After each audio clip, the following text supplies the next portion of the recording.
Glad you're here. If you enjoy our content, make sure to subscribe and support us by donating. Now, let's dive into the story of Aura Revival. I get a new skill every day right here on GMT Recap. In 2088, spiritual energy on Earth was restored. Humans could now use spiritual power to awaken latent supernatural abilities hidden within their bodies. While his friends around him awakened sky-high talents, this young man awakened the ability of beastification. However, his beast form turned out to be that of a weak, white rabbit. Lin Xiu knew well the rule of this era on Earth: only the strong could survive.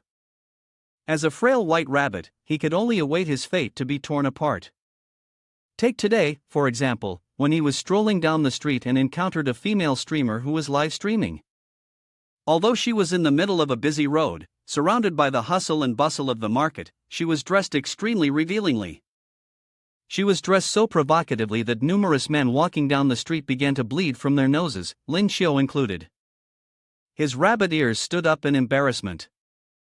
And it was because of those rabbit ears that the female streamer took notice of him with ill intentions. She made a bet with her live streaming fans, saying, "If I can knock a man down on the street within a minute, I'll give that person a rocket launcher." The person she had set her sights on was Lin Xiu. She assumed that someone who had beastified into a rabbit like him must be weak and feeble. Lin Xiu was approached and teased by her.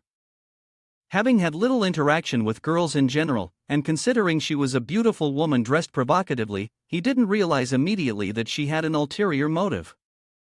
After a while, he was suddenly knocked down by an opponent's move. The whole process happened in the blink of an eye. Being turned into a joke for no reason made Lin Xiu feel both pain and humiliation. Meanwhile, the female streamer was ecstatic, immediately receiving many rockets from her fans as gifts. Lin Xiu gritted his teeth, trying to get up despite the pain. However, his misfortune wasn't over yet. Before he could even stand up straight, he was hit by a truck and thrown far away. The driver stuck his head out, and instead of apologizing, he said some very rude words. Lin Xiu, having been knocked over and sent flying, couldn't help but blame himself for being so unlucky. Not just today, but his entire life had always been this way, full of misfortune. As he hit the ground, his whole body felt as though all his ribs had broken. Yet the driver didn't care about his life. In fact, he got out of the car and demanded compensation. Because today, he had just started driving and had already run into an unfortunate rabbit, Lin Xiu. Lin Xiu lay on the ground, blood pouring from his nose and mouth. The driver thought he was faking it and began to use force, delivering another blow to Lin Xiu. Already severely injured from being hit by the truck, Lin Xiu was now being brutally attacked by the fake thunder system. He felt his body had reached its limits, and perhaps he was about to die. But he truly wasn't willing to accept it. If only his talent wasn't limited to minor beast transformation, if only he could become stronger. And in that life and death moment, it seemed like heaven had finally shown some mercy on Lin Xiu. And a truly miraculous event occurred. Lin Xiu was stared at by a mysterious force. It had spent 35 million years searching for a suitable host, and in the end, it set its sights on the fragile white rabbit him. Just when Lin Xiu thought he was done for, the space around him suddenly shifted. He was transported into a digitalized space, like something straight out of a science fiction movie. Surrounding him were countless simulated windows displaying incomprehensible terms such as perspective, professional unlocking, genetic matching, and space awakening. Before Lin Xiu could even adapt to this ridiculous situation, a voice suddenly rang out. "Robot 9527 is ready to serve you." "Master." He froze, even more confused. "What? What robot? Which master?" Lin Xiu was so stunned that he went blank, and Robot 9527 promptly explained. "You are the most suitable host it has detected in nearly 35 million years. Therefore, after you were nearly killed by that driver earlier, it used all its power to keep you alive and bring you back." After realizing he wasn't dead and had unintentionally gained a system, Lin Xiu's eyes lit up. Finally, he understood what the simulated windows surrounding him were. they were skills that had fallen from the sky. Does this mean I'm not dead? These 13 incredible skills. Are they all my abilities? Can I choose them at will? Don't even dream about it. The system immediately doused him with a cold shower.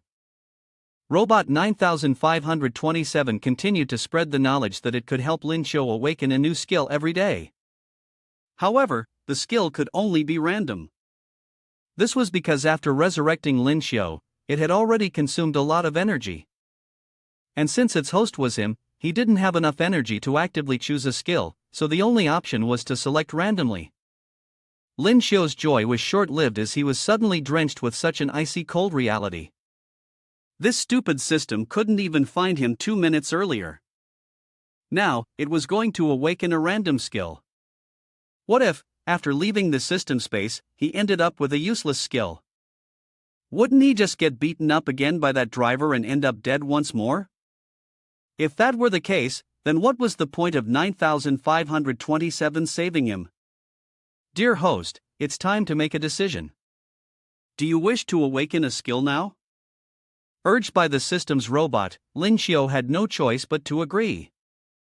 After all, he had been given a second chance at life. He might as well give it a shot, maybe he would awaken a good skill. It seemed that heaven had truly heard Lin Xiu's desperate plea. For his first attempt, he had drawn an SSS-ranked skill named Skill Enhancement. It could help Lin Xiu enhance his existing skills. The skill lottery was complete, and Lin Xiu left the system space. Waking up to reality, the driver was incredibly surprised to see that Lin Xiu was still alive after his electric shock attack. Even more surprising was that Lin Xiu, who had just been beaten by him and had his hand twisted, was now full of energy. With just a casual jump, he soared more than 10 meters into the air. This was because Lin Xiu had used his skill enhancement on his base skill, the rabbit kick. Thanks to this, the strength in his legs was greatly enhanced, and both his attack power and jumping ability improved significantly. Lin Xiu jumped over 10 meters into the air, then landed directly on the truck of the driver. Due to the height of his jump, his landing was forceful, and the truck's roof was instantly dented. The driver went crazy upon seeing this. "You little brat, how dare you treat my precious like this? I think you're tired of living." The truck was already in bad shape, but how could the driver miss this opportunity to make trouble? He had intended to rush forward to punish Lin Xiu to vent his anger, but to his surprise, Lin Xiu calmly said, "The one who's tired of living is you." After speaking, Lin Xiu kicked him. With the enhancement, his legs, which had once been weak, were now incredibly strong. Even a kick with only partial force sent the driver flying nearly 10 meters away. This left the nearby streamer in complete shock. After dealing with the driver, Lin Xiu didn't forget to handle her as well. After all, she was the one who had humiliated him in the street, which was also the reason he had been hit by the driver. When the opponent saw Lin Xiu approaching, she was incredibly panicked, crying and backing away. "Don't come here." Lin Xiu had no intention of letting her off so easily. He once again used his enhancement skill to boost the power of his original move, the rabbit fist. The strength of his hands was increased, thereby enhancing the attack power and speed of his strikes. However, Lin Xiu was, after all, a true man. He wasn't planning to hit a weak girl right in front of everyone like this. So, Lin Xiu only used the speed of his hands to play a game of ripping the opponent's clothes, trying to scare her for a bit. Of course, he didn't tear everything off, he still left fabric covering the necessary areas. The streamer girl was so terrified that she fainted. Lin Xiu then draped his coat over her. After all, wearing so little and wandering outside like that wasn't very good for the urban aesthetic. Once everything was done, he grabbed the streamer girl's phone. Since the live stream hadn't ended, her fans had witnessed everything that had just happened and immediately began to curse Lin Xiu fiercely. However, Lin Xiu had grown accustomed to being cursed at. He ignored it all, took the phone, pointed it at his face, and said loudly, "I'll say this only once, listen up, children, I'm the rabbit, your grandfather." This incident quickly became a hot topic on social media because the streamer, Changmin, was quite a famous figure online. Lin Xiu's classmates quickly recognized that the man who appeared at the end of Changmin's livestream was none other than the weak little white rabbit, Lin Xiu, from their class. So today, when he just arrived at class, many of the girls rushed over to him. "Little bunny, is it really you? You've gone viral on social media. You're really unbelievably handsome. We all watched the live broadcast yesterday." Lin Xiu felt a little embarrassed. Yesterday, after showing off his skills, both the driver and the streamer had to apologize to him properly. They no longer dared to look down on his natural rabbit transformation ability. It was all thanks to the skills he had drawn from the system. Speaking of which, Lin Xiu remembered that he hadn't drawn a new skill today, so he decided to summon Robot 9527. Unlike yesterday, today Lin Xiu only got an E-level skill named Sowing Seeds Across the World. Putting aside the skill's level, the name itself was somewhat misleading. Lin Xiu had thought it was some kind of power that would allow him to effortlessly gather all the beautiful women in the world and spread his genes to them, but the system immediately shattered that dark fantasy. In reality, sowing seeds across the world was just a skill that helped Lin Xiu master all the techniques related to planting seeds. No matter how difficult the seeds were to grow, once they were in his hands, they would definitely sprout successfully. After hearing this, Lin Xiu was thoroughly disappointed and began to curse the system furiously. If that was the case, it could have just called the skill seed planting. Seriously, why did it have to be called sowing seeds across the world and lead to misunderstandings? "Hey, Lin White Rabbit." A displeased voice rang out, pulling Lin Xiu out of his anger from being fed a bitter plum by the system. The owner of the voice was Li Nan, a classmate who frequently bullied him. He was a wind element awakened person, with a 4-star bronze rank. The moment Lin Xiu saw him, he knew that the guy wasn't going to say anything nice. Sure enough, Li Nan soon opened his mouth and said some very unpleasant words. "I see that you're so popular with the girls. It's a shame that after school, you're out delivering food. If not, let me introduce you to a more suitable job. With some good luck, you could easily make tens of thousands in a day." Li Nan's words seemed sincere, but Lin Xiu didn't believe that the guy, who regularly bullied him, would willingly recommend such a job. So, he asked back with some suspicion. "What kind of job?" "Working at that X club. With your looks, I bet all the customers who come to the club would be eager to tip you." In other words, Li Nan was trying to suggest that Lin Xiu work as a bottle girl at a nightclub. This was nothing short of an attempt to humiliate him in front of the class. Lin Xiu immediately knew that he wasn't suddenly showing kindness, so he didn't rush to get angry. Instead, he continued asking. "Oh, looks like young Master Li often goes there to spend money, huh? You really are a man of wealth." Li Nan, flattered by Lin Xiu's compliments, "Like you're really a man of wealth," felt his ears ringing and, without thinking, nodded and said, "Of course." However, it wasn't until he heard the giggling from his classmates that he realized he had misspoken. He hurriedly tried to correct himself. "No, how could I possibly go to a place like that?" Seeing Li Nan flustered, Lin Xiu was thoroughly pleased and decided to pour more fuel on the fire, making him more embarrassed. Li Nan, feeling both humiliated and angry, was about to teach Lin Xiu a lesson, but before he could make a move, the teacher walked into the classroom. "Do you dare to make a move in school?"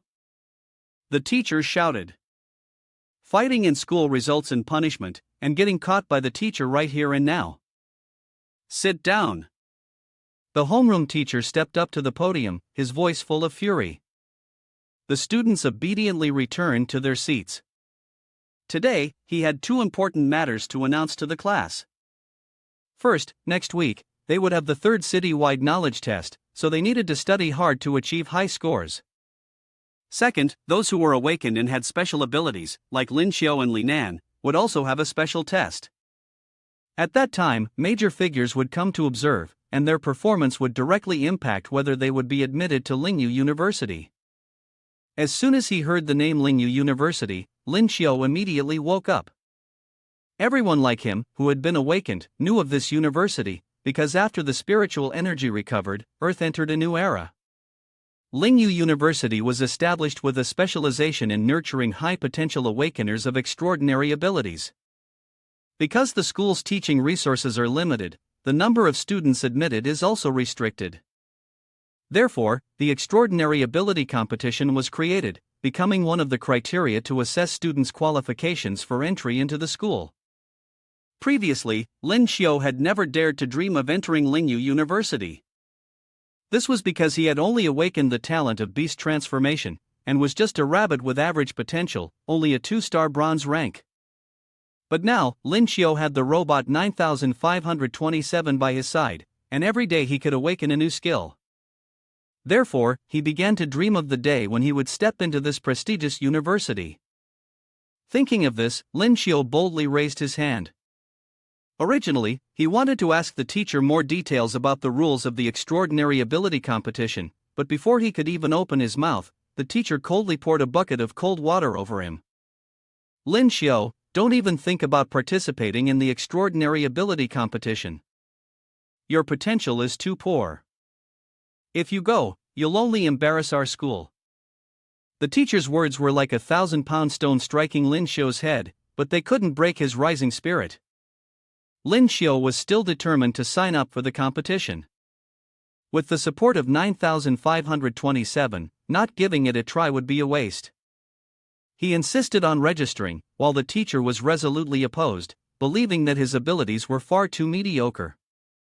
He used the excuse of protecting the school's reputation to stop Lin Xiu from taking the exam, which made him feel extremely annoyed. The contemptuous looks of those arrogant people toward this poor teenager, waiting for the day when I awaken those 13 powerful skills, I'll definitely hang you up and beat you in front of everyone. Lin Xiu thought to himself, seeing the unjust expression on his face. The head teacher seemed to reconsider. Perhaps he felt that blocking Lin Xiu's participation was too unreasonable, so he changed his tone. If you can rank in the top 10 in the city-wide exam for the 3rd time, I'll give you a chance to take the test. Lin Xiu's academic performance had always been at the bottom, so the head teacher's condition was not much different from directly stopping him from participating in the special ability exam. All right. Surprisingly, Lin Xiu didn't hesitate, immediately agreeing without a second thought. All right, then let's settle this with results. He had never thought he could make it into the top 10 in the city, but that was before. Now, no matter what, Lin Xiu had to get into Lingyu University. After school, Lin Xiu rushed out of the school gate. Academic results were indeed important, but the tuition fees for university were also very high. So, every afternoon after school, he worked part-time by taking food delivery orders. Although the pay was meager, it was better than nothing, and he'd keep at it. But today, as soon as he dashed out of the school gate, in his frantic rush, he was stopped by a luxury car. Moreover, the person who got off the car was a stunning beauty. The most important thing was that after getting out of the car, she looked straight at him and asked, "Are you that little rabbit?" Lin Xiu had no idea who this was or why she was looking for him. However, the other male students nearby quickly recognized her as Qingjinjin, the citywide goddess that every boy in the class knew. Being called a little rabbit by the school beauty hit Lin Xiu hard. After all, he was a passionate man, and being called that felt humiliating, especially when the person calling him was an exceptionally beautiful woman. He cleared his throat a few times, trying to salvage his image. He even took out his WeChat QR code in front of her. "Let me introduce myself. My surname is Lin, my first name is Thursday, not Little Rabbit. You can call me classmate Lin. Here's my contact information, feel free to scan it, don't hesitate." Before Qingjinjin could speak, the girl beside her burst into giggles. "You're so annoying, brother rabbit, you really like to make a scene, don't you?" Lin Xiu then realized that the girl was none other than the streamer Changmin. She had specifically come to return his jacket, and even reminded him to keep secret that she was a popular online streamer. The two of them whispered to each other, making it hard for Qingjinjin not to feel annoyed. "I'm telling you, Min Min, is this the guy who supposedly awakened the beast transformation and has extraordinary power?" She had originally come here because Chang Min bragged about meeting a super strong beast man, but now that she was here and saw Lin Xiu's playful demeanor, Shinjinjin wasn't quite sure whether to believe her friend. To provide some context, this beautiful woman, aside from being the top beauty at her high school, was also an awakened ice type, with a silver 1-star aptitude. Her grades were consistently at the top of the entire city, never once dropping in rank. She was, without a doubt, a well-rounded academic prodigy. Seeing Qin Jinjin's skepticism, Changmin quickly defended Lin Xiao. I saw it with my own eyes. At that time Brother Rabbit easily took down a bronze 2-star thunder type awakened. Oh. So his opponent was just a bronze 2-star after all. Qin Jinjin seemed disappointed, but Changmin quickly added, but even with the same rank, Brother Rabbit still managed to crush him with ease. His strength is clearly much higher than a 2-star. Lin Xiao also wanted to show off a little in front of the goddess, so he was eager to demonstrate a few basic moves.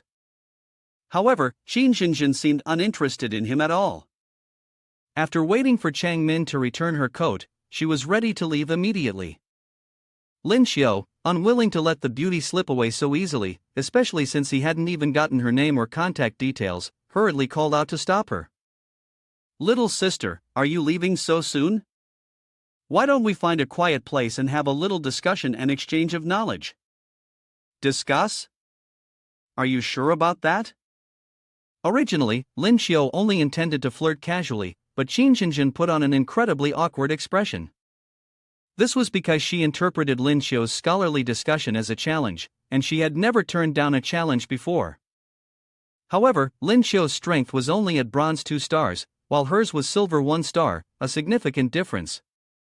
Therefore, instead of fighting, Qin Jinjin suggested they settle the matter by competing in an essay writing contest for the upcoming city-wide exam next week.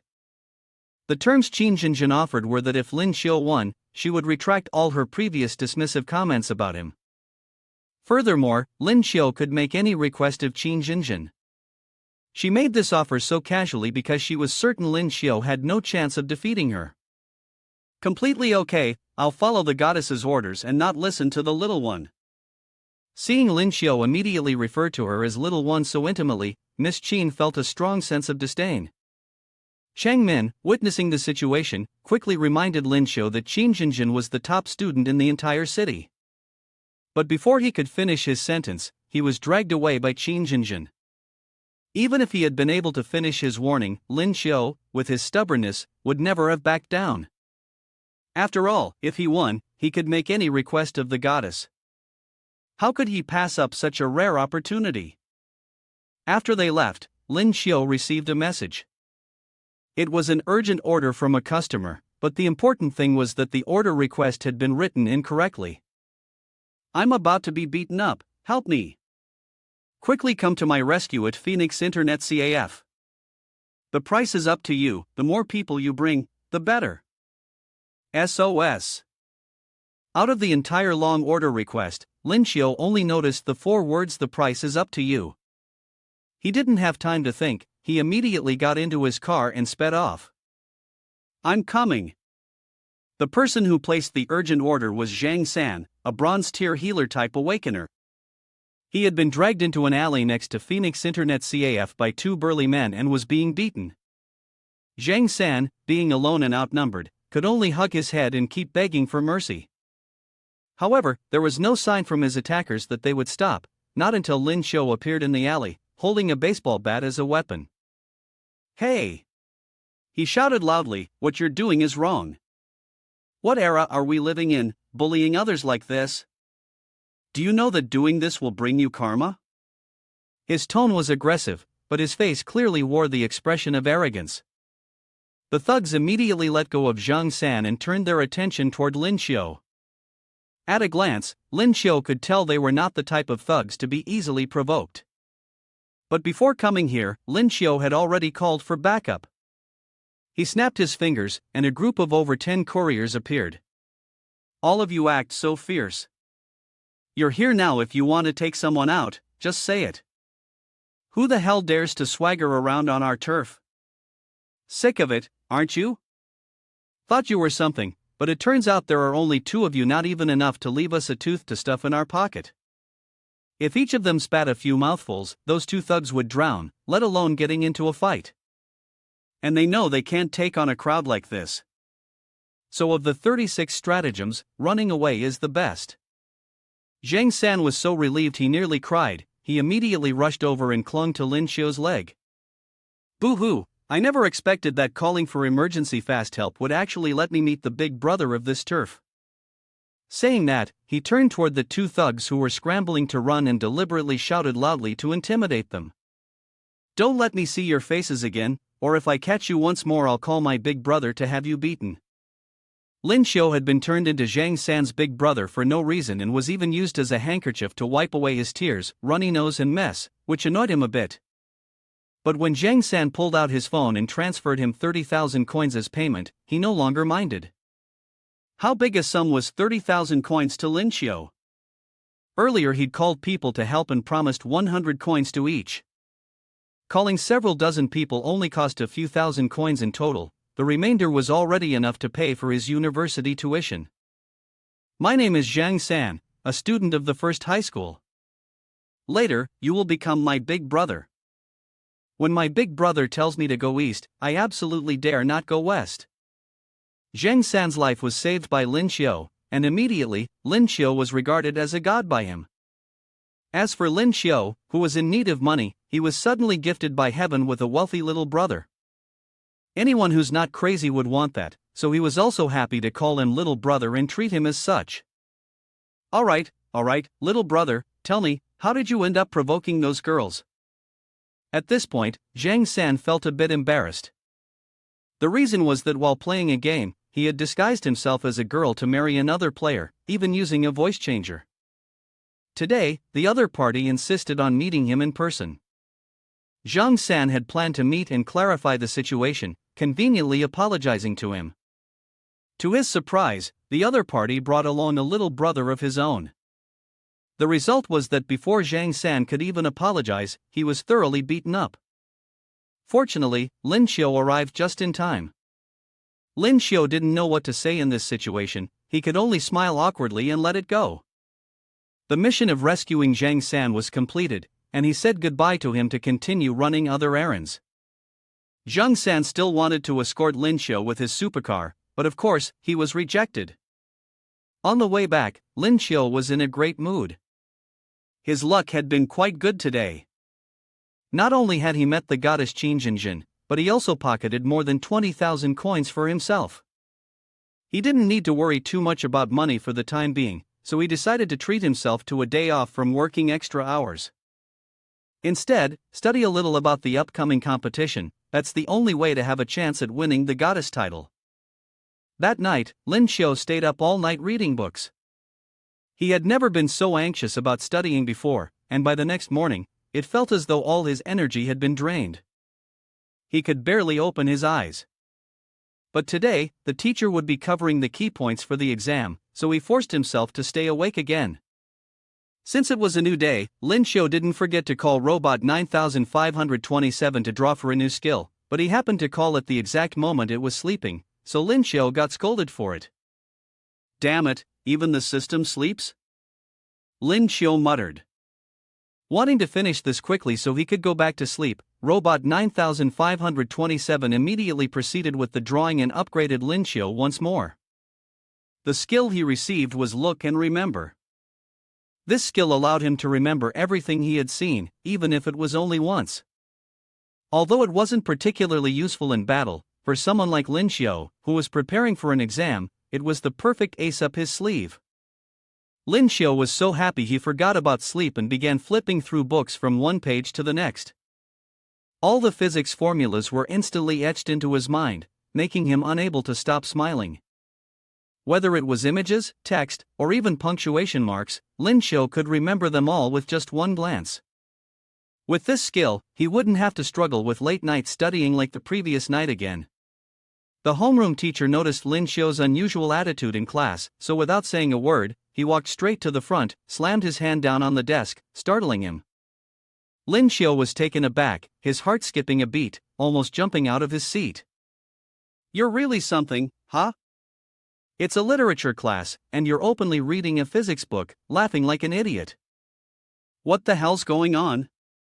Lin Xiu felt like the teacher's voice pierced through his eardrums, but it didn't affect his cheerful mood.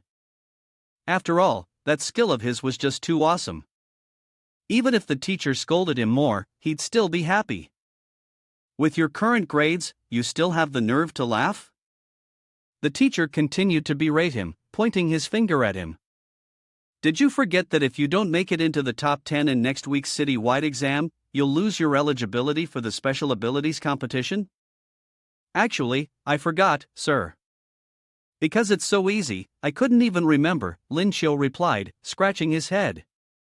His nonchalant attitude only made the teacher's blood pressure rise even more. The words easy could be said by any student, but coming from Lin Xiu, it was a slap in the face for the homeroom teacher. In the past, every time he had a literature exam, he'd barely write a few minutes before chewing on his pen and dozing off. Not to mention the upcoming exam, which had an unprecedented amount of memorized essays in its history. The teacher kept rambling in his ear, which started to annoy Lin Xiu. Earlier, the teacher had handed each student a literature book, which contained all the sections to be studied. Lin Xiu then handed the book to the homeroom teacher and said, "Sir, you can ask me any page in this book." Earlier, he had only skimmed through it once, but thanks to his extraordinary skill, the entire content of the book was now firmly embedded in his mind. The teacher naturally thought he was just joking, so he continued to advise Lin Xiu to give up on the hope of participating in the ability competition as soon as possible. With your power of turning into a little rabbit, even if you enter the competition, you'll just be a laughingstock and bring shame to the school. Lin Xiu waved his hand, showing an impatient expression. Don't look down on me, sir. Stop wasting time, just give me the question. Seeing his determination, the teacher reluctantly gave in. Alright then, let's start with something simple. What is the second half of the line from Chivalrous Immortal Scholar AOU? Is that all? It's robe of the bright moon's lasting radiance, sir. The teacher was utterly stunned. Normally, Lin Xiu couldn't even remember half of a verse, but today, he recited it so smoothly. Was he on some kind of medication? Looks like you got lucky. Fine, here's the next one. The teacher, brimming with confidence, wanted to outdo him, but as soon as he read the first character Qin in the next line, Lin Xiu immediately interrupted him. Stop, no need to continue. Qin people do not love themselves but can be loved by future generations.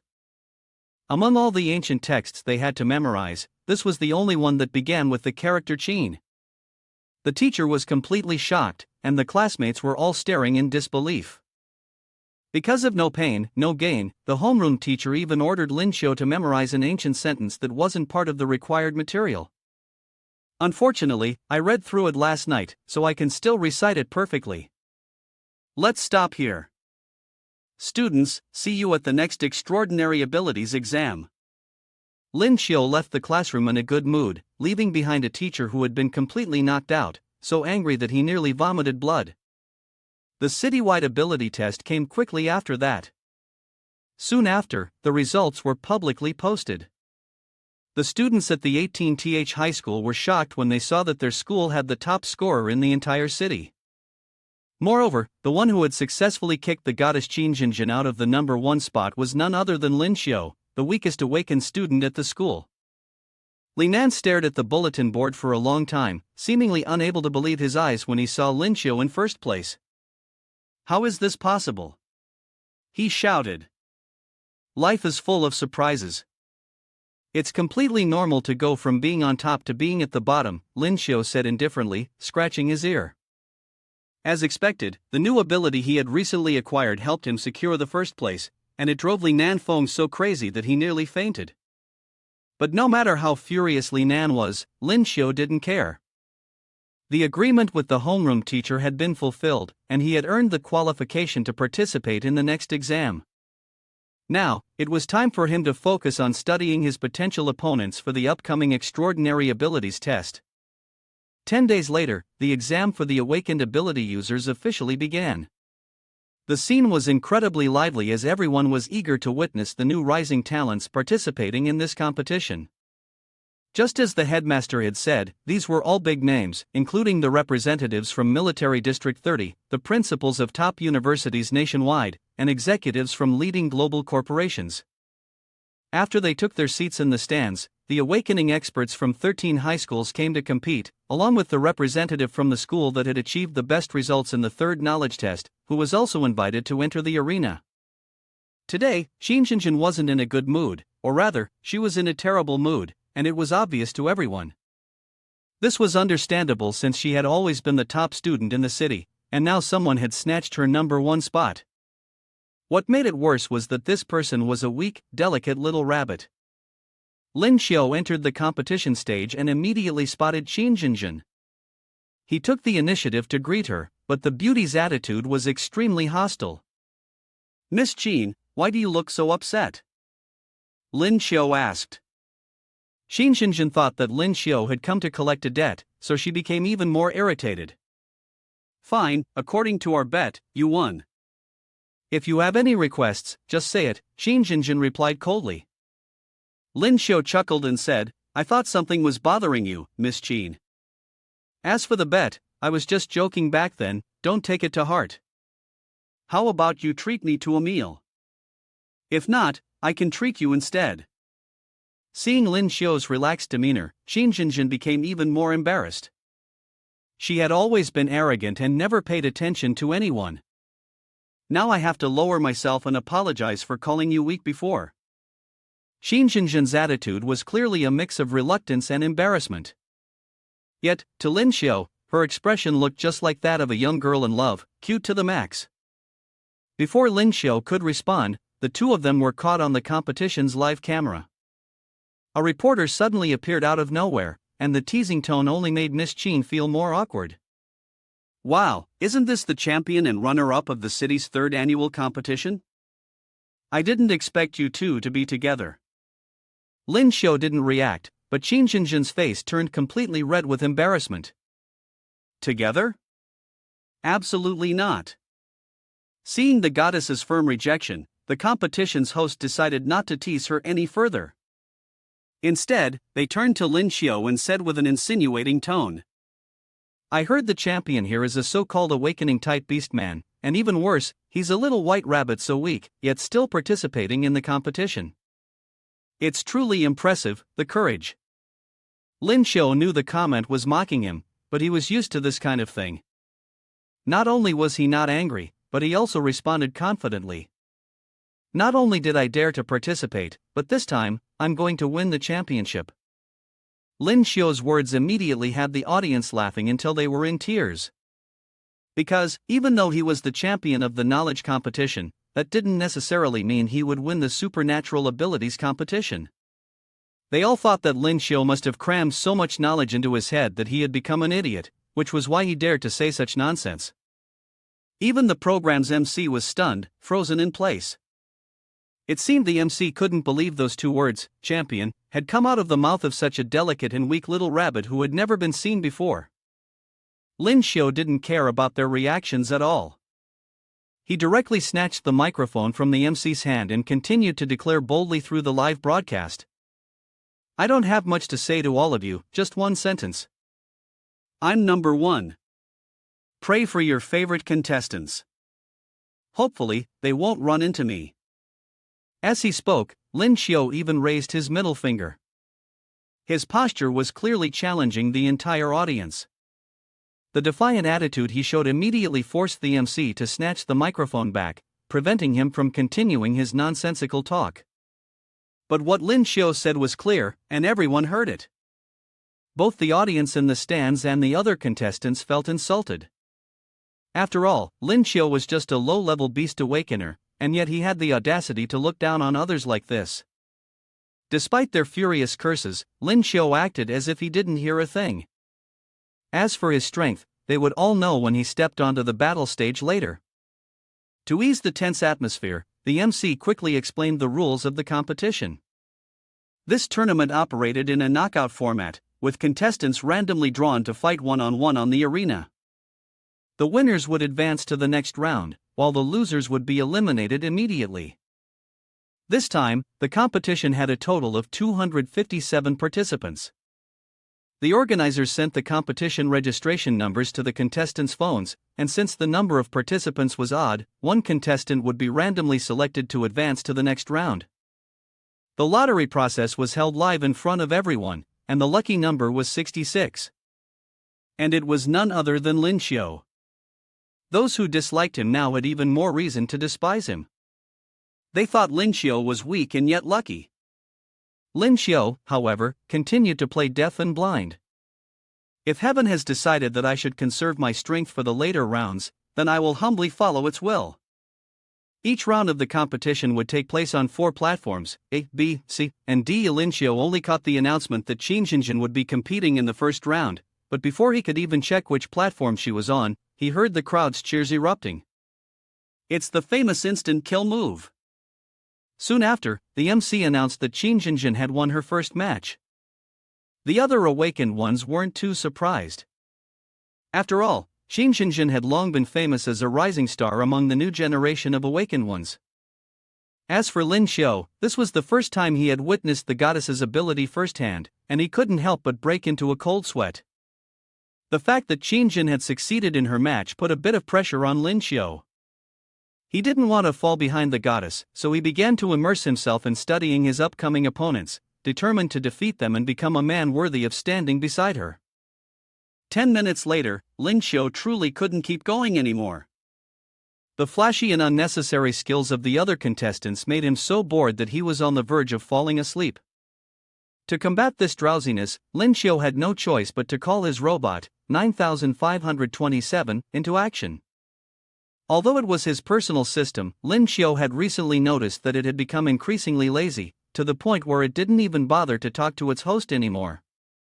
Robot 9527 was indeed lazy. It skipped all small talk and immediately went into the process of drawing skills. Over the past few days, as he had been preparing for exams at home, the system had been giving Lin Xiu low-level farming skills, to the point that he started to feel this pathetic system was all it was capable of. But today, at the competition venue, it drew an S-level skill for Lin Xiu, which moved him to the point of tears. The skill today was called Body Enhancement, and its function was exactly what the name suggested. Lin Xiu, eager to try it out, immediately began the enhancement process. Once it started, Lin Xiu entered the digital space created by the system. Here, all the muscles in his body were regenerated and became more powerful. The effects of this skill were so astonishing that even Lin Xiu himself was amazed, as it far exceeded his expectations. With the physique of a strong man like this, Lin Xiu felt that even the goddess Qin Jinjin would surely fall for him. When the next round of the competition started, they continued drawing lots for a lucky contestant who would be exempt from the match. Since a few participants had already given up in the first round, the number of people advancing was still an odd number. And the unbelievable thing was that this time, they still drew Lin Xiu's number, 66. His luck didn't stop there. On the second day of the competition, Lin Xiu's name was called again during the lucky draw for players exempted from competing. By the third day, he still hadn't had to compete, advancing straight into the top 35 without breaking a sweat. The event's MC even had to conduct a special interview with Lin Xiu, asking for his thoughts on being continuously exempt from the trials. Don't say it anymore, I don't want this to happen either. To be honest, my Azure Great Saber is itching to get on stage already. Hearing Lin Xiu's words, the contestants who were struggling and bruising themselves to fight for a spot to advance were even more frustrated. Especially Li Nan, they started to think that Lin Xiu was being rigged into the competition, that's why he didn't have to go through the qualifiers and made it directly into the top 35. And if he were to be exempt again, they would definitely be furious. After some time to think, Li Nan foamed, burning with anger, snatched the microphone from the MC. He expressed his immense frustration, pointing out how he had fought tooth and nail to get to this stage, while Lin Xiu seemed to be taking it all as a leisurely stroll.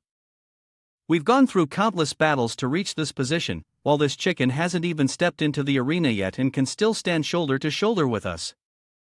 I can't accept it. If Lin Xiu continues to be exempt from the competition, I'll voluntarily withdraw from this contest. Li Nan's statement left both the audience and the MC present utterly speechless. They hadn't expected a contestant who had made it this far to willingly give up their spot. It was only to force Lin Xiu onto the stage. Everyone thought his luck had run out, and this time he couldn't escape the match. However, they didn't realize that Lin Xiu was actually deeply grateful to Li Nan for giving him the opportunity to step onto the stage and perform. Lin Xiu's opponent in his first match was the number 88 ranked player, Lightning Bolt, a level 8 bronze ranked Thunder Element Awakener. He seemed to be quite formidable, as when he stepped onto the stage, the audience felt that this time Lin Xiu would be easily defeated by Lightning Bolt in one strike. Lightning Bolt himself was not modest in the slightest. As soon as he stepped onto the stage, he made a gesture, arrogantly raising his chin to warn Lin Xiu. In response to his provocative attitude, Lin Xiu could only sigh deeply. As a small, innocent rabbit who had been given a 3-day exemption from fights, it was understandable that he was being targeted. Lin Xiu, right? Lightning Bolt spoke, his tone dripping with arrogance. You've used up all your luck. To face me in the first match?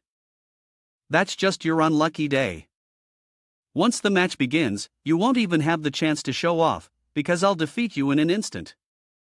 Lin Xiu indifferently uttered an "oh," which made Lightning Bolt furious. He immediately shifted his approach, planning to slowly wear Lin Xiu down and make him suffer a humiliating defeat. Lin Xiu only gave another "oh," clearly uninterested. This response only infuriated Lightning Bolt more, and he immediately launched his first attack. It was a strike of immense power, accompanied by a lightning burst that shot straight towards Lin Xiu. A normal person would either be incapacitated from the pain or electrocuted to death if they were hit by this move. But Lin Xiu was able to dodge it with ease.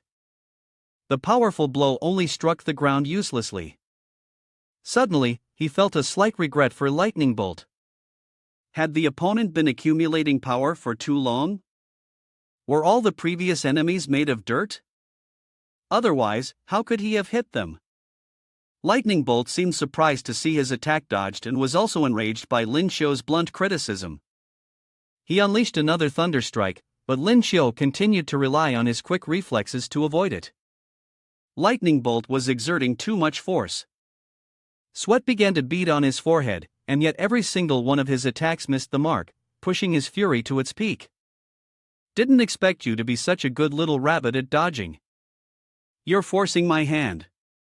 Lin Xiu saw that the entire right arm of his opponent was beginning to glow brighter, clearly indicating that Lightning Bolt was gathering energy for a full force strike. The lightning-based skills were known for their high damage, often several times stronger than skills of the same level from other elements. The last time Lin Xiu was hit by the strike of a 2-star bronze driver, it had hurt so much he wanted to cry for his mother. But Lightning Bolt was an 8-star bronze? If he was struck by this attack, Lin Xiu didn't even dare imagine the consequences. This time, his opponent was certain to launch a wide area attack, so Lin Xiu had no intention of continuing to dodge anymore. If that's the case, then all we need to do is take him out before he has a chance to launch his move. With that thought, he decided to use his strength, which was speed, to his advantage. He charged forward and threw a simple rabbit fist. Lightning Bolt was stunned by the sheer speed of Lin Xiu, as fast as the wind. At that moment, he couldn't dodge in time. He thought to himself that Lin Xiu, being like a rabbit, was fast but weak. Therefore, he believed he could still withstand the blow. However, he didn't expect that Lin Xiu had been strengthening himself since the first day of the competition. His muscles alone were enough to choke Lightning Bolt, so how could he possibly withstand Lin Xiu's punch? Lightning Bolt was sent flying out of the arena by a single strike from Lin Xiu, and Lin Xiu himself didn't anticipate that his body enhancement technique would have increased his strength so dramatically. That said, Lin Xiu had officially secured victory in his first match. As for the audience's reaction at this moment, utterly astonished was the only way to describe it. They never expected Lin Xiu to be strong enough to send Lightning Bolt flying with just a single punch, relying solely on physical damage. Many quickly switched sides and started cheering for him. And it was thanks to this match that the university leaders began to take notice of Lin Xiu. Lu Xun, the vice president of Lingyu University's M-City campus, was quick to offer Lin Xiu a position under his guidance. After carefully observing the match, he realized that Lin Xiu had not used any spiritual power at all. Kangwon, the vice president of Lingyu University's Dewey City campus, on the other hand, thought his old friend was talking nonsense. Because the force of that punch was at least equal to that of an 8-star Bronze Awakener, while Lin Xiu was just a 2-star Bronze Awakener with mediocre talent. On the next competition day, Lin Xiu's first opponent was contestant number 12, Shingue, also a beast transformation system awakener like Lin Xiu, but he was at the 9-star bronze level, and his beast form was that of a wolf. It was a showdown between a wolf and a rabbit, and the audience was eager with anticipation. Lin Xiu could feel the immense pressure from his opponent, who was terrifyingly strong. He was even considering whether or not to transform himself when Shingue suddenly kneeled before him and surrendered. "Please don't hit me, I give up." Lin Xiu was confused, unsure of what was happening. Perhaps Shingue had realized yesterday that he had defeated Lightning Bolt using only physical strength, not spiritual energy, and had figured out he couldn't win. But in any case, conserving energy was always a good thing, so Lin Xiu happily moved on to the next round. However, the same thing happened in the next match. Lin Xiu didn't even have the chance to make a move before his opponent surrendered. This time, the opponent was probably a girl, scared of getting her face smashed in, so she willingly gave up. In the match after that, Lin Xiu still couldn't make a move. Not only did the opponent surrender immediately, but she also brought paper and pen to ask for his autograph. He was starting to feel tired. Why is it so hard to just find a worthy opponent? I actually want to have a real fight. Without exerting any effort, Lin Xiu had won several matches and advanced straight into the top 8. So gentle it was almost unbelievable. Before the final competition day, the top 8 players were allowed to take a day off. And on that day, Xin Jinjin took the initiative to seek out Lin Xiu. To have the goddess approach him first, the smile on his face gradually became less virtuous, Lin Xiu thought to himself. Of course, Xin didn't come just to chat. She said, "During the summer break, I plan to form a Bronze Spirit Void exploration team, and if you're interested, Lin Xiu, you could join me." Spirit Void was similar to secret realms that appeared all over the world after the revival of spiritual energy. They were filled with rare treasures, but also teemed with dangerous spirit beasts. However, every part of the spirit beasts was considered a treasure. Not only did their red earth-colored hides have value, but some spirit beasts even contained spirit pearls that were extremely useful for cultivation. As a result, many awakened individuals formed teams to venture into spirit voids in search of treasures. The spirit void Qin Jinjin invited Lin Xiu to was a bronze grade 1, perfectly suited to his current abilities. To search for rare treasures, and to be personally invited by the goddess, wasn't this basically a date? How could Lin Xiu possibly refuse? Just as he was fantasizing about a romantic time alone with the goddess, Qin Jinjin continued, shattering his daydream. "Besides you, there are still 6 other teammates, so you don't need to worry about safety." Lin Xiu nearly cried. All he wanted was some alone time with the goddess. How come there were so many other people around to spoil the mood? In the end, Lin Xiu still agreed, but he wanted to haggle with Qin Jinjin about not inviting anyone else. However, Miss Qin left immediately like a gust of wind. Since the next day was the final competition, she didn't want to waste any time and certainly didn't intend to lose to Lin Xiu again. The next day, the stands were packed with spectators. Half of them were new fans who had switched sides to support Lin Xiu, while the other half still held firm to their dislike of him, hoping that the goddess Qin would quickly stomp that rabbit down. Among the final 8, Lin Xiu and Qin Jinjin had the bad luck of not meeting each other in any of the matches. Therefore, each of them had defeated 3 other opponents, and they finally found themselves face to face in the final match. As the two stepped onto the stage, Lin Xiu could see the fierce fighting spirit in Qin Jinjin's eyes. It was clear she was determined not to lose today. Sure enough, as the MC had just announced the start of the final match, Qin Jinjin angrily pointed straight at Lin Xiu's face and declared, "This time, I will definitely not let the championship title slip into your hands."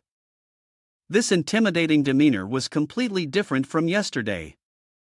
Back when she came to invite Lin Xiu to join her team, Qin Jinjin was aggressive, unwilling to lose, while Lin Xiu wasn't interested in competing with her. It was just that when he first arrived here, he had foolishly pointed his middle finger at the entire audience, declaring that he would become the champion. If he didn't manage to achieve that now, he didn't know where he could hide his face. Therefore, even though the opponent was a goddess and his crush, Lin Xiu was determined not to show any mercy. When both competitors were ready, the MC declared that the final match had officially begun. Qin Xinjin assumed her stance, ready to strike first, but still didn't forget to threaten her opponent a little. Lin Xiu, not only has my energy reached the silver level, but a few years ago, I also earned my black belt in Taekwondo. Whether it's spiritual power or physical strength, I'm not inferior to you. Is that so? In that case, you'd better be more careful. Lin Xiu seemed completely unfazed. In fact, he was even more excited. Unlike the previous rounds, this time, he took the initiative and attacked first, hoping to strike first to gain the upper hand, but the goddess was truly worthy of her title. Qin Xinjin easily dodged his attack. In fact, she even smoothly circled behind him and landed a kick to his back. Although that blow didn't knock Lin Xiu down, it did cause him to stumble and fall. It turned out that Qin Xinjin hadn't been lying. Despite her slender appearance, her strength was no joke. If it weren't for the body-enhancing skills that helped him gain muscle and strength, he would have already lost after that kick from Miss Qin. However, the match had only just begun. And that last kick from CR had truly triggered Lin Xiu's fighting spirit. He stood up straight and charged toward Qin Xinjin once more. This time, Lin Xiu used his rabbit fist. One move after another was launched, but all of them were blocked by Qin Xinjin, who even looked incredibly relaxed while doing so. Once again, Lin Xiu found himself unable to catch his opponent's disappearing and reappearing moves as she circled behind him. He took a full blow to the right shoulder from Qin Xinjin's elbow and immediately collapsed to the ground. He had the distinct feeling that his shoulder bone had shattered from the hit. On the other side, Qin Xinjin stood with an air of arrogance, beginning to mock him. "Give up, Lin Xiu. Your physical condition is decent, but your skills are really lacking." Lin Xiu lay flat on the ground, clearly unwilling to accept his defeat. It was too embarrassing to be beaten senseless by a beautiful woman like this. Moreover, from beginning to end, she hadn't even used her ice-related abilities once. Qin Xinjin wasn't wrong. If things continued like this, his bones would soon be completely broken. Lin Xiu struggled to get up, feeling sore all over, but then suddenly had an idea. He quickly raised both hands above his head, signaling for the fight to pause, and rushed off the stage. Spotting a mop nearby, he swiftly grabbed the handle and asked the MC, "Excuse me, I'd like to ask, is it allowed to use weapons in this match?" The MC was momentarily stunned. While there had never been any official rule prohibiting the use of weapons, no contestant had ever resorted to such a shameless method to win a match before. He originally wanted to advise Lin Xiu not to choose this path, as it would only lead to embarrassment for himself. However, Qin Xinjin calmly agreed to that unreasonable request, even feeling that Lin Xiu holding a broomstick to fight her was almost a form of insulting her. Since it had come to this, Qin Xinjin decided to be even harsher, intending to completely shatter his dignity and morale. "Can we start yet?" Qin Xinjin asked impatiently. "Come on." Lin Xiu raised the mop in his hand in challenge, looking utterly ridiculous. "This thing is called a mop spear, crafted from the handle of your mop, weighing about 1.5 pounds. I'm ready to fight you." His appearance only made Qin Xinjin more irritated.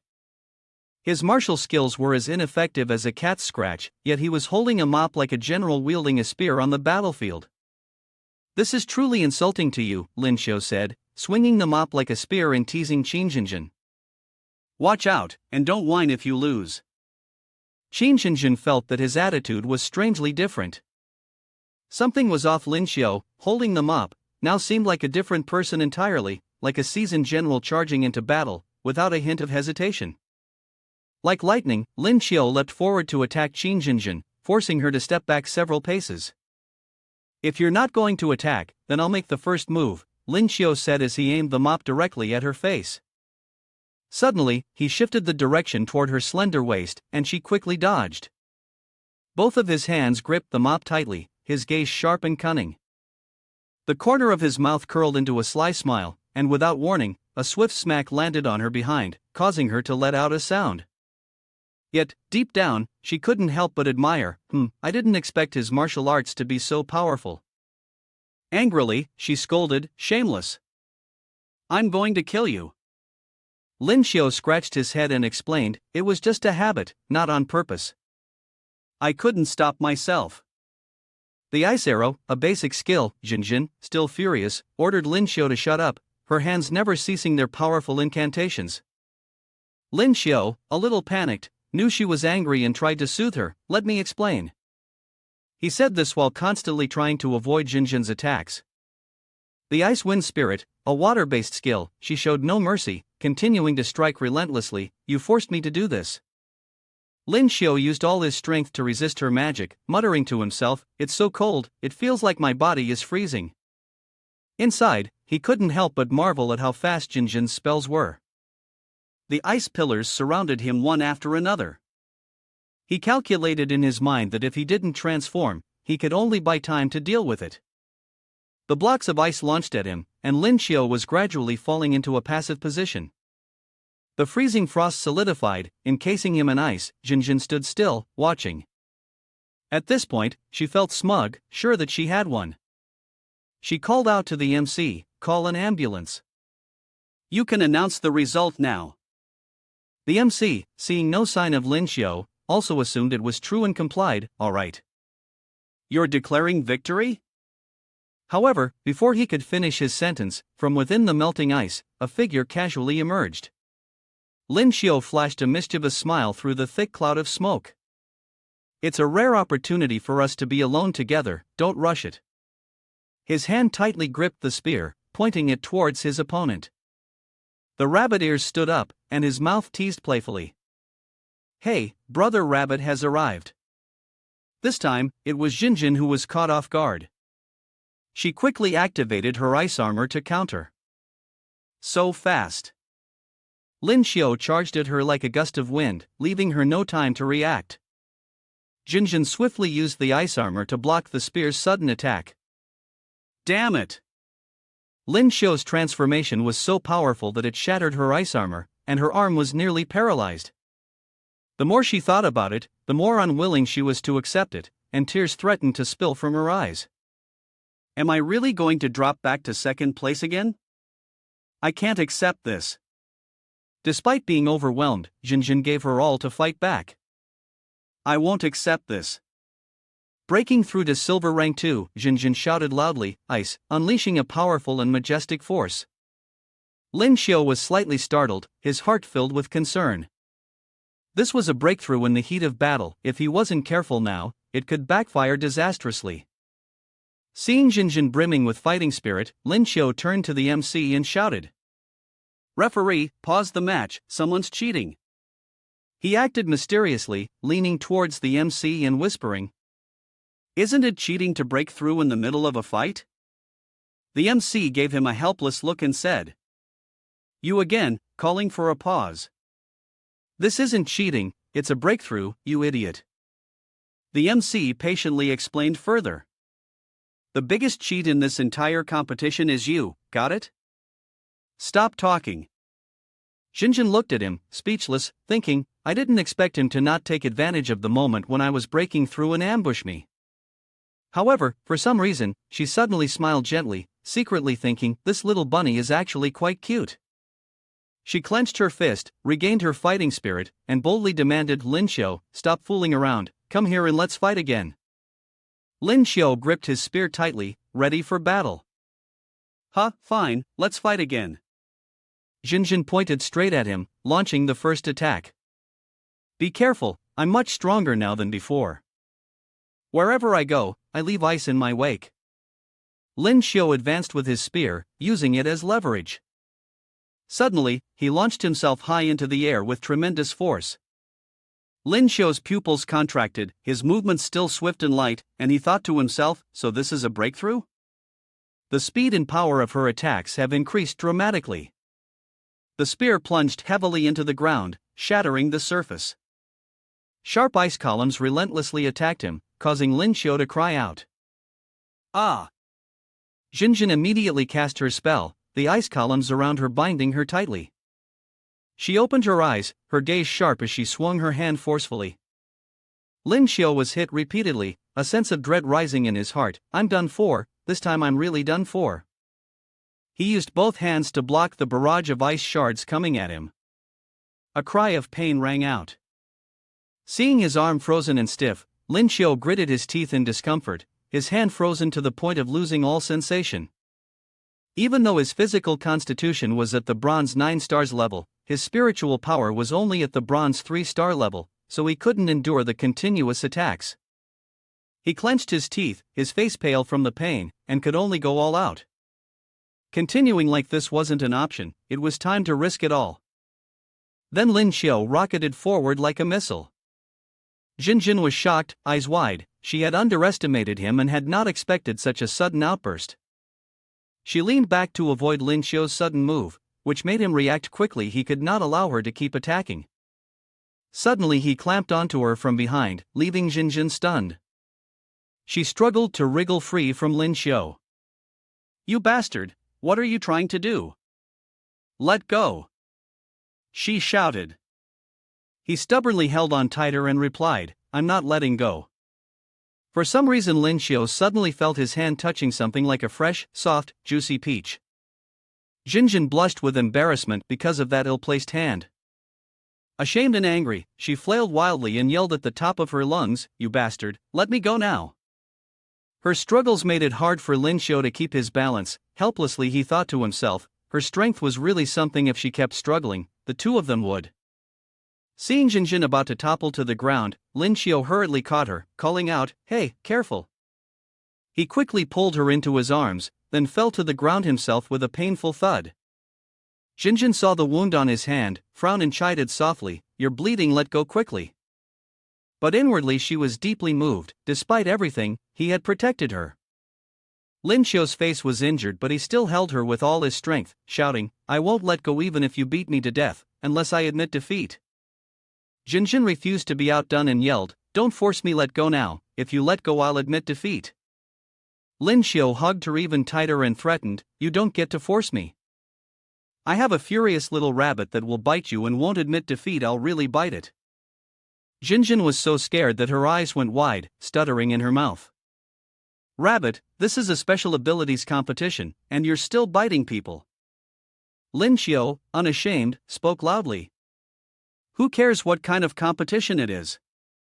I just want to win." Jinjin blushed, looked at him, and whispered, "You." She sighed, her helpless expression clearly visible on her beautiful face.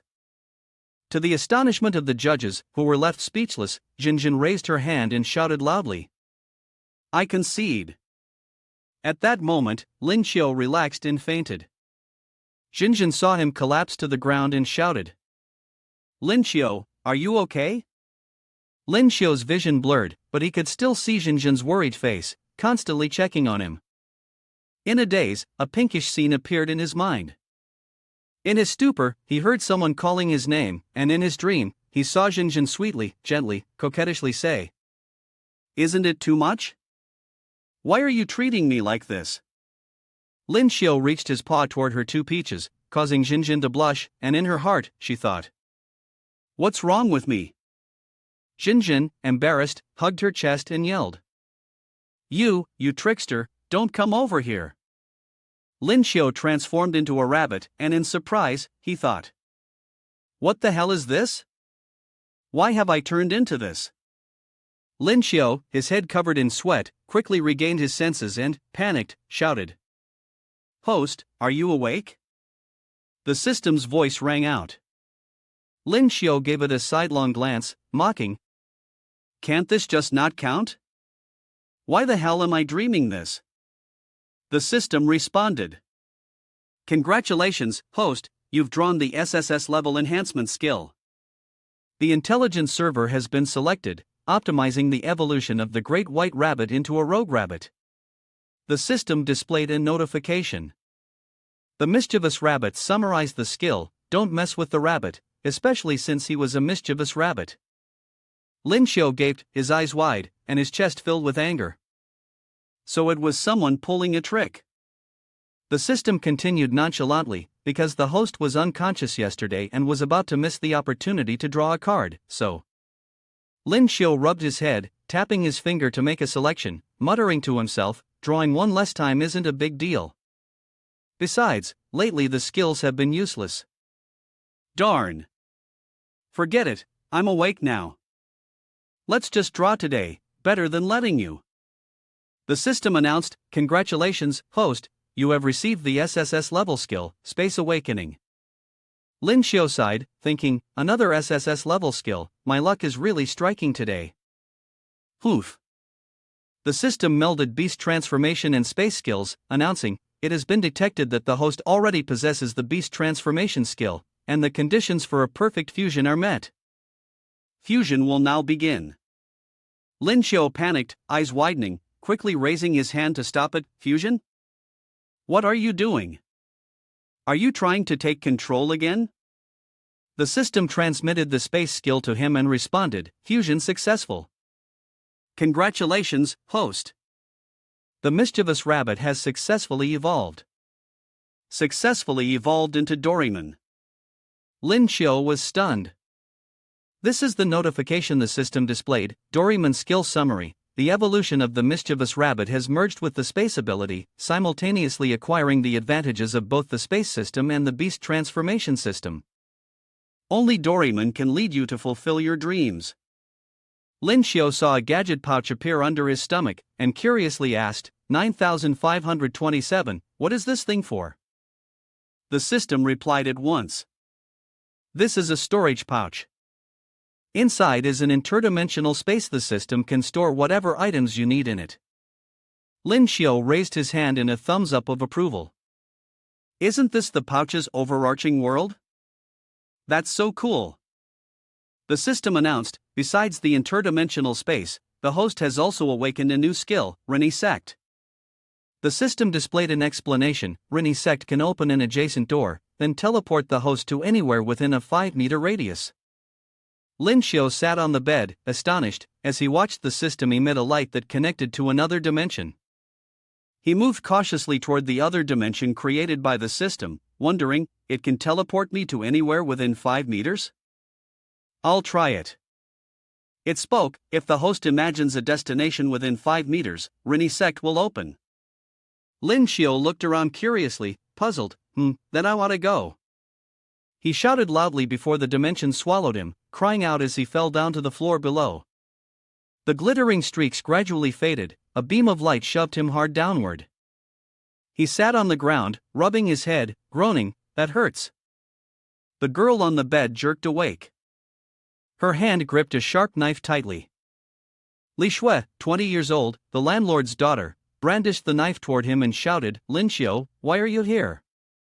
Lin Xiu waved his hands, hurriedly explaining, I just came downstairs into the landlord's house. Sister Shui, calm down, please listen to my explanation. Li Shui's eyes blazed red, furious, she screamed so that the whole building echoed, what else is there to say? Beat the pervert to death. Lin Xiu cried out loudly, this is a misunderstanding, please don't hit me anymore, I'm a patient. The next day, at the coffee shop, Lin Xiu rubbed his injured cheek and thought to himself, that hurts so much, I'm lucky that Shui's sister let me go, otherwise, there's no way I could make it to the meeting with the goddess. It's rare for her to suddenly text me today. The chubby beer belly man, Jinmin, and a friend were sitting and waiting for him. Jinjin raised his hand and called out loudly, Lin Xiu is here. Lin Xiu felt a little down, are there others too? Jinjin asked with concern, after a night's rest, how come you're injured even worse? Lin Xiu rubbed his injured head in the cap, something happened just now. He replied, it's fine, we're about to head to Ling District, you need to take better care of yourself.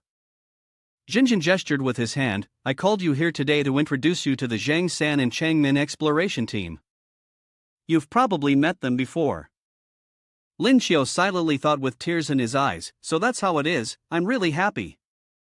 A pair of auxiliary skills in the pen system of the Yin and Nurse Mother's healing system, Zhang San worriedly comforted him, Big brother, are you alright? Later, I'll treat your injuries.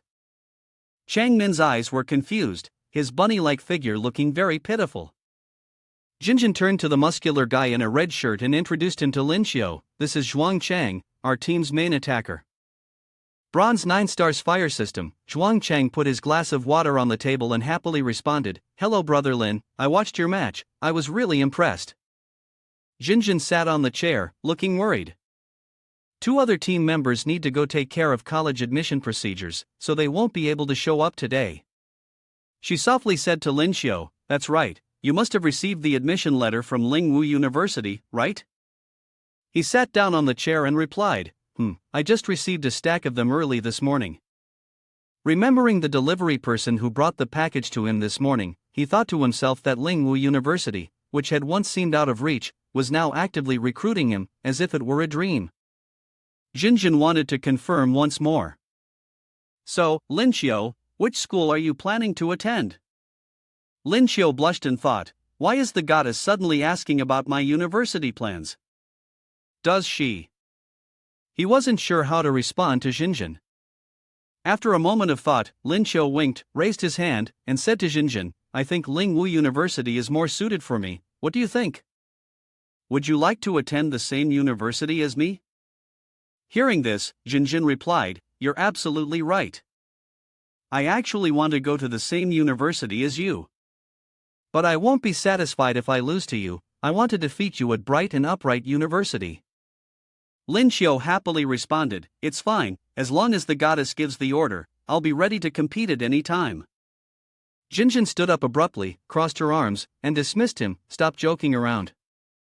Let's get down to business." She pointed to a book and said, "Although we are exploring the bronze spirit ruins, our real goal is the spirit beasts inside Binghu. The spirit pearl of the spirit fox is what I need, but Binghu likes to gather in packs, so one person alone won't be able to handle it. That's why I want to invite everyone to help." Jinjin gently explained the situation, furrowing her brow as she softly asked for everyone's opinions. "I know that everyone came to the Spirit Ruins Emperor trial this time with no particular purpose, just joining the team to help me. I really appreciate it." Changmin smiled and replied, "Jinjin, saying it like that sounds so distant." Zhuang Chang nodded in agreement, "That's right, this is also a kind of training for us." Zhang San added, "Exactly, and it's a lucky thing for us to learn from brother Lin in the group."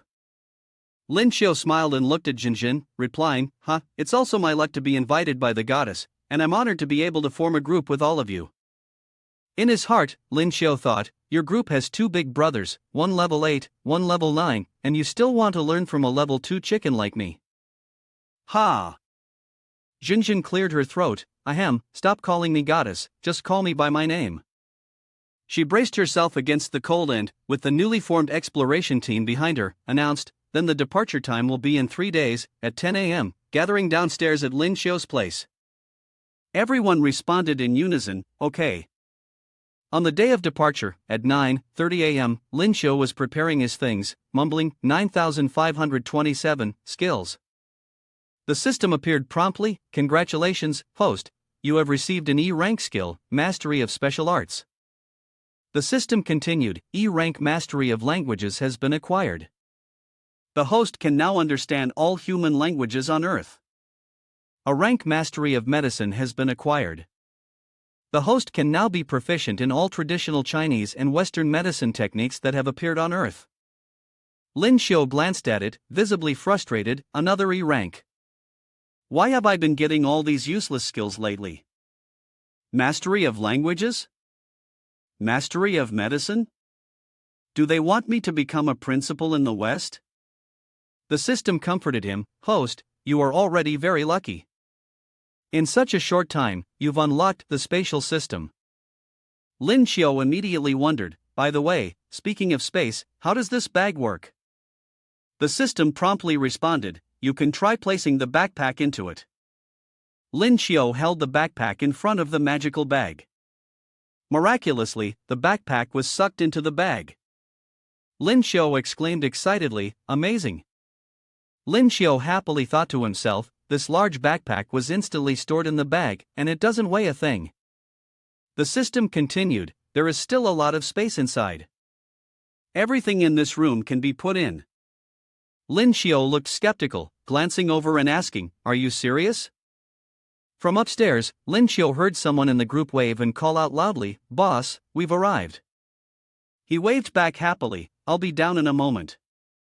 Chang Min curiously stared at the bag, asking about the space system ability. In response to everyone's curiosity, Lin Xiu held up the alloy staff that Zhang San had given him and slipped it into the magical bag, saying, "Don't look at me like that, I'll get embarrassed." The fat guy then asked, "Did you finish the system activation?" The staff slowly and mysteriously slid into the magical bag. Zhang San exclaimed in surprise, "It really went in, no wonder you're the boss."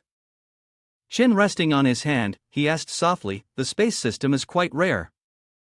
You're really going against the odds with this?" Chang Min kept staring at the bag with great interest. He excitedly raised his claws, "Let me touch it." Lin Xiu blushed and shrank back. "Hey, don't take advantage and sneak a hit." He thought to himself, "The guys outside are protecting me," but Chang Min shamelessly replied, "What's the big deal? This is the first time everyone's seen a space system ability." The driver in front looked over and laughed loudly, praising him. "Ah, Brother Lin is really funny." Chen Gue, from the beast transformation system, happily announced, "Everyone, pay attention, we're almost at our destination." Lin Xiu widened his eyes in surprise, looking ahead. Before them was a massive river of Ling Su, flowing vigorously like a waterfall. Lin Xiu, astonished, thought to himself, "Is this Ling Su?" No one knew how Ling Su appeared, but all the investigative evidence pointed to it being linked to the recovery of spiritual energy. While Ling Su was widespread, the different levels of spirit beasts in Ling Su were determined by the rank of the spirit beast. Although spirit beasts could enter the human world, for reasons unknown, they rarely did so actively. Humans, on the other hand, had no choice but to be cautious and on guard. Despite the country not placing extreme importance on the Ling Su, bronze, or silver levels, they still assigned government personnel to record and guard it, acting as the final line of defense between humanity and this undefined spatial world. A staff member of Lin Xiu's group then spoke, "The number of people today is sufficient. If anyone wants to enter, they can register to come tomorrow." Jinjin, standing nearby, responded, "All right, I'll register our team to come tomorrow." Lin Xiu stood silently in front of the spatial rift of Ling Su, a strange feeling stirring inside him as he thought. The spiritual energy at this entrance felt stronger than at other places. Meanwhile, Jinjin was registering with the staff here. Changnan suddenly appeared, draping an arm over him, acting coy. "Little bunny, what are you doing?" This startled Lin Xiu, making him exclaim, "A Chang Min." Lin Xiu helplessly rubbed his head upon hearing Chang Min's sweet voice. "Damn, Hut just calls me Min Min, why do you have to call Jinjin like that too?" He smiled and replied, "This is different. Where are you trying to take me?" Min Min happily continued pulling him along, "Of course, we're going back to the car to take a nap. Before that, I wanted to study your miraculous stomach a little." Unaware of someone secretly watching them, the person stared at Zhang San, who was wide-eyed, silently assessing them. "These little brats look like they have money. I remember the fat guy next to the car," the person thought. The thugs who had been lurking around pretended to be chatting with each other. "Boss, this group seems like a bunch of fat lambs, just look at their gear in the car." The one called Ma Boss smirked and replied, "That guy looks like the young master of Ding Sheng Group." Big brother of the Xionglan 5-star silver team ordered his subordinates, "Follow them, once they enter Ling Su, track them immediately." The scar-faced man responded, "Don't worry, boss, I'll keep my eyes on them." The scar-faced man thought about the juicy prey, and with excitement, said, "This spring outing for the rich kids is in the hands of Xionglan's team, looks like you're out of luck." Wu Xing folded his arms, his gaze fierce as he replied, "Xionglan, we're regulars here, we specialize in taking care of small, weak, rich adventurers. Just wait, kids, we'll make the whole forest shake under their footsteps, birds flying in all directions." Wu Xing gave a vicious glance and added, "Ling Su will become your grave." The next day, Lin Xiu and his group officially entered Ling Su. Stepping through, they found themselves in a land lush with green vegetation, and in front of them were towering mountains, layers upon layers, shrouded in mist. The 6 of them stood there, taken aback by the scene before them. Lin Xiao thought in amazement, is this the Ling Su world? The space inside is this vast? Xin Xinjin turned around and spoke to him, let's go. Our goal is the inner courtyard of Ling Su. There's a snowfield there, and it's still 2 days' journey from here. He responded, oh, got it. Xin Xinjin turned to Cheng Min and said, Min, keep an eye on the surroundings. Cheng Min replied affirmatively, don't worry. I've already activated the small radar. The radar, a spiritual skill with a sound system, works like a bat, emitting signals to monitor the surroundings. Lin Xiao turned to him and asked, you're being this cautious with the surveillance? Xin Xinjin signaled and said, that means everything is ready. Let's go. Lin Xiao agreed, all right. The three of them turned and left, just as someone peeked out from behind a tree. San Xing asked, Big brother, do we need to take action now? Wu Xing answered, no rush, we're still on the grassland, it's too open here. We'll easily be spotted. At that moment, Wu Xing revealed a sly expression and said to Xing, wait until we're in the forest, then we'll treat them properly. As they ventured deeper into the grassland, they came across a herd of large horned goats, low-level spirit beast bronze class, which liked to eat grass, avoided strangers, and would proactively attack anything that came near. One of the goats, grazing, raised its head, seemingly sensing something. The next moment, the large horned goat exploded.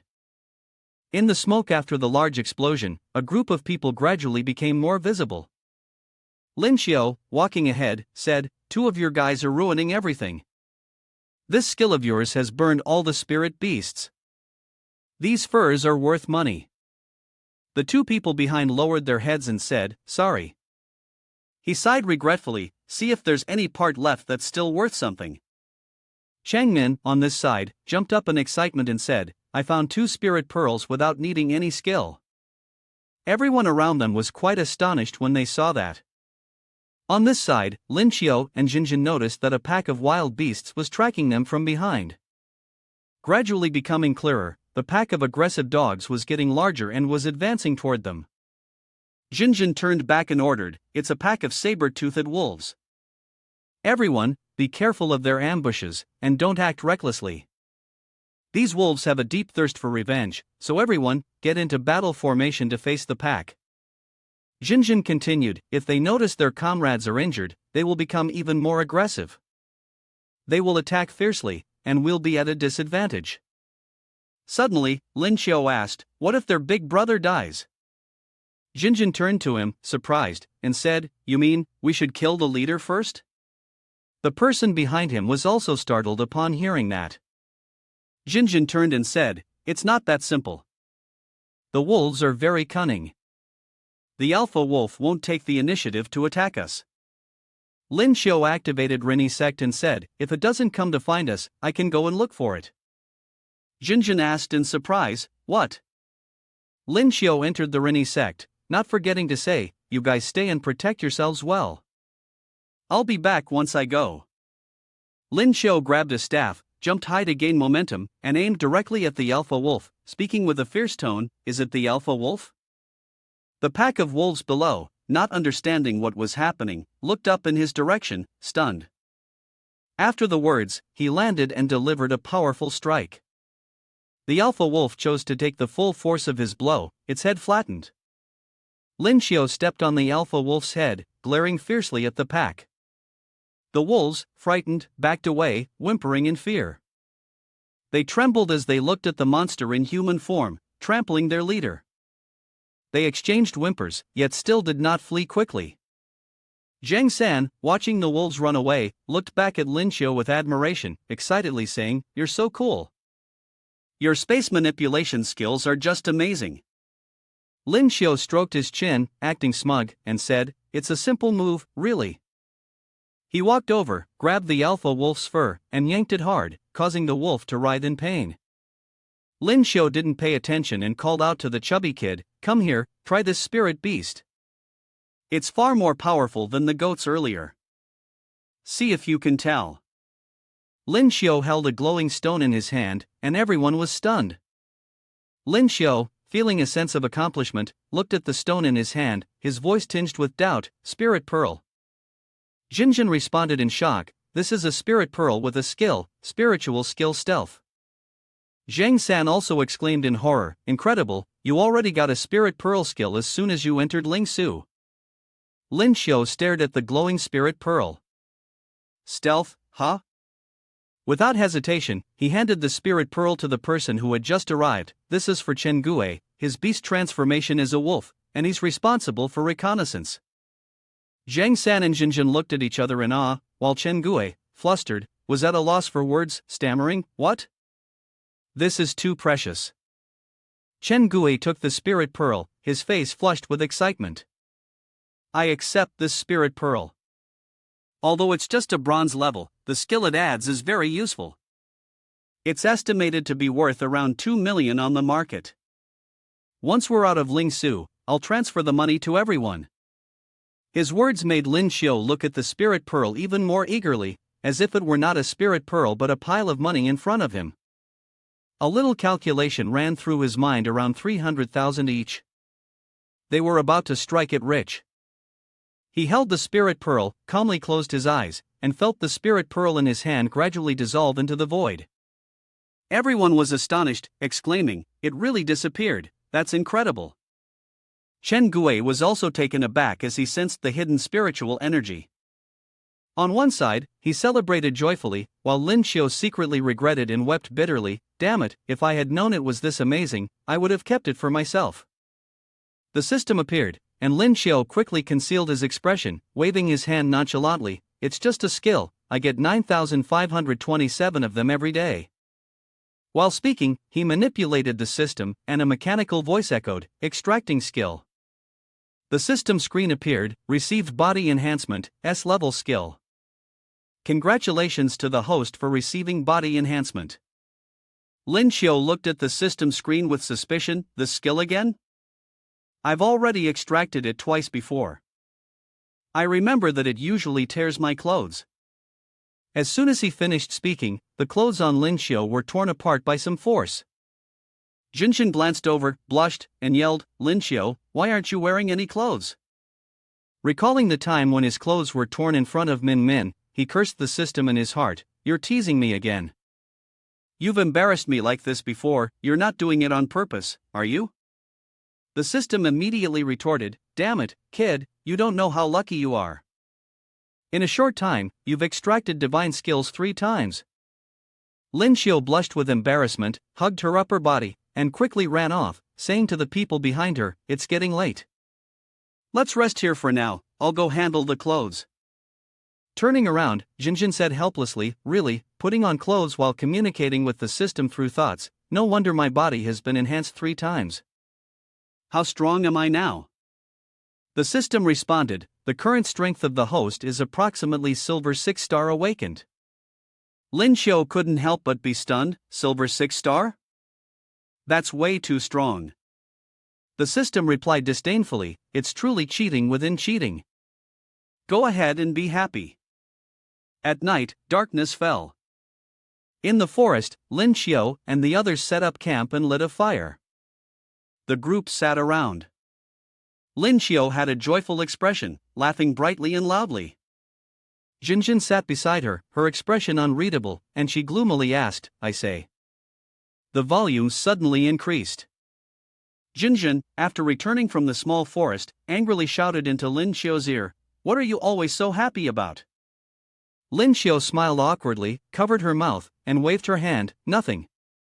She thought to herself, I can't help it, the power boost is so satisfying, I'm already looking forward to what the skill tomorrow will be. Min Min approached and whispered into Jinjin's ear, big sister, it seems like someone is watching us. Jinjin's expression also darkened, are you sure? Could it be other adventurers passing by? Min Min glanced back and whispered, after observing, I noticed the other side has been following us. Moreover, each person is very cautious, always keeping a distance of 800 to 900 meters from us, neither approaching nor disappearing. The 3 of them, Jinjin, Min Min, and Lin Xiu, raised their vigilance. They glanced around warily. Jinjin, in a grim tone, said, in that case, we must be really careful. I heard from the elders at home that there are illegal organizations specializing in hunting other adventurers in Ling Su. Lin Xiu was somewhat confused. Hunting? Jinjin sketched the image of cold-eyed hunters grinning in front of people who had already lost consciousness. In Ling Su, casualties were a common occurrence. After killing and looting, as long as they covered their tracks, it was hard to catch these people. Jinjin, anxious, spoke more cautiously. If it's them, they'll definitely make their move when we enter the forest. It's very easy for others to spot us here.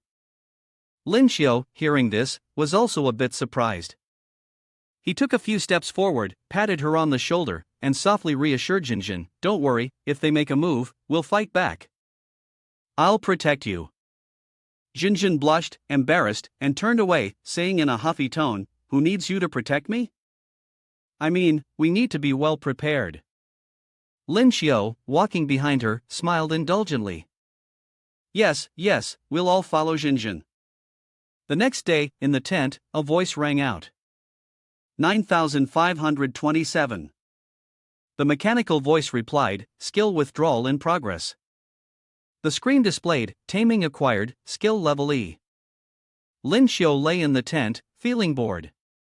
He sat up, still half asleep, yawning. "I think it's better not to congratulate me yet. I was really hoping for better performance today." Suddenly, a scream came from outside. "Ah!" Lin Xiu immediately became alert, his heart pounding. What's happening? That sounded like Jinjin. Two massive, fiery red pythons, looking vicious and menacing, stared intently at Lin Xiu and the others. Lin Xiu's mouth hung open in shock at the sight before him. The system quickly analyzed the python, revealing that it was baring its fangs, charging forward to attack. Spectacle snakes were fast, venomous, and incredibly hard to tame. Lin Xiu seemed to grasp the situation, and through his knowledge of taming, he accessed information about the species. "This is bad." He quickly shouted to everyone, "Everyone, fall back, don't get close, it's too dangerous to attack directly." One of the pythons spat venom at Jinjin and the others, but fortunately, they all managed to dodge in time. "Dian Lei, let's attack from a distance together." Dian Lei, standing nearby, responded, "Got it." Dian Lei unleashed a thunder strike, while Jinjin shot out spikes of ice, both striking the python simultaneously. The python let out a painful roar as it was struck, writhing in agony from the lightning and the ice that clung to its body. Both pythons collapsed to the ground, and Jinjin let out a relieved sigh. That was too close. Min Min, standing nearby, scoffed, "Ugh, that snake was horrible, so gross and stinky." Lin Xiu held the dagger and walked forward. "This moment is still best handled by a man." Zhang San followed behind and, upon noticing something, reported to Lin Xiu, "Boss, there's something moving inside." He pointed toward the belly of the python. Lin Xiu knelt beside the bulge on the python's stomach. "Wait a moment, everyone, don't come over here." As soon as the dagger made a cut, blood immediately spurted out, and two red eyes stared fiercely from within. A rat suddenly jumped out from the incision, leaping toward Lin Xiu. At the same time, the system displayed, "Earth rat grassland, gentle temperament, extremely easy to tame, specialized in earth-based skills, a little expert at digging." Jinjin and Min Min, drawn over to see the new creature before Lin Xiu, both exclaimed in unison, "So cute." Lin Xiu's face was still filled with shock. "What kind of toy is this?" Zhang San, looking at the adorable little rat in front of him, seemed a bit incredulous. "Earth rat." The little rat quickly grew familiar with Lin Xiu and leapt onto his arm. Lin Xiu, not knowing what to say, muttered, "Humph, this toy probably isn't dangerous." No sooner had he spoken, the earth rat darted toward his feet. Jinjin, startled, shouted, "Yeah." Lin Xiu was too slow to stop it. "Hey." Jinjin scooped up the cute rat and happily said, "Ah, so adorable, so well behaved." The mouse was content to let Jinjin hold it, but Lin Xiu angrily shouted, "You, mouse, get down from me." He thought to himself, "Wow, this is really dangerous." Lin Xiu looked on helplessly, clicking his tongue in frustration, "TCH." Then he continued to rip open the python's belly. Inside, he found two perfectly white pearls. "There are two spirit pearls," Lin Xiu said. The earth rat behind also shouted, "Triple A." The mouse in Jinjin's hands excitedly squeaked, "Hey, hey, hey." Jinjin guessed what the little guy meant and translated, "It seems like it wants the spirit pearls in your hands." Lin Qiu immediately responded, "No way, dream on." The earth rat quickly scampered to the ground, looking very urgent. It gestured for a while, making more squeaking sounds. Lin Qiu seemed to understand and replied, "What? You're saying I can trade these for something? I don't believe it." Min Min and Zhang San, who were watching the exchange from the sidelines, couldn't help but think at the same time, they can actually communicate with each other. The earth rat transformed into a bandit, swiftly rushing toward Lin Qiu to snatch the spirit pearls from his hands. Lin Qiu watched helplessly as the rat took the pearls, cursing under his breath, "Damn it." Unable to catch up, he could only watch as the filthy mouse carried away his treasures. With tears welling up, Zhang San walked over to comfort him, saying, "Big brother, it's just 2 spirit pearls." Lin Qiu thought to himself, "Damn it, what do you know, you have money." Jinjin noticed a sound coming from a distance and, becoming alert, spoke up, "I think I hear something." A loud explosion rang through the forest, rapidly speeding toward Lin Qiu and his group. Min Min shouted, "Everyone, quickly look." Everyone entered battle mode. Min Min, slightly panicked, said, "I feel like a group of spirit beasts is surrounding us, and there are so many of them." A hole suddenly appeared in the ground, and many earth rats jumped out, each carrying colorful gems on their heads. "Heyda!" The group was stunned, speechless. The little rat that had stolen Lin Qiu's item earlier was holding a gem and waved its hand behind it. The other rats quickly lined up, each holding a gem and placing it in a pile. The gems soon piled up into a small mound. The earth rat holding a spirit pearl approached Lin Qiu, offering it to him. Lin Qiu couldn't believe it, kneeling down and pointing at himself, "These spirit pearls are for me?" The earth rat nodded, saying "Heyda," as if to imply, "To thank you, give me 2 earth spirit pearls." Min Min took out a notebook and began to record. There are 70 red spirit pearls, 4 of which have spiritual skills. There are 52 blue spirit pearls, 3 of which have spiritual skills. There are 61 green spirit pearls, 3 of which have spiritual skills. And 30 faith spirit pearls, 2 of which have spiritual skills. Min Min held a pen and calculated the total, a total of 213 spirit pearls, some of which contain spiritual skills. Zhang San reached out toward the pile of spirit pearls, which were stacked like a mountain, and sighed, "Although they're all bronze grade, the quantity is impressive." Lin Qiu picked up a spirit pearl, holding it up and inspecting it.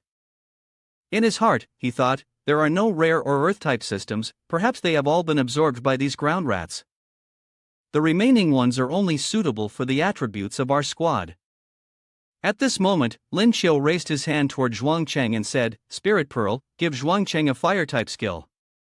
At this moment, Zhuangcheng was holding a spirit pearl in his hand and quickly thanked him, "Brother Lin, I need a spiritual skill, a fireball would be fine." He left the other spirit pearls for them to take. Jinjin quickly spoke to him. He turned around and asked, "All of them?" At that moment, she felt grateful as she remembered the moment he commanded everyone in the battle against the spectacle snake. Responding to his question, she quickly added, "Yes, this time, being able to easily deal with the spectacle snake mainly relied on your leadership." Zhang San, excited, placed his hand on his shoulder, "That's right, big brother, take it." Min Min also praised him, "It all depends on the rabbit saying a few words to this rat to make it work." Receiving so many compliments, he could only scratch his head and awkwardly respond, "I didn't say anything, but the other spirit pearls have no effect on earth-type spirit beasts. This one is the only one that works for us." No longer shy, he quickly put the spirit pearls into his bag, muttering, "Since this is everyone's decision, then I won't be polite." Seeing this, Jinjin quickly gave him a suggestion, "By the way, do you want to try absorbing it?" He paused for a moment to think, then quickly tried to absorb the spirit pearl. The energy from the spirit pearl surrounded him, its powerful features enclosing him from all sides, and he absorbed it all. However, his mind couldn't help but wonder, "I've never absorbed a spirit pearl before. How should I do this?" His hand touched the spirit pearl, and the energy emanating from it gave him a strange sensation, one that took him by surprise. After absorbing a large amount of powerful energy from the spirit pearl, Lin Xiu had broken through the bronze San Sheng, and as a result, his body felt somewhat more at ease. Zhang San and Min Min, standing together, were both extremely excited to witness Lin Xiu's breakthrough and couldn't help but shout, "Congratulations, big brother, for breaking through." Jinjin, standing beside them, couldn't help but marvel at the power of the spirit pearl. He just absorbed it and already broke through. The power of this spirit pearl is that great. Hearing these words of praise, he raised his voice and said, "It's not like that. I've been cultivating for the past month, and I was on the verge of breaking through anyway, so there's no need for you to exaggerate." She quickly interrupted him, "Anyway, congratulations. Now our team's fighting power has increased a little. Kiddo, thanks a lot." While speaking, she patted his head in approval. "Kiddo." She informed Kiddo that they were about to leave and that it should go home now. Seizing the opportunity, he grabbed Kiddo by the neck, pulling it out of her embrace. "Wait a second, I still have something to ask this one." It prickled slightly and it let out a cry. Immediately he brought his crafty face close and threatened, "Do us the trouble of coming along with us for a spell, you won't mind, will you?" Faced with his offer that could not be refused, it could only agree. At that moment, behind them, Ershing and Wuxing were covertly watching from behind the cliff. The belligerent Ershing spoke up. "Big brother, they've gone into the forest. Shall we make our move now?" Sanxing would not be outdone and quickly chimed in, "Leave those rookies to me, I can handle them alone." But Wu Xing intervened, "Don't be hasty." Wu Xing glanced over at Lin Xiu's group and said to his companions, "Our squad has 3 silver-level powerhouses, dealing with them won't be hard. This is the only entrance to the forest, it's not a good choice. We should let them go a few more steps." Wu Xing now wore a malignant smile and revealed his scheme, "Wait until those goat sentries in the forest lower their guard and rest, then we'll strike." Night fell. Lin Xiu's group had set up camp to rest. Outside the camp, Jinjin and Lin Xiu were gathering firewood. Lin Xiu quickly erected a barrier powered by rice, specifically powered by fire hide, by ripping the earth in front with water, creating a very deep hole. The final step was to drive stakes into the pit, and it would be done. Hearing the command, Jiahua quickly grabbed the sharp stake and jumped into the deep hole. In no time, countless wooden stakes were planted into the hole by Jiahua. These sharp stakes now formed a solid protective layer for Lin Xiu's group. Seeing the highly satisfactory result, he praised Jiahua. Very good, very good. Call the other little rats out." At that moment, he held the venom of the spectacle snake in his hand. Immediately after, he poured the venom of the spectacle snake into the deep hole, his cunning face becoming more and more apparent. As long as a bit more snake venom enters, those who don't die will be crippled. The venom of the spectacle snake dripped into the bottom of the hole, making a distinct tick-tick sound. Soon after, he praised Jiahua's work again. "With this, the great task is accomplished. You can go now. Be careful in the future not to let other spirit beasts catch you. We may meet again when the opportunity arises." Jiahua quickly bid him farewell and left with his companions. At that moment, Jinjin, who was behind, spoke, causing him to instinctively turn back. "The traps are all set, Chang Min has some news to share with everyone." Standing by the campfire, Min Min called Jinjin and Lin Xiu over. Jinjin asked, "Any new information?" Min Min spoke loudly and clearly. "The group is getting closer and closer to us, they are now only 500 meters away. I can hear their conversations clearly. They're planning to attack us tonight." Upon hearing this, Min Min's serious expression became clear, and Zhang San beside him quickly asked in alarm, "What?" The fear was evident on his face. Min Min responded, "It seems the other side is the infamous Fierce Wolf Squad." Upon hearing Min Min's words, Zhang San anxiously shouted, "The Fierce Wolf? I heard they specialize in killing new adventurers in Lingsu Cave, and some members of their team are at silver rank." As he spoke, Zhang San's footing seemed unsteady, and he sank into deep thought instead. Everyone appeared worried, and continuing like this wasn't an option. He quickly spoke up to lift everyone's spirits.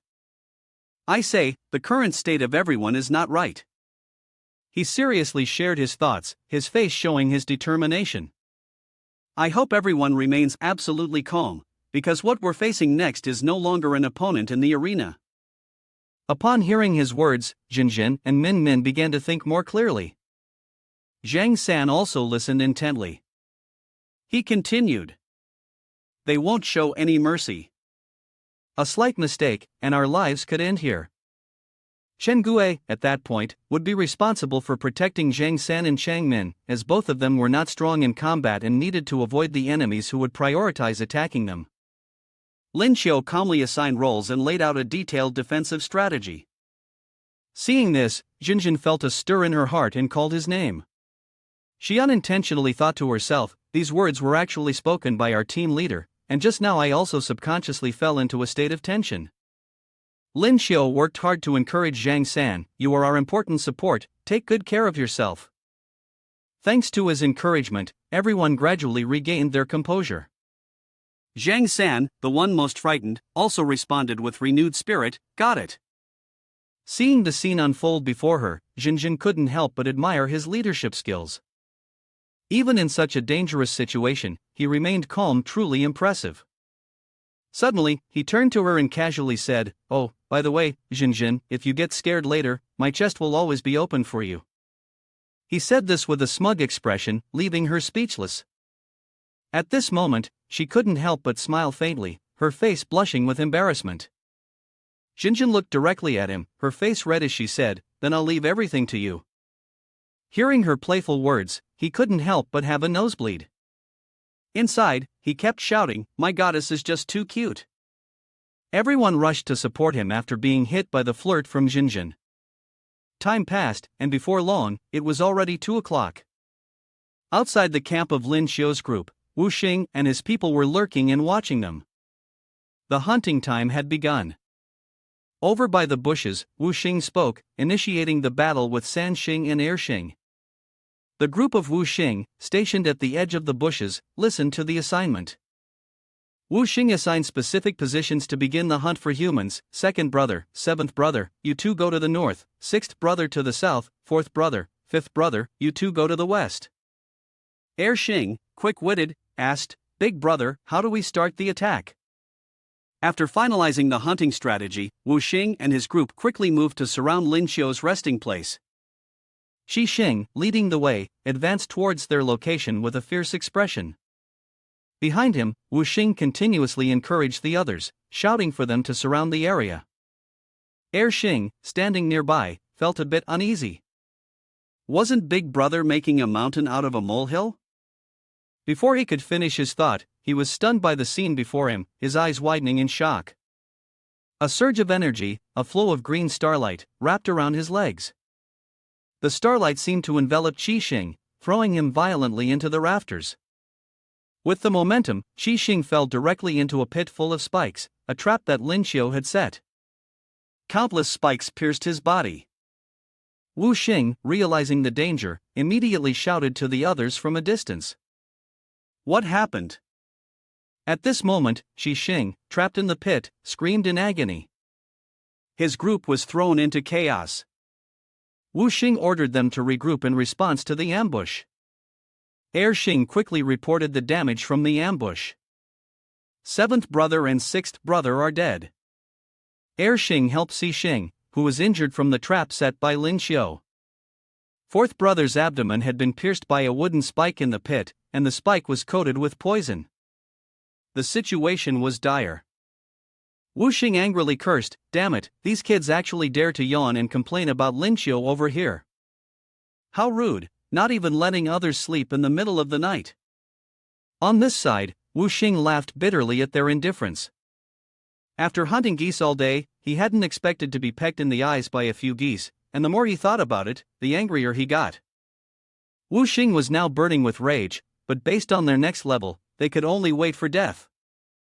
Lin Xiu raised his hand to the sky, with Min Min and Zhang San behind him. He raised his hand and shouted loudly at Wu Xing's group, "Who says anyone's dead for sure?" Then, he snapped his fingers, and suddenly, something from above was heading towards them from the sky, leaving Wu Xing's group wide-eyed in astonishment. It was Jinjin's ice energy descending close to them. The energy formed sharp ice columns on the ground. Jinjin's ice energy surrounded the legs of Wu Xing's group, making them all flinch. At that moment, a fireball from above sped toward Wu Xing's group. The powerful energy caused them to be thrown back. Wu Xing then turned to Air Xing, only to hear the news that Si Xing had been lost at Air Xing's hands. Wu Xing was furious, and their strong energy flared outwards. "Good, very good, next, I'll show you what hell really looks like." In front of Lin Xiu's group, two types of energy were now split, a silver and a silver. On this side, Jinjin was startled by the energy she sensed. The spiritual energy was overwhelming, and the other party were all silver-level powerhouses. Lin Xiu looked at the group in front of him, not paying them any attention but warning, "It's like we're the villains here." Jinjin, standing beside him, cautioned Lin Xiu, "Stop bragging, be careful." Looking at the two groups before her, one in blue and the other in red, Jinjin felt a surge of fear in her heart. Their strength is far superior to ours. Jinjin prepared herself for an attack and loudly told Lin Xiu, "I'll hold off the leader while the others take care of one person. You deal with the rest." Lin Xiu turned to look at Jinjin and immediately realized she was trying to show off her strength, wasn't she? He reached out and patted her on the shoulder to reassure her. Jinjin glanced at Lin Xiu, and he immediately struck a confident pose, comforting her with a smile, "Don't be afraid, the great Commander Rabbit is here." Jinjin, embarrassed, turned her face away and muttered shyly, I'm not scared." The two split up, leaving behind the words, "I'll go first, you guys hang in there." Lin Xiu also shouted, rallying the others, "Brothers, get ready." In his heart, he was calculating that her strength might make it hard for her to deal with the leader, so he needed to end the battle quickly to help her. Zhang San said to Lin Xiu, "Boss, you give the orders." Lin Xiu replied, "Zhang San, find a safe spot." Zhang San quickly replied, "Yes." Then, Lin Xiu immediately assigned the others, "You all protect Zhang San." The group stood there, puzzled, with the same question in their minds, "Huh?" Two of the opponents voiced their frustration, "What does this mean? A bronze-level newbie like you wants to die?" Lin Xiu didn't bother responding, just a bunch of lackeys talking so much. San Xing, upon hearing this, was enraged. He gathered spiritual energy in his hands and, with a swift motion, launched an attack, "Prepare to die." Lin Xiu shouted, "Everyone, be careful." He then unleashed his move, Spiritual Skill Tornado, and a terrifying whirlwind appeared, sweeping people off their feet. Zhang San yelled, "Big brother, be careful." Lin Xiu charged forward, dodging the vortex, secretly thinking to himself, "Is this all?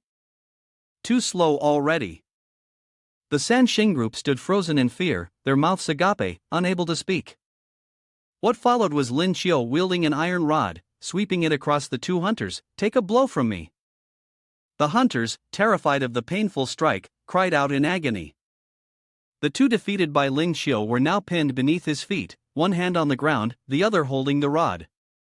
He sneered, "I haven't even used my full strength, and you've already fallen." Zhang San laughed and cheered, "Big brother, so mighty." Lin Xiu turned and smiled lightly, humbly saying, "Not really, it's all thanks to the high-quality rod you gave me." On the other side, Jinjin wasn't doing as well, her gaze sharp with caution. The leader of the Silver 5-star team was charging toward her, but she seemed to have been injured. Weak and drained of energy, he could only stand on the edge, waiting for the incoming blow. Lin Xiu's face grew more anxious as he rushed forward. "It's over, get behind Wu Xing quickly." The staff was already in position, and for a brief moment, both Jinjin and Wu Xing were stunned, unable to believe what had just happened. Lin Xiu, in a fit of rage, poured all his strength into a strike aimed directly at Wu Xing, creating a shockwave of explosion. Wu Xing, lucky enough to dodge the blow, turned around in disbelief, noticing something was terribly wrong with the body behind him. Second brother, third brother both were dead. Without any hesitation, Lin Xiu lunged forward to attack. Come taste this. He quickly executed his sudden strike third path, hitting a vital spot on Wu Xing, leaving him pale with fear. Be more careful, where are you hitting, brat? You only know how to sneak attack. Wu Xing swiftly retreated, barely evading Lin Xiu's strike, and cursed loudly, damn it. At this moment, Wu Xing was furious. Using every ounce of his energy, he activated his Roaring Fury Tiger spiritual skill. Little rascal, you've really pissed me off. With a mighty roar, he leaped into the air, his sharp claws aimed at Lin Xiu. Wu Xing's face was now filled with murderous intent. I'll take care of the rabbit first.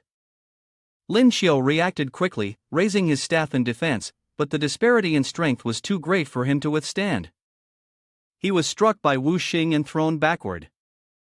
At that moment, Lin Xiu collapsed to one knee, struggling to hold himself up on the ground. He was breathing heavily, his teeth clenched. The force is too strong, I can't go head to head like this. I need to think of another way. Wu Xing saw that Lin Xiu didn't counterattack, which only made him more arrogant. You dare to be distracted?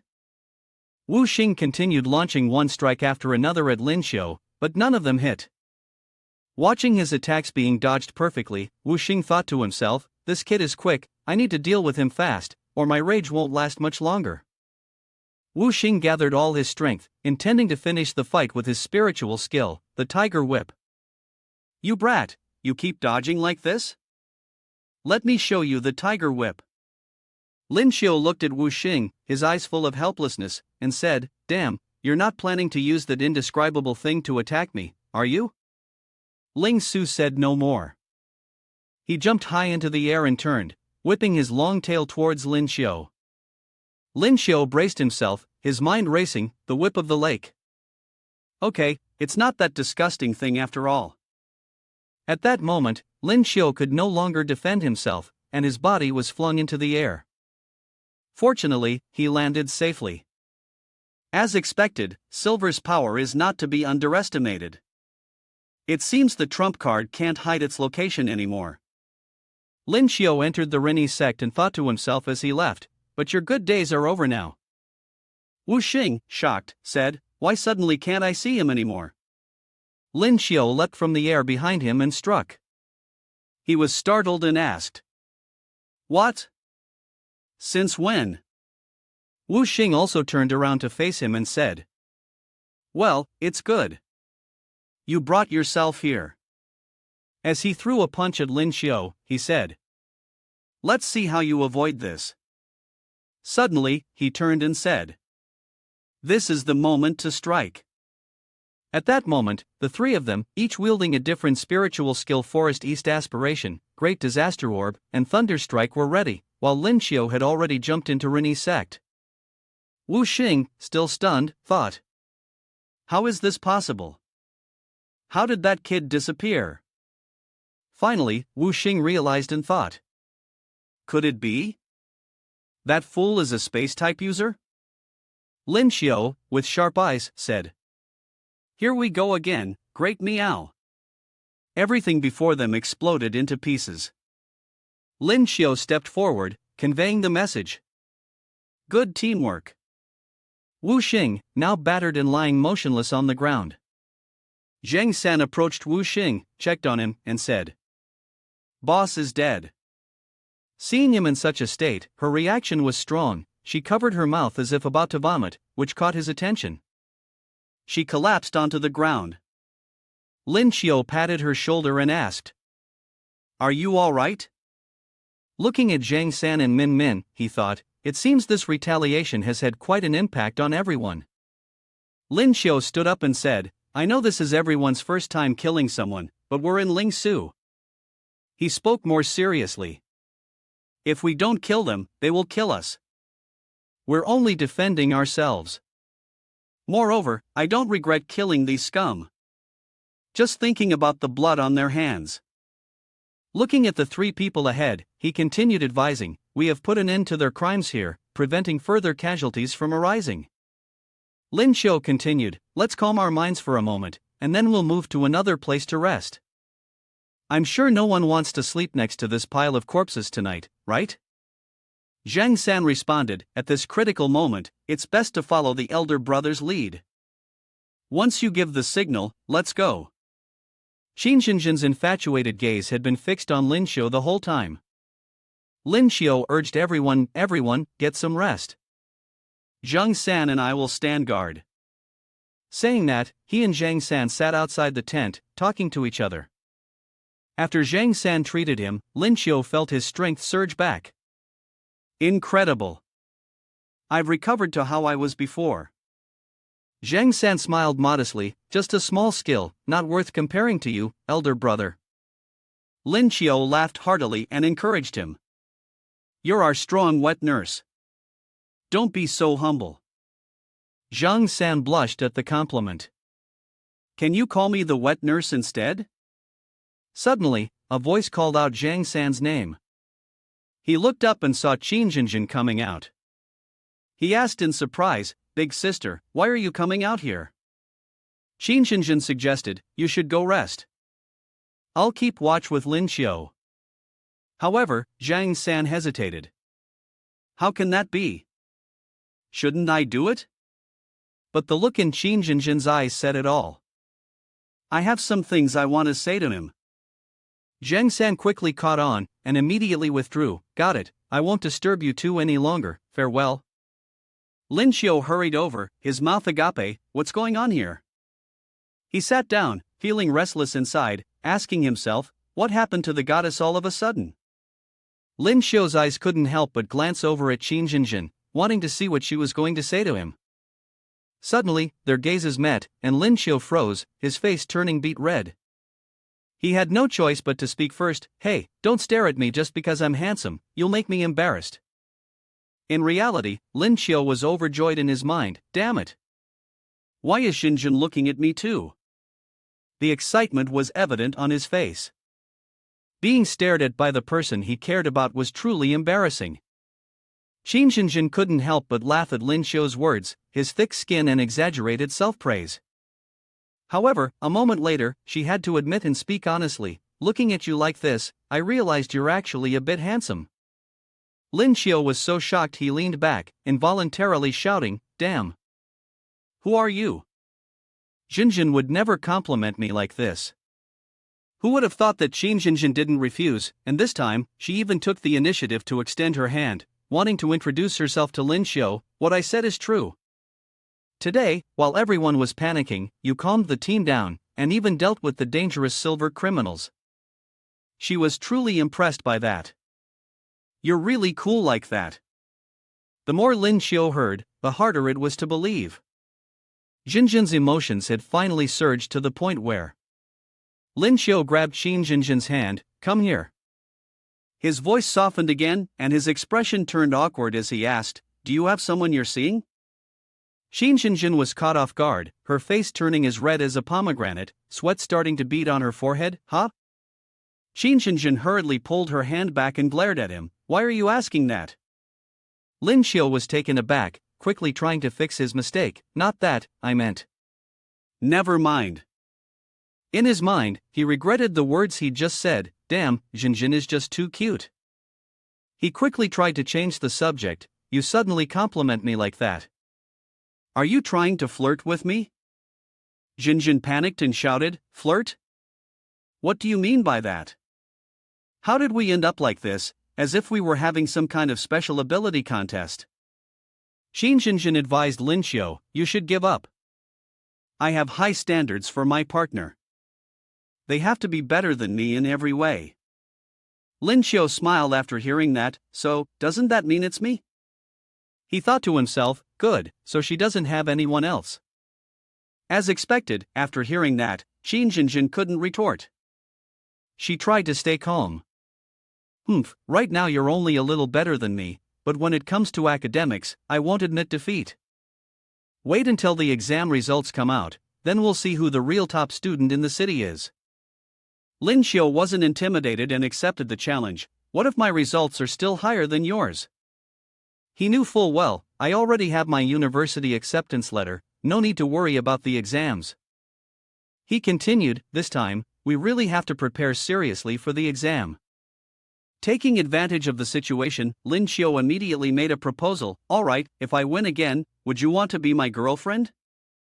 Xin Zhenjun, on the surface, still tried to maintain her dignity. Don't dream about it. A while later, someone came out to help Lin Xiu. Big brother, we're here to take over. He knew it was getting late, so he said goodbye and headed home. Alright, Zhenjun, see you tomorrow. Xin Zhenjun pretended to be sulking and didn't respond to him. Everyone around looked at each other in confusion. Why is big sister mad? The next morning came quickly. As soon as he woke up, Lin Xiu opened the system to check 9,527 skills for the day. 9,527. A notification popped up, announcing that skills were being withdrawn. Suddenly, a huge announcement filled the screen. Congratulations, host.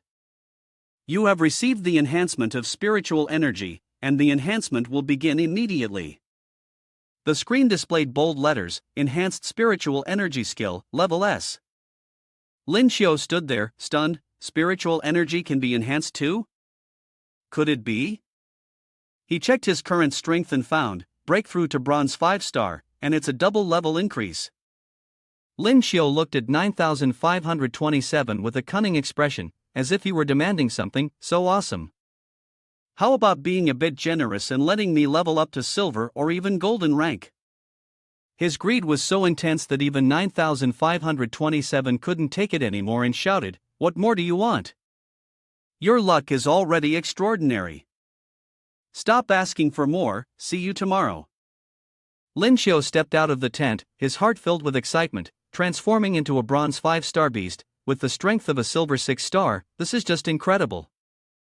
Zhang San, seeing Lin Xiu walk out, immediately greeted him. Big brother, you're awake.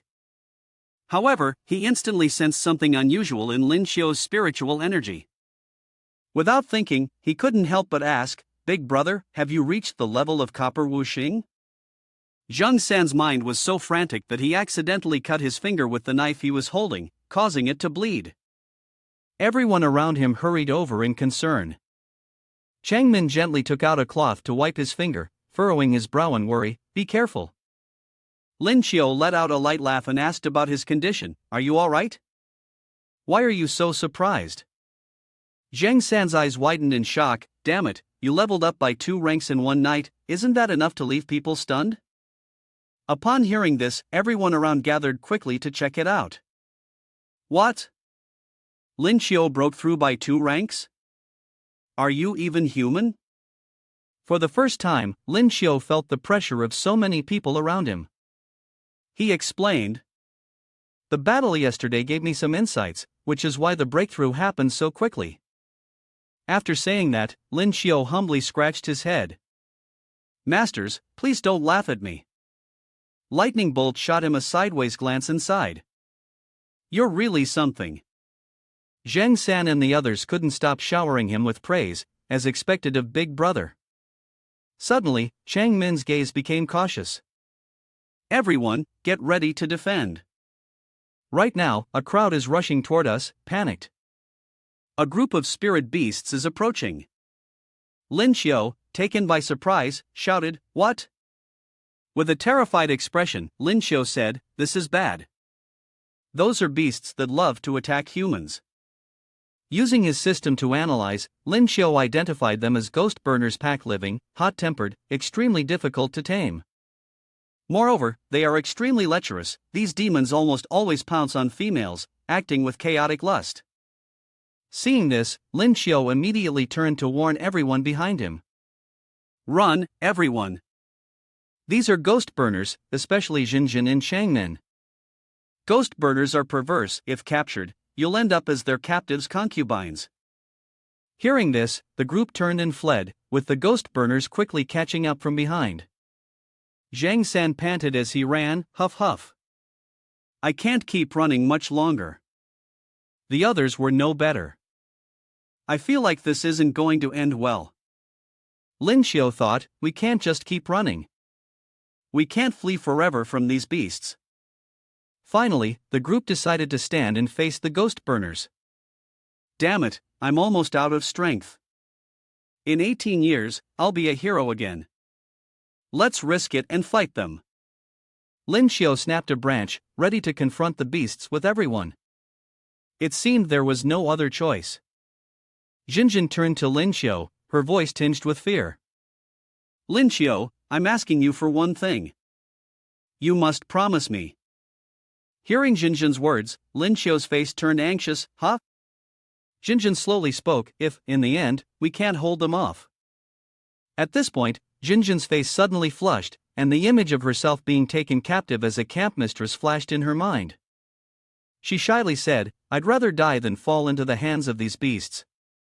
The girl beside her shyly responded, Me too. Lin Xiao stepped forward and said loudly, Don't worry, none of us will be harmed. He silently vowed to himself, I will protect you, even if it costs me my life. Lin Xiao rushed forward, giving instructions, I'll hold them off, you two get ready to amplify. The two girls responded, Got it. Quickly, Lin Xiao plunged into the encirclement of monsters. These were just a bunch of uncivilized beasts, and they dared to bully my goddess. Lin Xiao struck each one with precision, his demeanor resolute. The monsters screeched in pain, charging towards Lin Xiao. Jinjin stood behind, observing, when she suddenly noticed something. It's bad, Lin Xiao is still fighting the spirit beast, but a few ghost burners have already broken through. Seeing Jinjin standing alone, one of the ghost burners tried to take the opportunity to pounce on her. At the critical moment, a huge explosion completely wiped out the lustful demon. It turned out to be Lin Xiao, who had arrived just in time to block its attack. Lin Xiao didn't say much, he simply struck the demon with his staff. Get lost. Suddenly, from behind, another demon rushed forward. Lin Xiao didn't have time to react and was struck by a blow from the ghost burner. His face showed clear pain. Ugh. Jinjin, seeing this, was extremely worried. She told him, Lin Xiao, we're ready. At that moment, Lin Xiao, clutching his injured arm, managed to regain his composure. The three of them worked together to fight off the monster. The echoes of the ghost burner's roars mixed with the combined strength of the three, creating a deafening explosion. Zhang San, seeing the ghost burners were defeated, let out a relieved smile. Great, it's over. Chang Min used her acute hearing to check and, in a panicked voice, said, Wait, I sense another wave of spirit beasts approaching. As she spoke, her hand pointed ahead. In the distance, a large horde of monsters was charging toward them. Damn it, there are so many. That's their big brother, Zhang San spoke hesitantly. Chang Min, terrified, began crying. Sniff, the situation is so tense right now, it's hard for both Lin Xiao and the others. Our spiritual energy and stamina are nearly drained, this is really bad. Chang Min was so scared she could barely speak, then sobbed, Sniff sniff, I don't want to die here like this. I still don't have a boyfriend. Zhang San turned his head, looking confused, and asked, Min, you. Seeing Chang Min cry, he felt a deep sense of pity and decided to stand up and protect her. Because Min had no other choice, he took out his phone and called someone, not forgetting to comfort Chang Min. Min, I won't let anything happen to you. Seeing Zhang San's expression suddenly change, Chang Min was a little surprised. Oh. Zhang San stared at the phone, then raised it and shouted, Come here, Jiao Si. He pressed a button. Immediately, a person appeared out of nowhere. Young master, don't worry, Jiao Si is here. A tall man stood in front of Zhang San.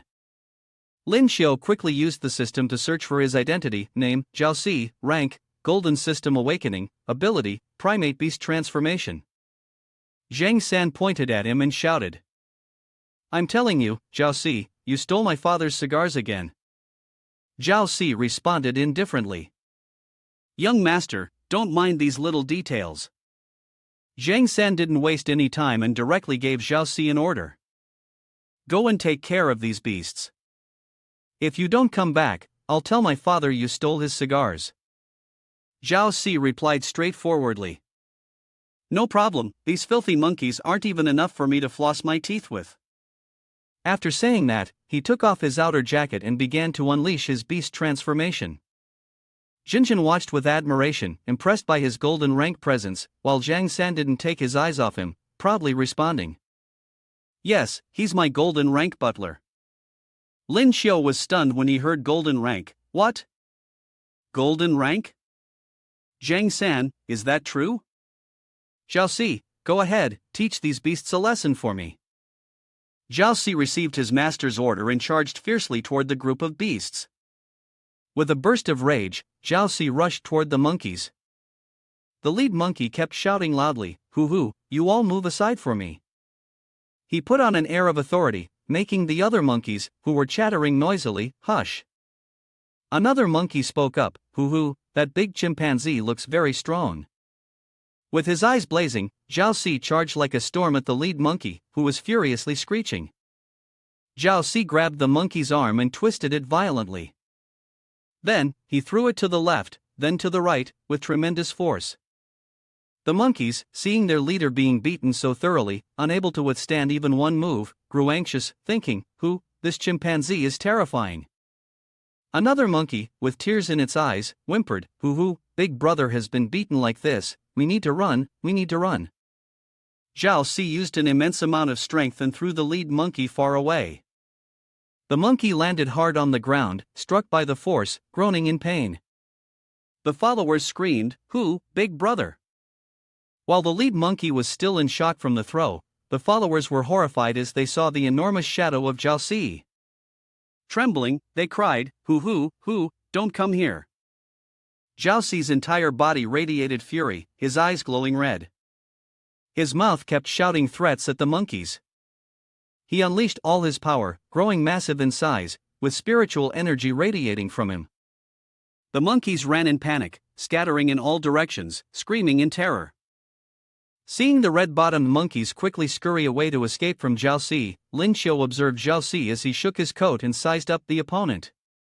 This was the terrifying powerhouse of the golden rank. Zhao Si returned to his handsome, carefree human appearance, waved at Zhang San and said, "Young master, the matter is resolved. I will take my leave now." He crossed his arms and smiled in response, "You've worked hard. Don't worry about the cigars, I'll handle it." Zhao Si leapt away, leaving behind a remark, "Thank you, young master." Changmin turned to ask Zhang San, "Is Zhao Si always with us?" Zhang San smiled gently and explained, "Yes, actually it's not just fourth brother." Zhang San looked at Lightning Bolt and answered, "Your family also wanted to send someone to quietly protect you in the end. After some discussion, they decided to send only fourth brother. Your parents, after deliberation, sent a representative to protect you as I've said." Zhang San scratched his head and ears, saying, "Sorry, but the family discussions were only shared with me, and they specifically told me 3 times not to tell anyone." Lightning Bolt, his hand against the cold, replied, "We don't blame you, brother."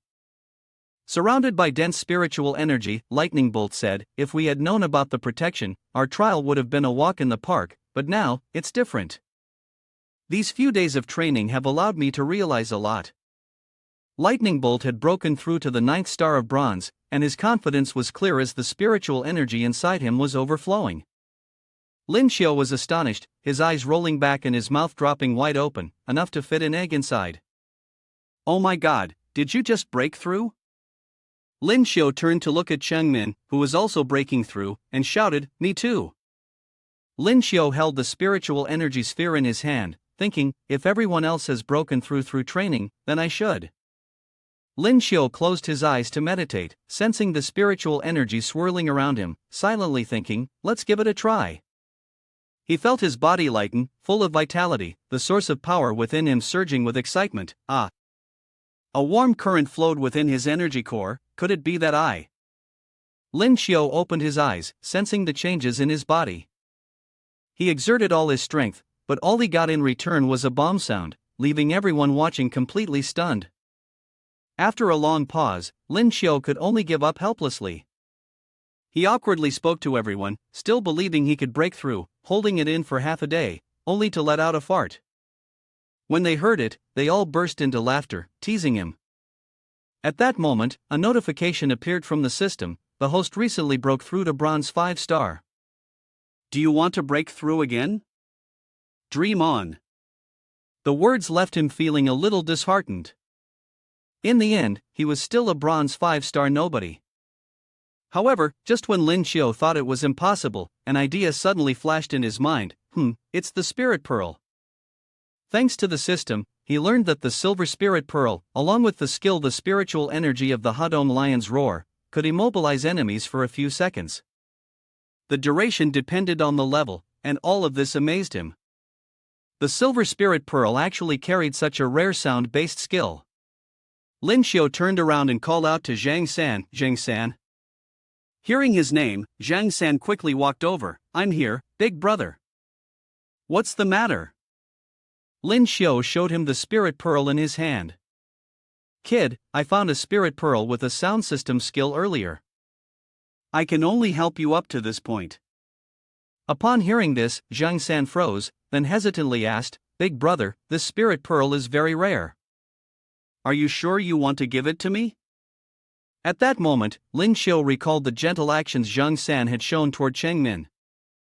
He immediately made a guess. From what I've observed, you have feelings for Cheng Min, don't you? Would you like to take this chance to make a move? Zhang San didn't try to hide it at all. He shyly scratched his head. Big brother, you really have sharp eyes. I do like her. For real. The memory of when Cheng Min gently fed him flashed in his mind. The rice is ready. Being fed by her made him feel ecstatic. Min is so gentle. She's good at cooking, and with such a kind heart, she'll be a great wife. Listening to Zhang San ramble on, Lin Xiu couldn't help but feel helpless. Already thinking about marriage, huh? Despite receiving the spirit pearl, Zhang San didn't forget his debt to Lin Xiu. He promised to send him 200 million as a token of gratitude, which made Lin Xiu very happy, and he jokingly agreed, Oh, I almost became a millionaire by accident. At that moment, Zhang San happily held the spirit pearl in his hand. I'm so happy. How should I give this to Min? Her voice suddenly rang out from behind. What are you trying to do? This caused Zhang San to startle slightly. Min, when did you get here? She explained that she had seen the two of them secretly laughing about something, and out of curiosity, she came over to take a look just as he was about to hide the spirit pearl. No, it's nothing, just that. Lin Xiu, who was behind her, wasn't going to let him hide it so easily. He shoved Zhang San towards Cheng Min with a rough push. This brat's embarrassed at the crucial moment, I'll help him out. This caused Zhang San to lose control of his body for a moment and nearly fall. I'm about to fall. Zhang San knew this was the perfect moment, so he didn't want to hesitate any longer. He knelt on one knee in front of Cheng Min. Min, please accept this. This left her very surprised. After observing the spirit pearl in your hand. She was so stunned that her mouth hung open.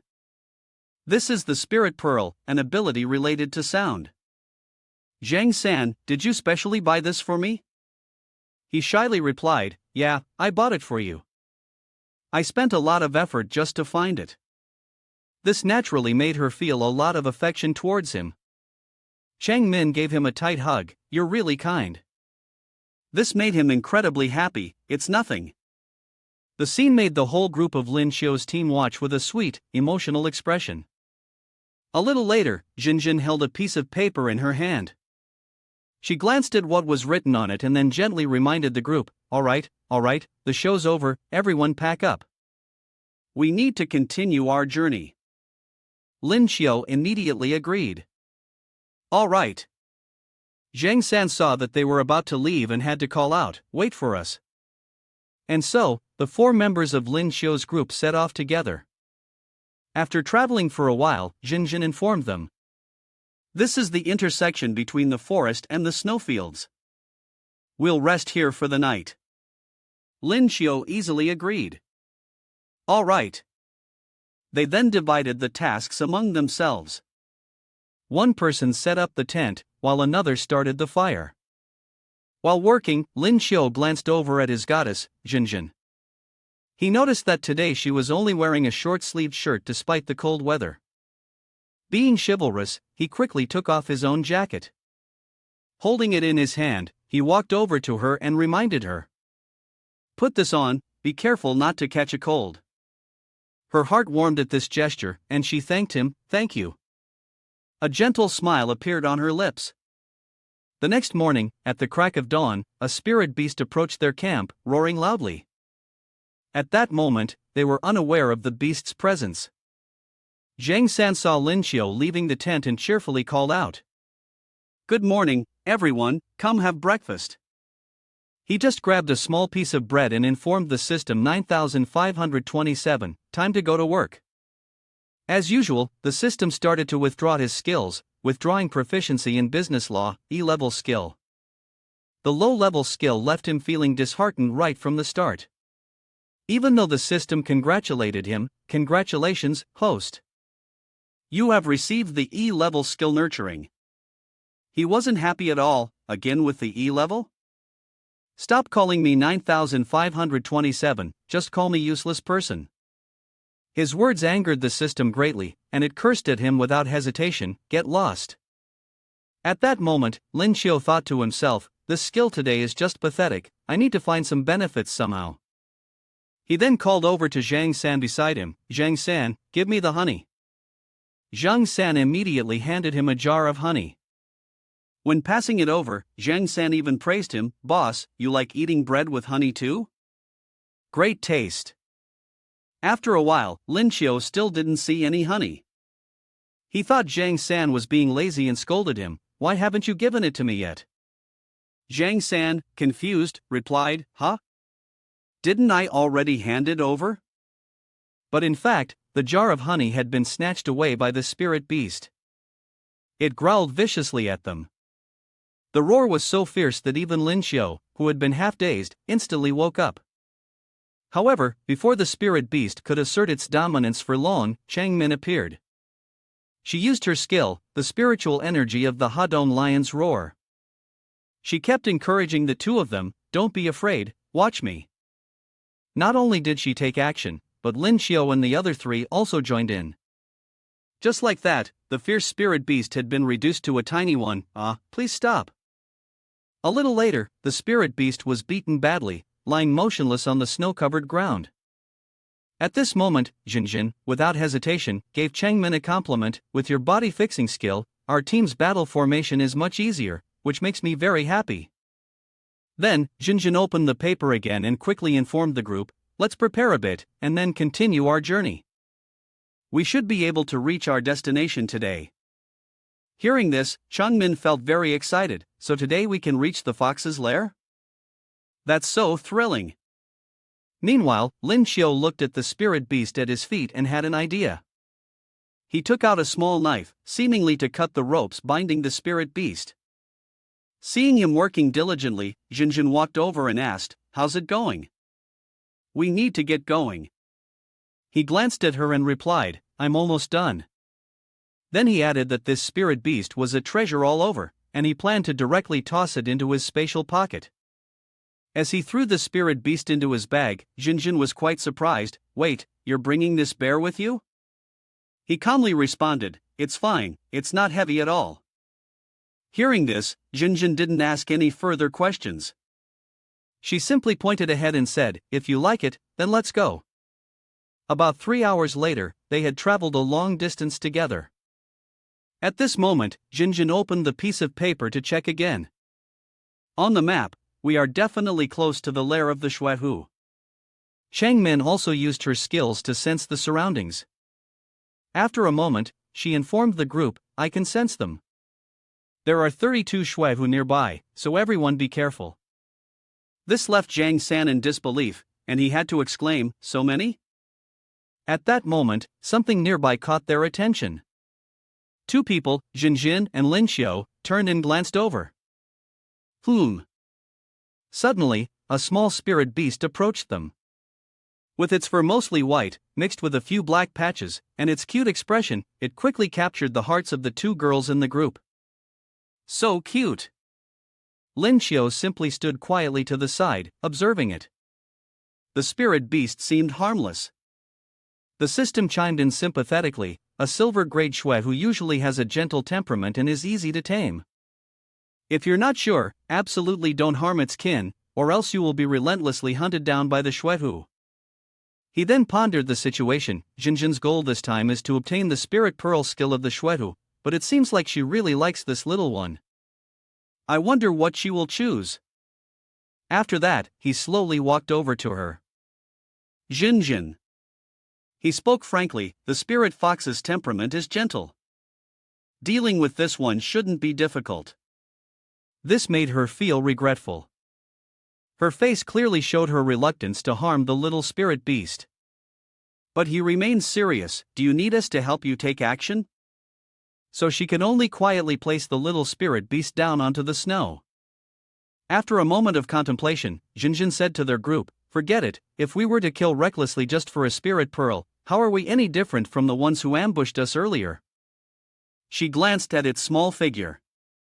After a while, she managed to shake off her reluctance and, feeling satisfied, Jinjin said happily, just being able to see such a cute spirit beast, I'm already very content. Hearing this, Lin Xiao also felt happy, and couldn't help but think, as expected of my goddess, not only beautiful but also kind-hearted. Zhang San, standing nearby, also praised her, as expected of big sister, truly exceptional. Then, I suggested to everyone, well, let's head back. But Lin Xiao suddenly felt something was off. Wait. He gallantly stood up and stepped in front of the girls. We might not be able to head back just yet. It turned out that two large snow fox-type spirit beasts had appeared before them. They suddenly growled at them in anger. This made Lin Xiao, who was quite perceptive, quickly realize the situation. From their growls, he could sense, they might have misunderstood us as having taken their cub. Upon hearing this, Jinjin asked him, so, what should we do now? Just then, the little spirit beast gently approached its parents. It began to explain the situation to them. After hearing that, all misunderstandings were quickly resolved, and the massive spirit beast no longer seemed angry.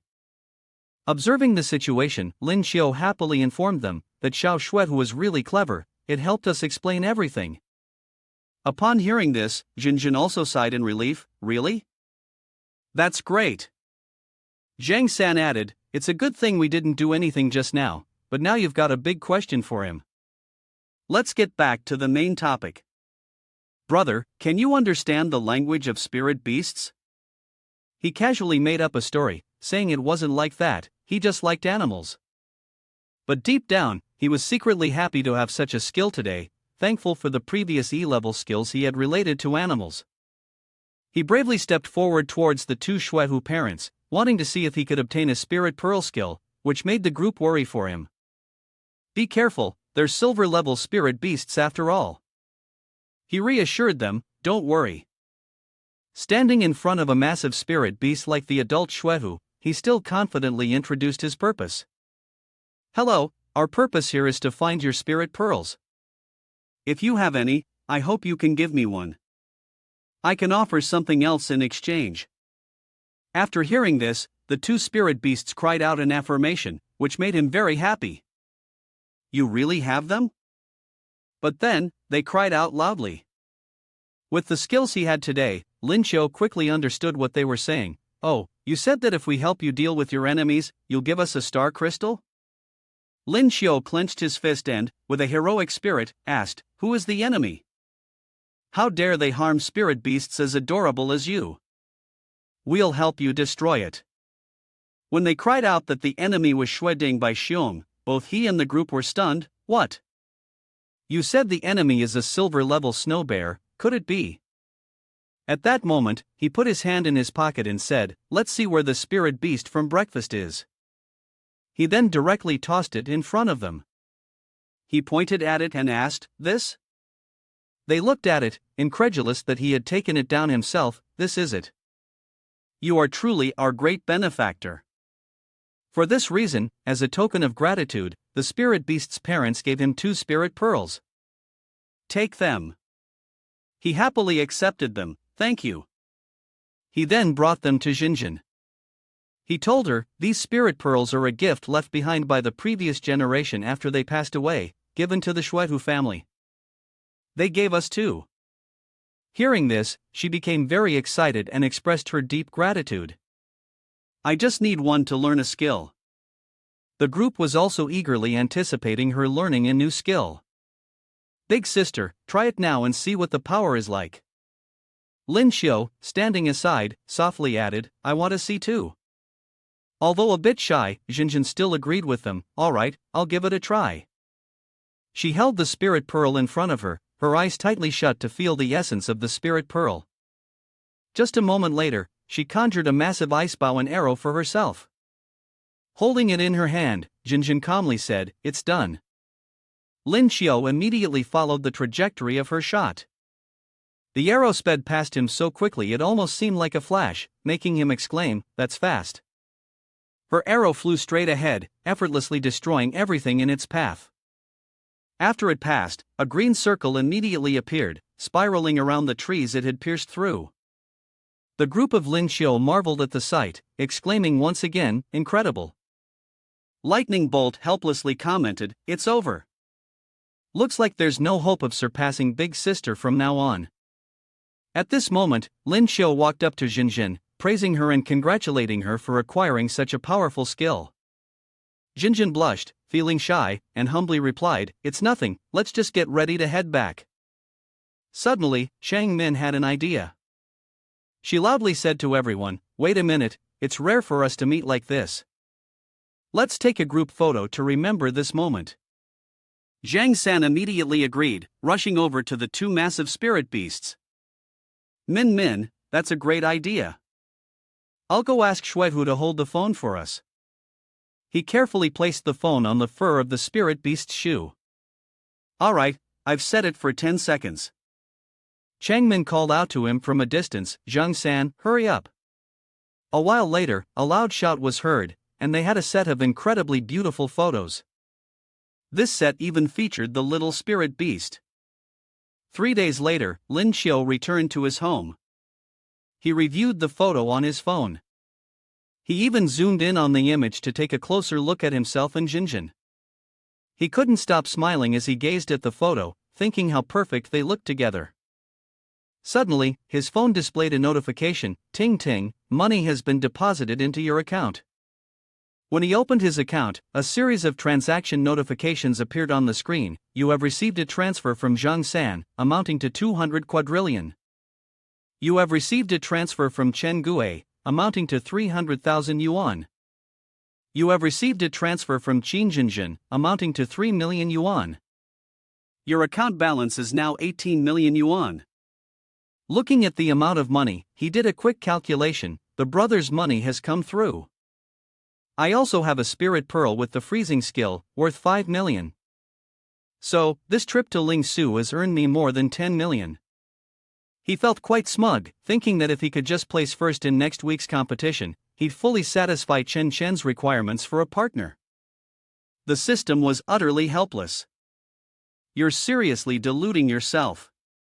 With your current strength, no one would even want to talk to you. Lin Xiu looked at the system with disdain. What's wrong with my strength? Recently, I've been working very hard. Lin Xiu shamelessly lied, saying he had been diligently absorbing spirit pearls and studying books. He had already reached bronze 8-star level. On average, his day would go as follows. In the morning, Lin Xiu absorbs the spirit pearl. In the afternoon, Lin Xiu reads books. In the evening, Lin Xiu sends a message to Jinjin, good night. Lin Xiu, full of pride, exclaims, and I've even memorized the textbook.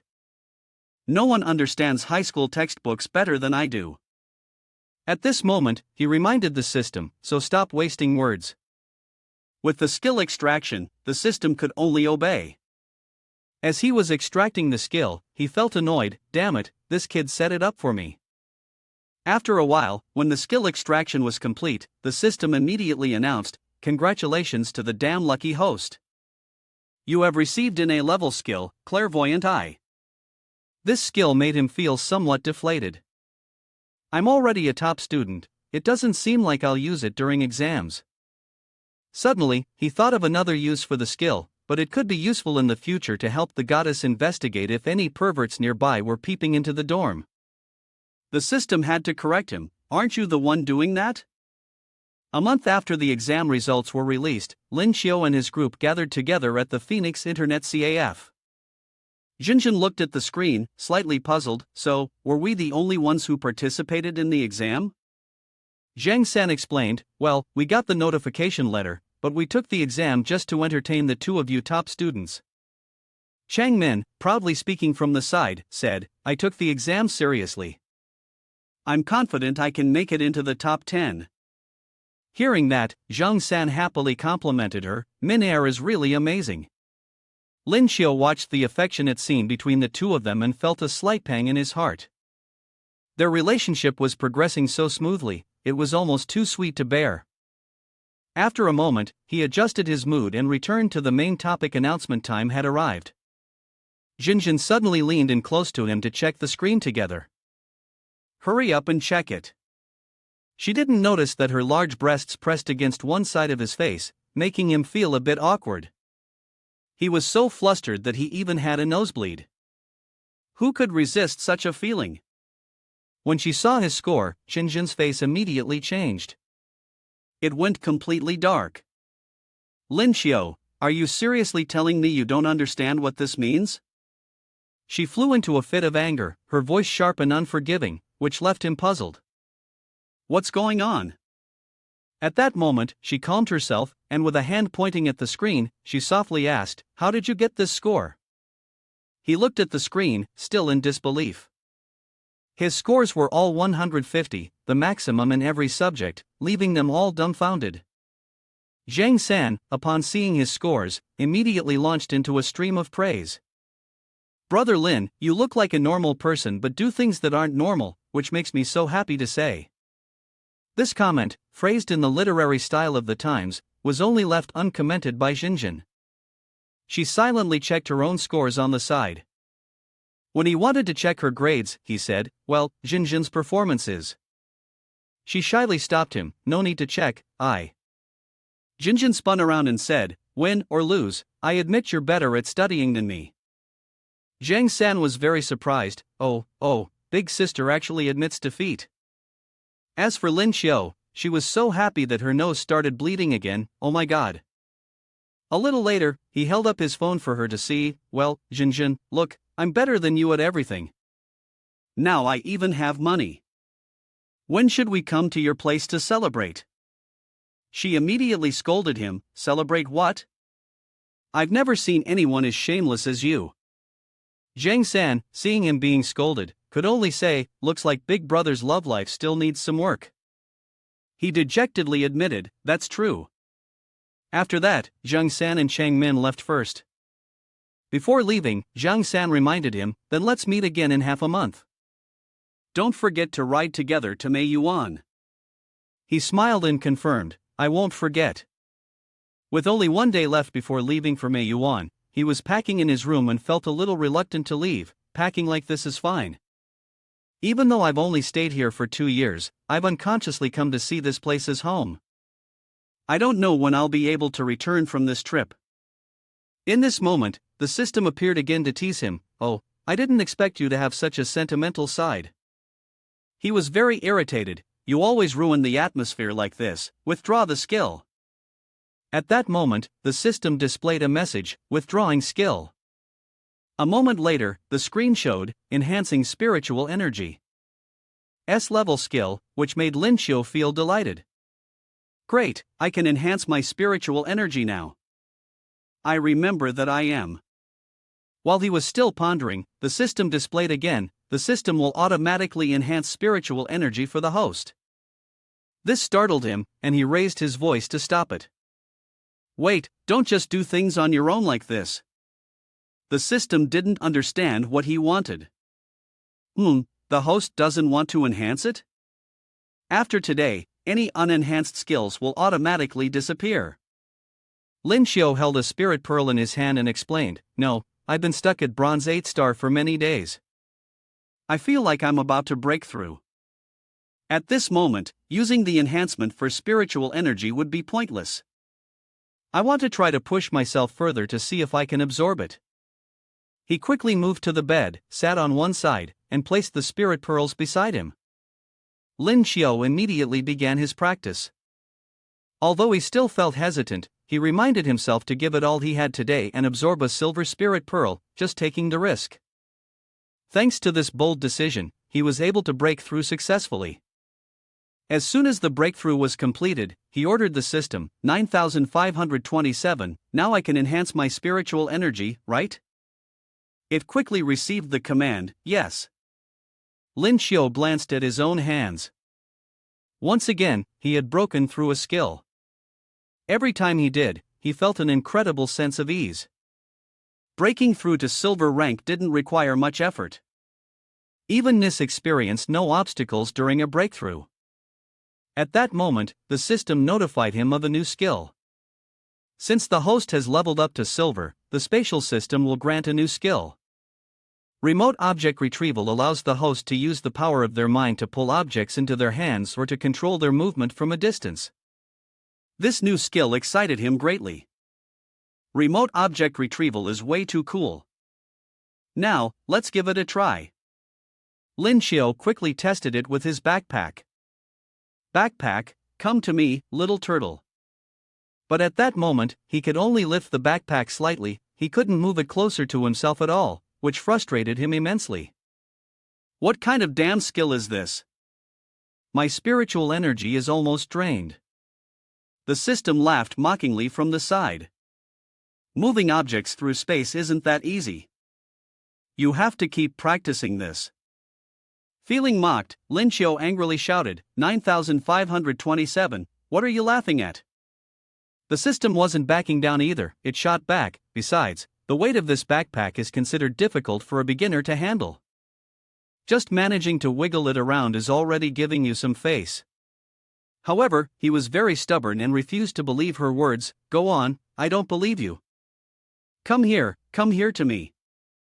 The next day, Li Shui was strolling down the hallway when she noticed that he hadn't closed the door. Lin Xiu, you didn't close the door. She peeked inside and asked, Xiao Qiu, where are you? All she saw was a piece of paper and an envelope neatly placed on the desk. She then walked over and picked up the paper to see what it said. The note was a letter left by Lin Xiu for her. In it, he wrote, Sister Shui, I will be going to Shanghai to study. Time has flown, and I've already been here for 2 years, and I've come to see this place as my home. To avoid the sadness of parting, I didn't give any prior notice. I will visit you when I have free time in the future. After reading Lin Xiu's letter, she understood the reason he left, but she couldn't help scolding him, so you're going to college in Shanghai and didn't even say a word. Then Li Shui picked up the envelope beside it to check. As soon as she opened it, she saw a thick stack of money. She was very surprised. So much money? A bold thought popped into her head. At such a young age, where did he get so much money? Didn't he commit some crime and run away or something? Meanwhile, on Lin Xiu's side, it seemed that because she had just spoken ill of him, he had sneezed several times. Jinjin, who was nearby, immediately asked with concern, what's wrong? Shanghai will be a bit colder, make sure you don't catch a cold. He just denied, it's fine. At that moment, his phone, which was in his pocket, suddenly rang. Lin Xiu quickly picked it up and answered, hello. Before he could say anything, Li Shui's loud voice came from the other end, Xiao Qiu, you haven't committed that crime, have you? Don't scare me. You know you can always turn back. Lin Xiu had to hurry and explain to her, I'm fine, the money I have is all legitimately earned. Li Shui had no choice but to believe him, alright, now that you're a college student, you're different from before. Then, she reminded him, Lin Xiu, you need to focus on your studies. Your foundation is weak, but hard work will make up for it. He politely agreed, yes. She added, when you find a girlfriend, you must bring her to me to see. Lin Xiu smiled and agreed, okay. At that moment, an announcement sounded, attention all passengers. Hearing this, he told Li Shui, sister, we've arrived at the station. I'll call you back later. When the announcement came again, we have arrived at Shanghai Station, please take care of your luggage. Everyone in their group had already gotten off the train. At that moment, Zhang San spoke up, big brother, your family really cares about you. That makes me happy. Let's go. In the sweltering heat outside, many people were still waiting at the station for the next train. A man with a white beard slowly walked through the crowded lanes. He was the vice principal of the school. Lu Xun reached the true martial level.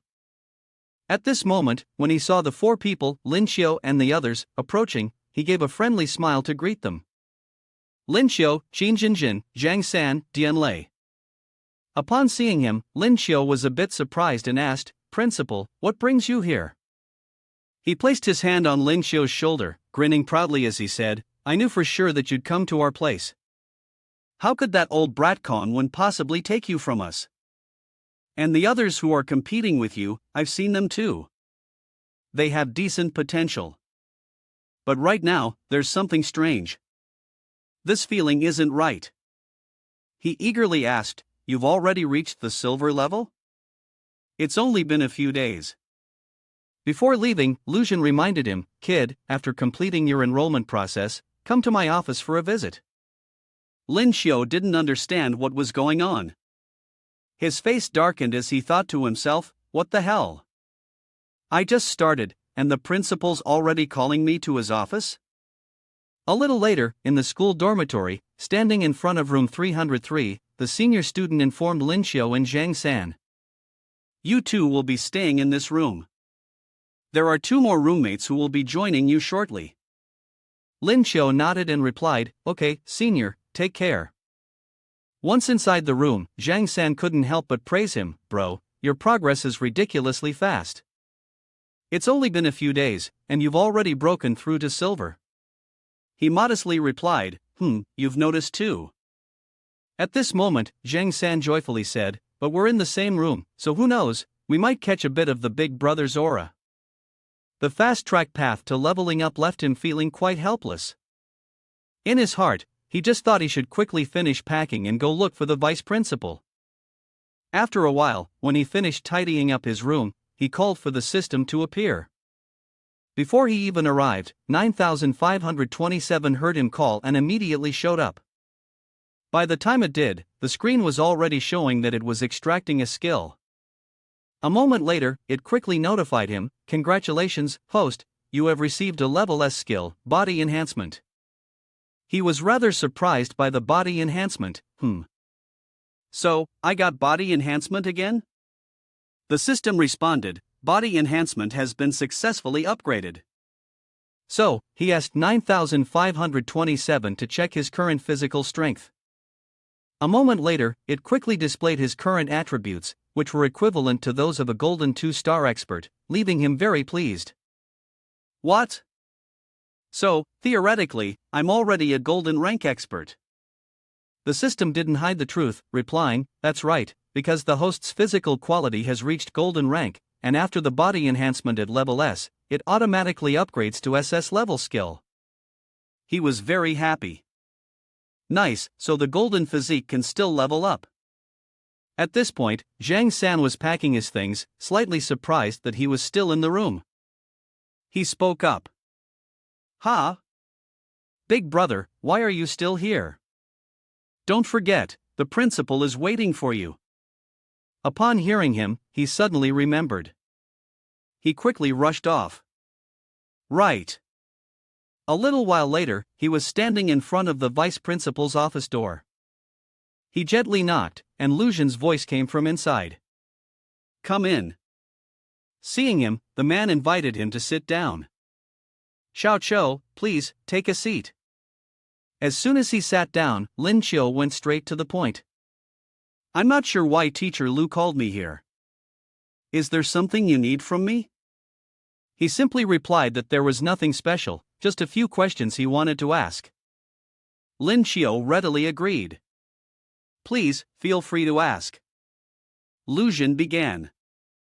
"You must be aware of the current ranking system." He recalled the 7-tier pyramid and asked him, "There are 7 ranks, bronze, platinum, diamond, true martial, and supreme. If I remember correctly, you are a beast transformation powerhouse, right?" Lin Xiu nodded. "That's right." Lu Xun then asked seriously, "Little White Rabbit?"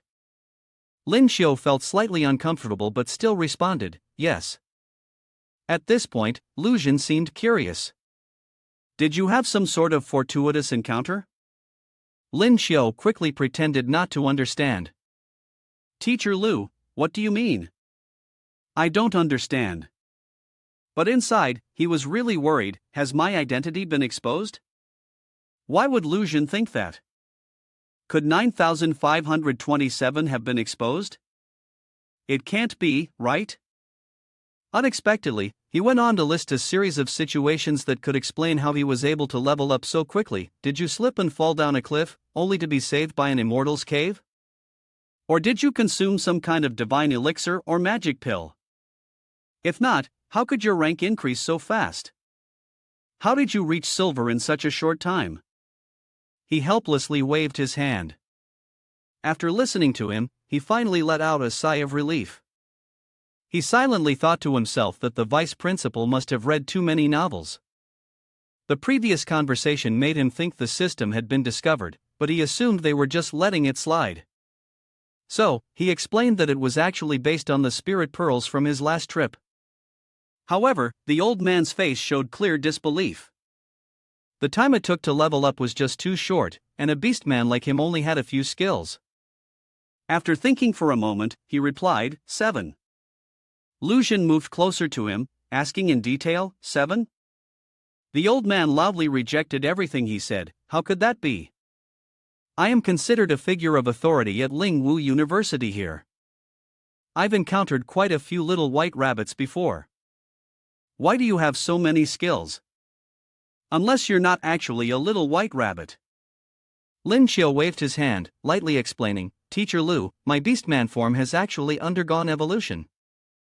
After evolving, I gained access to some spatial type abilities. This took him completely by surprise. What? He quickly asked again, spatial abilities? Can a beastman evolve into a different system? Lin Xiu answered seriously, although it's hard to believe, this is the truth. He then picked up the suitcase beside him and said, Master, look, this is the suitcase I placed in the space system. This left the old man even more astonished. What? Lu Jin took the suitcase from him, and the old man carefully examined it, finding it to be a real object. It seems like it really does have space system capabilities. He then hesitantly said to Lu Jin, we don't fully understand the space system ourselves, but you've come to the right place by coming to Lingdu University. Moreover, he introduced the headmaster of the school to Lu Jin, explaining that the only known practitioner of the true-level space system in the country was none other than the headmaster of their school, Ouyang. After hearing that, I was really excited. Our principal is a space system awakener. He quickly avoided my eager gaze and came up with an excuse. Well, unfortunately, he's not at the school right now. I'll introduce you to him later so you can learn from him. Then, he curiously asked me, by the way, does anyone else know about the space system evolution? I didn't hide anything and told him that Qin Jinjin and Zhang San, who had been training with me in Lingsu, both knew about it. So, he reminded me, tell them they must keep it a secret. I agreed with him, yes, Teacher Lu. At that moment, he suddenly called out, come here, stand up, and try to throw a full force punch at me. That really shocked me. What? He said, during the last competition, I felt that your physique was extraordinary. Let me check and see your true strength. So, I didn't hesitate and said, Teacher Lu, my apologies. I then threw a powerful punch at him. When I saw that he didn't say anything, I asked, Teacher Lu, are you alright? Lu Jin felt the punch I had just landed and briefly feared me. At the golden rank level, this kid appeared weak on the outside, but inside his body, there was monstrous strength hidden. At that point, he asked again, Kid, has your physical condition reached golden rank? I politely answered, yes, Teacher Lu. Should I continue? However, he got angry and even demanded to deduct my scholarship. The money for repairing the floor will be deducted from your scholarship, he said, visibly agitated. No, I respect my elders and treat others courteously, how could you treat me like this? At that moment, he withdrew his foot from the cracked floor and then shared something with him. There's one more thing. The competition at Lingwu University 3 months from now isn't really related to you, but if your physical aptitude has reached the golden rank, I've decided to register you. He pointed directly at Lin Xiao. Lin Xiao remained completely uninterested. I'm not going. Who told you to deduct my money? He went on to list the advantages of participating in the competition. This one was far more formidable than the spiritual ability contest at Gaozhong before. But Lin Xiao's answer was still a firm no. He had no interest. Lu Zhen then resorted to using material incentives to persuade him. The champion's reward is generous, not to mention the exclusive Spirit Pearl Platinum. The cash prize alone is 5 million. At that moment, Lin Xiao seemed to feel a sense of responsibility and finally agreed. Teacher Lu, don't worry. For the honor of our school, I will definitely do my best to make him frustrated without him being able to scold me. After that, he returned to the dormitory. As he opened the door, Zhang San inside looked at him with excitement. Brother Lin, you're back. Our 2 roommates have also just arrived. He glanced inside and saw a friend with broccoli-colored hair. He tried hard to suppress a laugh and greeted him. Hello. His friend, seeing Lin Xiao's expression, immediately understood what he was thinking. He quickly explained loudly, I'll say this only once, my hair has been this color since birth, I definitely didn't dye it on purpose. At first, his words made him think that he could read minds. Heh, how do you know what I'm thinking? Could it be that you're some rare psychic? He snapped again with intense anger, psychic? Nonsense. Whatever you're thinking is written all over your face. This person is Zhang Hongyang from the Bronze 9 Stars plant system. At this point, Lin Xiao turned to his second roommate, but to his surprise, he opened his mouth and said, Is this your father? Came to check in with you? Hello, uncle. Lan Hongyang froze, suddenly being called the parent of his roommate, which made this dorm buddy of his incredibly annoyed. Lin Xiao quickly felt an ominous presence, wondering to himself, what's up with this uncle? The blonde roommate only angrily replied, Are you crazy? At that moment, Zhang San quickly stepped in to explain to him. Brother Lin, this guy is also our roommate. Did he really surprise you that much? He even pulled out his ID to show him. Lin Xiao looked at the blonde roommate in front of him, still puzzled. He was really 17, half a year younger than him. How did he grow up looking so mature? He doesn't even seem interested in answering my questions. I refuse to answer that, although many people say the same thing. After a while, Hongyang finally spoke up, no longer joking. If we're all here now, let's settle the seating arrangement in the dorm. Zhang San also agreed. Alright, everyone, take out your ID cards. With that, all 4 of them took out their ID cards to compare their birth dates.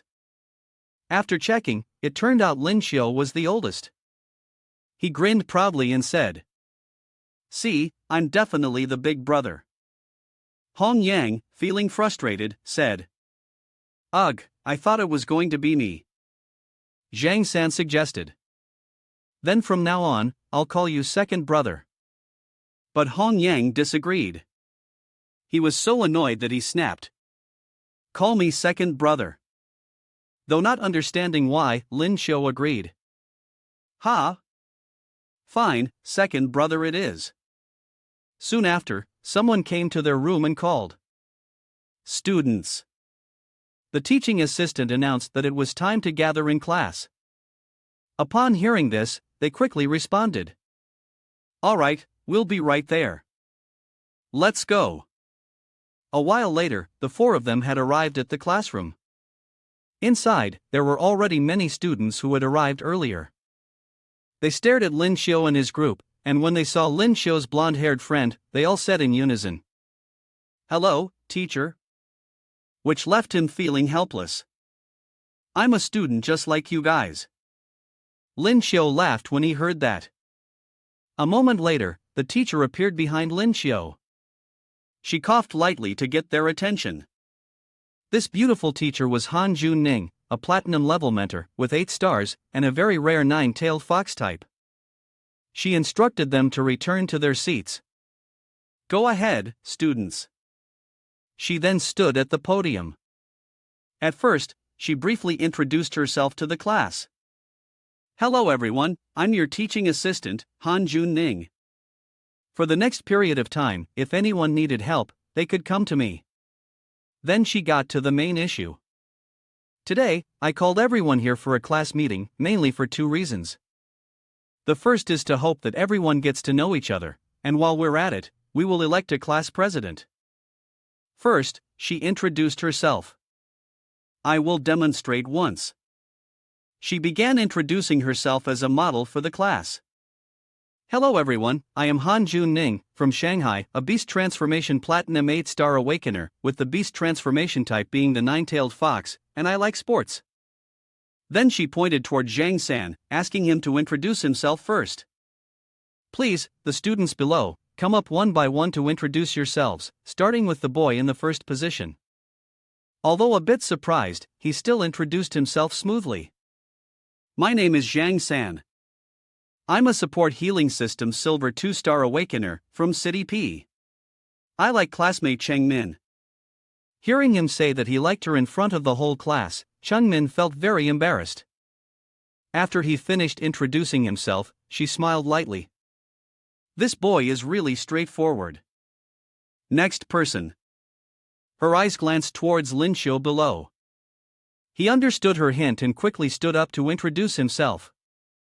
Hello everyone, my name is Lin Xiu, a Beast Transformation System Silver 2-star Awakener, from City B. I like all the beautiful things in the world. Right after he finished introducing himself, she smiled and wanted to add a bit more information about him to the class. Wait a minute, does everyone remember him? He is the only one who scored a perfect score on the exam this time. His Beast Transformation type is a rabbit.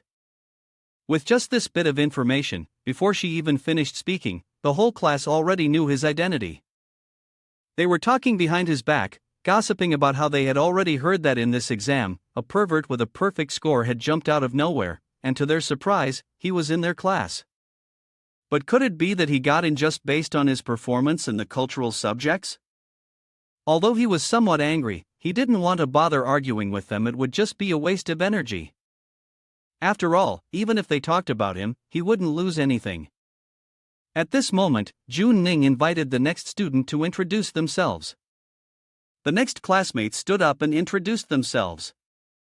After a brief round of introductions, she moved on to the second item on today's class meeting agenda. Alright, everyone has introduced themselves. I believe you all now know a little bit about each other. Next, we will proceed with the election for class president. As for academic achievements, the teacher has said that since everyone has made it into Lingwu, your results must be outstanding. With that, she looked at the class's results and decided, I will select the 4 most outstanding representatives. You are all at the silver level, and your exam scores are all above 700 points. The candidates are Qin Jinjin, Ouyang Qian, Di Mayan, and Lin Xiu. When they heard their names, they quickly stepped up to the podium. Jun Ning held the microphone and announced the next segment. Next is the election. Each person will have 2 minutes to speak. Who will go first? The student with light blonde hair is Di Mayan, a type of awakening, eagle, beast transformation system, by Qian 2-star. Ma Yan spoke up, I'll go first. She nodded in agreement, alright, Ma Yan will speak first. He held the microphone in his hand and spoke loudly and clearly. Hello everyone, I am Di Mayan. First of all, I must thank the mentor for giving me this opportunity to run for class president. He proudly spoke about his achievements. Since elementary school, I have always been the class president and have rich experience in management. I believe that if I become the class president, I will help our class become the best class at Lingwu University. In conclusion, he sincerely said, thank you, everyone, and I hope you will vote for me. The blonde friend in the dormitory with Lin Xiu mocked him. Here, everyone is an outstanding student from different places. Why should we choose him? Zhang San also agreed. That's right. Then, Jun Ning pointed toward Lin Xiu. Alright, thank you for the enthusiastic speech from student D. Mayan. Next, let's invite student Lin Xiu. In stark contrast to Mayan's spirited energy, Lin Xiu looked extremely sluggish. He responded reluctantly. Yes, he thought to himself, this position is such a hassle, I have absolutely no interest.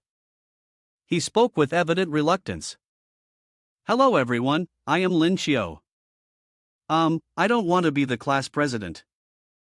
Suddenly, he said to his classmates.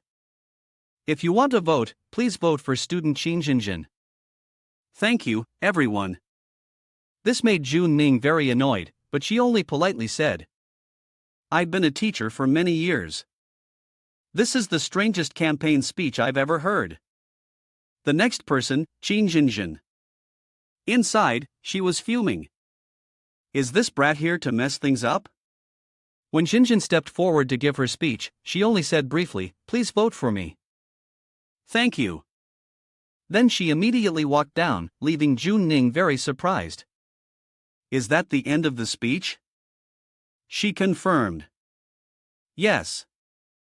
After hearing her speech, the group of Chang Min's people below all cheered for her.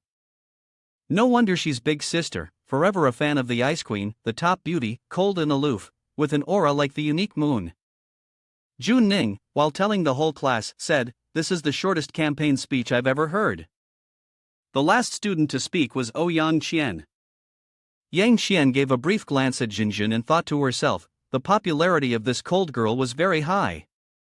However, this did not intimidate Yang Qian. To Yang Qian, it didn't pose any threat. When Yang Qian entered, all eyes were on her, and cheers filled the air. Could this be Yang Qian? She's so beautiful, the vibe is so hot. She gently ran her fingers through her hair and spoke to everyone. Hello everyone, I'm Yang Qian. I don't have much to say, but please send me your lovely votes. Finally, she didn't forget to send a cute glance toward everyone. This action made the boys in the class incredibly excited. They all shouted in unison, determined to vote for her. The class now had a clear division. On one side was Qin Jinjin, cold and proud, and on the other side, Yang Qian, playful and hot-blooded. Both had their own captivating beauty, leaving Lin Xiu torn about who to vote for. He thought to himself that Yang and Jinjin had completely opposite styles, yet both were extremely popular. After a while of voting, the results were finally in. The teacher, holding the results in her hands, announced loudly, alright, after tallying the votes, there's a bit of a surprise. Our class president, who also received the highest number of votes, is Qin Jinjin. Let's congratulate her. Even as the winner, Jinjin maintained her usual cold composure throughout the class. As for Yang Qian, upon hearing that she had come in second with 29 votes and would serve as vice president, she was furious and exclaimed, damn it. Don't let me find out who didn't vote for me. Lin Xiu, standing nearby, felt a sudden chill run down his spine, as if a strange energy had passed through him. With the election concluded, the teacher said, alright, the class president's selection is over. I hope the two of you can cooperate well with me. Next, we'll move on to the second item on today's class meeting agenda, which is your military training. Our military training is different from ordinary student drills, it is extremely rigorous. First, attendance is mandatory, anyone absent will be immediately disqualified. Second, the instructors we've invited are soldiers who have truly faced life and death situations. The elite of the Vermilion Bird Squad, they will train you as they would train real soldiers. Hearing this, Lin Xiu turned to Tima with a bewildered look and asked, Yen, is this Vermilion Bird Squad really that famous? Dima Yan looked at Lin Xiu in surprise. You don't know the Vermilion Bird Squad? Seeing that Lin Xiu seemed unaware, Yang Qian decided to explain to him. Vermilion Bird Squad is the only flight squad in our country.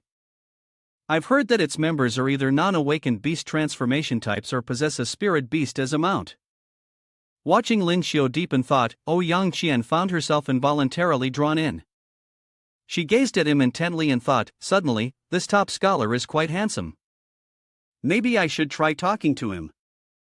Adopting a cute demeanor, she moved toward Lin Xiu to strike up a conversation. Apart from Vermilion Bird Squad, our country also has the Qinglong and Baihu squads. Unexpectedly, Lin Xiu didn't pay the slightest attention to her. His mind was entirely consumed with thoughts of the Vermilion Bird Squad, and the idea of having a spirit beast as a mount.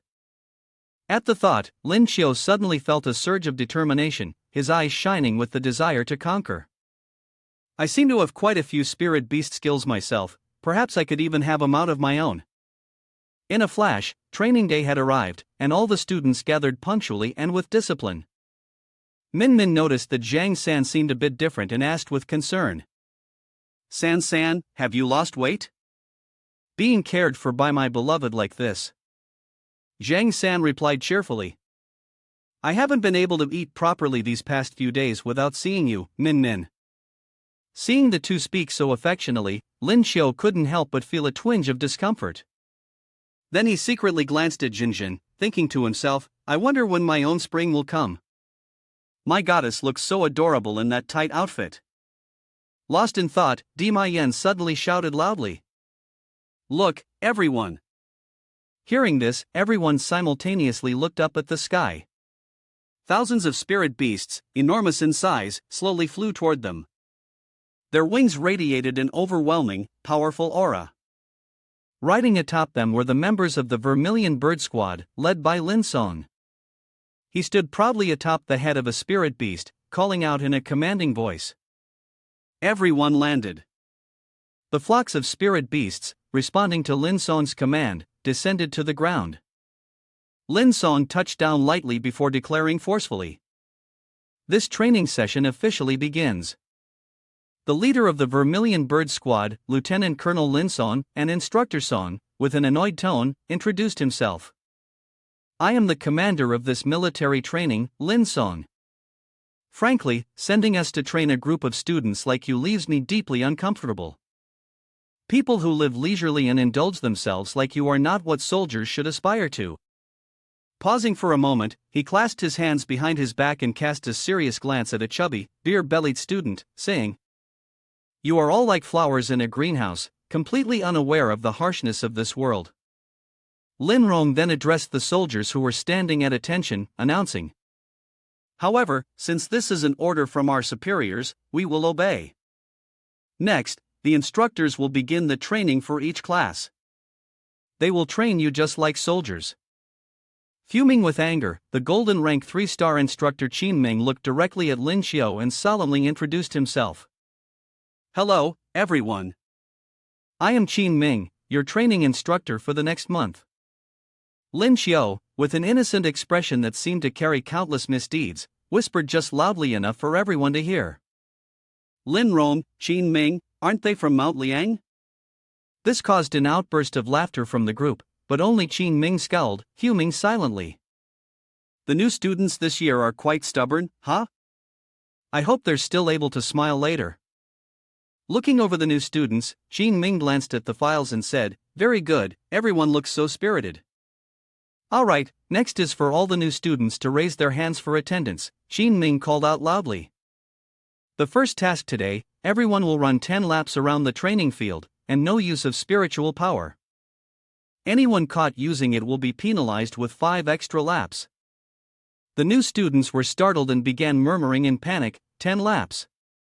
Lin Xiu stood still, silently cursing, thinking, why does it have to be so intense right from the start? Qin Ming crossed his arms and tucked the notebook under his arm, watching as the new students ran with all their might like oxen, and shouted loudly, Good, everyone, keep running. If you can't keep up, you're not allowed to stop. Have you eaten yet? Qin Ming glanced at one new student, who was gasping for breath and muttering, Instructor, I can't run anymore. Qin Ming opened his notebook, thinking to himself. Just as expected, by the 5th lap, some students were already falling behind. He glanced at a new student struggling to keep up and assessed the physical condition of everyone. Running like this revealed both strengths and weaknesses. Qin Ming checked Lin Xiu's file. His figure briefly passed by the instructor. Seeing Lin Xiu run lightly, Qin Ming thought, this student, Lin Xiu. He silently evaluated him. This kid is just a silver-level beast transformation with a rabbit-type ability. How is he still running ahead of the others? Jinjin and Ouyang Qian were running under the hot sun, their bodies covered in dirt, gasping for breath, exhausted. Lin Xiu glanced at her, his eyes filled with concern. Jinjin seemed really tired and was struggling to keep up. Lin Xiu intentionally slowed down, waiting for Jinjin, who was struggling to keep up. He extended his hand toward her. "Are you really tired? If you want, I can help you run a bit." Jinjin, out of breath, responded in a dull tone. "I'm fine, you go ahead." Lin Xiu thought to himself, feeling dissatisfied. As expected, the goddess is still as strong as ever. Ouyang Qian grabbed Lin Xiu's hand, shooting him a flirtatious glance, her eyes full of affection. "Little handsome, I'm all out of energy. Can you help me?" Lin Xiu shuddered, feeling a chill down his spine. He nervously declined, trying to keep things polite. "That's not really appropriate." She pouted, her expression turning pitiful as she swayed. "Why not?" Jinjin, witnessing this scene, felt a surge of anger. Her temper flared. Lin Xiu, realizing he couldn't escape, took off running, waving at Jinjin. "Jinjin, I'm going ahead. If you need anything, just call me." She forced a smile in response and said, "All right." The 9th lap. Dima Yen was gasping for breath, his face turning purple, sweat pouring down in streams, running awkwardly. "Ha ha." Lin Xiu continued to run beside him, completely calm, his face unchanged. Dima Yen glanced at Lin Xiu, his expression unreadable. He was running while whistling, but inside, he was furious. "Finally, we're on the last lap. I'm in the lead, but this damn rabbit keeps up with me. I could deal with being the class president, but I don't want to lose to him again in a race."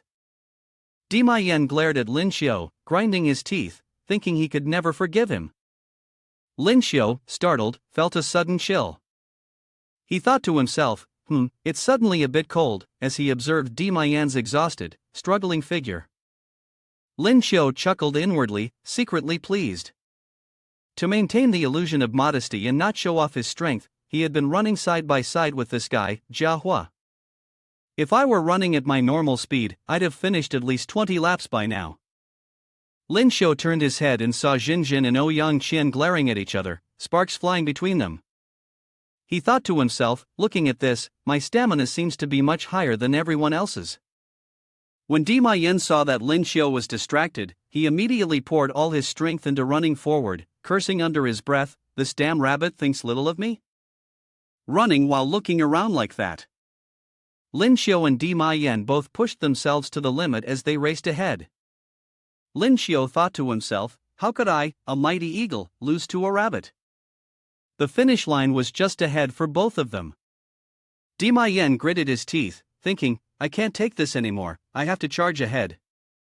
Dima Yen sped up like mad, not forgetting to glance back at Lin Xiu, which made Lin Xiu wonder, why is this guy suddenly speeding up? Lin Xiu watched as Dima Yen sprinted ahead like a wild bull, and thought, calm down, I'm not competing for first place. I only need second. Why is he running so fast? Lin Xiu caught up with him, thinking to himself, no, I have to stay humble. I'll just stay behind him at a steady pace. Dima Yen, enraged, asked, you can still run? His eyes were squeezed shut, his teeth clenched. Dima Yen crazily accelerated, leaving Lin Xiu far behind, shouting loudly, damn it, I'm going all in. I can't lose to a rabbit. In his rush, he didn't notice a large stone in his path. His foot tripped, and with a loud thud, Dima Yen stumbled forward. Lin Xiu saw this and cursed under his breath, I just accelerated and now I can't stop. His strides grew longer with each step, preparing to cross the finish line. Lin Xiu, with tears welling up in his eyes, thought to himself, how can this brat be so weak? I gave him a head start, and he still couldn't take first place. Dima Yen lay on the ground, groaning non-stop, I worked so hard, and for what? To come in second? Qin Ming glanced at his notebook and called out to Lin Xiu, congratulations on taking first place. Your name's Lin Xiu, right? Qin Ming looked at him, eyes gleaming with excitement, his hands shaking from the cold, not bad. After running 10 laps, it seems like there's no pressure at all. Lin Xiu silently thought to himself, uh-oh, did I overdo it? Xin Ming widened his eyes as the freshman, who had just been lively and rosy-cheeked, now looked like an old man, shivering all over, hunched over with his back bent, groaning incessantly, I'm so exhausted. My arms, my legs, my waist hurt so much. Lin Xiu thought to himself, can I still pretend a little bit? Xin Ming didn't even care about the foolish look on the freshman's face. He jotted something down in his notebook and finished with a firm statement, anyway, I've memorized your face now, brat. Lin Xiu sighed, feeling discouraged, his face clouded with frustration. His modest running plan had been ruined. Looking at Dima Yan, who was bent over and downcast, Lin Xiu inwardly blamed, it's all his fault. I gave him such a big lead, and he still couldn't take first place. Trash, pure trash. Dima Yan looked up, seeing Lin Xiu staring at him. Angrily, he shouted, what are you looking at? If I hadn't fallen, first place would have been mine for sure. I let you have it this time, he thought bitterly. This brat has no humility at all. Lin Xiu immediately put on a smug expression, crossing his arms in a provocative manner. I look at you, and you seem like nothing but scum. It's more like you can't stand others' gaze. Dima Yan, enraged by the teasing, opened his mouth wide. He gritted his teeth, showing contempt. Don't get so smug. We're all beast masters in the end. A rabbit like you will never defeat an eagle. You're only fit to be my prey. Lin Xiu glanced at him, not bothering to respond to the provocation. Ha! You probably don't know anything about my beast transformation. All the new students had completed their 10 laps. Xin Ming smiled in satisfaction, thinking, they've all finished now.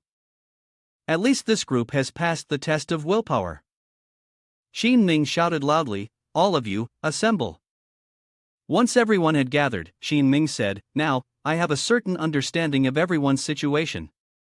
Next is the second training task, which will be divided into 5 teams for push-ups, 100 each team. The chubby boy slapped his forehead and grumbled non-stop, oh my god, this is torture. My legs were just wrecked, and now we're starting with the arms. Lin Xiu and Dima Yan stood silently, listening to the announcement from the instructor. Xin Ming, holding a notebook in his hand, stared at Lin Xiu and issued an order. Form up in rows for individual training. No slacking off. I want to hear each of you count out loud. Xin Ming's gaze swept across the new students, with Lin Xiu and Dima Yan standing out the most, while he continued to mutter incessantly. I will be keeping an eye on all of you. If I find anyone slacking, then congratulations, your entire team will have to do it again. Xin Ming opened the thick notebook and said loudly, alright, now let's begin. After the instructor gave the signal, everyone began practicing seriously. Dima Yan performed the movements with great skill, his face full of confidence. He thought to himself, push-ups? I've trained in this before, I should be able to win. But this thought of his quickly crumbled when he turned to look at Lin Xiu. Seeing Lin Xiu's movements, quick and decisive, Dima Yan's eyes widened, and he exclaimed in panic, oh, damn, what kind of monster is this kid? How can he move so fast? Not only Dima Yan, but even the training instructor was taken aback by Lin Xiu's strength. Realizing that he had drawn their attention, Lin Xiu thought to himself, forget it. There's no point worrying about being modest or not. It seems the instructor has already seen through my abilities anyway. But so what? Even if he has, he's only seen a single hair from 9 oxen. The instructor, seeing that Lin Xiu was so young yet so strong, couldn't help but be astonished. He immediately pulled out the roster, looked at Lin Xiu's name, and thought for a long time, this kid is outstanding, I need to pay close attention to him. Then the instructor announced, the last group has finished, and everyone is exhausted, lying down on the ground. Dima Yan collapsed to the ground, gasping for breath and muttering, this instructor is a devil. Oh, Yang Qian lay on the ground, breathing heavily, nearly dead from exhaustion. They hadn't had time to rest for long when the instructor said, alright, the morning training is over. You all have 2 hours to rest. We'll continue in the afternoon. Everyone was worried. Hearing this, Dima Yen spoke up. What? Still practicing today? A classmate sighed, oh my god. The instructor's face darkened upon hearing this. I could sense that the others were somewhat dissatisfied.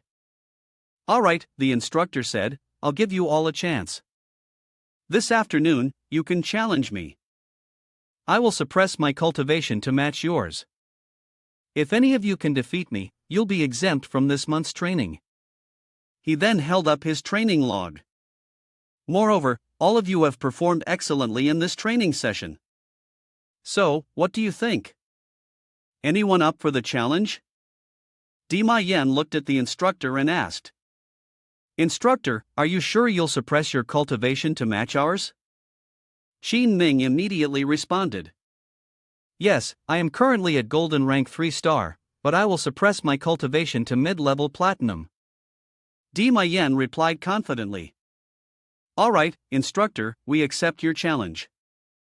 Ah, good, the instructor said. Upon hearing the instructor's offer, Lin Xiu thought for a moment. Challenge the instructor? Sounds interesting. Then he turned to ask the instructor. Instructor, can we use weapons in the duel? If so, what weapon can I use? Lin Xiu asked casually. Xin Ming, upon hearing this, thought he meant a gun, and his face showed a hint of fear. Classmate Lin Xiu, using a gun in a duel wouldn't be proper. Even though I'm at Golden Rank, I wouldn't be able to withstand bullets. Lin Xiu then explained. Report, instructor, it's a spear. Upon hearing this, Xin Ming sighed in relief. Ah, that's fine then. See you this afternoon. And you, he muttered, should have mentioned that earlier. Lin Xiu happily bade farewell to the instructor. In the afternoon, Zhang San eagerly followed Lin Xiu. Big brother, do you also want to challenge the instructor? I'll cheer for you.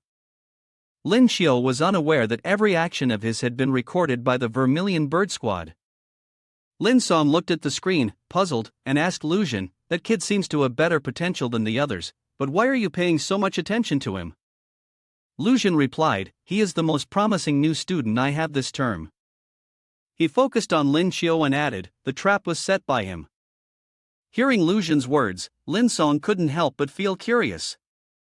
To dare to act right in front of the instructor, I must definitely get to know him if I get the chance. Lu Zhen continued, there are a few others I selected personally for you to train with. Lin Song smiled happily. Yes, master. I will make sure to complete the task. Lu Zhen lightly patted Lin Song's shoulder. All right, don't be so rigid in front of the instructor. Then he glanced at his face and said, Shaolin, the scar on your face has been there for years.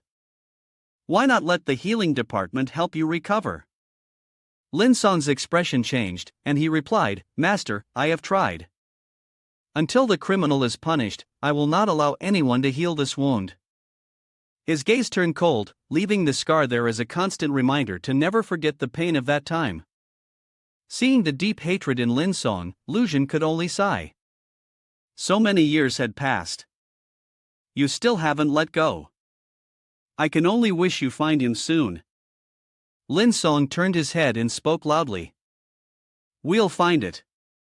As for this matter, I already have some clues, and I believe the day is not far off. At exactly 1 p.m., all the students had gathered in the training field to watch the martial arts duel. Over here, Lam was rummaging through the bushes. Zhang San saw this and approached, asking, Big brother, what are you doing? The duel is about to start. Lin Xiu Danshu looked at the broom in his hand and replied, I'm looking for a convenient weapon. Then he turned to Zhang San and continued, wasn't the staff you gave me before broken? Zhang San suddenly remembered and quickly replied, that's right. Then he extended his hand for a high five with someone. From the bushes, a person holding a long spear suddenly jumped out. Zhang San, with an excited expression, showed it to Lin Xiu. Brother Lin, this is a spear made from a rare alloy. Take it, it's for you. Lin Xiao was overjoyed upon seeing it. "Oh, is this specially prepared for me?" He then took the spear and carefully examined it. It looked to be extremely lethal, and its design was beautiful. "Zhang San, you really put some thought into this. Teacher Lin Xiao really likes this gift." Zhang San, with a beaming face, shyly replied, "I'm glad Brother Lin likes it." At this moment, the instructor also happened to walk over, looking expectantly. "It seems like you all are ready. Who's going first?" Hearing Qin Ming's voice, Lin Xiao was startled and turned around. It seems like they're starting." The first to step into the battlefield was Dima Yan, who confidently said, "I'll challenge you first, teacher." He calmly spoke to Qin Ming, "I am a silver 2-star awakened beast transformation user, and my beast transformation is that of a hawk. Please, guide me."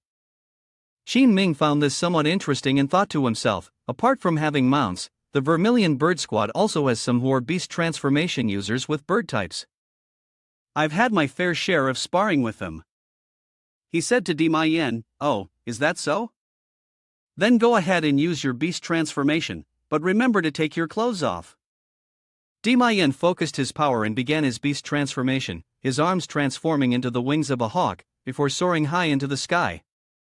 While in the air, Ma Yan skillfully launched the spiritual skill, Light Slash.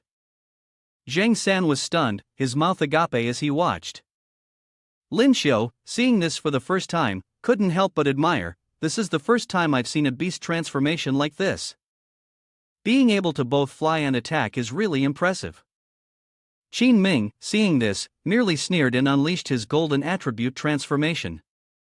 When Dima Yan saw his attack easily blocked, he became truly enraged. "Damn it." Immediately, he launched his spiritual skill, Light Slash, once more. Standing to the side, Lin Xiao couldn't help but admire Qin Ming. The teacher is an awakened user of a rare attribute. No wonder he dares to say that anyone who defeats him doesn't need to participate in training. With such high defensive power from his metal attribute, who could possibly land a hit on him? Seeing that his attacks were completely useless against Qin Ming, Dima Yan stood stunned, unable to believe his eyes. Looking at Dima Yan, who was nearly exhausted, Qin Ming casually asked, "Kid, not much spiritual energy left, right? Do you want to admit defeat yourself, or should I defeat you?" Though unwilling, Dima Yan could only helplessly say, "I admit defeat." Qin Ming turned around lazily and said, "Next."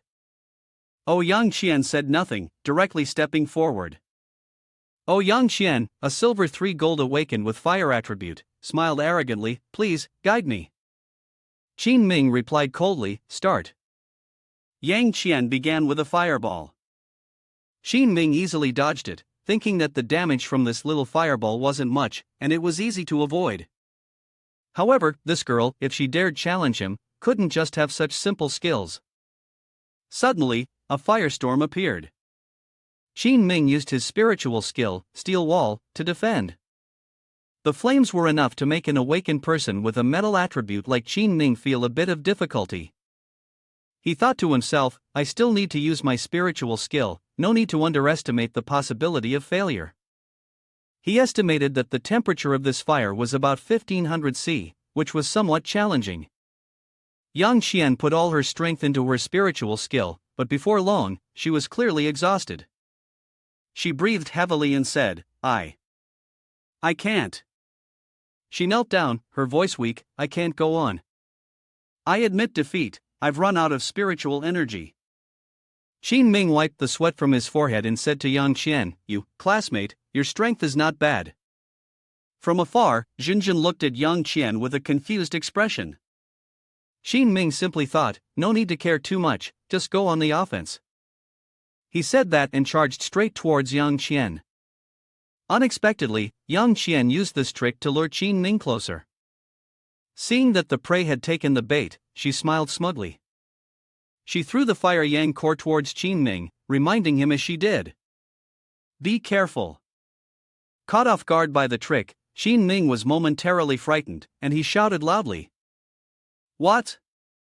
But with so much experience, this small trick can't trouble me." Instinctively, Qin Ming used the wood element for defense. Seeing Qin Ming struggling to defend, Yang Qian showed a pleased expression and arrogantly said, "I won't show mercy, instructor." Then she used all her strength to unleash the Fire Yang Book's cannon strike. When Qin Ming saw the fireball flying towards him, his face turned pale with fear. This new student is terrifying. Of course, even though she tried her best, Yang Qian still had to admit defeat. After Yang Qian, Jinjin was the next to challenge. She stepped forward, her face cold as she said, "Xin Jinjin, Silver Sea Xing Awakening, Ice Element. Please, instructor, guide me." Qin Ming looked at Jinjin, silently praising her. To be at Sea Xing as a new student impressive. Jinjin asked Qin Ming, "Instructor, do you need a rest? I don't want to take advantage of you." Hearing this, Qin Ming quickly replied, "No need, I'm a golden rank expert. My spiritual energy is still abundant."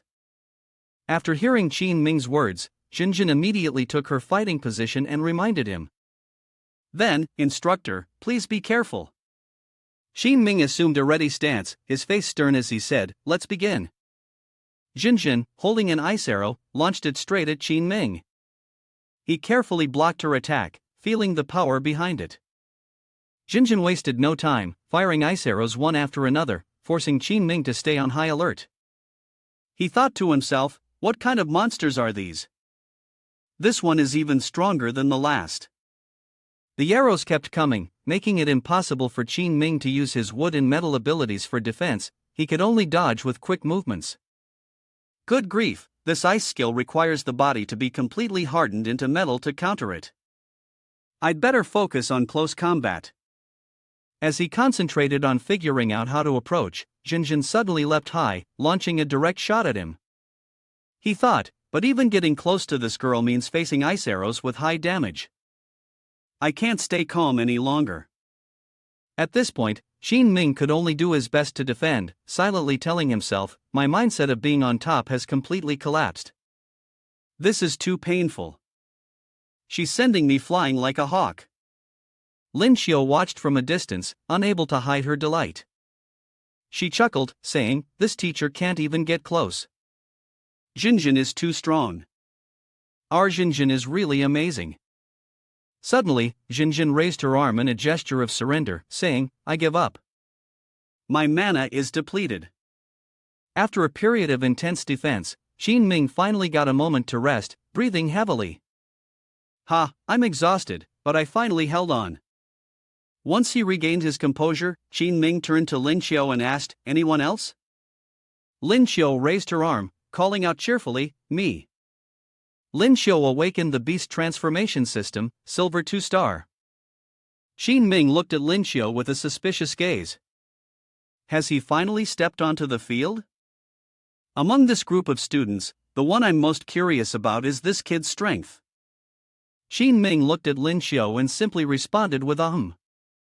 When Lin Xiu saw Qin Ming approaching him, he became a little anxious and asked, "Don't you need to rest for a while, instructor? The battle just now must have exhausted quite a bit of your energy, right?" Qin Ming replied, "It's fine, I recover quickly. Do you think fighting a Silver 2-star beast transformation system opponent didn't drain much of my energy?" Seeing this, Lin Song, who had been standing behind, stepped forward to intervene, saying to Qin Ming, "Restore your energy. In a moment, give it your all, or else you'll lose badly." Upon hearing this, Qin Ming couldn't help but freeze. He asked Lin Song doubtfully. "Give it my all?" He was certain. Lin Song coldly replied, "Yes." The students who overheard this were extremely shocked. One of them spoke up. "Did I hear that right? Instructor Qin is a golden rank expert." Another student chimed in, agreeing. "That's right, the instructor is incredibly strong. He didn't even go all out when sparring with the class president and vice president earlier." Ma Yan, noticing how much Lin Song valued Lin Xiu, couldn't hide his jealousy and muttered to himself, "This damned rabbit, wait until you get beaten." Xin Ming sat down on the ground, responding softly. Then I'll rest for a bit. Lin Song turned and hurried towards Lin Xiu, his movements urgent. Little person, Teacher Lu has already told me about you. Lin Xiu quickly asked. He told you about me? Lin Song answered. Yes, he did. Lin Xiu asked about the spatial system, which had already been discussed. He was a bit puzzled. What's going on, the spatial system? Lin Xiu realized he was about to be exposed, so he pretended to be clueless. You must have heard wrong. I was talking about the beast transformation system. Lin Song thought to himself, Little Persian, I clearly heard you mention the spatial system. If there really is a spatial system, maybe you could help me with that task. He slapped Lin Xiu's shoulder and said, Kid, help me teach that little brat Qin Ming a lesson later. I feel like he's been a bit troublesome recently. Qin Ming, upon hearing this, was a bit displeased. Hey, Captain Zhong, you're underestimating me. Do you think I'll lose to some brat? Lin Song turned to Qin Ming and said, If you lose, 500 push-ups.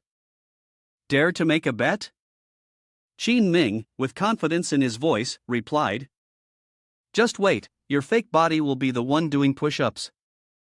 Hearing their conversation, Lin Xiu was extremely worried. He thought to himself, what are they planning to do? I don't want to become famous, I just want to stay humble. How can I stay humble like this? Qin Ming grabbed his spear with great vigor and said to Lin Xiu, Kid, transform into a beast.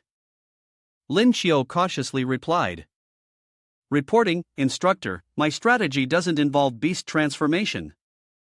Qin Ming, hearing this, was a bit confused. What are you saying? He thought to himself, a supernatural beast transformation system, and the main strength isn't beast transformation? Who is he trying to fool? The more Qin Ming thought about it, the angrier he got. He felt that this kid was clearly looking down on him. He couldn't take it anymore. After that, Qin Ming actively attacked toward Lin Xiu. You brat, I hope you won't regret this. Seeing the flame approaching, Lin Xiu immediately raised his spear to block. He thought that Instructor Qin clearly hadn't studied spear techniques systematically, he was entirely relying on his cultivation to control the spear, only knowing a few basic moves like thrusts and sweeping motions. However, someone untrained in martial arts would likely not notice this. Watching Qin Ming continuously launch attacks, a classmate standing nearby shouted loudly. The instructor is really impressive. While dodging the attacks, Lin Xiu concentrated, thinking that countering this kind of unsystematic assault was easy. All he needed to do was find a gap, and that would be the opportunity to reverse the situation. Then he swung his spear decisively. The strike from Lin Xiu caused the spear in Qin Ming's hand to break into pieces. Seeing this, Qin Ming panicked and shouted, What? Lin Xiu, with a powerful kick, sent Qin Ming flying into the air, and the spear in Qin Ming's hand shattered completely. The classmates watching from the side were stunned when they saw Lin Xiu defeat Qin Ming. One of them yelled, Is this the big brother of our dorm? So strong. Big brother, from now on, I'll be your second loyal brother. Zhang San, standing next to them, glanced at him proudly. Yes, this is our unbeatable big brother. Lin Song, with a serious expression, said.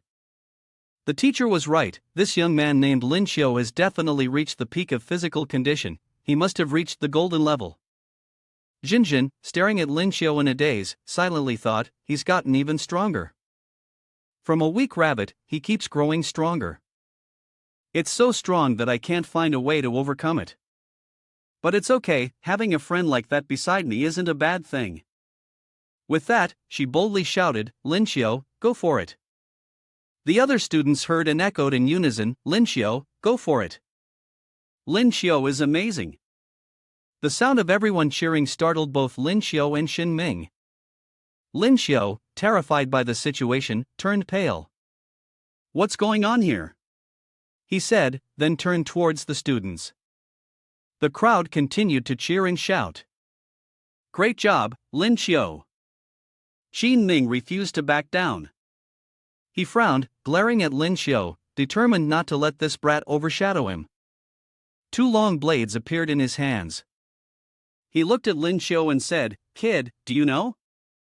Actually, my specialty isn't the spear." Qin Ming stood up forcefully, gripping the two sharp blades tightly. In a hoarse voice, he declared, "My real specialty is the long blades." Lin Xiu didn't care about Qin Ming's words at all. With one hand still holding the spear, the other casually scratching his nose, he replied nonchalantly, "So?" Qin Ming was enraged by how Lin Xiu completely ignored his words. He snapped, "Get ready to be beaten. You annoying brat." Lin Xiu couldn't help but think, actually, the teacher's spear techniques are so good. If I can't see that, what's the point of even using a spear? On the side, Lin Song started analyzing the situation. Qin Ming is getting serious now. The spear and the long blades are both weapons, each with its own strengths and weaknesses. The spear is suited for long-range attacks, allowing one to fight without needing to get close. The drawback was that close-range attacks were inconvenient. The spear and the sword were completely contrasting, these two were essentially testing each other. Qin Ming and Lin Xiu, one wielding a spear and the other a sword, began to charge at each other. Qin Ming maintained a firm stance, his body enveloped in flames, while Lin Xiu moved swiftly, advancing without the slightest hesitation. Lin Xiu observed the situation before him and calmly thought, the metal-type Shushing is indeed not bad, strong in defense and capable of halting weapon transformations. Seeing Lin Xiu hesitate for so long without making a move, Qin Ming grew slightly impatient. This brat dares to be distracted? He thought, before rushing swiftly toward Lin Xiu. Lost in contemplation, Lin Xiu suddenly widened his eyes and looked ahead. This is bad, he realized. In a critical moment, he quickly split his spear into two, allowing him to spectacularly block Qin Ming's strike. Qin Ming froze in astonishment at the scene before him. A long spear can actually be split? He exclaimed, eyes wide with shock. Before he could react, Lin Xiu leapt into the air, his eyes blazing with fire, wielding the segmented spear to launch a counterattack. Qin Ming extended his hand, concentrating his inner power. Then, crossing his hands in front of his body, he continuously emitted a powerful stream of golden light, embodying the metal element. With his eyes tightly shut, Qin Ming silently cursed, "Damn, such strength. Luckily, Captain Zhong reminded me to restore my stamina, otherwise, I would have been utterly defeated this time." Despite Qin Ming's maximum defense, he still could not withstand Lin Xiu's powerful strike and was sent flying into the air. Everyone who witnessed the scene fell silent, their eyes wide in disbelief. Qin Ming was knocked back and landed carefully, one leg stretched out while the other kneeled. His face darkened, his teeth clenched in anger. The strength of this kid was not inferior to his own, a beast transformation ability user could be this strong. At this moment, Lin Xiu was exhausted, his body drenched in sweat. He pursed his lips, looking at Qin Ming, feeling truly tired. The metal-affiliated system was really powerful, and this clash didn't end well. Lin Xiu glanced at Qin Ming, his eyes hesitating slightly, unsure whether to continue fighting or give up. Qin Ming was somewhat nervous, silently calling for help. If the fight continued, he would lose. "Someone, come save me." The two exchanged glances for a while, and finally, Lin Xiu extended his hand, taking the initiative to speak. "Instructor Qin, as you can see, our strengths are equal, so let's consider this match a tie, how about it?" Qin Ming agreed, shaking Lin Xiu's hand. He scratched his head awkwardly and replied, "All right, since you're a student and I have more skills, it's really not suitable for me to use all of them." Lin Xiu politely responded, "Thank you for showing mercy, instructor. If I had persisted a bit longer, you would have certainly won." However, in his heart, he thought, if I could use the space system, I could completely defeat the instructor. Qin Ming smiled and said, "Although we tied, I mentioned before that I would suppress my spiritual power during the match. However, in this fight with you, I didn't hold back, so technically, you still won. I'll specially approve that you can skip this round of military training." "Did you hear?" It's not mandatory to participate, Lin Xiao said with a face full of joy, his expression as happy as a little puppy, smiling with squinted eyes. Thank you, teacher. Although I still want to hear your guidance, my body has been quite tired these past few days, so I'll respectfully obey and follow your orders. Zhang San held his handkerchief, crying uncontrollably. No wonder he's the big brother. Dima Yan, with a face full of jealousy, said, how come Lin Xiao is so outstanding? There's no way I'll allow any man in this class to be better than me. And Yang Qian next to me keeps staring at Lin Xiao. I bet she definitely wants to get close to that little handsome guy. While everyone was talking about Lin Xiao, Xin Ming suddenly spoke in a serious tone, what are you all standing around for? We've already run 10 laps this afternoon, and if you don't finish them, you won't be allowed to have dinner. Hearing this, Zhang San hugged his head and wailed, help, I don't want to train like Big Brother. Dima Yan next to him also sighed, lowering his head. Oh my god, more running. Qin Ming dragged the crying Zhang San away, not forgetting to remind him, go run now. Lin Xiao smiled and encouraged Zhang San, run well, you can do it. Goodbye, Zhang San. Just then, Lin Xiao suddenly felt like someone was watching him from behind. He quickly turned around and saw Lin Song. Lin Xiao was a bit surprised. Teacher Song. Lin Song frowned, lightly tapping Lin Xiao's shoulder, and said, would you like to go for a walk with me? Lin Xiao, slightly curious, asked, oh, a walk? Just the two of us? Lin Song replied, yes, just the two of us. Upon hearing this, 7,749 thoughts flooded Lin Xiao's mind. His face turned a deep red, and he quickly said, Teacher Song, maybe not. I still have something to do. Lin Song coldly replied, is that so? I was actually thinking of taking you on a flight. Lin Xiao looked at Lin Song in surprise and asked, a flight? Are you saying that the instructor meant we'd ride the Gale Tyrant Eagle to sightsee? Seeing how much Lin Xiao knew, Lin Song was very curious. Oh, how did he know that my mount is the Gale Tyrant Eagle? He probably hasn't even studied spirit beasts yet. He turned around and raised his arm to summon his own spirit beast. Lin Xiao stood beside him, chuckling softly and scratching his head, embarrassed. Well, a senior named Mai Zhiren once told me a lot of things about spirit beasts, and the Gale Tyrant Eagle was one of them. Lin Song turned his head. From afar, a massive eagle was slowly flying towards them. It landed majestically, sending dust flying everywhere. Both Lin Xiao and Lin Song looked towards the eagle. Lin Song asked Lin Xiao, so, from your perspective, little brother, what do you think of these Gale Tyrant Eagles? Lin Xiao looked up at the Gale Tyrant Eagle and replied, let me share what I know first, and you can tell me if I'm right? He then approached it, observing it carefully. If I'm not mistaken, these Gale Tyrant Eagles must have been raised in the military since they were young, or they were taken from Spirit Ruins Emperor at a young age, or perhaps they were bred outside. Lin Song's face was filled with astonishment. How did he know that? Lin Xiao leaned closer to the eagle's beak, his face serious as he said, actually, this is something I can tell. Frankly speaking, the Gale Tyrant Eagle in your hands is truly a waste. These words from Lin Xiao made Lin Song extremely angry. He gritted his teeth and shouted. What do you mean? As protectors of Nation H, how are we not worthy of the Gale Tyrant Eagle? Lin Xiao calmly explained. Captain Song, please stay calm. I'm not saying you have any problems, what I'm saying is that the way you raise them has issues. He then turned to look at Lin Song and said seriously. The Gale Tyrant Eagles you raise aren't as large as the ones in Lingsu, are they? Lin Song was stunned on the spot upon hearing this. Lin Xiao continued. Don't you still have to go to Lingsu periodically to catch young chicks?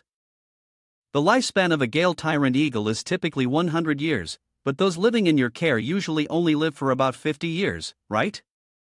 And there's more. Lin Song thought to himself, these are the tough problems that the research team has yet to solve, but this kid figured them out in the blink of an eye. Lin Song stammered, asking Lin Xiao. How? How do you know all these details? Lin Song forced a smile and replied. I can tell, these are things that Senior Mai Zheran taught me. But in his heart, he thought, thanks to the breeding skills I learned in the past, I'm now considered an expert in spirit beast breeding. Lin Song placed his hand on Lin Xiu's shoulder, his expression serious as he asked. Are there any ways to solve these problems? Lin Xiu responded. There's probably a way. Seeing this, Lin Song quickly replied. Is that so? Then you should come with me. Lin Xiu felt a bit tense upon hearing this. Ah, this won't do, I still have to go to school. Lin Song turned to Lin Xiu and said, Isn't it true that your training session was exempted? Don't worry, I'll speak with the principal. Then, Lin Song immediately called Lu Jin. Hello, teacher, it's me, Lin Song. I'm borrowing the little rascal Lin Xiu for a few days. Yes, don't worry, I'll return him to you after a few days. He won't be damaged. Lin Song then grabbed Lin Xiu's hand. Lin Xiu hesitated before speaking, can I not go? Seeing that Lin Xiu seemed unwilling to follow him, Lin Song immediately resorted to a few threatening words. No, if you don't go, it will count as an absence from the training. I'm sure you don't want to be expelled, do you? The two of them sat on the back of the spirit beast, and Lin Song reminded Lin Xiu to hold on tightly. Lin Xiu looked pitiful, secretly swearing in his heart, men are indeed all liars. Lin Xiu looked up in surprise. Before he could prepare himself, the bird soared into the sky. Lin Song warned him that they were about to take off. Lin Xiu screamed in fear, help! The two of them rode the Gale Tyrant Eagle towards the secret base of the Vermilion Bird Squad. When they saw someone approaching the base, the command center issued an announcement, target detected, team leader Zhong Lin Song. The Tyrant Eagle landed its massive body on the ground, and Lin Xiu quickly jumped off. The scene before his eyes left Lin Xiu in awe. This place is amazing.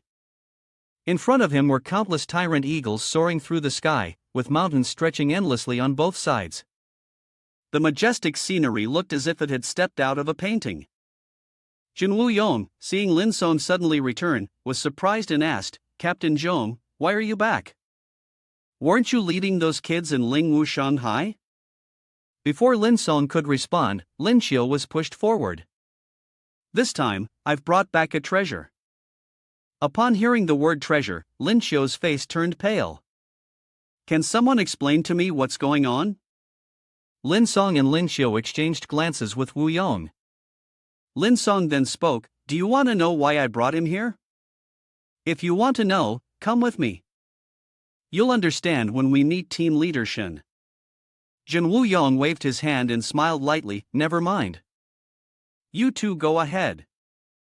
Lin Song led the way, calling out to Lin Xiu. Lin Xiu followed him to the logistics area. Lin Xiu politely responded, yes. The two of them, one after the other, climbed a long distance. At the end of the path, they were blocked by a stone wall.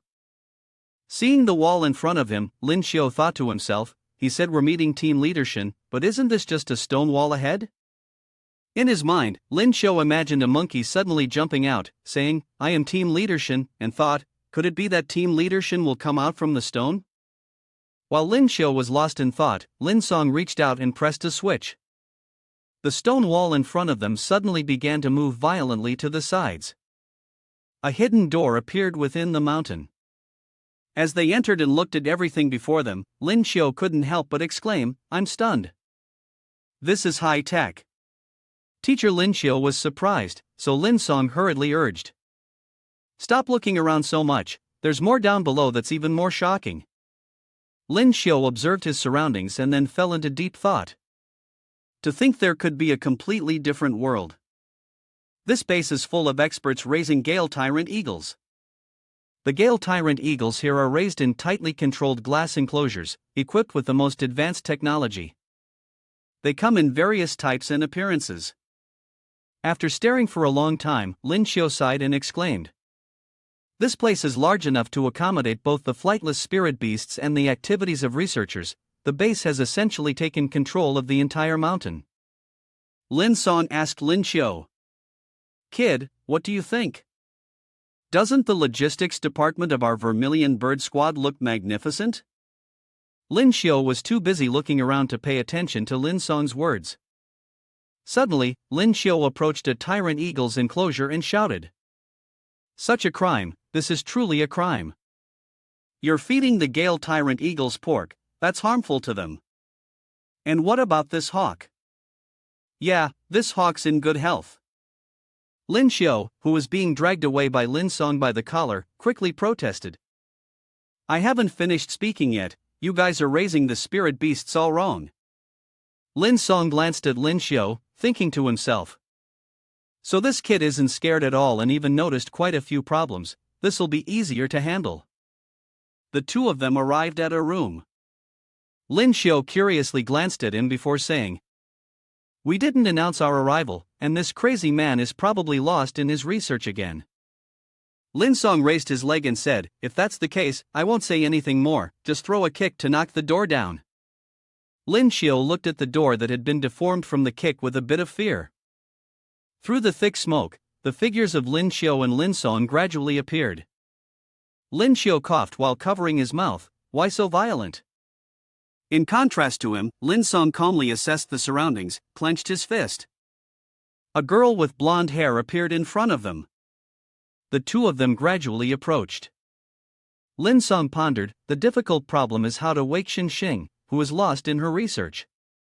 Lin Xiu pointed at the girl with suspicion. Are you saying that team leader Shen is her?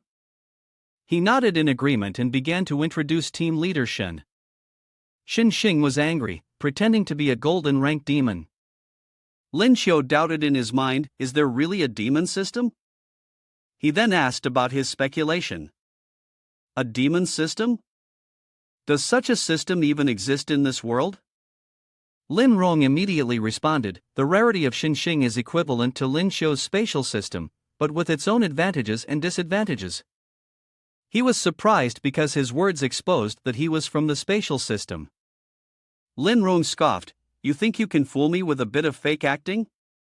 They became serious. Lin Song pointed behind him and told Lin Xiu to hide, which made him wonder why he had to hide.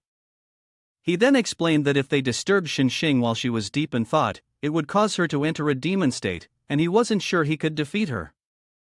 He took his stance and slowly moved closer. One of his hands gently prepared to touch her shoulder. Suddenly, Xing drew a gun from the back of her pants, her hands swiftly producing two firearms, and she pulled the triggers aiming directly at Lin Song. Fortunately, he had anticipated this, allowing him to dodge with ease. Unrelenting, she fired several more shots. Lin Song retreated backward, leaping continuously to evade the direct gunfire.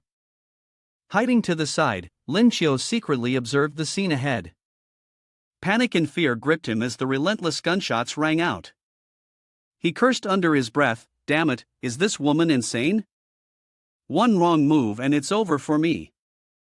And in silence, Lin Xiu peeked out to continue watching this fierce battle. Xing radiated an intense killing aura, her anger blazing with a force that could not be underestimated. At the same time, Lin Song remained on the defensive. It seemed that Xing's guns had run out of ammunition. Irritated, Xing clenched her teeth, her eyes gleaming with murderous intent as they fixed on the man before her. Her nails grew longer, transforming into a set of black claws ready to tear anything apart, while suddenly two sharp black horns sprouted from her head. Xing propelled herself forward, charging at her enemy. Lin Song's eyes widened in shock at this new ability. Without hesitation, he unleashed all his internal energy, summoning the spiritual skill Earth Wall, and a colossal stone mountain rose up to shield him. Xing's sharp gaze assessed the situation ahead. Effortlessly, she shattered Lin Song's defensive technique, rending the boulder with her sharp claws and landing lightly on the ground. As for Lin Song, he did not frown in thought. He was struggling to defend himself. It seemed she had grown stronger, perhaps having broken through to the golden 9th rank. The two sides continued to clash fiercely. Xing maintained a relentless offensive, while Lin Song struggled to defend and find ways to break free from the situation. He glanced at Lin Xiu, who was hiding in the distance, and shouted, "Xiao Qiu, I'm about to collapse here, go call for reinforcements to help me." Lin Xiu nodded in agreement and quickly ran towards the computer desk. He looked at the screen displaying data on the fire spirit bird's incubation process, unsure if it was accurate. After a while, he became more convinced that the data was incorrect. Even if the fire spirit bird could hatch, it would be extremely weak. Lin Rong shouted, "What are you standing there for? Hurry up and get help." Lin Xiu turned towards him, chest heaving, and said, "Instructor, the data on the screen about the fire spirit bird's incubation is wrong." His words caught Xin Xing's attention. She was momentarily startled, then turned towards him with a mixture of doubt on her face. His voice rang out, "I know the exact way to hatch the fire spirit bird." The broken horn on her head snapped her back to normal, and she uttered the first question of the day, "Are you serious?" Lin Xiu was surprised to see her finally awake. Xin Xing grabbed a notebook and continued speaking. She had been researching for a long time but still couldn't hatch the egg, unable to pinpoint where the problem lay. Looking at her, Lin Song sighed with relief that she was finally awake. He held his forehead, sighing deeply, realizing that it was so simple to wake her up. All this time, he had been serving as a free punching bag for nothing. Xin Xing looked towards Lin Song and asked, "Has Captain Zhong called me back? I wonder if something urgent has come up." He pulled Lin Xiu in front of him, placed a hand on his shoulder, and introduced him to her. "I know you've been encountering some obstacles in your research lately, so I've brought a spirit beast here." She laughed out loud, waving her hand dismissively. "Him? He hasn't even grown all his hair yet, and he's already showing off?" The remark irritated him. He thought to himself, "You can look down on me because I haven't grown yet, but you don't get to insult me." Lin Xiu ground his teeth, shoved his hands into his jacket pockets, and stood there, boiling with anger. If it weren't for Instructor Song being present, he would have pulled his pants down to show her. Suddenly, he pulled a small black notebook out of his jacket pocket and slammed it down on the table. He said sharply, "The data is wrong. The incubation temperature is too low while the fire spirit beast is a fire attribute creature." Lin Xiu continued to explain his thoughts. He himself had a strong resistance to fire. When the mother bird incubates her eggs, she usually spits fire to increase the incubation speed, so the temperature should be adjusted to 500 C. He sketched the image of the mother bird incubating the eggs in his notebook and continued, stating that spiritual energy was needed, and a spirit pearl should be placed next to the eggs to allow the fire spirit bird to absorb spiritual energy on its own. He glanced at her, surprised that she was incubating the eggs in a vacuum environment. Didn't she worry the eggs would suffocate? Xin Xing, flustered, tried to explain, "We observed the fire spitting process, but we've never seen anyone place a spirit pearl next to the eggs." Lin Xiu turned to look at her and asked, "Have you ever been a soldier? What's the biggest difference between the spirit void and the outside world?" Without waiting for her to answer, he continued, "Separation of energies." After listening to Lin Xiu's deep analysis, Xin Xing's gaze gradually shifted to one of admiration, and she didn't hesitate to express her dissatisfaction. Her eyes gleamed with eager admiration as she looked at him. "In spirit void, the spirit will automatically absorb the surrounding spiritual energy. How come I didn't think of that? You're really something." Lin Xiu, feeling pleased, casually wiped his nose with a smirk, showing his pride. "It's nothing special." Xin Xing ran over and grabbed his hand, pulling him along. "Come with me, let's create a new life." He looked confused and asked again, "Create life?" She tilted her head, looking at him carefully, and asked, "Or do you not want to help me hatch a spirit beast?" His eyes were dazed, and he awkwardly looked at Xin Xing. "Help hatch a spirit beast?" Lin Xiu, with a serious expression, looked at Xin Xing and suddenly grabbed her wrist. "Right now, there's something more important. More important than hatching." She stared at him blankly, puzzled. Lin Xiu turned around and pulled the team leader Xin away in haste. "We can't waste any time, we have to go now."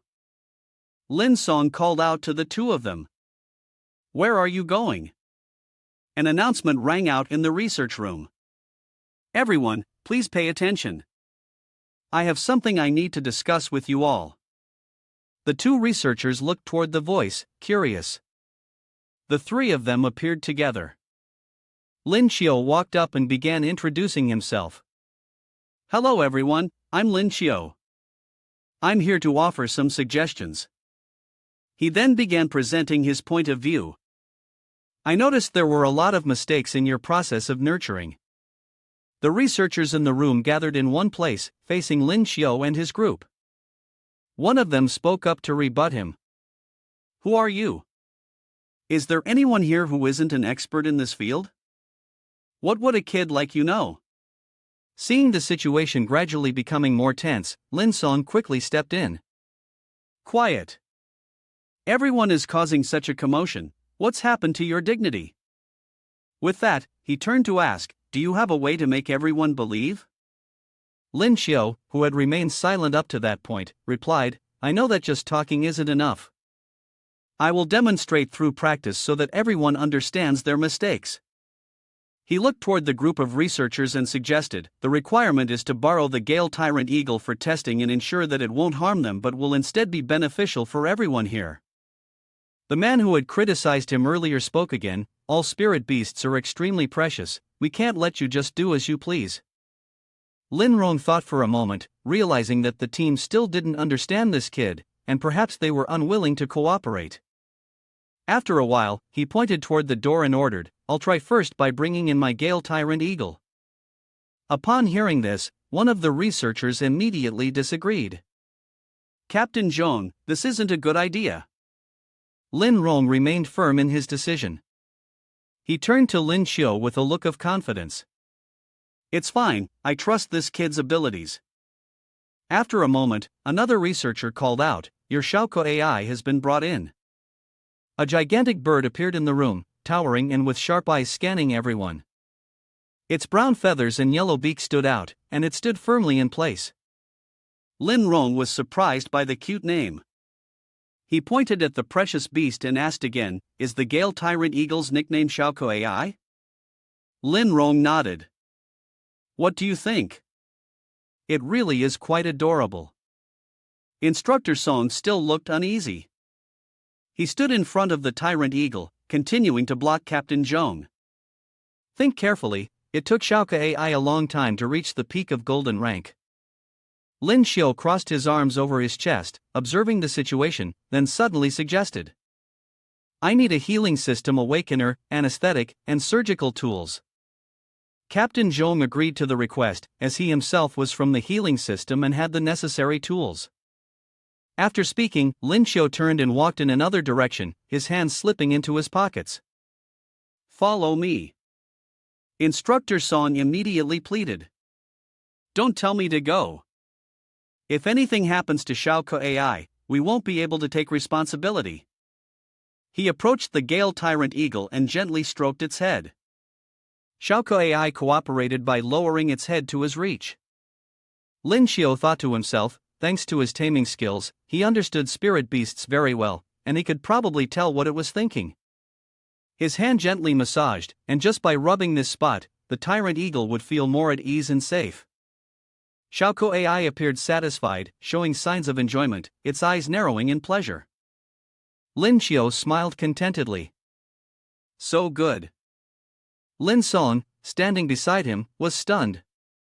Was it really working? Lin Xiao then continued to give instructions. Now, slowly lie down. It was unwilling, tears welling up as it looked at the person and the beast, its mind going blank.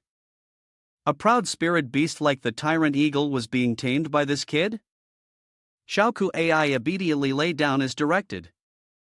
Lin Xiao's eyes sparkled with excitement as he looked at the Tyrant Eagle and then turned to say. Now, climb on with me, Instructor Song will agree. Once he had firmly planted his feet on the Tyrant Eagle's body, he reached out to ask for the anesthetic. Instructor Song immediately handed him a giant syringe filled with blue liquid anesthetic and motioned for him to take it.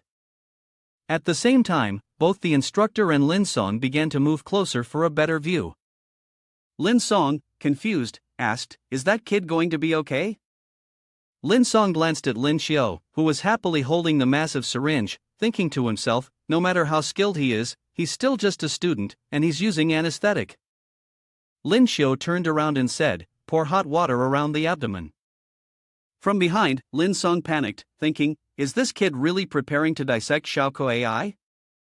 Instructor Lin Xiao and Instructor Song quickly began plucking the fur from him, and only then did they breathe a sigh of relief. Turning to Instructor Song, Lin Xiao said, finally, we got the specimen ready for dissection. Instructor Song turned to Lin Song and asked, Captain Zhong, do you really think that what he's thinking inside his head should be done to the specimen? Lin Xiao turned to explain, Instructor Song, if you choose to trust me, I will not disappoint you. Lin Rong nodded in agreement, saying, good lad, I trust you. Order Instructor Song to hand the specimen over to him. The other person then brought a tray of surgical instruments in front of them, saying, here you go. Lin Xiao picked up a scalpel from the tray. The instructor covered his eyes, and Lin Xiao calmly held the scalpel and said, I'm starting the dissection now. In the astonished gaze of the three, Lin Xiao spoke, inside Xiaoko AI's abdomen, there's a thick layer of golden fat, just as expected pure fat. Lin Xiao licked his lips and swiftly made the first incision. We need to remove all this fat, come over and help me. The teacher quickly helped and threw the excess fat he had just cut aside. All right, the blood splattered on Lin Xiao's face, causing him to squint. Lin Xiao reminded him that it was the right time to use the healing skill. The teacher quickly responded, no problem, leave the healing system to us. He swiftly began using the healing technique. Lin Xiao leapt off Xiaoko AI. During the healing process, Lin Song wondered why the layer of fat on Xiaoko AI had to be removed. Lin Xiao explained carefully, because the Gale Tyrant Eagle doesn't need that much fat. Your Tyrant Eagle hasn't produced offspring yet, right? He patiently added, this is the root cause. Once we get rid of all this Tyrant Eagle fat, not only will its strength increase significantly, but it will also naturally be able to produce offspring. Lin Rong asked a silly question, then why does the Gale Tyrant Eagle have so much fat? Remembering when they first met, he had scolded Lin Song for bringing misfortune upon them by feeding the Gale Tyrant Eagle pork, which was harming it. He shook his head helplessly and said, you're asking me? Isn't it because you fed it pork? From now on, you should switch to goat meat. It might still be a bit fatty, but this type of meat they can digest on their own. Lin Rong folded his arms and said, goat meat? Let's wait and see how Xiaoko AI fares. If there's no improvement, watch how I deal with you. Xin Xing suddenly spoke up, look, Xiaoko AI is opening its eyes slightly, dazedly twitching. Its eyes are wide open, as if it realizes something is missing. It jumped around, where is my soft, snow-like fur? Everyone was excited, their faces beaming with joy. Great, Xiaoko AI is awake now. Xiaoko AI had entered a breakthrough stage in the 100 gold realm, but was filled with anger in his heart. If they treat me like this, I'm not cute anymore. Lin Song looked at the eagle that was rapidly growing gigantic and became worried that Xiaoko AI had suddenly entered a second growth phase. Not only had his body shot up to 15 meters in height, but Lin Rong's eyes widened in disbelief at what he was seeing, as Xiaoko AI suddenly broke through to platinum rank. Lin Xiao patted Xiaoko AI, who was continuously calling out, reminding them that Instructor Song, this little person, wanted to take him for a flight. Lin Song was astonished, really? He couldn't help but admire the fact that the kid could understand the language of spirit beasts. Lin Song patted Lin Xiao's shoulder a few times, praising him. Kid, I'm starting to believe you're the legendary spirit beast expert after all. The instructor next to them also praised him. Little brother, you're really impressive. We had misunderstood you before. Lin Xiao smiled and replied. It's all right. Now I'll point out some mistakes for everyone, and I hope you can make the necessary changes in time. After the changes, he believed that the Vermilion Bird Squad's fighting strength would improve significantly. The instructor nodded in agreement. All right, the rest room in the base. Lin Song gestured towards the room and said, you'll rest here tonight. Lin Xiao lay on the bed, stunned. He was completely exhausted, and after talking with the research institute, it took him a long time to recover his senses. By the time he did, it was already evening. He lay down on the bed, letting out a tired sigh. Finally, I can sleep. A small hand pressed against Lin Xiu's, and he startled, opening his eyes warily. Xin Xing, Lin Xiu murmured drowsily. Xin Xing leaned forward, letting her enormous chest slam right into his view. Her gentle gaze fixed on him intently. Lin Xiu's eyes widened in shock, his mouth dropped open, and he suddenly sat up, clutching the blanket, exclaiming, "Oh my God, second sister, how did you get into my room in the middle of the night?" Xin Xing winked, teasing, "Of course I just opened the door and came in." "Let's not talk about that." She casually sat on the bed and said, "Take a look at this." Lin Xiu warned, "Don't lie on a male student's bed without permission." He glanced at the notebook in Xin Xing's hands as she said, "The fire spirit bird eggs have hatched." Lin Xiu responded immediately, "They hatched?" Even though the parameters were correct, they couldn't have hatched this fast.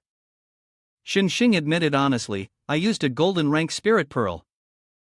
Hearing this, Lin Xiu thought to himself, a regular spirit pearl would have sufficed, and she even used a golden rank spirit pearl, something he had never seen before.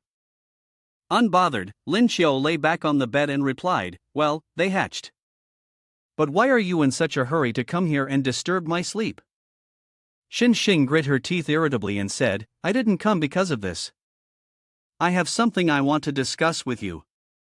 She leaned closer to him, smiling.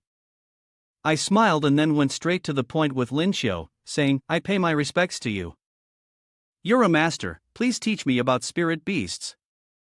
He replied immediately, "That's not really appropriate. I'm still just a student." Xin Xing deliberately showcased her ample chest. "So what if you're a student? Can't you still act as a master?" Lin Xiu thought to himself, "This woman is truly a demon of the worst kind." He sat up, threw off the blanket, and looked directly at Xin Xing, saying reluctantly, "Well then, I'll reluctantly accept you." Xin Xing knelt on the bed, her face half covered by her hair, but the other half still revealed her beautiful features. Her eyes sparkled as she coquettishly said, "Master, please accept your disciple with 3 kowtows." Lin Xiu quickly refused. "No need." He thought to himself, "If she's going to show off like this, I can't handle it." Lin Xiu looked at Xin Xing with a complex expression, trying to figure out how to deal with this troublesome girl. He kicked Xin Xing, who was glaring, out the door, not forgetting to say, "Go outside for now, I'll teach you tomorrow." The next day, Lin Xiu, with tired, panda-like eyes, mumbled, "I'm so sleepy. So sleepy." It seemed like Teacher Song had already taken Xiao Ke AI out. What should I do now? Thinking about Lin Song, he yawned, sighed, and then a figure sweetly swept by. "Good morning, master." Xin Xing held a notebook tightly, bringing up the topic immediately. "Could you teach me today's lesson?" Lin Xiu nodded. "Sure, I can." "How long have you been here?" She answered. "Not long." Looking at the notebook in front of her, Xin Xing glanced at him and bluntly said, "I'm not sure how to teach you, just ask me and I'll answer." The two walked down the corridor together, with Xin Xing skipping lightly ahead of him. "Our ice bird egg failed to hatch. This is my research data. Can you take a look and see where the problem lies?" Lin Xiu fidgeted as she watched Xin Xing clutching the notebook tightly in her hands, explaining, "There's nothing major, it's mostly the temperature of the frozen bird. It doesn't need to be as high as that, just lower the temperature and it'll be fine." Lin Xiu scratched her head, blocking out her thoughts. It was indeed 100,000 why questions, but they had finally made it to the lab. Unfortunately, just as one problem subsided, another arose. As soon as the door opened, several people were waiting. "Specialist Lin is here." Each of them said, "Teacher Lin Xiu, we still haven't been able to open the Gale Tyrant Eagle, we need you to do the surgery." Before she could respond, Xin Xing interjected. "Master, the red-tailed swan, we can't survive, can't eat, can't drink, and still want to commit suicide? Lin Xiu was shoved right in front of the problem, causing an outcry throughout the building, as countless issues piled up. It was such a hassle, dealing with one person at a time. Teacher Lin had been working tirelessly for several days and was now exhausted. She lay back on the bed, her head resting on her hand, feeling drained and frustrated. Suddenly, the loudspeaker blared a long, noisy tune, waking Lin Xiu, who had just fallen asleep. Her eyes were red from lack of sleep. The loudspeaker blared, calling everyone to gather in the yard. Lin Xiu sat up in bed, looking out toward the schoolyard, where everyone was rushing to gather. She silently wondered, why did the loudspeaker suddenly go off? I'm surprised and can't help but wonder. Is something happening? Running outside, she ran into Xin Xing, who was also hastily heading toward the yard. Lin Xiu asked, "Team Leader Xin, what's going on?" Zhao Kai stood in the middle of the crowd, which was buzzing with chatter, and said, "I'm about to announce an urgent news." Xin Xing turned to Lin Xiu and spoke softly. "Our captain suddenly returned and alerted everyone, which means something big is about to happen."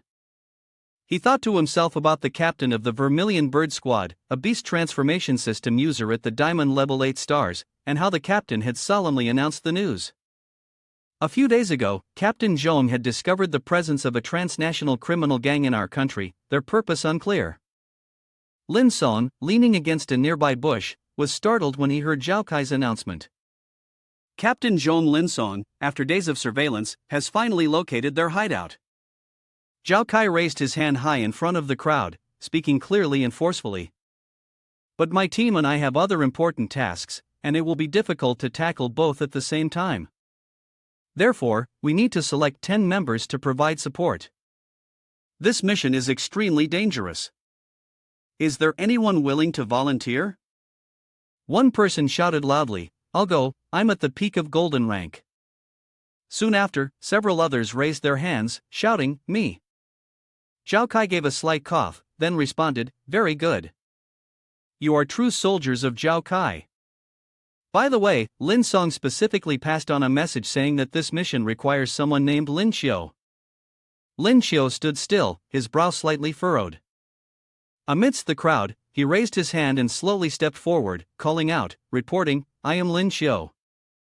Zhao Kai looked Lin Xiu up and down, then turned to Xin Xing and asked, "Xiao Xing, what's this about? I feel like I've never seen this guy before." She eagerly introduced, "Master Lin is an expert that Captain Zhong brought in." Upon hearing this, Lin Xiu awkwardly scratched his head. Xin Cheng eagerly continued, "He's very impressive. As soon as he arrived at the base, he made a remarkable achievement."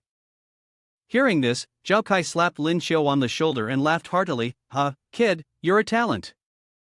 Lin Xiu forced a smile, and Zhao Kai narrowed his eyes, speaking in a stern voice. However, he crossed his arms, looked at Lin Xiu with a strict gaze, and reminded him, "A talent like you, how could you be sent on such a dangerous mission? If something were to happen, how would I explain it?" Recalling the conversation he had with Lin Song, he said seriously, "Report, Lin Xiu volunteered for this mission. If there are any consequences, I will bear the responsibility myself." He silently thought to himself that the officer had done him a favor, and he hoped he could help him in return. Zhao Kai stared at Lin Xiu, gruffly saying, "You bear responsibility? You little brat. Although your character is not bad, when I say no, it means no." Xin Xing, looking at him with an extremely displeased expression, couldn't help but speak up, "Captain, just let him go. I'll make sure to protect him well." Zhao Kai was at a loss for words, saying, "Team Leader Xin, you." He glanced at Lin Xiu and sternly asked again, "Lin Xiu, this mission could very well cost you your life. Are you sure you want to go?" Lin Xiu nodded affirmatively, "I'm sure."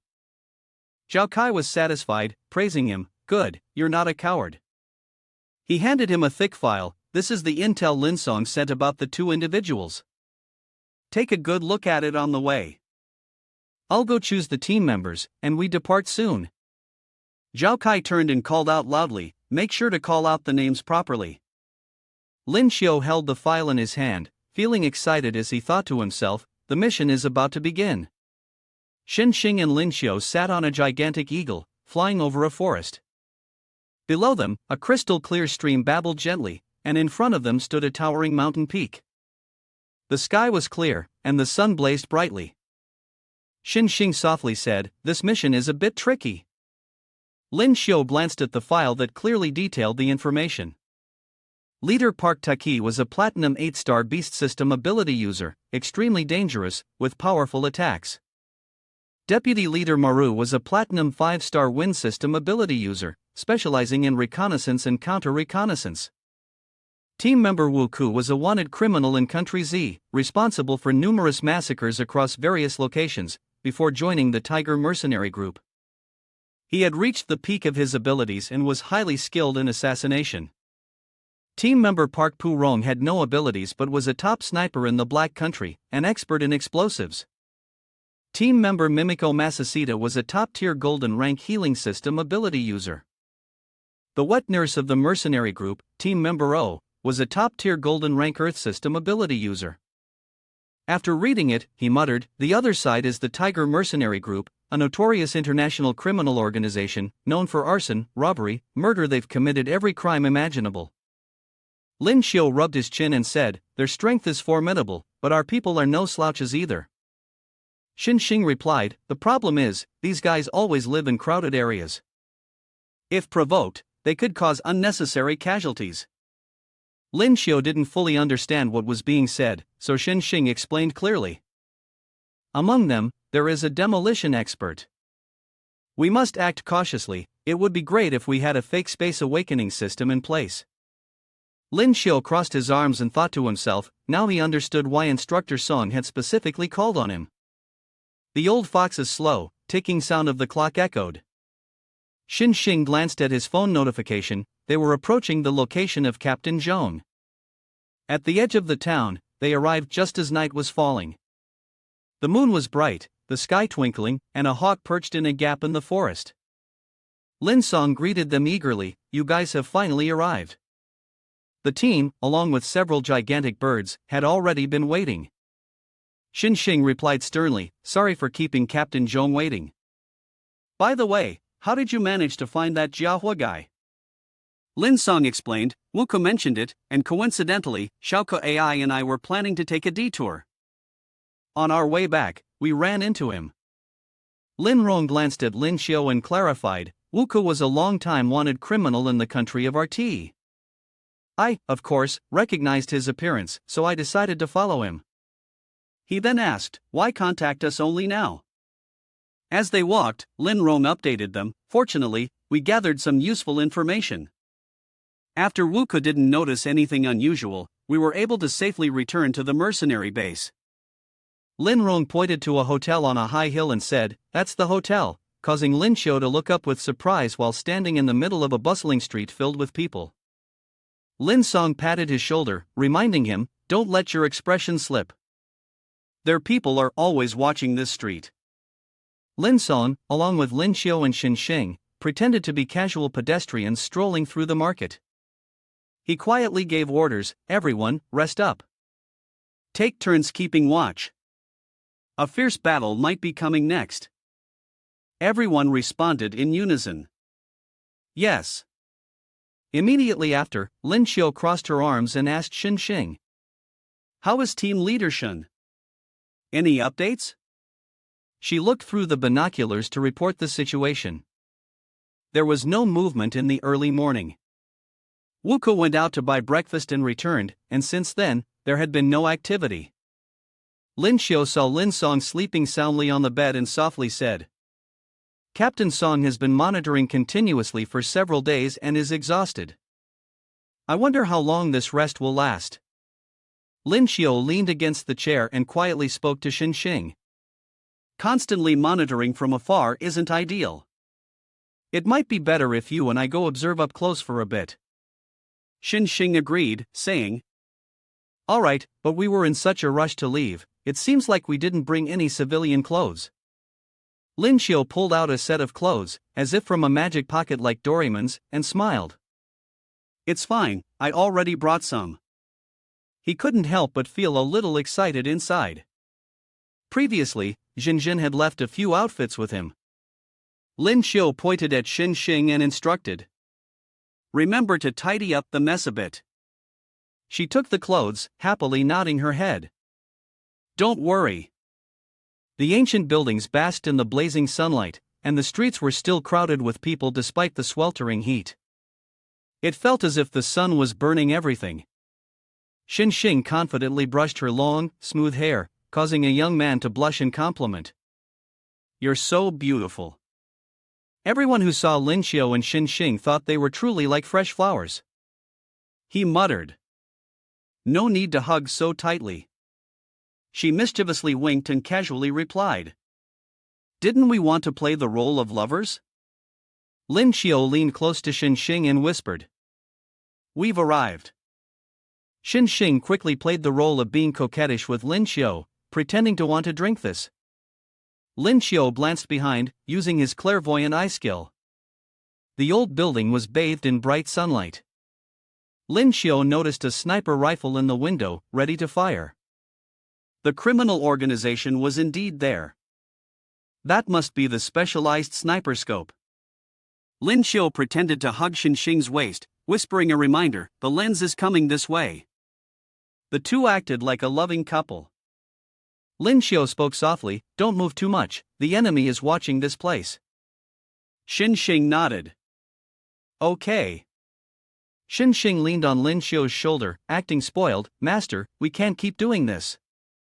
It's very difficult to monitor here, I don't have such good vision. How about we go upstairs and have a look?"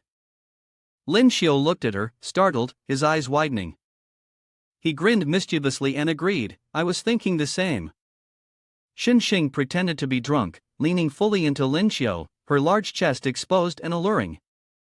He tightly hugged her waist, coaxing her softly, "Xiaokurei, we can't wait any longer, let's go get a room." Her long legs brushed against his, acting coquettish. Lin Xiu stood at the reception desk and said clearly, "Give me a room, I want the third floor." The receptionist politely replied, "Sorry, sir, the third floor has already been fully booked." Lin Xiu then suggested, "In that case, give me a room on the fourth floor, I want the fourth room, the one facing the sun. The feng shui of that room is good." The receptionist smiled at the two of them with a forced grin. "Yes, sir, please provide identification. We need to register." Xin Xing glanced at Lin Xiu and said, "I don't have my ID with me, sir." He gently leaned towards the receptionist. "Little sister, could you please be a little lenient?" Lin Xiu sighed, looking mysterious, and whispered to the receptionist, "We were in such a rush that we forgot to bring it, and besides, I took some medicine earlier, so that's why I'm in such a good mood." The receptionist was stunned, her eyes wide with surprise. She tried to maintain her composure, tapping away on the keyboard. "That's not possible, sir. Our hotel policy." With a thud, Lin Xiu slammed a stack of red bills onto the counter. The receptionist lowered her head politely, replying, "Yes, sir. Room 404, fourth floor. Here's your key card.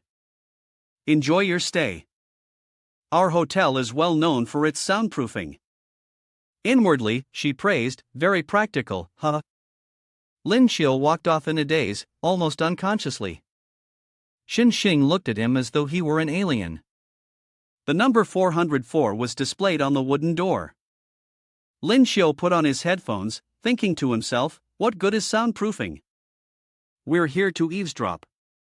Xin Xing set up his equipment on the table. Lin Xiu pressed his hand against the headphones, listening intently, murmuring, after searching for half a day, "I still can't hear anything." "Ha!" Suddenly, a loud A rang out. He jumped, thinking to himself, "There's sound now. It seems like it's a woman." Xin Xing twisted the control knob on the headphones, still listening carefully. "There's sound, it's coming from nearby. She." A woman's sweet, sultry voice echoed, full of sensual charm. The piercing scream, "A." Startled both Lin Xiu and Xin Xing. Their eyes widened as they stared at each other, unable to speak. Xin Xing exclaimed, "There. Lin Xiao hurriedly clamped her mouth shut and whispered a warning, "Quiet, there are other sounds." Xin Xing stared blankly for a moment, but Lin Xiao continued to listen intently, no longer paying attention to her. The voices the two of them overheard were two men speaking to each other in another language. Xin Xing couldn't understand and said in frustration, "What are they saying? I know the languages of 7 or 8 countries, but I can't understand them at all." Lin Xiao put a hand over her mouth to cut her off. "I can understand." In his mind, Lin Xiao thought, "Fortunately, I had earlier obtained language proficiency." He remembered the notification system, language proficiency grade E. The holder can master all human languages on Earth. Medical mastery grade A. The holder can grasp and become proficient in every Eastern and Western medical art that has appeared on Earth. Xin Xing looked at him, puzzled. "Master, you can understand them? What did they say?" Lin Xiao placed a finger on his forehead and explained, "They're speaking Fulani. Aside from a few irrelevant remarks, I picked up 3 main points." Ignoring Xin Xing's bewilderment, Lin Xiao raised one finger and said, "First, they didn't come to Nation H on their own initiative this time, they were hired by someone." He held up 2 fingers and continued, "Second, their original intention wasn't to come here, they were preparing to pick something up. Their mission is to transport that thing out to a cold country. Third, to guard against retaliation, they prepared a large quantity of explosives. If we can't deal with them quickly, the consequences will be unimaginably dreadful." Lin Xiao raised 3 fingers to provide information that startled Xin Xing. "I need to report for a moment. These vicious mercenaries aren't the main force, it seems someone wants to make a big move in Nation H." Xin Xing spoke up, but Lin Xiao stopped him, whispering, "Shu, they're on the phone." In another room, one of them raised the phone and said, "The goods are in hand, they'll be delivered in a day, right? We'll take it to the cold country." He ordered his subordinates, "Brothers, rest well today. Tomorrow, the goods will arrive. Once we get it out into the world, we won't have to worry about food anymore." He received a short response in return. Xin Xing, anxious, quickly asked Lin Xiao, "So, what did you hear?" He took one earphone out and answered, "They seem to have made the deal. They said the goods will be delivered tomorrow." The sound of a phone ringing startled Xin Xing, and he whispered, "What is it?" The caller ID on the phone displayed the name of the squad leader. She gasped and said, "It's the captain." Xin Xing quickly asked, "Captain, is something wrong on your side?" Zhao Kai spoke in a deep voice over the phone. "We've fallen into a trap. The items we needed to protect are gone." Lin Xiao thought for a moment. The items the captain was supposed to protect were gone. Could this be connected to them? Holding Xin Xing in his arms, he said, "The captain has an urgent situation to report. We've just learned from our reconnaissance that the person who hired the Tigerer mercenaries mentioned the goods will be delivered tomorrow. It seems the one who attacked you is the person who hired them. But the target we're tracking didn't head in your direction." On this side, the captain of the company heard this and, with a stern expression, said, "This isn't good, we've fallen for their trick again. But right now, we can't leave. There are enemies of the true vow level here. If they find out that we know their plot, I'm afraid they might do something reckless. However, I'll send someone to assist you." Lin Xiao and Xin Xing, upon hearing this, were both curious, and she asked, "Captain, can you tell us what was stolen?" Recalling the design, the captain did not hide it and replied, "Now that things have come to this point, I won't hide it from you. What was taken is the lifetime research of Mr. Zhang Hong, the final design for the Lingwu weapon." Over the phone, the captain continued, "Our mission was to deliver this data to Jing Tu, but somehow the information was leaked." Xin Xing, also surprised, asked, "Was the Lingwu weapon really researched by Elder Zhang?" The captain answered, "Yes, we don't know who leaked the news. This data absolutely cannot be lost." Lin Xiao and Xin Xing, hearing this, were fired up and said confidently, Don't worry, Captain, we'll make sure to complete the mission. After hanging up the phone, Lin Xiu curiously asked, Disciple, what exactly is the Lingwu weapon? Xin Xing, without hesitation, answered, It's the latest weapon developed by the country. The Lingwu weapon is filled with spiritual energy, which significantly enhances its effectiveness. It was always in the research phase, and we didn't expect that Mr. Zhang would actually succeed. Lin Xiu marveled. Elder Zhang is truly impressive. Xin Xing, however, sighed and said, Unfortunately, Elder Zhang won't be able to see it. Lin Xiu comforted, saying, The country is strong because of the existence of pioneers like them. We cannot fall behind. This time, we must definitely bring the materials back. Xin Xing responded, In the room, Xin Xing spoke to the other four, These are all the pieces of information we've managed to gather. Xin Xing then said to Lin Song, Captain, what if we cooperate with the fire department under the pretext of this, so the civilians can be evacuated? Lin Xiu, lying beside them, thought that there was currently nothing for him to do. He recalled that 9527 had awakened a skill today, and the system announcement was withdrawing the E-level skill of controlling land-based vehicles. The skill allowed him to proficiently control all land vehicles, including armored tanks, and also provided expertise in repairing all types of ground transportation. Hearing this, Lin Jing irritably said, Talking about E-level skills for more than 10 days straight, can't I have some luck for once? What have people been giving me these past few days? The system replied, Previously, the host's progress was too extraordinary, and our skill withdrawal mechanism focuses on balance. The system continued its announcement, Congratulations, host, you have awakened the E-level skill, voice mimicry. Lin Xiu froze for a moment, thinking, voice mimicry can imitate the sounds of everything perfectly. What use could this E-level sound mimicking skill have? Suddenly, he pondered and thought, wait, maybe it's not without use. He turned to Lin Song and said, Captain Zhong, I have a question. Lin Xiu then asked, What do you think? Where would the Tiger mercenaries have placed their pile of colored powder? Lin Song replied, I believe they must have placed it beside them for self-defense. Lin Xiu continued, If that's the case, it's easy to handle. I have a plan, Captain, do you want to hear it? Lin Song, without hesitation, said, Let's hear it. Pull the firewood from under the pot. Thinking of the whole scene lying in a sea of flames, Xin Xing asked, What do you mean by pull the firewood from under the pot? Lin Xiu answered slyly, It means I want to set the hotel on fire. Hearing that, Xin Xing shouted in surprise, Are you insane? Lin Song said, Go on. Thinking of that pile of bombs, Lin Xiu said, Captain Zhong, you know my power. After the hotel burns, the mercenaries who replaced the previous flag will certainly riot in that situation. They definitely won't bring explosives out if we do it that way. Doing so would easily attract attention. Captain Zhong will immediately send someone posing as a policeman to the scene, take Park and the others away under the pretense of protecting foreigners. I believe they will certainly not refuse, because they know there are explosives in the hotel and will assume the hotel will explode soon after. They will surely want to leave quickly. He continued resolutely, After the captain brings the group to a place where there are no people, then we will have no restraints and can act freely. Lin Song asked, But if we eliminate them, how will we obtain the materials tomorrow? Lin Xiu raised his phone and said, For that, you must get Park's phone into your hands, or at least get his SIM card. Lin Song asked further, What use is getting his phone?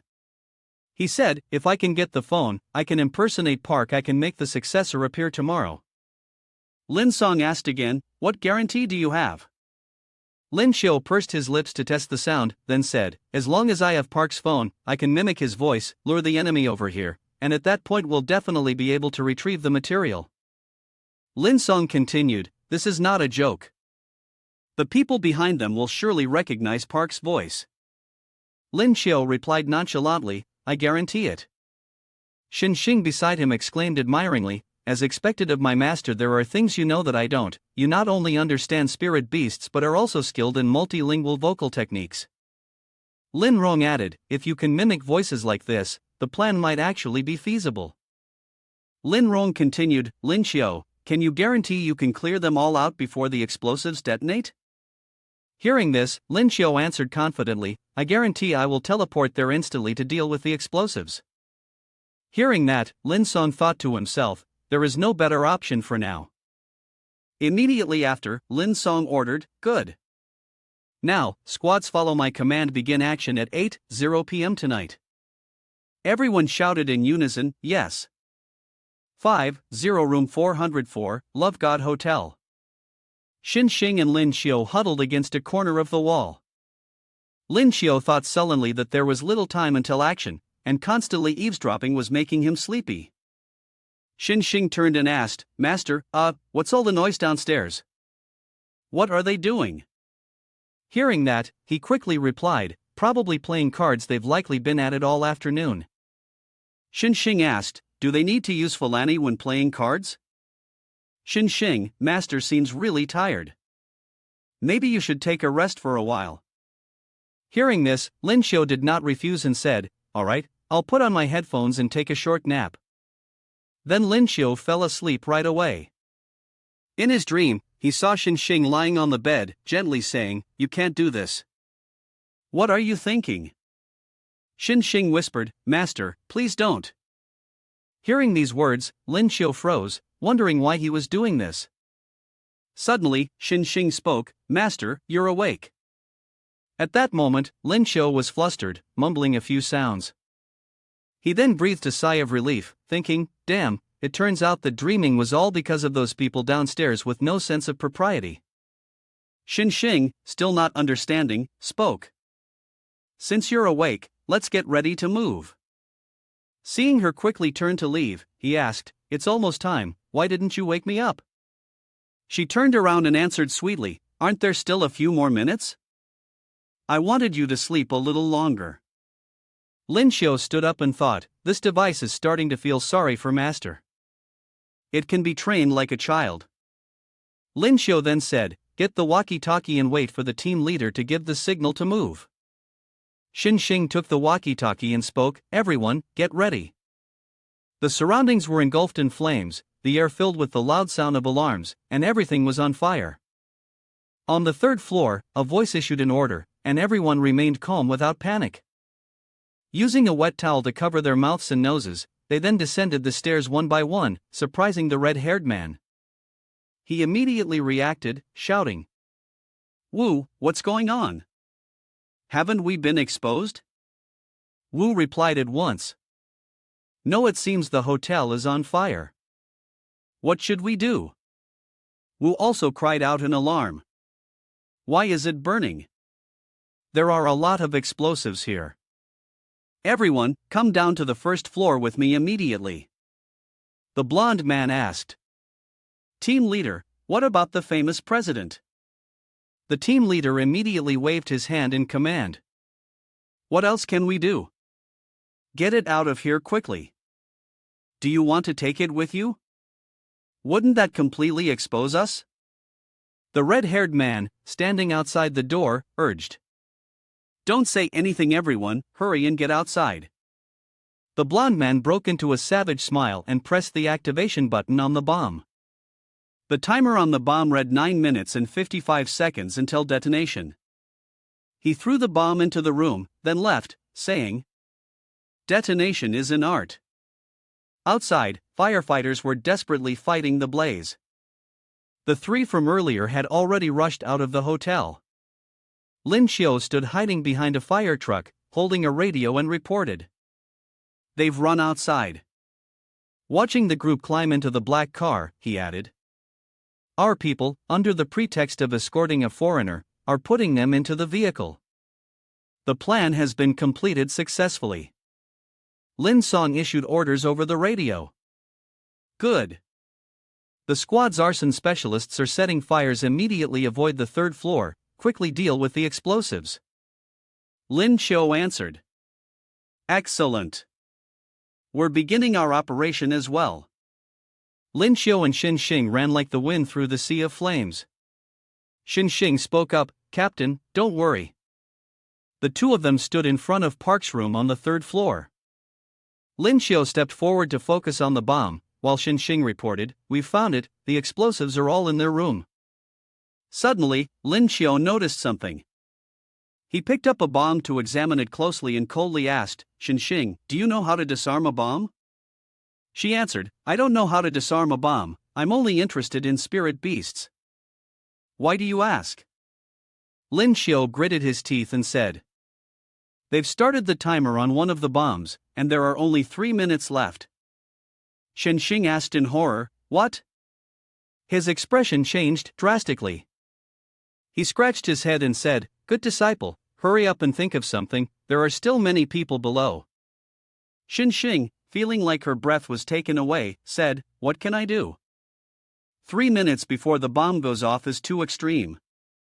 If not, I'll wait with you until the end." Lin Xiao sharply replied, "Waiting for the end? That idea isn't bad." Xin Xing asked excitedly, "Master, have you thought of a way?" System notification, Reni sect is activated because the host has broken through to Silver Reni sect. It is now active within a 50-meter range. Lin Xiao activated the Reni sect, remembering that its range had increased to 50 meters, making this much safer. He grabbed Xin Xing's hand and said, "Disciple, do you like watching fireworks?" Xin Xing asked in confusion, "Fireworks?" The two of them passed through the spatial door to the rooftop. Lin Xiao said, "That's right." Xin Xing praised, "Master is amazing, we went straight to the rooftop." Lin Xiao silently calculated, the gravitational acceleration is attached to the mass divided by r, and adding his own spiritual power, there is also the level of the Reni sect. He opened his sharp eyes, his mind quickly working out the numbers, and concluded that the best time to act was in 15 seconds. Eliminating all uncertain factors, the time he could tolerate was 17 seconds. With 30 seconds left until the explosion, Lin Xiao calmly said to Xin Xing, "Help me with something, throw me as high as you can with all your strength." Xin Xing was surprised. "Throwing the master up into the sky is easy, but is it really okay to do that?" He reassured her, "It's fine." With 20 seconds remaining, Xin Xing used all her strength, spinning Lin Xiao around and said, "Okay."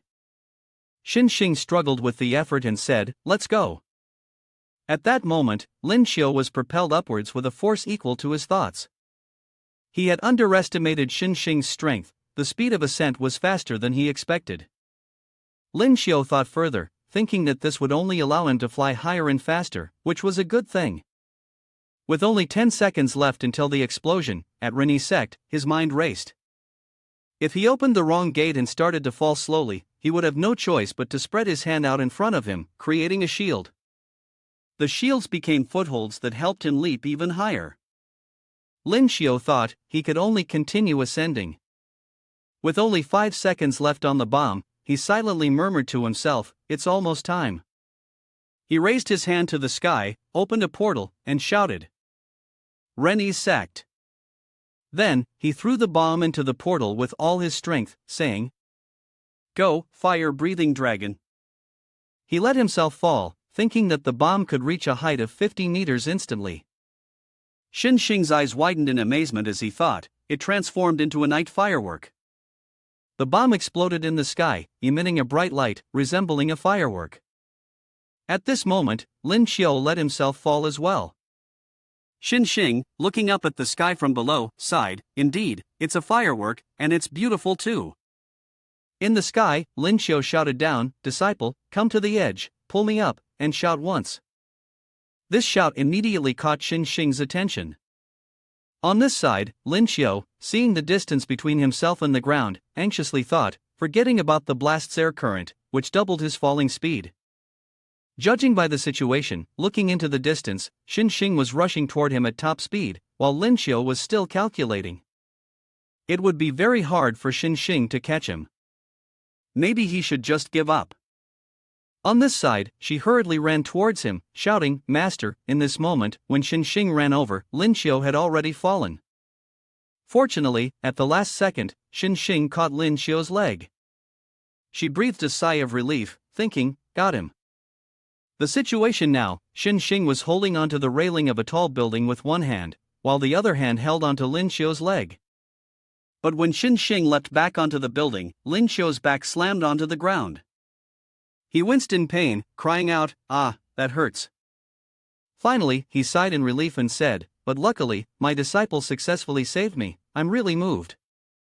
Xin Xing was lying on top of Lin Xiu, with his chest against his face. He blushed and said, That. I'm recovering a bit of spiritual power."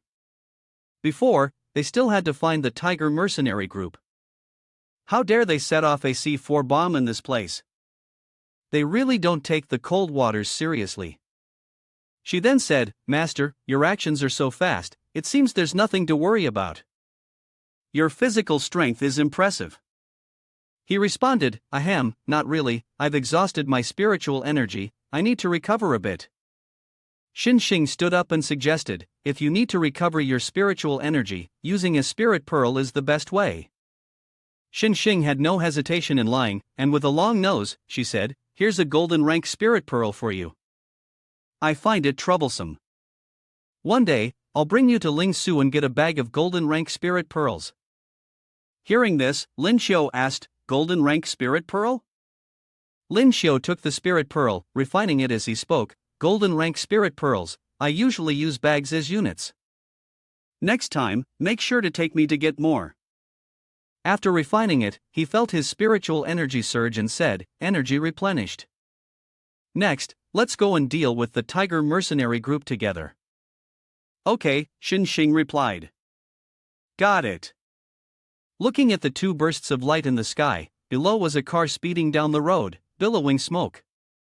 The three members of the Tiger mercenary group were currently sitting in Lin Song's car. The green-haired man spoke up, "That sound. I really love that sound." The purple-haired man ordered, "Sit still, shut up." Lin Song, while driving, thought, "Why didn't the bomb go off? Didn't they say it could stop the explosion? Will Lin Xiu and Xin Xing be okay?" Lin Song continued to think, "The town must be in severe turmoil right now. We need to finish our work here quickly." The person with purple hair interrupted Lin Song's thoughts with a question. "Officer, where are we going?" Lin Rong turned back and said, "I'm sorry, there was a small incident ahead that we needed to handle, so we didn't inform you. We'll be at our destination soon." The purple-haired man couldn't respond. He turned to the person next to him and spoke in Fulani. "Be careful, I have a feeling something's not quite right. Get ready to fight." The other person responded in Fulani.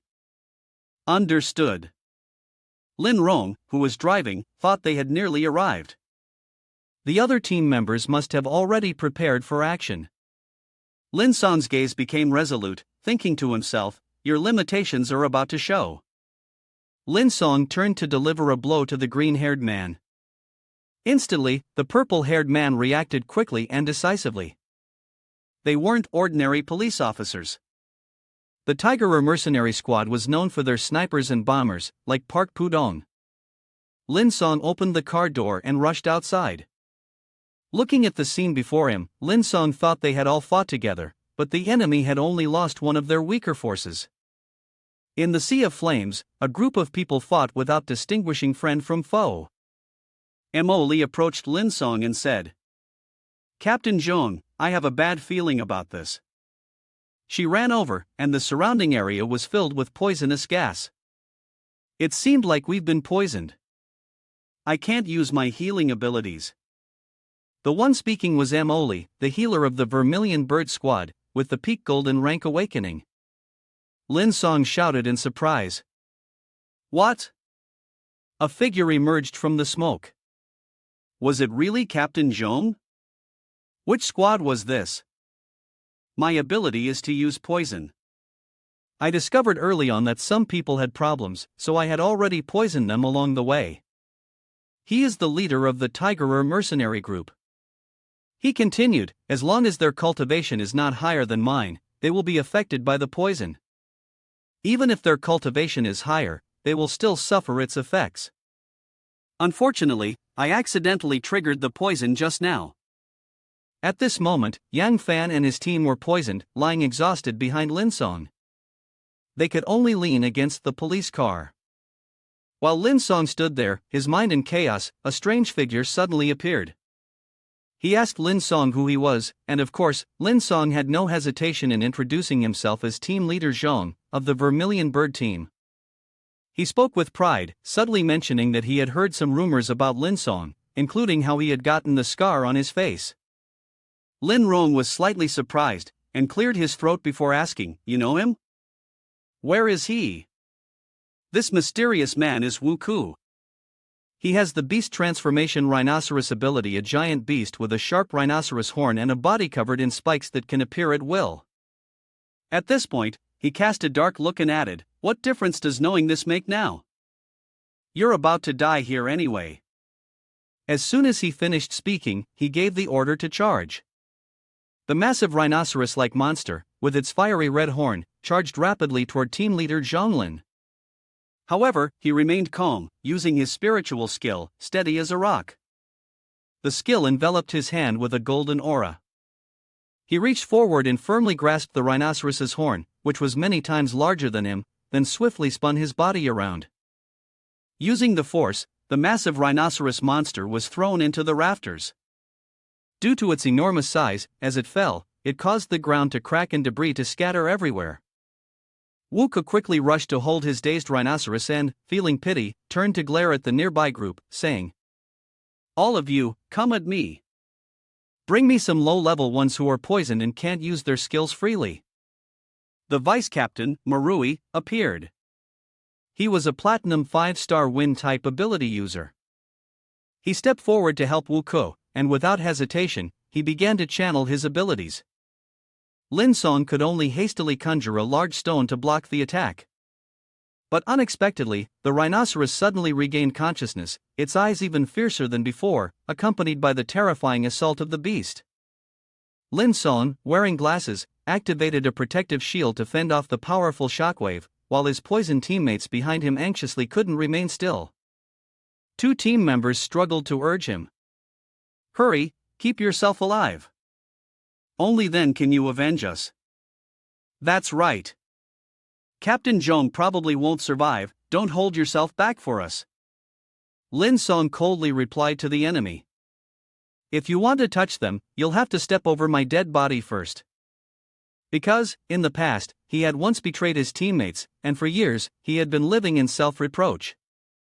The glasses-wearing man kept launching attacks while the monster wreaked havoc. Captain Zhong's protective shield weakened. Seeing an opportunity, the glasses-wearing man prepared to use his decisive move. The man in the suit, standing behind with his arms crossed, smugly said, "Stepping over your dead body? Sure, but I don't think Captain Zhong can hold on much longer." Although he had tried his best, facing such power, he still could not avoid being at a disadvantage, resulting in him getting injured. Blood sprayed everywhere. The continuous attacks made it impossible for Lin Song, who was inside the protective shield, to fight back, and his body was covered in wounds. Unable to bear it any longer, Lin Song was pushed backward. In an instant, he was driven further back, and the intense pain caused him to succumb completely. Blood poured from his mouth, which terrified his teammates behind him. At the same time, Wu Ku, holding a knife, rushed over with a murderous look in his eyes, intent on ending Lin Song's life. The space seemed to freeze. Lin Song thought to himself, "In the end, I couldn't escape my fate. It's just a pity that I still can't save my teammate this time." From the sky, a bright red sports car sped toward Wu Ku. Lin Song stared blankly at this scene, unable to understand what was happening. Under the bright moonlight, a young man jumped out of the car while carrying a tall girl, and they disappeared in the blink of an eye. The person was none other than Lin Xiu, and he was holding Xing with a look that was cooler than ever. As soon as they landed, Xing quickly jumped down and asked if Lin Song was still okay. Lin Xiu, wide-eyed and confused, turned to team leader Zhong Lin and asked, "What happened? Why are they getting beaten so badly?" Lin Song grimaced and replied, "It's because of Wu Ku's poison. He's a poison user, so everyone has been poisoned." While Lin Xiu was talking to Lin Song, the enemy side was still in a daze from the recent car crash. Team leader Wu Ke seemed to have been hit hard by the police car. Wu Ke lay quietly near the vehicle, the front of the car severely damaged. The bearded team leader, Park, pointed and ordered Mimiko. "Heal Wu Ke and the others," he said in Fulani. Suddenly, Lin Xiu raised his hand to signal them to stop, then spoke in Fulani. "Wait a moment, let me prepare." The three enemies looked confused and muttered among themselves. "We speak Fulani, and this kid can understand and communicate with us." Park ordered his subordinates to disregard Lin Xiu's words and charge immediately. After speaking, he put on his glasses and began his move. Meanwhile, Lin Xiu carried Captain Lin Sung and retreated behind a large tree, leaving Xinxing to confront the attackers. Xinxing instantly transformed into a demon. Both the dark-skinned man and the one wearing glasses were stunned by Xinxing's demonic form. She shouted the word kill and charged at them ferociously. The dark-skinned man with curly hair was Ito. He calmly activated his earth-based superpower, a golden rank high-tier technique. Despite Ito's efforts, the giant behind him continued to criticize this move. Xinxing leaped high and flew toward Ito. Her overwhelming strength radiated around her, wrapping tightly around Ito. Taking advantage of the moment, she extended her claws toward him. He stood there stunned, sweating coldly as Min Min tore into his arm. Luca and Park, witnessing this, fell into deep thought. They hadn't expected this to be the attack power of Gold 4-star. Luca was even more astonished, because the sudden outburst of the demon system couldn't be underestimated. It was best to charge together. After speaking, both of them rushed forward to attack Xinxing, but she single-handedly held her ground, and the two of them remained unscathed. As for Lin Xiu, he observed their fight, sighing that it seemed like a decisive victory wouldn't be reached anytime soon. Behind Lin Xiu lay Captain Zhong Lin Sung, unconscious, and another female member, Emoli, was struggling to awaken her healing ability.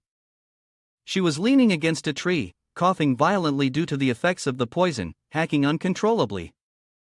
Lin Xiu glanced at the others who were poisoned and lying in a heap behind them. At this moment, Lin Xiu approached and sat down. He took a quick look, making Emoli blush in embarrassment. However, she kept repeatedly explaining the critical condition of her teammates.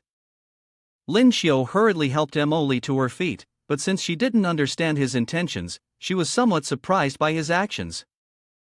Then, he sat down in front of her. Naturally, the scene looked somewhat ambiguous, making Emoli even more uncomfortable. Suddenly, Emoli let out a groan, her face flushed with a mixture of embarrassment and discomfort. Lin Xiu calmly said, "Endure a little longer, we need to resolve this quickly." In his hand, Lin Xiu was holding an acupuncture needle, reflecting on how fortunate it was that he had learned some medical skills in the past. He had also conveniently bought some commonly used medicines and acupuncture needles along the way. Once he finished, he explained to Emoli that he had just checked her pulse to understand the poison and had already calculated how to quickly neutralize it. He was confident there would be no problem. After finishing, Lin Xiu stood up. Emoli regained consciousness and looked at him with eyes full of admiration, then said, "Without your help, not only would I not understand about spirit beasts, but I also wouldn't know anything about medicine," the guest said politely, putting his hand into his pocket. Well, it's just a relatively broad interest of mine, he thought. After all, every day he was honing his skills. The girl, leaning against the tree, curiously asked, "What are you looking for?" "Has my treatment already finished?" Lin Xiu rummaged through his pocket for a moment, found a small knife, and continued, "There's still one more step that requires Emoli's cooperation." Emoli widened her eyes in surprise. Emoli, feeling confused, tried to move, but couldn't. She thought to herself, "What is this kid using a knife for? There's no need for surgery to treat poison, and after acupuncture, I can't move." Lin Xiu's expression grew serious again as he raised the knife and spoke to Emoli, "Relax, it'll just be a little." Lin Xiu moved his hands quickly, the reflection of the knife glinting in the light, his eyes flashing in a way that made his face look quite sinister. After a while, Lin Xiu put the knife back into his pocket and with his other hand, guided Emoli's hand down to the ground. He had only made a small incision on Emoli's finger, but the poisonous blood began to flow out rapidly. Emily touched her head, surprised and happily said to him, "I don't have a headache or dizziness anymore, and my spiritual energy is flowing smoothly again." Lin Xiu reassured her gently, "The poison will definitely be completely expelled soon." As Lin Xiu was packing away his acupuncture tools, Emily grabbed his hand. "Please, classmate Lin, quickly treat the others too." He turned his head, looking at her in confusion and asked, "Aren't you an awakened healer?" Upon hearing this, Emily scratched her head, blushing, "I'm so embarrassed. Your advanced medical skills shocked me so much that I forgot I have a special ability. I'll go take care of it right away." Immediately, the poisoned individual fainted and was quickly treated by the light healing technique performed by Emily. Wuka slowly opened his eyes, sat up abruptly, and asked Mimiko, "How long have I been unconscious? What's the situation now?" Suddenly, he looked toward the Lin Song team, who were also receiving treatment. Lin Xiu was standing guard beside them, and all his teammates had regained consciousness. He stammered, "Why are they still okay?" He shouted, continuously asking in disbelief, how could their healer have neutralized the poison? How did she cure the poison inside her? Lin Xiu stared intently at Wu Ku, while Emily was tending to Lin Song's captain Zhong, who was injured. Wu Ku turned to look at his teammate, who was still fighting against Xinxing, and said, "Big brother is also at a disadvantage, this isn't good." Wu Ku immediately awakened his poison ability. He placed one hand on the ground, unleashing his ability, causing a large patch of pure toxic purple energy to spread. He thought to himself, "I need to release more poison, otherwise, I'll have to stay here today." A large area of spiritual energy, with purple poisonous energy, was being released and spreading. Wuka believed that the antidote was on their team, so he wasn't worried about the toxins. Even if Lin Song's team could neutralize the poison, it wouldn't matter because he would release more poison again. Xinxing, who was engaged in combat with two of the enemies, suddenly stopped and looked toward the poison spreading. The man with glasses hurriedly turned around and called Mimiko to assist him. Zhong Park, their captain, praised Wuku, saying, "Well done," knowing that as long as Xinxing was poisoned, she would no longer be a threat to them. Suddenly, Park broke into a cold sweat and said in panic, "Wait, quickly. Look." Behind her was Mimiko, who looked fearfully at Xinxing. In front of her, the entire poisonous gas had been sucked into Xinxing's body through her small, delicate mouth. As soon as it was done, she transformed once again into a demon, with black horns and claws appearing. Xinxing, satisfied, blushed and praised, "Such a delicacy, such a delicacy." Through the poisonous smoke, Xinxing slowly walked toward Wuku. Her eyes turned red with fury. After absorbing the poisonous gas, Xinxing gained a new skill, Wraith Demon Claw, with an attack boost of 1000 points, in addition to a poison effect. Wuku, terrified, backed away, not understanding why she wasn't afraid of the poison. Trembling, her face turned pale as she collapsed, unsure of what to do. With just a light flick, Xinxing sent Wuku flying, calmly saying, "I still want to eat more." Park turned pale, sweating cold beads as he stared at the demonic transformation, silently thinking, "She's truly a freak, able to convert poisonous gas into her own power." The man with glasses and the squad leader were visibly terrified as they saw Xinxing getting closer. The man with glasses spoke to the squad leader, "She's coming over." In an instant, Xinxing shot toward them like a bullet. The squad leader and the man with glasses, horrified, clung to each other and screamed. Under the bright moonlight, in one corner below, two men were being tortured by Xinxing, kicked repeatedly by her. Their screams pierced the quiet night, shattering the stillness. Lin Song, Lin Xiu, and Emily watched the scene, each with a different expression. Lin Xiu spoke, "Captain Tung, a platinum-level elite, couldn't even withstand this kind of damage. The opponent admitting defeat is just a matter of time." Lin Song, standing silently next to me, simply watched the torture unfold. He turned away, saying, "I'll go report to the captain for a moment. When you clear the scene, remember to keep Wuku's dog tag. I have some questions for him." Emoli, standing next to Lin Xiu, spoke up. A while later, Lin Xiu asked her, "Emoli, why do you want to keep Wuku?" She glanced at him and answered. Perhaps because Wuka might know the whereabouts of the enemy that Captain Zhong has been searching for. He leaned closer to Emily with a surprised expression. She continued. That's right, but that was 8 years ago. Emily went on. Back then, Lin Boss had just reached golden rank and was entrusted with a mission by his superiors alongside Captain Zhong. At that time, Wu Haiyuan was part of the mission. Their task was to escort a very precious item back to the country. There were many who coveted it. I remember the image of Captain Wu desperately trying to protect Lin Rong while holding tightly onto the suitcase. However, on the way back, they were ambushed by a mysterious force.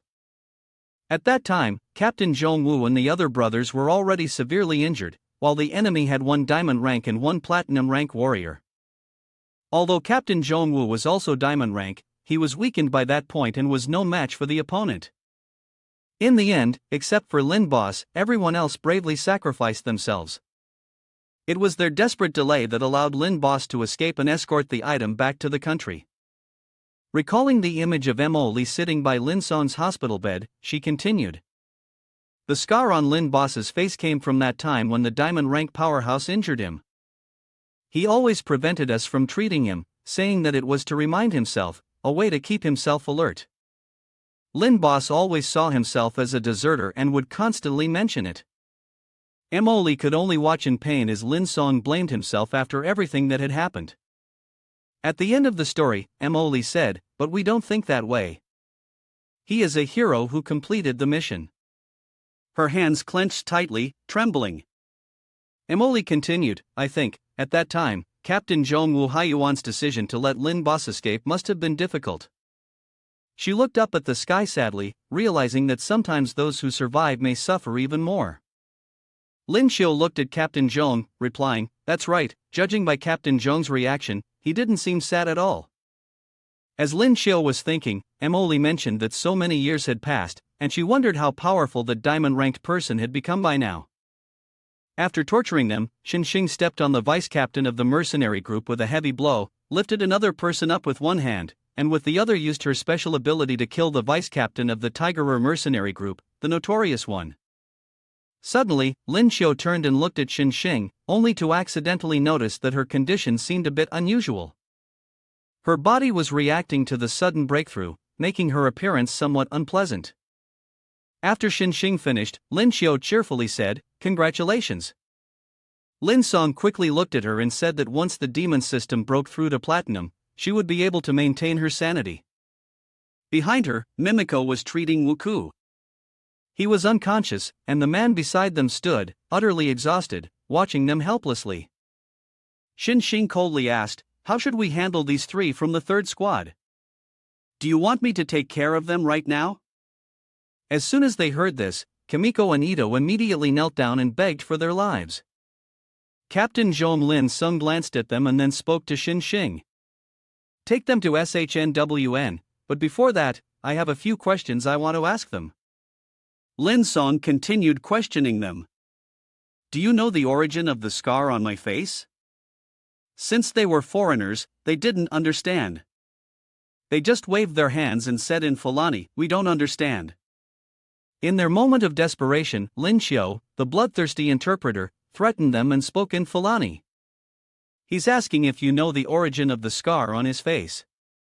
Don't lie, or you'll be dealt with immediately. They quickly responded, save us, we don't know. After hearing their answer, Lin Xiu turned back to Captain Zhong. They don't know. Lin Song thought for a moment before speaking. Mimiko pointed at Wuku, who was lying unconscious on the ground. He's been poisoned by a mixed toxin from the demon system, I have no way to cure him. Lin Rong continued. It seems we still have to find the answer from Wuku. Xinxing stepped forward and said. Leave the task of waking him up to me. She placed her hand on Wuku's shoulder, who was lying on the ground, and absorbed the poison back into her own body. Slowly, Wuku weakly opened his eyes. The first thing he saw was Xinxing's face, and he remembered in fear how she had blasted him into the air earlier. He thought she was that violent female demon leader. As soon as Wu Ke saw Shin Xing, he jumped up from the ground, hurriedly saying, "Don't haunt me." Captain Lin ordered Shin Xing to quickly lead the other two into the corner. Under the bright moonlight, Lin Song stood in front of Wu Ke and asked seriously, "Wu Ke, tell me everything you know." Lin Song glanced at the scar and asked, "What happened to this scar?" Upon hearing this, Wu Ke looked at him gloomily and hesitated, saying, "This." He paused, turned his face away, and continued, "If I say it, I'll no longer be of any use to you." "Do you think I'm that foolish?" Captain Zhong Lin Sung calmly replied, "Don't worry, and Mimiko, we didn't kill them, and neither will we do that to you." He gave Lin Song a sharp look and said, "Do you think I'm stupid? I'm not like them. After all that has happened to me in Nation H, do you think you'll just let me go easily?" Lin Song asked seriously, "Then what must I do for you to tell me the information about him?" Upon hearing this, Wu Ke set a condition that after getting the information, they wouldn't harm him. Captain Zhong Lin Sung looked at him and asked, "Aren't you afraid we might break our word after that?" Wu Ke confidently said, "I understand that you value rules and oaths. You would even risk your life to protect them." Without saying much more, Lin Song raised his hand to the sky, signaling an oath, and said, "All right, I swear that all members of the Vermilion Bird Squad present here will not harm you after you reveal the information. If not, the Vermilion Bird Squad will suffer the consequences." Upon hearing the oath, Wu Ke gave a faint smile, surprised that they actually made an oath. He stood up and said seriously, "I may not be a good person, but once I give my word, I will keep it." Lin Rong listened attentively as he began to recount the details about the person. Wu Ke recalled the person who had left that scar. The person's name was Capella, a U-Test Special Forces soldier, a crazed mutant. His current cultivation level was unknown, but the last time they met, he was already at the peak of the diamond rank. Lin Song unexpectedly asked Wu Ke in return, "How do you know about this?" He crossed his arms and replied, "I'm acquainted with one of his subordinates, named Jebari." He spoke a lot at once, revealing it on his own. Captain Zhong Lin Sung thought uncomfortably. What he said must be true. The leads he had been investigating for years also pointed to Capella, but there was just no evidence. Then, Lin Song's expression changed, and he cheerfully saw him off. Wu Ke squinted, full of smugness, and spoke. "Your military people are really old-fashioned. After you let me go, I guess you'll have to face punishment when you return." This made Lin Rong immediately irritated. "Are you going or not? If not, I'll make you." But the person opposite him merely smiled faintly. "Since you've been dead for so many years, is it worth it? Ha ha." As Wu Ke turned to leave, Lin Xiu lightly chuckled. "Well, not really. Now that we've gathered the information, there's no way we're letting this threat go." He turned back, shrugged, and mocked Captain Zhong Lin Sung and Lin Xiu. "How could it be? Aren't you afraid the vow might actually come true?" Upon hearing this, he continued, raising his fist menacingly. "The team might be afraid, but I'm not part of the Vermilion Bird Squad." Wu Ke turned pale with fear. He stepped back, stammering, unable to speak. Lin Song used his mutant ability to awaken beast transformation, Little White Rabbit. He immediately raised his fist and lunged at Wu Ke. He deserved to be hit. A punch, accurate down to the millimeter, struck his face, a mouthful of blood sprayed out and he could only scream in agony. He lost consciousness and lay on the ground. Lin Xiu proudly propped himself up on his hands, while Lin Song casually held Wu Ke's phone and said, "We got Park's phone." Lin Xiu cheerfully picked up the phone and said, "Well, that's great." Captain Zhong Lin Sung looked at the man opposite him, gratitude plain in his eyes.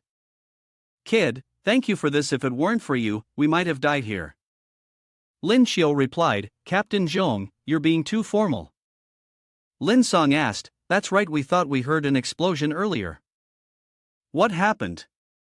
Lin Xiu gave a confident thumbs up and said, "Don't worry, we managed to get the explosives to a safe detonation area in time, there were no casualties.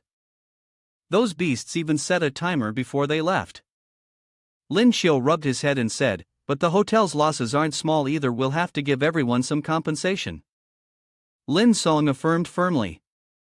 Lin Song bowed his head respectfully and said, "Thank you," which took Lin Xiu by surprise. Lin Rong continued, "Luckily you acted, so it ended well. And this time I did not abandon my comrades." Lin Xiu stepped forward to support Lin Song and said, "Captain Zhong, don't say that with your status and ability, I can't accept such thanks." Lin Rong placed a hand on Lin Xiu's shoulder and spoke resolutely. "It's not because you're exceptional. Don't call me Teacher Song or Captain Zhong anymore. It feels distant. For Lin Song's sake, I'll just call you boss from now on." He heard this and agreed with a light-hearted tone, "Lin boss." Then, as he walked, he continued, "Let's find a place to rest in. While we're at it, interrogate those foreign mercenaries." The next day, the sky was clear and blue, with layers of white clouds drifting lazily in the cool weather. Lin Xiu was standing opposite, speaking with Mimiko. He asked her, "Are you a foreign mercenary? You have the right to remain silent. Anything you say will be used as evidence in court. Will you confess?" Mimiko hesitated, then quickly said, I confess, I confess." She began to twist her body to show off her allure. "My name is Mimiko Masita, I'm from country L, with measurements 34, 23, and 35. I was originally a woman of the streets, but after awakening healing powers, I was taken by Park. I haven't done anything bad." During the interrogation, Mimiko moved closer to Lin Xiu and pushed him into a chair, causing his face to flush red. In a seductive tone, she said, "Don't be too rough with me." Immediately, Xin Xing slammed the table, reminding them, "Over there, they're conducting an interrogation, be serious." Lin Xiu, startled like a cat caught in the act, nervously stammered, "Why yes," and pushed Mimiko away. Long Qiu finally decided to be serious and said, "I'm interrogating now. If I detect any concealment, I will use force." Mimiko's expression grew serious as she lowered her voice in agreement. "I will answer honestly." Lin Xiu stood up, holding a notebook in one hand and a pen in the other, ready to interrogate. "Who was your employer for this mission?" Mimiko quickly shook her head, unsure. "But I have seen him before." She recalled the scene, paused for a few seconds, then continued. "A person from Nation M spoke with Big Brother. At the time, I heard him say something about being from Nation M, but I couldn't catch the details." Lin Xiu thought for a moment. "Nation M, huh? Good. Do you know who was in contact with you?" She answered. "I do, but I've never seen him. I only know his nickname is Great Mister. It seems like he holds a very high position." He suddenly had a thought. How could someone with such a low status have access to such confidential documents? He continued.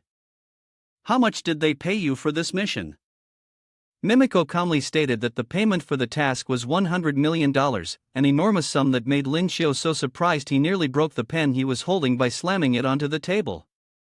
He was stunned, quickly stammering as he asked again. "How much?" Mimiko replied coolly, without hesitation. $100 million. Lin Xiu gasped for air, asking how the payment was made. Mimiko leaned back slightly and answered.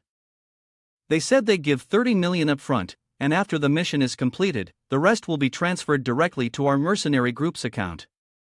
Lin Xiu broke into a sweat, pressing further with his questions. "The mercenary group's account?" "Don't tell me that only that guy, Park, knows the account password." Mimiko happily pointed at herself and said, "I know, because I am the accountant for the mercenary group." Lin Xiu decisively replied, "That's great." Xin Xing asked, "Is there anyone in our team who is skilled with computers?" Xin Xing sat with her legs stretched out on a chair and responded, "There's Fan Yang, he's a very talented hacker." "Should we call him over?" It had been 10 minutes since they called Fan Yang. He entered with a laptop in hand and hurriedly asked, "What's up, Master Lin? Is there something you need my help with?" As soon as Fan Yang stepped in, he saw Lin Xiu and Xin Xing standing there, eagerly waiting for him. Lin Xiu said, "Of course there is.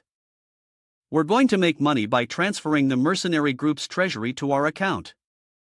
He leaned in and whispered to Xing, team leader Shin, could you give me a little share of what you have left? I only need the odd change. Xing smiled brightly and nodded in agreement. No problem, master. You've helped us out with something big this time. The three of them were all staring in surprise at the computer screen. After Fan Yang finished his work, Lin Xiu eagerly looked at the screen, but then his expression froze in shock. So much money, he whispered as he counted the digits, 10, 100, 1,000, 10,000. Suddenly, his mouth dropped open as he realized he had asked for the change, but the change was only $1.50. Fan Yang and team leader Shin were both confused as they watched Lin Xiu's reaction to the amount he had received. He covered his face and started to cry. Who would have guessed? If I had known, I wouldn't have said anything about wanting the change.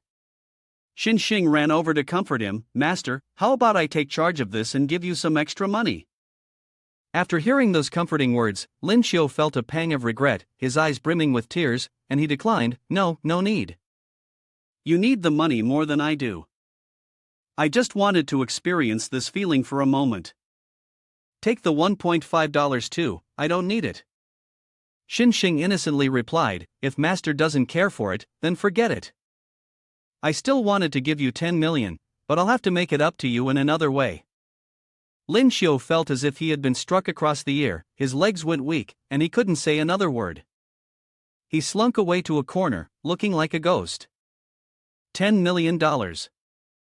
Meanwhile, Fan Yang and Xing were happily reviewing the amount of money on the computer. Lin Xiu remained silent, still feeling heartbroken. How could he let go of such a large sum of money? It was truly painful.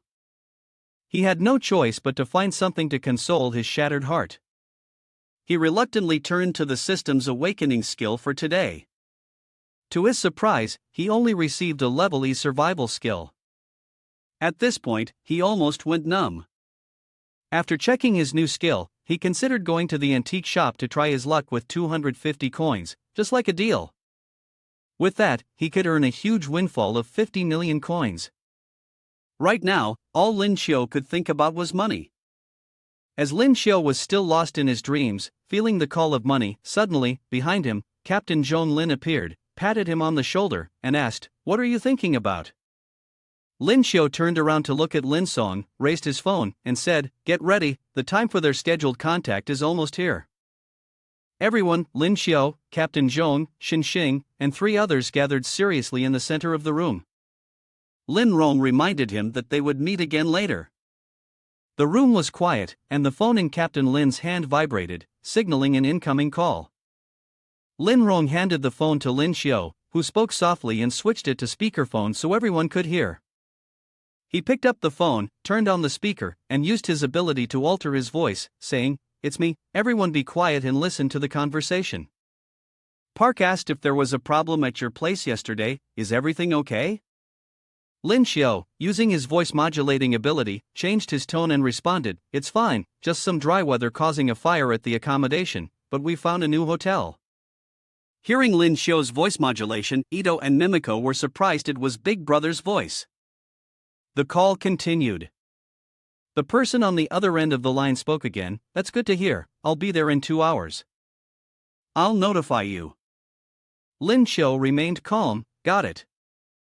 Ito and Mimiko exchanged looks of admiration towards Lin Xiu. The call ended with a long beep signaling the disconnection. Lin Xiu gave Captain Lin a signal that everything had gone smoothly. Xing cheerfully said, "That's great, we'll finally meet that guy." Lin Song then reminded her not to be careless, and regarding Lin Xiu, he analyzed that although the conversation was in English, the accent suggested that the caller was probably from a Scandinavian country. He then instructed everyone to be cautious. After the discussion, Lin Song turned to warn Ito and Mimiko, saying they were mercenaries. You must coordinate your performance well, no need to overthink it. If you're exposed, your outcome will be very miserable. As for the two of them, because they were under threat, their attitude was extremely serious. After all, survival came first. Money was nothing but fleeting dust, of course, they would cooperate. After a while, the appointed time had long passed, yet nothing happened. Xin Xing glanced at the clock. It had been 20 minutes already. Lin Xiu grew suspicious and suggested, "How about we call directly?" Lin Song sat in the chair, pondering for a moment, then said, "Let's wait a little longer." While waiting, Lin Xiu frowned, thinking to himself, could it be that we've been exposed? Impossible. The sudden ringing of the phone shattered the silence. Lin Xiu picked it up. He's answering. Hello, why so slow? Lin Song listened attentively to the conversation.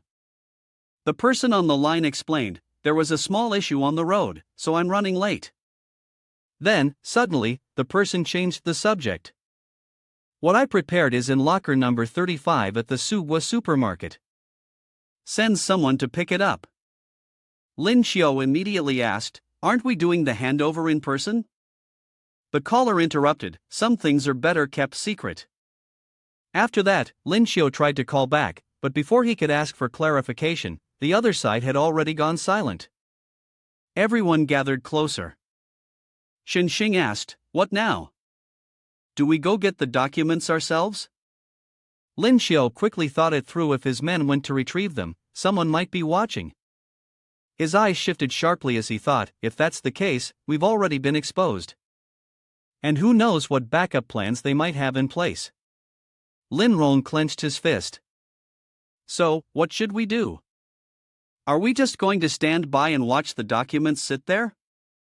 Lin Xiu looked at Ito and replied, "Of course not." After saying this, he placed his hand on Ito's shoulder and continued, "Aren't we already set up to receive the delivery?" Ito was puzzled, his mind full of questions, unsure of what was going on. Meanwhile, Lin Xiu wore the sly expression typical of a villain, staring directly at Ito. About 10 minutes later, at the Sugwa supermarket, the city had entered the late afternoon. Small stars began to appear in the sky.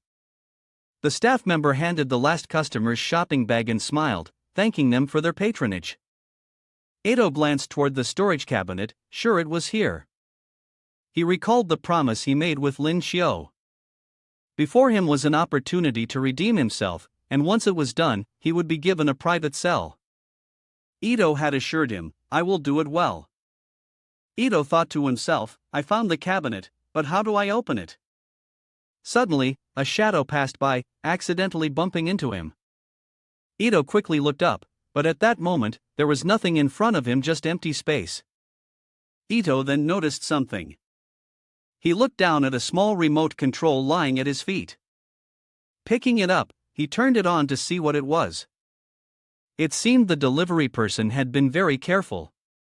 After unlocking the cabinet, Ito immediately reached for the bag inside. He was curious and opened it, looking surprised at what he found. At the hotel, Ito's voice echoed in the room, which was still lit.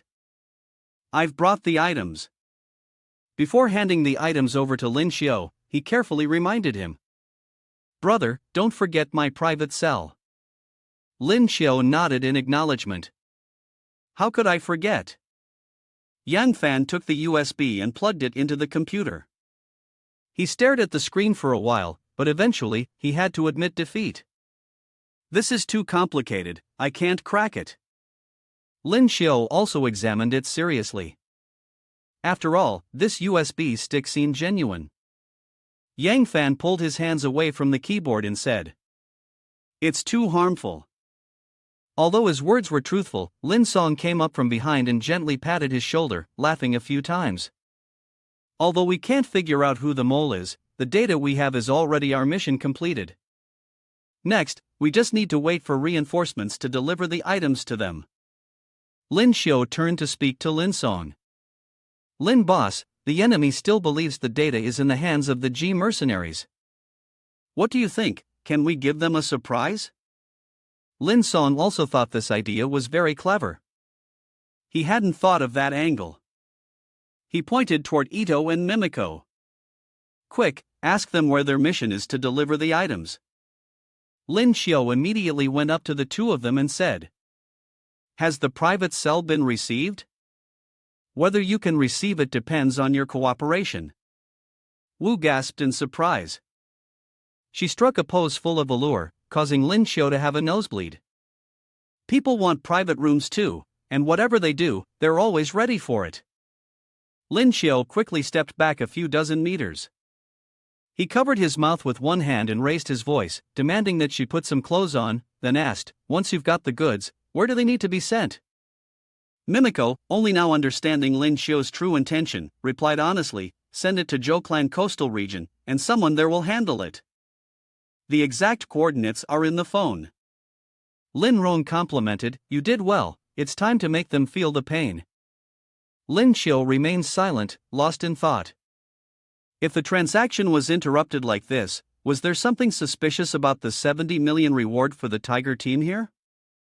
He suddenly spoke up, "There is." Lin Song widened his eyes, watching Lin Xiao's actions. "That's Park's phone. What are you planning to do?" Lin Xiao raised his finger to his lips, signaling for silence. "I just had a bold idea." A somewhat irritable voice came through Lin Xiao's phone. "Hello, has the item been secured? Quickly send the designated location." Lin Xiao grinned with satisfaction. "I didn't call you to talk about that. Transfer the entire reward to us." Xin Xing and Lin Song simultaneously sighed. "This kid is going to catch a wolf with empty hands, huh?" The voice on the other side of the phone screen asked again, "Didn't we agree that payment would be made once the goods arrive?" Lin Xiao replied softly, "I've changed my mind. Now, you tell me, are you sending it or not? I'm sure there are many people interested in this." The man on the other end spoke a threat that instantly made his features harden. Lin Xiao quickly regained his composure. "Then I'll tell you this, I don't need the 70 million anymore, send 100 million directly." The voice on the other end grew flustered. "Wait a moment, I'll get instructions from my superiors." Lin Rong raised his index finger to signal Lin Xiao, he also subtly flashed an OK with his hand. A thunderous sound suddenly rang out. Lin Xiao curiously looked at his phone screen. The earth-shaking roar from the phone forced him to hold it several dozen centimeters away from his ear. "The money has been transferred. Hurry and bring the goods." He replied slowly, "We will send it over immediately." The other side said nothing more and promptly hung up. Lin Xiao ground his teeth in anger. How rude, they've hung up on me several times already. After a moment's check, Yang Fan spoke up, delighted, "Received it 100 million. Xin Xing's face lit up, this move was brilliant, not only did they recover the files, they also conned 130 million from their rival. Lin Rong stared at Yang Fan's computer. "Soon we'll strike the enemy's reinforcements." Xin Xing hurriedly ordered, "Yang Fan, transfer all the money into my account now." Hearing that, Lin Xiao asked her, "What about mine?" "What about mine?" She gave a soft whistle at Lin Xiao's elbow. "Master, rest assured. I told you I would compensate you when the time comes. I absolutely will not disappoint you." He could no longer even cry out. "I had particularly wanted an extra 30 million to keep for myself, marrying a wife who stole from me like that." "And what about my wife?" Shen Xing was made to blush by him, and she presented herself in a seductive manner in front of Lin Xiao. "You both treat me like your wife, so as your wife, I don't need any more formalities." Lin Xiao, recalling the beautiful image of Jinjin in his mind, bluntly rejected Shen Xing's proposal. "No need. I already have someone in my heart. You don't stand a chance." She waved her hand dismissively, signaling her disregard, but in her mind, she was already planning to make it up to him later. A few hours later, reinforcements arrived, and the large helicopters hovering in the sky caused quite a stir. The leaves fluttered in the breeze, and from one of the luxurious helicopters, someone who seemed very dignified stepped down. Lin Xiao, Xin Xing, and Lin Song all focused their attention on the person who had just alighted from the helicopter. Mu Rong too was one of the three supreme powerhouses of the country of RT, walking slowly with an air of grandeur. Lin Rong was slightly surprised when he saw him and immediately spoke up. "Old man, why are you personally here?" As Lin Song approached and bowed in greeting to Rong Tu, Xin Xing took the opportunity to explain the person's background to Lin Xiao. "This person is the idol of all soldiers. Mu Rongtu, known as the fierce tiger in the military, is one of the three supreme powerhouses in our country. Hearing this, Lin Xiao thought to himself about the four-word supreme powerhouse. Rongtu lazily glanced at Lin Song beside him with half-closed eyes. Kid, you did well this time. Very well. By this point, he hesitated and was at a loss for words. Just a few seconds later, Lin Song was standing before him, filled with gratitude. This time, Lin Song didn't dare take any credit for the action. Upon hearing this, Rongtu put on a puzzled expression. He quickly mentioned the people behind him, saying that the credit for this action should go to his junior, Lin Xiao, and team leader Xin Xing. Lin Xiao and Xin Xing, who were standing not far away, were momentarily stunned. Rongtu happily praised them. Indeed, the Yangtze River's waves behind surpassed those ahead. That little girl did well. Xin Xing quickly approached and clung to his arm, asking, "Why did you have to personally step in this time?" He paused for a moment before speaking. "We've been bullied all the way to our doorstep. One can't just tolerate that." This time, the other two sages are also dealing with the rebels, and these criminals should not escape unpunished, not even one. Suddenly, Rongtu recalled something. "Right, you just mentioned Lin Xiao. Who is he? I don't think I've ever heard of him." Xin Xing turned around and pointed to the person standing solemnly. "It's him, Grandpa Du, I told you about him." As soon as she finished speaking, she ran over to Rongtu and started telling him many stories about Lin Xiao. After listening attentively to what Xin Xing said, Rongtu nodded in agreement and remarked, "Ah, this kid's impressive. He's really something." She continued introducing Lin Xiao. "Grandpa Du, he's also my teacher." Rongtu looked him up and down with a discerning gaze. That little girl had even taken a freshman as her teacher. He rubbed his chin thoughtfully. "First, let me clarify a bit. He is your teacher, and also your senior." Rongtu crossed his arms and continued, "I understand. Based on the relationship, he can be considered my grandson. From now on, you are my eldest grandson." Lin Xiao was astonished and couldn't believe it. Is it really that simple? Without thinking further, he clasped his hands and thanked him. "Grandfather, I'm truly fortunate to have such a grand senior." Rongtu smiled slightly and looked at Lin Xiao. "I like this kid. Thick-skinned, with a demeanor just like mine when I was young." Suddenly, at that moment, the phone in his pocket vibrated. Rongtu quickly answered. "Hello, old Shen." "Very good. What's the matter? Why?" While he wasn't paying attention, Lin Song quickly moved closer to Lin Xiao's ear and whispered, "The person you're speaking to, old Shen, is probably Senior Shen, who is also Xin Xing's grandfather. He is another supreme powerhouse. This time, he helped destroy Zhou Hai's reinforcements." At this moment, Rongtu's voice couldn't hide his excitement. "The enemy has been completely wiped out, 2 true martial levels, several diamond levels." "Good." After hanging up the phone, Rongtu immediately turned to inform the three of them that the enemy attempting to steal the Lingwu weapon data had essentially failed completely. Lin Song and Lin Xiao cheered excitedly. "That's great." Lin Song handed Rongtu a small USB drive. "This is the data they were trying to steal." Rongtu took the item and praised him. The image of Zhang Hong appeared in his mind again. They could be considered people of the same era. His innate talent was undoubtedly on par with anyone else. Had he focused on his supernatural abilities, perhaps Nation H would have had 4 exalted positions. Zhang Hong and the other 3 exalted figures had known each other since their youth, but after breaking through to the golden rank, Zhang Hong gave up cultivation, resolutely dedicating himself to weapon research. Beneath the sky, a series of helicopters flew continuously, while Rongtu tightly gripped the USB, constantly reminding himself, "His research achievements have been protected by us." Rongtu turned his face and loudly spoke to the group led by Lin Xiao. "Old man, I must return first. I also want to bring Zhang Hong's research to light as soon as possible.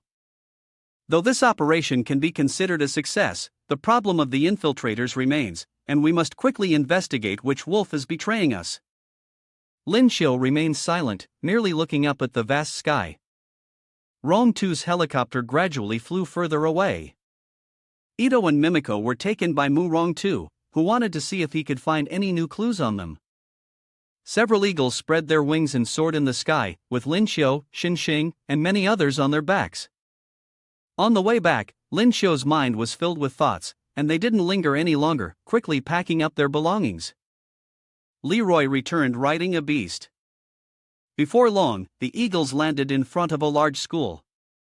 The journey back had come to an end. By the time everyone returned to the logistics base of the Vermilion Bird Squad, dawn had already broken. The battalion commander of the dynasty had returned, but his actions left Lin Xiu somewhat surprised. As soon as Zhao Kai saw Lin Xiu, he hurried over to invite him. "Are you interested in joining the Vermilion Bird Squad?"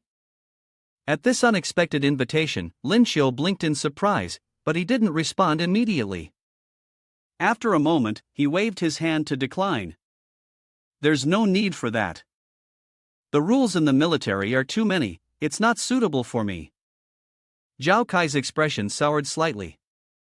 He patted Lin Xiu on the shoulder.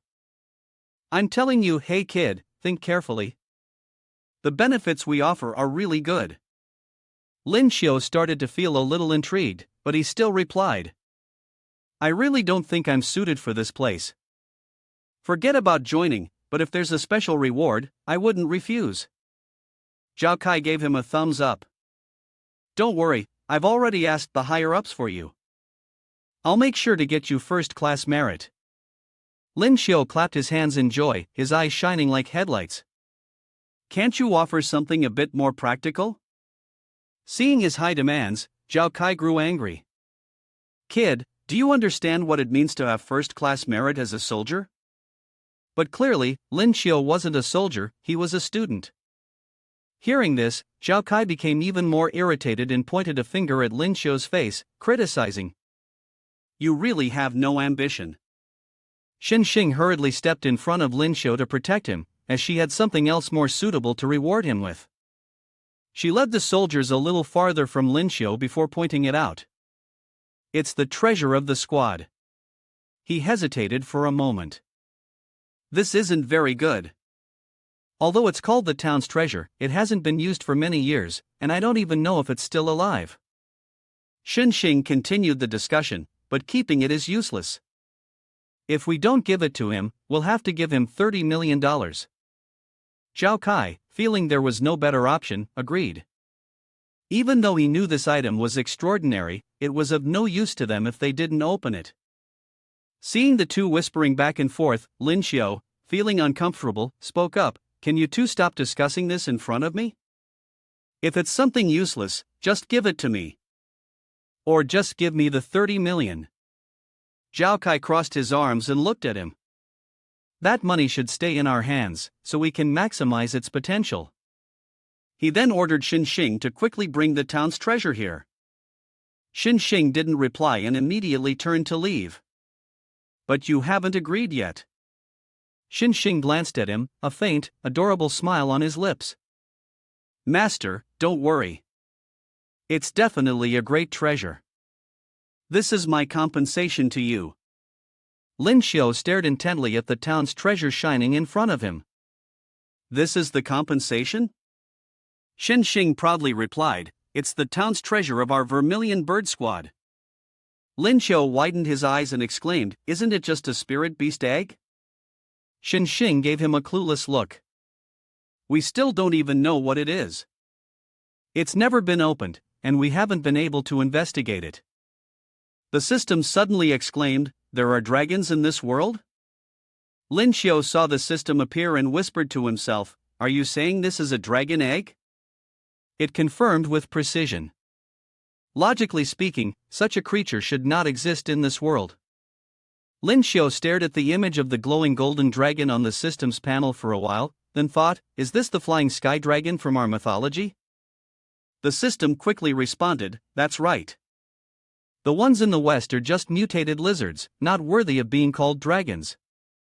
Lin Xiu rested his hand on his chin, contemplating. System, if there's proof, does that mean this little person still has parents?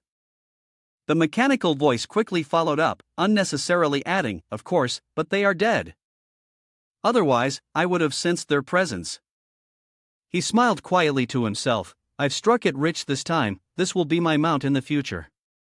The system suddenly manifested a pair of judgmental eyes. Dragon eggs don't hatch that easily. You'll have to handle it yourself. The system slowly faded away, and he seriously looked at the town's precious treasure. From the hatching skill he had previously acquired, he knew the method for hatching eggs was simple, though a bit costly. If he had known dragons still existed in this world, he wouldn't have made the hatching skill an E-tier ability. Before Lin Xiu could touch the egg, Xin Xing beat him to it. She caught the egg in her arms and snapped at him, "Aren't you afraid of breaking it?" She aimed the gun in her hand at the ceiling and responded, "If I could break it, I would have already turned it into scrambled eggs. Not even a bullet can pierce its shell." As soon as she finished speaking, Xin Xing charged at it like a witch, tearing into the egg violently. Zhao Kai finally spoke up. This egg had been studied by Team Leader Xin for 3 months. It was said that because she couldn't figure anything out, Team Leader Xin had gone mad and turned into a demon, beating the egg for an entire hour. Hearing this, Lin Xiu gently caressed his precious item. The dragon egg is so pitiful. Xin Xing coughed a few times. That's all in the past. By the way, Master, do you know what kind of egg this is? Xin Xing asked. Lin Xiu honestly told her and Zhao Kai. I know it's a dragon egg. Zhao Kai suddenly slapped his arm. Isn't a dragon a mythical creature that flies through the sky? Both Xin Xing and Zhao Kai were equally shocked. Lin Xiu was very confident in his answer. That's right. Zhao Kai began to regret giving Lin Xiu this precious item. He scratched his chin and asked, "Is it too late for me to take it back?" Lin Xiu didn't refuse his request, but of course, he wouldn't let himself suffer a loss. It's not too late. If you give me $30 million now, I'll no longer need this egg. Zhao Kai still found it hard to believe. You're really just going to give up the egg like that? Xin Xing began to wonder if the egg was really that difficult to hatch. He raised 2 fingers to illustrate. No, hatching the egg is very simple.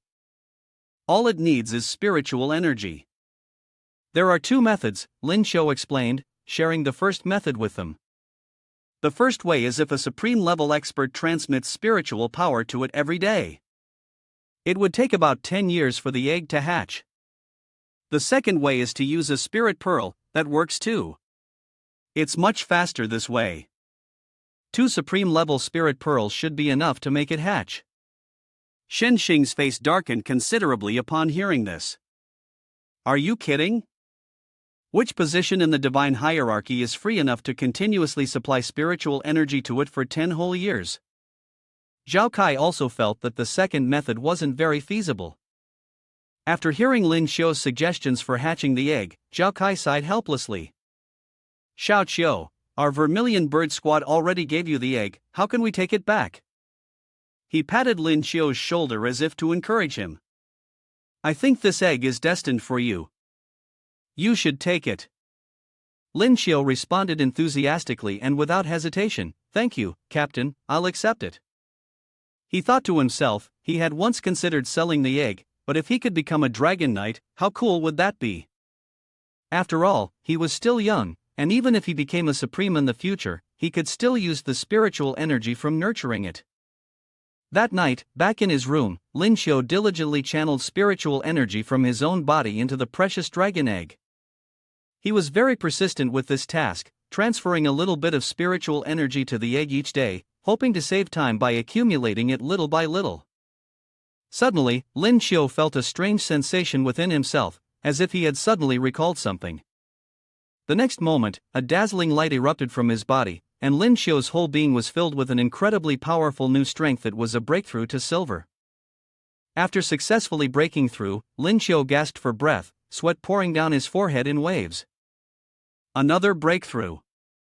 He suddenly remembered a spirit pearl that Xin Xing had given him before, and reached into his pocket to take it out.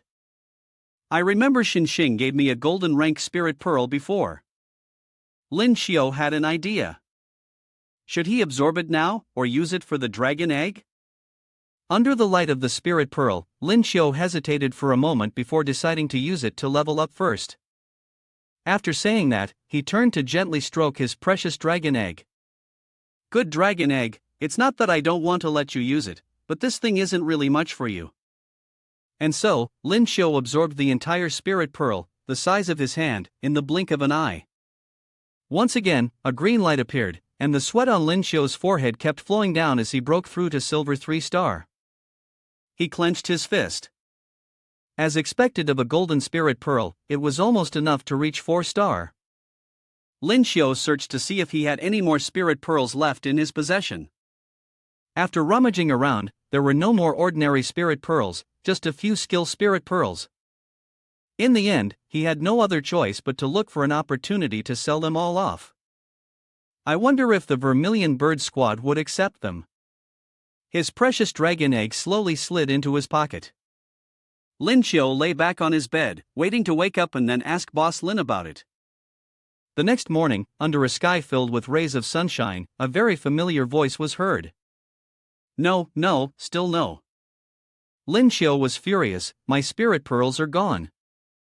Seeing him so upset, Lin Rong asked with concern. What's wrong? You really look like you want to cry right now. Big brother, my spirit pearls are gone, the Vermilion Bird Squad must have had thieves break in. Lin Rong, upon hearing this, was slightly calmer. Thieves, huh? Who has the ability to get into your spatial dimension? Lin Xiao thought about it and scratched his head in agreement. Then, suddenly, a certain possibility crossed his mind. Wait a minute, the dragon egg. Lin Xiao could clearly imagine it. He could clearly see the scene where the dragon egg secretly devoured all his spirit pearls while Lin Xiao was in a drunken stupor. Furious, Lin Xiao lifted the egg. So it turns out the main culprit is you. Give me back the hard-earned money, you ate up my spirit pearls, didn't you? Unable to contain his anger, he started punching the egg repeatedly. You couldn't even wait for me to sell these, so I could buy you something without any skills, that would save me a lot of money. Lin Song, standing nearby, smiled faintly at Lin Xiao's somewhat silly actions. Just a few spirit pearls, why are you so worked up about it? The dragon egg immediately appeared with an extremely expensive price tag. But of course, Lin Xiao could hardly swallow this frustration. Big brother, this damn thing, it ate the spirit pearl from my thousands. Upon hearing this, Lin Song offered a few words of comfort. What kind of spirit pearl is so expensive? Didn't you say it's just bronze and silver? Lin Xiao replied, inside it, there's a silver-level frozen arrow pearl. Lin Rong now understood his regret. So there really was one in your thousands. But the past is gone, and the future hasn't come yet. Let's look ahead. You'll probably be heading back to school soon, right? Lin Xiao turned around to speak to him. That's right. I've been out for so long, they must be finishing up their training soon. Lin Song pointed behind him. There's still a lot to do right now. Look at the line of people waiting to ask you, it's already stretched all the way to the gate. Xing, along with the two men, smiled and looked at Lin Xiao. He also glanced in their direction, wondering if he was going back to his life as just a tool again. Suddenly, he felt that military training behind the wall didn't seem so bad after all. Lin Song laughed loudly. Don't make a fuss, just get the last task done well. Upon hearing him, Xing's eyes sparkled with a hint of sadness. Unable to contain herself, she rushed over to ask Lin Xiao, the last task? Master, are you leaving here soon? He scratched his head, feeling a bit awkward. Well, something like that. After all, I'm only in my first year. Team leader Xin, you. Xing blushed, and she didn't say anything more, her gaze briefly shifting to another direction. Lin Xiao, seeing this, felt curious and asked, Team leader Xin, what's going on? Suddenly, Xin Xing clung tightly to Lin Xiu's arm, sobbing, "You can't leave. If you leave, what will happen to the spirit beast research we're doing?" Lin Xiu was startled, realizing that he might have overthought things. It turned out that team leader Shen's reaction was due to the research. A logistics team member agreed with Xin Xing, "That's right, expert Lin. If you leave, we'll have to take many detours." Hearing this, he felt a bit awkward, although explaining everything one by one would be such a waste of time. "I need to think of another solution." Lin Xiu hurriedly addressed everyone, "Please be quiet for a moment. I see that there are many issues, and I can't solve them all in such a short time." He smiled at his upcoming plan. "Therefore, I've decided that before I return to the university, I'll help you all by writing a book." Lin Xiu asked, "Will this solve all the problems in one go? Does anyone have any objections?" The logistics team members were very happy with this decision. "That would be wonderful." Thousands of people chanted in unison, "Long live expert Lin, long live expert Lin." And so, Lin Xiu had to spend the next few days with his nose buried in books, researching and writing a special book for everyone. In the following days, I dedicated myself entirely to writing the book Spirit Beast. But it seemed like the system was getting revenge on me. The system suddenly displayed a message for Spirit Beast maintenance and Spirit Beast care. Lin Xiu thought to himself, "Every time I'm about to finish, a new skill related to Spirit Beast awakens, first care, then maintenance." After completing the book, Lin Xiu immediately brought it to everyone. Finally, he had finished the book. The logistics staff went into a frenzy, making copies, and soon every member of the Vermilion Bird Squad had their own handwritten version. That night, in Lin Xiu's restroom, as he was tidying up his belongings, Xin Xing stood silently leaning against the wall. After a while, she slowly asked, "Master, are you really leaving tomorrow?" Lin Xiu turned his head to look at her. "Yes, the opening ceremony will begin right after the military training ends tomorrow." Xin Xing curiously asked, "Master, sometimes I'm really curious. How do you know so much? At your age, how can you have such vast knowledge? Like these spirit beasts, you must have seen them before, right?" Faced with Xin Xing's barrage of questions, Lin Xiu became flustered and mumbled a few sounds, sweat streaming down his face. He scratched his head. "Isn't it because I have a good master, who is also your master or patriarch, my Zhuren?" Xin Xing gave Lin Xiu a sharp look. "My Zhuren, there's no such person, right? Is your master or patriarch lying to you, or are you trying to deceive me?" He hurriedly slipped out of Xin Xing's embrace and quickly stepped aside. "Disciple, you're overthinking it. Why would I deceive you? I couldn't have known this knowledge naturally." In the end, she didn't press any further. "All right, forget it. I trust you, master. I came here tonight mainly to thank you." Lin Xiu sat down beside her. "Oh? Thank me for what?" Xin Xing also sat on the table. "Thank you for everything you've done for the team. The knowledge you've taught us, if we had to research it on our own, it would have taken us decades, at least." Her expression subtly changed. "And there's also the matter of the Ling Wu weapons this time. It wouldn't have been possible without you, master." Xin Xing flashed a seductive smile. "Master, if you have nothing else to do, please remember to visit me. We should meet often, we'll miss you." Lin Xiu smiled faintly and agreed with her. "Of course, if anyone has any problems, they can always find me. Besides, my school isn't far from here." The next morning, the sun had already started casting its first rays onto the city towers and the wide streets. Lin Xiu glanced inside, and though he had some affection for this place, he knew he had to leave. He sneaked away, taking advantage of the fact that no one was awake yet, and quickly left. Lin Xiu flipped the blankets on the bed, bewildered when he couldn't find the item. "Why isn't it here? It's not here either." He walked gently, unaware of the group of Zhao Kai behind him. It was indeed strange. When he woke up this morning, he realized his headphones were missing. At this moment, Zhao Kai spoke up. "Forget about the headphones, leaving is what's important. I'm not good at handling farewells." Lin Xiu turned around in surprise and saw a loud voice calling out with a ceremonial tone. Everyone behind Zhao Kai raised their hands in a salute. Seeing this scene, Lin Xiu stood frozen. He didn't know how to describe his feelings because, up until now, he had never imagined receiving such treatment. After calming himself down, he also raised his hand in response. Then, decisively, he ran straight toward his spirit beast. I will never forget this special time in my life. Zhao Kai watched Lin Xiu with a look of regret. We won't be able to pull him into our Vermilion Bird Squad. Xin Xing lowered her head slightly. The Vermilion Bird Squad may not be suitable for him. She looked up at the sky, watching the spirit beast stretch its wings and fly. Joining our team might actually limit his development. Zhao Kai agreed with Xin Xing, perhaps. In the clear blue sky, fluffy white clouds floated lazily. Before long, the spirit beast landed at Lin Xiu's university. He jumped down from its back. At Lingwu University Mei Yuan, Lin Xiu asked, you didn't bring up the fact that I want to leave, did you? Lin Song straightforwardly admitted, yes, we did. You deserve that from us.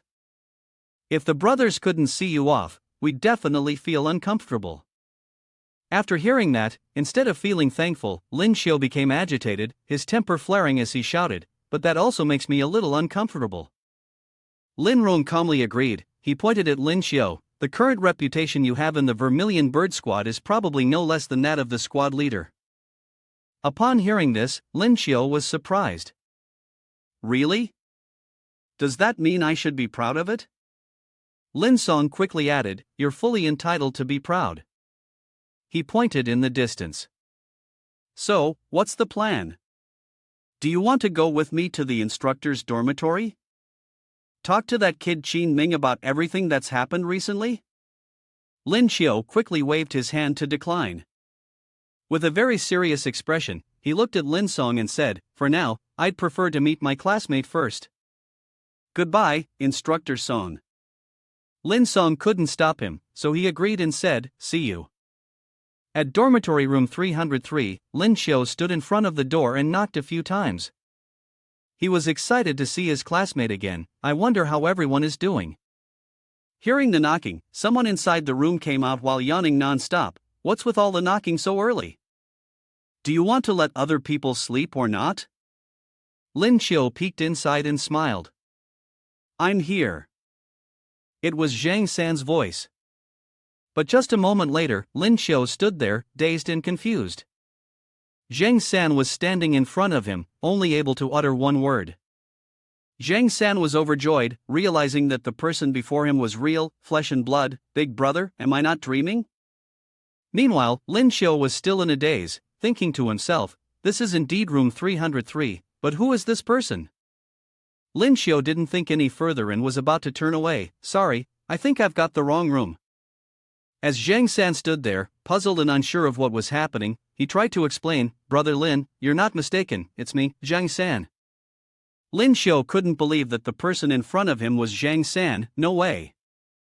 At that moment, another voice came from behind, Brother Lin, you're back. The man patted Zhang San lightly on the shoulder, confirming that this was indeed Zhang San. Hearing this, Lin Xiu was so shocked that he exclaimed, what? The man next to Zhang San explained, we don't really know what happened to this kid. After every training session, he started sleeping a little less. After a month, he ended up like this. Lin Xiu no longer felt any doubt. He gently pinched Zhang San's cheek. Is this some kind of technique? Are you sure you haven't switched him out for someone else? Zhang San folded his arms and replied, Brother Lin, after a month of intense training, I've lost weight faster than lightning. The image of Lin Xiu passionately fighting on the battlefield flashed in his mind. Along with a flurry of excited comments, I want to know all the details about this handsome guy. If I had his skills, I wouldn't even need training anymore. His name is Lin Xiu, and he's my roommate. The girls were even more flustered by Lin Xiu's charm. Zhang San, walking beside him, couldn't stop praising Lin Xiu. Bro, you're the hottest guy in our school right now. Lin Xiu smiled and replied, I thought everyone would have slowly forgotten about me after I left. Zhang San moved closer and grabbed a piece of blue cloth. How could that be? You're being discussed everywhere, on the forum and on everyone's social media. There's a drama club meet later, are you going? Lin Xiu murmured to himself, drama club meet. His face reddened as he thought, will I get to see her? At the drama club meet on campus, the atmosphere was lively with people coming and going. Lin Xiu looked around restlessly, clearly anxious. Zhang San noticed and asked, Bro, are you looking for your goddess? Lin Xiu was caught off guard, his heart skipping a beat, but he quickly denied it. Just then, a sweet voice called out to him, making his heart race. Jinjin, beautiful as ever, slowly walked over. You're back. Although Lin Xiu was overjoyed to see Jinjin, he still tried to maintain a cold demeanor. Back already. From a distance, Yang Qian spotted him and walked over. Classmate Lin Xiu. Seeing her, Lin Xiu couldn't help but exclaim, the freshman goddess is here too? Yang Qian walked up and immediately leaned in close to Lin Xiu. The large, round, and shiny breasts gently bumped against his arm. Did you just get back? She didn't stop making small talk with Lin Xiu. I haven't seen you around lately. It's been so boring. Lin Xiu ignored Yang Qian, his gaze fixed on Jinjin, who was clearly furious. It's over, Jinjin is mad. Lin Xiu wisely stepped away from Yang Qian's embrace and moved to Jinjin's side. Is that so? Didn't you just arrive at school, and now you're already here to see Goddess Qin? The acting club's press conference is starting. Lin Xiu no longer paid attention to Yang Qian and focused on the press conference. The head of Lingwu, Mei Yuano Yang Zhe, along with his assistant, arrived. As soon as Lin Xiu saw him, he immediately recognized him. It seemed like that person was Dean Yang Zhe. Suddenly, the man smiled warmly and waved at Lin Xiu. He was surprised and thought to himself, he. Then, Lin Xiu respectfully greeted him, hello, Dean. Yang Zhe pointed to a chair beside him. Sit down. Lin Xiu glanced at the crowd that was chattering excitedly behind them. This doesn't seem good. There are so many people watching. He remained calm and replied gently, I told you to sit down, so sit. You're quite capable of making Ling Wu Mei Yuan proud. Sixth brother already mentioned your situation to me. When I have time, I'll teach you a few things. Lin Xiu couldn't help but smile smugly. So you want to teach me the knowledge of the space system? He obediently sat down next to Dean Yang. Principal, you're overpraising me. These are just things I should be doing. Ma Yan, standing below, was impressed. Why is Lin Xiu sitting there? The group of juniors standing beside him chimed in. Is he watching our performance with the leaders? We're all freshmen, how come he gets such special treatment? Jinjin looked up at him. She hadn't expected that Lin Xiu could sit there now. The distance between them was growing more and more. She turned her face away in embarrassment, but strangely, she didn't feel disappointed or envious. Instead, she was genuinely happy for him from the bottom of her heart. The clear voice of the MC rang out, the final score for Class 2. Lin Xiu placed his hands behind his head and thought, how boring, what should I do? Suddenly, he remembered the system and quietly called out, System, awaken today's skill. The transparent screen gradually appeared, displaying the message that skills were being extracted. After a moment of spinning in circles, a list of skills appeared on the screen. Congratulations, host, you have received an A-rank skill Thunder System Awakening. After using this skill, you may successfully awaken the Thunder type ability. The system continued, showing a Q&A section. After successfully awakening the Thunder type ability, would you like to use it immediately? Yes or no? Lin Xiu, in pain, couldn't help but cry out in frustration, finally, I'm not stuck at E rank anymore. Only an idiot would choose not to. Finally, he decided to click on yes. The system's voice sounded again, asking, it has been verified that the host possesses the beast transformation skill. Do you wish to merge it? Lin Xiu hesitated for a moment before replying, I've already merged beast transformation with space. Can it still be merged further? He reached out and pressed the button on the system. Lin Xiu lightly ran his fingers through his hair and said, "Of course, my good friend, when we return, help me strengthen it once more." The system joyfully announced, "Congratulations, host." It continued, "Merge successful." Congratulations, the host's robotic cat has successfully evolved, and has evolved into a robotic cat. Lin Xiu widened his eyes in astonishment. What? 9527 explained, "For glory, to let the thunder strike and dispel the darkness." Robotic cat, for the glory of the northern gods. To let the thunder strike and dispel the darkness. Lin Xiu glanced at his hand, then back at the system's notification board. After a moment of contemplation, he asked again, "System, are you serious with this name and dialogue? But this means I can now use electric type skills, right?" The system nodded and replied, "That's right. These 4 words vividly represent all your systems: space, thunder, beast transformation. Is there any problem?" Lin Xiu helplessly placed his hand on his forehead. "Do whatever you want. Anyway, I don't need to call out names when I transform." The light from the system's panel shone directly onto his handsome face. 3 skills have been added. The system delves into understanding this skill. Friction-generated electricity can only be used in beast transformation state. By rubbing the palms together to generate electricity, the intensity of the current is determined by the speed of the friction. A sincere reminder, Mama need not worry about your phone running out of battery. Lin Xiu focused intently on what the system displayed, the speed of palm friction. He was so excited he couldn't help but laugh, a gift from a 20-year-old single man. Naturally, I have full confidence in my own speed. The system continued to transmit more new skills: Thunderstrike, a single target attack skill using a normal lightning bolt. Heavenly Judgment enhances the attack skill. A single target can summon 7 Heavenly Judgments to eliminate enemies, and the power of Heavenly Judgment will grow stronger over time. Lin Xiu couldn't take his eyes off the notification. Nice, finally arranged attack. He suddenly imagined himself fighting against a large crowd. There are too many people, I can't handle them all. Lin Xiu became thoughtful. It's a pity these skills are all single target. Looks like I'll need to find a spirit pearl with more spiritual skills sometime. He asked aloud, "System, what level is my ability at now?" The system responded, "It's currently at level S, just a step away from breaking through to level SS." Lin Xiu looked at the hand that contained countless powers inside. "Not bad, I finally feel like I'm getting stronger." The MC loudly declared, "This performance has concluded successfully." Lin Xiu stood up wearily and stretched deeply. The performance is over, which means this military training session is also over. A voice from afar reached his ears.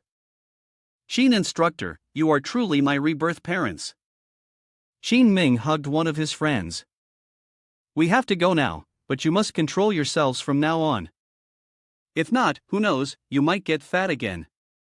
The friend replied joyfully, "Yes, instructor, for Min Min, I won't get fat anymore." Seeing this, he smiled slightly. Although he had always been looking forward to the end of the training, at this moment, he felt a bit reluctant. "No." Lu Zhen approached from behind and called out to Lin Xiu. "Come with me."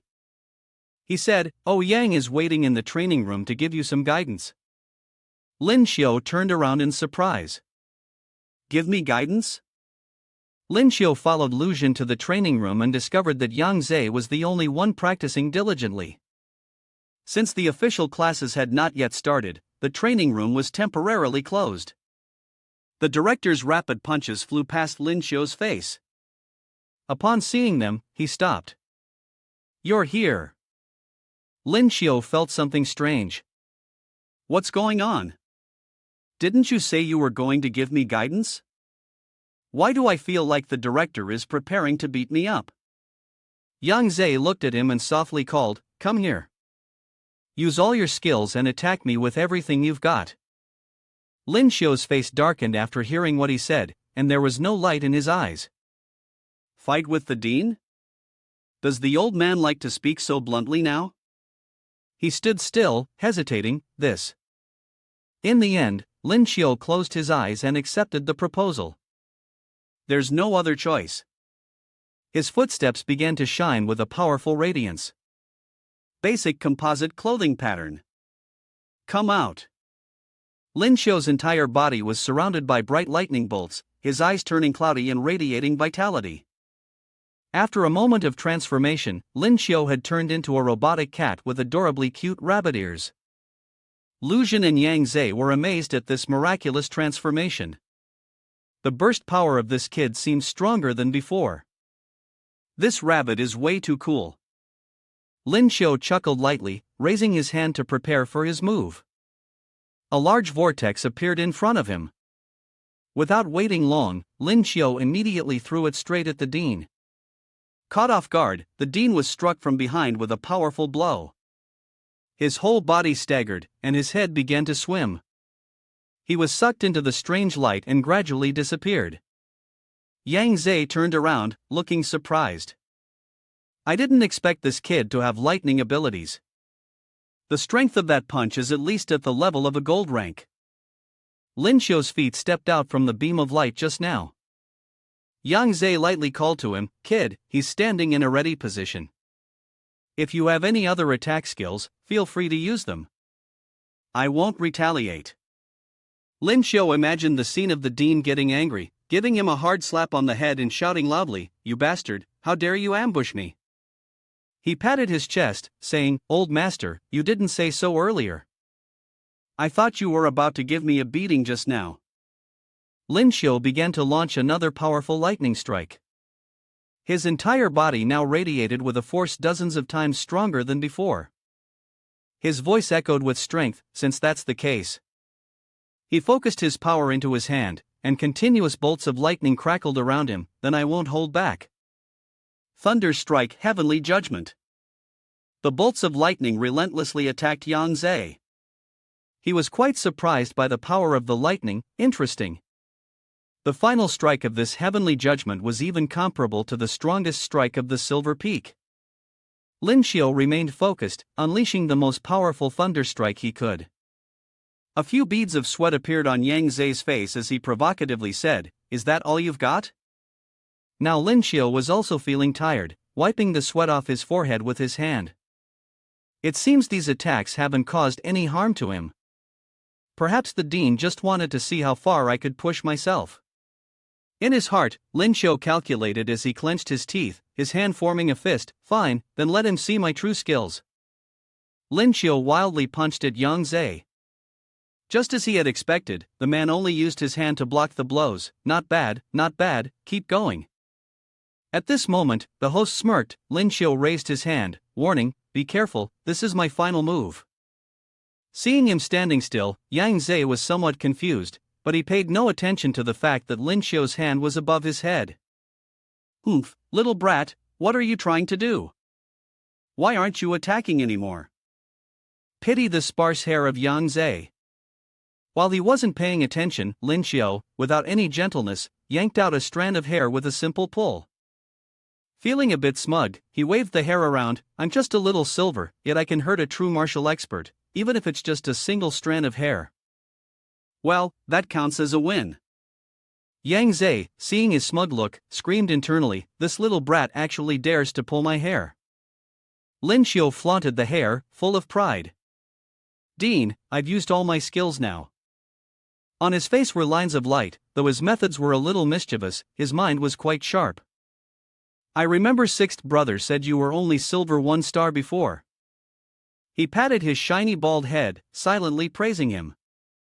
"I didn't expect that in just 1 month, you've become silver 3 stars. Truly a rare, promising talent." Yang Zhe crossed his arms. "I am very pleased with you. Do you wish to become my disciple?" Lin Xiu did not hesitate. He immediately knelt down. "Master, please accept my bow as a disciple." Yang Zhe rummaged through his robe. "Your space system lacks offensive skills. Consider this a gift for your initiation." Lin Xiu gazed in astonishment at the colorful orb in his hand, unable to hide the joy on his face. This was a golden rank space system spirit pearl, containing the skill prime slash. Yang Zhe's expression was extremely serious. "Learn it." Lin Xiu focused, feeling a surge of energy emanating from the spirit pearl, continuously pouring into his body. Yang Zhe stared at him. Nation H has never seen another person with a space system. The appearance of this brat can be considered a successor. A vast power radiated from Lin Xiu's body, even his hair was affected, standing on end. At that moment, Silver 4-star broke through. Yang Zhe observed his disciple's breakthrough process when suddenly the wooden target in the distance was locked onto. Lin Xiu's eyes gleamed with a red light. Spiritual skill. His feet firmly planted on the ground, his hands swiped through the air. A surge of power shot out, curving like a crescent moon. Prime Slash. Prime Slash moved rapidly before suddenly disappearing. Lin Xiu was stunned and speculated, it disappeared. Could the attack range of Prime Slash be this short? He had no choice but to ask Yang Zhe, who was standing with his arms crossed, observing the attack just now. Master, this skill is a bit weak, but I didn't expect the target to naturally shatter into many pieces. Lin Xiu was shaken inside, unsure how to respond. He was very pleased with himself. This skill is really powerful, with great force, long range, and it even appears and disappears. Yang Zhe was equally surprised. Xiao Qiu, in the recent battle, I noticed that your space is very different from my space system. Could you tell me more specifically about the effect of your skill? He began to explain, your space system skill mainly has three aspects. The first is the Ren sect, which can help. Lin Xiu spoke for quite a while, and Yang Zhe nodded in understanding, so that's how it is. After hearing that, Yang Zhe suggested, have you ever thought about opening the Ren sect in other places? I suspect you always use the Ren sect when teleporting. Master, do you mean? Lin Xiu was enlightened. If I used the Ren sect in other locations in combination with spiritual skill, wouldn't the practicality be much greater? Yang Zhe praised him, not bad, your comprehension is remarkable. Why don't you give it a try? He was excited, yes. He waved his hand and began using the Ren sect skill. A green blade appeared. After reaching Silver 4-star level, the range of Ren sect increased from 50 meters to 70 meters. The scythe blade swept through the air, Lin Xiu's gaze incredibly focused. At that moment, a green teleportation portal appeared, and the scythe blade pierced through it, seemingly amplifying its attacking power. The ground also bore the brunt of the strike, turning into scattered rubble, with smoke billowing everywhere. Seeing the scene before him, he let out a relieved sigh. It was a success. Yang Zhe once again complimented him, not bad, not bad. The ground, affected by the attack, had formed a small crater. Lu Xun also witnessed the power of the move inside. This skill combination is really beautifully executed. He thought to himself, with Ren sect, Prime Slash can not only be used twice, but it can also change direction. Truly impressive. Lin Xiu imagined himself unexpectedly attacking his opponent and grinned mischievously. This is not just about striking wherever you point. If the enemy dodges my attack, I can still add another slash. In his heart, Lin Xiu was feeling quite proud. If I opened the Ren sect beneath my enemy's feet, wouldn't he have no time to think about the final outcome? Just then, he heard Yang Qian's voice, Grandpa, it's time to go home for dinner. Both of them looked at each other in surprise. What are you doing here? Yang Zhe, somewhat surprised, asked, you two know each other? He replied, we're classmates. Yang Qian seemed a bit confused. Grandpa, weren't you looking for a spatial awakening expert? She was a bit annoyed, clearly, he was a beast transformation system mutant. He glanced at his granddaughter, Xianair, why are you saying that? I saw it with my own eyes, could it possibly be fake? Grandpa has accepted Xiao Qiu as a disciple, and from now on, he will be your uncle master. Hurry up and call him. Yang Chen muttered, Grandpa, you're really scary. She reluctantly stammered, Uncle Master. Lin Xiu smiled happily, good girl. Don't be so unwilling anymore. My little disciple is also the granddaughter of Shen Supreme. The title of Uncle Master was no less impressive. After hearing that, both Ouyang's grandfather and granddaughter were just as surprised. What? That Xing girl is also your disciple? Yang Zhe was even more pleased when he heard this, but Yang Qian looked extremely uncomfortable. Well, that's good then. Xiao Qiu will take better care of my little girl in class, teach her more. Ha ha. She replied, yes, Grandpa. The sky gradually turned a reddish-orange. He bade Lin Xiu goodbye. Xiao Qiu, I have some business these next 2 days. I'll return after the official school opening, and at that time, I'll teach you again. Lin Xiu replied, yes, master. He looked at him and left. Master, travel safely. Zhang San, from behind, called out, Big brother. He wiped the sweat off his face. Why are you here? I've been looking for you for half a day. The man looked a bit confused. Oh, I was also suddenly called here. What's going on? Zhang San happily pulled him along. Aren't you off for the next 2 days? You seem to have some free time. Come with me to visit the Ting Sheng group. In front of a tall building, illuminated by countless bright lights, Lin Xiu couldn't help but admire the lavish scene before him. This was the Ding Sheng group, ranked third in the entire country. He thought to himself, I almost forgot, this kid Zhang San is actually a wealthy one. At this moment, he waved his hand and called out to someone, second brother. Zhang Er slowly walked up to them. Zhang San pointed to his brother and introduced him, this is my brother, Zhang Er. After hearing this, Lin Xiu was somewhat speechless. Your father must have picked these names randomly, he muttered, but Zhang Er still looked at him with suspicion. You're the third brother? He confirmed, yes, that's right. Zhang Er seemed quite surprised by the change in his younger brother. He's probably wondering how this guy went from being a fat, chubby kid to the person he's seeing now. Lin Xiu nodded in understanding. I get it.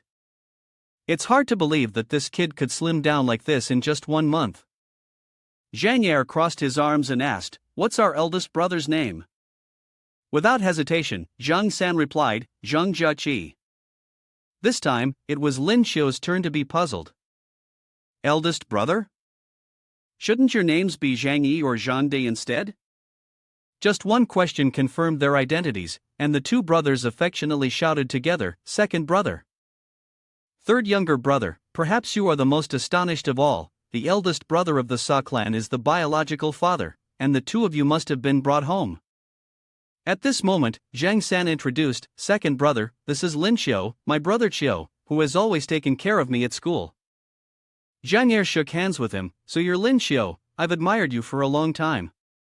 You can call me second brother, just like Zhang San. Hello, he said, leading the way, shall we go inside and chat? Lin Xiu couldn't help but sneer inwardly, admired for a long time, as expected of a businessman, so skilled at flattery. This must be the first time he's ever heard my name. Inside the elevator, the display showed as many as 61 floors, and the golden lights around him dazzled his eyes. The unfortunate part was that in such a wealthy family, even the elevator was so luxurious. Zhang Er opened the door ahead, and what greeted them was an extremely extravagant room. Zhang San proactively introduced. Second brother, aside from managing the company, I usually like to tinker with some things. He glanced around, noticing many antiques. Zhang Er appeared courteous, Lin Xiu, what do you think of these treasures of mine? He looked up at a vase placed on the shelf, this one is actually part of the system that helps you use Overseer, the room is filled with fake antiques. Despite all the fakes, Lin Xiu responded calmly, it's decent. Although most of them were counterfeit, overall, he still had to give some praise. Zhang San seemed incredulous, how could that be? Zhang Er was furious, pointing at his face. I spent a lot of money to buy these, and even specifically invited a master to authenticate them. He immediately stepped in front of him. Big brother, please calm down. Lin Xiu's expression remained unchanged. Second brother, if you don't believe me, feel free to find someone to authenticate them, and I'll help you. Upon hearing this, Zhang Er immediately put on gloves.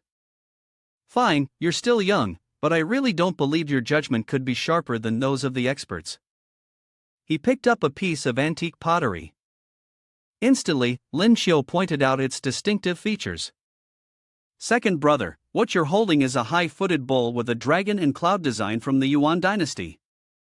It has a wide mouth, a deep belly, and 3 raised lines around the high foot, with a jointed pattern, and the rim is decorated with floral motifs.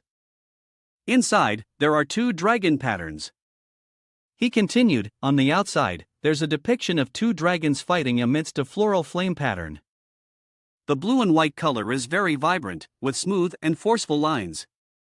This can be considered an authentic piece of Qinghua porcelain from the primordial era. If it's genuine, it would easily be worth at least 20 million. Zhang Er patted his shoulder, not even sparing a glance at Kiddo Luo. You've got some skill. This genuine piece, I had to pay 25 million for. He interrupted, second brother, don't get ahead of yourself, let me finish. He shattered Zhang Er's smugness, making his face darken. Decorations from the Yuan dynasty are uniquely designed. The layers and dots are very distinct. Although this item of yours is exquisitely crafted, it is fake, or we could say it is a counterfeit, worth approximately 100,000. Lin Xiu's words pierced straight into his heart like an arrow. Fake? What do you mean? Are you saying I spent 25 million on a knockoff worth only 100,000? Seeing Zhang Er's gloomy face, Lin Xiu patted his shoulder and comforted him. Second brother, brace yourself. Let's continue the appraisal. Each of his pointed gestures made Zhang San's tears flow in 2 streams. This fake is worth at most 18, it's sour now, if it exceeds 300,000, then it's a full-blown scam. His face darkened, and he couldn't help but shout, enough, stop talking. Lin Xiu, a bit guilty, said, sorry. He felt a little scared inside, oh no, is he too upset and now he's just angry? But to his surprise, Zhang Er was actually quite cheerful as he slung an arm around him. Lin Xiu, there's an auction tomorrow afternoon. You come with me to pick out some treasures, I'll buy you a commission. The next day at 10 a.m., Lin Xiu lay on the bed thinking, it's only 10, Zhang San probably hasn't woken up yet. He called out, System, awaken my skills today. The system's voice echoed, skills are being extracted, please wait. Congratulations, you have obtained the level B skill, X-ray vision. Immediately, a pink bubble appeared in his mind, showing the image of a fiery girl. This thought made his nose bleed, damn it, clairvoyance, his own dream. When the system asked if he wanted to learn now, he didn't hesitate and immediately confirmed, quick, right now, let's go. The sound of the clairvoyance system still echoed in his head, allowing him to clearly see the essence of things. Lin Xiu's face darkened. Clairvoyance is only a B-level skill? This should clearly be an SSS level skill. He could clearly see inside the vase and the fish from a distance. It was truly amazing, every internal structure was visible. Just then, Zhang San walked in. Brother Lin, are you awake? As usual, Lin Xiu turned around and immediately saw the shock of his life. He felt like his eyes had been stained. Oh my god, my eyes are going blind. Isn't that the holographic invitation machine? Lin Xiu hurriedly rubbed his eyes. How was this clairvoyance so different from what he had imagined? But he didn't understand the shock of his life. Brother Lin, what are you spacing out for so early in the morning? He deceived himself with the thought, forget it, just pretend I didn't get any skills today. Lin Xiu took the bag that he had brought. Nothing. Why are you here? Didn't we already make plans for today? He smiled. My brother told us to go sell some stuff at the market. At this moment, Lin Xiu suddenly remembered, today, the sky is clear and the breeze is gentle. At the Heavenly Treasure Pavilion, the bodyguards are neatly lined up in front of the door. Lin Xiu, accompanied by the 2 brothers from the Zhang family, glanced at the bodyguards and felt a bit of admiration in his heart. Impressive, the bodyguards here even have spiritual energy. The rich areas always open my eyes. The staff, upon seeing them, hurriedly led the way, Mr. Zhang, please come this way. The vast space always made someone from a humble background like him marvel. Sitting down, Zhang San muttered.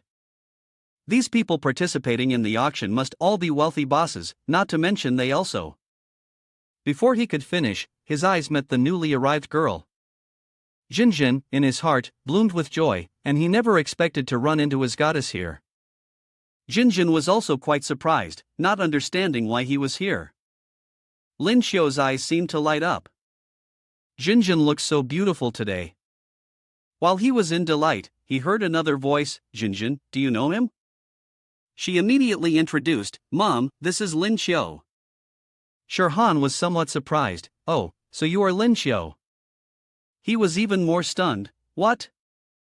This is my future mother-in-law? She crossed her arms, looked at him, and assessed, so you're the brat who's beaten my precious daughter several times. Zhang Er quickly greeted her, Aunt, you're here too. She looked over, so it's Zhang Er, everyone knows each other? He quickly introduced, yes, this is my younger brother Zhang San's little brother. Lin Xiu is my younger brother's classmate. Shirhan smiled, I see. Lin Xiu, right? My daughter often mentions you. Lin Xiu hurried to flatter, really? It's my honor. Not many people can make Jinjin mention them so often to me. His mother skillfully applied the art of flattery, and, if you hadn't said that, I would have thought you were Jinjin's older sister. You're both just as beautiful. Although Shirhan smiled on the outside, inside she thought, knows how to speak well, this kid has a sharp tongue. But she also imagined the scene of handsome men and beautiful women standing together, with Jinjin acting coquettish. Don't say nonsense, you must listen to the great goddess. The mother-in-law looked at her son-in-law, growing more and more satisfied. She silently agreed, this kid suits me, and it seems Jinjin has a good impression of him.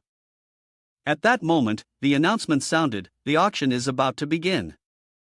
Previously, some places had reminded everyone, the owner of Heavenly Treasure Pavilion. Li Jinyu reminded, although these antiques have all been appraised, there are always some things that may be a mix of real and fake. Everyone surely knows the rules of antique collecting, silver brightness, falling in love, beyond saving. Lin Xiu quietly raised his middle finger. He sneered, is your point that this is counterfeit, and it has nothing to do with you? He clapped his hands to call the staff. Enough talk, I hereby declare that today's auction officially begins. Please bring out the first 10 collections of the day. On the table was an antique bowl, a Song Dynasty blue and white plum blossom bowl. He raised 2 fingers and estimated its price at 2 million, with each bid increased no less than 100,000. Friends interested can place their bids. Below the stage, Zhang Er curiously asked Lin Xiu, so? Brother Lin, is it real?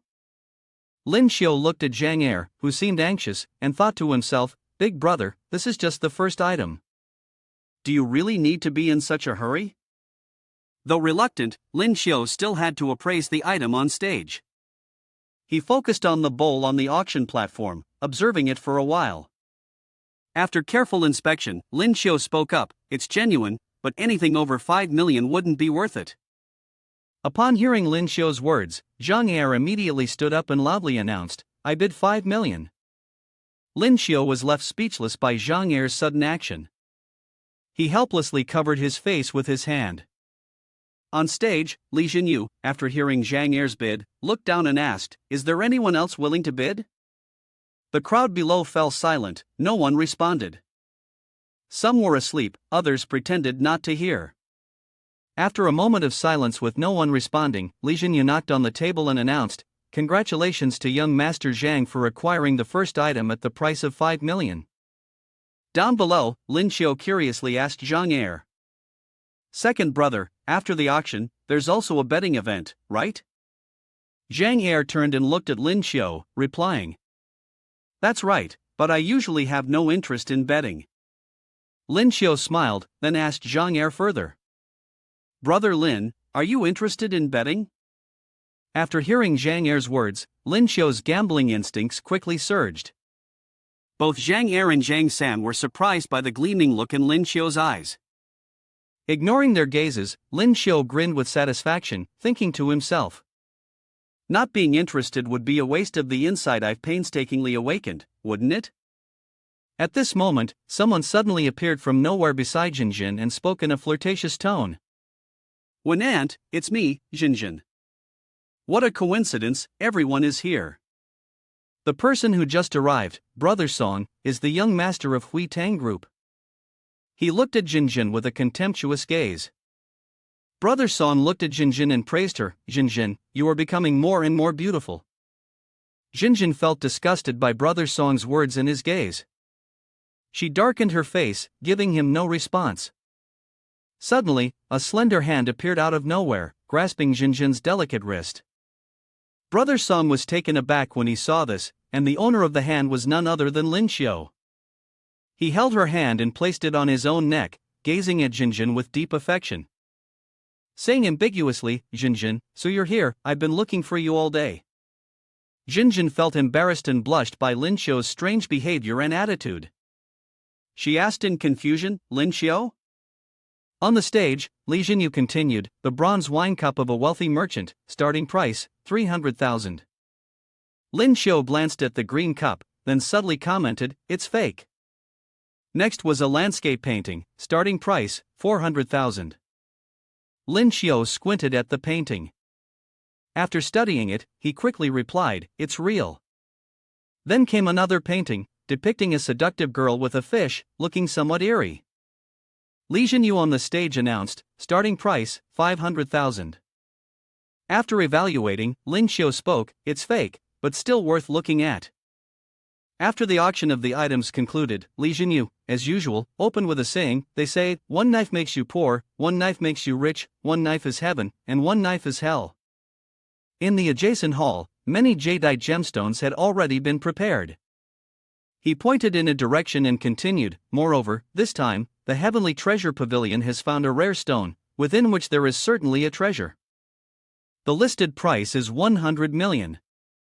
If any of you are interested, please proceed to the main hall. After hearing Li Jinyu's introduction, the people in the auction room quickly moved toward the direction he pointed. Returning to Jinjin and Lin Xiu, she watched his strange actions from earlier. Suddenly understanding something, Jinjin blushed, and she quietly speculated in her mind, Lin Xiu, he's helping me. As for Lin Xiu, after saying those words, he quickly turned his face toward Brother Song, giving him a provocative look. Brother Song was infuriated by Lin Xiu's teasing expression, gritting his teeth and muttering angrily to himself, this brat dares to ruin my plan. After provoking his rival, Lin Xiu confidently held Jinjin's hand and walked toward the main hall. Jinjin blushed, obediently allowing Lin Xiu to lead her. After watching the two of them leave, Brother Song angrily clenched his fist. He called out to the butler standing behind him in a low voice, Uncle Wang. Brother Song glanced at Uncle Wang with an unwilling expression and coldly ordered, I need detailed information on that brat. Uncle Wang behind him respectfully replied, yes, young master. In the main hall, Lin Xiu and Jinjin walked hand in hand, watching the flow of people around them. While Lin Xiu observed his surroundings, Jinjin shyly glanced at him from behind. After observing for a while, Lin Xiu quietly speculated, it should be safe here. As Lin Xiu was lost in thought, Jinjin suddenly released his hand. She blushed and warned him, if it happens again, I'll chop off your hand. Lin Xiu looked at Jinjin, who didn't seem to be threatening at all, and grinned as he replied, don't make me bite Lu Dong Xin. The pervert just now was clearly coveting your beauty. I'm just helping you, Lin Xiu said. Upon hearing that, Jinjin's face turned even redder. She softly replied, I know, but don't address me like you did earlier. Thank you for what you did just now. Lin Xiu, seeing her bashful demeanor, felt his heart bloom with affection. He thought to himself, Jinjin, she's just too adorable. Once the embarrassment passed, Jinjin returned to her usual self. Placing her hands on her hips, she asked, by the way, who did you just call a dog? Lin Xiu scratched his head, admitting defeat, and answered, it was just a metaphor. I take back what I said. As the two of them were arguing, Jinjin's mother appeared behind them and intervened, all right, there are plenty of people around. Shirhan gently mediated, you two shouldn't argue anymore. How about watching some stones? Hearing his future mother-in-law's suggestion, Lin Xiu obediently responded, "Yes, aunt, we'll listen to you." Jinjin was irritated by Lin Xiu's sycophantic, dog-like attitude and coldly snorted. The three of them quickly walked over to the area where the stones were displayed. Various stones of different sizes and colors were scattered all over the ground. Lin Xiu looked at the pile of stones in front of him and thought, these are all Maoli, raw, unprocessed Maliao scarlet jade origin stones. To explain a bit, in the stone bedding industry, the mines where jade is excavated are called H, and the stones that have been mined are called Lianhu. No one can determine from the outside whether a stone contains jade or not, and it's even harder to identify its grade. That's why the profession of betting on stones was born. Like the stones on the roadside, it's called high risk, low price. As for stones that have been peeled, they're called semi-transparent, with relatively low risk, but much higher prices. A stone, half green like jade and half gray like ordinary rock, was being carefully examined by two men. Lin Xiu also paid attention to it. He speculated in his mind that this might be the strange stone the organizer had mentioned. The semi-transparent part that glows is already worth tens of millions. If it really yields jade, its value would be at least 3 million. Lin Xiu's eyes lit up, and he activated his X-ray vision, which swept through the surrounding items like a beam of light. After seeing clearly that the inside of the stone contained inferior material, Lin Xiu regretted inwardly and thought, there's nothing in it, just gold and gems, nothing else. Lin Xiu glanced at Li Jinyu beside him, speculating in his mind, it seems the sponsor on that side also has experts, who must have noticed this issue long ago, which is why they decided to sell it. If I buy this stone, I'm afraid I'll go bankrupt. While Lin Xiu was lost in thought, the figure of Brother Song appeared behind him. He frowned and called out, "Kid." Hearing someone call his name, Lin Xiu turned his head and looked over. Brother Song was glaring at him, threatening him angrily. "I advise you to stay away from Jinjin. A girl like her, born with grace, is not someone like you can stand next to." Upon hearing Brother Song's threat, Lin Xiu not only remained unafraid but even let out a contemptuous laugh. "Are you implying that you're so lucky?" Lin Xiu sneered. Brother Song adjusted his tie, putting on a superior air as he responded, "Of course. Jinjin and I are meant for each other. We're a perfect match, born to be together." Lin Xiu was taken aback by the shameless attitude of the man. He retorted sarcastically, "Oh? By the way, which brand is that bag you're carrying? It seems to suit you quite well." Hearing the mockery in Lin Xiu's words, Brother Song immediately flew into a rage. He shouted angrily, "You little brat, do you dare insult me?" Lin Xiu casually scratched his nose, responding with disdain, "I didn't insult anyone. The person I'm insulting isn't even human." The crowd behind them had been silently listening to the argument. Upon hearing Lin Xiu's sarcastic remark, they all burst into laughter. Brother Song was humiliated. He gritted his teeth and cursed, "I, Brother Song, belong to the elite class. I don't know how to insult people, so I'll just let my fury speak for itself." He pointed at Lin Xiu, his finger trembling with rage. "You little brat, stop talking nonsense. How about a bet? The loser has to leave Jinjin's side." Jinjin, who had been silently observing the verbal sparring between the two, couldn't hold back any longer when she heard Brother Song's challenge. Then, Jinjin spoke coldly. "Brother Song, you." Lin Xiu, standing behind Jinjin, interrupted her. His face showed clear disapproval as he said, "Young Master Song, Jinjin is not an object. How could you stake her in a bet?" Brother Song, having his words forced into his mouth, immediately retorted, I didn't say that, stop talking nonsense." He glared at Lin Xiu, who was hiding behind Jinjin, grinding his teeth in anger. Brother Song declared assertively, "What's the point of hiding behind a woman? Let's make a bet. The loser will give 100 million to the winner." Lin Xiu continued to hide behind Jinjin. He stuck out his tongue and teased, "What if I don't want to bet with you?" Brother Song was so enraged by Lin Xiu's provocation that his veins were popping out. Switching tactics, he contemptuously said, I get it now. A poor loser like you probably doesn't have that much money. Lin Xiu remained unfazed by Brother Song's taunts. His eyes darkened, and he provocatively responded, I don't want to bet because your stakes are too small. With that, Lin Xiu stepped out from behind Jinjin and stood proudly in front of her. He held up 5 fingers and challenged, the loser will give 500 million. Do you dare? Brother Song turned pale when he heard Lin Xiu's proposal. He quickly did the math in his head. While 500 million wasn't exactly a huge sum, if he lost, his family would definitely not forgive him easily. No, he couldn't back down now, he'd lose all face. Despite feeling hesitant inside, Brother Song outwardly tried to remain calm. He pointed towards Lin Xiu and asked, Do you really have that much money? Immediately, Zhang Er appeared out of nowhere, threw an arm around Lin Xiu's shoulder, and winked as he spoke. Just say it, are you bold enough to do it or not? If my brother loses, I'll pay the money. Brother Song, with a sinister look on his face, asked Uncle Wang, who was standing behind him.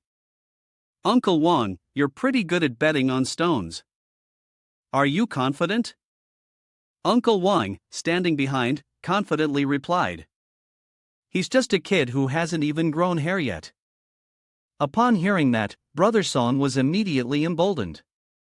He stepped closer to Lin Xiu and, speaking aggressively, declared, All right, I agree. If I lose, don't cry later. Lin Xiu wasn't one to back down either. He retorted sarcastically, Who knows, maybe you'll be the one crying. Behind them, Shirhan noticed her daughter staring intently at Lin Xiu with a worried expression. Teasingly, she said, What's this? Are you interested in this kid? Jinjin immediately countered. Mom, stop joking. I'm still young. Shirhan, still playful, continued teasing. You're not that young anymore. Jinjin sighed helplessly at her mother. With a pout, she responded. Mom, you're teasing me again. Shirhan gently patted her daughter's head, smiling as she said, all right, all right. After satisfying her teasing, Shirhan became serious and promised. As for your matters, I won't ask any more questions. I won't interfere either, as long as you're happy. Jinjin smiled at her mother, and in a soft voice, she replied, Thank you, Mom. Li Jinyu had been watching the battle between the two men from the start, when they were still glaring at each other. He stepped forward and suggested, It's rare to see such a refined competition between the two of you. Let me act as the witness for this bet.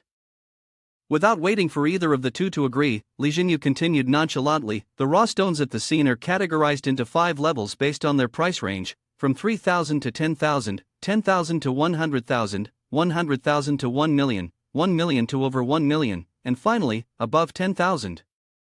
The colors corresponding to these ranges are as follows: blue for 3,000 to 10,000, dreamy purple for 10,000 to 100,000, blue for 100,000 to 1 million, light blue for 1 million to 10 million, and green for anything above 10 million.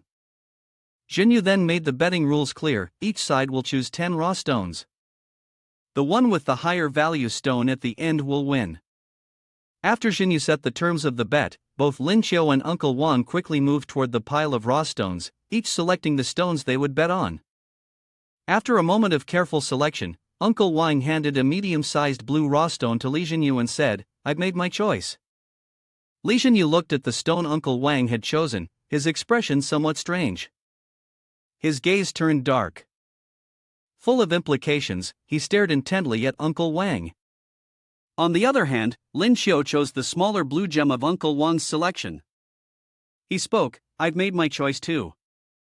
Jinyu took the 2 stones chosen by Lin Xiu and Uncle Wang. After examining the 2 stones in his hands, he silently noted that the stones selected by Uncle Wang, whether large or small, were of relatively higher value, far superior to Lin Xiu's. Concluding that Uncle Wang's stone was better, he glanced at Lin Xiu, who wore a smug expression. Jinyu wondered, does this kid really know about stones? Don't tell me he's relying on luck to beat his opponent. Shaking off his thoughts, Jinyu asked, how do you two plan to split the stones? Who will go first? With a mysterious look, Lin Xiu replied, let me go first. Just cut along the lines I've drawn. The stone cutter quickly appeared. He held the drill with expert precision and began cutting along the lines Lin Xiu had drawn on the stone. After finishing the cutter was stunned by what he saw inside.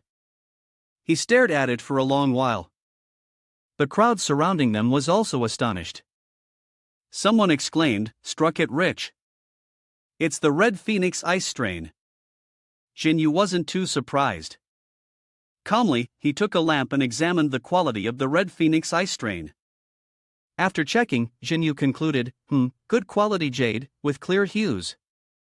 The water is enough. After concluding the quality of the gem, he handed the gemstone to those around him to examine.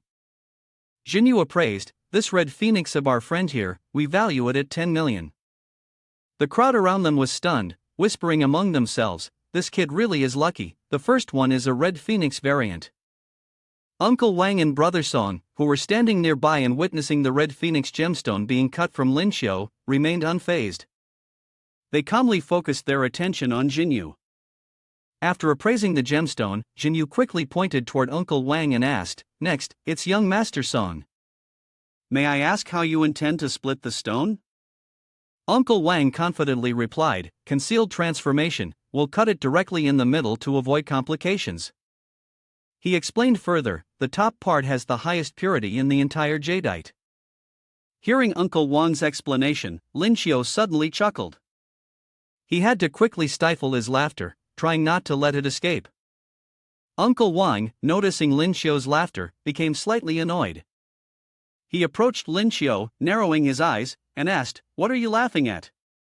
Lin Xiu shrugged and replied, I just remembered a joke from yesterday. I found it a bit amusing. Is it wrong for me to laugh? Upon hearing this, Uncle Wang's face turned thoughtful. He didn't entirely believe Lin Xiu's explanation. Meanwhile, Jinyu had declared, then we will begin splitting young Master Song's first stone. The bodyguard wearing black sunglasses picked up the cutter, his cold expression slicing through the pink stone on the table. The group behind Lin Xiu also watched intently. Lin Xiu stared at the stone, a hint of regret on his face, while Jinjin, standing behind him, observed him in silence, a faint, suspicious blush appearing on her face. Lin Xiu, deep in thought, didn't notice. Originally, Lin Xiu had his eye on that stone, it was even larger than the one he had chosen. He hadn't expected Uncle Wang's sharp eyes, though within the blink of an eye, he had picked it out. But unfortunately, Lin Xiu let out a complex smile. On the table, once the stone was split, something glittering and yellow appeared inside. The crowd immediately erupted into discussion. It's out! It's out! The yellow jade is an ice-type royal boar. As expected, the quality is top-notch. Brother Song saw the yellow jade revealed on the table and secretly rejoiced, but when he turned to look at Uncle Wang's frowning face, he asked, puzzled. Uncle Wang, what's wrong? Our stone is bigger than his, and it's also of the ice type. The odds are definitely in our favor. Jinyu took the two halves of the stone and examined them. After checking, he concluded. Although the ice-type royal boar stone is of good quality, the cut in the middle lowers its integrity. We estimate it to be worth 8 million. Upon hearing this, Brother Song was shocked and immediately raised his voice in disbelief. What? Regardless of how Brother Song couldn't believe it, Jinyu still made his decision. He pointed towards Lin Xiu and declared Lin Xiu wins. Jinjin patted Lin Xiu's shoulder from behind, praising him, that's great. Excited, Jinjin raised 2 fingers and said Lin Xiu, we're ahead by 2 million now. Lin Xiu looked at Jinjin, so enthusiastic, and froze for a moment. He thought to himself, is the goddess really this happy because of my victory? Lin Xiu raised a finger, suggesting, we're ahead now, so how about we give Jinjin a gift? Jinjin, hearing this, pouted and refused, this is your match, not mine. I don't need anything. Lin Xiu, following her suggestion, said in a fond tone, all right, I'll continue picking stones. Lin Xiu glanced at the pile of stones, thought for a moment, and decided that since they were already ahead by 2 million, being a little modest wouldn't hurt. The selection of the second stone was quickly done. After opening the stone, neither of the two stones revealed jade. Jinyu loudly announced, "The second round, neither side has revealed jade, so it doesn't count." For the third round, both stones were now opened on the table. Uncle Wang's stone seemed slightly bigger than Lin Xiu's. After testing, Jinyu declared the third round, Uncle Wang, 1 million. Lin Xiu, 900,000. Uncle Wang wins. After announcing the third winner, Jinyu continued, the final stone. Although he lost the previous round, Lin Xiu remained calm. He wasn't afraid, staring intently at his opponent across from him. Brother Song, calculating from behind, said, "That kid is currently leading by 1.9 million. His strength isn't that significant." Uncle Wang replied, "These stones of ours have already cost over 10 million, but Lin Xiu has spent less than 100,000 in total." After hearing Uncle Wang's words, Brother Song suddenly asked, "What? He spent so little on stones, yet the total value is over 1 million more than ours?" Meanwhile, while the two of them were quietly discussing, Lin Xiu remained confidently composed. His gaze was full of provocation as he stared at the two of them. Uncle Wang's eyes were filled with complexity. He pondered for a moment before concluding, "This kid is definitely an expert." As Lin Xiu and Brother Song stared at each other, Jinyu, positioned between them, spoke up, "Now, both sides can choose the final stone." At this moment, Lin Xiu is temporarily leading by 1.9 million. "Gentlemen, please." After Jinyu's announcement, Uncle Wang, somewhat confused, asked Brother Song, "Young master, what should we do? I'm not confident about the remaining stones." Hearing Uncle Wang's question, Brother Song, looking a bit anxious, thought for a moment and said, "If we lose, the company will incur a loss of 500 million. I can't bear that responsibility." Brother Song looked at the pile of stones, his face filled with unwillingness as he thought to himself, "With the current distance, as long as I uncover something good, I can easily turn defeat into victory." "I don't believe it." Suddenly, Brother Song's pupils contracted, and he pointed at a large stone that was emitting a faint green light. Brother Song gritted his teeth and demanded, "I want to separate it." When Zhang Er heard Brother Song's request, he angrily shouted, "Hey, that stone has already revealed a value of over 10 million. What are you talking about? It's clearly a scam." Brother Song smirked with satisfaction, and he retorted in a dignified manner, "At first, we only mention the value when it's cut, not the value of the rough stone." Brother Song silently calculated in his mind, "Even if this peculiar stone is worth 100 million, as long as I beat this kid, I'll make 500 million. After deducting the cost of purchasing the stone, I'll still pocket more than 300 million. Lin Xiu, you're done for." Jinjin angrily cursed, "Shameless, daring to use the treasure of the shop to upset everyone." Only Lin Xiu remained calm. He chuckled and said, "Young Master Song, since you're so confident, how about increasing the stake? Whoever loses, all the jade cut from this piece will be given to the other party, how about that?" Brother Song was intimidated by Lin Xiu's boldness. He stammered, "There's no need for you to raise the stakes." "Why would you?" The onlookers behind them saw Brother Song's hesitant attitude and whispered among themselves, "He probably doesn't dare." The short-haired girl disdainfully said, "Such a small heart, and you still want to gamble with stones?" After hearing the whispers and gossip from the crowd, Brother Song's pride was instantly aroused. He didn't care about anything and boldly said, "All right, I'll bet. You choose the stone." Uncle Wang hurriedly intervened from behind, "Young master, I can't stop my young master," Uncle Wang said helplessly. He glanced at Lin Xiu, who was choosing a stone. In his heart, Uncle Wang silently sighed, thinking that this young man's skill with stones was deep and unfathomable. This time, it's over. After walking back, Lin Xiu had chosen his stone. The stone he picked was an ordinary green one, not very large either. The crowd murmured as they saw it. A man in a suit pointed at Lin Xiu's stone and mocked, "A 3,000 yuan rough stone? What could be good about that?" After mocking, he didn't forget to make assumptions about others, adding, could it be that he saw young Master Song splitting an unusual stone, felt too much pressure, and decided to quit on his own? Jinyu pointed at the stone and asked, are you sure this small stone is the one? Lin Xiu looked uninterested in arguing, replying indifferently, I'm sure. Cut it. When Xinyu placed Lin Xiu's stone on the table and compared its size to Brother Song's, Lin Xiu's stone seemed rather insignificant, while Brother Song's stone looked much more impressive.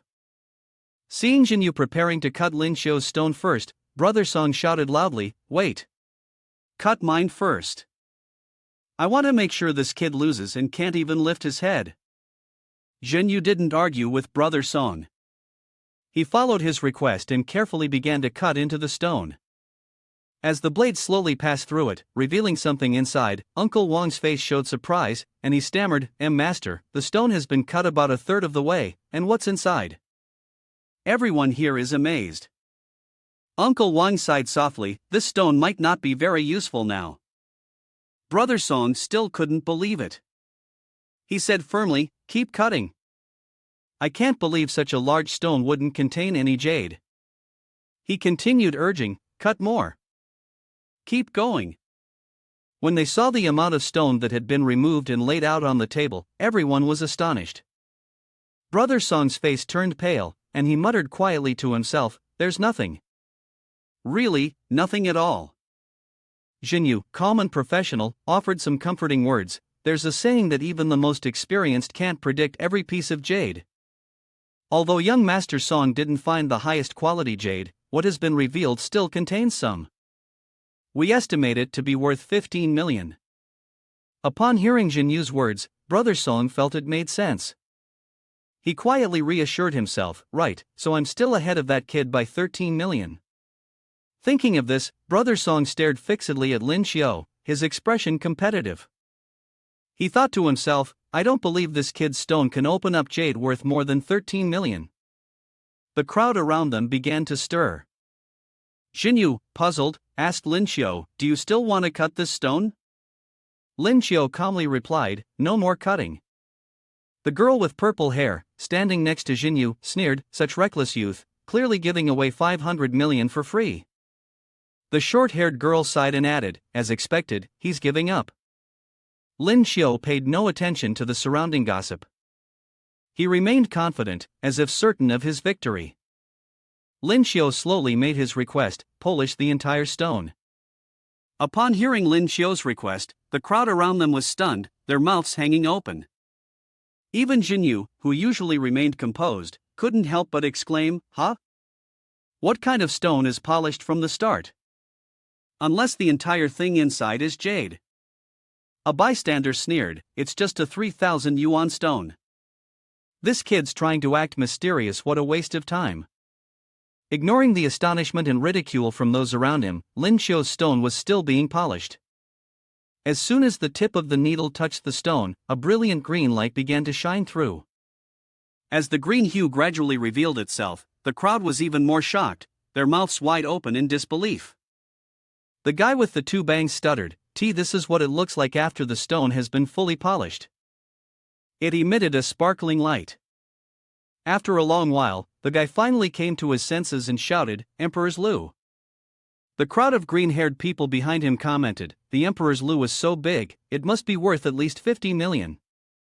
Zhang Er also happily said, indeed, small wins over big. Zhang San looked at Zhang Er discussing, this is truly amazing.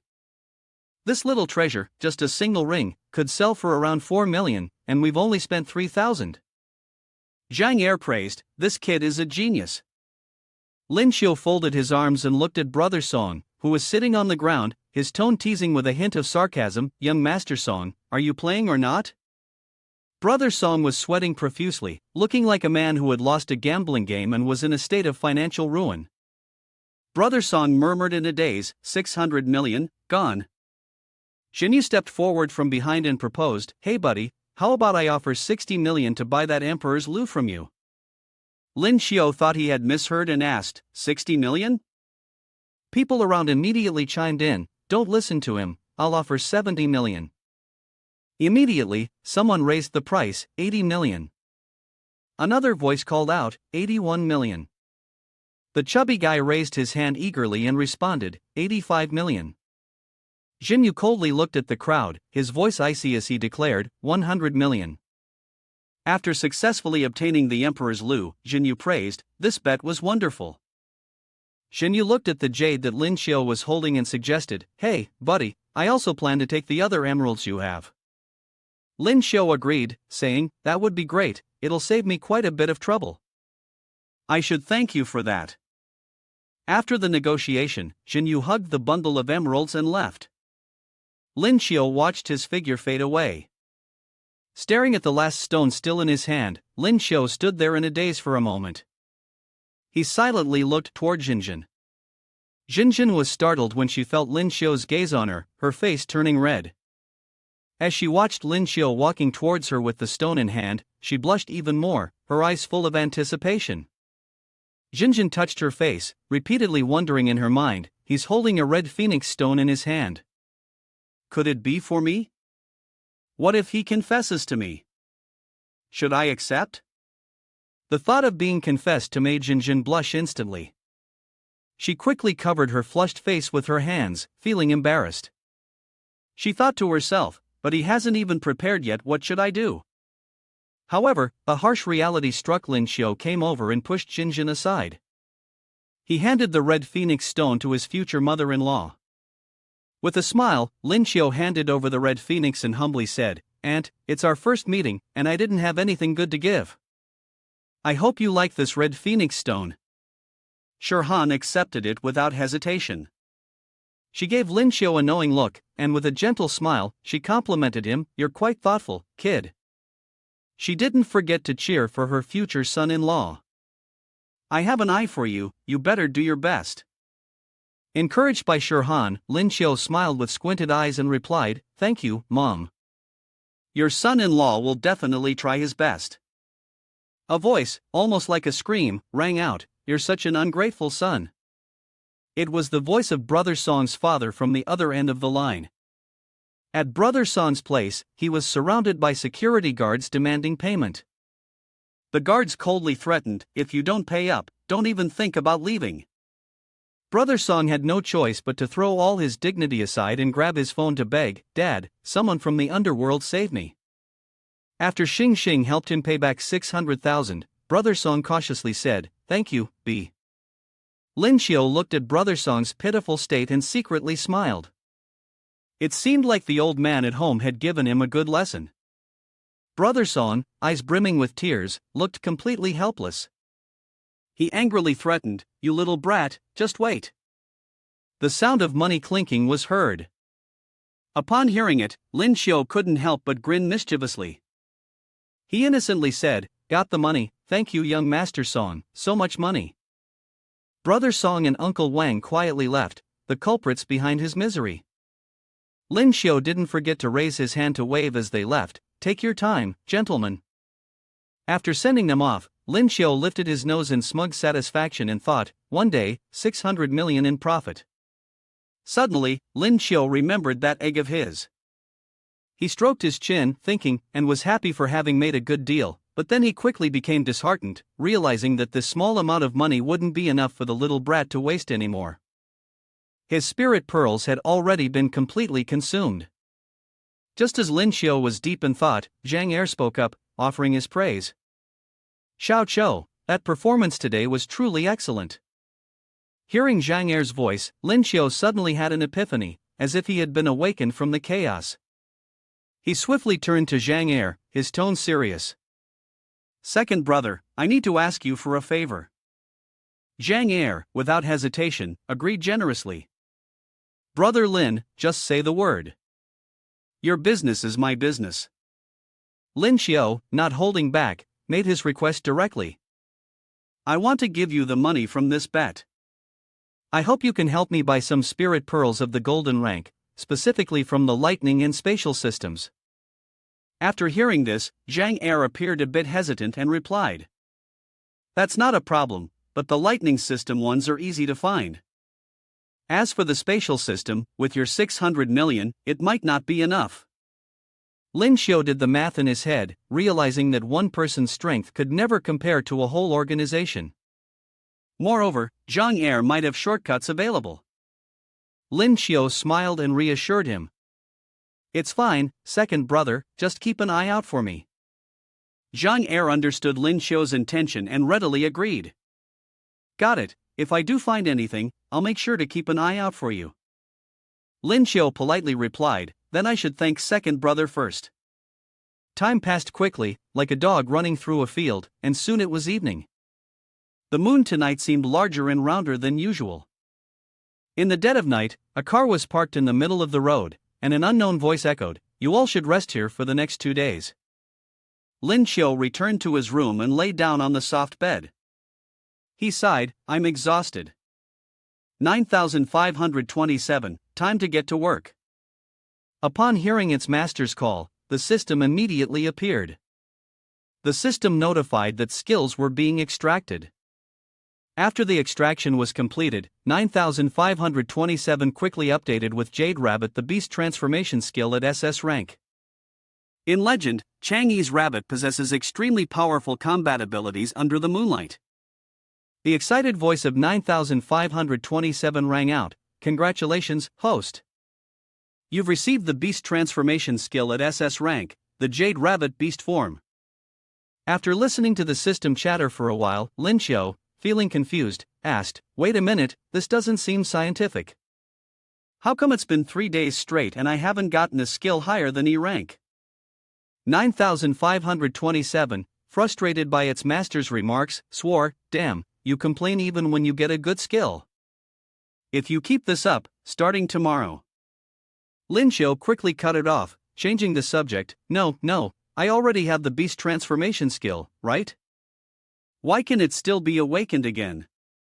9527 explained, "Beast transformation cannot merge with you, but the Moon Rabbit can. It does not conflict with your Beast transformation." After the explanation, the system asked, "Do you want to merge?" Lin Xiu immediately responded. After receiving the answer, the system announced, "Merging skills, merge successful, congratulations to the host for evolving from the robotic cat to the Moon Rabbit space." Upon hearing the new name after the merge, Lin Xiu was puzzled. "System, the name this time is not bad, but did you forget about the Thunder system?" The system explained, "No, I just felt that the name Thunder Moon Rabbit Space was a bit hard to pronounce."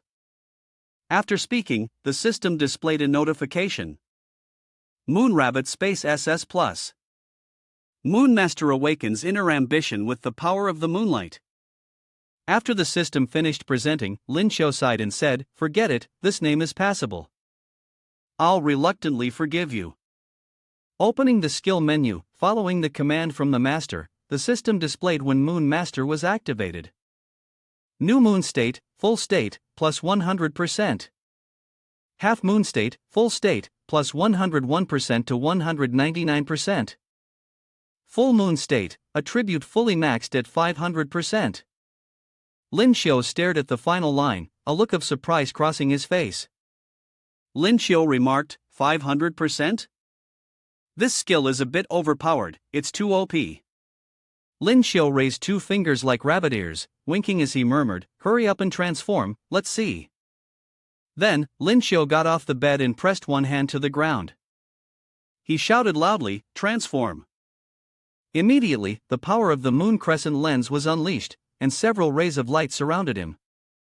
After transforming, Lin Xiu looked at himself in the mirror for a moment before becoming enamored with his appearance. The second-level transformation was really handsome, although the consumption of spiritual energy had increased significantly, but the attribute stats had grown several times. After indulging in his own self-admiration, Lin Xiu turned to make a request, "System, while you're at it, could you calculate something for me? When I'm in Mayu form, if I go all out, how long can I last?" The system immediately responded, "Calculating. With your current level, if you go all out, you can last for 1 minute. If you don't use all your strength, it might last a little longer." The words 1 minute appeared in huge letters on the screen. Lin Xiu saw it and turned away with a sigh. He scoffed, 1 minute is too short. The system angrily retorted, "It's already 5 times longer than before. Hearing this, Lin Xiao no longer looked disappointed. He grinned and replied, "True, 5 times longer. Being a real man for 1 minute isn't bad." As soon as he finished speaking, Zhang San pushed the door open from outside. He called, "Brother Lin, get up and eat." But suddenly, Zhang San turned pale, and Lin Xiao was struck as if by a bolt of lightning. The two of them stared at each other in confusion. Zhang San immediately slammed the door shut, then shouted from outside, "I didn't see anything." Lin Xiao gloomily stared at the door that had been slammed shut. He wondered to himself, should he kill them to silence them? 2 days later, at school, students returning to campus after the break created quite a noisy scene as they reunited. Zhang San sighed, "There are so many people back at school today." Lin Xiao happily replied, "Finally, the semester is officially starting." While they were talking, in the distance, a girl looked toward them and shouted loudly, "Hey, you two, stop right there and help me carry my luggage." Both of them were annoyed by her arrogant attitude and unreasonable request, so they decided to act deaf and ignore her. Lin Xiao asked Zhang San, who was walking beside him, "San, did you hear anything just now?" Zhang San casually responded, "No, I didn't hear anything." The girl, seeing the two of them walking past her as if they were deaf, grew angrier and yelled, "Hey!" Lin Xiao gave her an irritated glance and said, "That girl's name is Lin Yunxian. She's a third-year student who awakened the Dark Shadow System, 9-star golden rank." Yunxian arrogantly demanded, "I'm talking to you too, are you deaf?" Lin Xiao, usually calm and polite, couldn't tolerate her unreasonable behavior anymore. He coldly asked, "What's the matter?" Yunxian puffed up her cheeks in frustration at Lin Xiao's indifference. She thought to herself angrily, "Good, little brat, I've been in Lingwu Shanghai for so long, and no one has ever looked down on me." After pouting for a while, she began to fantasize, "These two are definitely playing the soft approach to bind tightly, using this excuse to attract my attention." With this thought, Yunxian crossed her arms and pretended not to care, saying, "Fine, forget it. I'll give you guys a chance to move my luggage." Lin Xiao immediately interrupted her. He coldly asked, "Why?" Yunxian, still lost in her thoughts, was taken aback by Lin Xiao's icy tone. She replied, confused, "Huh?" Lin Xiao analyzed, "Are we obliged to help you? Do you ask others to help you like this usually? Huh, are we in debt to you?" Zhang San, who was standing nearby, also kept agreeing, that's right, that's right." After hearing Lin Xiao, Yunxian awkwardly thought, "What he said does seem reasonable, but with the boys I've seen before, they shouldn't be like this." Criticized by Lin Xiao, Yunxian also showed a hint of remorse. She bent down to apologize, while looking at the two with sparkling eyes. Yunxian coquettishly said, "I'm so sorry, senior brothers. Could you help me move my luggage? Thank you both." Lin Xiao, as he walked past Yunxian, said, "Wouldn't it have been fine to say that earlier?" Lin Xiao grabbed Yunxian's luggage, smiled, and looked back at her, speaking in a gentler tone than before. "If you admit your mistakes, you're not a bad person.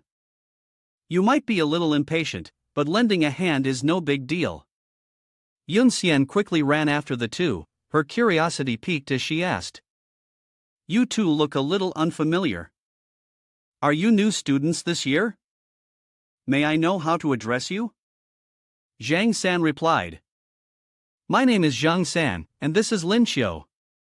"Before you ask, shouldn't others introduce themselves first?"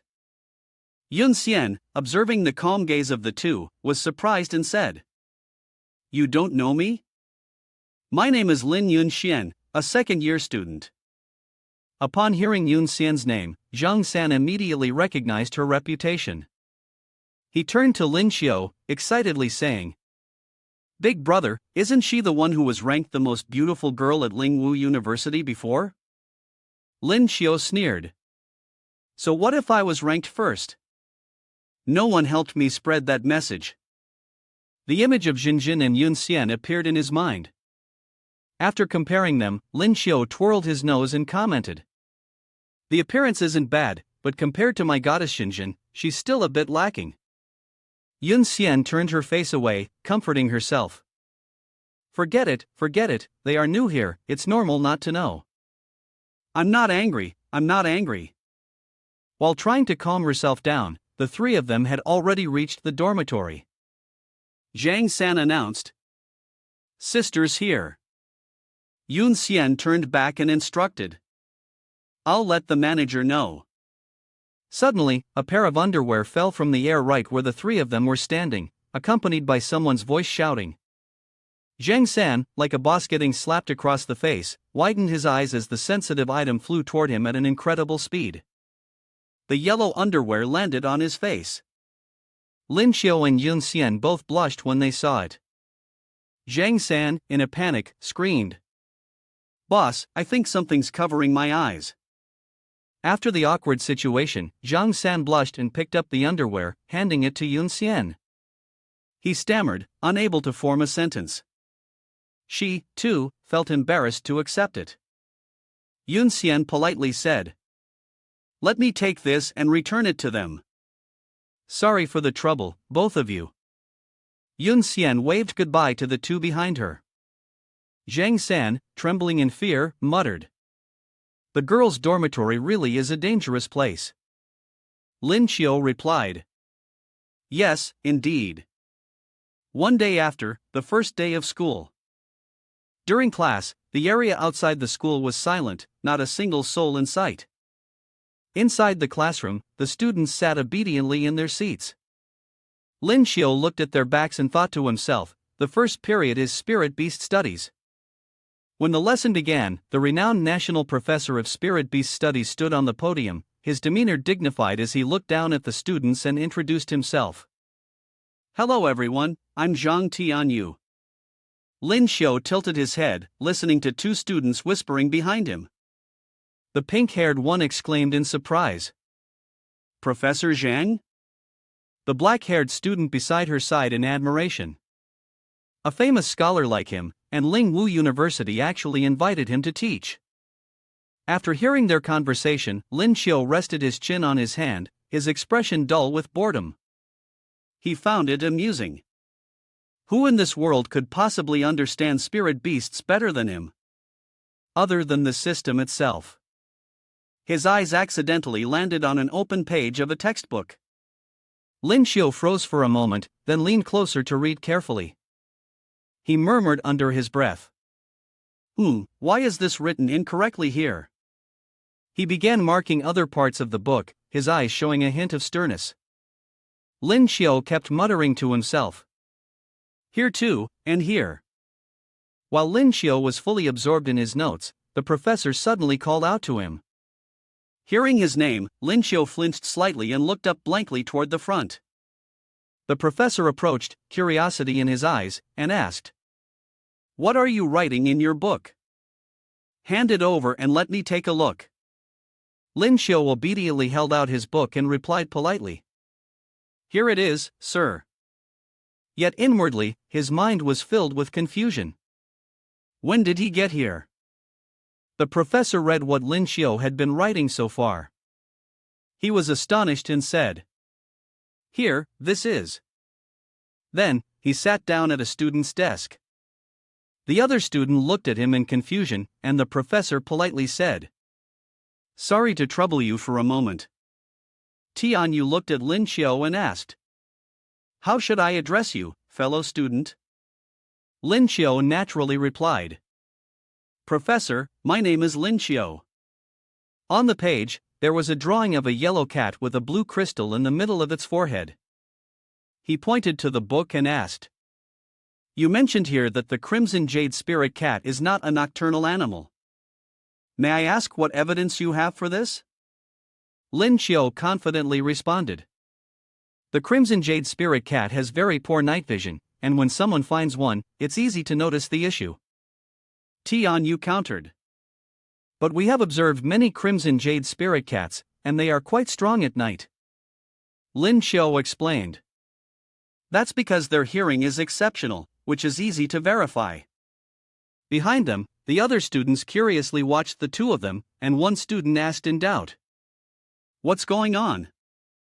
The professor is consulting with Lin Xiao over here, and the professor is ignoring the students behind." He continued asking. Then, what about the black flame demon? Dima Yen, feeling indignant, stood up and reminded him. Professor, we are still in class. Tian Yu looked at him and calmly replied. The teaching materials have some issues, but they can be revised.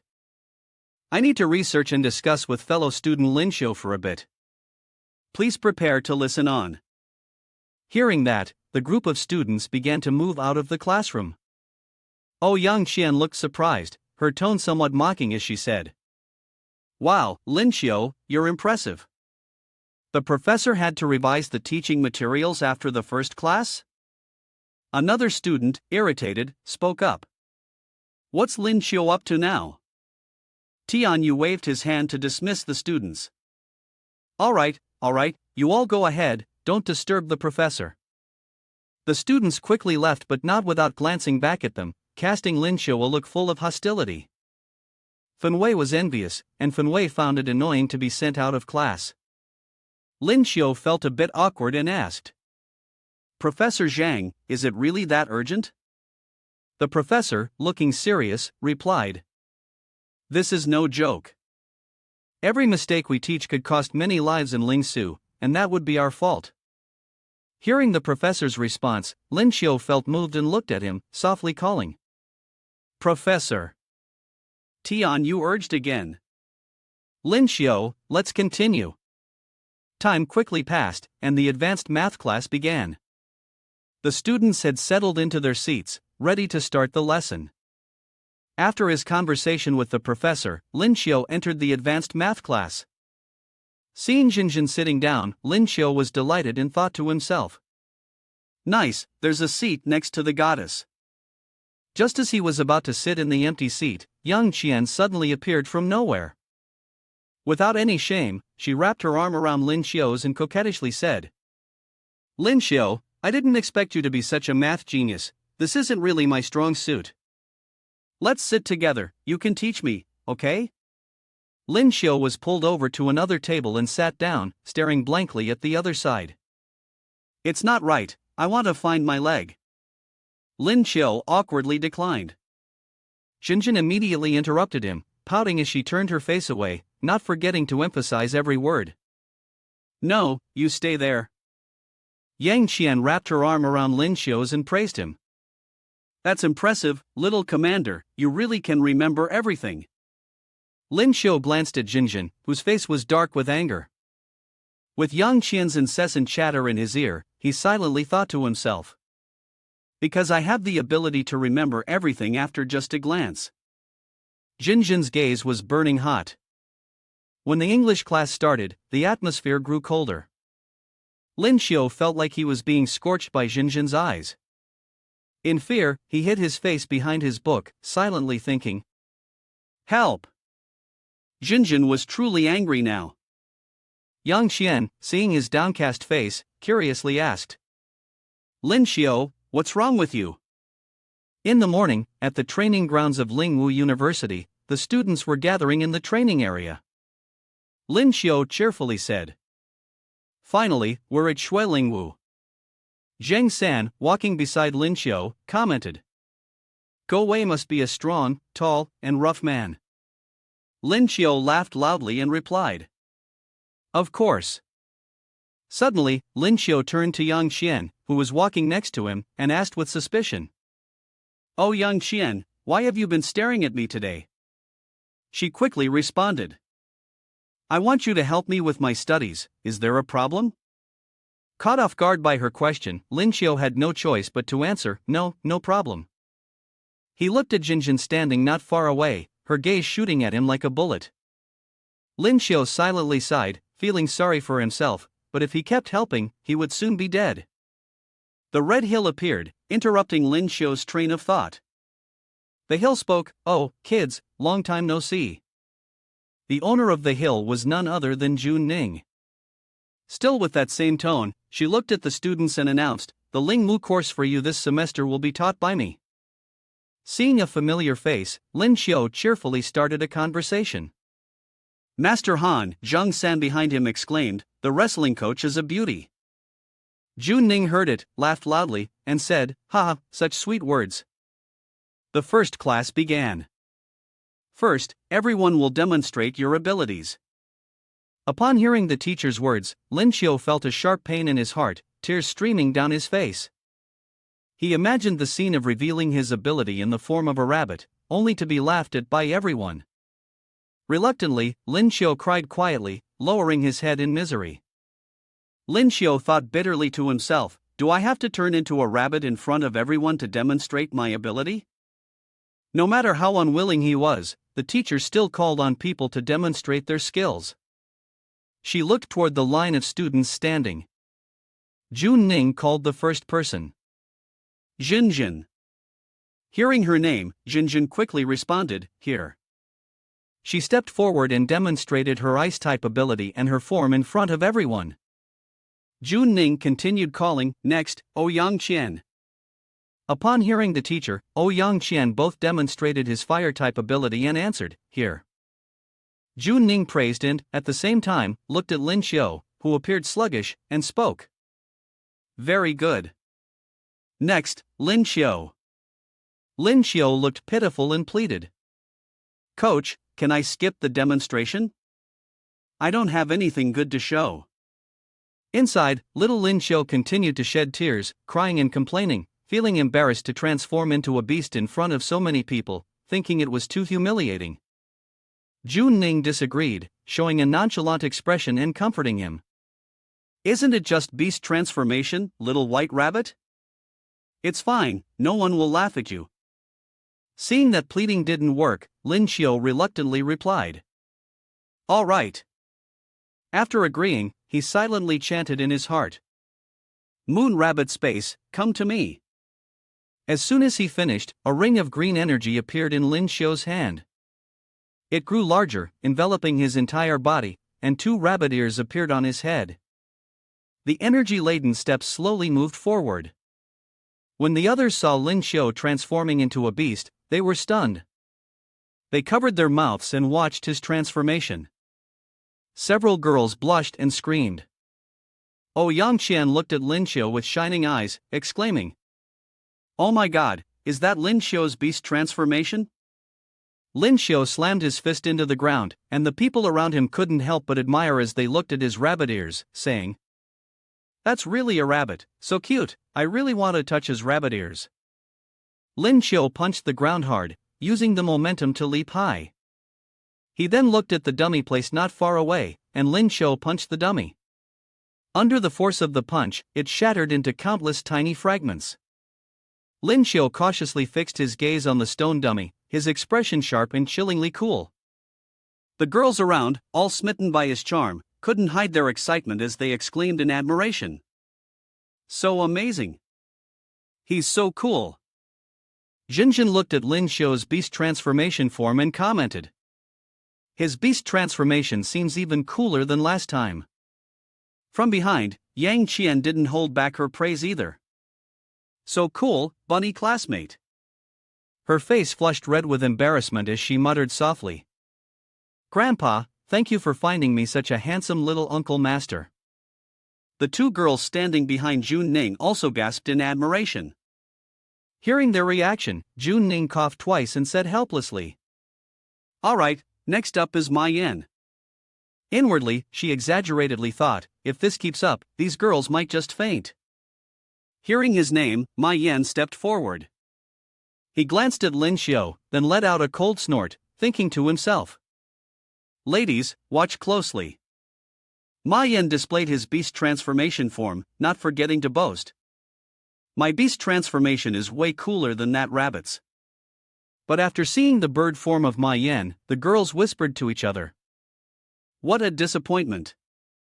The girl beside her agreed, "Yeah, compared to Lin Xiu, he's just embarrassing himself." Hearing their murmurs, Ma Yan stumbled in surprise, his face contorting with anger as he glared at Lin Xiu and cursed, "Damn you, Lin Xiu." Lin Xiu was rendered powerless by Ma Yan's gaze, and he silently cursed, "What do you expect me to do? Can you blame me?" Jun Ning watched as the 2 students stared each other down, then calmly said, "I already know everyone's abilities. Later, I will design a professional training plan based on your powers. But now, to improve everyone's physical condition, we'll begin with running laps. She said this calmly. Upon hearing Jun Ning, a student with a cap panicked and exclaimed, "Huh?" Zhang San, standing next to him, kept questioning, "Teacher, military training is over, are you telling us to run again? How many laps do we have to run?" At Zhang San's question, Jun Ning raised her index finger. Upon seeing this finger, the female students' faces lit up with joy. A girl with a ponytail asked in confusion, "1 lap?" Jun Ning crushed their hopes. She shook her head and said, "No, no, no, it's continuous running." Jun Ning emphasized each word, which only confused the students even more. After hearing the teacher's request, the students screamed in bewilderment, "What?" Ma Yan also yelled, "No way." Jun Ning glanced at Lin Xiu, then subtly added, "Hang in there. As long as your physical fitness reaches the golden rank, you won't have to run anymore." Lin Xiu looked at Jun Ning, who was looking at him, and wondered, is she specially concerned about me? Lin Xiu and the other students still had to take their positions to prepare for the run. Ma Yan began taking his first steps. He noticed that Lin Xiu wasn't running. Ma Yan questioned him, "Lin Xiu, why aren't you running?" Lin Xiu calmly replied, "Why should I run?" Ma Yan immediately pointed at him and retorted, "The teacher said only those whose physical aptitude has reached the golden rank are allowed to run laps." In contrast to Ma Yan's agitation, Lin Xiu merely narrowed his eyes with a faint smile when questioned. Then, with quiet composure, he asked, "Oh? And how do you know I haven't reached that level?" Jun Ning walked over in another direction and called out, "Lin Xiu, come here. I'll personally check you." Ma Yan instantly looked smug, gloating inwardly at Lin Xiu's impending misfortune.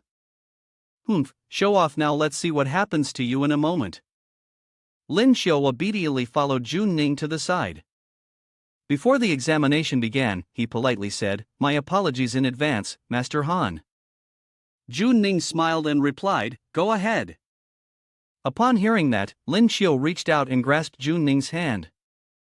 The moment their hands touched, a faint golden light flickered, enveloping both of their hands. Lin Xiu was momentarily dazed, thinking to himself, "So soft is this what they call legendary boneless weakness?" As his thoughts wandered, he suddenly regained a serious expression, reminding himself not to lose focus.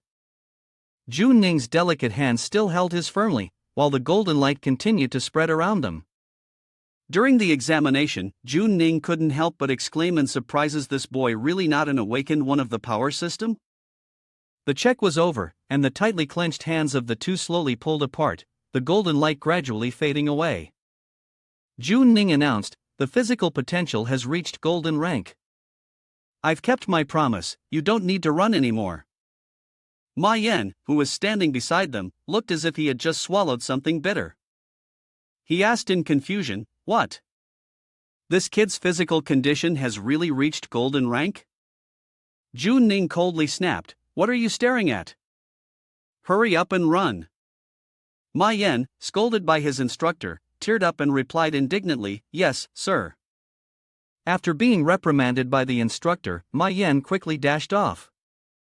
At that moment, Jun Ning suddenly asked, "By the way, Lin Xiu, do you know about the martial arts tournament in 2 months?"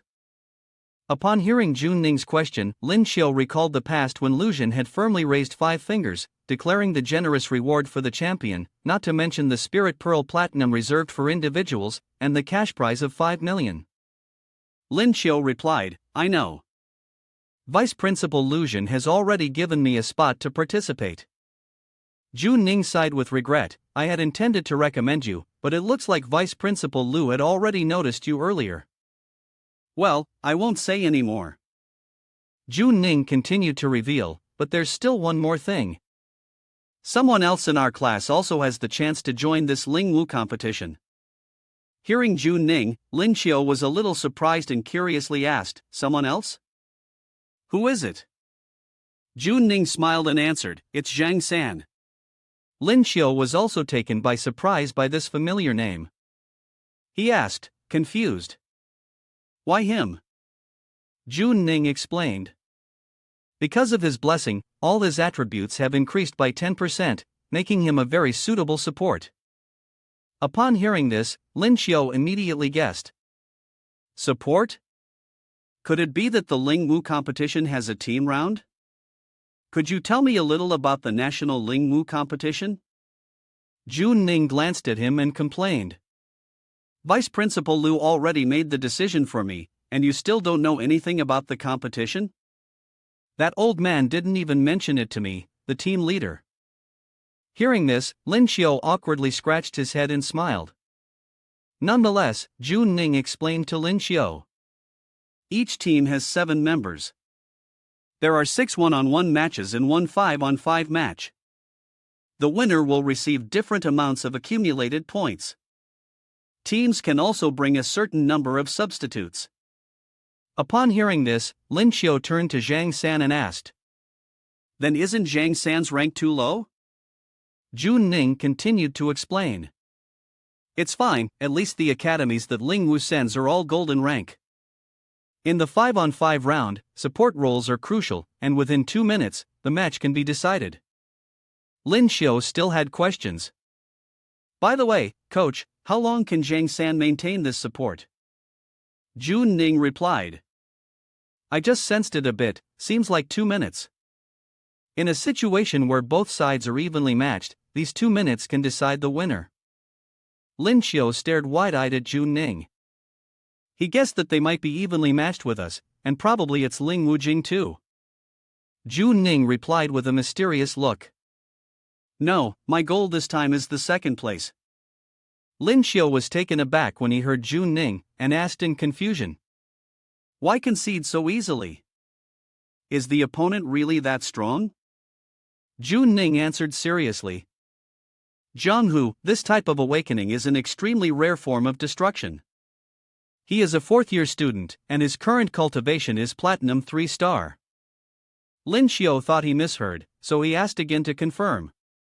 Did you say his cultivation is Platinum 3-star? Jun Ning smiled and replied gently. That's why I said he's a genius.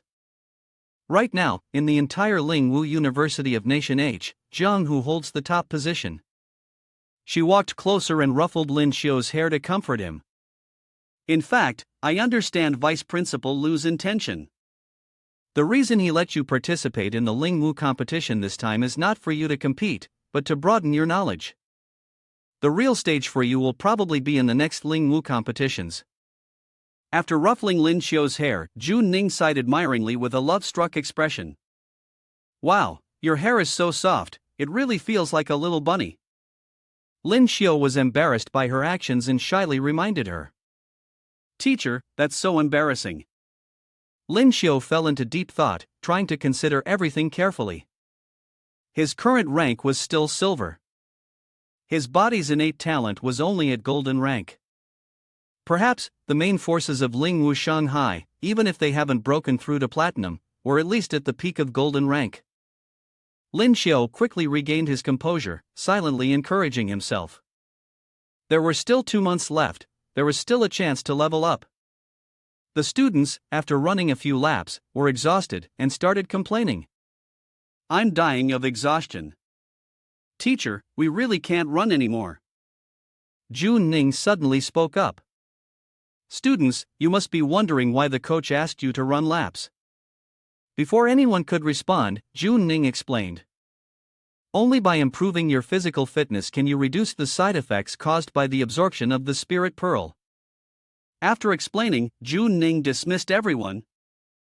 Alright, time is almost up, that's it for today. Then she specifically turned to remind Lin Xiao and Zhang San. By the way, Lin Xiao, Zhang San, come to the training ground tonight. Soon, evening came, and aside from Lin Xiao and Zhang San, others also arrived. Zhang San wondered. What do you think Coach Han called us here for? Lin Xiao speculated. It might be something related to the Ling Wu competition. As they were talking, a voice interrupted. You two, the one talking is Chen Long, a Platinum 1-star awakener of the strength system. He arrogantly looked at the two of them, then asked in a condescending tone. The evening training room is a specialized training area for us. How come you two are here? Behind them, Yun Xian immediately recognized the two and exclaimed in surprise. Oh, it's you two, the new students. Why aren't you studying by yourselves tonight and are here instead? Lin Xiu answered confidently, the coach asked us to come here. When Lin Xiu saw Yun Xian, he couldn't help but mutter to himself, the world is really small, isn't it? Yun Xian quickly figured it out and asked suspiciously, isn't your training team led by Han Junning? Lin Xiu answered, that's right. Chen Long's attitude softened. He spoke, since it was the teacher who called us here, why don't you introduce yourselves? I'm Chen Long, their team leader, a platinum 1-star power type ability user. Yun Xian also introduced herself, I'm Lin Yun Xian, a golden rank dark type ability user. Lin Xiu briefly introduced himself, Lin Xiu, a silver 4-star beast transformation system ability user. Zhang San followed suit, introducing himself, Zhang San, a silver 2-star healing type ability user. After hearing Lin Xiu and Zhang San's introductions, Chen Long sneered. He curiously asked, silver? What gives these two kids the right to be handpicked by the teacher? The familiar sight of black stockings and red high heels appeared. Jun Ning suggested, how about a sparring match? Isn't that what we're here for? Lin Xiu heard Jun Ning's suggestion and felt a bit gloomy. He thought he misheard and muttered to himself, spar with a golden rank? Inside, Lin Xiu felt like crying. He wondered, Coach, are you sure you're not trying to get me killed? Jun Ning glanced at Zhang San and then instructed, that's right, Zhang San, you're just here to assist. You don't need to fight, just show off your skills a little. Zhang San obediently nodded. You closed your eyes, activated your skills, and immediately a stream of golden spiritual energy appeared. Zhang San extended his hand toward Yun Xian and used his glorious blessing skill. When the blessing skill took effect on Yun Xian, several bolts of lightning struck her body, causing her skirt to flutter up. A minute passed, and Yun Xian blushed, feeling her body heat up. She could sense the strength growing within her. Chen Long, seeing Yun Xian gain more power, stepped closer to Zhang San and praised him, saying, strength enhancement. This is amazing, kid. We're definitely going to win now. Behind them, Lin Xiu could only cry as he watched Zhang San being celebrated. Crying, he muttered, as expected, wet nurses are always loved wherever they go.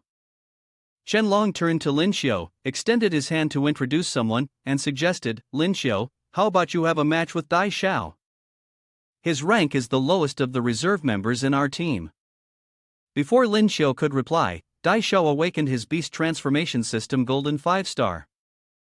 He was brimming with killing intent and taunted, kid, use your strongest form, or you'll lose terribly.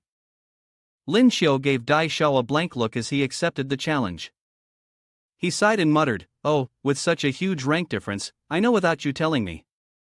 Just as he was lamenting his fate, Lin Xiu instantly transformed into his beast form.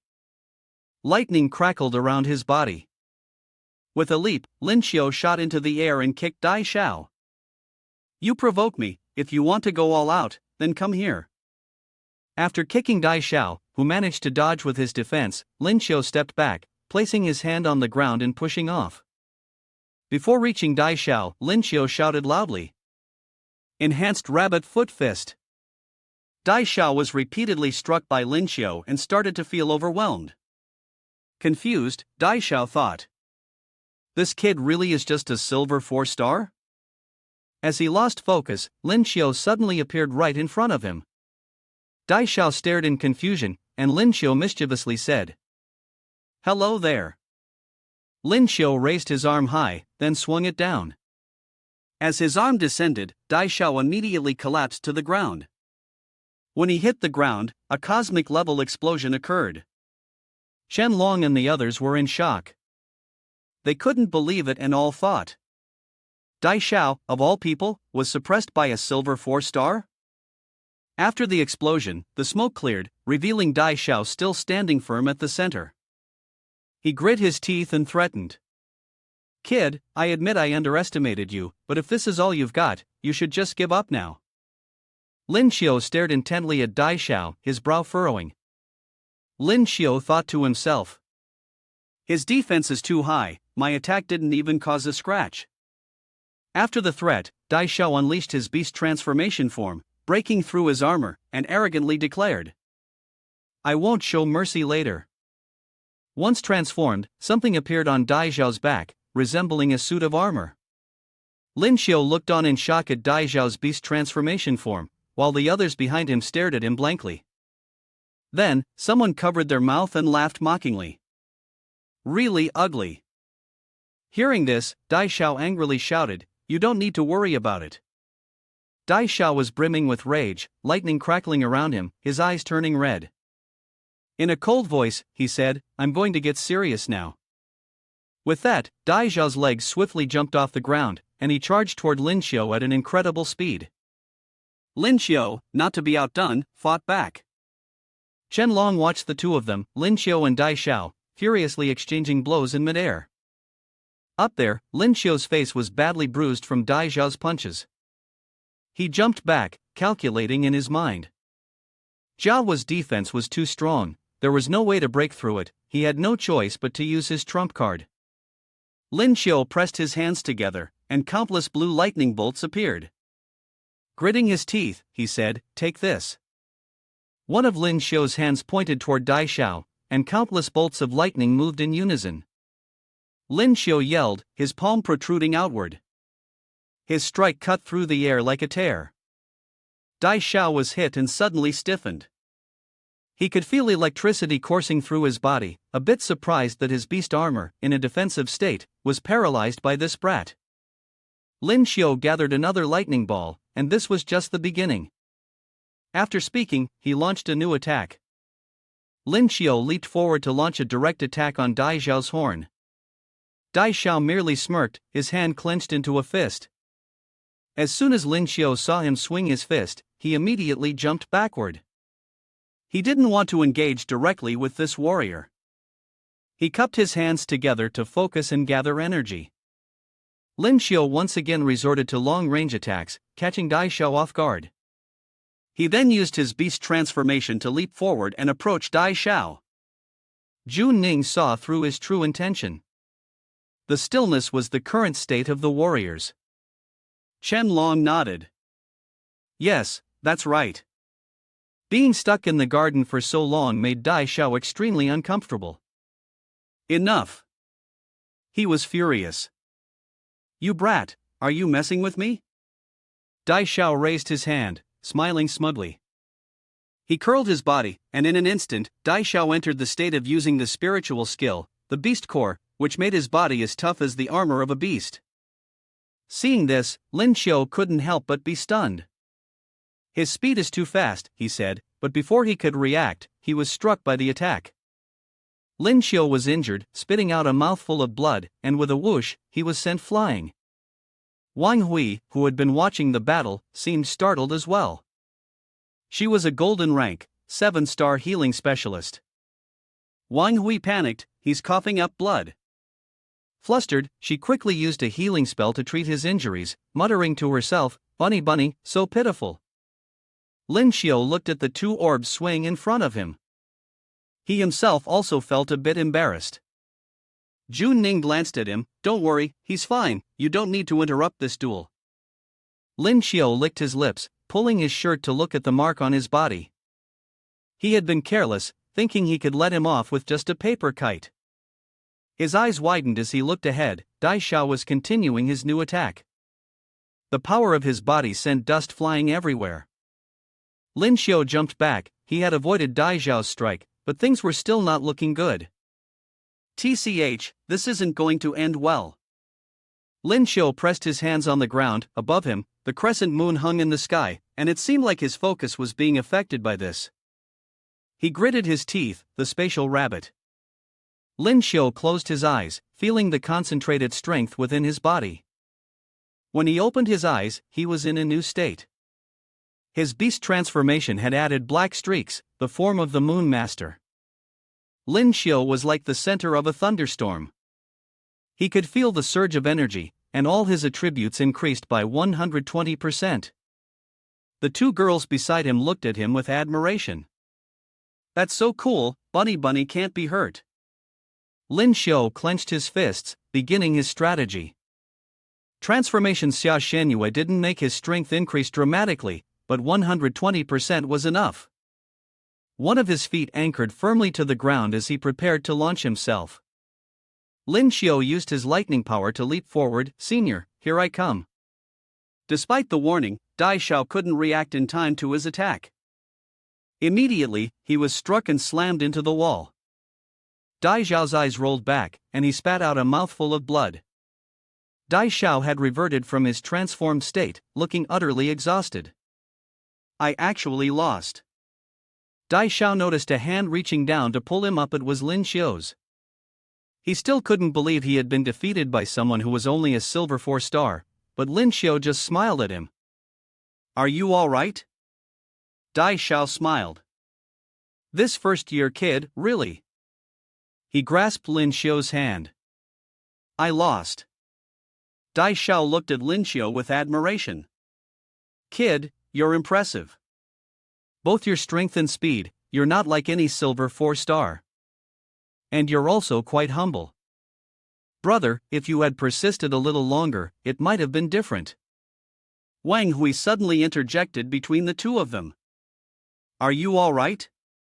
Dai Xiao saw her using a healing spell on Lin Xiu, and he couldn't hold back from shouting. Hui, it seems my injuries are worse, but you're not even concerned about him. I'm perfectly willing to heal him, can you stop me? Wang Hui took his hand gently. She's using a healing spell, just hang in there a bit, you'll feel better soon. But his voice was hesitant. I'm fine. Jun Ning spoke to the people watching the match, believing that everyone must now have a clear understanding of Lin Xiu's strength. Does anyone still have any doubts? Chen Long also shook hands with him. A silver 4-star defeating a golden 5-star. Indeed, you have the qualifications to join our team. Lin Xiu welcomed him. Although they had won the match, Lin Xiu still wore a thoughtful expression. Golden 5-star had been so difficult to deal with, unless he transformed under the circumstances like Mayu, otherwise, there was no way he could be a match for Qianlong. Jun Ning called you, Lin Xiu. This is the reward for winning this competition.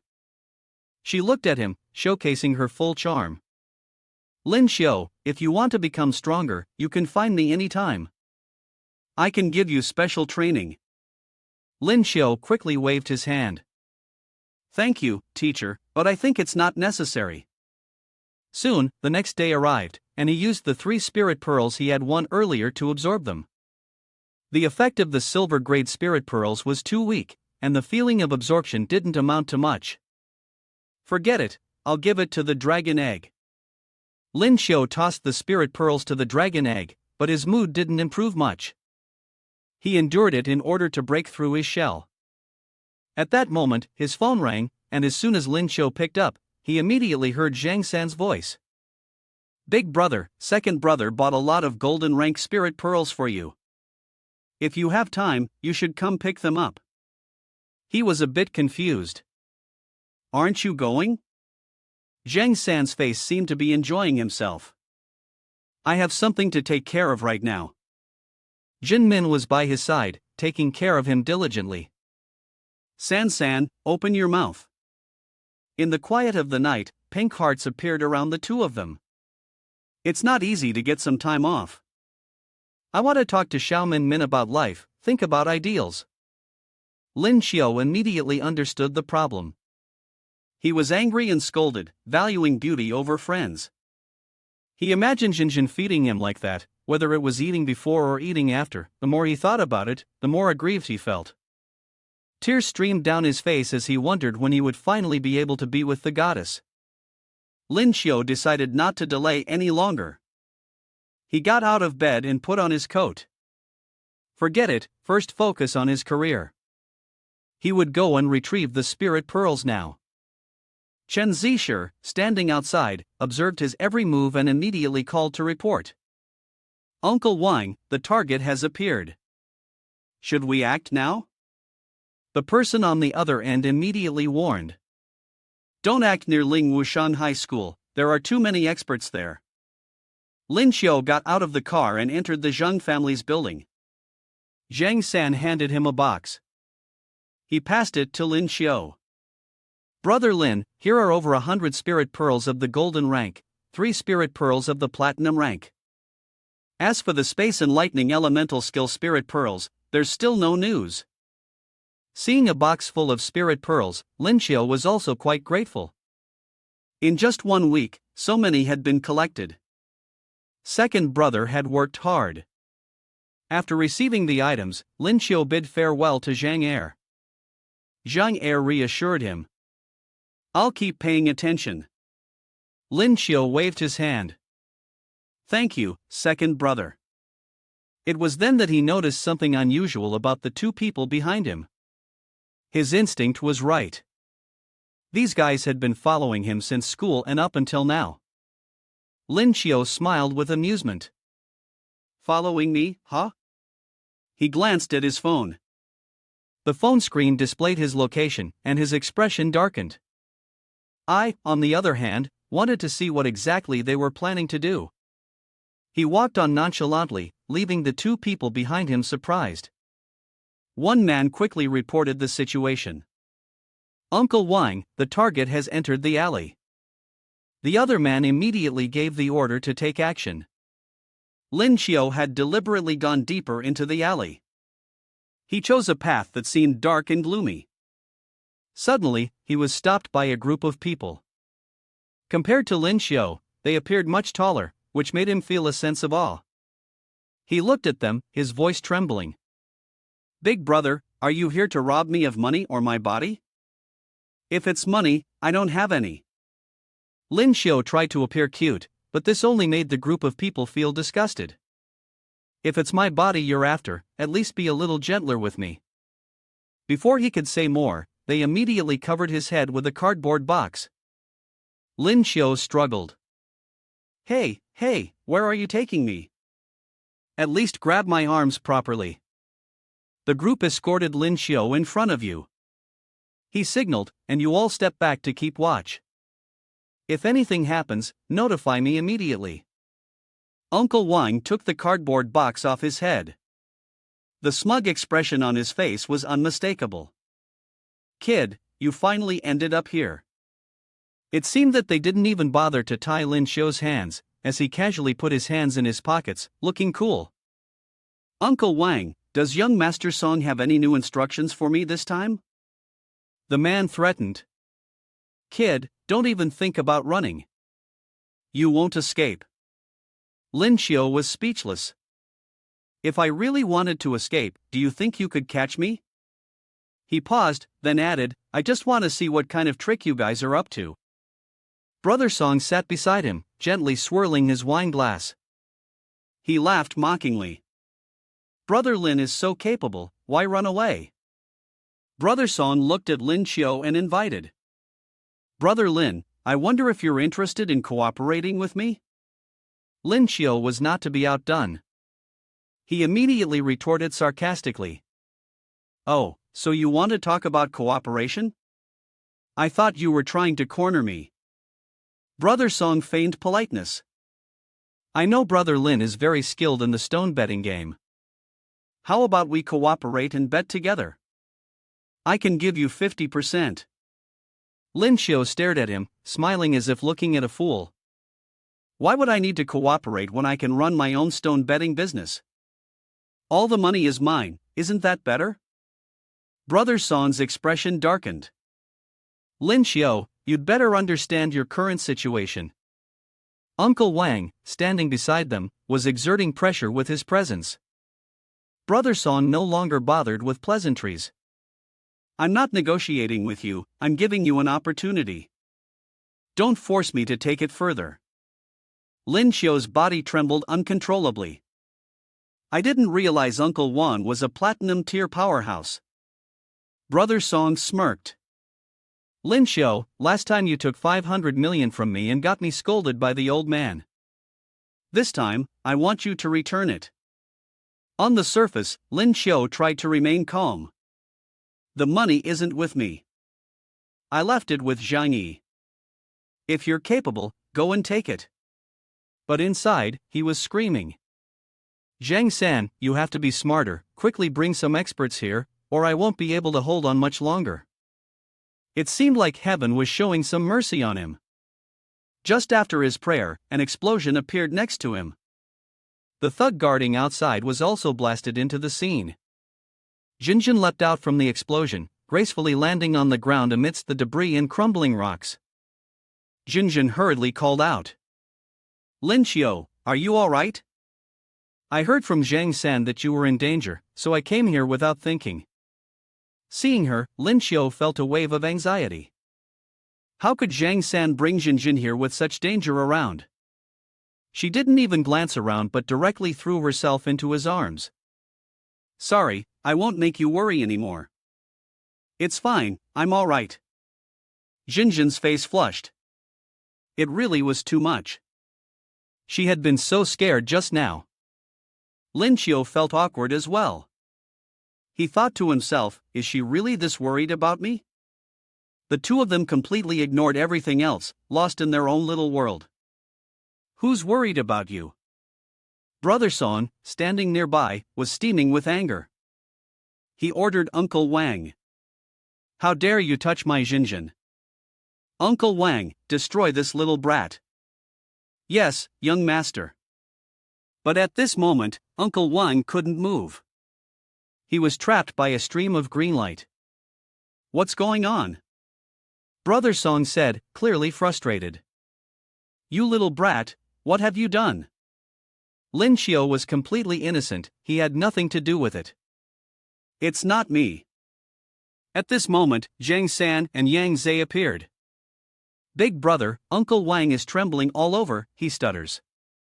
It's Shinjin, martial arts master Yang Zhe. Oh, Yang Zhe glanced at the young couple hugging each other.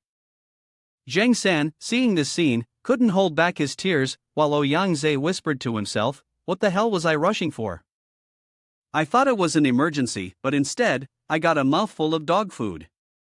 This kid has the same demeanor I had when I was young. Jinjin's head was spinning. You don't think too much, I just that. But Lin Xiao, ever the opportunist, quickly grabbed Jinjin's hand, pulling her into his arms. Actually, I've always really wanted you to be my girlfriend. The two looked at each other with affectionate eyes. Brother Song, the Joker, couldn't resist but intervene. Lin Xiao, you and I can never get along. He grabbed a chair and threw it straight at him. Jinjin gave it a glance, raised her foot, and kicked it away, sending the chair flying. Jinjin squeezed her fist, snorting lightly, no strength at all. Lin Xiao flinched a little. Well, let's continue. When facing him, Jinjin switched to a gentle tone. Okay. Lin Xiao lifted her hand, looking straight into her eyes. Jinjin, will you be my girlfriend? The two embraced joyfully. This is just perfect. Looking at Brother Song, who was in a pitiful state, covered in dirt. Jinjin, how could you treat me like this? He was immediately glared at by the pretty woman, you are not allowed to call me that. Lin Xiao stroked Jinjin's head. Good girl. Things not worth his attention he would handle for her. He stepped closer to Brother Song, who was sitting dazed on the ground. Lin Xiao bent down with a sneer. Young Master Song, let's talk now. At this moment he didn't care at all. There's nothing to say. This time I lose again. Do whatever you want, kill me or spare me. He sounded as if he were joking. Kill him. Lin Xiao took Brother Song's phone. But I don't want your life. He manipulated it. I want money, that's enough. Hearing the ringtone, Brother Song's face darkened further. What do you want to do? Lin Xiao flinched when he heard the shouting voice from the other end. Brother Song, are you out of your mind? Don't you know I'm busy?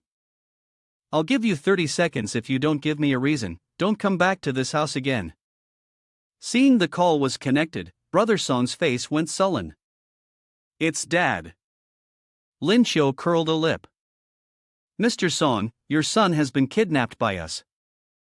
If you want him alive, transfer 1 billion to the account I specify.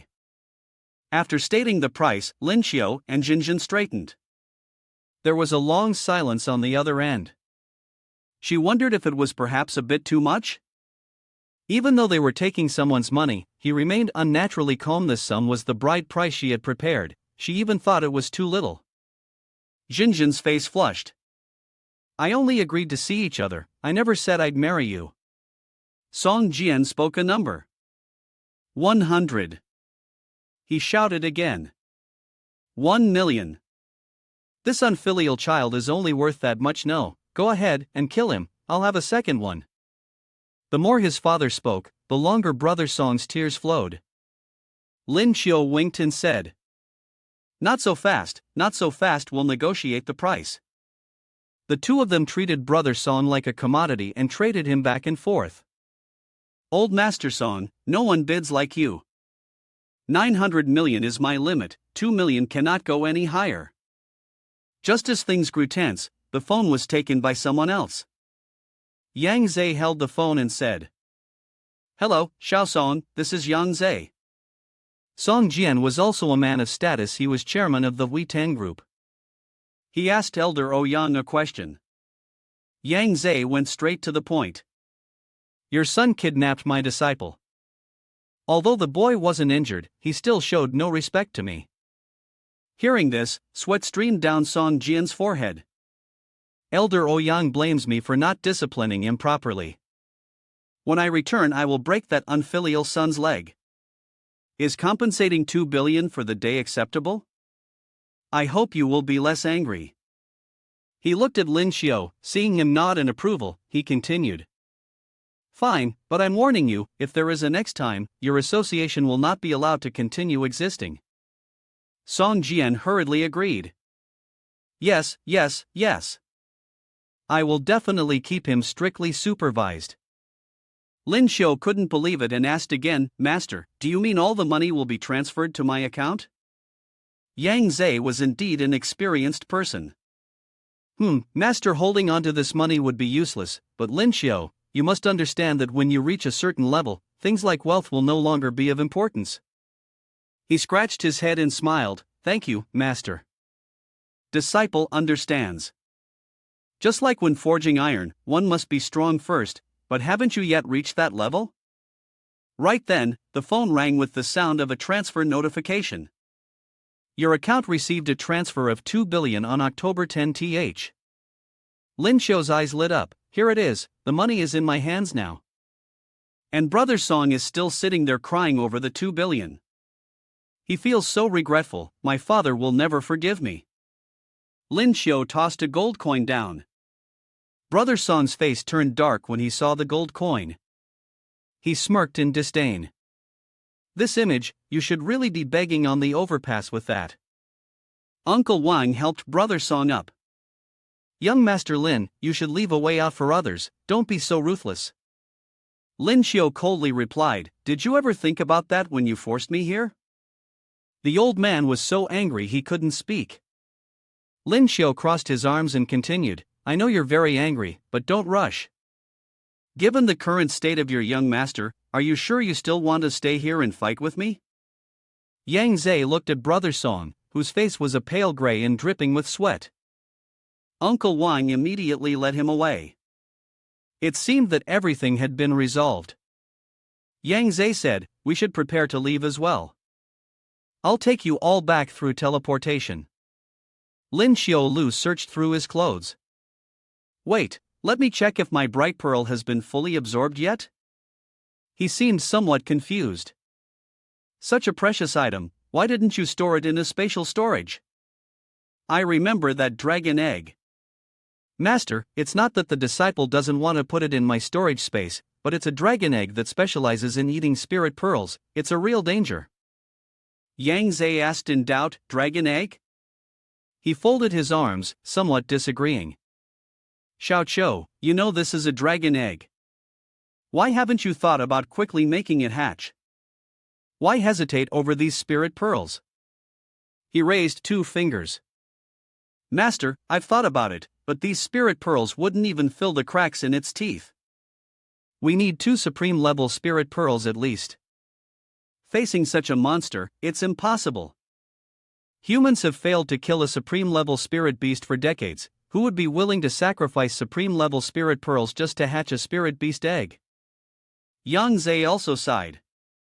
So there's no other way? Lin Xiu seemed to be in despair as well.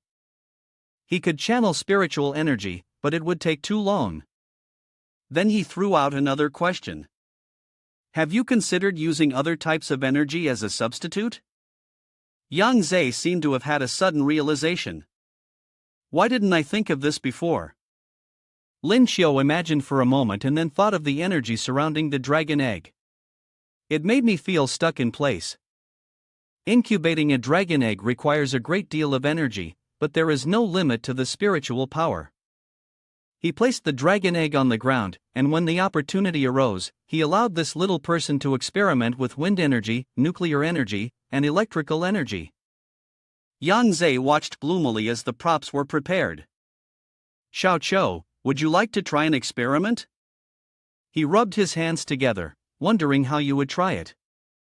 He immediately began to instruct. I remember you have some lightning-based skills.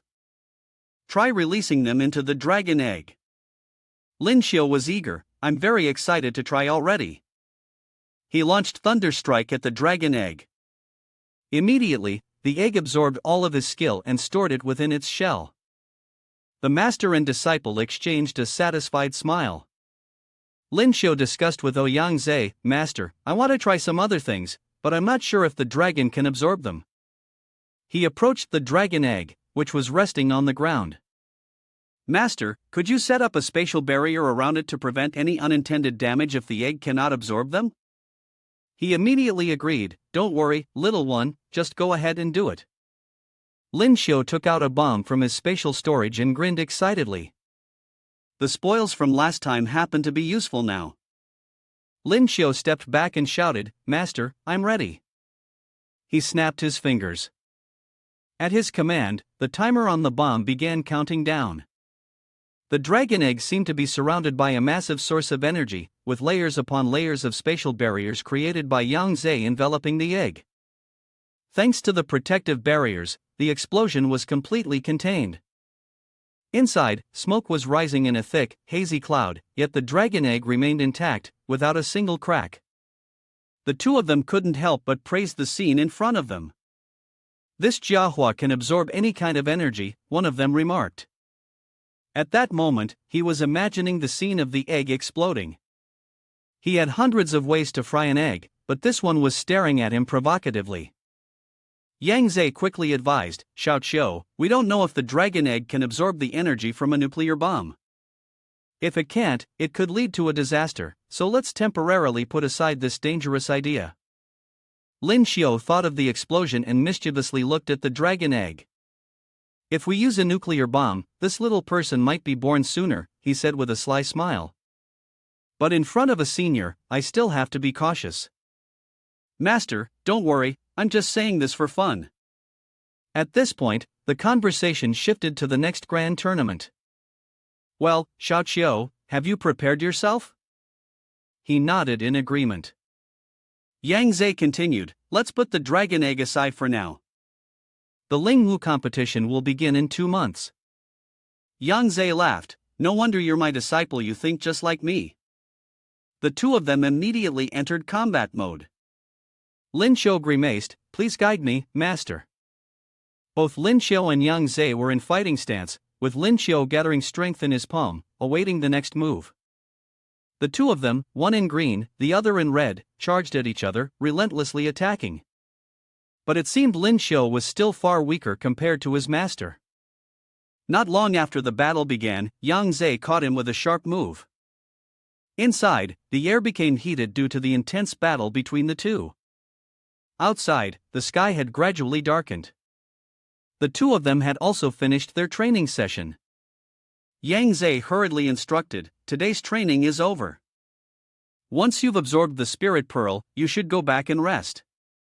Lin Xiu, focused on absorbing the power of the spirit pearl, reflected on the training session. He couldn't help but feel a sense of awe at how intense Master's specialized training had been. At that moment, Jinjin walked in. Lin Xiu, it's time for dinner. He was a bit surprised and she asked again, Lin Xiu, are you here? Lin Xiu didn't expect that. Jinjin continued, how did you end up here? He quickly ran over to her. You can call me later, I'll come pick you up. Perhaps because he was in the process of absorbing, Lin Xiu appeared to have an abundance of energy when he ran toward her. The wind made Jinjin's skirt flutter. She was quite embarrassed. Lin Xiu hurried to explain, I didn't see anything. He quickly tried to placate her, don't worry about it, Jinjin is very beautiful, let's go have dinner together. He took her hand, let's go, but it seems Jinjin is still not used to this kind of close contact. That evening, the scenery was beautiful everywhere. The two of them walked together along the street, and she shyly reminded him, Lin Xiu, let go of my hand, everyone's staring. He remained calm and said, it's fine. The passers-by must be regretting that the goddess is already taken. Lin Xiu and Jinjin held hands and made their way through the crowded streets. She was still shy and deep in thought. Yes, we are already a couple. The two of them chose a location together. When Yang Qian saw the image of a young couple being affectionate with each other, she quickly spoke up. Uncle Master, isn't that your eldest niece? Yang Qian stammered. Lin Xiu, surprised to see her, said, this is my niece, Jinjin. He introduced her to Yang Qian, putting on a cheerful and delighted expression. Come on, look at your aunt. Yang Qian clearly showed her displeasure, her gaze filled with sharp suspicion, and inwardly cursed him. Lin Xiu is such a fool. Doesn't he know that Jinjin is my competitor? And yet he asks me to call her aunt. On the other hand, though Jinjin wasn't pleased, she kept her composure, forcing a friendly smile. She thought to herself that Yang Qian was her biggest rival, and now she had become her aunt. It wasn't so bad after all. Finally, Jinjin broke the silence, trying to ease the awkward atmosphere. Why are you talking nonsense? We're all classmates. How about we have a meal together? Her words were aimed at Yang Qian, who, though attempting to hold back a smirk, couldn't stop her face from turning red with anger. Lin Xiu really was a clueless fool, still laughing and speaking as if nothing were wrong, laughing even louder. Why is my eldest niece suddenly so angry? This left both Yang Qian and Jinjin completely helpless, sighing at the same time. This person was utterly clueless when it came to emotions. The three of them sat down for a meal that felt unbearably awkward. Although the table was piled with food, it seemed that only Lin Xiu truly savored the meal. The sky had slipped into late hours. Tonight's moon, though not full, shone brilliantly, casting its light over the top of the skyscraper. Lin Xiu and Jinjin held hands, affection filling the air. He said, the Lingwu tournament begins in 2 months. We must train diligently every day and make the most of our time to improve ourselves. When he said this, his voice carried a touch of sadness. He reached up and touched Jinjin's cheek, speaking in a low, warm tone, I may not have much time to be with you. Jinjin looked up at the person before her and, understanding, replied, I know. It's best that you give your all to the martial tournament. I've heard the opponents this time are very strong. Her words struck Lin Xiu's sore spot. He turned away, troubled, and sighed. With so many formidable opponents at the Lingwu tournament, if he were to lose in the first round, he left the rest of the sentence hanging. Jinjin knew what he needed most was reassurance, so she said, you don't need to put so much pressure on yourself. But as she spoke, she felt a flicker of suspicion. She knew Lin Xiu wasn't usually one to worry so far ahead. When she looked back, she saw him smiling at her, and from his expression she realized she'd been set up. Inwardly she scolded, that wicked Jia Hui is teasing me again. Annoyed at being teased, Jinjin turned her irritation into a lightning-fast blow, rapping Lin Xiu on the head. If that's the case, I suggest you don't bother coming back, saves you from getting beaten to death. After that strike, Jinjin still wanted to vent her anger further. But everyone knew Lin Xiu's strength. He allowed her to hit him because he wanted to, not because he couldn't defend himself. This time, he immediately grabbed Jinjin's hand and, seizing the opportunity, pulled her wrist and embraced her into his arms. Jinjin was so surprised that her face turned as red as two tomatoes. Lin Xiao, however, wore a serious expression as he comforted her. I know, I'll try my best. During this competition period, don't miss me too much. In Jinjin's heart, it felt like a garden of flowers was blooming. Her face was as red as the evening sky, and she had countless things she wanted to say but couldn't get a single word out, only stammering. Seeing Jinjin like this, Lin Xiao couldn't help but feel amused, smiling to himself and thinking, normally, Jinjin should be pushing me away by now, right? Finally, Jinjin followed her heart, smiling contentedly at Lin Xiao. I'll miss you. Her gentle demeanor and the hand brushing through her hair created the image of a beautiful woman. Lin Xiao, of course, was completely enchanted by the sight, unable to keep his mouth shut, silently sighing in admiration. This was the moment Lin Xiao couldn't resist any longer, and he quickly wrapped one arm around Jinjin's slender waist. Her delicate, alluring waist was simply irresistible. Jinjin had completely fallen into Lin Xiao's embrace, pouting and scolding him. Lin Xiao, let me go. But of course, he refused. I won't let go, not for the rest of my life. He said this, but inwardly, he was nearly losing his mind, shouting in his head, her cute legs are just too much. As time passed, 2 months later marked the day of Lin Xiao's long-awaited duel. Lin Xiao remained as calm and composed as ever. The brown-haired youth walking behind him spoke up. Big brother, today we're heading to Jingtu to take part in the Lingwu tournament. Are you nervous? Lin Xiao lowered his eyes slightly and replied. We're only substitutes anyway. What's there to be nervous about? Yet deep down, he thought otherwise. After 2 months of intense training, he had reached the peak of the silver rank but still couldn't break through to golden. Recalling the days he had trained relentlessly with Jinjin, he pondered seriously. Perhaps because of his consistent and disciplined practice, his physical prowess was now on par with that of a golden 3-star awakener with a strength attribute. Lin Xiao threw out a palm strike. Both his stance and motion radiated overwhelming power. Just then, the system suddenly appeared and began mumbling something about Tai Chi and Northern Trigram Palm, leaving Lin Xiao completely baffled. He couldn't help but feel astonished. Over the past 2 months, he had drawn countless close combat skills, swordsmanship, staff techniques, all mastered, even Tai Chi, 8 Trigram Palm, and Wing Chun had reached proficiency. Thinking of this, Lin Xiao's confidence surged, and he clenched his hand into a firm fist. Have I been getting too obsessed with martial arts films these past 9 years? Still, thanks to that, my close combat ability has improved tremendously. At that moment, Min Min and Jinjin happened to walk over. Spotting someone ahead, they waved and called out a greeting. Hearing the call, the brown-haired youth beside Lin Xiao nudged his shoulder knowingly. Jinjin said, Big brother, someone is here to see us off, but you're not looking happy. Why are you here, Jinjin? He quickly walked over to her, asking, Are you already missing me?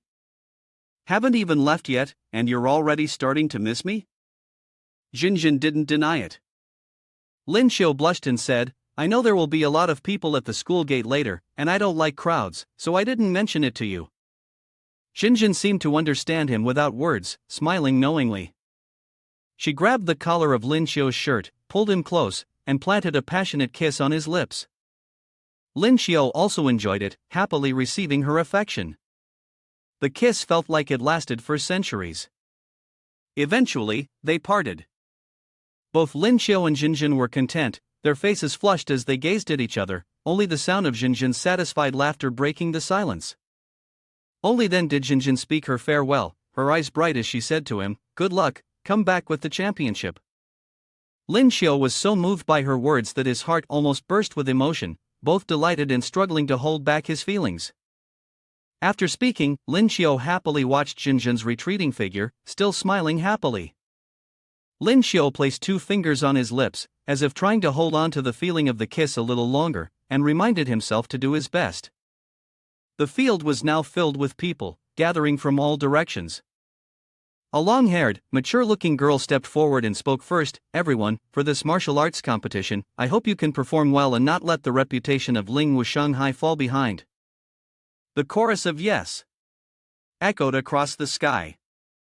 Lin Xiu regained his composure and smiled as he walked forward. "We've arrived for the Lingwu Grand Tournament," he said.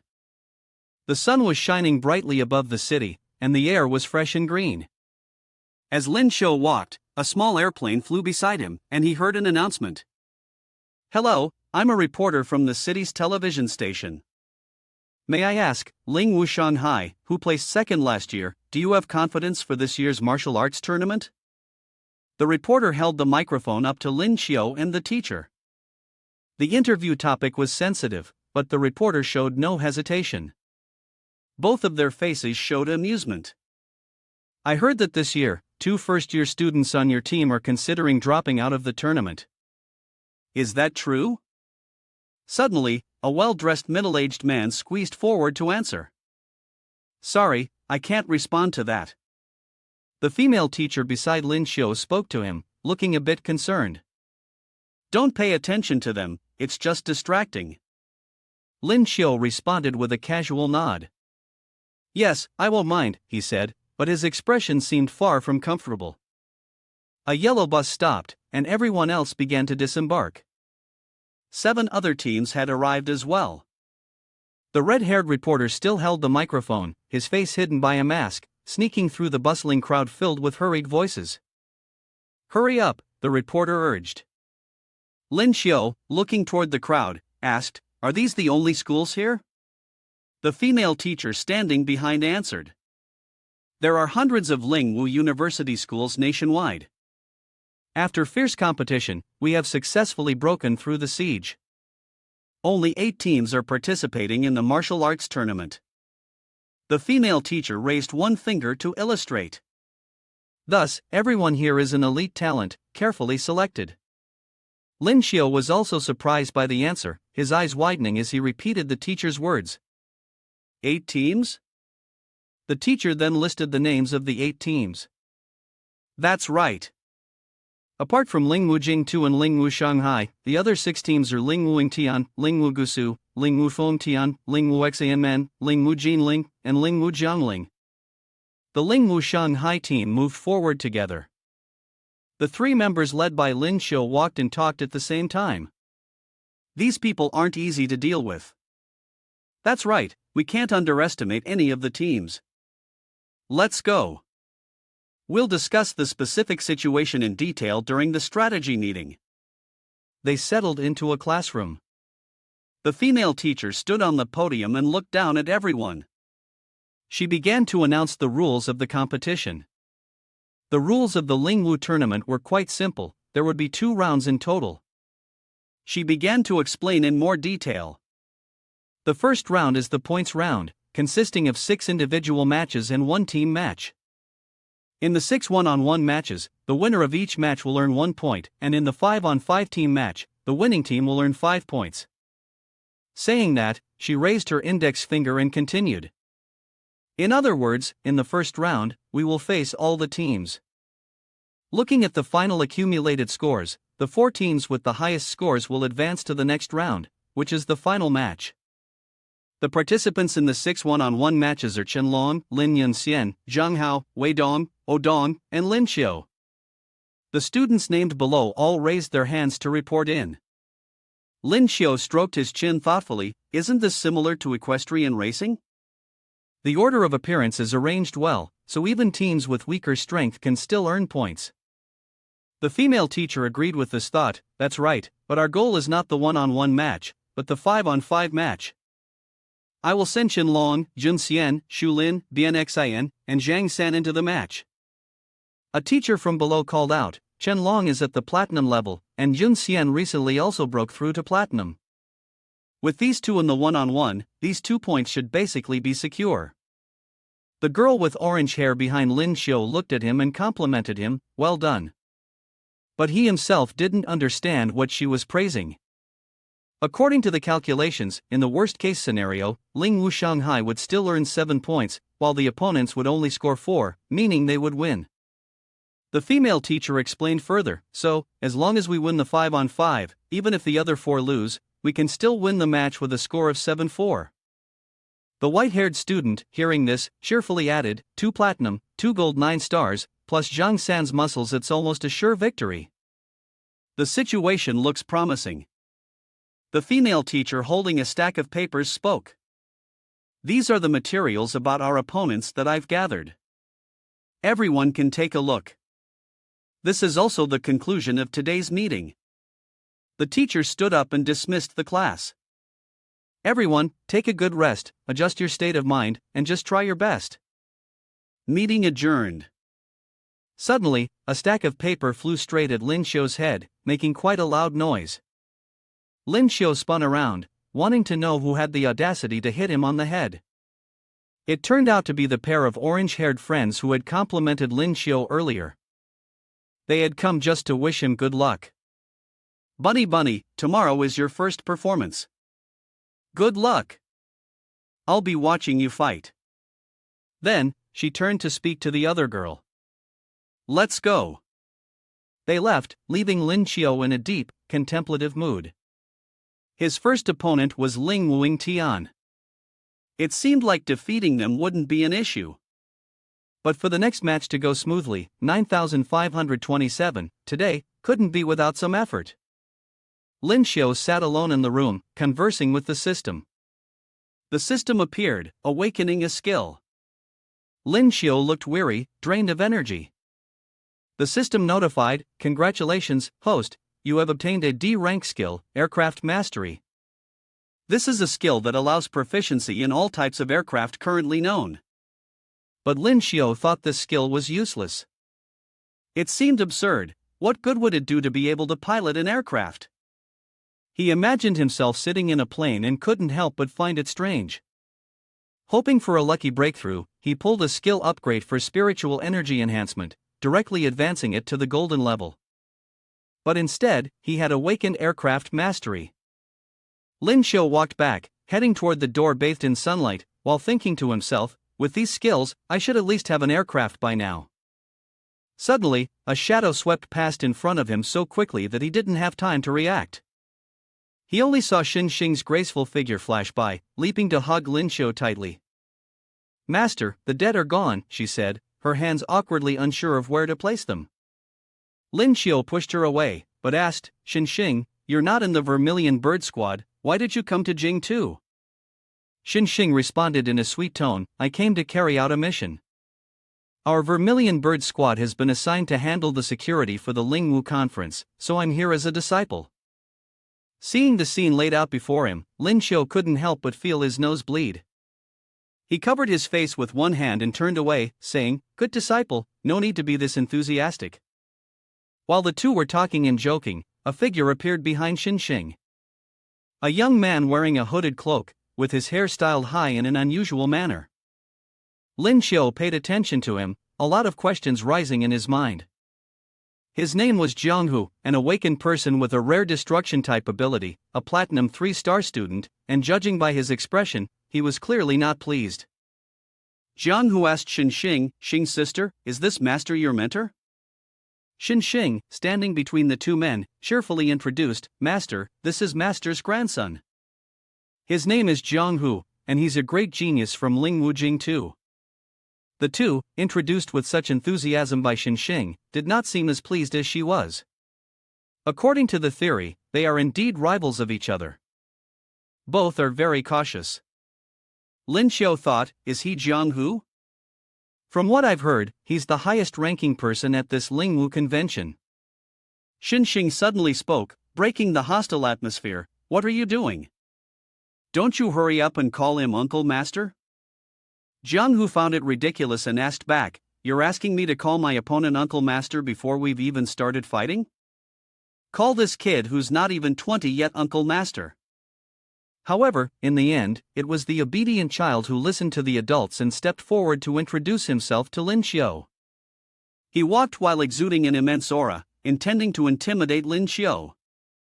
As expected, Lin Xiu was impressed by this aura, sweating coldly, and couldn't help but sigh, no wonder he's a platinum 3-star powerhouse, this kind of momentum. In the middle, Xin Xing, who didn't want to see the two clash, directly intervened with her hand, stop it, Jianghu, don't be disrespectful to Master. Jiang Hu was stopped, displeased in his heart, and snorted lightly. In the end, he still had to politely bow his head. Lin, uncle master, my words may have sounded a bit forced, but it was inevitable. Lin Xiu's face showed clear amusement, but only Jiang Hu looked somewhat lovable. He laughed inwardly, feeling annoyed with himself for being in a position where he couldn't help but act like he wanted to kill him. Good boy. On the other side, Jiang Hu thought he didn't want Xing to think he was being disrespectful. Lin Xiu, further teasing him, waved his hand. You can go now. My disciple and I still have some matters to discuss. Jiang Hu obediently bid farewell to Xing. Xing's sister, I'll go ahead. She sweetly greeted back. Goodbye. Jiang Hu turned his back and walked away, his posture sulking and clearly displeased. Lin Xiu, from behind, commented to Xing. This person really has a hot temper. By the way, how did you get to know Jiang Hu? Xing recalled the time she was talking with Jiang Hu in the Green Forest. She explained. His grandfather is Vice Principal Ling Wujing too, and Kong Wen and his grandfather are friends. We've been playing together since we were little. Xing then got to the main topic. Right, master, I actually came here this time specifically to find you. Lin Xiu was surprised. Looking for me? She took out a thick stack of documents. I've gathered a lot of questions. Please, master, guide me. On the cover of the documents were the 4 words, compilation of questions. Lin Xiu immediately opened them, exclaiming in surprise. So many. This stack is even cheaper than 10,000 Y questions. After Lin Xiu finished reading, she sweetly suggested. Please, master, let's go to the coffee shop next door. The scene shifted to a building. Today was another sunny day, the atmosphere was perfect. Zhang San was walking back and forth, hands in his pockets, looking anxious, while Lin Xiu sat comfortably in an armchair. Zhang San asked. Isn't that the boss? He saw someone he knew. Zhang San was about to go over and strike up a conversation, but then, seeing the incredibly beautiful woman sitting beside Lin Xiu, his mind wavered. Zhang San immediately wanted to take the chance to tease his big brother. He slowly approached Lin Xiu from behind, locked his arm around Lin Xiu's neck, and threatened him fiercely. You little brat, eating from your own bowl while eyeing the pot. I'll have to report this to big sister. Lin Xiu instantly brushed off Zhang San's suggestive remark. What nonsense are you talking about? I'm just helping my disciple clear up a doubt. At that moment, Xing also noticed Zhang San. Standing beside Lin Xiu, he glanced over. Disciple? Of course, Zhang San didn't know and found it hard to believe. After all, Xing and Lin Xiu were about the same age. Their master and disciple relationship did sound a little off. But it was the truth nonetheless. Lin Xiu then introduced Xing to Zhang San. My disciple, this is Zhang San, your master's brother. Since Xing respected his master deeply, he also treated the people close to him with equal courtesy. He greeted Zhang San warmly. Hello, third uncle. I'm Lin Xiu's disciple, Xing, the team leader of the logistics division of the Vermilion Bird Squad. Zhang San calmly returned the greeting, though inside, he was filled with admiration. Brother Lin, you're incredible. Even the team leader of the Vermilion Bird Squad bows before you. At that point, Lin Xiu realized it was time to leave and bid his student farewell.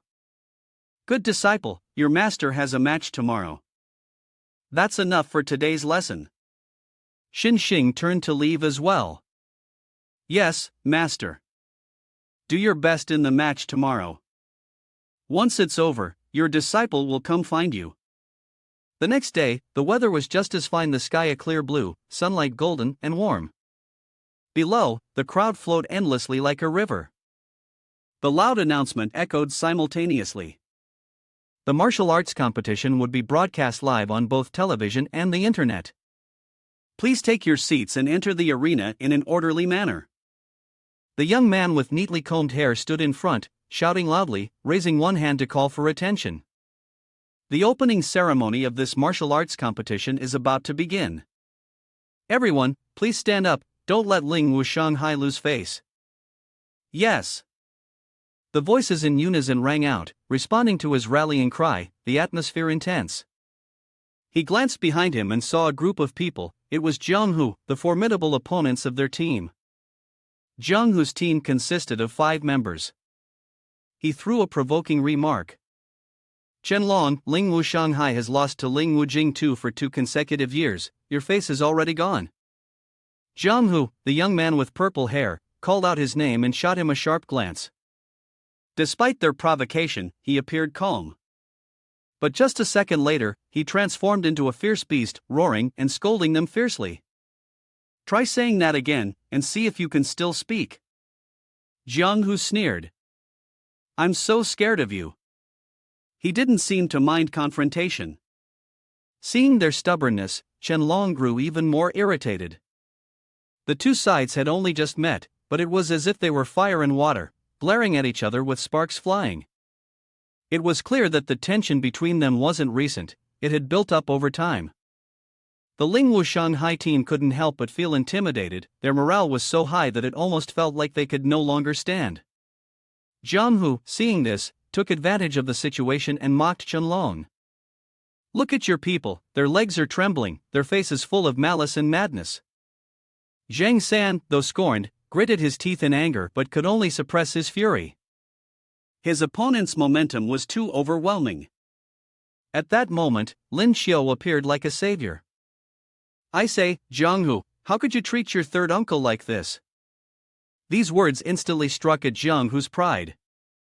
Behind Lin Xiu stood Xinxing, Jianghu's beloved Xing sister. Helpless, Jianghu could only look up to the sky, wondering why there was no other way out at this moment. Lin Xiu knew he had the upper hand and grinned victoriously.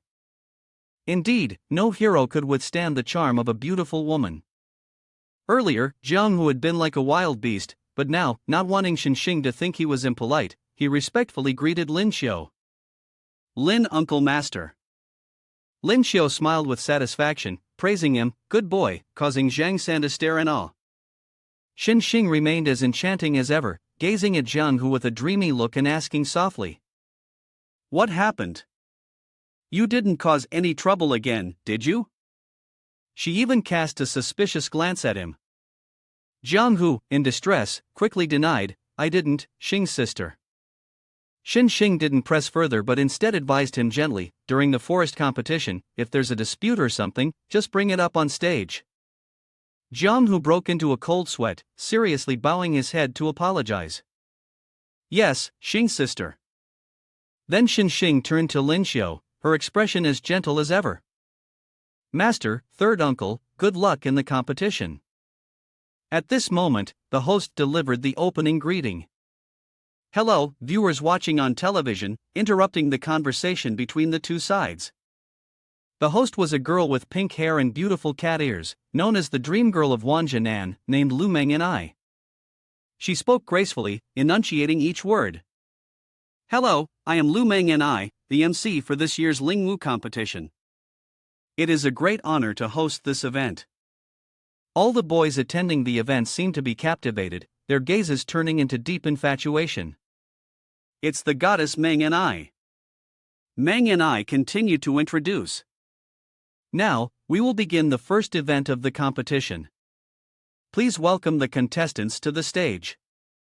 The first team, the Lingwu Jing-tu team, was led by Jianghu, who was the representative for Lingwu Jing-tu. Before stepping onto the stage, he deliberately glanced at Qianlong, sneering to provoke him. Meng Ni's voice echoed once more. Next, please welcome the Lingwu Shanghai team, with Qianlong and Zhang San. Lin Xiu, who was sitting behind, quickly composed himself, his spirit rising with determination. He said firmly, Let's go, we're determined to fight till the end. Lin Xiu then noticed something odd with the person beside him. San Air, what's wrong with you? Zhang San stuttered. I'm fine. At the same time, Meng Ni's voice rang out again. The Lingwu Gusu team, please take your seats in the waiting area. Lin Xiu sat with his arms crossed, observing the competition stage with amusement alongside Zhang San.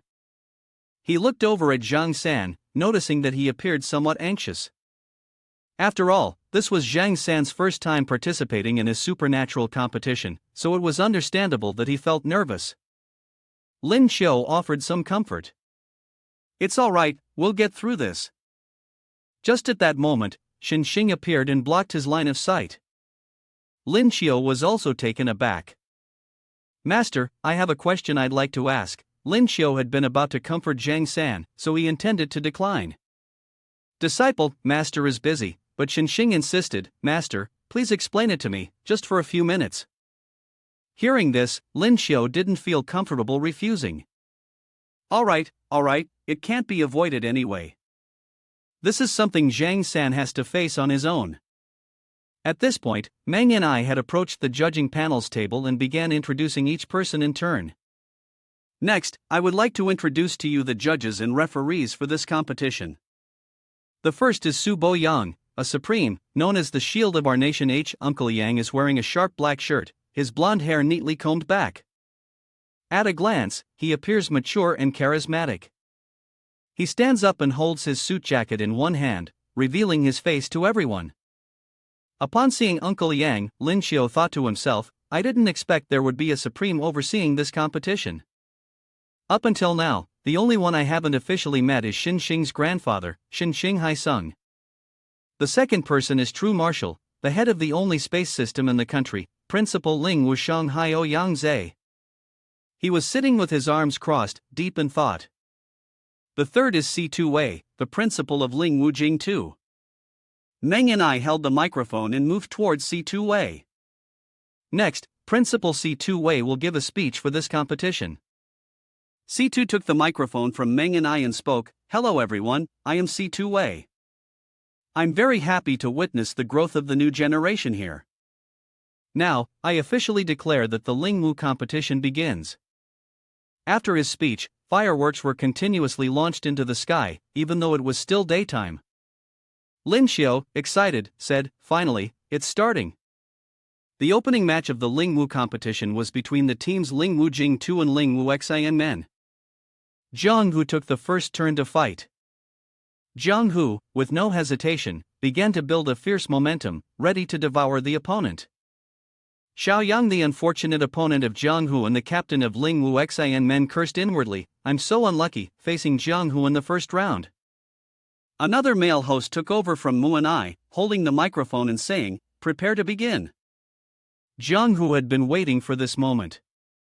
He charged forward like a storm.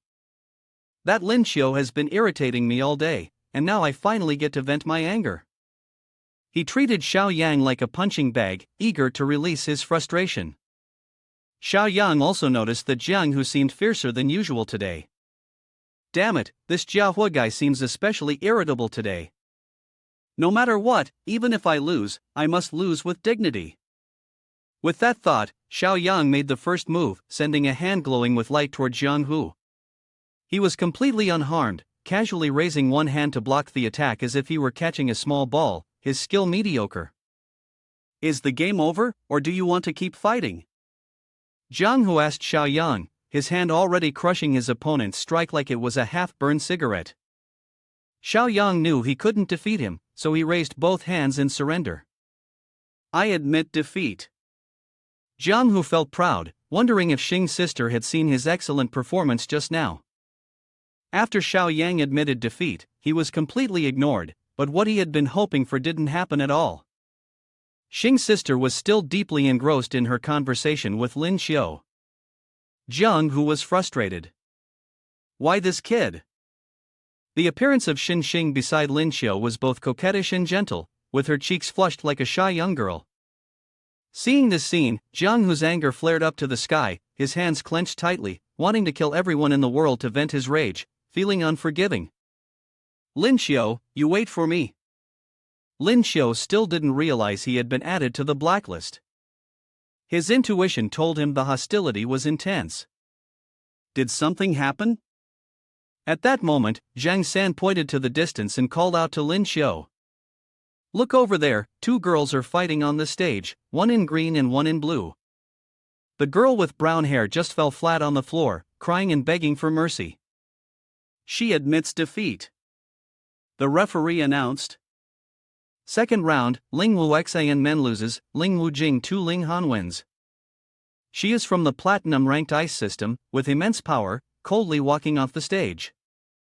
Xin Men's defeat this time was devastating. Lin Xiu couldn't help but sigh, the strength of Ling Wu Jing 2 was impressive.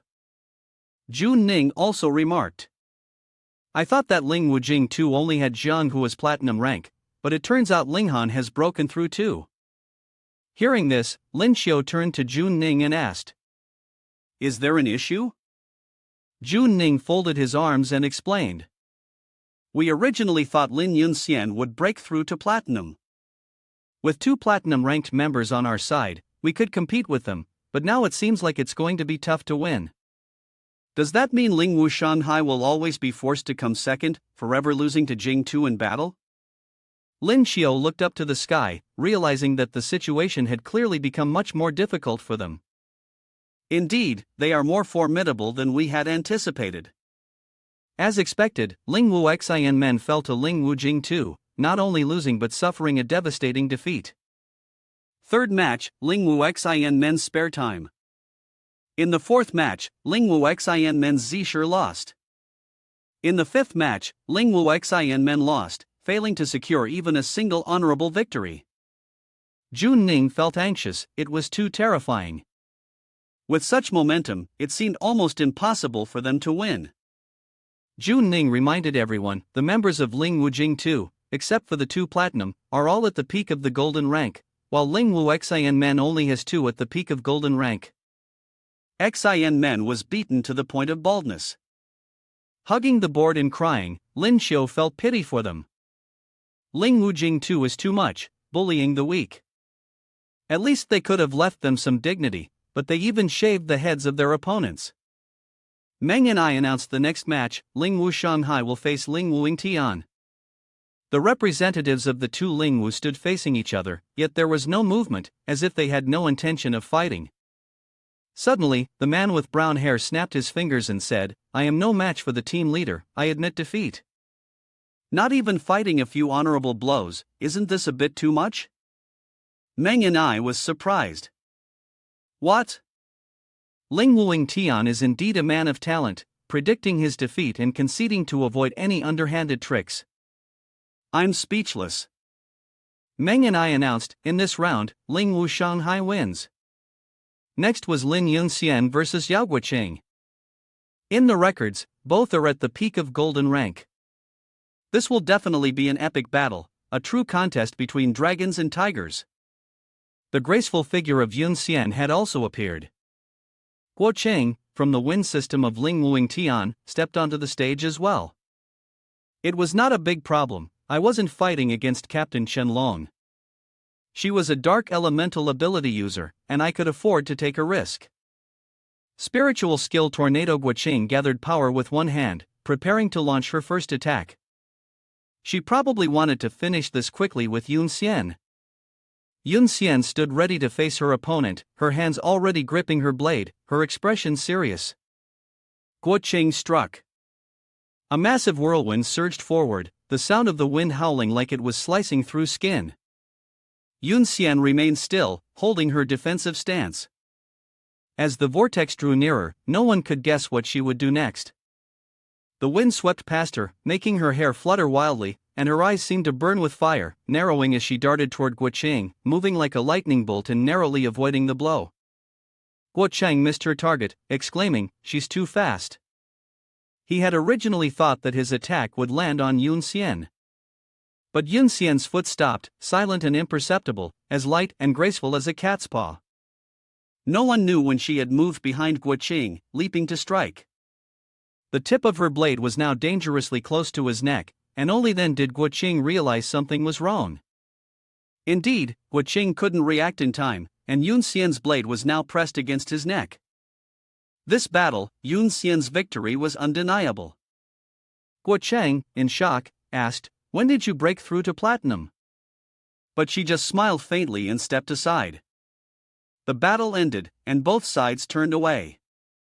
Meng and I came forward from within to announce the results. In the second round, Ling Wuxianghai won, and then the next match followed. Lin Xiu had witnessed the entire match and silently thought to himself that the dark skill was truly overpowered. Wherever there was darkness, it was basically invincible in matches of the same level. Yun Xian suddenly jumped up behind him, and at the same time, the announcer's voice echoed, "In the third match, Ling Wuing Tian wins." Yun Xian hugged Lin Xiu from behind and, blushing, asked him, "How about that? Is sister amazing?" The atmosphere between them grew incredibly ambiguous. Yun Xian bent down to look at Lin Xiu, smiling as she said, "You have to keep trying, okay?" Meanwhile, she noticed something else. The young man had turned red. He obediently replied, "Yes, while the fourth match is also over, Ling Wuing Tian won." The current score is tied, so this final round is the deciding one. At this moment, Lin Xiu suddenly felt melancholic. He had already withdrawn his skill for today's match, but he had awakened an E-level skill camouflage which wouldn't be of any help. In the fifth match, Ling Wuing Tian won again. The current score was 3-2, in favor of Ing Tian. Meng and I commented in surprise, Ling Wuing Tian has taken the lead, with the score now at 3-2. Next came the final one-on-one match between the two sides. Meng and I announced, "Now, it's time for the final one-on-one match between the two teams." Ling Wuing Tian has sent out a lightning-type awakened golden rank. Huang Fan sent by Ling Wuxianghai. Lin Xiu, a silver-level player. After saying this, even Meng and I had to double-check to make sure she hadn't read it wrong. What's going on? Ling Wuxianghai is sending a silver player out? Are they giving up on the competition? Seeing Meng Ni's worried expression, Lin Xiu walked onto the stage, bright and upright, full of confidence. Finally, it's my turn. Seeing Lin Xiu carrying a small backpack, Meng and I chased after him and asked, "What's with the backpack?" From the backpack, Lin Xiu pulled out a spiked ball, its scales resembling those of a pangolin, and said to Meng and I, "This is my armor." Not only Meng and I, but even his opponent from Ing Tian was curious. Meng and I admired it, holding it up. It was armor, but its appearance was rather strange. Lin Xiu understood her curiosity and explained, "That's right, my egg-shaped armor is indeed a bit special, so don't get too close." His opponent from Ing Tian crossed his arms, skeptical. "What kind of armor is this? This is clearly an egg. Are you seriously bringing an egg into a martial arts competition?" Lin Xiu was not one to back down, clutching the armor tightly. "Don't argue.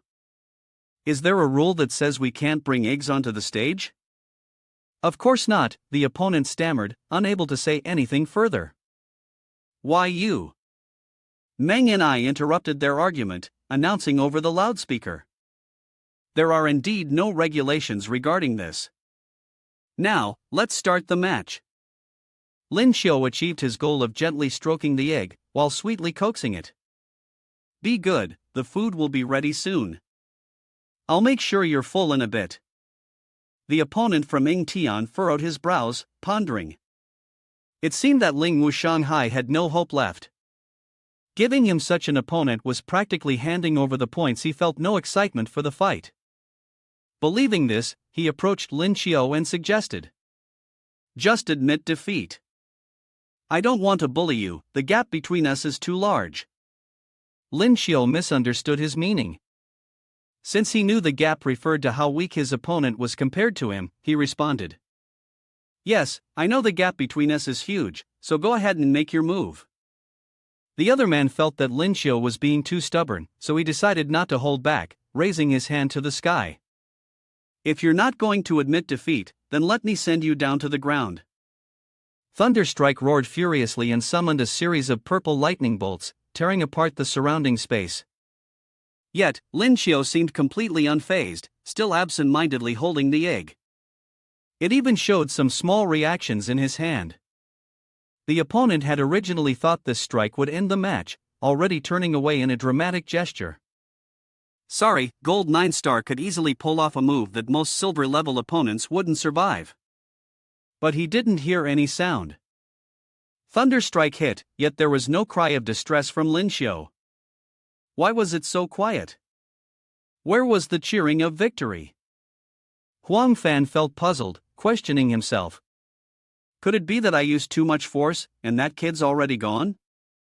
However, Lin Xiu remained completely unharmed behind, not losing even a single fingernail. He was using both hands to raise the magical artifact high, and the round orb absorbed all the energy, effortlessly neutralizing Huang Fan's attacks. Huang Fan's eyes widened in disbelief. This was impossible. The strike he thought would determine the outcome was quickly countered, and just like that, he was completely outclassed. Furious, Huang Fan clenched his fists, flames of rage surging, gathering energy as he shouted, "Wait for me! Thunder strike! Thunder strike! Thunder strike!" He seemed to have lost all composure, repeatedly launching the same attack, hoping to land a hit on Lin Xiu, but each strike missed wildly. Lin Xiu danced around like a little monkey, dodging easily, which only made Huang Fan more enraged. Huang Fan paused, staring blankly, then muttered to himself, "Could this egg be made of rubber, not conducting electricity?" Indeed, this was the only explanation that made sense to him. After a brief moment of hesitation, his anger flared again. "Fine, I want to see how you dodge this one." He gritted his teeth so hard that veins bulged from his neck, clearly so furious it was as if his blood pressure had spiked. With all his might, he unleashed another skill, Thunder Sea, sending a storm of lightning in all directions. True to its name, it was a vast ocean of lightning. Confident in this attack, he believed there was no way Lin Xiu could avoid it. But Lin Xiu remained unfazed, even smiling with great confidence. He held the egg-shaped artifact high once again, striking the same pose. "The banquet is here, don't waste it." That egg seemed to absorb the spiritual energy from the Thunder Sea attack created by Huang Fan, as if it were food for it, sucking everything in without leaving a trace. Lin Xiu chuckled to himself, "Are you kidding me? Even C4 explosives get absorbed by my dragon egg, let alone your small Thunder Sea attack." So, the armor Lin Xiu mentioned was the dragon egg. Huang Fan was left stunned, his eyes rolling back, his body shrouded in dark energy, like someone on the verge of death. What kind of monster is this? How can you fight something like this? He's so mad he can't swallow his anger. Since he can't win, he's trying to play the blame the referee card. I want to report him for cheating. That egg is definitely a devil. He pointed at Lin Xiu, who was standing there, holding the dragon egg with an innocent expression. Some of the judges were also bewildered, but no one spoke immediately, because there was no rule explicitly saying that eggs weren't allowed. Lin Xiu, understanding the rules and knowing he was in the clear, calmly held the dragon egg to his chest and responded to Huang Fan, "Classmate Huang, I would appreciate it if you could present evidence of my cheating." "No evidence," Huang Fan muttered, feeling like his heart had been squeezed. "I only used a strand of hair, and yet all my skills were absorbed by you." "Isn't that enough?" Meanwhile, in the cafeteria of Lingwu, Shanghai, it was another fresh morning. The clear sky reflected on the large glass windows of the cafeteria. Inside, a large screen was broadcasting Lin Xiu's battle with his dragon egg live. Everyone below was the same as Huang Fan, 1,000 questions running through their heads. What kind of egg is that? Being the champion like that proves he's excellent, but this Lin Xiu is simply too shameless. They folded their arms and whispered among themselves, "That's right, even if he's a student at our school, I really want to give him a good beating." Jinjin smiled inwardly. Lin Xiu's matches had never truly been decisive, every time he managed to skirt the rules. While she was thinking, Jinjin suddenly felt, what was this? She was already beginning to miss him. Truly, lovers, being apart for a single day can feel like half a lifetime. Huang Fan, on the other side, had rallied his spirits. "It's fine, my bodily aptitude is also at golden rank. I don't believe I can't beat a silver like you." With that he assumed a fighting stance, ready to strike. Lin Xiu sensed he had other schemes. "Not coming up? I haven't yet expanded my understanding of your golden rank techniques." That remark successfully provoked Huang Fan. He barked, "You rotten brat, don't be arrogant, I'm the brawling champion of Yingtian." He thought a show of force might frighten Lin Xiu a little. But he was wrong. Lin Xiu not only didn't flinch, he looked amused. Alright, so you mean we'll use striking techniques, right? You've already made your calculations. There's a passage in my martial arts secret manual I can put to use. Lin Xiu tossed his school bag aside and prepared to face him. I agree, but I'll say this first. Don't use any special abilities. If you do, I will use my shield, Lin Xiu said. Huang Fan felt that the condition he had set seemed to be a slight, and he immediately became irritated, saying, Stop wasting words. When I say I won't use them, I won't. Upon hearing such a firm statement, Lin Xiu said no more, and began to assume his stance. Wing Chun, Lin Xiu asks for your guidance. His demeanor was indeed dignified, and his Wing Chun stance was perfect. Huang Fan said nothing further, charging forward instinctively, throwing a punch with a swift movement. His strike came toward Lin Xiu, all of his frustration funneled into the fist, but Lin Xiu was on high alert, easily countering the attack. Huang Fan continued to assault him, his fists raining down like a storm. Lin Xiu had been on the defensive up until now, but he could now sense the right moment, the perfect opportunity. His brows furrowed with concentration. Taking advantage of the opening, as Huang Fan charged forward, Lin Xiu sidestepped, causing his punch to miss. Huang Fan lost his momentum and stumbled forward. In that instant, Lin Xiu grabbed his wrist, lifting him off the ground. Huang Fan fell backward, and only then did he realize the danger he was in. Lin Xiu, poised behind him, was already preparing to strike. It was over now. The technique and force behind the attack were unmistakable. It was certain death. Just as this thought crossed his mind, Lin Xiu's bare hand descended, seemingly light in force, yet it was lethal. Huang Fan felt the end was near. He screamed for help, his eyes squeezed shut, waiting for the blow to land. However, in the end, Lin Xiu only gave him a light tap on the back of his head. Huang Fan froze, falling into another trap. Lin Xiu stood over him, his hand descending onto Huang Fan's body, mockingly asking, "Little brat, what was that cry for?" Truth be told, Huang Fan was like a frightened rabbit, even a tap on the shoulder made him jump in fear. The people below, witnessing this scene, all raised their hands in applause.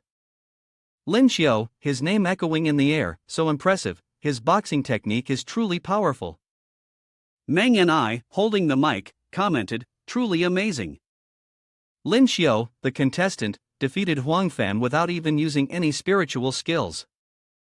This result is truly unexpected. Huang Fan, a golden tier fighter, ended up losing to a silver tier's boxing technique. Staring blankly, he muttered to himself, "I lost into a silver tier kid, no less. It's true, I'm just not as skilled as others." Meng Ni's voice rang out, and the final winner is Ling Wu Shanghai. Lin Xiu raised his fist triumphantly, with Huang Fan bowing and retreating backstage behind him. "I've lost," he said, his face filled with desolation. As the match ended, Meng and I continued, "The next match is..." Before she could finish, a staff member in uniform approached and interrupted. The person whispered something into Meng Ni's ear. She seemed a bit surprised but quickly adapted. "Ha! Got it, understood." The message board flashed, "Ling Wu Shanghai wins," and Meng and I joyfully announced to the audience. Next up, it's a 5-on-5 match, as Ling Wuing Tian has forfeited. Ling Wu Shanghai won with a score of 8-3. Han Jun Ning stepped forward to congratulate him, mentioning that even the beast transformation wasn't necessary and that he would add 2 points to his score once they returned. This encouraging remark made Lin Xiu very happy. Next was the match between Ling Wu Gusu and Ling Wu Jinling. A cheer echoed through the arena as a figure, as graceful as a swan, walked out. Han Jun Ning noticed her and reminded Lin Xiu. "Ling Wu Gusu, Lin Xiu, pay attention." Their team captain, Huang Fui Meng, was platinum rank. Lin Xiu became interested upon hearing this. "Is she very strong?" Jun Ning replied. "I've heard she awakened the extremely rare light angel." Lin Xiu was a bit confused, repeating the term in his mind.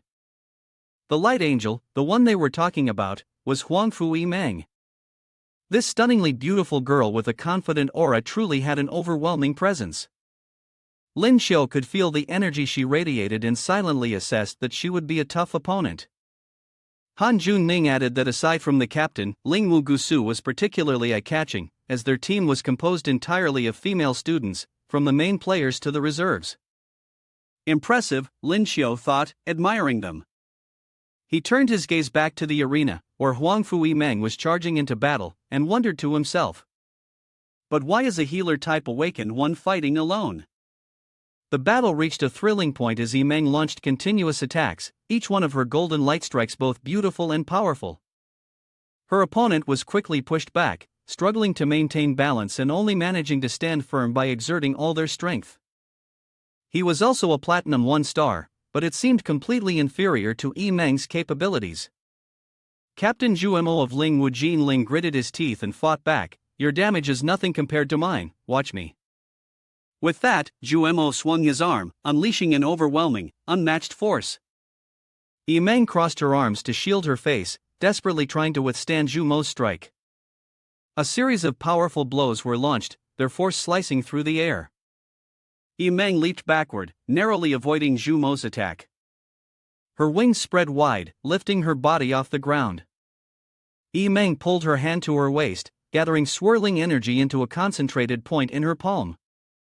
Using her healing technique, she raised her hand high above her head, resembling a majestic goddess in that moment. Zhu Mo wiped his face, his expression filled with frustration. "Damn, this girl keeps healing herself. This fight is hopeless." At the moment when Zhu Mo was at his weakest, Yimeng relentlessly attacked him with 3 consecutive blows. In the end, Zhu Mo's limits were reached, and his knee buckled, collapsing to the ground. His body was covered in various minor wounds. I admit defeat, I can't fight anymore." Over here, Yimeng was healing herself for the last time after the battle, still standing strong and unscathed. The announcement rang out, declaring Huang Fu Yimeng the winner. The other members of Ling Wu Gusu gathered around to congratulate Captain Yimeng. Seeing the power of Huang Fu Yimeng, Ling Wu Jingtu and the rest of us fell silent. Next, the 5-on-5 battle with her healing support. Won without any injuries. By now, the first day's matches had all concluded. Ling Wu Jingtu was temporarily in the lead with 11 points. Shanghai, Gusu, and Jiangling were tied with 8 points. The remaining contestants were all formidable, but the most notable were Ying Tian, Jinling, and Feng Tian, each accumulating 3 points, tied for third place. Ling Wu Xin Men had no points, sitting at the bottom. Han Junning held her pen thoughtfully, her sharp lips uttering each word clearly. "The next phase is free to arrange," she winked at her team, "just make sure everyone attends the 7 p.m. pre-match meeting." Below, the team chorused in unison, "Yes." Lin Xiu stretched leisurely and then yawned long and hard. Clearly exhausted after watching the competition all day, her head felt like it was about to explode. She decided to make the most of this break. But then, suddenly, Lin Xiu stopped, as if she had seen something strange, her mouth hanging open in surprise. "Master," Xin Xing's voice called out, and she rushed up to Lin Xiu with an expression of pure delight. Lin Xiu realized that her break was over. She dazedly asked, "Disciple, you don't mean?" Before Lin Xiu could finish her sentence, Xin Xing eagerly replied, "Exactly. I have so many questions I want to ask you, Master." Zheng San, realizing he was only a third wheel, decisively turned and left. "Well, I'll go ahead then." Lin Xiu sullenly agreed, "Fine, who told me to be your master?" Xin Xing laughed. "The best master," but in her heart, Lin Xiu thought to herself, "The main reason is that I can't defeat this girl." Lin Xiu opened the shoelace notebook and looked over it with Xin Xing. She pointed to a page and said, "Here, why is it that in the experimental room, they kept asking about this place non-stop?" Lin Xiu was stunned by the question, gritting his teeth and enduring it, his face contorted as if someone had punched him in the stomach. He hugged his chest, panting heavily, feeling somewhat uncomfortable. "Is it because I was observing too seriously today?" Is this the kind of insight that's emerging from within me? Xin Xing, noticing the sweat beading on his forehead, called out with concern. Master, Lin Xiu, poor disciple, is searching through his pockets for something. Could this feeling be telling me that it's time to break through from silver to golden rank? From his pocket, he pulled out a sphere, which emitted an enchanting blue light, constantly absorbing energy. The sphere in his hand radiated immense energy. Surprisingly, despite all his previous efforts to break through, there had been no progress. But after witnessing today's battle, the desire to break through had surged again. Lin Xiu shouted loudly, his expression a mix of pain and pleasure, as he broke through to golden rank Ershing. After the breakthrough, his body underwent a strange transformation. Lin Xiu raised both arms to feel the change. Reaching golden rank, not only did his spiritual power increase, but he also gained a new skill. The energy from the space system formed an invisible shield around his body, and his defensive power grew in proportion to his rank. Lin Xiu clenched his fist and punched forward, sending the spatial shield ahead. He happily brought his fist back in front of him, admiring it and secretly rejoicing. I actually awakened thunder of 10,000 troops. Recalling what Zhang San had said to him earlier, can't find it, group lightning attack skills are too rare. Lin Xiu sighed, this group lightning attack skill was something I had Zhang San search for a long time, wasn't it just something that could be obtained with a single step? This is really great. Lin Xiu turned his head back and saw Han Junning and the others standing there, looking at him. He asked again. Why is everyone here? Earlier, I was too focused on breaking through, so I didn't pay attention to my surroundings. Junning happily explained. The gathering time was at 7 o'clock, but someone wasn't paying attention. Lin Xiu knew he was the one Junning was referring to and scratched his head in apology. Ah, sorry, I suddenly felt like I was about to break through, so I got too focused and didn't even notice how much time had passed. Junning placed her hands on her hips and laughed. It's fine, but this charming, mature look of yours is making Lin Xiu blush. Junning kept talking. This kind of thing can't be delayed, or who knows when the next opportunity will come. Shenlong, who had been behind him, also spoke up. Once you become stronger, you'll be of great help to the team. Everyone was happy, except for Zhang San, whose eyes were filled with tears. Brother, you've already broken through to golden rank Ershing, and I'm the only one left as silver in the Lingwu competition. Lin Xiu could only helplessly say. Sorry, my friend, this is not something I can control. Now that everyone is here, let's begin the meeting right away. Junning spoke first. Alright, let's talk about the competition. After observing today's match, what does everyone think? Zhang San crossed his arms in front of his chest, his attitude serious as he spoke. Lingwu Gusu is stronger than you, heir.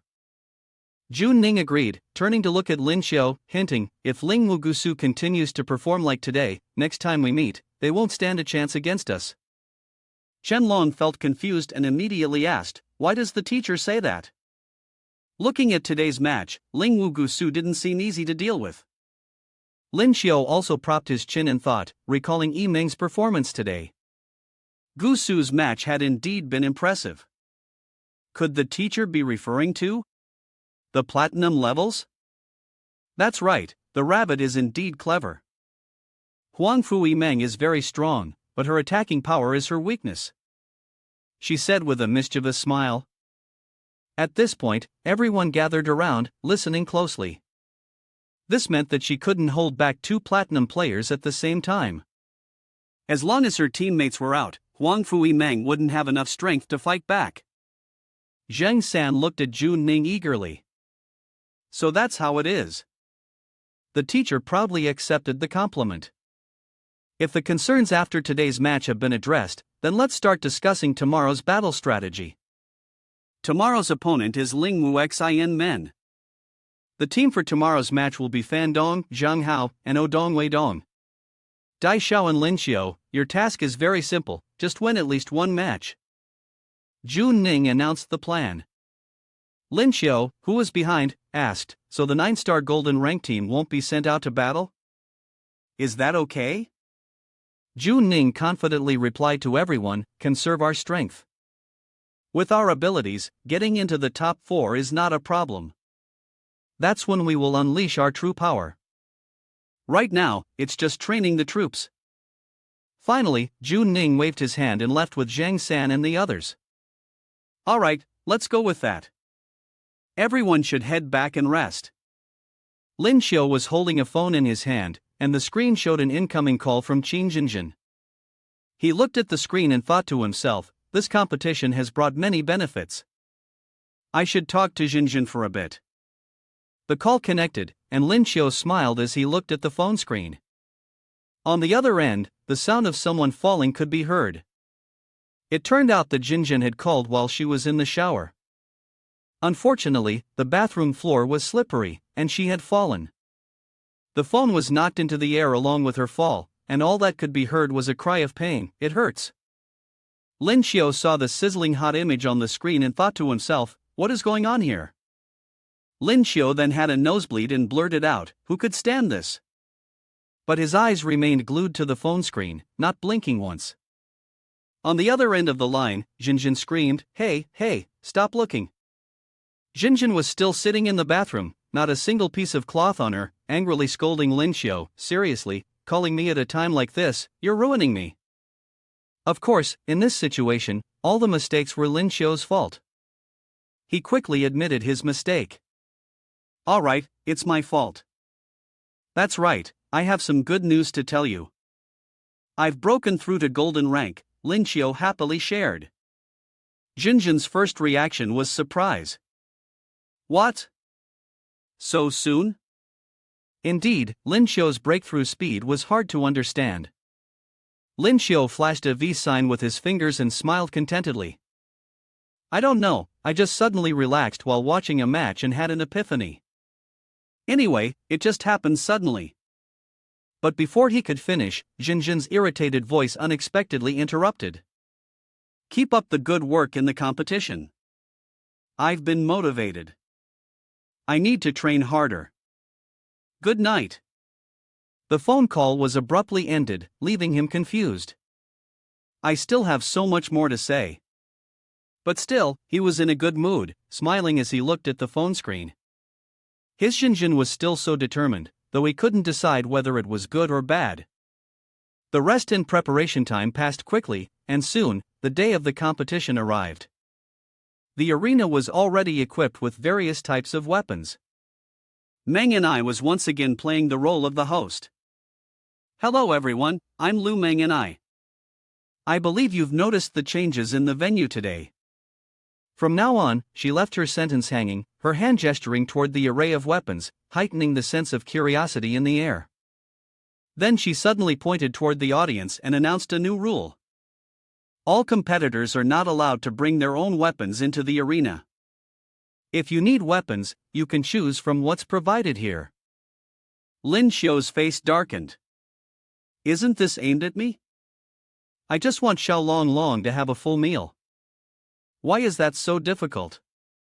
The people around him simultaneously cast half glances his way. The first round of today's event was Ling Wu Shanghai vs Ling Wu Xian Men. As soon as the words ended, the information board popped up. Lin Xiu glanced over it and confirmed the skill awakening for today. Forget it, he'd better focus on awakening the skill first. He decided to brush off the annoyance from earlier. The notification appeared, skill awakening in progress, please wait. Congratulations, the host has received an S-tier enhancement skill. This time, the spiritual energy enhancement skill was an advanced one, and Lin Xiu didn't even need to be told he knew exactly how happy he was. 9527, I suspect you're messing with me, he said, barely able to believe it. He blankly asked the system again, I've been hoping for a spiritual energy enhancement every single day, and you wouldn't give it to me. Now I've just broken through, and you're giving me a spiritual energy enhancement skill? You're doing this on purpose, aren't you? He still kept a cold expression, trying to intimidate it. The system, clearly flustered, hurriedly explained, all skills are randomly chosen, and have nothing to do with 9527. Host, do you want to enhance now? Lin Xiu didn't bother arguing with it and took the initiative to make peace. Forget it, whatever, let's enhance now. Enhancement successful. Congratulations, host, you have reached Golden Rank 3-star. This time, Lin Xiu truly gained a lot, breaking through 2 levels in a row. Everyone around him had also noticed the change in him. Zhu Ning was the first to speak up. Isn't this the spiritual energy fluctuation breaking through to Golden Rank? Other teammates also chimed in, no way, right? Wasn't this kid still silver just yesterday? As for Zhang San, he was so shocked that he could only gape at him. Everyone was astonished and mixed with admiration. Lin Xiu, on the other hand, paid them no attention, while Zhu Ning was secretly observing, this kid is really different. He's broken through another level, but overall, I'm still very pleased. This can only be beneficial, not harmful in any way. Suddenly, the time for the match arrived. The announcement came over the loudspeaker, calling out the names of the Lin Xiu team from Lingwu Shanghai and the Chen Zisher team from Lingwu Xan Men. Lin Xiu stood facing the white-haired guy. Meng and I spoke up in the middle, please welcome player Lin Xiu from Lingwu Shanghai and player Chen Zisher from Lingwu Xan Men to the stage. Lin Xiu still wanted his dragon egg to be fed well, holding on to the last shred of hope as he pleaded with Meng and I, sister, is it really not possible to bring my armor into the match? He hoped to bring Xiao Long out with him, but Meng and I was just the host and couldn't make any changes. Student Lin Xiu, that's not possible.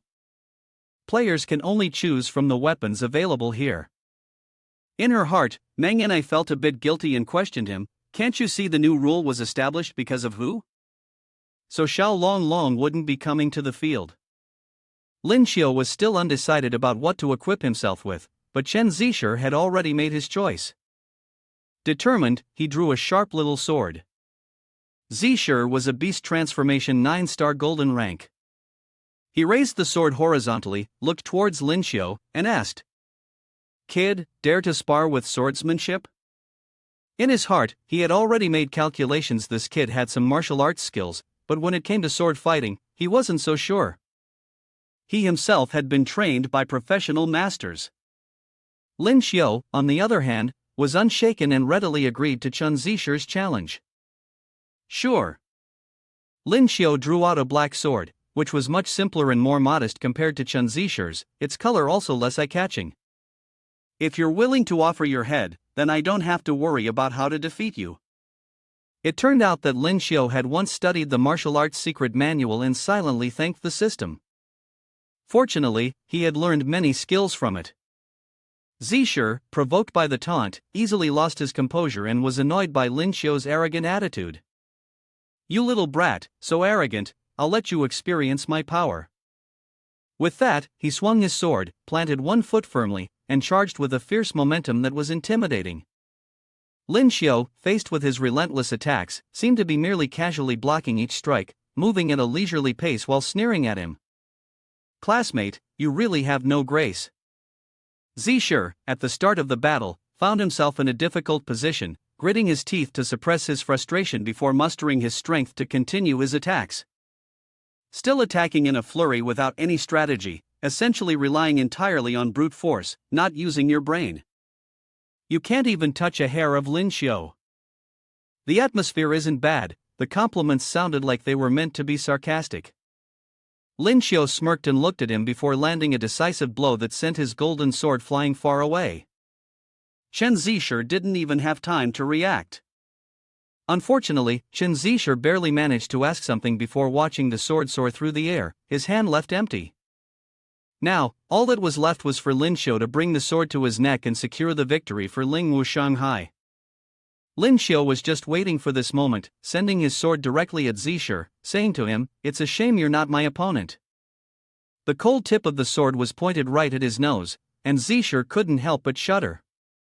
Instinctively, he stepped back, but it was hardly noticeable. With that, the sword duel was over, and Chen Zisher knew he couldn't turn the situation around. He dropped his sword and lowered his head, letting out a frustrated sigh. All right, my swordsmanship is shamefully inferior, let's start for real now. Are you trying to cheat now? It was clearly supposed to be a duel, And now you're calling it a warm-up, he said, standing there, twisting his shoulders in an annoying manner. Lin Xiu rolled his eyes helplessly and asked, "Huh? Does this guy even have any sense of shame left?" He seemed to not understand anything, naturally taking a stance for the next round, leaving Lin Xiu in silence. "Aren't we supposed to decide the winner based on swordplay? I forgot to mention that anyone who cheats today will be treated like a dog." "My mistake." Zisher covered his forehead with both hands, a fiery aura rising around him. Lin Xiu had no idea what trick he was planning next. This is the body of Zisher gradually undergoing changes. His eyes were tightly shut, and his brows were furrowed. When he opened his eyes, he had transformed into a beast. His human ears had become sharp like an elf's, and a round, fluffy brown tail had sprouted behind him. "Oh my, the little bear cat, so cute." Everyone unanimously praised his beastman appearance, and Zisher put on an act. "Do you all think I'm very cute? Come, let me show you." He then waved his hand to call Lin Xiu over. "Come here, check out how powerful my beast transformation is." This is the beast transformation ability of Zisher. Lin Xiu covered his mouth, secretly laughing. "No way, this form is just too funny, it's making him feel embarrassed." "You little brat, what are you laughing at?" Lin Xiu chuckled. "Isn't beast transformation your main ability too? You think you're just a little brother compared to me?" Lin Xiu also activated the moon rabbit space, quickly transforming. Rabbit ears sprouted on his head, and a powerful surge of energy erupted. The surrounding girls were immediately attracted to him. Lin Xiu looked too adorable, like a soft, fluffy bunny. "Too cute, I think I'm falling in love. Lin Xiu, I want to have bunny babies with you." With just one beast transformation, Lin Xiu had stolen the hearts of all the girls. He silently mouthed words to Chen Zisher. Nothing. To him, these words were nothing short of a challenge. Feeling like his spotlight was stolen and getting irritated, Zisher couldn't help but get angry. The brat of your family rushed forward and attacked immediately. He charged at Lin Xiu, using his first spiritual skill, Panda 7-strike combo, swinging his hand towards him. It was like a ripe watermelon being sliced down the middle with a sword, splitting in half mercilessly, the cut sharp and precise. Lin Xiu, with his bare hands, blocked Chen Zisher's strike, gently as if catching a ball, muttering to himself. "One round watermelon, one strike splits it in two. You take one half, I take the other, and if you don't want it." Lin Xiu kept on fighting while singing absent-mindedly. In contrast, Zisher wasn't as calm, gritting his teeth and growling at Lin Xiu. He darkened, realizing something odd. This brat's movements are clearly so slow, yet he's able to block my 7-strike combo? This left Zisher confused and unsettled. Lin Xiu kept his eyes tightly shut, still singing the nursery rhyme. "If you don't want it, I'll give it to him, but if he doesn't take it, I'll give it to you." But his hand gripped Zisher's hand tightly, so hard that the latter started sweating. Why couldn't he break free? Let go of me." At that moment, Lin Xiu suddenly opened his eyes, decisively ordering a retreat. His face was full of calculation and strategy, and he slapped a palm against Zisher's chest. Zisher let out a grunt of pain, clearly hurt. In an instant, he was sent flying backward, a meter away, while Lin Xiu stood firm on the stage. Zisher lay in the aftermath of the collision, debris flying, his body submerged in a brilliant burst of light.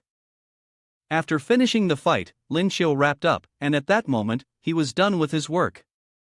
He stopped, closed his eyes, and took a moment to rest. Meng and I admired his composed figure, his absolute strength crushing his opponent, his martial arts style looking incredibly cool. Suddenly, Lin Xiu turned towards her, causing Meng and I to snap out of her focus. Oh my god, I was so captivated I forgot I had to announce the result. Meng and I quickly rushed to the front. I hereby announce to everyone that the victory of this match belongs to Lin Xiu. At this point, he had already turned and was heading towards the backstage. Meng and I turned around and noticed he was no longer there, but his black backpack was still lying on the ground, with its owner having already left. Meng and I saw this as an opportunity for the two of them to interact more, so she hurriedly picked up the backpack, blushing, and walked over to him. Lin Xiu, your bag.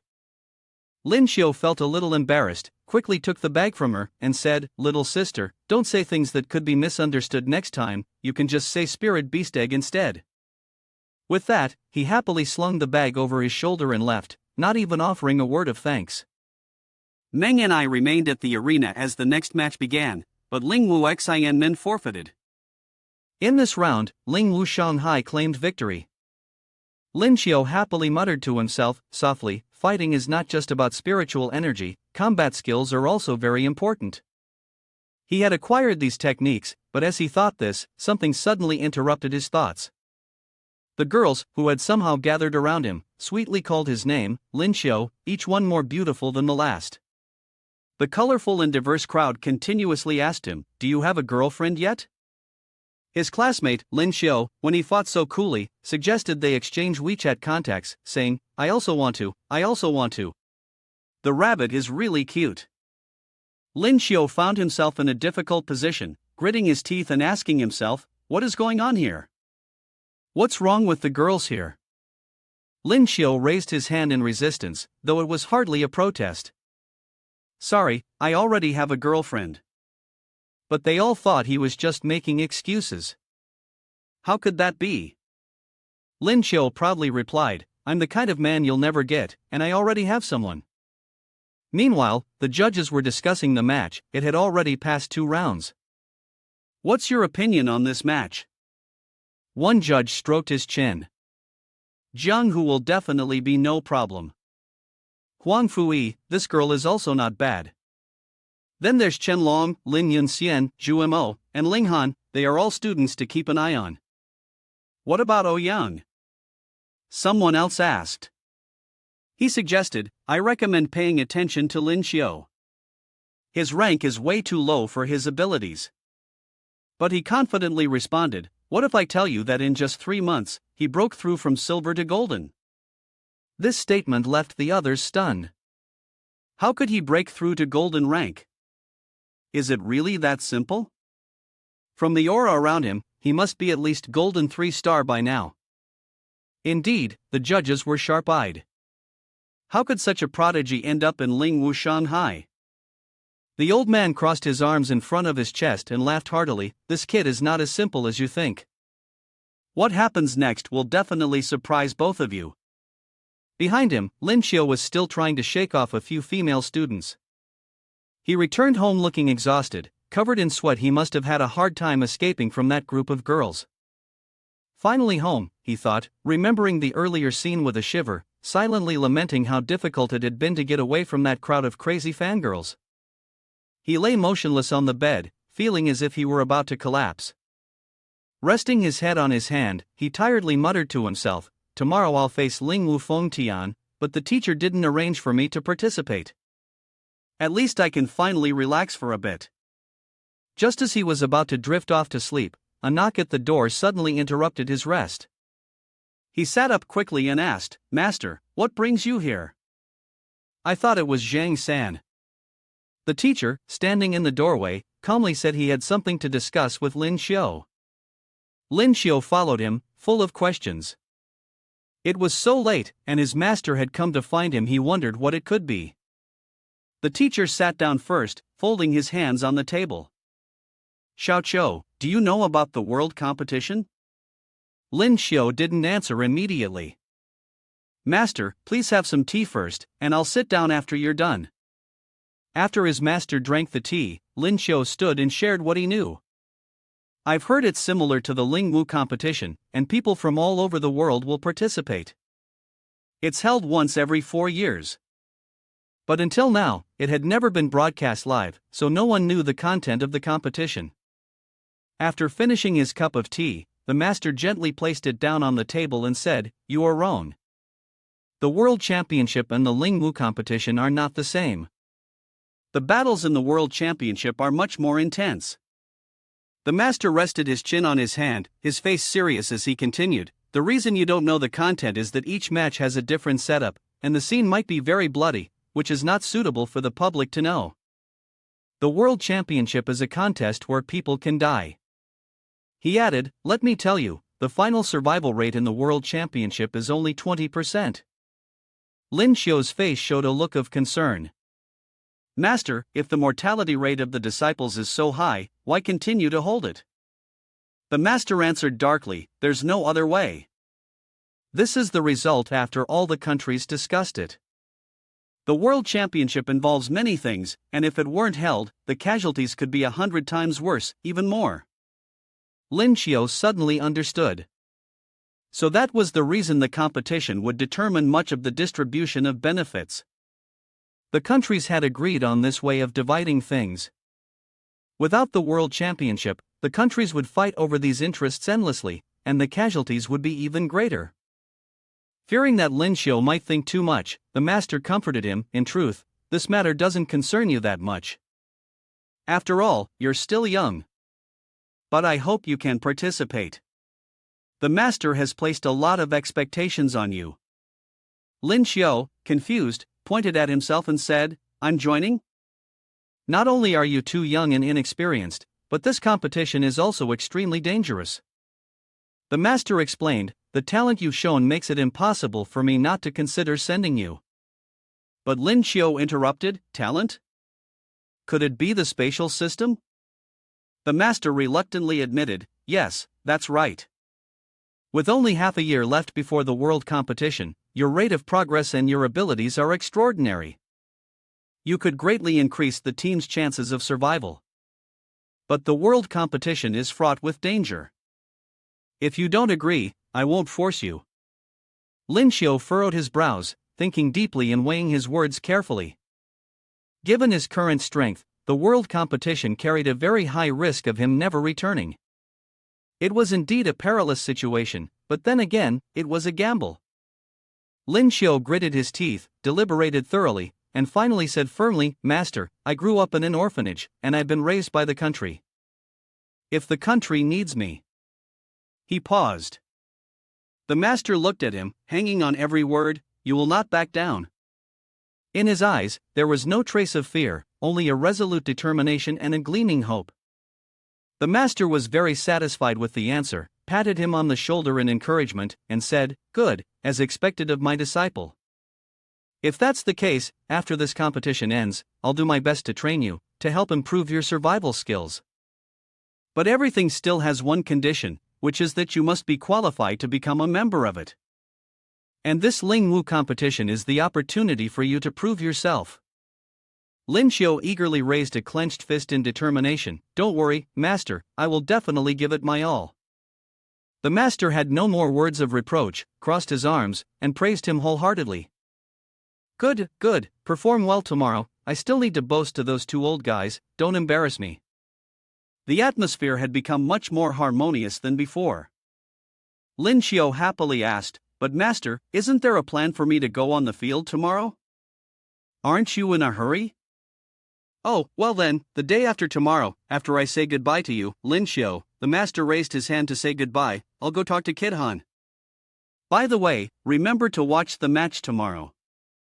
The next day, at a tall building, the weather was clear, signaling a beautiful and sunny day. On the podium, Meng and I stood in front of Master Ouyang.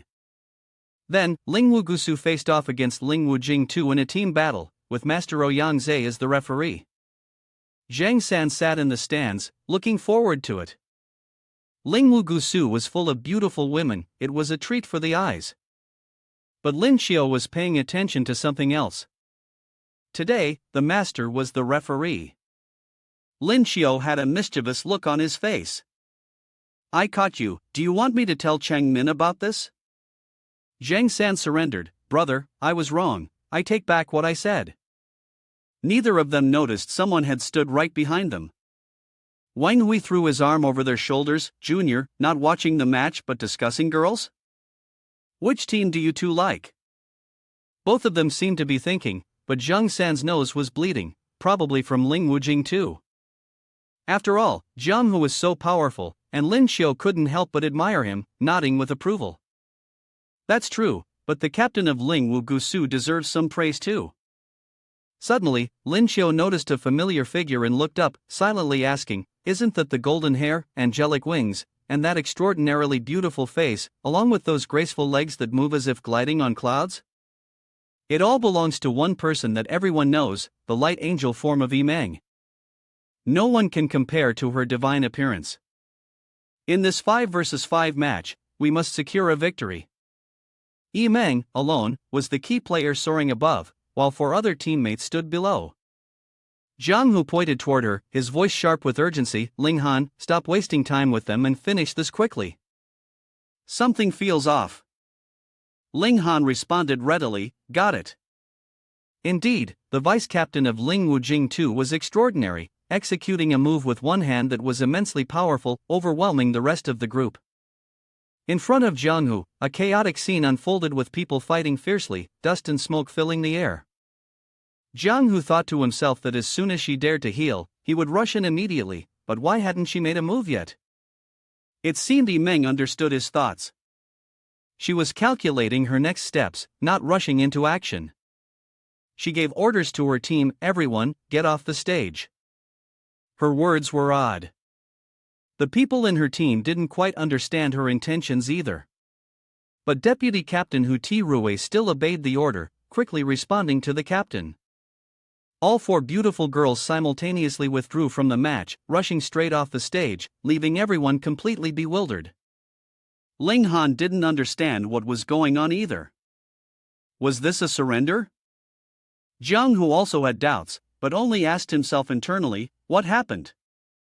It was Meng who suddenly activated her spiritual skill. Light Judge. The cross in her hand blazed, lighting up the entire sky. Everyone on Ling Wujing 2's side froze. What's happening? Does Meng want to attack but let her people retreat first? This strike from Meng was indeed overwhelming. The cross transformed into a massive sword, crashing down to the earth like thunder. Lin Xiu couldn't help but exclaim in surprise, "What is this?" Zhang San next to him couldn't even utter a word. He pointed at Meng, stuttering, "Her, what is this?" Lin Xiu's mouth hung open. Who said Huangfu Meng's attack power wasn't enough? Just looking at the exterior of this skill shows that her attacking power is definitely not low. It was indeed the long-lost divine sword of the heavens. A giant sword descended from the sky, with the people of Ling Wujing 2 standing frozen beneath it. A deafening explosion echoed, shaking the space, and all of a sudden, the figures of Jiang Hu's group used all their strength to leap out, narrowly avoiding the impact. On this side, in the stands, Lin Xiu's area was also filled with dust, revealing just how powerful the attack was. "Big brother, what?" Lin Xiu covered his nose, annoyed. When the dust finally settled, everyone was stunned. On the stage was a massive crater unlike anything they had ever seen, the rocks still glowing as if they had been scorched. Truly a terrifying strike. Lin Xiu was shaken. If he had been able to steady himself, he surely could have caught that light blade. How could he have been blown off the stage like that? From the stands, Teacher Ouyang announced, "The result of the match is clear. Ling Wujing 2, who was predicted to win, has lost to Ling Wugu Su by 1 point." Lin Xiu left the arena and walked toward a tree, where the air was much quieter. Irritated, he muttered, "All the swords are stuck on the stage, even that Jiang Hu guy got blown away."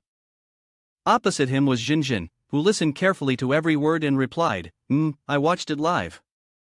Lin Xiu said to Jinjin, "I didn't expect Light Angel to have such a marvelous technique." Hearing that, Jinjin couldn't help but sigh with longing. "I wish I could have been there to feel it for myself. Everyone who can join the competition is a true genius." Those words made Lin Xiu recall what his master had once said, "Anyone who can enter the world tournament is a genius of our nation. If possible, I wouldn't want to lose a single one of them." He murmured under his breath, "A genius, huh?" Absent-mindedly, he made a call on his phone. Jinjin didn't know what was going through his mind, but she responded sweetly, Lin Xiu, what an obvious question to ask. If I were to die, would you get another boyfriend?" Jinjin thought these words were really unlucky, and she raised her voice to question him, "Why are you asking this? You're not seriously ill, are you?" Of course not. Lin Xiao was still as healthy as ever, even raising his hand to show off his muscles. How could that be? My health is just fine. There was silence on the other end of the line, perhaps because she didn't believe him. Lin Xiao added a comforting sentence, I just suddenly thought of this, so I asked casually. Then he heard Jinjin say something like, I will. Jinjin asked, feeling dejected, so, you're not going to die, right? From the sound of her voice over the phone, he could sense her deep concern. Lin Xiao was really touched. He lowered his head, his cheeks reddening like the evening sky. Jinjin, for you, I will definitely live well. I still have to teach Xiao Bao Bao of ours how to cultivate. After hearing what he said, Jinjin covered her mouth and gasped. Xiao Bao Bao suddenly imagined the scene of the two of them holding a chubby baby in their arms, feeling so embarrassed. She said to Lin Xiao, okay, I'm not talking to you anymore. I'm going to cultivate now. He found it really strange when she abruptly hung up. This was the second time Jinjin had done this today. He blushed, wondering, could it be that she's embarrassed? But even if he guessed right, Jinjin would never admit it. As he was daydreaming, he heard Han Jun Ning's voice calling out Lin Xiao from behind. She walked toward him, flipping through the papers in her hand and saying, in the previous matches, your performance was outstanding. Next, you will fight Ling Wu Jinling. I will arrange for you to go into battle. Hearing this made him visibly excited. It seemed like the master had everything planned out. Lin Xiao thought to himself, confidently winking at Han Jun Ning, assuring her that he would complete the task. Han Jun Ning was very amused by his demeanor, covering her mouth and smiling slyly, I'll be watching you, the rising star. Her comparison wasn't wrong. If he won 3 matches, he could make it to golden, not many could achieve that. But Lin Xiao remained humble, scratching his head and smiling, rising star? You're overestimating me.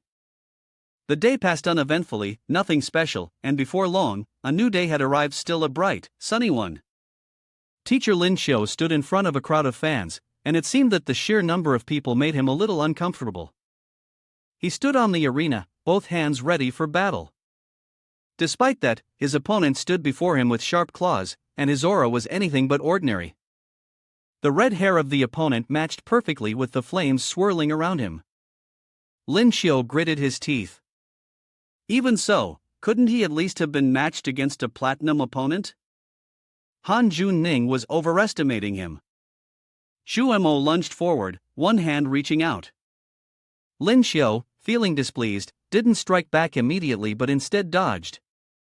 The red-haired opponent silently assessed him, the kid's reaction isn't bad, but unfortunately, you're no match for me. With that, he launched a kick straight to Lin Xiao's face. It made him stumble backward. This blow was no light matter, perhaps because of his frustration and the distraction, he made this lowly mistake. Lin Xiao jumped back, landing on one leg. A large red mark appeared on his face, and his mood darkened even more. That was fast. No wonder he's platinum rank if it comes to a fight, all I can do is take the hits. The other guy grew more aggressive, licking his nails in a motion that looked both savage and bloodthirsty, taunting Lin Xiao to transform into his beast form. If you don't, you won't get a chance. But Lin Xiao didn't think so. He gently wiped the wound on his face with the back of his hand. Not transforming doesn't necessarily mean I'll lose. Zhu Mo found his words utterly ridiculous. Is Jiahua really this dumb after getting beaten? I'm platinum, you know. Unexpectedly, this was when Lin Xiao revealed his trump card. His hand formed a cluster of small sparks. I observed the celestial phenomena last night and calculated today, someone will be struck by lightning. The sky suddenly darkened, and a huge black hole appeared. From the black hole, a streak of blue lightning shot down to the ground, right beneath Lin Xiao. His body seemed like a massive magnet, drawing all the energy from the lightning, causing the energy around him to surge fiercely. Xu Mo stared blankly at the sky. Just moments ago, the weather was clear, and now it seemed like a storm was approaching. What is this? Isn't he supposed to be an awakener of the beast transformation system? What is this scene? Lin Xiao shouted angrily, enduring the punishment of the lightning strike. Divine punishment, he unleashed an endless source of power, with thunderous lightning bolts striking toward his opponent. Xu Mo looked up at the bolts of lightning heading toward him. He quickly leapt into the air to escape. The destructive lightning left devastation wherever it passed. The flat ground, now ruined, lay in its wake. Lin Xiao sneered, his eyes growing colder, as he assumed a new stance and unleashed his move, the Rini sect. The lightning concentrated to form a circle in the dark sky, emitting a terrifying screech. Before Zhu Mo could even regain his composure, the circle expanded rapidly in the blink of an eye. Zhu Mo stared in horror at the sky, the enormous circle resembling a door that was pulling in all the lightning from the air. He stammered, his eyes wide with fear at the terrifying sight before him. Space system mix? The lightning struck him unexpectedly, the powerful energy enveloping him, with violet blue streaks threatening to turn Zhu Mo into charcoal. He screamed in excruciating pain. C2 Wei felt as if he were dreaming. That kid is using both the lightning system and the space system? Su Boyang, watching from the side, couldn't help but exclaim in admiration, "Now I see why old Ouyang recommended this kid. Give him a spot." Old Ouyang was not particularly surprised. He folded his arms and continued to watch the intense battle unfold. On this side, Chen Long was also gaping in shock at this ability. He actually knows how to use the lightning ability. Han Junning wore a triumphant expression. She smiled faintly, silently thinking to herself, "No wonder the director told me that, no matter what, I must arrange for Lin Xiao to go into battle." Lin Yunxian voiced the doubt in his mind, did his final attack shift direction? Zhang San quickly responded, because he has spatial abilities. As soon as he finished speaking, both Qianlong and Lin Yunxian were surprised and spoke in unison, he is a dual system awakened. Zhang San anxiously held his head, thinking, "Boss, if he's daring to use it, it means he's not trying to hide it anymore. Explaining it this way should be fine." Qianlong fell into his own thoughts, this kid's beast transformation seems to have a second stage, but if I were serious, I'm not sure I could defeat Lin Xiao. As for Han Junning, she wore a bright expression, but as soon as she turned around, she caught sight of Qianlong's displeased face. She asked, "What's with that miserable expression?" She seemed confused and continued, "This is good for us. With Lin Xiao as our trump card, we're one step closer to the championship." Meanwhile, in another apartment, in a dark room, the light from the TV screen illuminated the intense match between Lin Xiao and Zhu Mo. "Hello, this is Zuoshan Diao." Zuoshan Diao, holding the phone, was calling his subordinate. He maliciously ordered him to prepare to carry out the task. That's right, he must be dealt with. On the TV, the voice of the referee could still be heard, "Target Ling Wu Shanghai Lin Xiao, it seems that Zhu Mo has completely lost." He was sprawled on the competition floor. On the arena, Lin Xiao was like a celebrity, with the glory of victory radiating around him. Lin Xiao proudly raised his hand to the sky, surrounded by fans eager to take pictures of their idol. Lin Xiao looked around and said, "Take a picture, I look so handsome." Some people even called him by the familiar name he used when he transformed into his beast form. Rabbit, he thought with a sense of pride. It's just one match, isn't it? Is it really necessary to be this excited? In front of him stood his master, Ouyang, who was looking at him with a serious expression. Lin Xiao walked over, puzzled, and asked, "Master, why are you here?" Ouyang Zhe remained stoic, patting his shoulder and speaking seriously, "Xiao Qiao, come with me." The two of them used instant teleportation, and in the blink of an eye, they arrived in a large room filled with bookshelves. Lin Xiao looked around, confused, and asked his master, "Where is this place?" Ouyang Zhe replied, "This is the study of that old man, C2 Wei."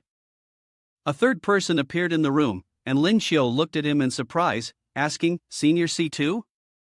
C2 Wei and Su Boyang appeared together. C2 spoke first, "The spatial system is really useful, isn't it? You arrived in no time." Su Boyang also praised him, "Junior Lin, that match was really well played." C2 approached Lin Xiao and said provocatively, "Little brother, staying with that useless old man Yang is a waste of time. Why not come to our Ling Wujing too? I'll fulfill any of your requests." Yang showed a look of disdain. He crossed his arms and looked at C2 Wei, saying, "How can you be satisfied when you're not even a spatial system? Can you teach the boy about spatial systems?" Principal C2 was immediately at a loss for words. Master Yang shook his head. "You won't be able to dig up the corner of my wall." C2 grunted in frustration, returning a cold grunt. Neither of them was willing to back down, glaring at each other with eyes filled with hostility. After a while, C2 Wei walked to his desk and sat down. He looked at Lin Xiao, who was standing solemnly, and said, all right, let's get back to the main topic." Yang spoke first. "Xiao Xiao, I've already told you about the world competition.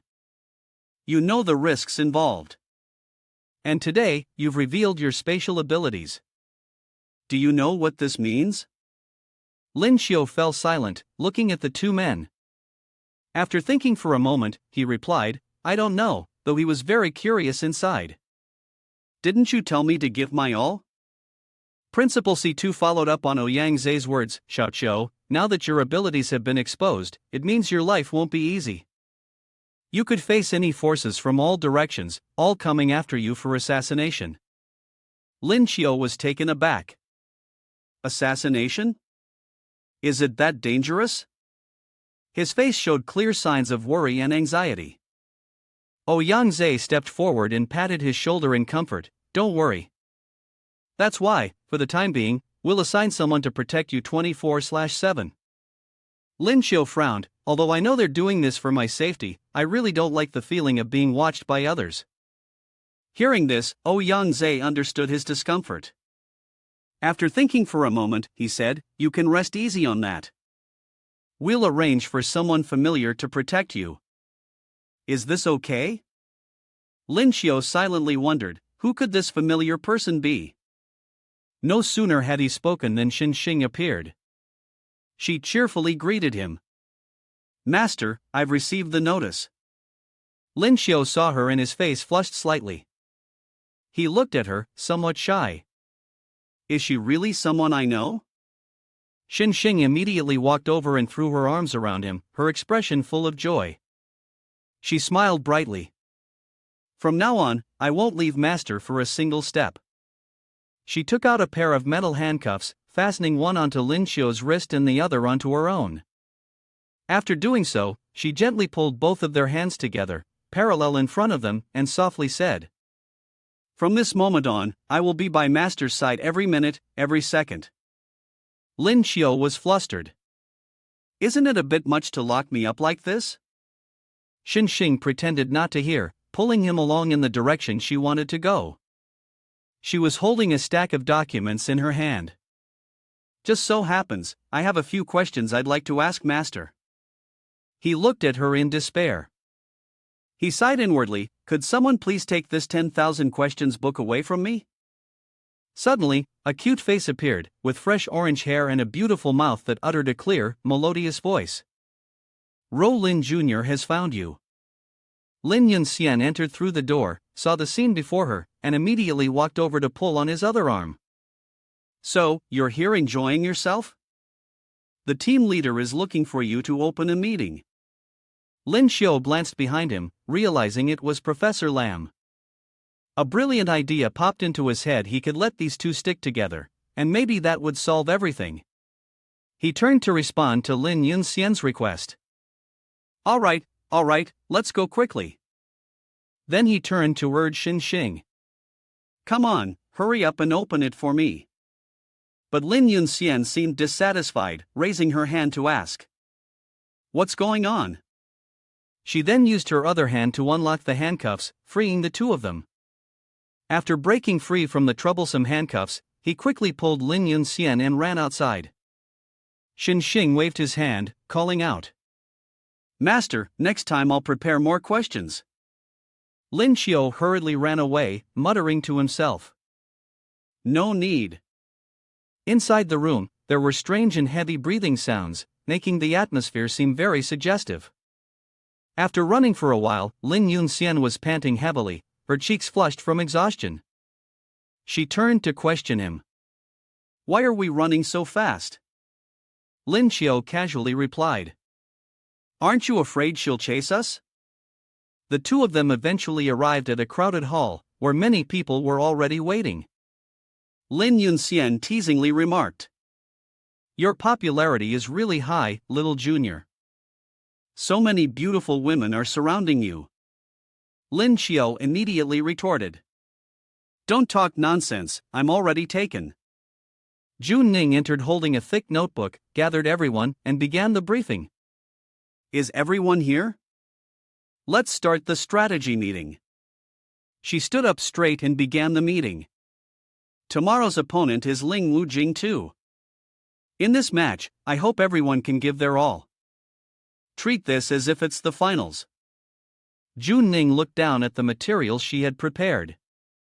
Start announcing the list. Now I will announce the members of the team for this match. In the first one-on-one match, it will be Chen Long, Lin Yunxian, Lin Xiao, Tian Shulin, Zhang Wei, Bian Xan. As for the 5-on-5 match, the team will consist of Chen Long, Lin Yunxian, Tian Shulin, Lin Xiao, and Zhang San. Everyone listened attentively, each immersed in their own thoughts. Lin Xiao was concerned about the strength of the opposing team. Miss Han, this is the strongest lineup we have, aiming for a breakthrough match against the opponent. But considering their level, their strength is actually much stronger than ours. Jun Ning gently twisted her hair and proudly said, Ling Wugusu has shown us the hope of defeating Jing Tu. After saying this, she looked at Lin Xiao with an expression of hope. Furthermore, Lin Xiao's spatial abilities were our team's trump card. If the little junior has such strength to fight fiercely, shouldn't we, as the seniors, work even harder? Chen Long suddenly stood up, smiling broadly, and shouted loudly, Ling Wu Shanghai, let's boost the morale of the entire hall. At that moment, Lin Xiao suddenly realized something and thought, teacher. Chen Long and everyone else stood up, shouting encouragement. In an instant, everyone was filled with high spirits. The next day, at the arena, the goddess Meng and I was the host for the match. She excitedly stood on the stage, greeting the audience. Dear viewers, today's match will be the most anticipated one between Ling Wujing Tu and Ling Wu Shanghai.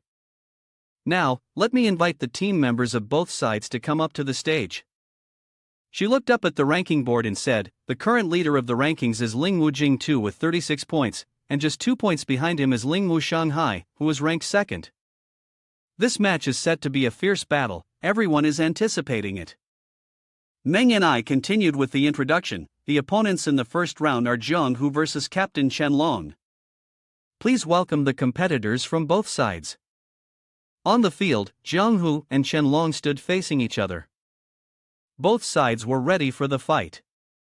Chen Long stared seriously at his opponent, deep in thought. He knew he might not be a match for Jiang Hu. Jiang Hu looked at him with disdain, a smug expression on his face as he declared, Chen Long, this is the third year, right? This time, I'll make you experience the taste of defeat. Chen Long's spirit surged, raising both hands in a defensive stance in front of him, clearly showing his determination not to give up. He silently thought, but I will never give up. He declared firmly, I know I may not be your match, but this battle is not about one person. It doesn't matter if I lose, my teammates will make sure you taste defeat. With that, the two charged at each other, their eyes burning with intense killing intent. Jiang Hu and Chen Long threw punches at each other, the power behind their strikes resounding. They faced off head-on, delivering their most powerful blows. When their fists collided, the force was immense. The cuffs of Chen Long's sleeves stretched painfully from the impact. Jun Ning and Lin Xiao stood outside, observing the battle. Her gaze was carefully analyzing the situation between the two sides. Strangely, Jiang Hu's strength is slightly weaker compared to Chen Long, but due to the suppression of his rank, coupled with Jiang Hu's powerful spiritual skill, it seems that in this battle, Chen Long won't gain any advantage. Lin Xiao also pondered the situation, silently agreeing with his master's words. What the master said was not wrong. The two had begun by clashing with their most basic powers. He watched the intense battle unfold before him. Although Jiang Hu's strength was somewhat lacking compared to Qianlong's, the palms of Jiang Hu's hands occasionally emitted a destructive aura. Jiang Hu gradually focused his power between his palms, gathering all his internal energy for this one strike. His hair stood on end, and blue electric sparks began to gather into a massive energy force, growing larger in his hands. Qianlong furrowed his brows as he looked at his opponent. He crouched down to maintain his balance, his face contorted with pain from taking a heavy blow. His clothes were in tatters, one sleeve shredded into pieces, scattered all over the ground. In his mind, he was calculating. The destructive system had a certain characteristic: Jiang Hu could dismantle the formation of spiritual energy by coming into contact with his opponent's spiritual skill, thereby rendering the opponent's spiritual skill ineffective. Jiang Hu's power erupted, and a terrifying skull image appeared, a massive blue skull. His destructive spiritual power was tearing through his own body's tissues. If this continued, he would definitely suffer severe injury, or even death. Qianlong, struggling with torn clothes, watched as Jiang Hu's move pushed him back, and with resentment, he thought, "I truly can't do this alone."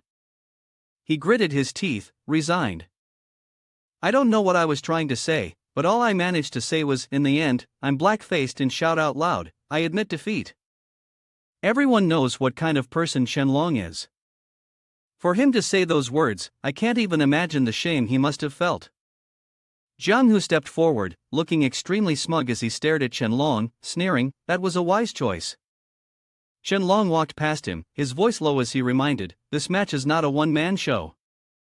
It's fine that I lost, but my teammates will make you taste defeat." On another field, Lin Yunxian and Ling Han were battling. Jiang Hu, unfazed by Qianlong's warning, arrogantly replied, "I can't wait. This match is about to end." Meng and I continued. "Now let's shift the focus to the second team, Lin Yunxian and Ling Han. Both are stunning women who are stealing the spotlight in platinum. This match will definitely be very exciting." Ling Han was creating countless sharp ice spikes in the air. Lin Yunxian had jumped far back, keeping her distance. Ling Han smiled and cast her spiritual skill, unleashing a storm of ice and snow. The ice arrows that had been formed earlier instantly shot towards Lin Yunxian. Her legs were quickly frozen, unable to move. With ice spikes surrounding her, Ling Han grinned in challenge. "This kind of area attack, let's see how long you can dodge. One final move." Suddenly, Lin Yunxian moved with incredible speed. Hearing her words, she smirked, and the next second, she appeared behind Ling Han. The body tightly embraced Ling Han, while a sharp nose pressed against her neck, whispering in her ear, "How can you avoid this?" Ling Han, held tightly, blushed and couldn't escape. The technique used earlier could be explained as, from the very beginning, Lin Yunxian had already positioned her spear behind Ling Han's back, but she hadn't noticed. Yunxian softly explained, "The ability of the shadow system is like that of an assassin. My golden rank skill is Shadow Bind. I've already locked you in." Lin Yunxian continued to hold Ling Han tightly, preventing her from struggling, her face showing frustration. With her chest firmly pressed against Ling Han's, the latter blushed in embarrassment. Yunxian continued, "As for how to avoid it? The ice blocks you created were illuminated by light, leaving a shadow large enough for me to dodge all your skills. Would you like to know more?" Ling Han could no longer bear it, immediately shouting in embarrassment, "Enough, I admit defeat." Lin Yunxian released her, and the announcer's voice rang out, "Match 1, Round 2, Yunxian wins." Yunxian, still not fully satisfied, spoke with a hint of displeasure, "What's this? You've given up just like that?" Ling Han, holding her chest, let out a sigh of relief. Lin Yunxian embraced her again, leaning in close to Ling Han and seductively asking, "Would you like it to be a little more intense?" Ling Han blushed deeply, feeling embarrassed. This was exactly the kind of scene the people below had imagined. Zhang San, beside Lin Xiao, with a nosebleed, asked, "Bro, are you still alive and well?" Lin Xiao, excited, remarked, "This really is a match that makes people feel embarrassed."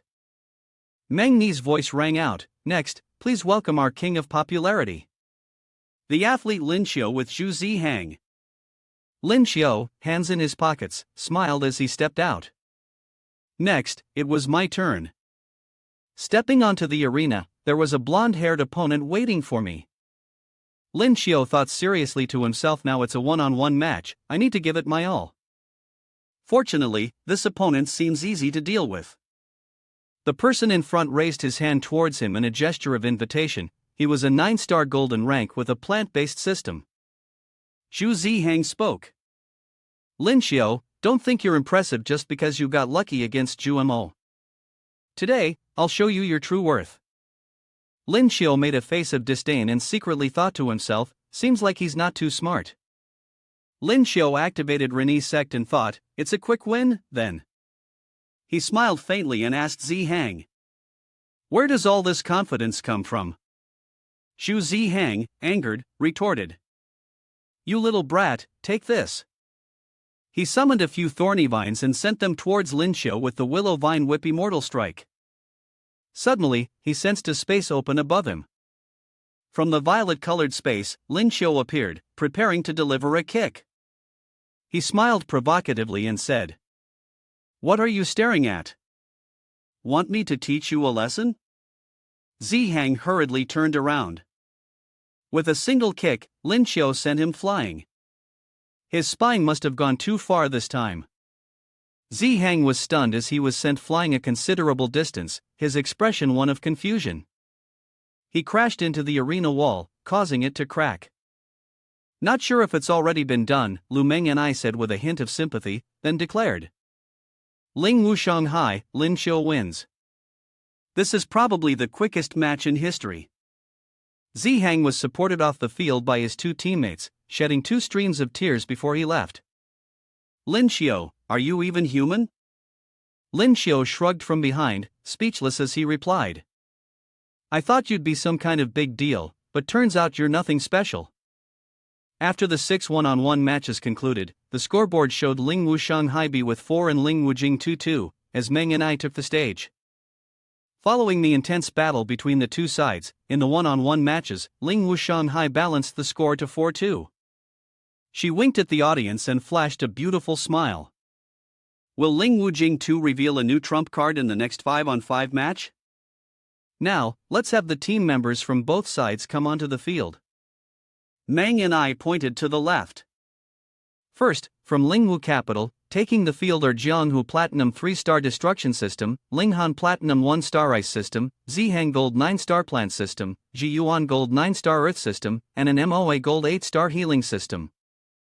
Jianghu furrowed his brows and thought to himself, I didn't expect to be beaten 4-2 by Shanghai in the one-on-one round.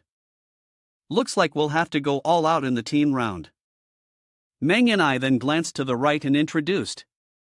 On the Lingwu Shanghai side, the team specialists on the main field are Chenlong, Platinum 1-star Strength System, Junxian, Platinum 1-star Dark System, and Shulin.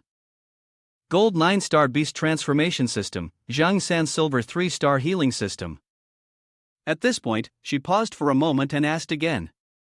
Isn't Lin Xiao supposed to be from the Beast Transformation System? I wonder what system Golden Rank 3-star belongs to.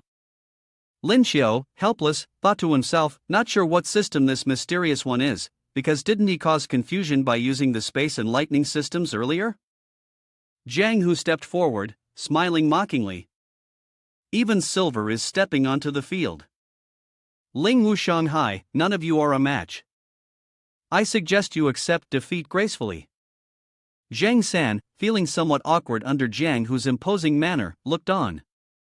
Lin Xiao stepped forward, tilting his head arrogantly in response. We'll only know who loses after the fight. Chenlong, standing to the side, refused to back down, saying, That's right. He signaled his teammates to get ready for the battle. The others immediately responded. Understood. Jiang Hu also turned to remind his teammates. Be careful, they're about to make their move. The Lingwu Jing 2 team took their stance, their strength exuding with a powerful presence. Looking ahead, Lingwu Shanghai still stood there, forming a line. Somewhere nearby, the sound of crows flying by could be heard, quiet and distant. Jiang Hu, frustrated, shouted, Where's the formation? Is this all you've got? Are you messing with me? Qianlong smiled. Zhang San immediately nodded. Yes. He stepped back, used Uphold the Honor and Blessing, and shouted, Blessing. A strong golden light enveloped the four people in front. This was a technique that increased their power. After Zhang San completed it, Qianlong immediately gave the order, and the whole team charged forward. The Jingtu team was no less impressive, advancing in unison. Jiang Hu commanded, front first, back after, I'll kill wet nurse. He created a burst of energy in his hand and jumped toward Zhang San. Just as he was about to attack, Zhang San leapt down into the arena. It was as if he had already given up.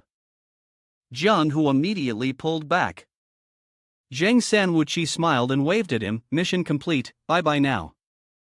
Jiang Hu was so angry that he gritted his teeth, only managing to angrily utter the word you. He turned his head darkly, as if to say the kid had run fast enough. In that case, they'd lose one person. Turning back, when he saw the Shanghai Leisure Group standing behind him, he immediately called out, Where is everyone? Looking at his teammates who had either been knocked out or were unconscious outside the arena, Jiang Hu furrowed his brow in surprise. What's going on here? As he turned around, during Jiang Hu's ambush on the wet nurse Zhang San, Yun Xian was holding Ling Han, pressing a knife against her face, smiling as he greeted her. We meet again. Ling Han, terrified, watched the knife draw closer to her. Lin Qiu continued to kick Zi Hang out of the ring, sending him off for the second time. He crossed his arms in front of his chest, smiling in a terrifying manner as he said, So, the wet nurse, huh? Should I come over, or are you going to jump down yourself? The wet nurse of the Jingtu team can only jump off the arena in such a brutal fight. Qianlong gently handed a fallen teammate a book for getting knocked out. The Jingtu team members standing below called out apologetically, Big brother, we're sorry, we've been defeated. The four members of Shanghai Leisure exchanged smiles. Yun Xian complimented, Nice move, kid. Qianlong gave Lin Qiu a thumbs up, signaling good job, full of fiery spirit. Jiang Hu's whole body exploded with energy. So this was the plan of theirs to boost all attributes and win quickly? He clenched his fists, grinning with a harsh tone as he noticed his own team members still on the field. There are many tactics I cannot deploy. Qianlong immediately changed, confirming it. It's over. He turned around, reminding his bewildered teammates. Hurry, take advantage of the fact that the BUP is still together. In his mind, he quickly thought that he must control him before he could use his skill. Jiang Hu sneered, mockingly. You guys think you can defeat me just by numbers? He immediately tensed up, shouting as he activated his spiritual skill Dark Star, a powerful blue light radiating from Jiang Hu's body. But the blue lightning naturally branched out into four directions, striking toward Shanghai. They quickly dodged, but it was too late. Lin Qiu's eyes widened in shock as the destructive force erupted. Yun Xian yelled, getting hit by it, his clothes in tatters. Shu Lin fell backward, while Qianlong gritted his teeth, determined to resist. Suddenly, a figure leaped onto the arena. Su Boyang stood in front of them, using his own strength to block Jiang Hu's attack. He shouted loudly, stopping the energy. Gradually, the power dissipated, leaving only the golden glow from Su Boyang's strength. He didn't look back to explain, this move is not something you kids can stop. Qianlong looked at his back, calling out to him, Senior. Jiang Hu, on the other side, chuckled triumphantly, let the referee declare the match over. Su Boyang looked at the three people behind him who were still in a daze and confirmed, exactly, the three of them have stepped outside the designated area.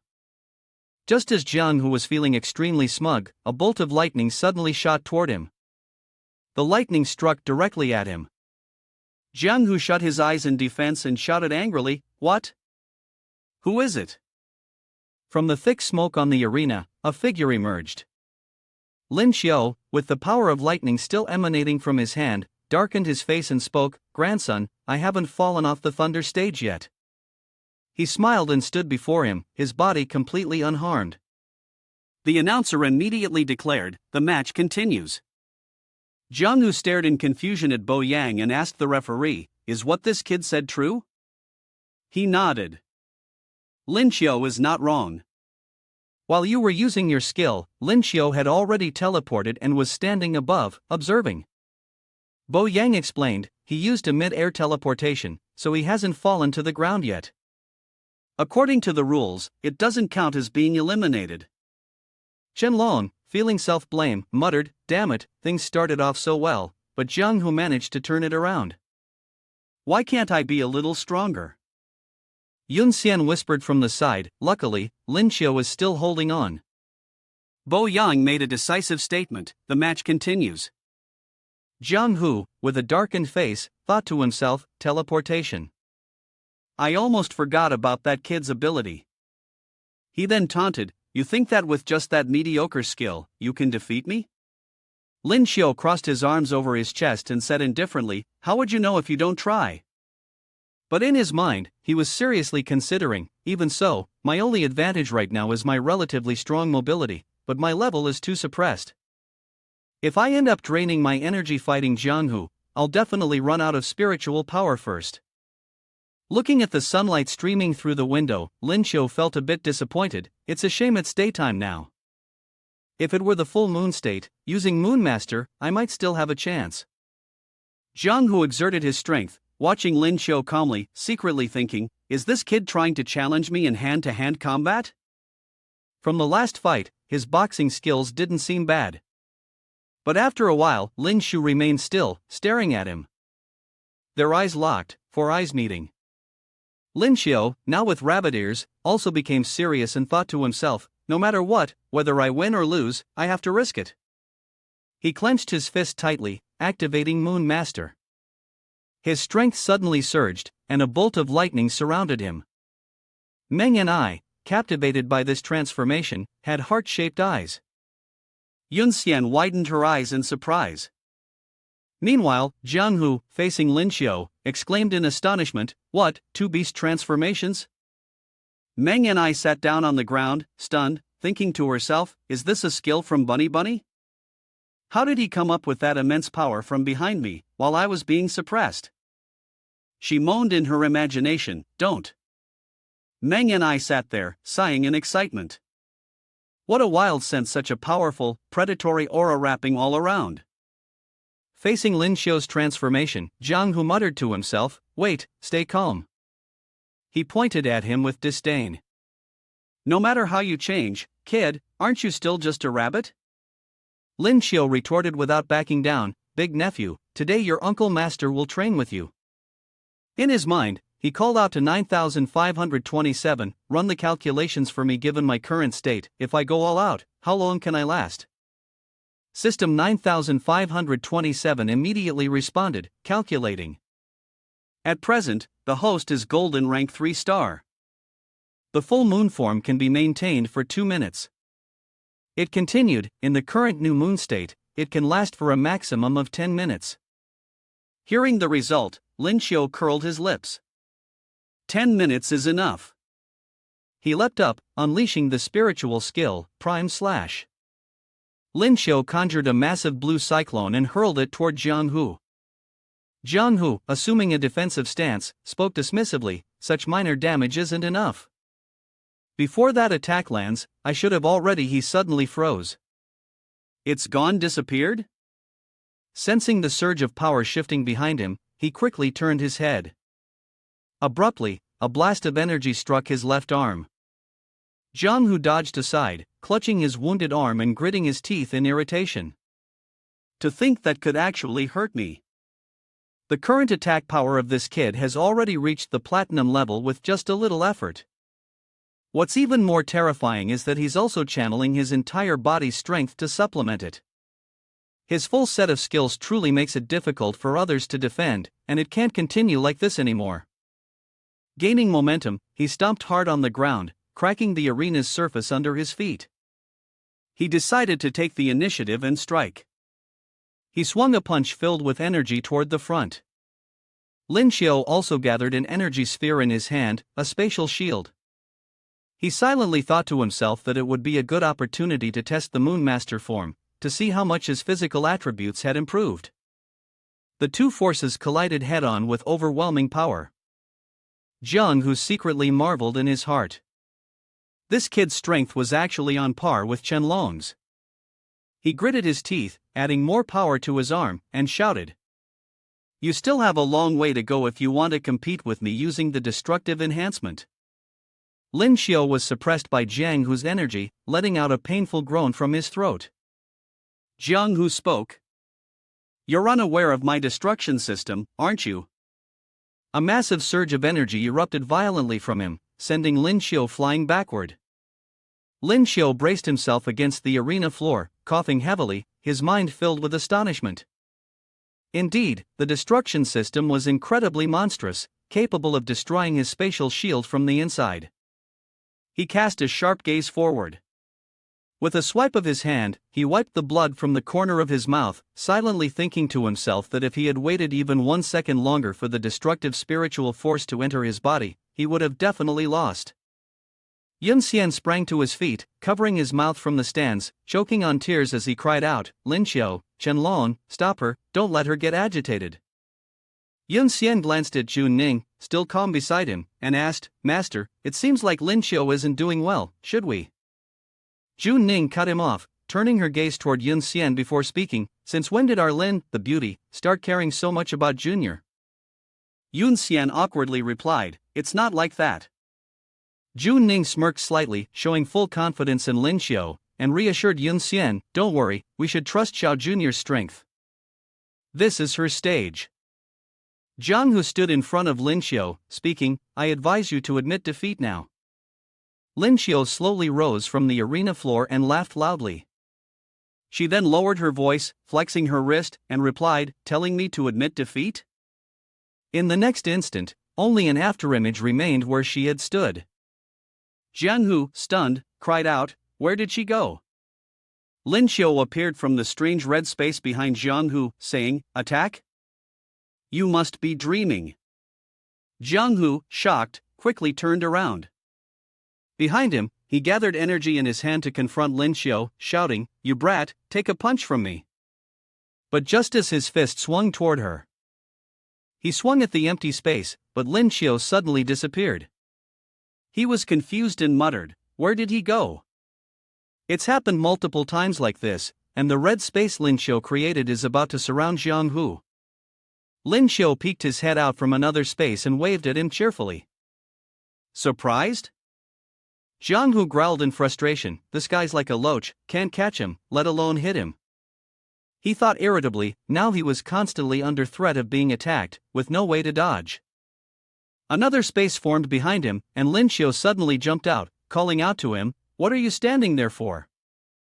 Before he could react, Lin Xiao landed a punch on Jiang's head, each word falling like a devil's command. "Eat, punch, rabbit, mine, go." In the next second, he appeared directly in front of Jiang, executing Prime Slash. A blade of energy swept across Jiang, who barely managed to dodge, only for Lin Xiao to appear behind him again, using Heavenly Judgment. Watching Lin Xiao materialize unpredictably in different locations, Jiang gritted his teeth and thought, "The space system is indeed tricky, this kid is as hard to catch as a loach." Lin Xiao, on the other hand, seriously thought to himself. The gap in their levels was simply too great, even with his high-density attacks, they only left a few minor wounds on Jiang. He furrowed his brow, and besides, his spiritual energy was running low. Jiang glanced at him, his body bursting with energy, and said, "Kid, running out of spiritual energy, huh?" He shouted as he charged forward, "Now is my time." Suddenly Lin Xiao raised a hand as a signal. "Stop." Jiang froze mid-stride, puzzled. Lin Xiao smiled provocatively. "Big nephew, today Uncle Lin can only teach you this much. How much more you can learn depends on your own ability, we'll see when we meet again." Enraged by the taunt, Jiang cursed and shouted, "Are you messing with me?" He erupted with power and bellowed, "You expect me to let all these wounds go unnoticed? I absolutely won't hold back any longer. This is the spiritual skill destruction. Before he could strike Lin Xiao, Jiang Hu realized he's vanished again. This time Lin Xiao had directly teleported off the arena floor, raised both hands and called out, "I give up." Jiang Hu reached out to grab him, stomping in fury, desperate to pursue. "You can't do this.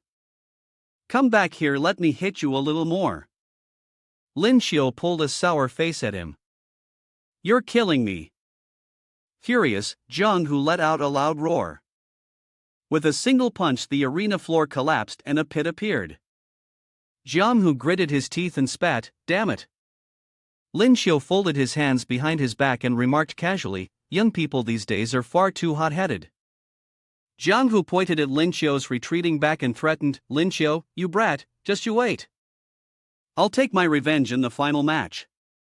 Lin Xiao expressed, "Wait until I make it to the finals, then we'll talk.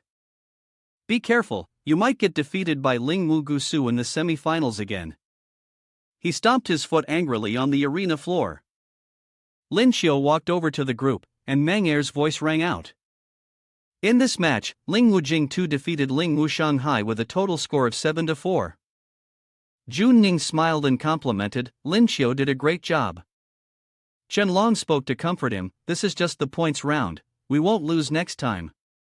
Lin Xiao nodded confidently. "That's right, we won't lose in the next round." Wang Hui cupped his face and, looking concerned, asked, Bunny, are you all right? You look very weak." Lin Xiao, naturally frowning, suddenly felt uncomfortable. Immediately, he collapsed backward, and before anyone could react, he fell to the ground.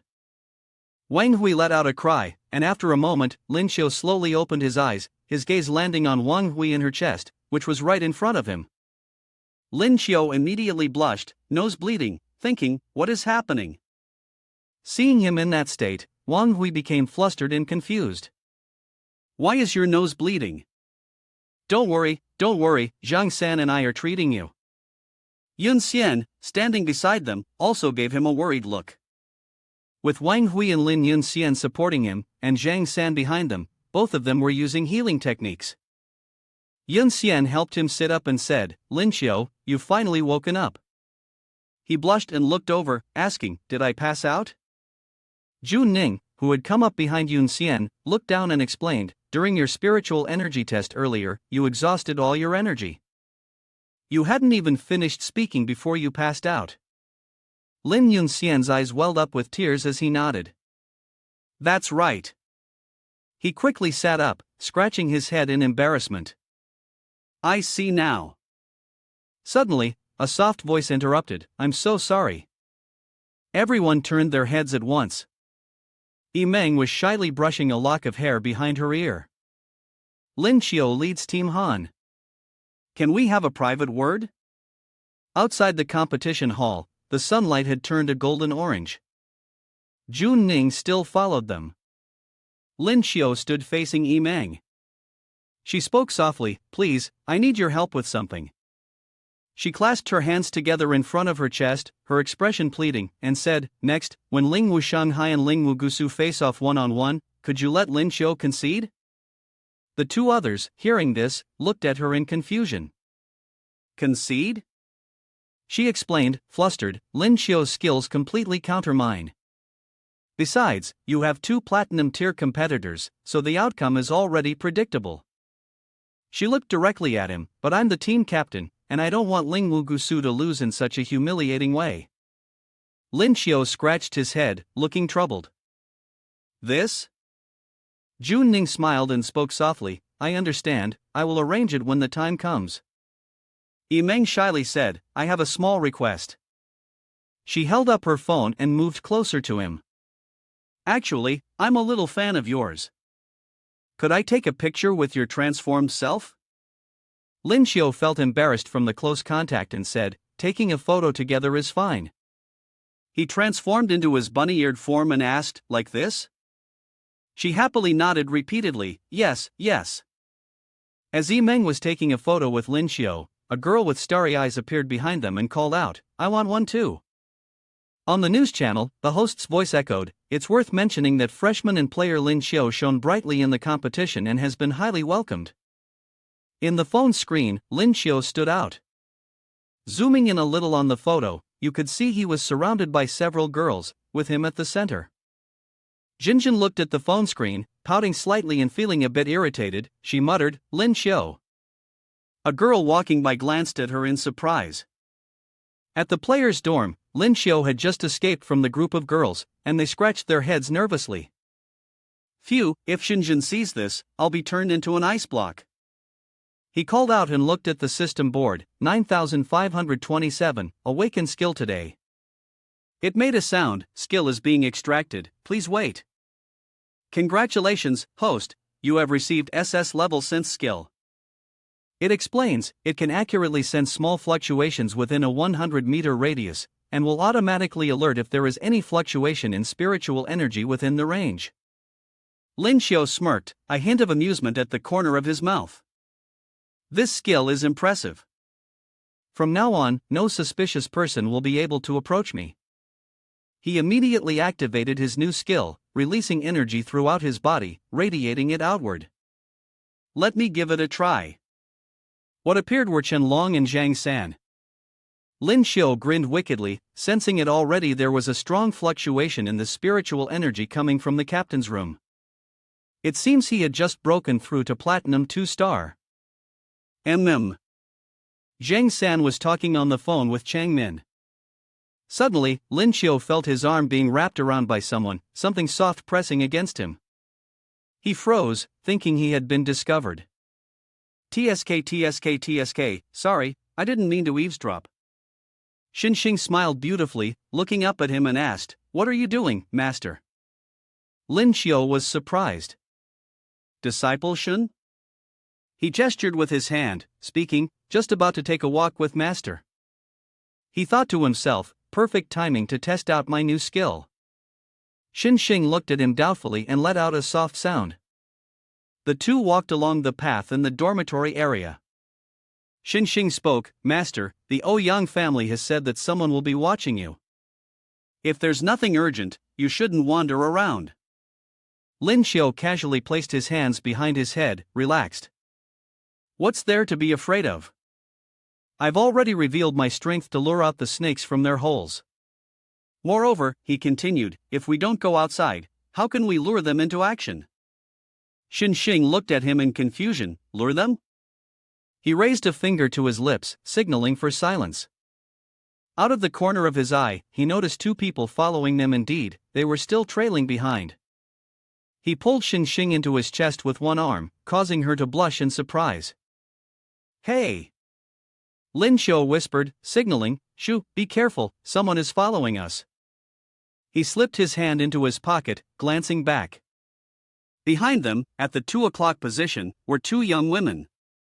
They'd been following us for a while, probably started as soon as we left the door. Xinxing tilted her head, quietly asking, "Do we need to act now?" Lin Xiu smirked, "There are too many people here, don't do anything rash. Let's find somewhere less crowded first." The two of them continued walking until they reached a quieter area. Lin Xiu stretched out comfortably and spoke up, "You two can come out now." The two girls appeared, shyly introducing themselves. One of them spoke up, "Lin Xiu, we're your fans. May we take a photo with you?" The other, dressed provocatively, nodded in agreement, yes, we want to take a photo with you." Lin Xiu was skeptical and pointed out, "Clumsy. There are gaps everywhere, top to bottom. Come on, who sent you?" The two girls immediately changed their expressions, with one of them retorting, "What are you talking about? We really think Bunny is very handsome." Lin Xiu shook a finger in disagreement, No. Your disguise technique is far too poor. He said, "First, the smiles are stiff. You must be wearing special masks." One girl immediately reached up to touch her face. He continued, "Second, your muscles are perfectly balanced. There are calluses on your hands from holding guns. You must train with firearms year-round or use daggers. The bodies of these two are truly flawless." Lin Xiu covered his face mysteriously, "Most importantly, my eyes are like an X-ray machine." He smiled and pointed out, "The dagger at your thigh is the best proof." Hearing that, the two immediately covered themselves, blushed, and shouted, "Pervert!" Shen Xing looked at him with reverence. "No wonder you're called master." Lin Xiu struck a pose and introduced himself, "Please call me Home Stew." Seeing they could no longer hide, one girl pulled down her hood. So you saw through us?" Both revealed animal ears on their heads. The one holding a dagger was Chijiao, Platinum 5-star, Dark Cat. The other, still with a dagger strapped to her thigh, was Ba Chi, Platinum 6-star, Snow Leopard. She spoke, "In any case, you must die." Lin Xiu was astonished to discover poison on the dagger. Chijiao assumed a fighting stance with her dagger, thinking, "This brat seems to have noticed." "No matter, both of you, charge together." "Who told you that you are the target of the Black Rose's hunting mission?" Shen Xing charged forward, simultaneously warning. "Master, step back." One of her hands was covered in black, her claws extended. With those claws, she perfectly blocked the two blades that were slashing towards her. She swung her hand, and the claws circled with poisonous gas. She smiled, surrounded by the dark energy. "Ha! The demon transformation state is activated." Lin Xiu, who was behind, watched the scene in amazement and curiosity, then asked, "Is this disciple really absorbing the toxic gas as the legend says?" The poisonous gas on her hand gradually dissipated as it was absorbed by Shen Xing. Chijiao, perplexed, asked, "Why is this happening?" Ba Chi also expressed confusion. "She absorbed all the poison, yet she's unharmed." Shen Xing suddenly appeared behind the two women, her claws swinging to surround the dark gas. The two women's expressions changed, and they exclaimed, "We're finished." Ba Chi was scratched on the neck, while Chijiao was also injured, spitting out a mouthful of blood. Seeing the two women faint before her, Shen Xing stood there coldly. Lin Xiu knelt down, looking at the two unconscious women, while Shen Xing, with her hands on her hips, asked, "Master, how should we deal with these two?" A middle-aged voice suddenly rang out, "What else is there to do?" The two immediately turned their heads. Yang Zhe continued, "Leave them to me." Lin Xiu smiled at him, "Master, do you know that scaring people might just scare them to death?" He reached out and grabbed the back of the two girls' clothes. Nonchalantly replying, "Aren't you still living well? If there's nothing else, go back to Ling Wujing too. In case someone still wants to make a move against you, it could be troublesome." Yang Zhe gently carried the two people, and Lin Xiu nodded in agreement. "Yes." Looking at the daggers the two girls had left on the ground earlier, he reached down to pick them up, brought them closer for a closer look, and commented, "These daggers look quite valuable. We'll keep them. Disciple, let's head back now." Suddenly, he sensed a strong wave of spiritual energy from behind. Shen Xing, who was behind them, was enveloped in a burst of energy, his face grim. Lin Xiu immediately noticed it too, as the spiritual energy surged strongly. She turned around and called out, "Disciple." Shen Xing raised his hand, full of strength, and smiled. "Breakthrough to Platinum 4-star." He stood up from the ground and pondered, could it be? Lin Xiu asked, "Did you succeed in your breakthrough? What level are you at now?" Shen Xing replied, "I'm at Platinum 4-star now." Hearing this, Lin Xiu covered her face, almost on the verge of tears, as two lines of tears fell. "Are you not convinced? You've only absorbed a little poison and leveled up. This is just too much." She patted his back to comfort him. "Yeah. Every time I transform into a demon, I feel a kind of excitement when I see these toxins. Don't worry, Master, your leveling speed is also impressive." The two of them returned, walking through the dormitory area of Ling Wujing too. Seeing the door slightly ajar, showing signs of being opened, Lin Xiu was puzzled and looked towards his room. When he peered inside, he was astonished. Jinjin was sitting on his bed, shyly glancing over at him, holding a pink box tightly on her lap. Lin Xiu happily called out, "Jinjin." He immediately rushed over to hug her, saying, "Am I dreaming? How did you end up here?" Lin Xiu pouted, wanting to kiss her, thinking to himself, maybe you miss me so much that you came to visit me specially. He continued, let me kiss you quickly, so I can check if this is real.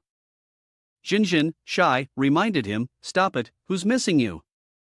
I'm here to cheer for the school. She opened the pink box from earlier and held it up in front of him, saying, look, this is a high-energy dinner I made for you during the competition. You need to get all your nutrients. Inside is a face-shaped dish of yours, and it looks pretty good. Lin Xiu immediately took the box into his hands, joyfully thinking to himself, and I get a bento from my dear wife, Jinjin, you're so good to me. He continued, playfully pouting and moving closer, I have nothing to repay you with, only this hug. Jinjin, embarrassed, said, let go, stop fooling around. Noticing someone standing next to them the whole time, she asked curiously, who's this person standing next to you? Lin Xiu then remembered that Xin Xing was still there and introduced them. He pointed at Jinjin and said, oh right, disciple, introduce yourself. This is your master lady. Xin Xing walked up, clasped his hands together, and bowed his head in greeting. Hello, master lady, my name is Xin Xing. I am currently responsible for ensuring master's safety. Hearing this, Jinjin looked at him with a worried, puzzled expression. Safety? Have you encountered any danger? Lin Xiu turned his head, trying to avoid her gaze, his mind racing for a response. This is bad. If Xinjin finds out I'm in danger, she'll definitely want to stay. I can't let her get involved in this too. He quickly took her hand, offering reassurance. What danger could there be in the academy? Jinjin looked at him and gently asked, do you think I don't know that there's something dangerous you're hiding from me? Lin Xiu felt flustered under her gaze, letting out a quiet sigh. It's not a big deal. When the time comes, I'll tell you everything. Jinjin turned away, feeling a little hurt. If you're not comfortable telling me, I won't press. Lin Xiu immediately pulled her into an embrace, reassuring her. Don't worry, if I say it's fine, then it's fine. Besides, he whispered softly, I haven't even married you yet. How could anything happen? Her face turned red. You're still in the trial period, why should I marry you? As they were sharing this moment, a knock came from outside the door. Knock, knock, knock. The three of them turned to look. Xin Xing went to open the door, and standing outside was Ouyang Zhe. He called out seriously, Xiao Qiu, master wants to speak with you. Lin Xiu exchanged a look with Jinjin and nodded in response.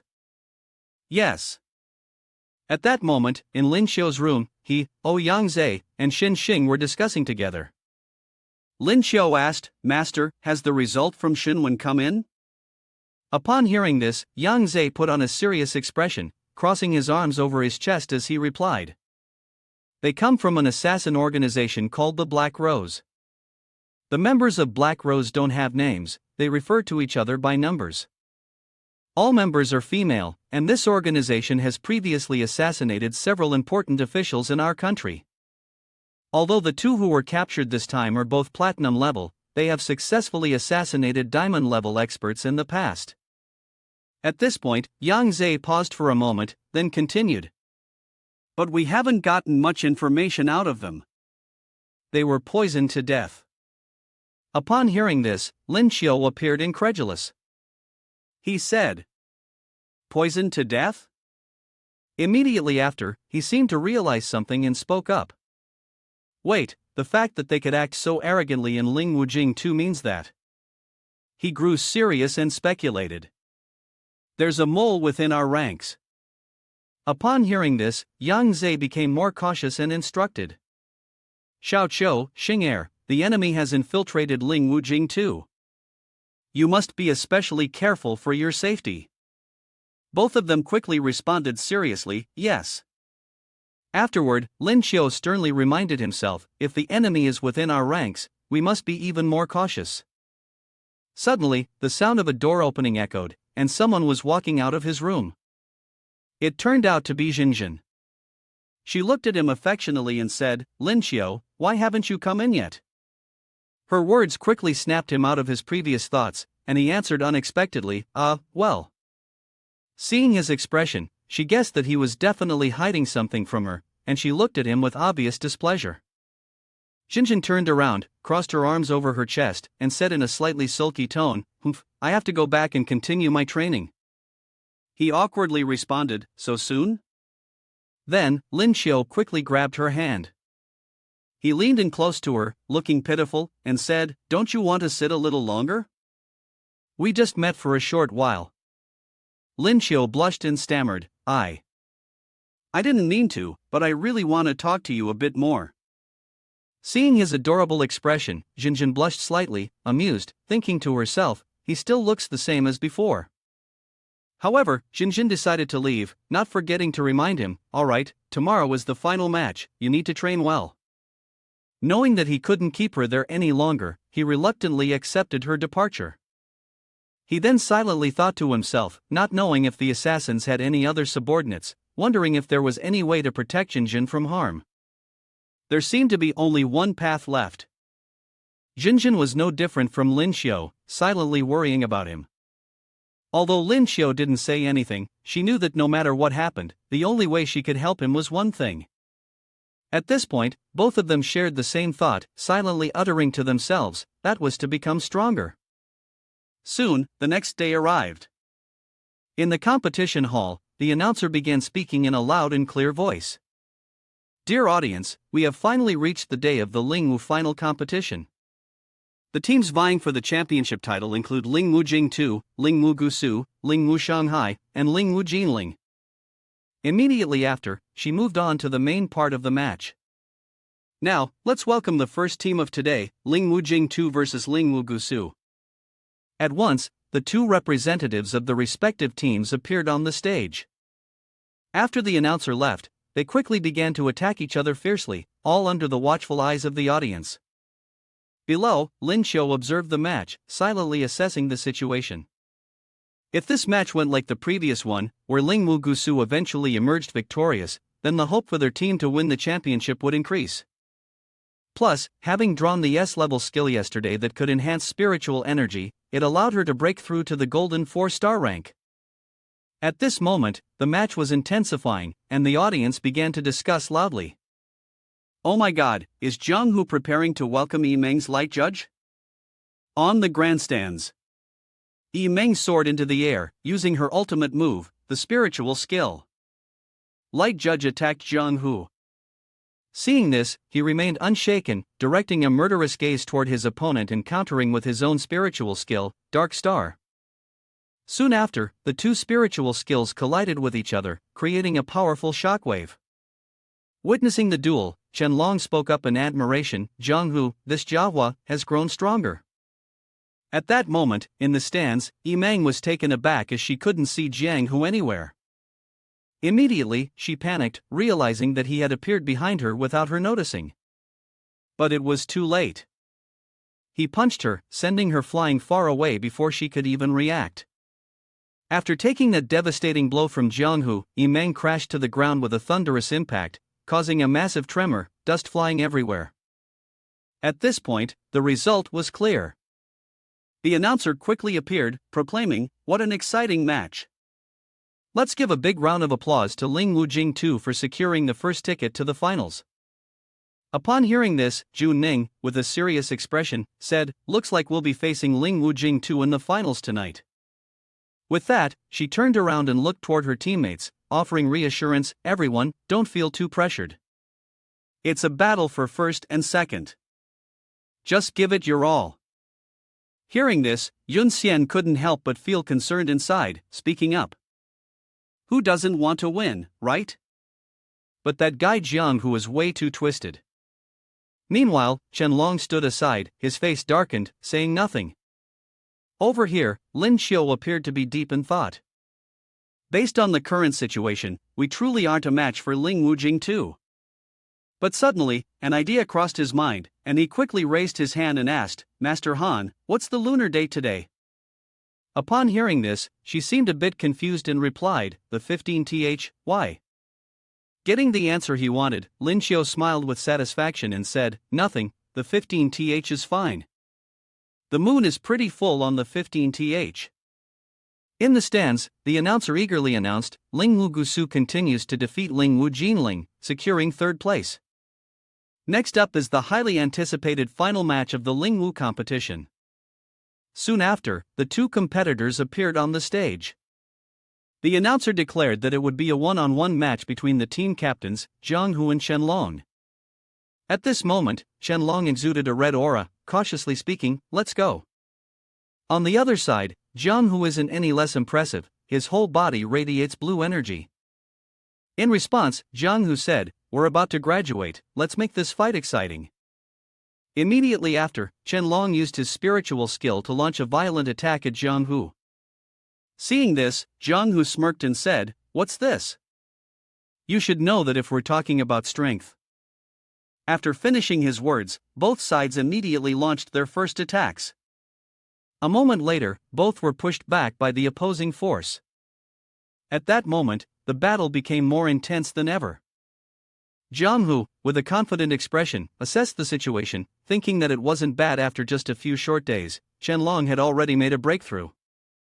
To show his respect, Jiang Hu quickly gathered a powerful surge of blue spiritual energy and continued, "I will have to use my full strength." Refusing to back down, Qianlong's eyes turned bloodshot, and his entire body emanated a golden aura as he used the spiritual skill 9 cauldrons to counter. Below the stands, Wang Wei spoke with a hint of worry, "Captain, are we really going to risk everything against Jiang Hu, or should we just concede this match?" Upon hearing this, Jun Ning confidently replied, "No, this is Qianlong's decision." She then placed her hand on her chin, thinking deeply, and continued, "If we concede, it could leave a mental scar on him. He might never have the chance to reach the diamond rank in this lifetime." On the stands, Qianlong and Jiang Hu were still locked in a fierce battle with no clear winner yet. Jiang Hu, now becoming more cautious, silently analyzed his opponent. Qianlong's advantage lay in his immense strength. He knew that taking a reckless risk against him would be unwise. The thought crossed his mind, but right after that, Jiang Hu received a punch from Qianlong that made him spit blood. Seeing the situation was unfavorable, he struggled to retreat, trying to create distance between himself and Qianlong. At this moment, Qianlong felt a hint of worry, thinking to himself, "Before the destructive spiritual power becomes overwhelming, I must defeat him." Without hesitation, he activated the spiritual skill Heavenly Army to attack Jiang Hu. He was quickly struck in the face by a punch. However, just as quickly, Jiang Hu regained his composure and swiftly used the spiritual skill Destruction to block the next attack. "Humph, you're looking for death." As expected, just a moment later, Jiang Hu knocked Qianlong down, resulting in a fierce, evenly matched struggle between the two. In the end, both of them fell to the ground. The crowd below stared in shock, loudly calling out, "Captain!" On the stands, the dust and smoke from the battle enveloped the area, limiting visibility. Jiang Hu, lying flat on the ground, spoke up, "Was it worth it? To defeat me, you won't be able to participate in the next team match." Hearing this, Qianlong smiled contentedly and said, "Maybe it wasn't worth it, but I truly didn't want any regrets." Understanding his feelings, Jiang Hu looked up at him and smiled, saying, "Qianlong, you are a true warrior." At this point, the outcome was clear. The announcer declared, "Dear audience, this is the first time a match has ended in a draw, to the astonishment of everyone." At this moment, Wang Hui was using his spiritual power to heal Qianlong, anxiously saying, "What should we do? The destructive power isn't easy to completely eliminate. The captain won't be able to participate in the team match now." Upon hearing this, Qianlong calmly sat up and spoke, "Sorry, everyone, it's my fault for being too impulsive." As soon as he finished speaking, Lin Xiu confidently responded from behind, "Don't worry, Captain, with me here, the championship will be ours." Feeling a bit amused, Jiang Hu unhappily said, "Do you think I'm invisible?" Soon after, he showed a more cautious expression, silently analyzing, "Although I won last time, I was on the receiving end the whole time. This time, I must teach this brat Lin Xiu a good lesson." Lin Xiu pointed at Jiang Hu, smugly mocking, "Little Jiang, just wait, Uncle Lin will take good care of you." Han Jun Ning, watching Lin Xiu with a serious expression, arms crossed and sitting still, furrowed her brows in concern and said, Bunny can really do it." After seeing such an intense match, he's still daring to act so cocky with Jiang-hu. She then observed the fierce battle on the field, thinking further, Chen-long definitely can't go on the field. With a one-on-one match next, considering both sides' strengths, the most they can hope for is a 3-2 score. Lin Xiu lifted his gaze to observe the situation of the match, his hair nearly covering his forehead, leaving only his cold, dark eyes visible. He was also making his own calculations. Jun Ning made her comment after observing the match more closely, and as for the final decision, it would still be the last round of the team battle. Lin Xiu smiled faintly, calling her to lead Team Han. His eyes and expression grew darker as he spoke. Let me take care of leading the battle team. Jun Ning was somewhat surprised and asked again. What? Lin Xiu, with a mischievous look on his face, pointed at the 3 teammates who were standing there, looking bewildered, and said, the mission is simple. Just take down the 4 people in front of you. Jiang-hu is on me. The girl leading Team Han, upon hearing this, looked utterly shocked, sweat appearing on her face as she asked, is this the plan you were talking about? Wasn't the last one-on-one match?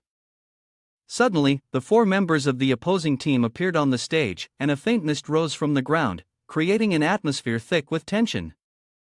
Yun Xian, sensing the tense situation, asked Lin Xiu, are you sure you can handle this alone? Don't overestimate yourself. Lin Xiu furrowed his brow, his eyes burning with killing intent as he stared straight ahead. He gently waved his index finger in front of him, signaling that he was unbothered, and with an arrogant smile, said, a man should never say he cannot do it. The girl with long pink hair and cat ears, holding a microphone, spoke. Both sides seem to be ready. Now, I declare the match begins. Both teams were filled with fighting spirit, shouting loudly. Lin's senior sister soared forward, casting Lin Xiu a look of trust before saying, the leader is you now. We'll follow your lead. Captain Lin, he maintained a very resolute expression. The 2 sides charged straight at each other, making the arena filled with intense energy. The captain of each team stood outside, observing as their teammates entered the fray. On this side was Lin Xiu, and on the other side was Jiang-hu. Lin Xiu crossed his arms and smiled, his face full of confidence as he thought, don't worry, senior sister Lin, I've prepared thoroughly this time. All you need to do is help me clean up here.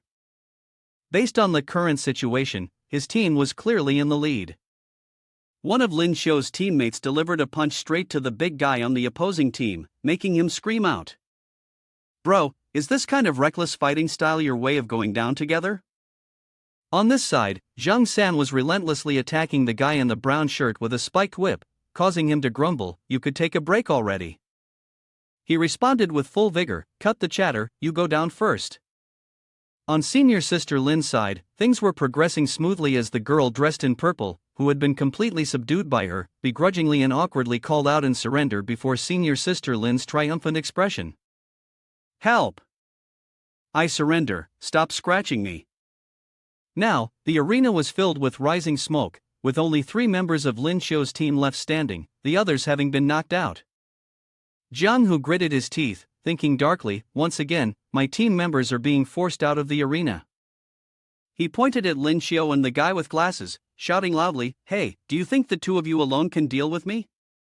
One move from me, and all of you will be on the ground. Hearing this, Zhang San quickly raised his hand in a gesture of surrender and said, no, I'm not fighting, I'm just here to. Lin Xiu looked at him in surprise and asked, huh? You're still here? Zhang San raised his hand high, channeling a golden power, then said, spiritual skill, glorious blessing. This immediately empowered Lin Xiu, enveloping his entire body in a bright blue light. After finishing, Zhang San quickly turned and ran off, but not before adding, sorry, I'm leaving now. I won't disturb you guys anymore. His words successfully drove Jiang-hu, whose hair was standing on end, into a fit of rage, and he shouted angrily, hey, you're such a coward. Jiang-hu glared at the confident Lin Xiu in front of him and sneered, Lin Xiu, you think with that extra little bit of power, you can win? Without beast transformation, you'll never defeat me. Lin Xiu, with one hand over his eye, stuck out his tongue in a teasing manner. This only made Jiang Hu even angrier, though he crossed his arms, trying to control his rage as his body trembled. He said, "No matter how much you struggle, in the end, I'll be the one who wins." His face twisted with bloodlust as he gathered an immense amount of energy, causing the ground to crack and rubble to form into his clenched fist. Shouting loudly, "Spiritual skill destruction!" Jiang Hu threw a powerful punch towards Lin Xiu, but suddenly, the image of Lin Xiu in front of him shifted. Lin Xiu had used a teleportation technique to move behind Jiang Hu, swinging his hand to unleash a thunderstrike, catching him completely off guard. This display made Jiang Hu furious. He swung his fist towards Lin Xiu again, yelling loudly. "Again, Lin Xiu. Are you brave enough not to use teleportation and fight me head-on with Bright and Upright?" Lin Xiu, hearing this, simply smirked arrogantly and replied. "Then, are you brave enough not to use your spiritual power? Fighting me with Bright and Upright is my advantage. Why should I give up my advantage to engage in useless battles with you?" After saying that, Lin Xiu turned his gaze toward the window, observing the full moon outside against the night sky. The full moon, which had once illuminated the clear sky, was now obscured by dark clouds that blocked its light.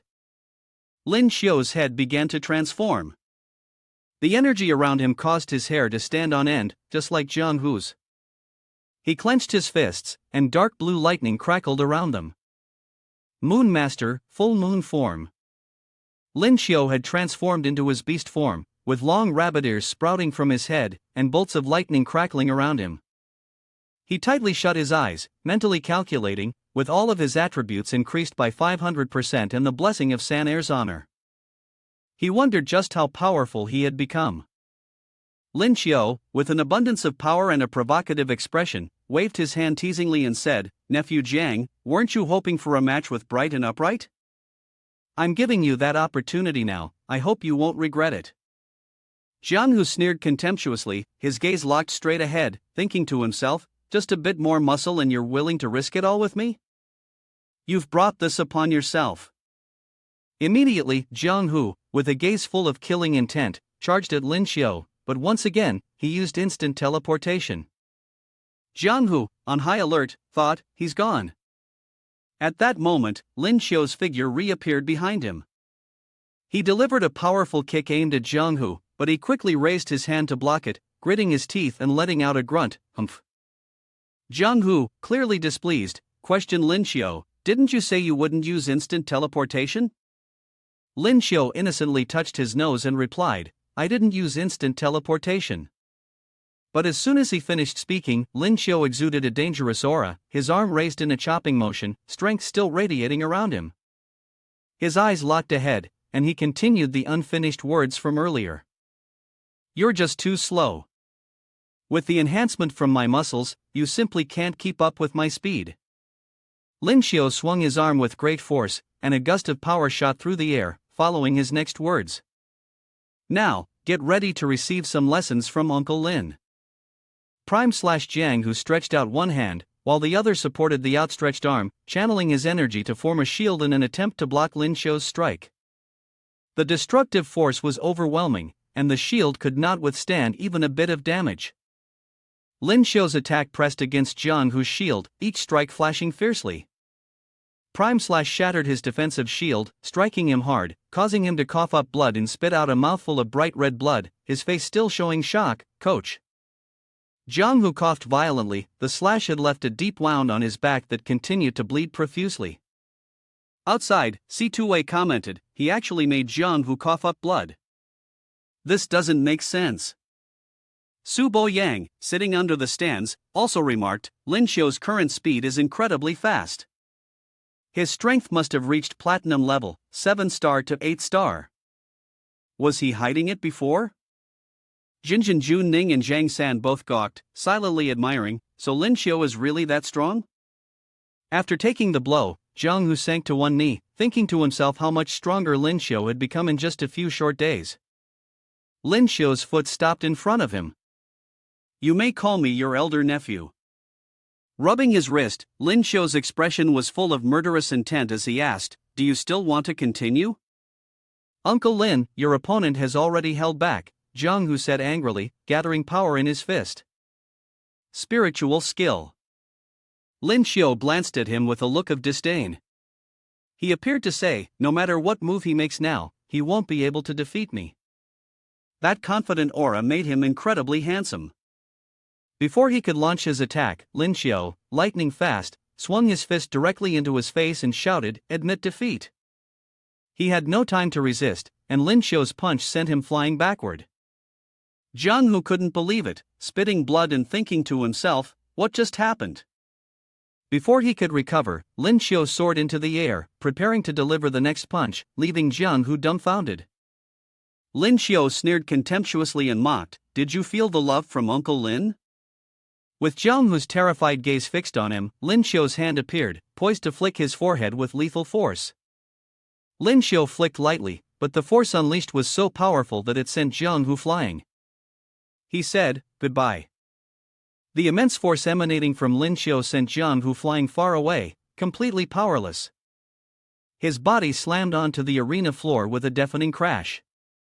The ground shook, and the air was filled with a red hue from the explosion. Thick smoke billowed everywhere after the shockwave, and scorched remnants of red floated in the air. Jiang Hu lay limp on the arena floor, his body sprawled in a large V shape. He had completely lost consciousness, and the earth beneath him was shattered, a testament to the terrifying power of Lin Xiu's strike.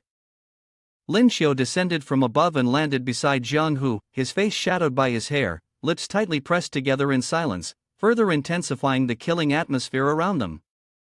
Then, he smiled confidently and said, "I've won."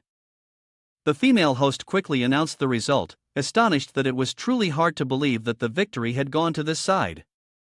Zhang San happily approached him and called out, "Big brother." Jinjin also quickly came to his side, her face beaming with joy. In response to their happiness, he simply smiled calmly. Everyone around him was incredibly delighted. "Ha, we've won, we're the champions." Cheers and praises rang out. Congratulations, the space filled with dazzling golden light, and paper fireworks flew everywhere. Lin Xiu looked at everyone and reaffirmed, "We're the champions." Behind the joyful faces of everyone, Yang Zhe observed him with a thoughtful expression. He murmured, "Victory is good, but I do have some regrets about letting Xiao Qiu reveal himself so early." Beside him, Bo Yang was watching the children celebrate. Yang Zhe's face suddenly darkened as he said, "Those assassins are definitely determined to kill him now." Tu Wei also spoke cautiously, "In the next 6 months, he must not make any mistakes." Another person beside him added, "That's right, we need to take care of the school enrollment for Xing'er. She must protect Lin Xiu well." The host cheerfully said, "Dear audience, the Lingwu competition this year has come to an end. Let's all congratulate Lingwu Shanghai for winning first place." Next to her were the members of Lin Xiu's team. The captain called out to Lin Xiu, "Come forward." Lin Xiu looked at the person who had spoken and asked, "Captain, this isn't quite right." He simply smiled and said, "It's fine. I won't have the chance to participate in the next Lingwu competition, so consider this a passing of the torch. Here, I officially hand over the position of team captain to you." Lin Xiu looked at him, smiling with a knowing expression, and said, "Captain, I accept the position of team captain." Lin Xiu grasped one side of the gold trophy they had fought so hard to win and spoke, "This victory belongs to us." The entire team raised the honor trophy together, happily celebrating. The captain shed tears, his face full of satisfaction and no regrets, and said, "The dream of many years has finally come true. My good brothers, don't say anything more. Thank you." "Hoo hoo." Lin Xiu cheerfully said, "Captain, don't get too emotional." The cat-eared host then spoke, "Next, please welcome Su Boyang Supreme to present the 5 million prize to the winning team and a platinum-level spirit pearl to each team member." Bo Yang, with a serious expression, encouraged the team, "This match was outstanding. You all have worked hard." Behind him was the person holding the tray containing the rewards. The reward was clearly displayed, with the number 5 million boldly written, catching everyone's attention. The team leader held the spirit pearl, examining it, then said, "The spirit pearl also has additional abilities. Thanks, C Supreme. Everyone around them was equally delighted. Lin Xiu thought to himself, this is amazing, I wonder what my spirit pearl will be. He excitedly reached out to open the reward on his tray. The curtain was lifted, but aside from the card with 5 million written on it, there was nothing else. Lin Xiu, disappointed, asked, where's my spirit pearl? He replied, Xiao Qiu, as for your spirit pearl, we plan to choose the most suitable one for you. We'll give it to you when the time comes. Lin Xiu, with nothing else but a silly smile, responded, all right, but you have to remember that. The catgirl host, leading the group, called out as they began to leave, wait. This year's Ling Wu competition has an additional new award, the MVP award. Lin Xiu, surprised, murmured, there's an MVP award? Could it be? A beam of light suddenly shone directly at Lin Xiu, catching him off guard. The host continued, due to time constraints, I won't delay further. The recipient of this year's MVP is none other than Lin Xiu. In his confusion, Lin Xiu stood still, and the host went on, now, let's invite today's special guest to present the award, the renowned weapons expert, Fengbing. The top-tier diamond, renowned weapons expert Fengbing, stepped forward. The charm of his presence and his incredibly handsome face were unmistakable, with both hands holding buttons and 2 spirit pearls glowing brightly. Lin Xiu suddenly fell into deep thought, gazing at Fengbing while contemplating. Clearly, he had never encountered the name Fengbing before, so why did his appearance seem oddly familiar? Lin Xiu extended his hand to accept the reward, politely saying, thank you, Brother Pang. Fengbing responded, thank you.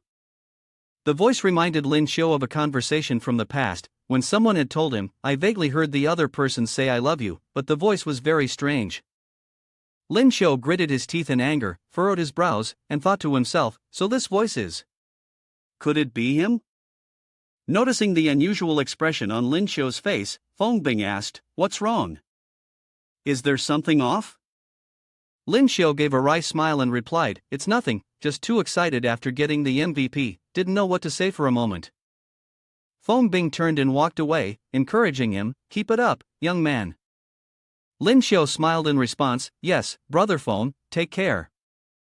Then, his gaze turned dangerous as he muttered to himself, I don't know anything about this guy. It's better not to make a move yet. I should discuss this with Master when I get back. Xiao Yang happily patted Lin Xiu on the shoulder, announcing, Lin Xiu, everyone has agreed. After the competition, we'll have a celebration. Let's go together. Lin Xiu smiled and replied, all right, but I need to talk to Master for a moment first. You all go ahead, I will catch up later. The members of the group turned and left, and Lin Xiu turned back to speak with his master. Master, I have something to say. Before he could finish, Oze quickly spoke up, Xiao Qiu, you came at the perfect time. Oze patted his shoulder, the space system spirit pearl, I promised I would help you choose it. Master, you forgot to tell me, Lin Xiu replied, I will follow whatever arrangements you make. After that, he fell silent, then added, I have some matters I want to discuss with you regarding internal infiltration. Oze was a little surprised. What? He motioned for Lin Xiu to follow him, then whispered, this is not a good place to talk, follow me. Behind them, there was a shadowy figure lurking. Fengbing was hiding behind a wall, eavesdropping on the conversation between the two teachers before making a phone call to report. The plan has changed, Lin Xiu won't be attending the celebration. I'll observe secretly first, and if anything comes up, I will report it. Ling Wujing 2 Arbitration Office, an ancient building that was sturdy and majestic. Inside the office, Lin Xiu was discussing with the seniors. Oze spoke, Xiao Qiu, you're saying the internal infiltration is Fengbing, are you sure? Lin Xiu spoke solemnly, do the 3 seniors remember the Lingwu weapon data that was stolen a few months ago? Back then, I encountered a mysterious person. From his figure to his voice, it cannot be wrong, it is Fengbing. Oze folded his arms and said thoughtfully, I have always suspected there is a mole among the Lingwu weapon research staff. Otherwise, the information wouldn't have been stolen, but we've never been able to find any clues. Xiang spoke up, Fengbing is Master Shang's disciple, and the country is even preparing for Fengbing to replace Master Zhang's position. Lin Xiu thought about the image of Fengbing with bloodshot eyes, full of killing intent and ambition, reaching for the gun in front of him. He then concluded that if he were to replace Master Zhang, the internal information of Lingwu weapons would fall completely into the hands of the enemy. Siwei spoke, but the person who knows the information we got from the assassin is not Fengbing. Without evidence, how can we act? What if we stir things up unnecessarily? Si Yang gave his opinion, we must catch the person, but not now. Over the next few days, let's secretly observe him first and see if we can set a long trap to catch a big fish. He turned to Lin Xiu and said, Xiao Qiu, don't rush back to Lingwu in Shanghai. To make Fengbing confess, we will need your help. Lin Xiu responded, I understand. Lin Xiu and his master Oze walked out of the building. Xinxing saw them and waved, calling out to Xin Grandpa, Master. Oze called Xinxing and said, Xing Heir, just in time, we're going to the celebration party. Come with us. From a distance, Fengbing observed everything and continued making phone calls to report the situation. The target has left Lingwu Jing too, but that old man Ouyang Zhe is following him. You guys wait for the right opportunity, don't act hastily, and absolutely do not reveal yourselves. The voice on the other end replied, Got it, we'll keep our distance. The tavern was filled with the clinking sounds of celebration, and the table was covered with delicious dishes. Everyone had gathered. Seeing Lin Xiu's group enter, Xiaoyang said, Bro, why are you only getting here now? The director and Miss Shen are already here, hurry up and sit down. Zhang San excitedly waved his hand, Big brother, over here. Jinjin was sitting next to Zhang San and blushed shyly when she saw Lin Xiu. As soon as he sat down, he turned to her and asked, Did Jinjin save a seat for me? Zhang San quickly answered for her, Yes, that's right. Jinjin, flustered, immediately denied it, it's just a coincidence. Lin Xiu happily put his arm around her and reassured her, all right, I understand. He thought to himself, the arrogant goddess is really adorable. Next to them, Zhang San innocently thought, their relationship is really good. Suddenly, Xinxing's voice called from behind Zhang San, Excuse me for a moment. She looked at them with a sharp, commanding gaze and asked, Could you switch seats with me? I need to stay close to Master. Xinxing sat next to him and said, This seat is fine. A busty waitress approached the table, subtly interrupting everyone. I'm sorry for the disturbance. Your roasted lamb is here. Xinxing looked at the plate of food with its lid just lifted, still releasing a strong aroma, with a suspicious gaze. She took a deep breath, assessing the dish that had just been brought to the table. She turned to Lin Xiu and whispered, Master, the roasted lamb is poisoned. Lin Xiu quickly activated his X-ray vision. Inside the covered plate, the lamb had been laced with poison, showing green streaks. Lin Xiu picked up his cup of water, thinking to himself, I didn't expect these lunatics to actually go this far. If that's the case, you all won't be leaving here. Lin Xiu walked over to Oze and said, Master, let me offer you a toast. Taking advantage of the moment, he whispered to his master. Master, the roasted lamb is poisoned, the second waiter is armed, and I'm not sure if the other one is an accomplice, we need the old man to act.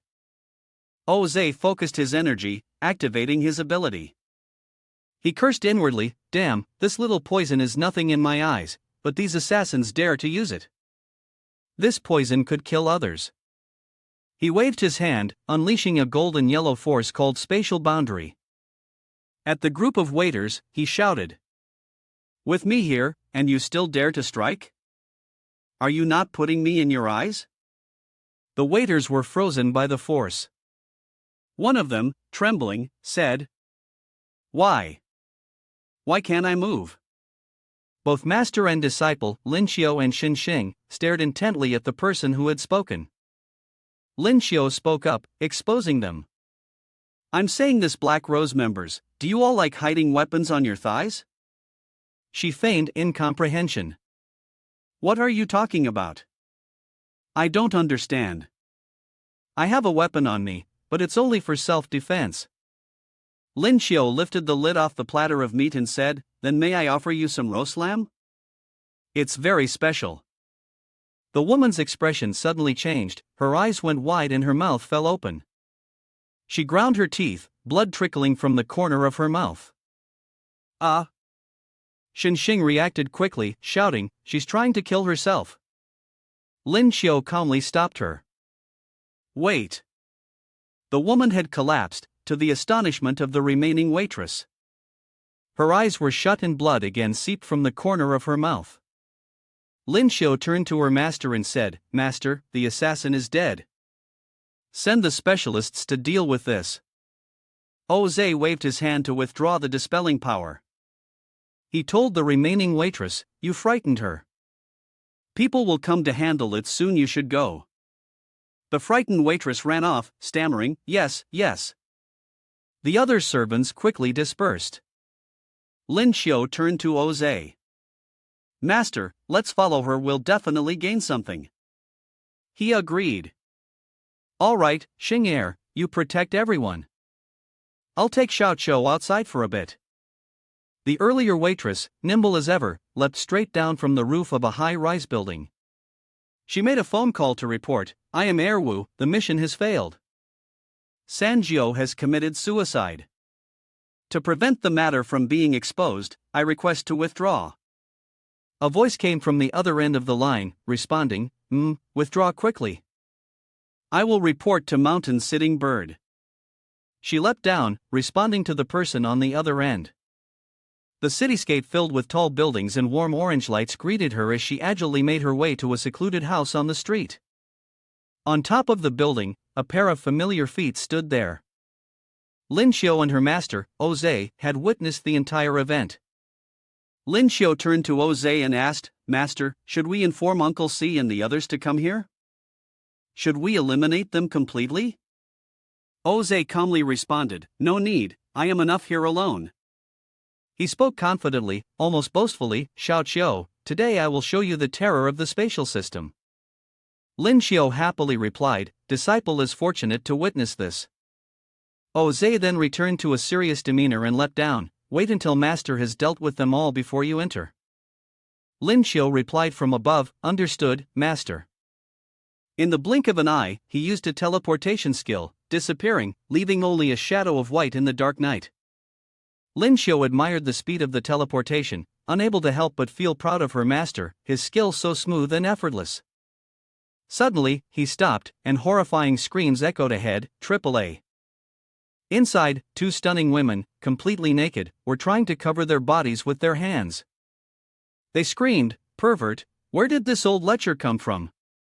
He quickly jumped out of there. Lin Xiu looked at Ouyang Zhe as he returned to the building and said in surprise, "Master, you've solved it so quickly. You truly are swift."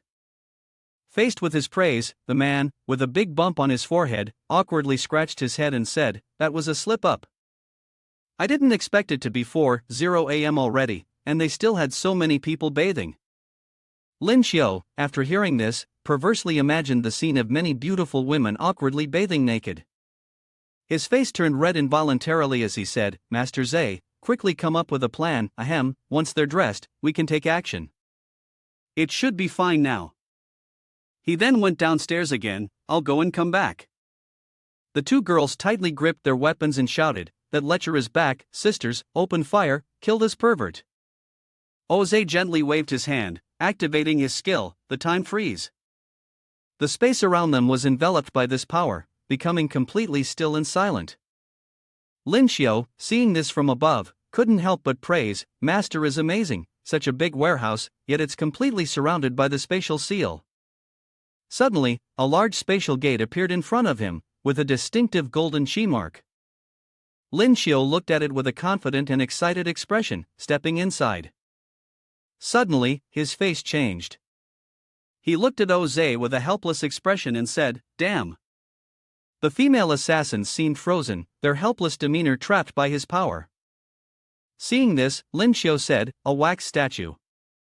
Lin Xiu moved closer to the statue, then turned around to ask Ozai, "Just Master, how do you plan to handle these people?" He replied with a serious face. Ling Wujing too over there still hasn't determined who the insider is. I will inform the Qinglong squad to secretly take over this place.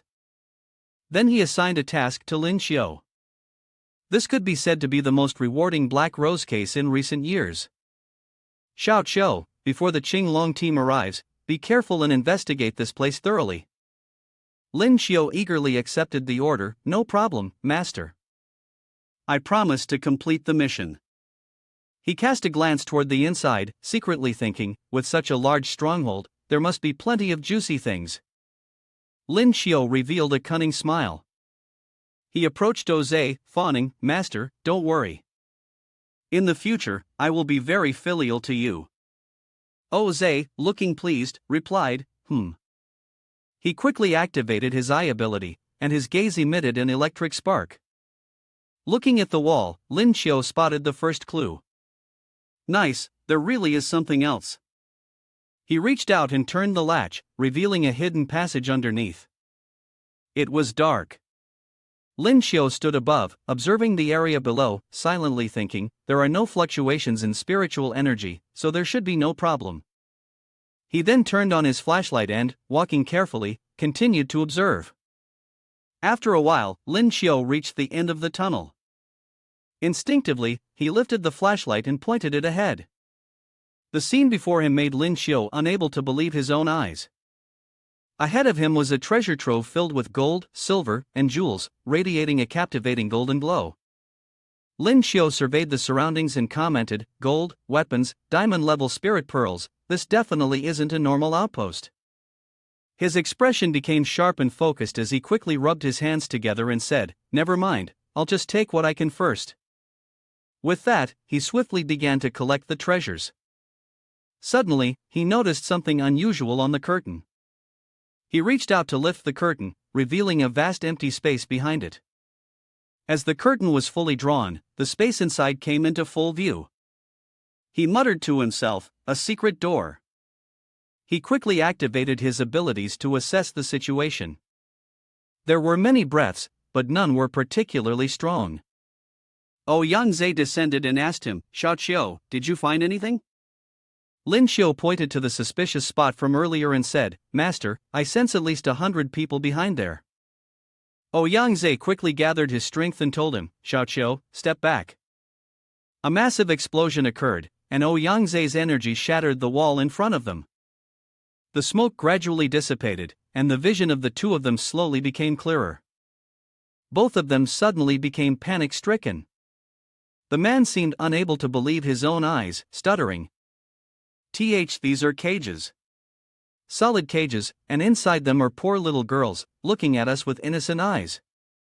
Oze concluded that these girls were likely new members being trained by the Black Rose organization. Lin Xiu's fist struck the wall with great force. The impact was anything but gentle. His entire body trembled with anger.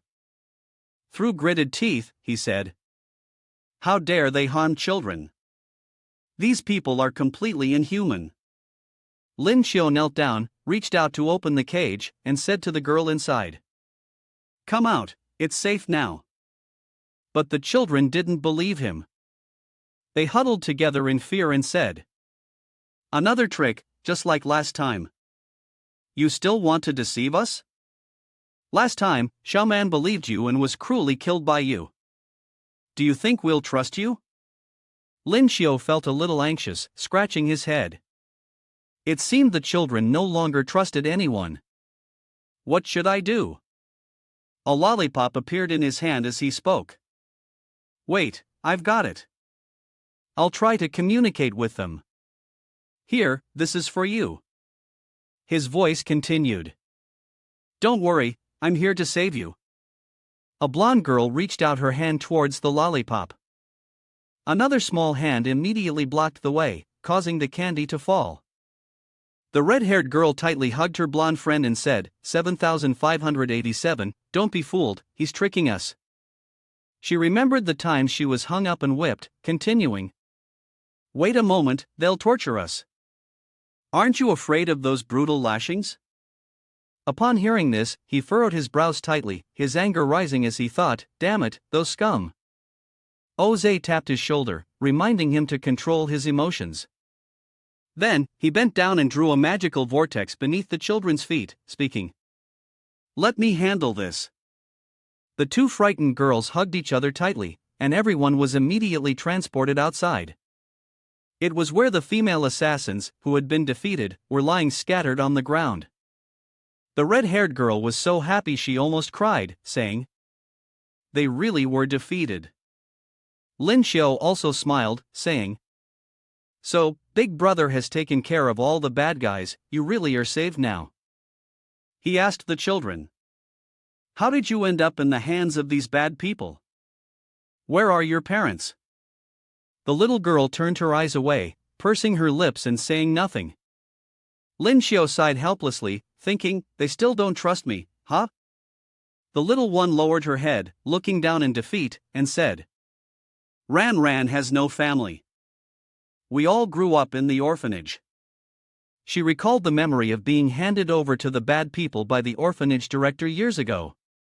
Continuing, at that time, the director said he would take us outside to play, and when we woke up, we were already in the hands of those bad people. Lin Xiu shouted angrily, "These people even dared to extend their hands to the orphanage." Master, Yang immediately picked up the phone and said to Lin Xiu, "Let me handle it." "Hello." Immediately, all members of the Black Rose were separated and interrogated individually. He continued to give orders, insisting on getting all the Black Rose's hideouts. Then, the team members in each location should be notified to investigate all orphanages thoroughly, leaving no one behind. After handling the situation, Yang Zhe said in a serious tone, "I didn't expect the Black Rose's hideouts to be related to the orphanages. This time, we must catch them all in one go." Lin Xiu frowned, pursed his lips, and looked at Ran Ran, silently thinking. The girl named Ran Ran was holding another child, looking at him warily. Lin Xiu looked at him and said, "Master, I would like to ask you for a favor." From his pocket, Lin Xiu pulled out a piece of paper. He continued what he had left unfinished earlier. "With all that's happened, these children certainly have no home to return to. I have saved up a little money, and I plan to build a few orphanages, arranging things properly for them so they can receive a better education." Yang Zhe took the paper and replied, "Don't worry, this kind of goodwill of yours will be kept with the master." Lin Xiu sat down, gently patting the head of the little girl who had been talking to him earlier. He shared his thoughts with her. Ran Ran is an orphan, just like me, but Ran Ran is very brave. She will become very happy in the future. The little girl's eyes sparkled with joy as she asked, "Ran Ran, is that really possible?" She happily rushed to Lin Xiu and said, "Big Brother is so kind." He was confused, "Huh? What's going on?" The captain of the Qing Long squad entered, observed the situation, and called out, Yang Chenwu." Captain Su Lei of the Qing Long squad extended his hand in greeting and said, "Thank you for your intelligence. We've contacted other true martial experts and started investigating all the orphanages nationwide. Yang Zhe spoke up, "Since the situation is under control, to avoid the other side noticing any irregularities, we should head back now." Lin Xiu smirked and said, "That's right, it's time to go back and reel in the net." The next day, in the Ling Wujing 2 conference room, Yang Zhe looked at Lin Xiu and reported, "Xiao Qiu, Xing Air will be coming over immediately. After that, he'll go out to give instructions. I'll go speak with C2 Th Yelling about the upcoming actions to reel in the net." Lin Xiu obediently replied, "Yes, master." Thinking back to how Shen Xing had made him exhausted, Lin Xiu quickly opened the system, thinking of SHN. With Shen Xing not yet there, he decided to upgrade his strength a bit. Otherwise, Shen Xing would just keep asking questions later. The system's voice echoed, "Awakening skill, please wait." "Congratulations, host, you have acquired the E-level proficiency in firearms." The system further explained, firearm proficiency means the host can master and be skilled in using various types of firearms. On the system screen, these words appeared, skill point allocation, firearm proficiency. He looked at the screen and said, "Ah, system, seeing that I've gathered a bunch of weapons, you directly give me firearm proficiency. Truly my best companion." He stroked his chin and continued, Right, others can only absorb one spirit pearl when they level up. I've always wondered how many I can absorb. The system quickly responded. 3. Although his abilities had merged, this did not affect his ability to absorb spirit pearls. Lin Xiu looked at the spirit pearl in his hand, which emitted sparks of electricity, thinking to himself, well, then, I'll absorb the spirit pearl I received from the competition, the one with the lightning attribute. He closed his eyes, focusing his mind and trying to absorb the bright pearl in his hand. Upon learning the spiritual skill, Thunder God's Strike, a new surge of energy surrounded his body, making him feel invigorated as he shouted aloud. Breaking through to Golden 5-star, Lin Xiu watched as electricity coursed through his body, chuckling softly. Not only did my rank rise to Golden rank 5-star, but I also received a Platinum-level lightning skill. Not bad. Behind him, Shen Xing was entering. Shen Xing's delicate, slender hands gently grasped his fist. She leaned close to him and said, Dear, the Ouyang family has finished preparing over there. Her chest brushed against his hand, sending a current of electricity coursing through her. The current entered her body, creating a strange sensation that made her face flush deeply, letting out a soft moan. She pressed herself against him, shyly speaking. Ha, what is this feeling? Master, you. He quickly pulled away, panicking, and replied. No, it's nothing. I was just testing a skill. Then, with the demeanor of an unparalleled gentleman, he turned his back and said, All right, let's go. Shen Xing, watching him walk away, shyly used a stack of papers to cover her flushed face, saying, Master, really? The bookshelf with all those thick books. The boxes leaning against each other represent the light of knowledge, but the space is so dark. Feng Bing, with a troubled expression, was speaking on the phone. The black rose is gone. How is that possible? The black rose has more than one base. The phone line was abruptly cut off. Feng Bing's face turned serious as he contemplated. I've always had a private communication line with them, never revealed myself, they can't trace me. He then opened a drawer to hide the gun inside. Feng Bing gripped the gun tightly in his hand, furrowing his brow as he said, If there's really a risk. He aimed the gun at eye level, coldly saying, Then I'll let you expand your knowledge a bit.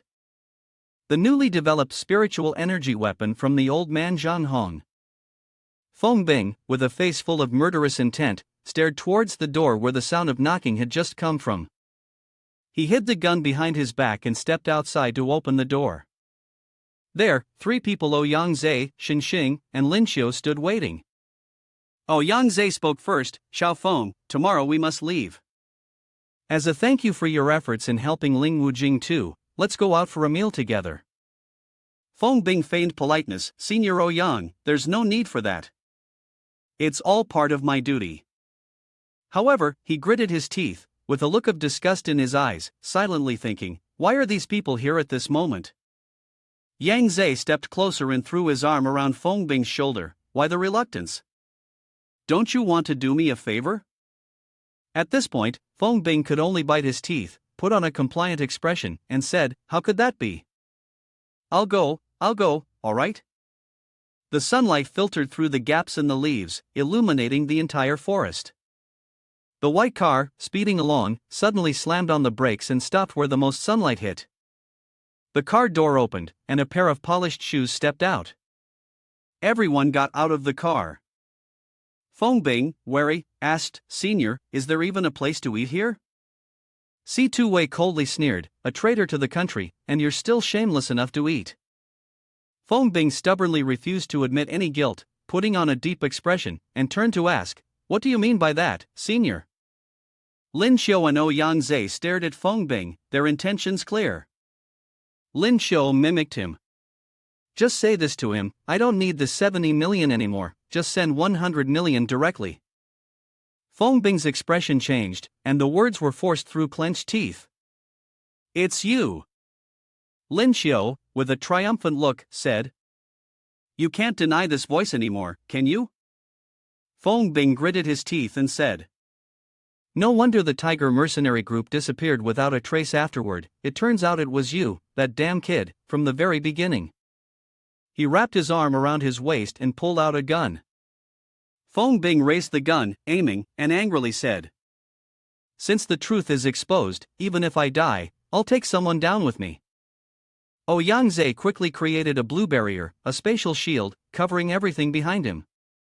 The bullet flew out of the barrel, piercing straight through the shield Yang Zhe had created, leaving him stunned and unable to believe his eyes. He hurriedly turned around to check the situation, unable to believe that it was possible to break through my spatial shield. Lin Xiu stared blankly at the bullet flying straight toward him. Xin Xing suddenly rushed out to shield Lin Xiu, attempting to take the bullet for him. Master, be careful. Lin Xiu panicked, quickly thinking of a way to react. He pulled Xin Xing aside with one hand and activated the Rini Sec skill with the other, scolding her. This is such a mess. That bullet entered the Rini sect, it won't come back. A massive explosion erupted behind Lin Xiu. The smoke from the explosion continued to rise without ceasing. Lin Xiu said in a grim voice, At first, I wanted to return it to you directly, but on second thought, it's better not to. After all, that toy in your hands is very dangerous. Feng Bing was furious, his gun still aimed at Lin Xiu. Damned brat, he muttered. Before he could finish his sentence, Yang Zhe and C2 Wei quickly launched an attack from behind him. Yang Zhe struck first, immobilizing him, preventing any movement, while also constricting the space. C2 Wei swiftly followed up with a move, striking him with the purple thunder pole. The force of the blow struck Feng Bing's head, causing him to spit out a mouthful of blood. Whoosh! He staggered and collapsed, muttering, Damn it, I was almost there. His hand fumbled toward the gun that had fallen beside him, but unfortunately, Lin Xiu's foot stepped heavily on his hand, preventing him from reaching it. Lin Xiu picked up the gun in front of Feng Bing's enraged expression and spoke, Is this the legendary Ling Wu weapon? It seems quite powerful. Lin Xiu examined the gun in his hand and said, The Ling Wu gun is not like an ordinary firearm. It doesn't require ammunition, it only needs to be charged with energy. Each time it's charged, it can fire 20 rounds. He thought to himself, recalling how he had once mastered firearms, and instinctively, his mind automatically brought up the skills to use this toy. He raised the gun to eye level and murmured, No matter how difficult it is, as long as it's a gun, I can handle it perfectly. Lin Xiu fired a shot, and it pierced through several tree trunks in succession. The trunks had large holes blown through them, continuing to emit smoke after the remnants of the shot. Lin Xiu looked at the smoking barrel and silently evaluated, Great penetrating power, but too bad once it's fired, it's useless, it needs to be recharged to use again. Feng Bing, with a confused expression, said, How is it that you understood how to use the spiritual martial weapon so quickly? Tu Wei looked at Feng Bing kneeling on the ground and coldly responded, Xiao Feng, old Zheng has not treated you badly. Why would you betray your own country and your master? He glanced up, gritting his teeth as he murmured, I admit that the old man treated me well, but so what? The image of someone throwing him gold coins flashed in his mind. Feng Bing pressed his hands to the ground, curling his lips as he added, You speak without regret. There are others who treat me even better. They give me a lot of money, and they can provide me with the life I've always wanted. Yang Zhe folded his arms and looked at him, asking, Is money really that important? Lin Xiu immediately answered, Master, this is truly very important. Hearing this, Yang Zhe looked at him, annoyed, and said, Do you think I can't disband the sect right now? Lin Xiu raised his hands in a gesture of unconditional surrender, but continued to reason, Of course, no matter how important money is, it's never more important than the country. One should never betray their own country. Yang Zhe, upon hearing this, was satisfied and turned to the man still kneeling on the ground, saying, Xiao Feng, did you see that? You aren't even as good as a child. He laughed contemptuously, sinking deeper into it, unable to escape. Yang Zhe extended his hand toward Feng Bing, offering advice, I hope you can cooperate and answer our questions. If you do, perhaps we might show some leniency. Suddenly, blood began to trickle from the corner of Feng Bing's mouth. His jaws clenched tightly, as if he were biting down on poison to take his own life. Seeing this, Yang Zhe, Tu Wei, and Lin Xiu all froze in shock, staring in disbelief at the scene unfolding before their eyes. Lin Xiu was the first to react, shouting, "He's trying to kill himself with poison." But it was too late. Feng Bing collapsed to the ground, his face turning a ghastly shade of purple as the toxin spread through his body. Lin Xiu's voice grew stern. "We can't let him die." All of a sudden, Xin Xing's eyes flashed with light. She lunged toward Feng Bing's fallen body. Sharp, gleaming horns sprouted from her head, and her hands transformed into razor-like claws as she struck toward him. Her claws gripped Feng Bing's neck tightly. It seemed she was drawing the poison out of him. Sitting atop his body, Xin Xing absorbed the toxin from Feng Bing's system, her face filled with utter satisfaction. Moments later, Feng Bing's eyes fluttered open. Dazed and sluggish, he slowly sat up, looking around in confusion before stammering, Why am I still alive?" Lin Xiu folded his arms, replying with confidence, "Die? It's not that easy. My disciple has already drawn the poison from your body." At those words, Feng Bing's expression turned from astonishment to panic. Cold sweat trickled down his temples as he stammered, "What? She drew the poison?"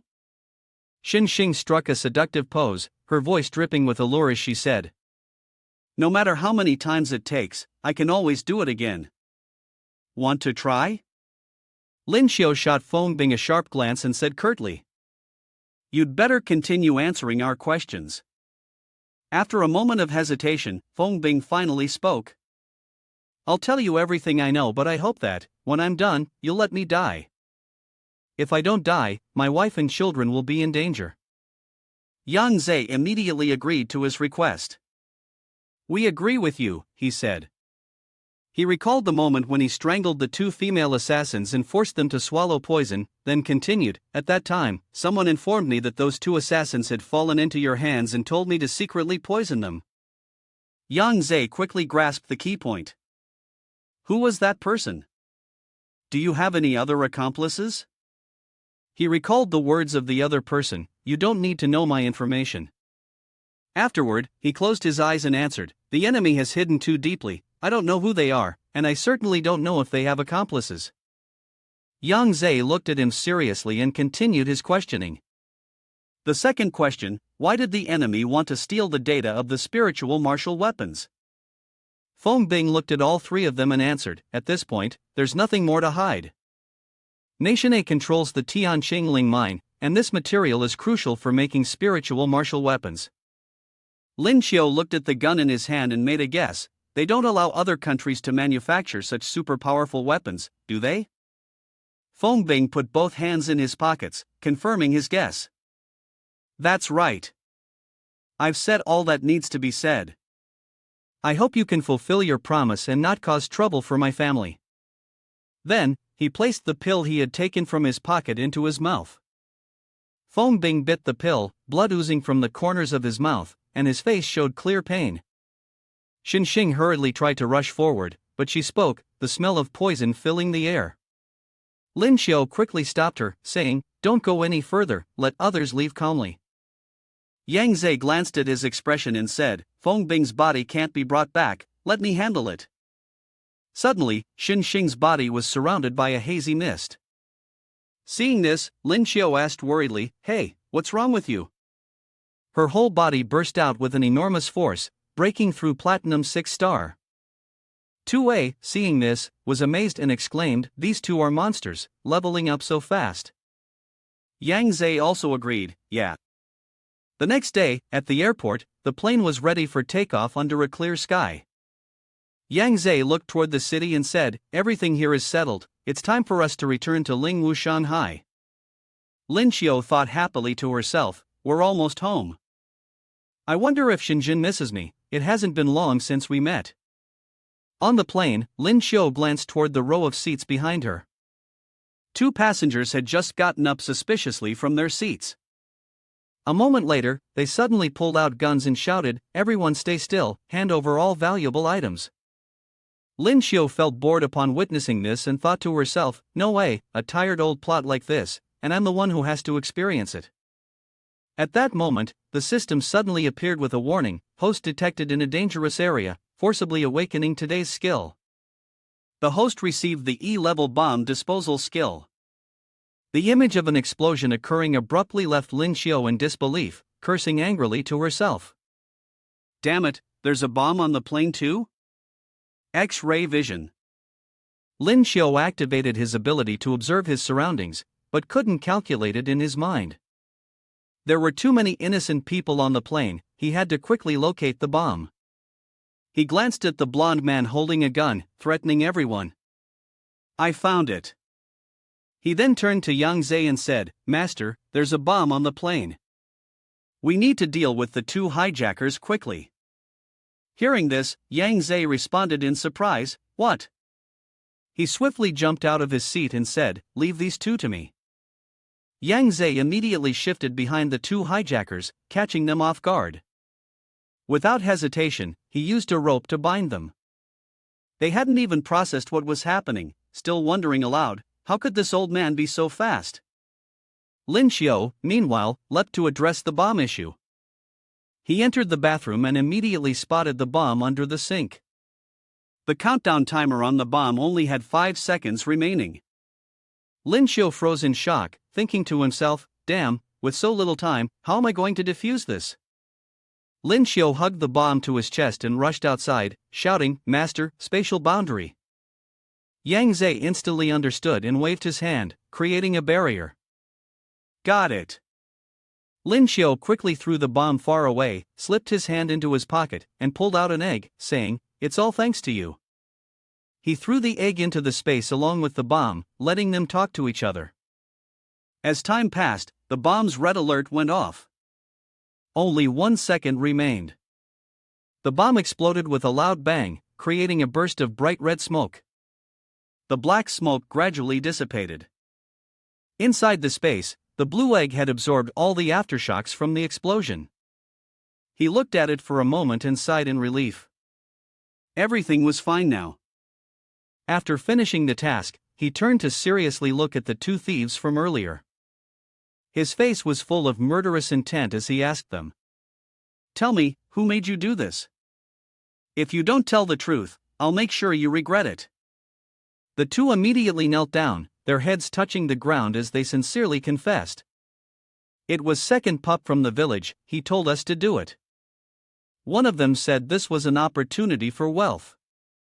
We didn't expect this to happen. Upon hearing this, Lin Xiu immediately understood that everything was a trap. This fake name was too careless. You guys were completely manipulated. He scratched his head and turned to ask Yang Zhe. Master, what should we do? Suddenly, the plane shook violently, causing the teacher and student to brace themselves and look forward. The voice of the flight attendant rang out. Dear passengers, I am Annie, the chief flight attendant for this flight. There is a special situation in the cockpit. If any passenger knows how to fly a plane, please come to the cockpit. Lin Xiu, upon hearing this, cursed under his breath. Damn it, is this flight cursed or something? After cursing, he quickly ran toward the front and yelled at Yang Zhe. Master, I know how to fly a plane, let's go check it out. Yang Zhe and Xin Xing were both surprised and exclaimed. You know how to fly a plane? Yang Zhe looked at his back as he ran off and thought to himself. This kid really knows how to fly. I thought he was just bragging before. Xin Xing, on the other hand, looked at him proudly with sparkling eyes, as expected of the master. Inside, the flight attendant quickly explained the situation to Lin Xiu. It seemed they had heard a gunshot earlier, and since then, there had been no communication with the cockpit. Lin Xiu moved toward the front and said, let me handle this. As soon as the door opened, the flight attendant screamed in horror, falling to the ground. Inside the cockpit were the bodies of the captain and an unfamiliar man. It seemed that a dispute had occurred between the two, leading to a fatal confrontation. Lin Xiu couldn't make sense of it and wondered, what exactly happened here? Yang Zhe looked at the man lying on the floor and said seriously, I just asked the two people outside. Someone had prepared weapons on the plane for them, but they didn't know who their opponents were. Hearing this, Lin Xiu fell silent and pondered, rubbing his chin. With the captain and co-pilot now dead, the most direct clue was gone. Furthermore, they had sabotaged the plane's autopilot system. Suddenly, the plane began to shake violently. Yang Zhe shouted, "Xiao Qiu, think of something quickly." Lin Xiu stepped forward, his face serious, and said, "TCH, there's no choice." He then gripped the control stick tightly and reassured everyone behind him, "Don't worry, I can fly manually." After the plane was brought under control, the little device also emitted a calm, peaceful light. Lin Xiu sighed in relief and said, "It's fine now." Suddenly, a voice came from the headset, 5647, "You have deviated from your flight path. Please respond." Lin Xiu, drenched in sweat, responded into the intercom. T5647 has encountered a slight malfunction, it will immediately return to the flight path. Moments later, the sky was clear, and the plane landed safely. The group quickly made their way to the ground. Yang Zhe glanced at Lin Xiu in the distance. He called out to him, "Xiao Qiu, I feel that this engine issue is not simple, it might have been an attempt on our lives. You and Xing Er should head back to the academy first, I'll go investigate further." Lin Xiu calmly replied, "Yes, master." Xing, with a mischievous expression, said, "Master, since we have some free time, why don't we quickly take a detour?" "Sorry, I have something urgent now. I need to talk to a friend," he replied. Upon hearing this, she left, waving her hand, "All right, see you at the academy later." After she left, Lin Xiu complained to the system 9527, "You triggered my skill awakening today, and you didn't explain anything?" The system, somewhat irritated, responded, "What's there to explain? After all, you're my host. When your life is truly at risk, I'll definitely stand by your side." Lin Xiu glanced at it and said, "So that's how it is. So your function isn't just skill awakening, is it?" The system proudly boasted, almost revealing too much, "Of course not. I also have many other functions, like accelerating the recovery of your spiritual energy." "But why should I tell you?" Lin Xiu, feeling smug, eagerly asked, "How can I accelerate the recovery of my spiritual energy?" "Do tell." The system, clearly displeased, replied, "That consumes a small amount of my energy. I won't suggest you use it unless it's absolutely necessary." He immediately showed concern upon hearing that, a small amount? "Can I help you restore your energy?" The system cheerfully replied, "At least you still have some conscience, kid. Ever since you became the host, I can no longer absorb energy on my own. I really do need your help to recover my energy. That's also why I've been conserving it." It added, "But right now, you're still too weak. Once you reach the diamond level, I'll tell you everything." He smiled and responded, "All right, 9527. I know you're doing this for my sake. Thank you." The surroundings of Ling Wushanhai fell into absolute silence. With his hands in his pockets, Lin Xiu walked ahead, speaking in a strange tone, while Xing beside him remained equally quiet. He spoke up cautiously, "We've walked around once already, how come we haven't seen a single familiar face?" Suddenly, people burst out from all around, accompanied by the loud sound of firecrackers and a booming cheer, "Welcome back, Qing Huan." Lin Xiu laughed heartily, "Long time no see." Min Min said happily, "Brother Lin, we watched your match, it was so cool." A classmate looked at Xing curiously and asked, "Boss, who's this?" Zhang San raised his hand and greeted, "Hello, Sister Xing." The green-haired guy from earlier elbowed him playfully and said, "Boss, that's not very nice, your sister-in-law's right here, you know?" Xing replied, "You've got it all wrong." Behind them was Jinjin, exuding a murderous aura. Lin Xiu took her hand and said, "Jinjin, shall we go for a walk?" Hearing that, Jinjin was taken aback, suddenly shy and bashful.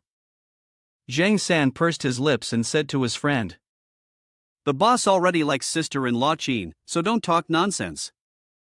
Jinjin will shyly follow him anyway. The two of them sat on a bench beneath the shade of ancient trees. He patted her shoulder and said, "Jinjin, I'm sorry." She looked puzzled and asked, "Huh? Why are you apologizing to me?" Jinjin flexed her muscles threateningly. "You'd better not have done something wrong to me, or else I'll teach you a lesson." He quickly denied it. "No, it's not that." Lin Xiu lowered his head and explained. "I've spent all the money I saved for marriage, over 1 billion. "Marriage money?" Jinjin asked in confusion. "What do you mean by that?" Her cheeks flushed as she urged him. "What's the problem with that money? Just tell me."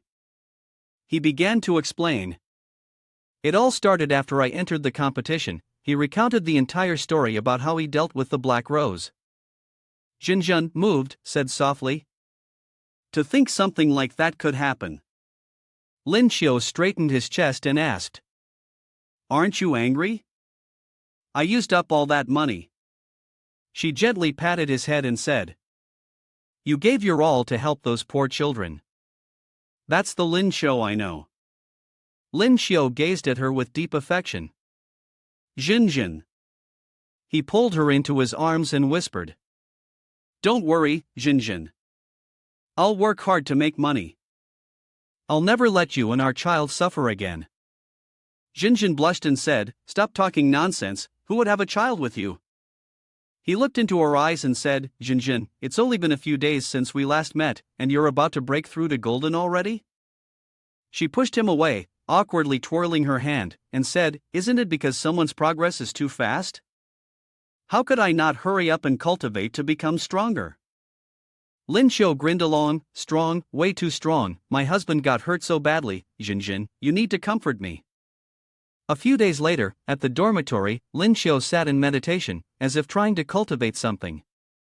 He sighed, thinking back to the fairy-like scene from yesterday, secretly feeling happy inside. He had been too playful before, and Jinjin, embarrassed, had slapped him a few times. It still hurt. As he stood up and rubbed his shoulder, he thought, even though the skills he awakened recently were all life-related, by absorbing 3 spirit pearls, the Beast Transformation System skill, Beast King Roar, Savage Awakening, Speed, and Agility, his physical attributes had improved quite a bit. Lin Xiu stood in front of the mirror, admiring himself, his thoughts drifting away, wondering if he had become more handsome as his physical condition improved. The system suddenly jumped out, cutting off his random thoughts. "Stop being so narcissistic, focus on today's skill." Lin Xiu gave it a disdainful look and said, "Do I need you to remind me?" The system announced that it was extracting the skill. "Congratulations, host, you have received the SS grade body enhancement skill." Lin Xiu pressed the screen and said, "Body enhancement, great, enhance it quickly, and by the way, check my current ability value." The system confirmed the enhancement was successful, and the host's physical attributes were now approximately equivalent to the Platinum 3-star level. He felt delighted and thought, "This is perfect." At this level, the Spirit Pearl of the Platinum space system that Master had someone bring to me earlier can finally be used. He quickly closed his eyes and entered the absorption state. Lin Xiu relaxed his body to facilitate the absorption of the new skill. He carefully examined the skill he had just acquired and commented, "This spatial tear skill can create a chaotic space within a fixed 5x5 area, tearing apart anything within its range." How cool is that? The range of this skill will increase as the user's level rises. He continued to evaluate, moreover, through this absorption, I feel like I'm just one step away from breaking through to Golden 6-star. Suddenly, the familiar sound of a phone ringing broke his concentration. Today seemed to be a good day. He answered the phone and said, "Master, I have good news." Oh, Yangzhe shouted in response. "I have bad news to tell you. Gather at the training field." Upon hearing this, his expression immediately turned serious. The entire training field was bathed in sunlight. 2 instructors stood on the podium, looking down at the students lined up below. Lin Xiu stood in the ranks, silently thinking, why did Master suddenly call so many people? Is something happening? Jinjin saw him and called out, "Lin Xiu, you're here too." At that moment, Yang spoke up and announced, "Students, pay attention. We just received a report that a Lingsu golden rank has caused a disturbance 100 meters from Lingwu, Shanghai." The students below immediately began whispering and speculating among themselves. Yang remembered the image of the monsters attacking others and recounted the situation. "Some leaders from the nearby Lingwu University have sent teams for support. We will join as well, but the situation is relatively dangerous. Everyone can voluntarily sign up." Lin Xiu panicked. "Lingsu is in chaos?" The teacher's voice continued to resonate. "Those who wish to participate can sign up, but I will repeat once again, this trip to Lingsu carries the risk of death." Jinjin looked at Lin Xiu, who appeared confident, with a hint of fear. She silently calculated, having recently learned quite a few new skills. It seemed like a good opportunity to test her combat abilities. Yang added, "Additionally, any spirit pearls you collect from this trip to Lingsu will belong to you." Jinjin appeared surprised and murmured, "Lingsu golden rank has always been under national control. To be able to take items from within this time. Is the higher-up particularly focused on this Lingsu rebellion?" Lin Xiu imagined the scene of her conquering the Lingsu and collecting a large number of spirit pearls. She couldn't help but rub her hands together, exclaiming, "I'm going to make a fortune. The last time we went to Lingsu Bronze, we got quite a bit. This time." Lin Xiu raised her hand to sign up. "I'll go. I can help maintain the safety of the area. I can't refuse." Jinjin also signed up immediately. "I'll go too." Lin Xiu tried to advise her, "Jinjin, in Lingsu golden rank, all the spirit beasts are at golden rank. There are even platinum level spirit beasts. I'm worried it might be dangerous for you." She gently told Lin Xiu. "I know my own strength, but I feel that Lingsu is incredibly important to me," Lin Xiu responded, his face full of seriousness. Besides, Jinjin's face was filled with confidence as she entrusted him with the question, "Will you protect me?" Lin Xiu was caught off guard by her cute expression, causing his face to flush and his heart to race. He replied, "Yes, I will protect you." He took her hand and cautioned, "But you must promise me, always stay by my side." She obediently said, "Okay, I understand." Suddenly, he remembered something and exclaimed, "That's right, I'm giving Jinjin a gun. Teach her how to use it," he added, "this secret weapon, you hold on to it. I've had Master charge it with spiritual energy. There are 20 bullets in total. It should be no problem dealing with a regular spirit beast of golden rank." Lin Xiu continued, slipping his hand into his pocket, "Especially the last 5 shots. If a spirit beast wants to steal a diamond, it probably won't be able to withstand them." Jinjin looked at the gun, surprised and in awe. "It's really powerful." He then took out a blue armored egg, offering it to her with both hands, saying, "You must carry this egg with you at all times. If you're in danger, use it as a shield." Jinjin asked in surprise, "An egg?" He scratched his head and mumbled, "With these things, it should be perfect for both offense and defense. Wait, I also need to have Xinxin go with you, to always protect you." She chuckled softly, pinched his cheek, and said, "All right." She spoke gently, "Don't worry, nothing will happen to me." Lin Xiu tightened his grip on her hand, his eyes full of affection as he promised, "Jinjin, no matter what, I will protect you." She shyly responded, "I trust you." Yang helplessly watched the pink romantic atmosphere around them and thought to himself, "My disciple is really fortunate, even at such a critical time, he's still able to score lunch." "TSK, I remember that female student," Yang mumbled. "She seems to be an awakened one from the ice system. The riot in Lingsu golden rank this time must have something to do with some ice-type treasure. It's fine for her to go." A few days later, the bus carrying the students crossed through dangerous mountains and cliffs. The teacher's announcement still echoed in everyone's ears. "Students, all platinum-level spirit beasts in Lingsu have been controlled. After a thorough inspection, it's confirmed that there are no other spirit beasts threatening yours. So, there's no need to panic. Students, please disembark one by one." Lin Xiu stood at a distance, observing the group ahead. He spoke up, "Ling Wu Jinling and Ling Wu Gusu have arrived. Lin Xiu looked at the group of female students in front of him and wondered, Long brother, is Ling Mugusu an all-girls school? How come there isn't a single male student? Zheng San answered, although it's not a girls' school, the principal of Ling Mugusu is known as Huangfu Lingchui, the Jade Face Rakshasa.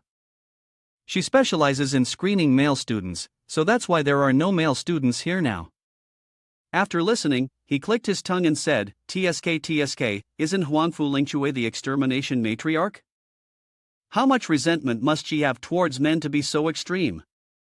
Suddenly, someone placed a hand on his shoulder and the principal of Ling Mugusu, Huangfu Lingchui, also known as the Jade Face Rakshasa extermination matriarch, asked, Are you Lin Xiu? I'm quite interested in you. Would you consider transferring to our Ling Mugusu? Huangfu Yimeng, standing beside them, introduced, Lin Xiu, it's been a while. This is our principal. Lin Xiu was speechless. He shook his hand in refusal, Grandma, no need, I'm really doing well at Ling Wu Shanghai right now. She then snapped her fingers at him and said, Ling Mugusu, we have all beautiful women here, you can pick whichever you like. I'm sure the girls won't refuse. She patted his shoulder and added, even my granddaughter wouldn't be off limits. Did she just shout in panic? He quickly clarified, Grandma, I already have a girlfriend. Jinjin was so furious she nearly steamed with anger and pouted, aren't you in a pretty good relationship with someone else? Lin Xiu hugged her, both to comfort her and to show Huangfu Lingchui how strong their bond was. Besides, they were quite affectionate, so there was no need to trouble Grandma further. She chuckled softly but didn't give up and said, You've got a good eye, kid. How about this, both of you could transfer here? He quickly turned away to refuse once again, thanking her for the kind offer. I really feel that I'm doing very well at Ling Wu Shanghai. On this side, Huangfu Yimeng shyly reproached. Aunt, why are you selling your own granddaughter like this? The woman didn't pay much attention inside. It's a pity, this young man is one of the few men who doesn't make me feel disgusted. After escaping from her, he breathed a sigh of relief. Phew, that feeling of being forced into marriage. Yang Zhe and two other elders looked down at their disciples and announced, Everyone, this area is under the jurisdiction of the Vermilion Bird Squad, and we've already explored it. He held a spare jacket in his hand while Ling Su suddenly entered the Ice Age, where the air temperature was extremely low. Before entering, everyone had to put on down jackets. The spirit beasts, unable to adapt to such an environment, had gone out of control, and in order to prevent them from running wild and slaughtering indiscriminately, all the students quickly put on their jackets. He continued to instruct, Once you enter, I hope you will all give your best efforts to help. Everyone chorused in unison. Understood. Ahead was a spatial vortex, from which an incredibly cold aura emanated. Jinjin and the group of Lin Xiu stood before the icy gate. She was a little anxious, thinking to herself, what exactly is this intense feeling? Lin Xiu quickly took her hand, their palms intertwining. He gently spoke. Let's go. She softly replied. The two of them held hands, side by side, as they stepped into the space. Lin Xiu kept frowning and sneezing continuously. Surrounding the group of people dressed in thick coats were ice and snow. Guo Qing, shivering, said, Oh my god, just stepping in here feels much colder than outside. Xiao Yan, though trembling from the cold, still couldn't resist teasing. Are you that scared of the cold? Guo Qing ignored the jibe and said, But thankfully, no spirit beasts have been spotted recently. It should be safe. Let's move out. Suddenly, Lin Xiu noticed something and shouted to the group, Quick, find a place to hide. A massive herd of elephants appeared around them, charging toward them. The herd moved with such force that the ice shattered and the rocks cracked, their eyes filled with murderous intent. Lin Xiu quickly picked up Jinjin and moved her to the side, urging everyone to disperse from their previous position. Excited, Lin Xiu exclaimed, What luck! We just stepped in and already were surrounded by hundreds of spirit beasts. Jinjin, on the other hand, looks completely pale. The giant herd of elephants came to a stop, staring at the group below with an intense, almost challenging gaze. Xiao Yang cursed at the bad luck. Guo Chang, in panic, asked, "What do we do now?" So many golden rank spirit beasts, the numbers are overwhelming. Lin Xiu began assigning tasks. You guys go in first, draw the spirit beast's attention, and give us time to prepare our combat skills. Then he turned to Xinxing and said, Disciple, you stay out of this one. Responsible for protecting Jinjun, she accepted her orders. I don't need to engage with golden rank spirit beasts. He shouted, Huangfu Yimeng, activate the domain. The group immediately charged forward. Each person does their own job, and the productivity is incredible. Yimeng soared high above, activated her healing domain skill, and said, Blessing. The group of Lin Xiu was immediately enveloped by her domain. Lin Xiu dashed forward, leaping from the sky. He struck heavily at the center of the herd of elephants, landing with a thud, then smirked and commented, Not only does it warm the body, but it also keeps teammates at their peak. This domain is quite interesting. As Lin Xiu moved, he spoke, testing out some of the new skills he had learned. He charged straight towards the elephant in front of him, shouting loudly, Beast Awakening. The punch he threw caused the elephant to stagger. With just one strike, the massive elephant collapsed. Lin Xiu grabbed its long, curved tusk and, with the stunned elephant watching, lifted it high, then spun around, using the tusk to attack other elephants. The herd was sent scattering in all directions, each elephant flying off in its own way. Xiao Yang was stunned, saying, A beast transformation system user turning a giant elephant into a weapon is just unbelievable. Yao Guoqing, equally baffled, asked, I just want to know, are we still fighting? Lin Xiu quickly ordered, You two control a group for me, let's see the roar of the Beast King. The two of them eagerly thought to themselves, Exactly, as long as we control them, we can collect whatever we want. Lin Xiu took a deep breath, then gritted his teeth and, with all his strength, let out several loud roars. Guoqing couldn't believe it and said, This lion's roar technique isn't meant to be a joke, right? It has no majesty at all, it's like a rooster. Xiao Yang was also trying to hold back his laughter. Lin Xiu, feeling angry, thought to himself, his spirits sinking, Is this really the roar of the Beast King? Suddenly, he realized something. Wait a minute. Looking at the elephant standing there, confused, he concluded, the area control skill is effective. Lin Xiu spoke to the people behind him, Quick, use your skills. They quickly activated their powers, glowing brightly. Waves of energy shot straight at the herd of elephants. The lead elephant communicated with the others, Run, they're too strong. As Lin Xiu watched the spirit beasts turn and flee, he was stunned. He smirked and muttered, They're already running? I overestimated these spirit beasts.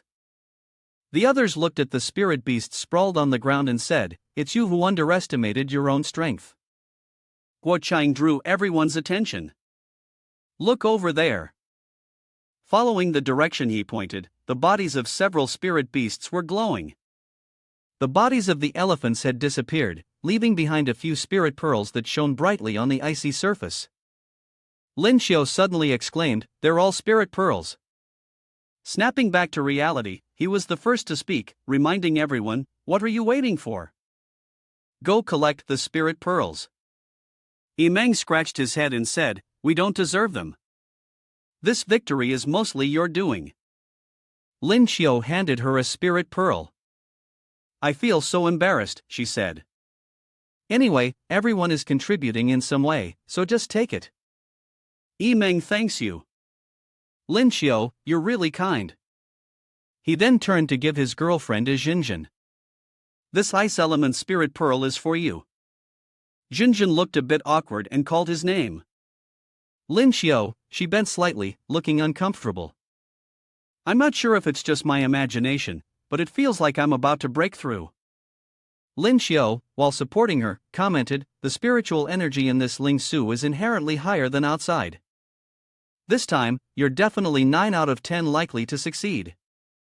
Xinxing, Lin Xiu instructed, Xinxing, disciple, take good care of Master Lady.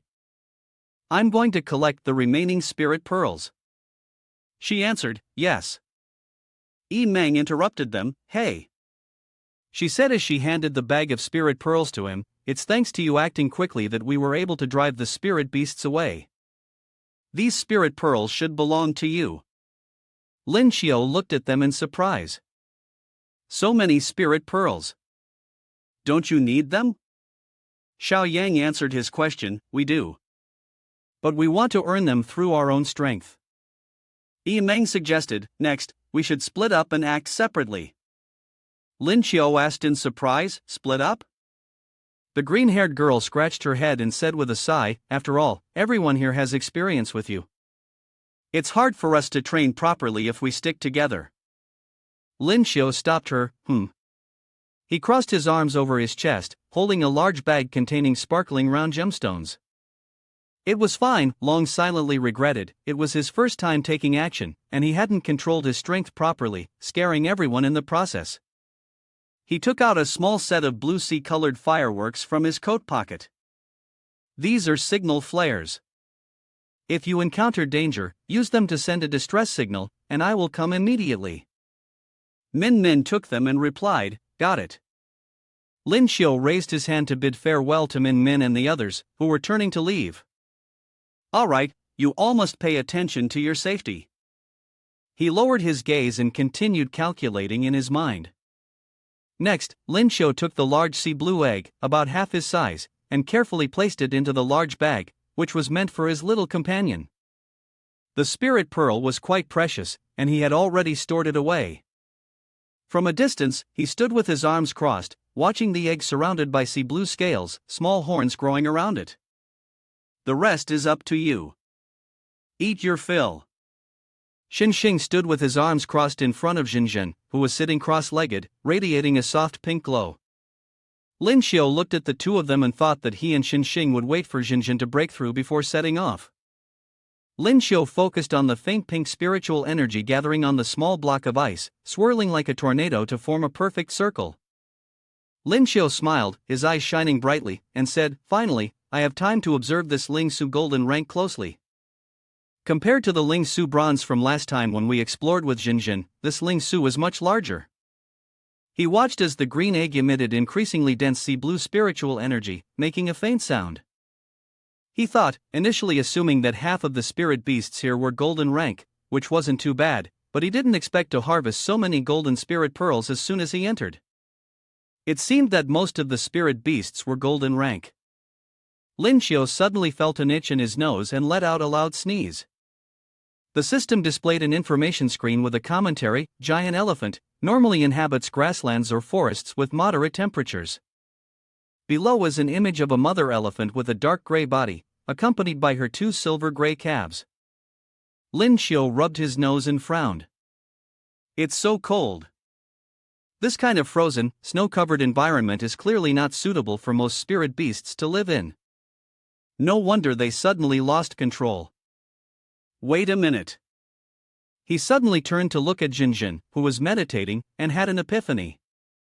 The climate here must have just started changing recently. Jinjin was almost done with her cultivation, her eyes still a bit dazed.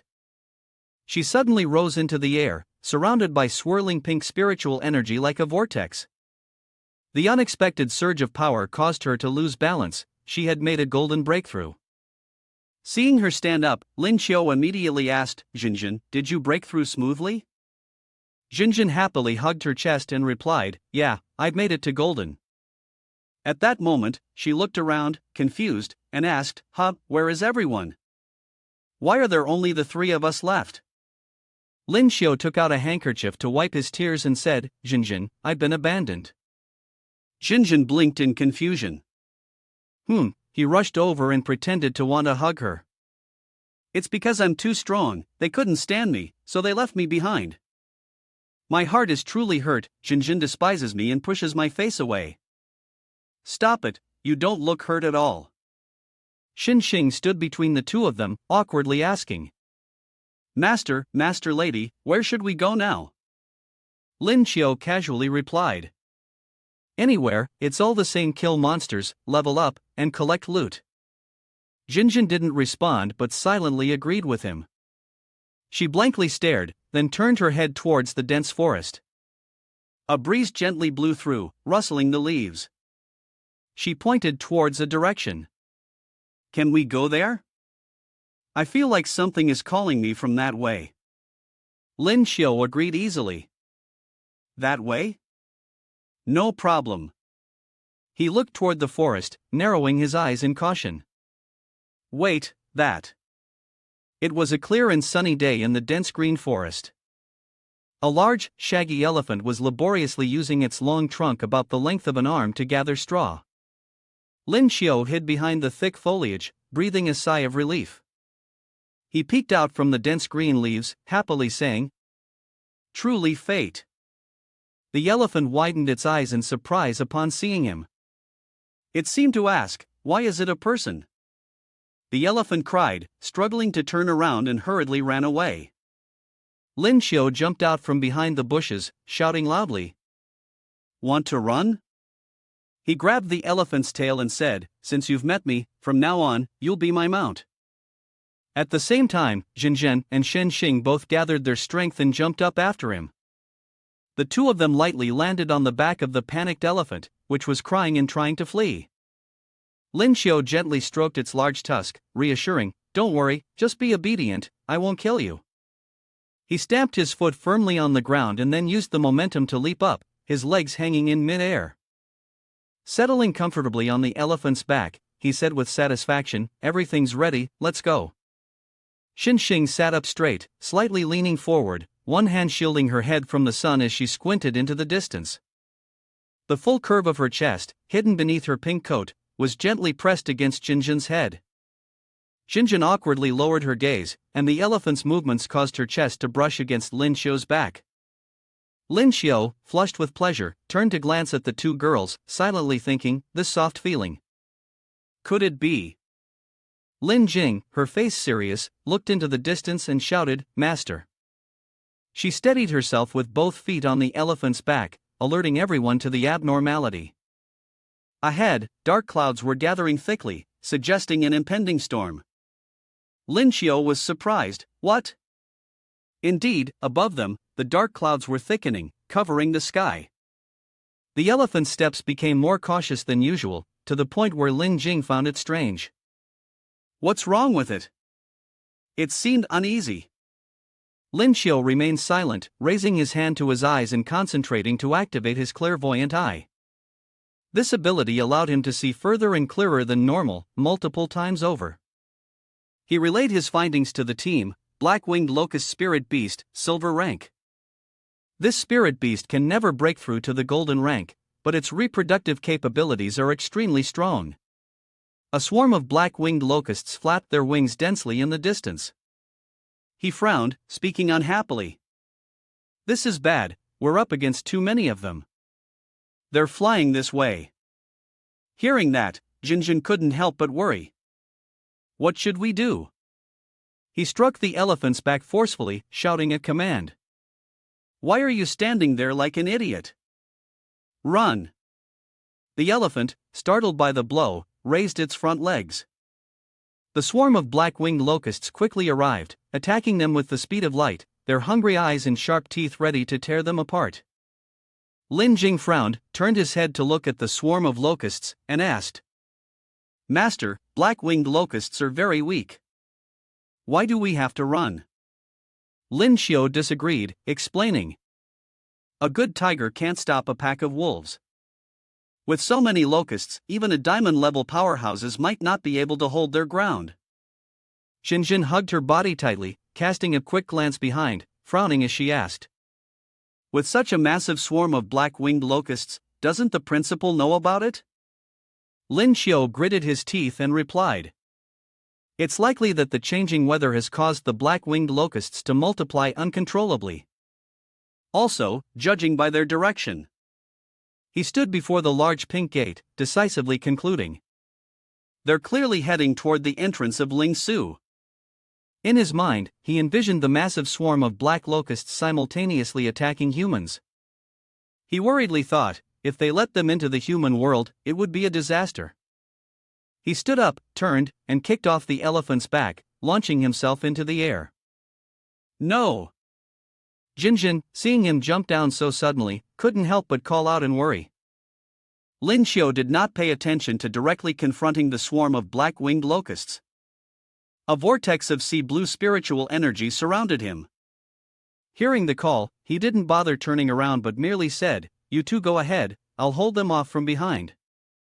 The massive swarm of black locusts flapped their wings with a buzzing sound, their bulging insect eyes reflecting a red light. Lin Xiu stood firm in a combat stance, the sea blue spiritual energy continuously swirling around him. "You're challenging them to come here." Jinjin furrowed her brows, worried as she looked at him, rushing forward to unleash her skill. Winter has come. Jinjin quickly followed up to assist him, attacking the monsters with the move wind of 10,000 miles. In no time, 4 of the black beetles were frozen by her technique. Lin Xiu widened his eyes in surprise at this sight. Jinjin had jumped off the elephant's back and, at some point, raised her hand to release purple spiritual energy, shouting, "How can I let you fight alone?" Xin Xing, sitting atop the elephant, yelled in unison, "Master, we can't leave them behind." Lin Xiu, pleased, gently patted Jinjin's head and said, "All right, but later you must focus on protecting yourself." Jinjin shyly replied, The deafening buzzing of the black locusts cut through the romantic atmosphere between the two. Xin Xing sat steady on the elephant's back, while Jinjin and Lin Xiu stood beneath, ready to fight the dense swarm of black locusts ahead. A bolt of green lightning formed a tight barrier around him. His black eyes vanished, leaving only a sea blue hue. He clenched his fist and said, "Such arrogant little insects." He struck the ice slab forcefully, creating distinct cracks, as if calling forth a thunderous army. A violet lightning bolt radiated from where he stood, scattering in all directions, interspersed with the black locust swarm. The locusts seemed to be struck simultaneously by the lightning, paralyzed before falling to the ground in a dark heap. Lin Xiu smiled contentedly. The result is not bad. He extended his hand forward, continuing to channel his ocean blue spiritual energy, unleashing the heavenly judgment technique, the Thunder God's Spear. Jinjin, standing beside him, supported him, channeling her purple spiritual energy and shouted, "Absolute spiritual speed." The intertwining pink-purple spiritual energy suddenly shifted to a light pink hue, and her hands were surrounded by red lightning bolts. Jinjin was surrounded by the swarm of black locusts, which densely packed around her head. One of them attacked Jinjin directly in the chest, causing her thin coat to reveal her full bosom. Lin Xiu turned to her in concern and shouted, "Jinjin." Jinjin clutched her chest, sweat dripping from her forehead, and replied, I'm fine, just running low on spiritual energy." He gritted his teeth, thinking to himself, although I've killed quite a few, continuing like this isn't the way. The number of black-winged locusts is overwhelming, and my spiritual energy is depleting too quickly. If this goes on, the ocean blue lightning will eventually circle around me. He made a firm decision, thinking, I'll risk it. Lin Xiu raised his palm high toward the sky, and dense ocean blue lightning crackled around him. The spiritual skill tore through space. Jinjin, watching him perform the technique, froze in awe. The black locust swarm, intertwined by the blue spiritual energy, was swept up by the powerful lightning bolts, forming a vortex of locusts. Jinjin, witnessing the scene, couldn't help but exclaim, "How impressive!" Lin Xiu wiped the sweat off his forehead with the back of his hand and said, "Spatial compression is most effective, but the spiritual energy consumption is too great. If I could perform it a few more times, I might be able to wipe out all the black-winged locusts." He raised his voice and asked the system, 9527, "Is there any way to quickly restore my spiritual energy?" A mechanical voice responded, "Yes, but since I cannot autonomously absorb recovery energy, the energy I consume must be reimbursed by the host. It is not recommended to use this method unless absolutely necessary." Lin Xiu gritted his teeth and replied resolutely, "Reimburse then.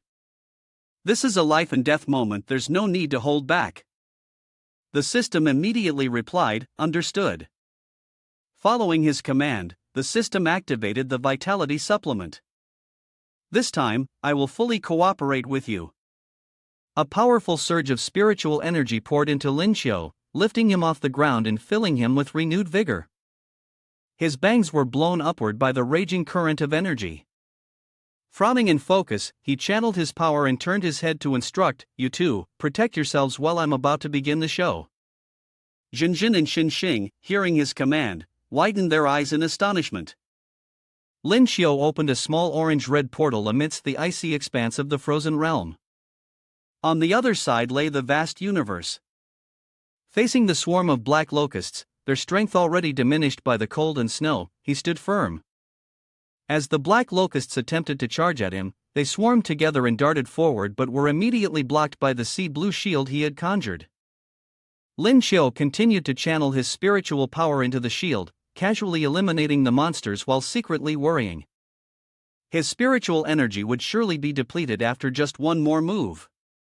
He prayed, hoping that 9527 would recharge. The system's screen displayed that the spiritual power recovery was at 75%. The black locusts, drawn in by the spiritual energy, turned into tiny lit particles and vanished. He raised his hand high and unleashed a ripping strike. A bolt of blue lightning centered on Lin Xiu's shield, radiating outward to strike the locusts. Jinjin, observing from afar, gasped, "Oh my god." Xinxing silently admired him. As expected of a master. Xinxing imagined Lin Xiu shirtless, with a six-pack, firm chest, broad shoulders, and a slim waist, blushing. The boundless, unyielding strength was intoxicating. He clenched his fist and raised it high. The blue spiritual energy gathered and swirled around him. Lin Xiu jumped into the air, laughing triumphantly, "Infinite spiritual skill, this feels so good." In no time, he had leapt back to Xinxing and Jinjin's side, grinning proudly. "Done." Lin Xiu smugly pointed a thumb at himself. "Jinjin, how cool am I?" Jinjin, finally snapped out of her daze after being called, rushed to Lin Xiu and hugged him tightly. He looked confused and asked, "What's wrong?" Jinjin frowned and scolded him like a pouting little wife, "You idiot. You nearly scared me to death just now."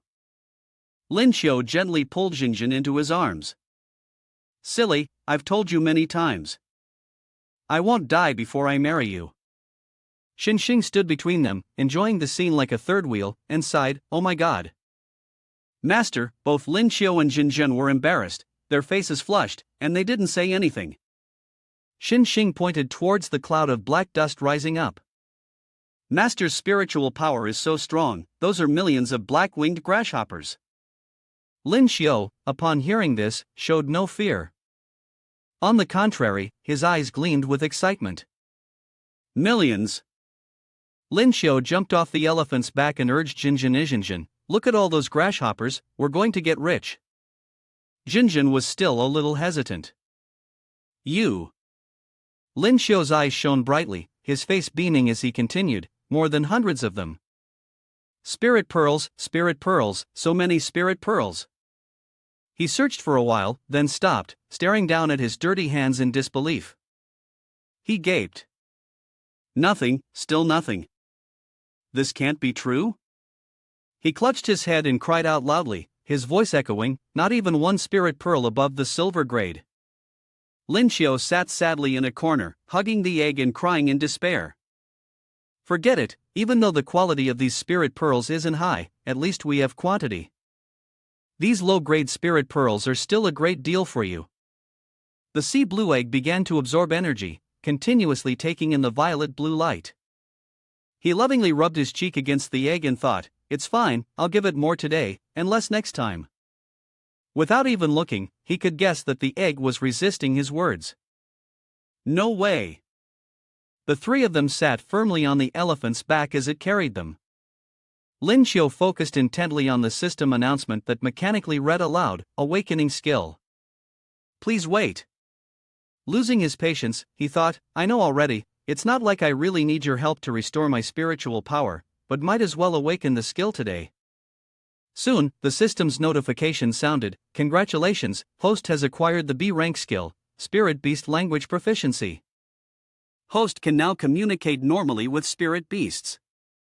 He felt a quiet satisfaction. "Good stuff, but I'm a bit confused." He gently petted the thick fur of the elephant he was sitting on, planning to test out his new skill with the elephant underfoot. He wasted no time and casually called out, "Hey, big nose." The elephant looked up in surprise and asked, "Who? Who's talking to me?" Lin Xiao responded sarcastically, "Already forgetting me so soon?"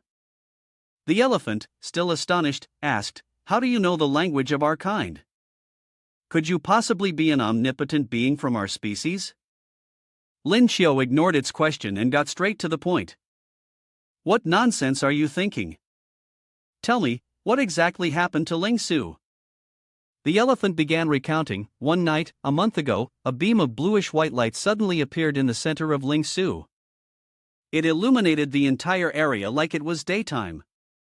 The elephant proudly declared, "I snapped my toes, and I'm sure a rare treasure appeared there." Lin Xiao curled his lip dismissively. "Ha! All I see is your fat, clumsy foot. Let me see your toes." The elephant reminisced about the scene where all the animals, birds, and insects had rushed toward the spot where the beam of light was shining down. He narrated with a nostalgic tone. It was said that many big brothers had gone to fight for dominance, but exactly how, we didn't know. Back then, we didn't pay too much attention, but gradually, I began to feel that things weren't as simple as they seemed, because the weather here was getting colder by the day. He frowned and remained silent. Long, secretly worried, wondered if the mysterious, icy blue light from the treasure had anything to do with Jinjin. Jinjin blinked, looking at him curiously. Although she had seen it before in the bronze spirit ruins, seeing it again felt truly magical. Xinxing, excited from behind, said, "Master is so amazing, you even understand the language of spirit beasts."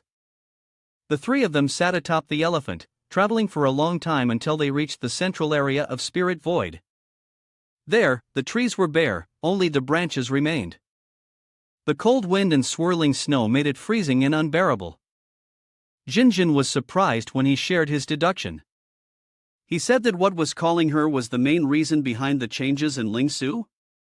Lin Xiao turned his head slightly and voiced the doubt in his heart, "I think so, but there's one thing I still don't understand. Master and old Lu both mentioned that this place had been searched thoroughly before.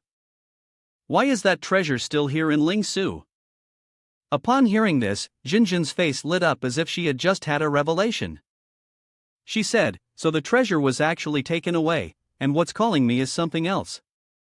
Lin Xiao smiled and patted her on the shoulder, "Forget about it. Thinking too much won't solve anything. We'll find out when we get there, won't we?" Jinjin clasped her hands behind her head, answering comfortably, She maintained her posture, her face filled with astonishment as she hesitated to speak. Lin Xiao, noticing her unusual behavior, became serious and asked, "What's wrong, Jinjin?" Jinjin covered her mouth in surprise and replied, "Before we got to the center, I always felt like something was calling out to me, but suddenly, that feeling just disappeared, as if it never existed at all." He sighed in disappointment, thinking, "This is going to be tough. I was hoping to rely on Jinjin's intuition to find that treasure, but it looks like we'll have to search slowly." Lin Xiao waved his hand, signaling to the two girls. "There's no choice, we'll have to split up and look for it." As soon as he finished speaking, both of them replied in unison, "Okay." Lin Xiao stayed in his original position, using his clairvoyance. One of his eyes turned from brown to ocean blue. A few leaves fell onto the thin ice where Lin Xiao stood. He observed carefully while thinking, though the chances of finding it were slim, he still wanted to give it a try. His gaze suddenly landed on the familiar figure in a short skirt, crawling on the ice to search. Her round, firm buttocks and toned thighs created a seductive posture. She called out to Lin Xiao, "I've found something here, you can go look somewhere else." Lin Xiao, seeing this beautiful sight, immediately blushed and had a nosebleed. His eyes widened in shock, mouth agape. Embarrassed, he covered his nose, which was bleeding, and walked in the opposite direction. "Okay, I'll go this way." The elephant turned its head, looking at him in confusion. As night fell, the three of them gathered firewood and started a fire to warm themselves. When did the elephant sit so close to them and fall asleep? Shen Xing said dejectedly, no progress. Lin Xiu comforted him, don't rush. The central area is so vast, we can't expect to search it all in one go. Let's rest for the night, and continue searching tomorrow. The three of them had a peaceful night's sleep and woke up the next morning. The weather was still clear and sunny, and the campfire that had been flickering since the previous evening had long since gone out. Lin Xiu stretched and yawned, feeling refreshed after a good night's sleep. Jinjin, sitting next to him, rubbed her eyes sleepily. Lin Xiu pushed himself up with one hand, frowning as he looked at Shen Xing, who had already gotten up and was standing in a defensive posture. Disciple, what's wrong? It's still early, why the serious face? Shen Xing pointed to the suddenly deserted area. Master, the giant elephant is gone. It was only when Shen Xing pointed it out that Lin Xiu was surprised to realize. What? Both Jinjin and Lin Xiu stood up to confirm. Indeed, the spot where the elephant had been lying yesterday was now empty. Shen Xing analyzed, if it had left on its own, we would have noticed, so there's only one possibility. Shen Xing thought of the shadowy figure with a tall, imposing frame and piercing red eyes. It was someone who had made a move. Lin Xiu rested his chin on his hand and thought. If there really is an enemy, I would guess their rank is at least diamond level. Jinjin, feeling uneasy, suggested, maybe we should head back for now. I don't want to put everyone in danger because of me. Lin Xiu thought back to the time when the group had worked together while the elephant was asleep. He silently felt something was odd. The giant elephant, with its high rank and massive size, was taken away without a sound. Perfectly out of Shen Xing's sight. If the target were me or Jinjin, could we escape? Lin Xiu agrees with Jinjin. Alright, let's leave this area first and come up with a new plan. Keep the backpack safe and protect yourself. Jinjin took the brown backpack he handed over, replying, okay. Jinjin put on the backpack and walked ahead with Shen Xing. Lin Xiu shoved his hands in his pockets and trailed behind. He turned to the system and asked. By the way, 9527, do you know anything? The emotionless voice responded. I will not give too many hints to the host. I can only tell the host that everything is under control, and it is also a good opportunity for the host. Lin Xiu pouted and asked. Can't you give me a little more of a hint? Is it a person, a spirit beast, or something strange? The system firmly refused. No, to become stronger, there are some things you still need to rely on your own experience, but I can help you awaken your skills. The system's announcement voice sounded again.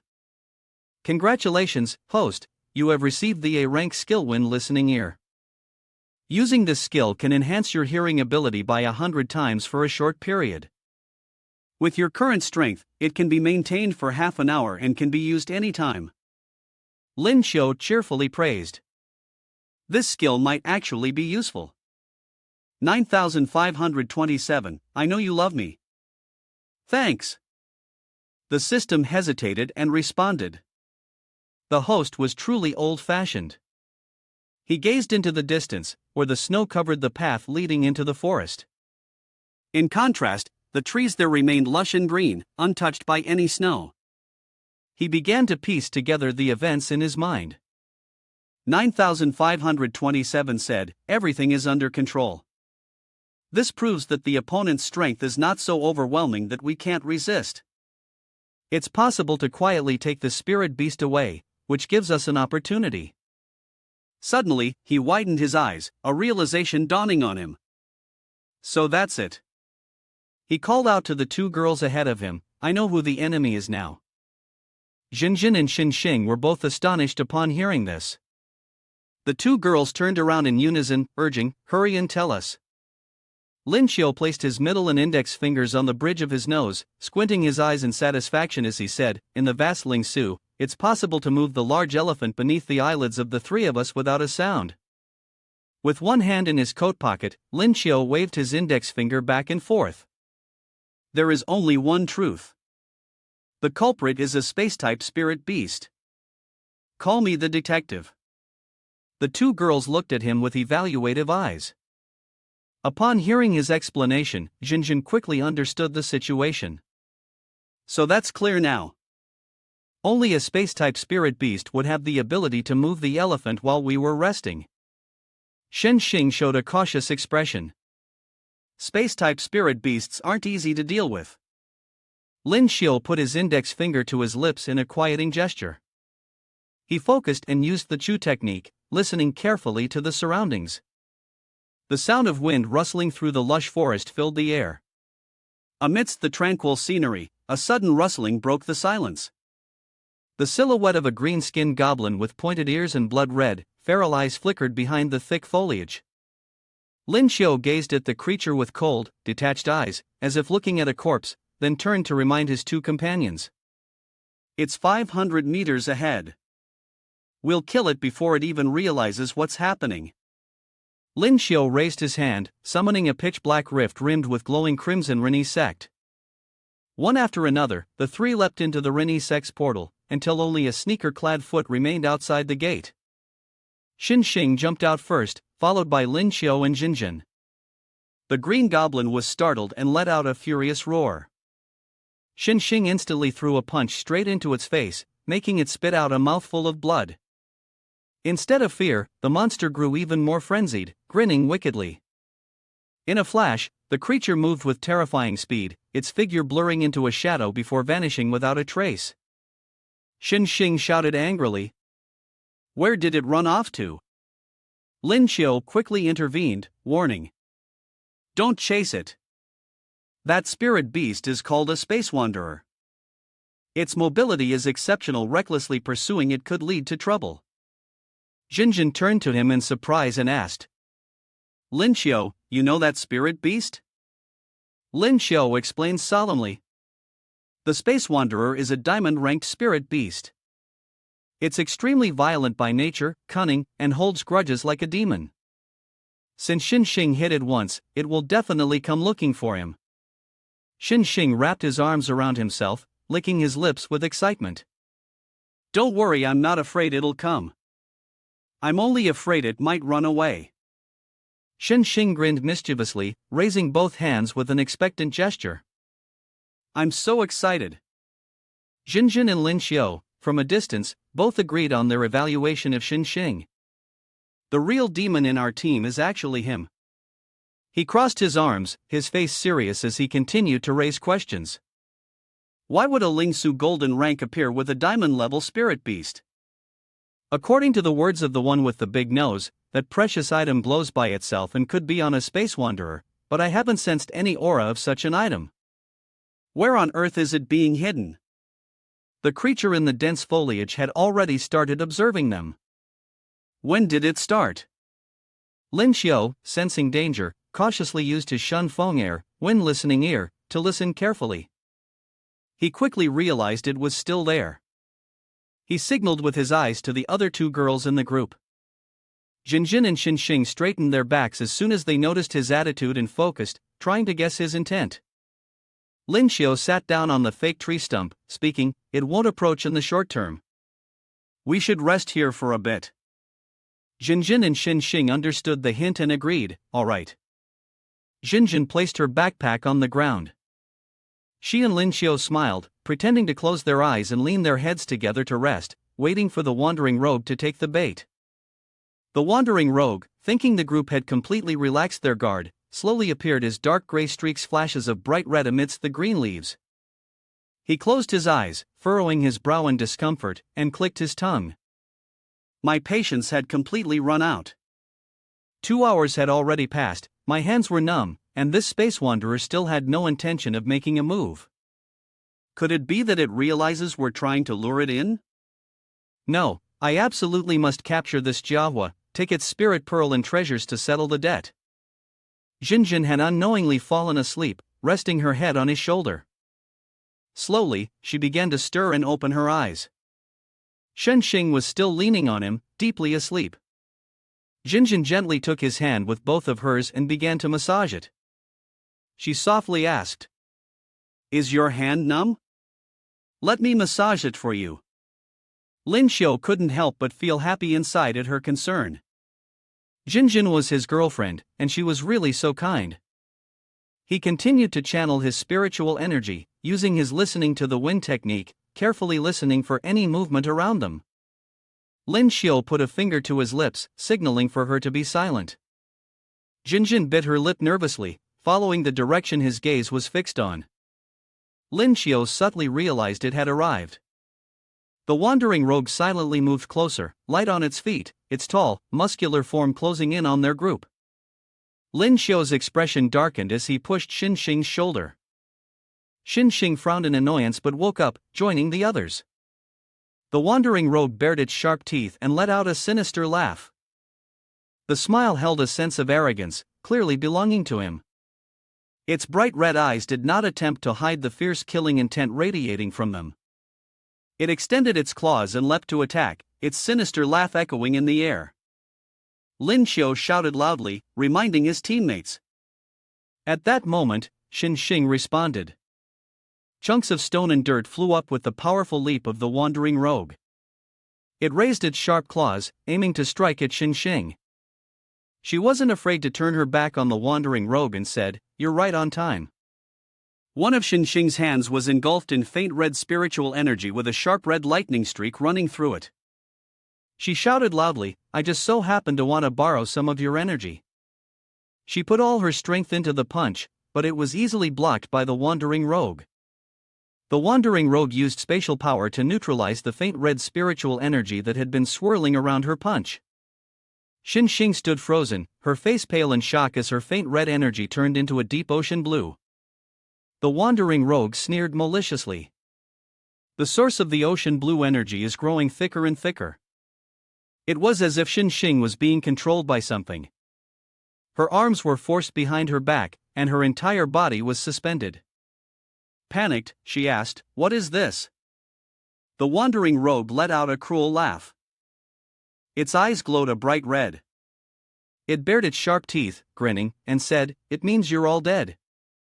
Xin Xing's body, now under control, seemed to be struck by a bolt of ocean blue lightning as it passed through the gate, gradually disappearing from the waist down. She opened her mouth to scream for help, but her attempt failed. After Xin Xing was taken by the space wanderer, Jinjin was filled with anxiety. She hurriedly turned to her boyfriend and asked, "Lin Xiu, what should we do?" "I don't know where Xin Xing has been taken." Lin Xiu heard Jinjin's question. He looked at the floating blue spatial circle created by the space wanderer ahead. His expression remained calm. Lin Xiu smirked and said, "What's there to be afraid of? If it took you somewhere else, I might be worried.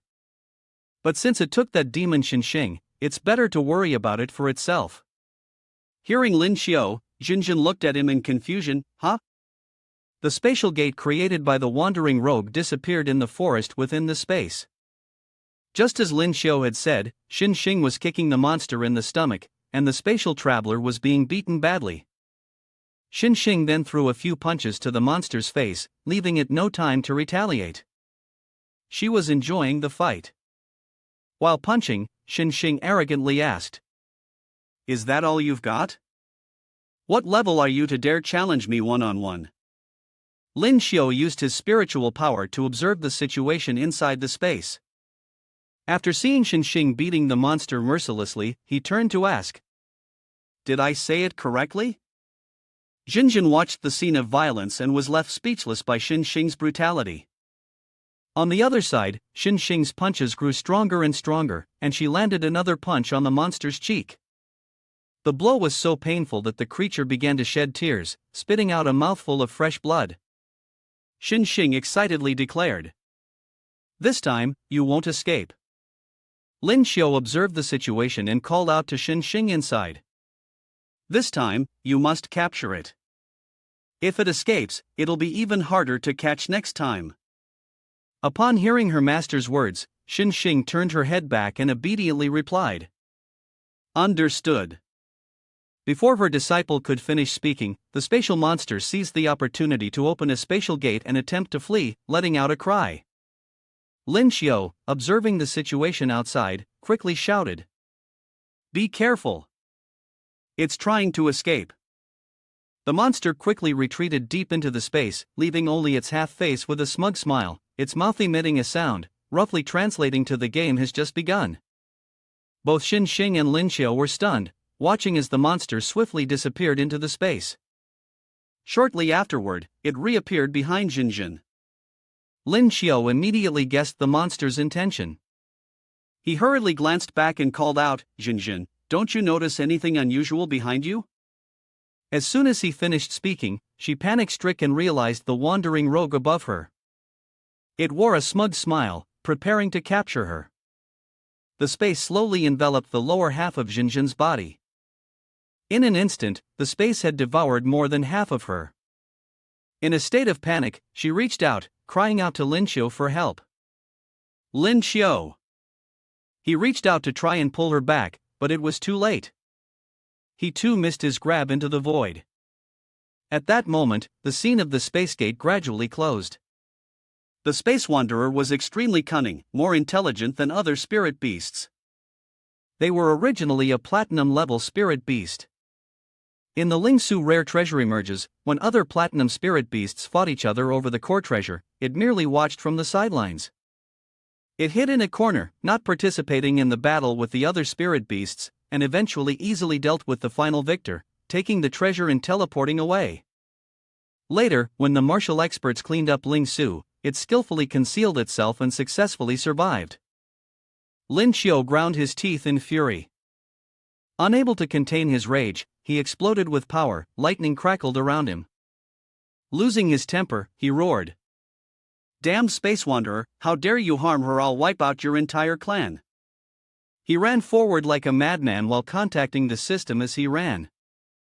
9527, please help me trace the location of Space Wanderer. The system quickly tracked its whereabouts. Its voice sounded from ahead on the left. The enemy was moving continuously. Upon receiving the information, his eyes sharpened and he replied at once. "Okay, help me lock onto its position." Lin Xiu surged like a gale in the direction the system indicated. Anxiety gnawed at him, he prayed silently that Jinjin was all right. Spatial jumps left streaks of light in their wake. Space Wanderer carried Jinjin as it fled, chuckling triumphantly to itself several times. Carried on its back, Jinjin glanced at the Space Wanderer and forced herself calm. This one keeps teleporting like that, that means Lin Xiu must be behind it. I have to stay calm. Jinjin had realized from the start that she was its target. Now, she needed first to find a way to break free from its control and buy time for Lin Xiu to arrive. She glanced at the backpack in her hands, her mind raced. Suddenly she understood. She took out the familiar chicken egg talisman Lin Xiu had once given her. Although unsure of what it was, Jinjin quickly took action. She turned around and threw the egg toward the Space Wanderer. The egg immediately began absorbing the spiritual energy of this crafty monster. It saw the spiny egg desperately absorbing its spiritual energy, and it was so enraged that its teeth ground together. It quickly jumped higher to avoid the egg's absorption. The wandering rogue, both scared and confused, thought, "The pressure is so intense. What is this egg? It has already drained my spiritual energy." The space monster broke into a cold sweat, the dark atmosphere surrounding it. The wandering rogue doubted, "Although I am a high-level spirit beast, the pressure this egg emits makes me feel like an ant." Jinjin hugged the egg, smiling softly, her heart warm as she recalled the moment Lin Xiu had transferred spiritual energy through the egg, silently praising it. How useful. Although I've seen Lin Xiu transfer spiritual energy to it before, I never thought it was anything special. It seems I've underestimated it. Jinjin reached into the pouch from earlier and slowly pulled out a gun. She stared at the item in her hand for a while, then silently made up her mind. "Next, let's see how this works." The wandering rogue, noticing the gun suddenly appear in Jinjin's hand, immediately became alert. She frowned and quickly aimed the gun at the crafty monster. With the gun raised, bullets were fired one after another. The spirit beast continuously dodged the bullets, the power of the gun not to be underestimated. The space monster became tense, dodging and worrying, thinking, "What is this now? I need to be more careful. Suddenly, a bullet struck its chest, and it let out a painful cry.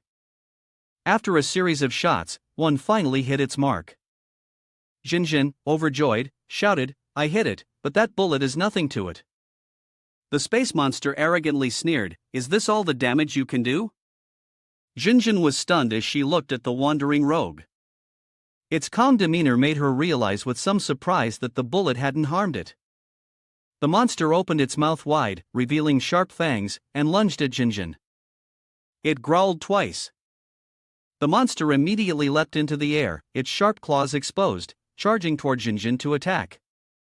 She showed no fear in the face of its assault. With a smirk, she said, "Humph, so arrogant." Her gaze was filled with confidence as she stared directly at it. Jinjin remembered the moments when Lin Xiu had said, "The first few shots are from me and Xinxing, and they don't really affect normal spirit beasts. The key is the final shot, which was loaded by Headmaster Ouyang. Even a high-level diamond-class monster might not be able to withstand it." She aimed her gun at the space monster and shouted, "Try this one on for size." Her finger squeezed the trigger, and the bullet was immediately fired. The monster looked at the bullet hurtling toward it, its eyes filled with fear. This bullet felt completely different from the previous ones.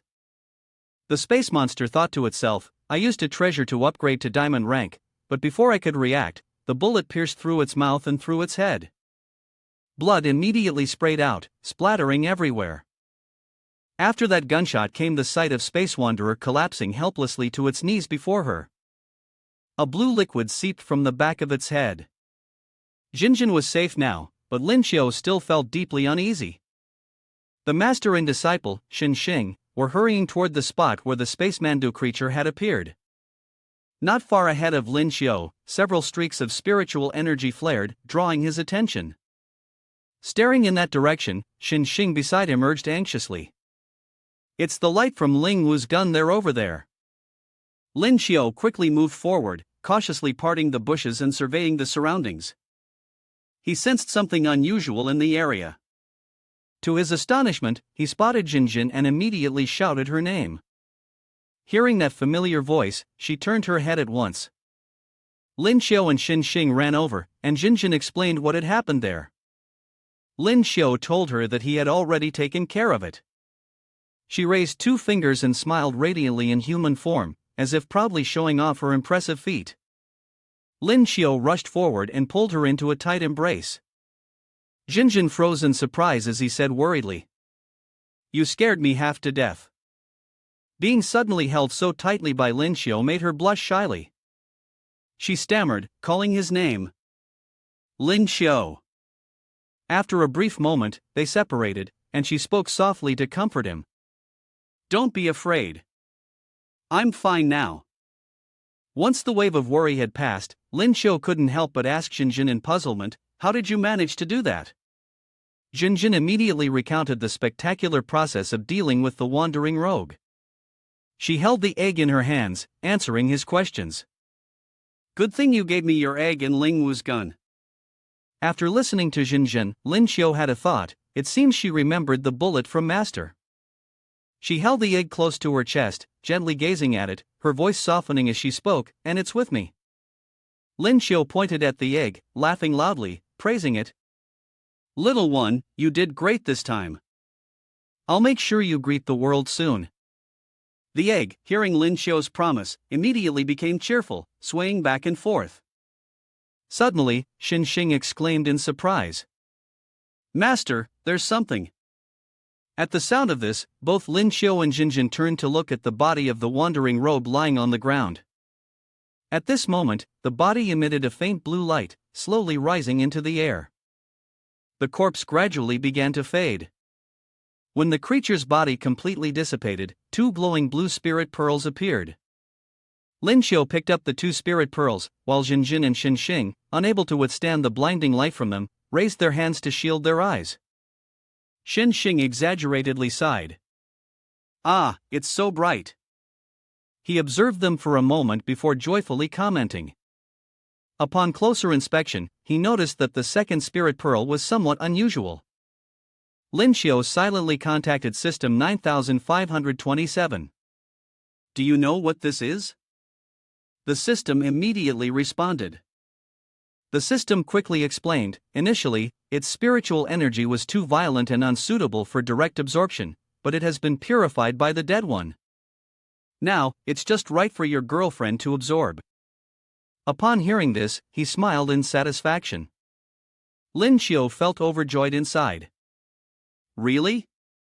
Then that's great. He handed the crystal ball to Jinjin and urged, Jinjin, this is the ice spirit pearl, it's perfect for you. Hurry up and absorb it, it will be very useful for you. Jinjin didn't hesitate and took the ice spirit pearl. As she sensed the abundant spiritual energy, she exclaimed in surprise, it's it. The one that called to me is this ice spirit pearl. She slowly began to absorb the spiritual energy. After a period of absorption from the spirit pearl, Jinjin immediately broke through from Golden 2 to Golden 3, then to Golden 9 3 levels in a row. Both Lin Xiao and Xin Xing, who were watching from the side, were stunned and couldn't help but think, what's going on? How could there be so many breakthroughs in such a short time? Both Xin Xing and Lin Xiao looked on in astonishment as Jinjin's cultivation level increased by 3 ranks in succession. She couldn't help but exclaim, this ice spirit pearl can actually accelerate cultivation this much. Lin Xiao anxiously asked the System 9527, will there be any side effects from leveling up with such external power? The system reassured him, don't worry, the ice spirit pearl has helped her level up comprehensively. Even her physical condition has improved, and there will be no side effects. An image appeared showing Jinjin holding the ice spirit pearl and absorbing the spiritual energy. The system added, moreover, this ice crystal pearl only consumes a small portion of energy, the more energy reserves it has, the better it will be for her cultivation in the future. After hearing the system's explanation, Lin Xiao widened his eyes and immediately exclaimed, it's so great, I want it too. His gaze towards the system was full of innocence. The system immediately replied, aren't I enough for you? Lin Xiao, coveting the power of the ice crystal pearl, answered greedily, the more, the better.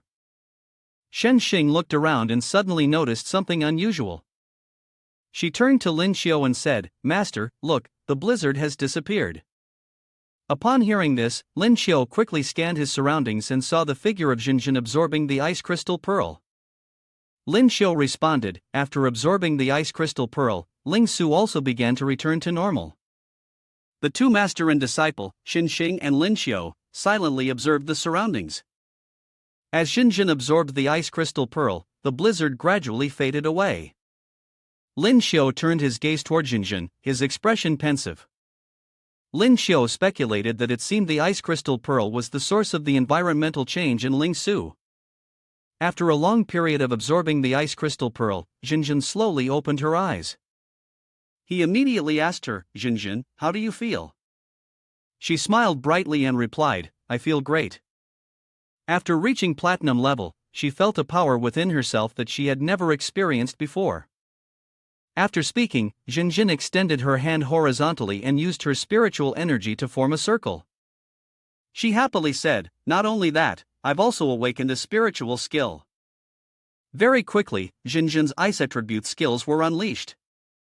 The area around where the three of them were standing was immediately enveloped by her power. She explained, as long as there is an awakened ice-type user within this range, the ice spiritual skill will be released, increasing ice skill damage by 50% and magic recovery speed by 50%. Upon hearing this, Lin Xiao asked with interest, if you teamed up with a small ice-type squad, wouldn't that be like a magical fortress? Jinjin smiled joyfully, playfully pointing at his nose and teasing him. Do you want me to protect you? Lin Xiao was taken aback by his girlfriend's teasing, his face immediately turning red. He stammered, ah. Feeling embarrassed, Lin Xiao cleared his throat awkwardly and tried to act serious, reminding her, ahem, don't cause a scene, my apprentice is still here. Upon hearing this, Jinjin stopped teasing him and obediently stood behind him. Lin Xiao quickly embraced the frozen spirit pearl in his chest and created a protective barrier. He trusted Jinjin and Xin Xing behind him.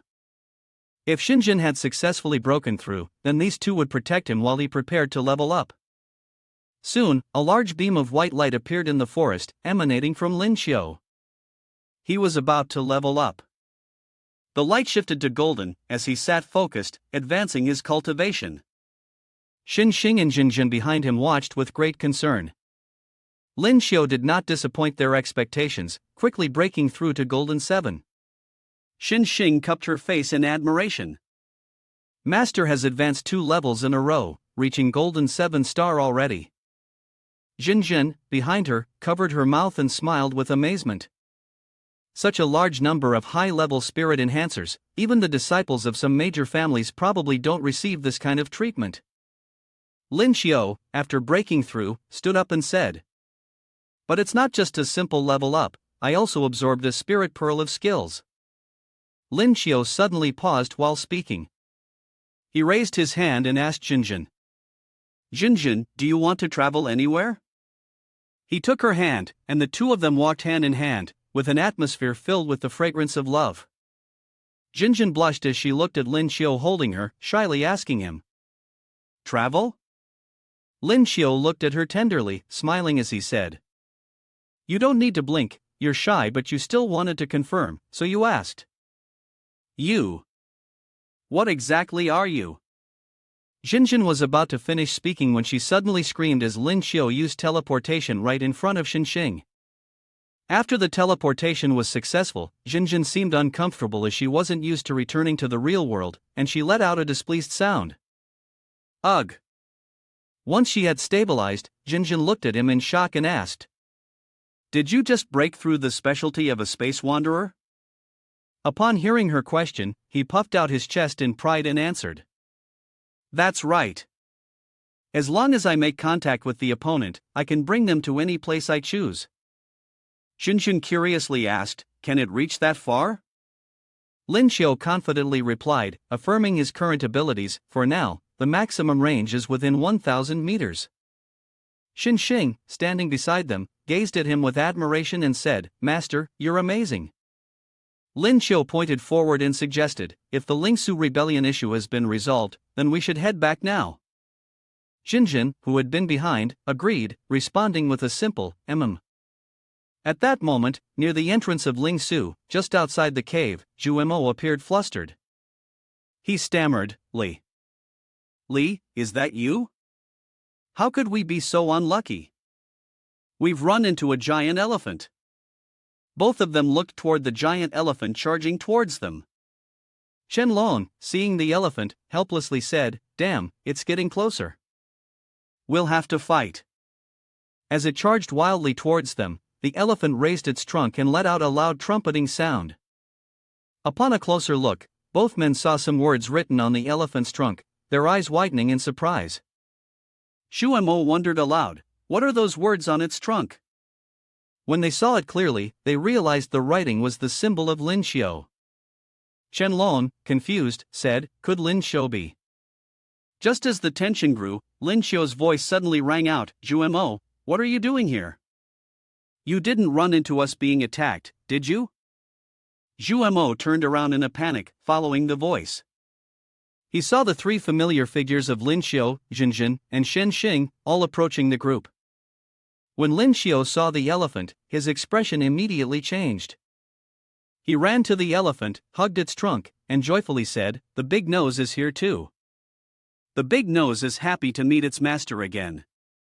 It squinted its eyes and smiled when Lin Xiu embraced it. Shuemo, standing beside him, looked at him helplessly and replied, "There was no attack, but this little guy of yours certainly scared me quite a bit." Shenlong spoke up, announcing, "All right, the dean told us to head back. The issue with Ling Su has been resolved.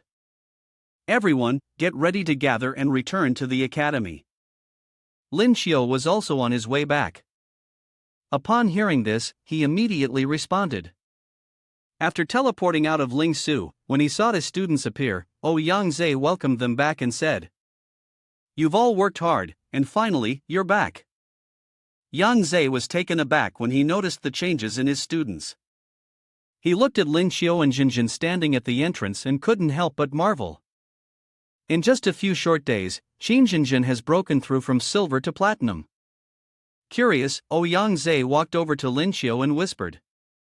Xiao Qiu, tell me, what exactly happened in Lingsu? How did Jinjin's cultivation improve so quickly? Lin Xiu, hearing his question, turned towards Yang Zhe and replied. Here's what happened. Lin Xiu then recounted everything that had occurred. Yang Zhe pondered for a moment before lowering his voice and saying, I never expected it to be this dangerous. We clearly had already inspected Lingsu, and yet. At this point, Yang Zhe looked at him and praised.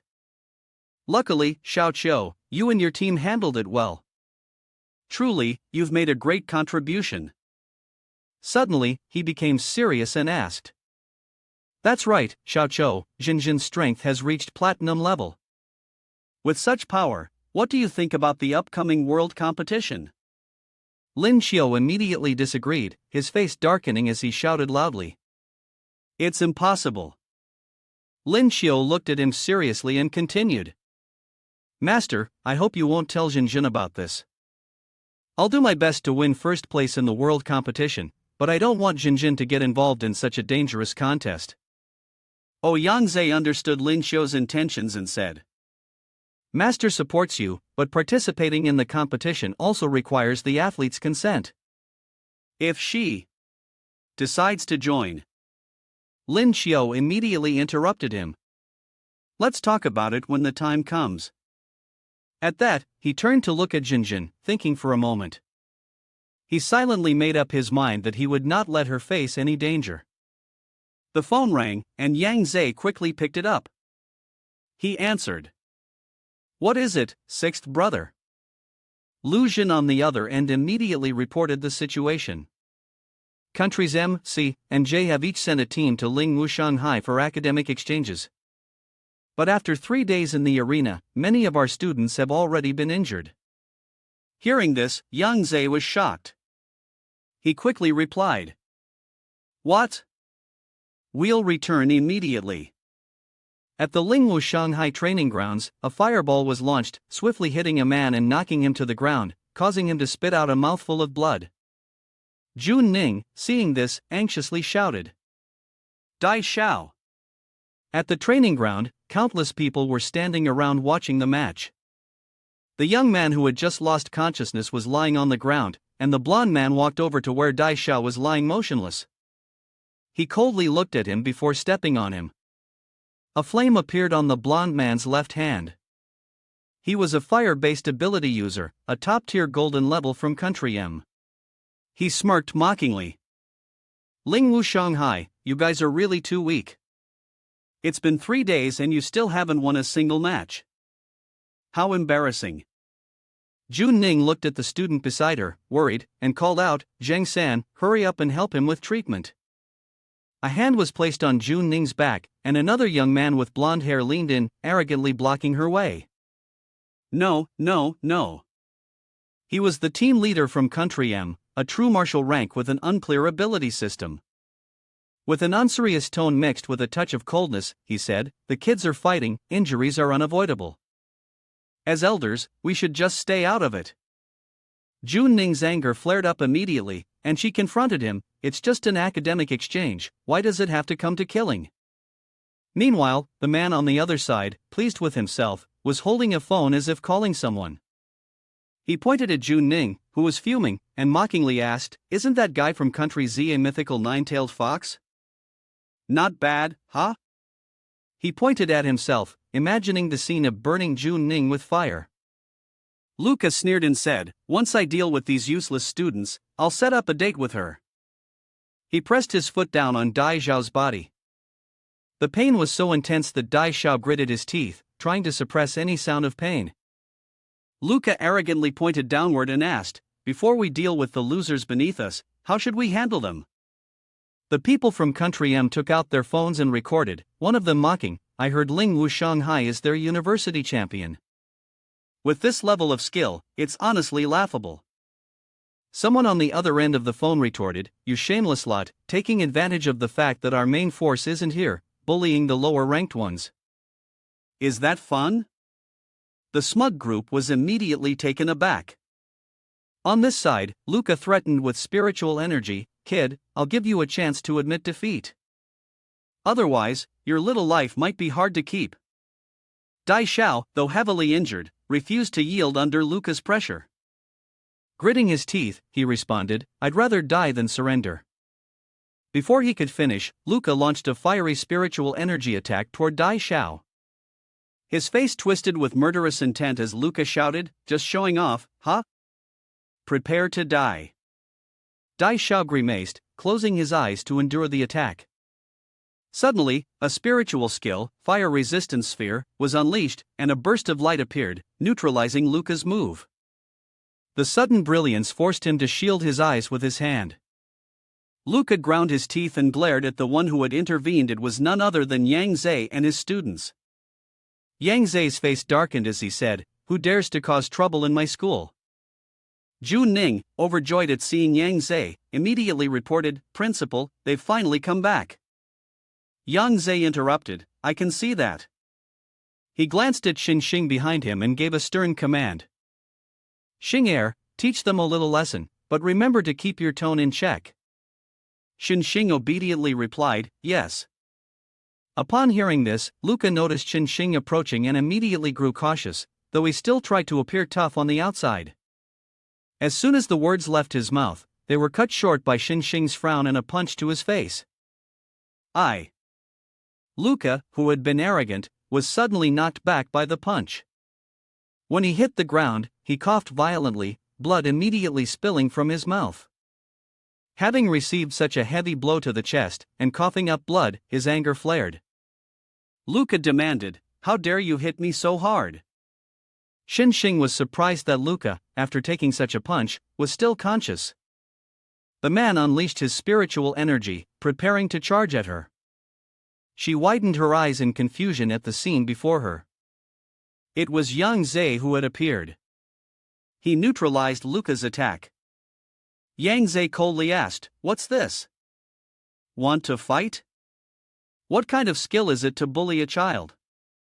The leader of the M Nation team pointed at Yang Zhe and scolded, We are different.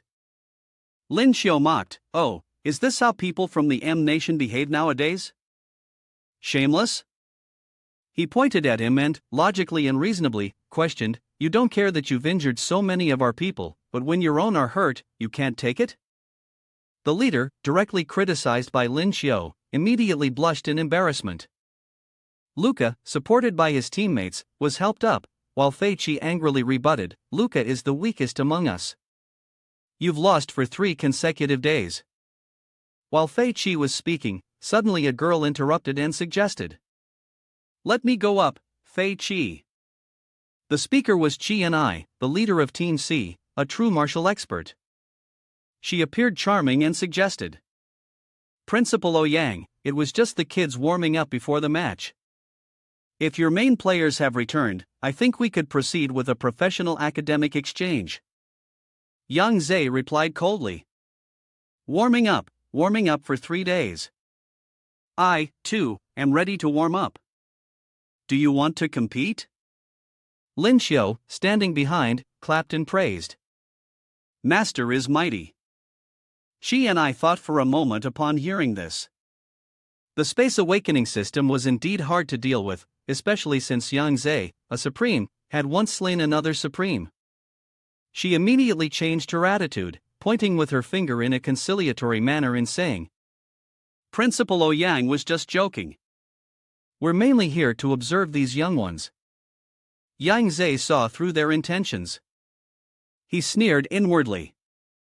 What young ones? They're here because of Xiao Chou, right? Qi glanced at Lin Xiu and spoke subtly.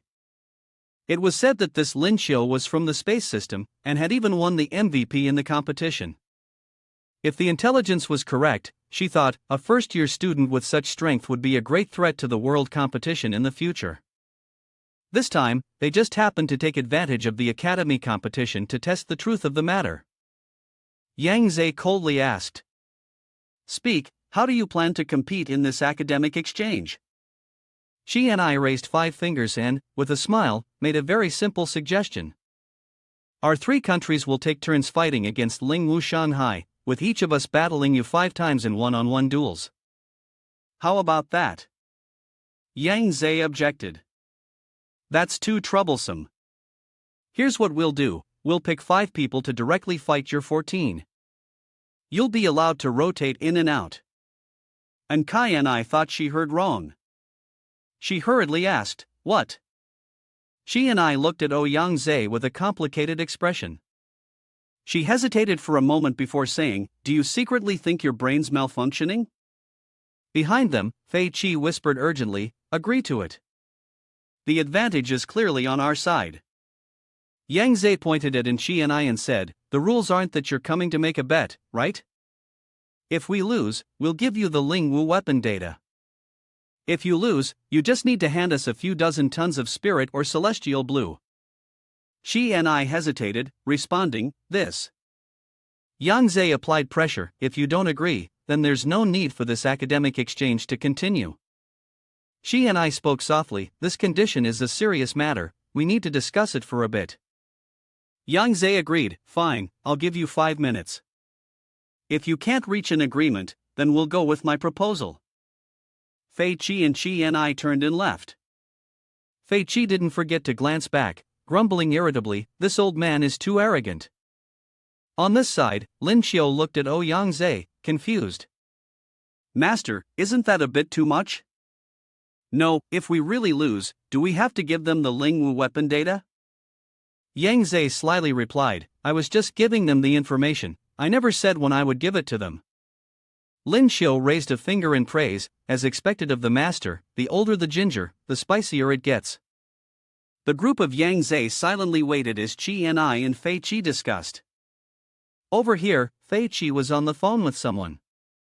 General Batten, this is the situation. The person on the other end asked if Fei Qi had any concerns. He thought about someone's silhouette and then responded, we have DOA here, there shouldn't be any major issues. The other side agrees too. If DOA is there, there's really no problem.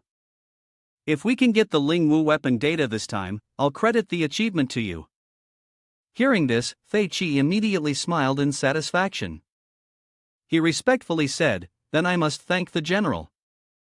After the discussion, he confidently turned to Yang Zhe and declared, for this bet, we'll have your side send someone first. Yang Zhe didn't drag things out, our students sent our Lin Xiu, Xin Xing, Chen Long, Lin Yunxian, and Chen Chen. Jinjin worriedly asked Lin Xiu, a match this important, are you sure you can handle it? Lin Xiu smiled and replied, Master must have seriously considered it before making this decision, don't worry. Then, he remembered the angry expression on Jinjin's face when she saw Lucas stepping on Dai Xiao. Lin Xiu asked, I can tell from your angry look that you probably want to get back at them for everyone, right? Lin Xiu reached out and gently held Jinjin's beautiful hand. Lin Xiu instructed, although worried, he could understand his feelings. Be careful and pay attention to your safety during the competition. Upon hearing this, Jinjin was a little surprised, mixed with a sense of warmth. She thought to herself, he actually cares about me. Jinjin smiled beautifully and obediently promised. Okay, I'll be careful. Jinjin raised her hand and suggested. Let me go ahead first, you all hold the line. Yang Zhe turned around to look and agreed. All right. With his approval, Jinjin stepped forward, cautiously eyeing the group ahead. Fei Qi carefully observed Jinjin, calculating in his mind. Although they had already investigated the outstanding students from Lingwu Shanghai, they hadn't paid attention to this female student. Since they were allowed to rotate for combat, it would be simple to send out a test subject to gauge her strength. With this thought in mind, he pointed toward the front, then turned around and ordered. Oh doggy, you go ahead. Jinjin, who had been silent up until now, suddenly spoke up after hearing Fei Qi's words. No need for such trouble. Jinjin said coldly. You all come together, let's save time. Upon hearing Jinjin's words, Fei Qi and his group were stunned, at a loss for words. Fei Qi gritted his teeth and snarled, thinking to himself, so arrogant. He pointed toward Jinjin and shouted. Teach this girl a lesson. Immediately, the group behind him charged forward in unison, replying. Yes. Jinjin extended her hand, and tiny, beautiful blue light particles appeared. She began using the spiritual skill Icebound thousands of miles, her arm quickly sweeping across. The ice-type spiritual energy was gently released by Jinjin. The group charging forward immediately found themselves halted by Jinjin's Icebound thousands of miles. They looked down at their legs, frozen in place, and screamed in panic.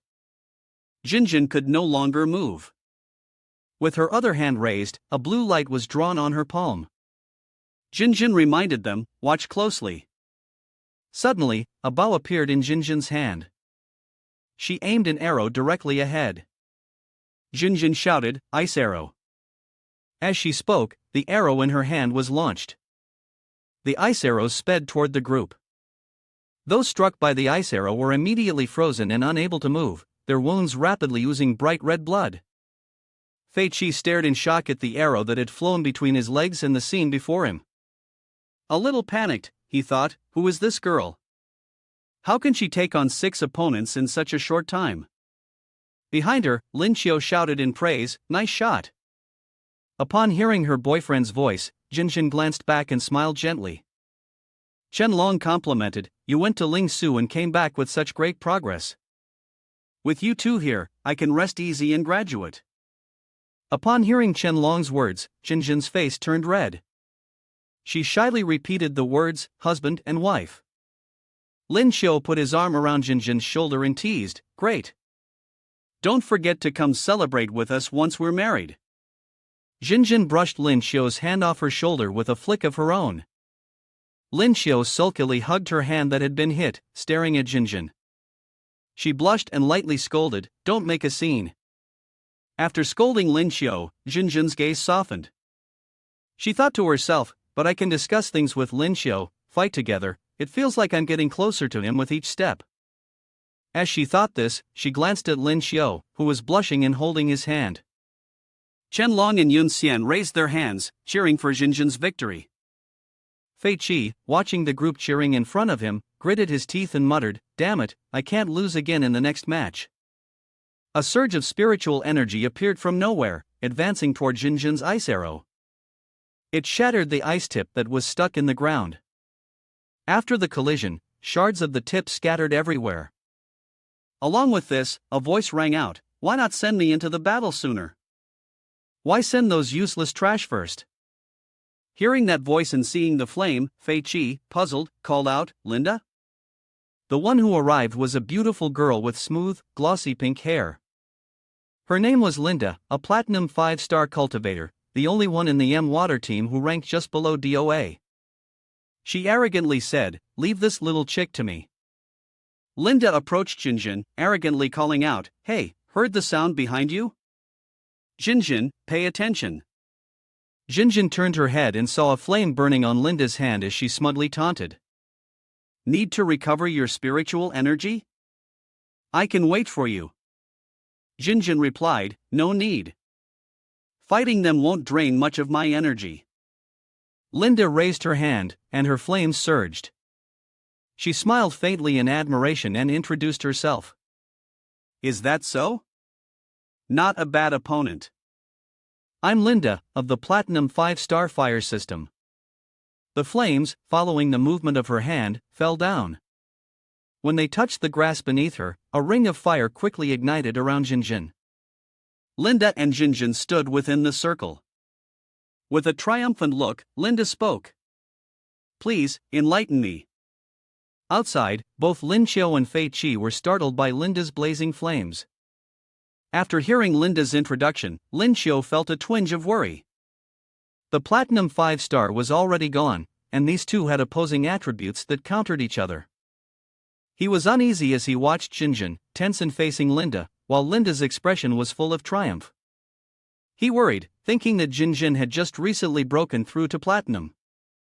Inside the ring of fire, the two girls stood in defensive stances, carefully watching each other.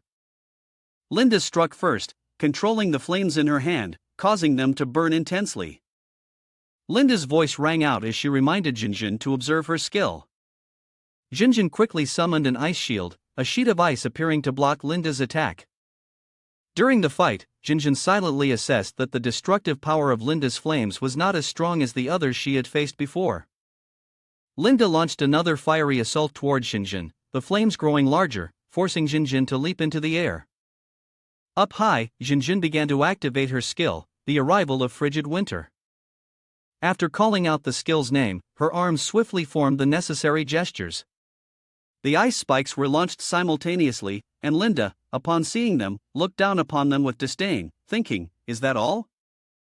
With one hand raised, she controlled the flames, activating the spiritual skill healing source. The arrival of frigid winter from Jinjin was quickly suppressed by the spiritual skill healing source. Seeing the situation, Jinjin began calculating in her mind. Her skill in launching attacks wasn't as refined as Linda's. With that, she raised one arm high, and spiritual energy of the ice element was released, enveloping her arm. Jinjin used the spiritual skill, Ice Domain. After gathering enough spiritual energy, she thrust her arm forward and shouted, "Heaven and earth of ice and snow." A massive vortex of spiritual energy in the form of ice appeared. As the vortex rapidly approached, Linda swiftly jumped back to avoid it. She became cautious. Linda, puzzled, thought, "What's going on?" This girl's damage output suddenly spiked. She grinned widely with excitement. "Interesting," she mused. Linda raised her left hand, quickly activating the fire dance of 9 heavens, a spiritual skill, and launched it toward Jinjin. On the other side, Jinjin was unfazed. She shouted loudly, "Absolute spiritual degree." Linda responded by using Tempest of Destruction, a violent storm of wind and ice. Outside, Fei Qi, who had been observing the battle, commented in surprise, "This girl is actually able to fight Linda for so long. It's almost impossible to tell the difference in their strength." Meanwhile, Linda was still relentlessly attacking. She grinned excitedly and said, "I admit it, you're really strong. If you and I were of the same rank, I believe I would have already lost to you by now. But Linda emphasizes that, at this moment, I am stronger than you." She is using all her power to employ her spiritual skill. Wind and rain 9 heavens once again. Jinjin's cold voice rang out, "I admit that the first half of what you said is correct, but I disagree with the second half." Linda was struck dumb, stunned by the scene before her. Jinjin continued, "I'm not necessarily weaker than you right now." What surprised Linda was the giant ice ball that Jinjin had summoned. From it quickly grew a small ice mountain. This was the Ice Wind Across the World skill. While launching her attack, Jinjin countered, "Who's stronger or weaker can only be determined by a contest." Jinjin released a flurry of ice arrows, all aimed straight at Linda. She gritted her teeth and inwardly cursed, "Is this girl some kind of freak? I'm 4 levels above her, yet she has so much spiritual energy and still dares to retaliate?" Linda lifted her leg and, in a flash, leapt high into the air. Jinjin, alert, saw Linda appear behind her like a ghost. Her face became wary, and she quickly turned to see Linda's smug expression behind her. Suddenly, Linda's demeanor changed. She smiled and extended her hand, offering, "I say, sister." Linda closed the distance, causing Jinjin to blush with embarrassment. She continued, "It seems neither of us can defeat the other, so how about we call this match a draw?" Jinjin smiled and nodded. "Okay." She silently sighed with relief, thankful for the realm. It not only greatly boosted her strength but also helped her recover her spiritual energy, allowing her to hold on until now. Seeing Jinjin and Linda shaking hands, Fei Qi was momentarily stunned and exclaimed, "The fire strike, he's unwilling to accept it. Linda only stands behind the trump card DOA, and yet she's been downgraded?" Fei Qi furrowed his brows as he watched Linda happily walking and humming a tune, feeling a bit frustrated. He comforted himself, forget it. Their house has a supreme level expert, someone like me, a mere true martial, can't meddle in their affairs." Linda innocently explained in response to Fei Qi's contemptuous gaze, "Don't be discouraged, team leader. This girl is quite formidable, she must be their main force. After I bring her down." Linda pointed at Fei Qi's chest. She novelly defended herself, think about it, there are those monsters behind us ready to make their move. Aren't you still worried? Fei Qi thought it made sense and wiped the cold sweat from his forehead, stammering, "Why yeah, Yun Xian has already joined the fight." Fei Qi immediately focused on the battle. He glanced at Lin Yunxian, who was engaged in combat on the other side. Fei Qi thought to himself, apart from DOA, he hadn't even fully assessed the abilities of the others when the announcer's voice rang out. Ling Wuxianghai wins. The person on Fei Qi's side had been choked by Yun Xian, foaming at the mouth. Then, with a powerful punch, Qianlong struck one of the opponents, and blood gushed from the man's mouth. The announcer's voice echoed again, Ling Wuxianghai wins. Fei Qi saw Ling Wuxianghai continuously defeating his men, and he panicked, shouting, "What's going on?" Looking at the pile of people who had been knocked down, Qi and I anxiously said, "We only have 3 people left on our side who haven't gone into the fight yet." Tears streamed down Fei Qi's face as he sighed, never expecting Ling Wuxianghai to be this difficult to deal with. Qi and I thought about the remaining 3, feeling a bit helpless as she muttered, "That kid Lin Xiu still hasn't figured out the details, and it's almost time for our 3 aces to step in." Fei Qi glared at the other side, angrily cursing. "Damn it, Qianlong over here is still being treated." Someone shouted out in praise. "Captain Chen's fight was amazing," Wang Hui suggested, seeing that Qianlong had been injured in the last match. "I'll treat you first." Qianlong declined. "No need, tell Lin Xiu that I've rested enough." "Let's see if I can take down one more opponent for you." Lin Xiu cheered him on. "Go for it." A powerful foot appeared on the battlefield, with a formidable aura surrounding it.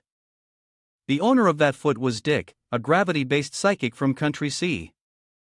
Dick looked at Qianlong and declared, "My next opponent is you."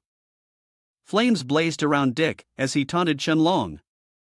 "Already injured like this, and you still want to fight? You'd better admit defeat early if you know what's good for you." Qianlong furrowed his brows and observed the man in front of him.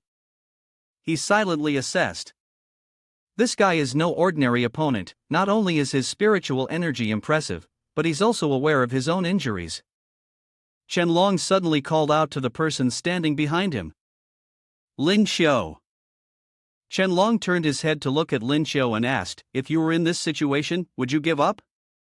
Lin Xiu curled his lips into a smile and slowly replied, "Of course, a true man would never admit defeat." Qianlong raised his hand in a provocative gesture, "Come over here." Lin Xiu mischievously teased from behind, "Come here and call me your father." Seeing the two of them acting so arrogantly, Dick became enraged. He gritted his teeth and shouted, "Are both of your brains broken? I'll show you how big the difference between you and me really is." Dick's eyes turned red, and the fire inside him grew stronger. He snarled through clenched teeth, "Spiritual skill, Gravity Chief." Qianlong felt the powerful aura emanating from Dick. Looking at his legs, weighed down by the force of gravity, he gritted his teeth and endured. Qianlong thought to himself, so he's a rare gravity-type ability user. Summoning all his strength, Qianlong tried to stand up, but his body trembled under the crushing gravity. He silently made up his mind to risk it all. With all his might, Qianlong stood up. He released his spiritual energy to counter Dick. Refusing to back down, he yelled, "Come on, if you have the ability, knock me off the stage." Dick raised 2 fingers and smiled arrogantly. He said haughtily, "Interesting. Such an interesting toy. Don't die just yet." 20 times gravity. As Dick's 2 fingers, imbued with spiritual energy, pointed toward Qianlong, he immediately sensed something was wrong. Qianlong painfully squeezed his eyes shut. The 20 times gravity attack from Dick caused him to cough up a mouthful of blood. He cursed inwardly, "Damn it, this battle just started, and I've already exhausted so much stamina and spiritual energy." Bloodshot veins appeared in Qianlong's eyes, and cold sweat dripped down his face. Qianlong silently thought to himself, he couldn't hold on any longer. Due to the influence of gravity, he knelt down, bowing his head before Dick. His whole body trembled. Dick continued to attack, his hand reaching towards Qianlong, and an enormous spiritual energy was released. Dick spoke triumphantly, "Die." As Dick's hand was about to touch Qianlong's head, he remained silent, not moving, but one hand swung out and touched Dick's arm, neutralizing his attack. Dick angrily glared at the person before him, shouting loudly, "Who?" "The owner of that hand is Lin Xiu." With one hand, Lin Xiu blocked Dick, and with the other, he helped Qianlong to his feet. Qianlong opened his eyes and looked at Lin Xiu, weakly calling out, "Lin Xiu." Lin Xiu patted Qianlong's shoulder in praise, "Long brother, you did very well." With one hand, he opened a teleportation gate, while his other arm supported the fragile Qianlong. Lin Xiu then helped him step through the teleportation gate. In an instant, the two were transported to another location. Qianlong's mouth began to bleed, and he looked at Lin Xiu gloomily, blaming himself. "Lin Xiu, I still lost." Before he could say anything more, Qianlong coughed up a mouthful of blood. Zhang San and Wang Hui rushed over in worry. Seeing the severe injuries on Qianlong, Zhang San anxiously called out, "Qianlong." Lin Xiu handed Qianlong over to Wang Hui, comforting him, "Long brother, don't say anything more, you've done really well." Suddenly, Dick behind them burst into loud laughter, drawing Lin Xiu's attention. Dick smugly pointed at Lin Xiu and said, "You went up to the arena, only to come back down. According to the rules, you've already lost." Lin Xiu was speechless with him. He glanced at Dick with half an eye. Lin Xiu criticized, "Doesn't this guy have any shame? Is he trying to play by the rules with me?" The people in the stands agreed with this. One of them, feeling indignant, said, "This Dick guy is going too far. Can he stop embarrassing the country?" Over here, in a room filled with pink hues, a girl with pink hair was sitting, watching her phone. She looked a little heartbroken and murmured, "Lin Xiu really has feelings. Bunny bunny, don't be sad." It turned out she was watching Lin Xiu's match livestream. She reached out and touched the screen, muttering, "I'll give him a missile." Suddenly, Linda interrupted. She saw the missile image appear on the screen and spoke to the camera, "You guys are too enthusiastic, don't send it just yet. Whether Lin Xiu wins or loses this match, I'll continue the livestream for everyone." Behind her, Fei Qi, reading the audience's comments, like forever supporting Lin Xiu and love him, grew irritated and cursed, "Annoying." Lin Xiu closed his eyes, unfairly played but still remained calm. He calculated in his mind, after all, Xin Xing was behind him, winning was definitely not a problem. Qi and I, behind him, coughed to ease the awkwardness. She spoke to Fei Qi ahead, "Lin Xiu can continue the match." Fei Qi, hearing that, asked, "Should we lead the team?" Qi and I subtly reminded, "Dick, don't forget the purpose of us being here. It's because of academic exchange, don't take the win or loss so seriously." When Dick heard in Qini's words, he suddenly remembered the purpose. "Right," he said, then humorously added, "Lin Xiu, I hope you don't mind, I was just joking." Lin Xiu stared blankly at Dick, whose attitude had changed 180 degrees.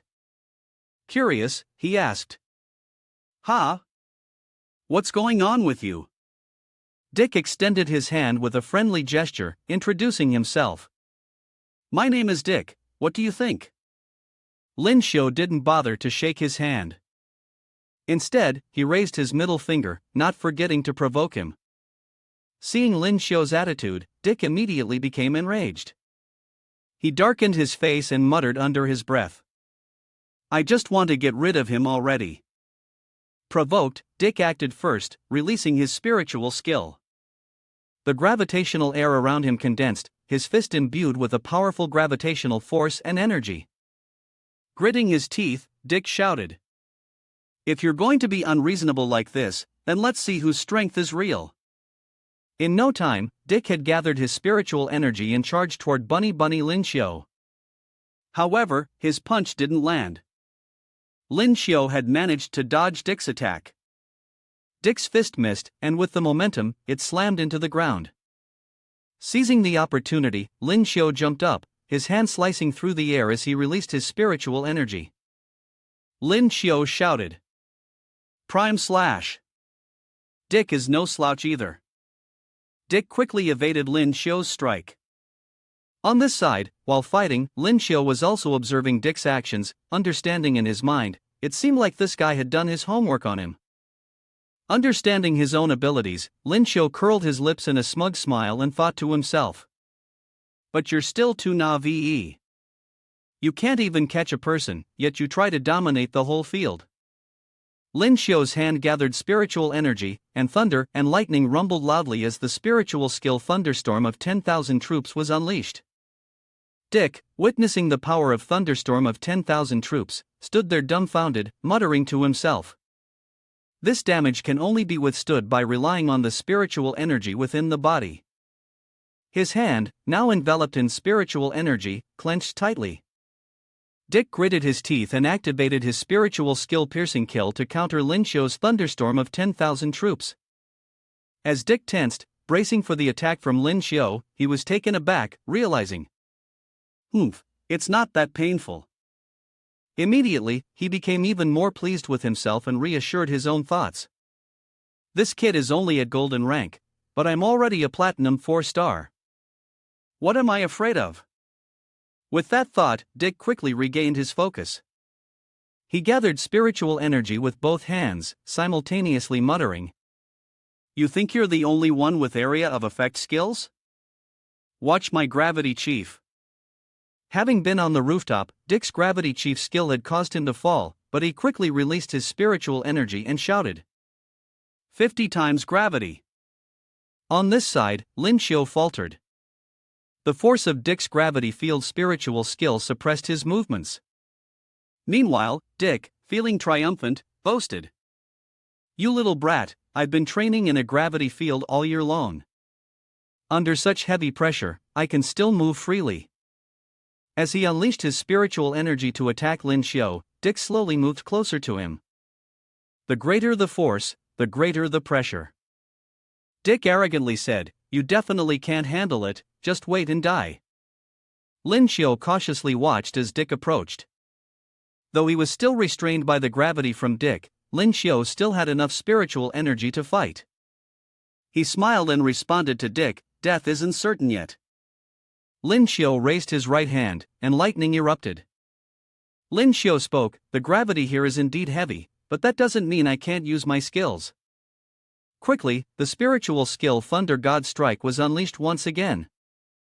A vortex appeared in the sky, accompanied by the booming sound of thunder. Once fully condensed, bolts of lightning simultaneously struck the area where the two stood, and the surrounding vicinity. Down below, Dick looked up in panic, cold sweat dripping from his forehead. Panicking, Dick exclaimed, "This is it, the attack range is so large." He couldn't be. Dick turned his head to look at the person beside him, only to realize Lin Xiu had disappeared without a trace. Dick, stunned, asked, "Where is he?" While still shocked by Lin Xiu's mysterious disappearance, Dick was struck by lightning. Even though he had used his piercing kill skill, he couldn't withstand the pain. Dick screamed in agony. His brows furrowed as he spat out a mouthful of blood after being struck. Lin Xiu had teleported behind him using a space gate. From behind, Lin Xiu lazily spoke, "This is just the beginning." Lin Xiu leapt from above, his legs infused with spiritual energy. As he descended, he yelled, "If you dare to treat my long brother like that, how could I easily forgive you?" Lin Xiu's foot swiftly landed on Dick's face. He didn't have time to dodge the attack from Lin Xiu. As he was kicked, Lin Xiu shouted loudly, "Rabbit paw lamp."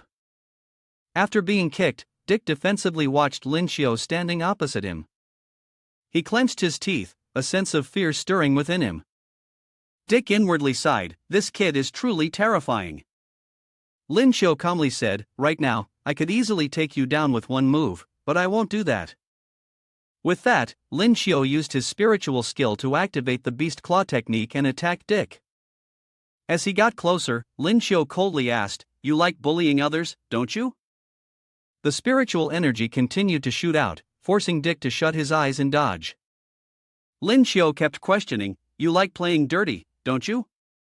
Dick was hit repeatedly, his mind in a bit of a daze. He couldn't help but wonder, this source of power, this physical prowess. Is he really just a 4-star golden rank? Lin Xiu grabbed Dick by the collar and coldly asked, "Hey, can you swim?" Dick was caught off guard by the sudden question and stammered in confusion, "Huh? No, I can't." Upon hearing this, Lin Xiu immediately activated his spatial power on Dick. He was quickly enveloped by Lin Xiu's space. Lin Xiu, satisfied, spoke up, "Well, then I'm relieved. Time to take you on a little trip." She and I and Fei Qi stared in shock as Dick disappeared. She and I anxiously asked, "Where did you take him?" Lin Xiu lazily replied, "Who knows?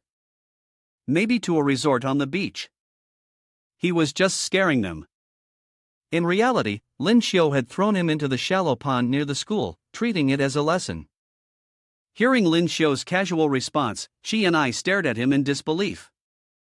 Fei Qi, who was behind, urgently assigned tasks. "You guys, go find Dick and bring him back." Fei Qi frowned and glanced at Lin Xiu, while the disciples behind him also shot Lin Xiu looks of annoyance. Lin Xiu gritted his teeth and cursed, "That damn brat." Matsuda, leading the water controlling team, ordered Tachibana Seikyo, a strength-based ability user. "Seikyo, while that kid's spiritual power hasn't fully recovered, quickly take him down." Yang Zhe looked at both Matsuda and Seikyo, as though he recognized them. Yang Zhe, with a serious expression, reminded Xiao Qiu, "This Tachibana Seikyo is Matsuda's direct disciple, and his swordsmanship is exceptional." He shared Seikyo's background. He had started practicing swordplay at the age of 3 and had awakened a strength-based ability. His obsession with the sword had allowed him to apply his strength ability in numerous ways when using the blade. Lin Xiu also became serious, his expression turning stern. Lin Xiu replied, "So that's how it is." Yang Zhe suggested that the opponent was not just a master of strength, but also a skilled swordsman. This battle might be better suited for Xin Xing. Lin Xiu declined, "No need." Lin Xiu then asked Yang Zhe, "Master, do you have a sword?" "I want to spar in swordsmanship," he responded. Hearing Lin Xiu's words, Yang Zhe was stunned. He thought he misheard, so he asked again, "What?" Although he didn't know Lin Xiu's intentions, Yang Zhe still searched through his space. After a moment of careful searching, he took out a dark blue-black saber. He handed the saber to Lin Xiu. Yang Zhe was a little surprised and said, "I have the saber, but I didn't expect that after hearing my words, you would still choose to use the saber." Lin Xiu took the saber from his hand, carefully examining it before excitedly commenting, "Wow, good saber." Yang Zhe sternly cautioned, "Take good care of it. When fighting, don't use too much strength." Lin Xiu nonchalantly replied, Yes, with Master's saber, I'll make sure to do a little work but achieve big results." Tachibana Seikyo politely bowed and said, "Lin Tang, I am Tachibana Seikyo. I hope to receive your guidance." Lin Xiu replied with satisfaction, You seem to understand things, so I will guide you." Tachibana Seikyo, innocent and delighted, responded, "Really? That's great." Behind them, Matsuda was extremely displeased. He crossed his arms and complained, "This kid is too arrogant. Does my disciple really need your guidance?" Lin Xiu observed Seikyo's reaction and words, quietly commenting to himself, "This fool with a saber from the land of Luo has a good character." With that, Lin Xiu confidently extended his hand and suggested, "You go first. If I make a move first, you won't have any chance." Tachibana Seikyo didn't waste words, his gaze turning sharp. He directly drew his sword and responded, "Then I won't be polite." After speaking, he leaped high, holding his sword, and jumped down to attack Lin Xiu. He seriously observed Tachibana Seikyo's movements, secretly admiring them. The combination of softness and strength in his actions was truly beautiful, indeed showing a natural talent for swordsmanship. Seikyo's sword drew a beautiful flow of spiritual energy as he shouted loudly, performing a powerful strike. Lin Xiu calmly blocked Seikyo's attack. He thought to himself, "Such a pity," as he received Seikyo's sword. He smiled and commented, "Your swordsmanship lacks a bit of heat, it doesn't bring out its essence. Your master is truly trash, wasting all of your natural talent. Seeing Lin Xiao block his sword and hearing his words, Sakio was stunned, as though struck by lightning. Outside the arena, Fei Qi was in shock, looking towards the battle, exclaiming, he actually managed to stop Tachibana Sakio's sword. Matsuda, standing beside him, felt extremely uncomfortable hearing Lin Xiao's words. He frowned, thinking to himself, others usually scold their subordinates, but this brat directly insults me. Sakio, who was eager to learn, sincerely asked, Lin Tang, if you can block my technique, it must mean your swordsmanship is extremely powerful. I hope you can broaden my horizons. Lin Xiao smiled and replied, seeing your sincerity, pay close attention. With that, Lin Xiao raised his sword.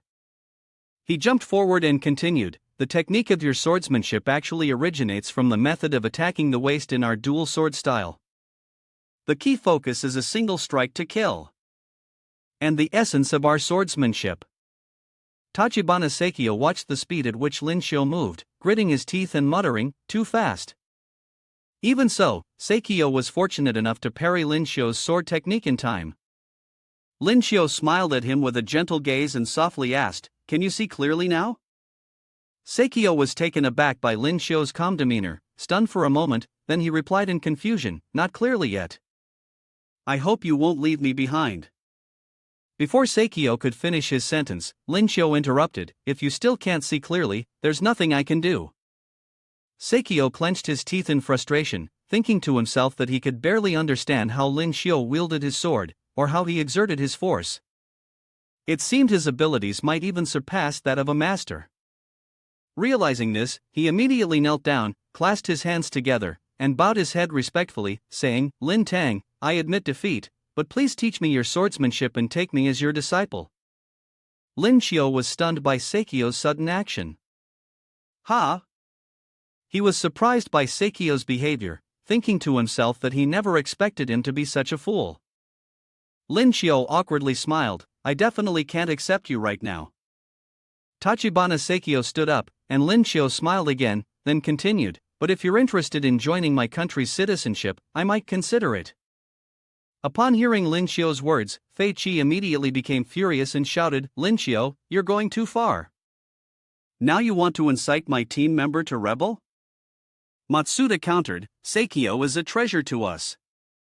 How could you betray your own country? You'd better give up that foolish thought soon. Lin Xiao looked at Matsuda, then slowly walked toward him. As he walked, Lin Xiao said, ah, so you're his master. My apologies, just now I called you trash. Matsuda snapped angrily, it's too late for apologies. Lin Xiao's face darkened as he continued, no, I think you've misunderstood. You're a true marshal who trained that little brat into what he is now. What I meant was. Lin Xiao pointed straight at Matsuda's face and shouted, you're even worse than trash. Calling you trash would be an insult to trash itself. Hearing Lin Xiao's words, Matsuda lost his composure and yelled, what did you just say? Fei Qi glared at him furiously. You brat, you're really insufferable. Lin Xiao calmly brushed past him and walked toward Sakio. Step aside. He patted Sakio's shoulder and smiled meaningfully. Remember, my words always hold weight. Sakio looked at him, bewildered, unable to give an answer at that moment. After Lin Xiao passed by, a faint smirk appeared at the corner of his lips. In his eyes, Sakio behind him had fallen into silence. As expected, that fool had already started to think. He returned to his group, and everyone cheered joyfully for Lin Xiao's victory. Fei Qi's eyes widened in alarm, something was clearly wrong. He bit his finger anxiously, realizing that the other three had already raised their white flags in surrender. At this moment, the situation was clear. In just a short time, Linda's main force had been crushed, the Golden One-star type Dick wasn't even worth mentioning, and Tachibana Sakio had nearly been completely deceived by the opponent. Lin Xiao stepped aside to avoid Ouyang Zhe, smiling playfully. What are you saying, master? I'm not that kind of person. A blonde girl stepped forward, raised her hand, and smiled warmly in a friendly manner. Hello, let me introduce myself. I am DOA, a Platinum 6-star Spirit Awakened. Lin Xiao also moved forward to stand opposite her. He introduced himself, Lin Xiao, Beast Transformation System Golden Rank, 7 star. I look forward to your guidance. In his mind, he felt a quiet frustration, another spirit system user. This would be troublesome. He sighed and decided, I have to finish this quickly. The girl remained casually standing, watching as Lin Xiao opened a spatial gate. He thought to himself, I can directly activate the space storage by making contact with her to send her somewhere else. Then the match would be over. He used Renee's Sact. Lin Xiao stepped into the space gate he had just created. The gate appeared behind the girl. Lin Xiao materialized right behind her, but DOA remained calm, smiling faintly. Lin Xiao immediately leaped forward, intending to use the spatial storage technique and touch her. However, DOA didn't turn around. Instead, she raised her hand and cast a mental binding spell. A pink thread flew up, slowly wrapping around Lin Xiao from behind, catching him by surprise. He cursed inwardly as he realized he couldn't move. He was yanked from the air and fell heavily to the ground, his body tangled in the pink thread. Lin Xiao looked up and complained, "This counter against me. How is it that a spirit system skill is even more twisted than a space system one?" Her toes pressed against his lower body. DOA smiled down from above. She leaned in close to his face and explained. Spiritual binding. You can also understand it as the art of binding one's body. This body is now under my control, which means. She paused briefly, smiling. Surely, you belong to me now. DOA pressed herself against him, admiring his face. You are truly the most handsome little bunny I've ever seen. How can you be so cute? Lin Xiao blushed, his cheeks turning pink. He shrank back and said, I remind you, don't cause trouble. I'm a married man. She ignored his words, placing one hand on his shoulder.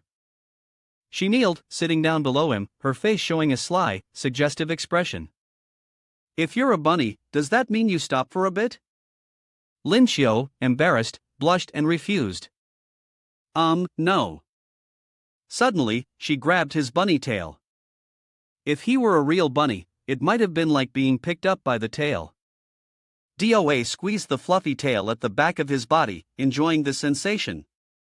The tail was really cute, and it felt soft to the touch. Outside, a hand clenched into a fist, showing its owner was furious. Indeed, it was Jinjin, and seeing this scene was about to set off a storm, with wind and snow swirling around her. She muttered. Unforgivable. Flames seemed to ignite around her. Jinjin shouted. I haven't even touched that tail. Zhang San grabbed her hand to hold her back, trying to calm her down. Big sister, please stay calm. If you rush in like this, the boss will lose. Min Min also grabbed the other hand to hold her back. Jinjin, unwilling to accept the situation, was both angry and frustrated. We lost, so we lost. What can we do about it now? I haven't even touched him yet. Why does Lin Xiao's first time have to be with that girl? Seeing DOA becoming more and more unreasonable, she pressed herself against him, licking the corner of her lips. Let me see your body, I wonder if it's as soft as your ears and tail. Ouyang Zhe wanted to step forward to stop her, but DOA's teammate spoke up, please stop. You will be disqualified if you continue like this. Fei Qi, standing nearby, was just as angry. He was the one who had sewn his uniform, so why did DOA get to be so close to him? Lin Xiao was also feeling irritated. Damn it, I can't move. How can I break this girl's skill? Suddenly, the system panel appeared with a sound. Host's brain activity is in an excited state. Excessive dopamine secretion may lead to potential neurological dysfunction. The system will forcibly activate the S-level skill, Mental Shield. Lin Xiao, feeling like he had found a savior, immediately brightened up.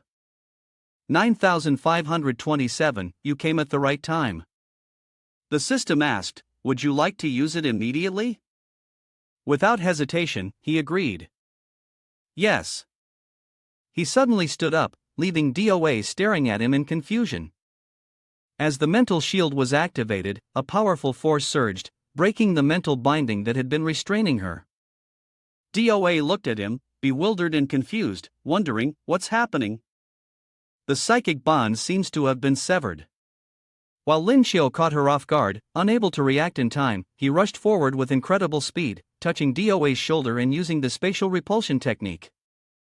She was thrown back a few steps, avoiding him by a distance. She felt uneasy, he had truly broken free from her control. How could such a mere golden rank individual manage that? She couldn't believe it and immediately extended her hand forward, releasing a stream of pink spiritual energy, just like before. Let's try again. But the skill she launched could not reach Lin Xiao. It seemed blocked by an invisible barrier, her mental binding failed. She widened her eyes in astonishment, the skill had somehow become immune to her mental control. It seemed like things couldn't continue like this. DOA rose onto the tips of her toes, repeatedly using mental bindings toward him, but each time, the result was the same failure. She conjured several rock-like figures, her face twisted with a malicious threat. Kid, admit defeat. If not, I'm afraid I won't be able to control myself, and I'll turn you into a fool before using mental transference. Lin Xiao launched his blade in retaliation, swiftly dodging to the side. As DOA's skill mental transference struck, Lin Xiao, confident of his victory, smiled and thought to himself. Keep dreaming, now I. He immediately activated his newly acquired skill, proudly continuing. You no longer have control over my mind. A spiraling mental shield appeared. DOA didn't stop firing her skills. Silent and suspicious. An ordinary person, if hit by a spirit striking attack, would either be stupid or insane. Why is he like this? Lin Xiao opened a spatial portal and used spatial displacement to move himself to another location, avoiding the next incoming attacks. He dodged the skill and smiled provocatively.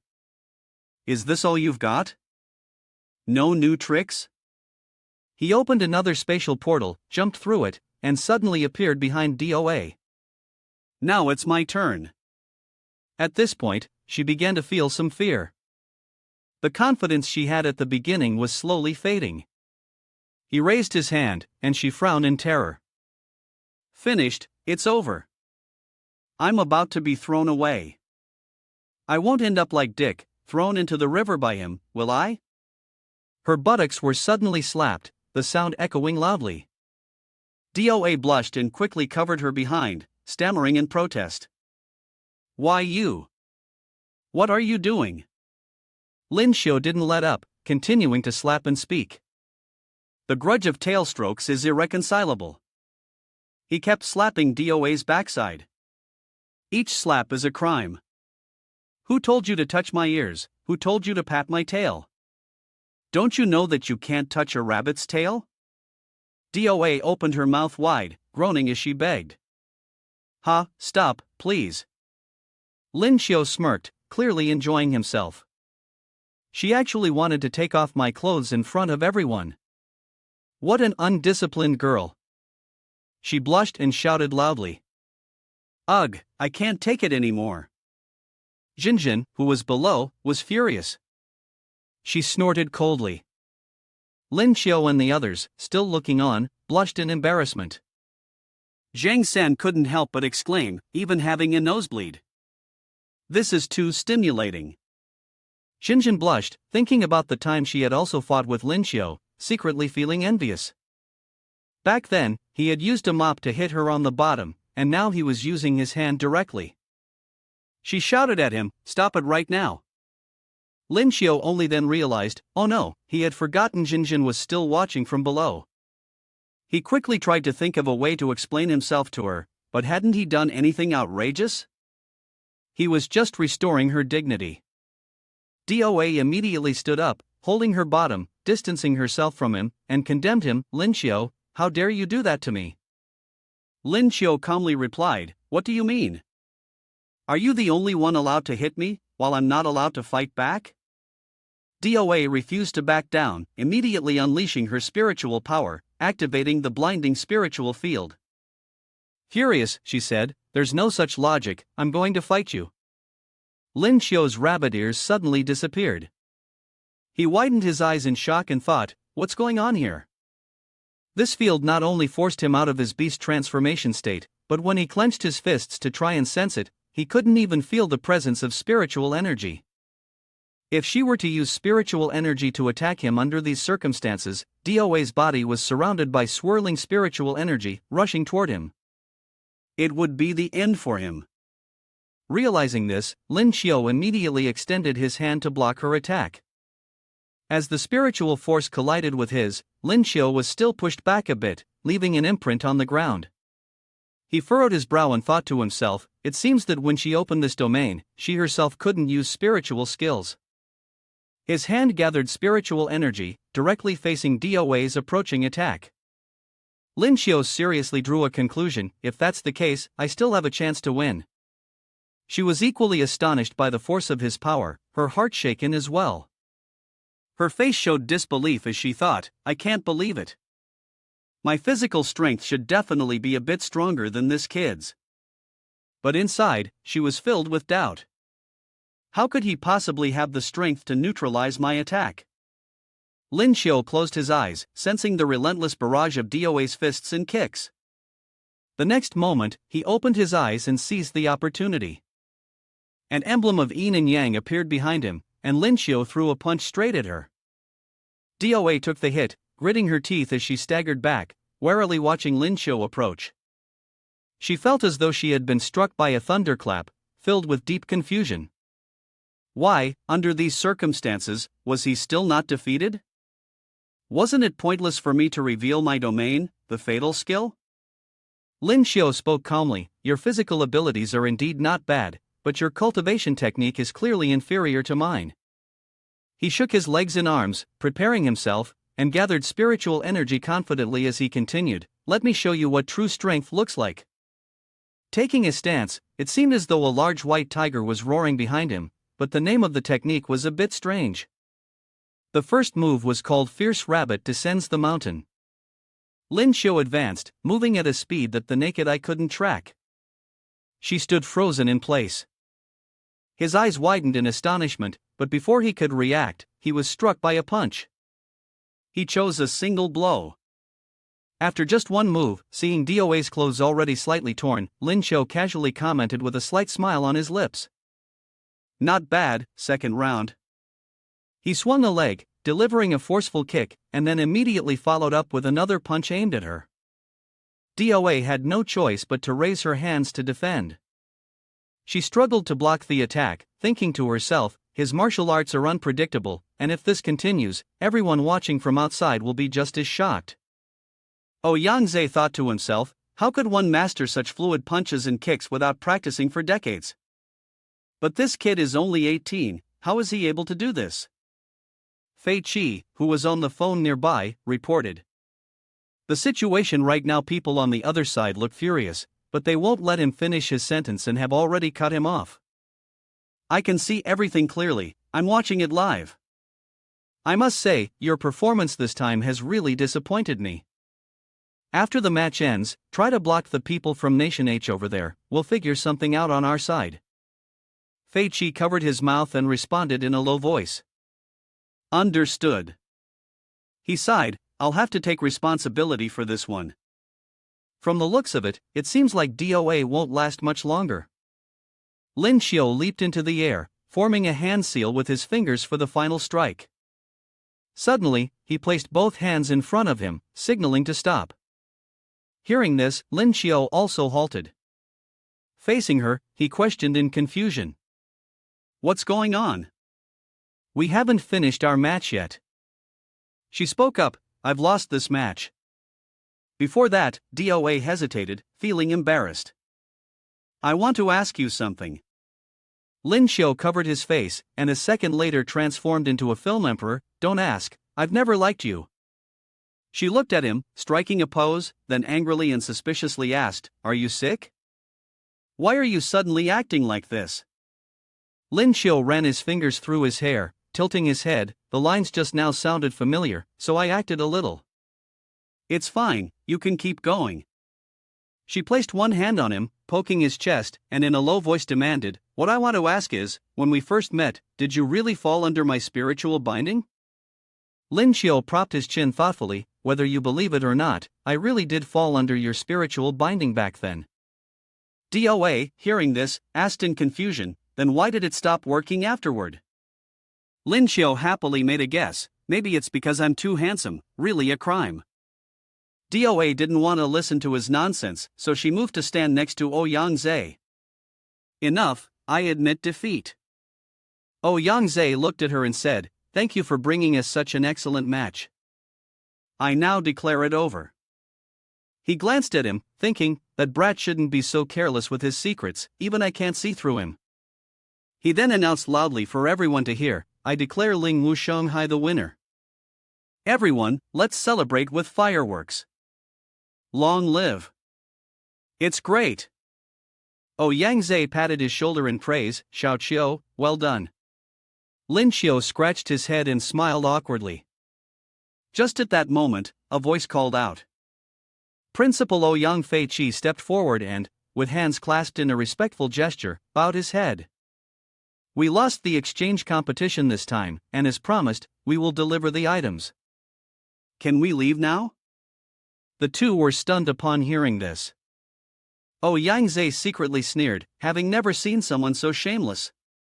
Lin Xiu, on the other hand, couldn't believe that he would say such a thing, casually mentioning it as though it were done and over with. This was too brazen. He stepped forward and confronted Fei Qi.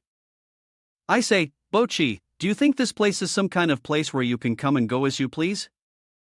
Fei Qi, angered by the mispronunciation of his name, retorted, "My name is Fei Qi." Lin Xiu paid no attention. "Fine, Bo Qi." Fei Qi was furious but had no retort, only managing to utter a few words in anger. Ouyang Zhe moved ahead of Lin Xiu. "Let me speak," he said, his voice serious. "Fei Qi, I believe what Lin Xiu said is absolutely right. If this is truly an academic exchange, how can it end after just a few matches in the arena?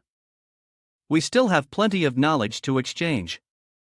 Fei Qi, somewhat intimidated by his imposing manner, crossed his arms and tried to appear more confident.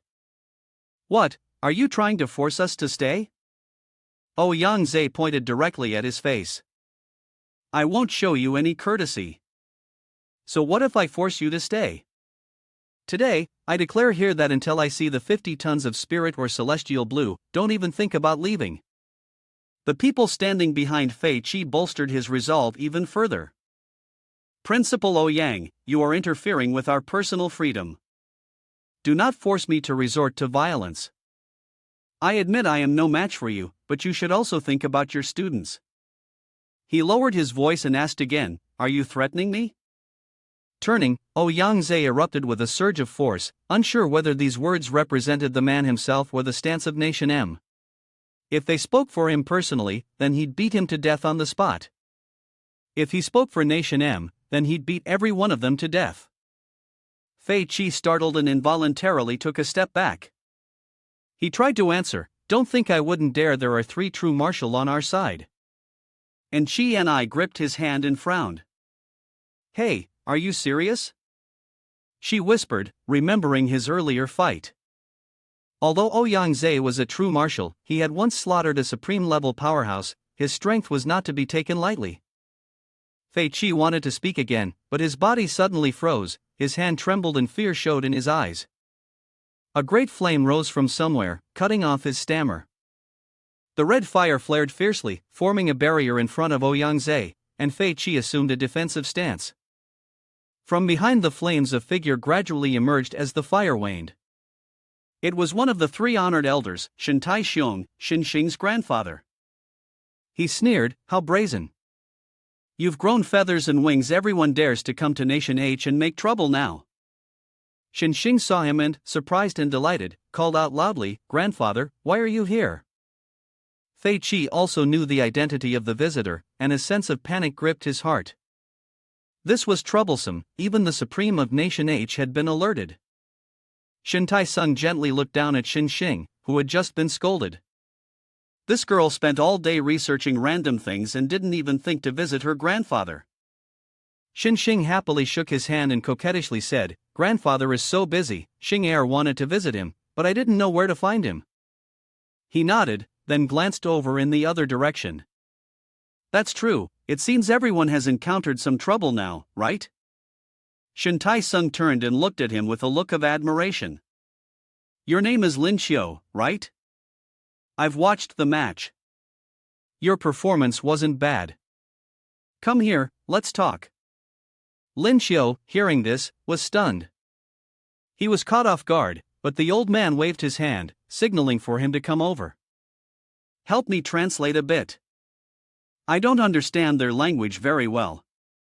Lin Xiu eagerly stepped forward, ready to complete the task, and secretly thought to himself that it was fortunate he had awakened his language proficiency. He spoke up, "I'll translate for you."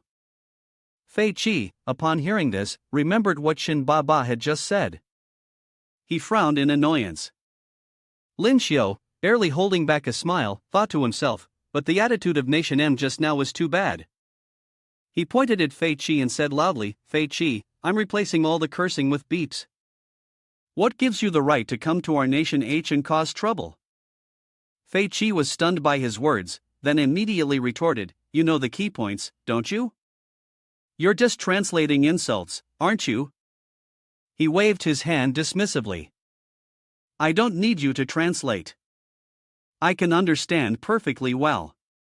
Lin Xiu picked his nose with one hand, paying him no mind. This matter isn't settled just because you say so. What I mean, Shin Baba, is that I won't omit a single word when I translate for you. Bo Chi emitted a mechanical beep. He wanted to erupt in anger but still had to remain civil. I appreciate it, but you don't need to repeat it again. Lin Xiu smiled at Shin Tai-sung. Shen Baba, continue. He looked at him with satisfaction.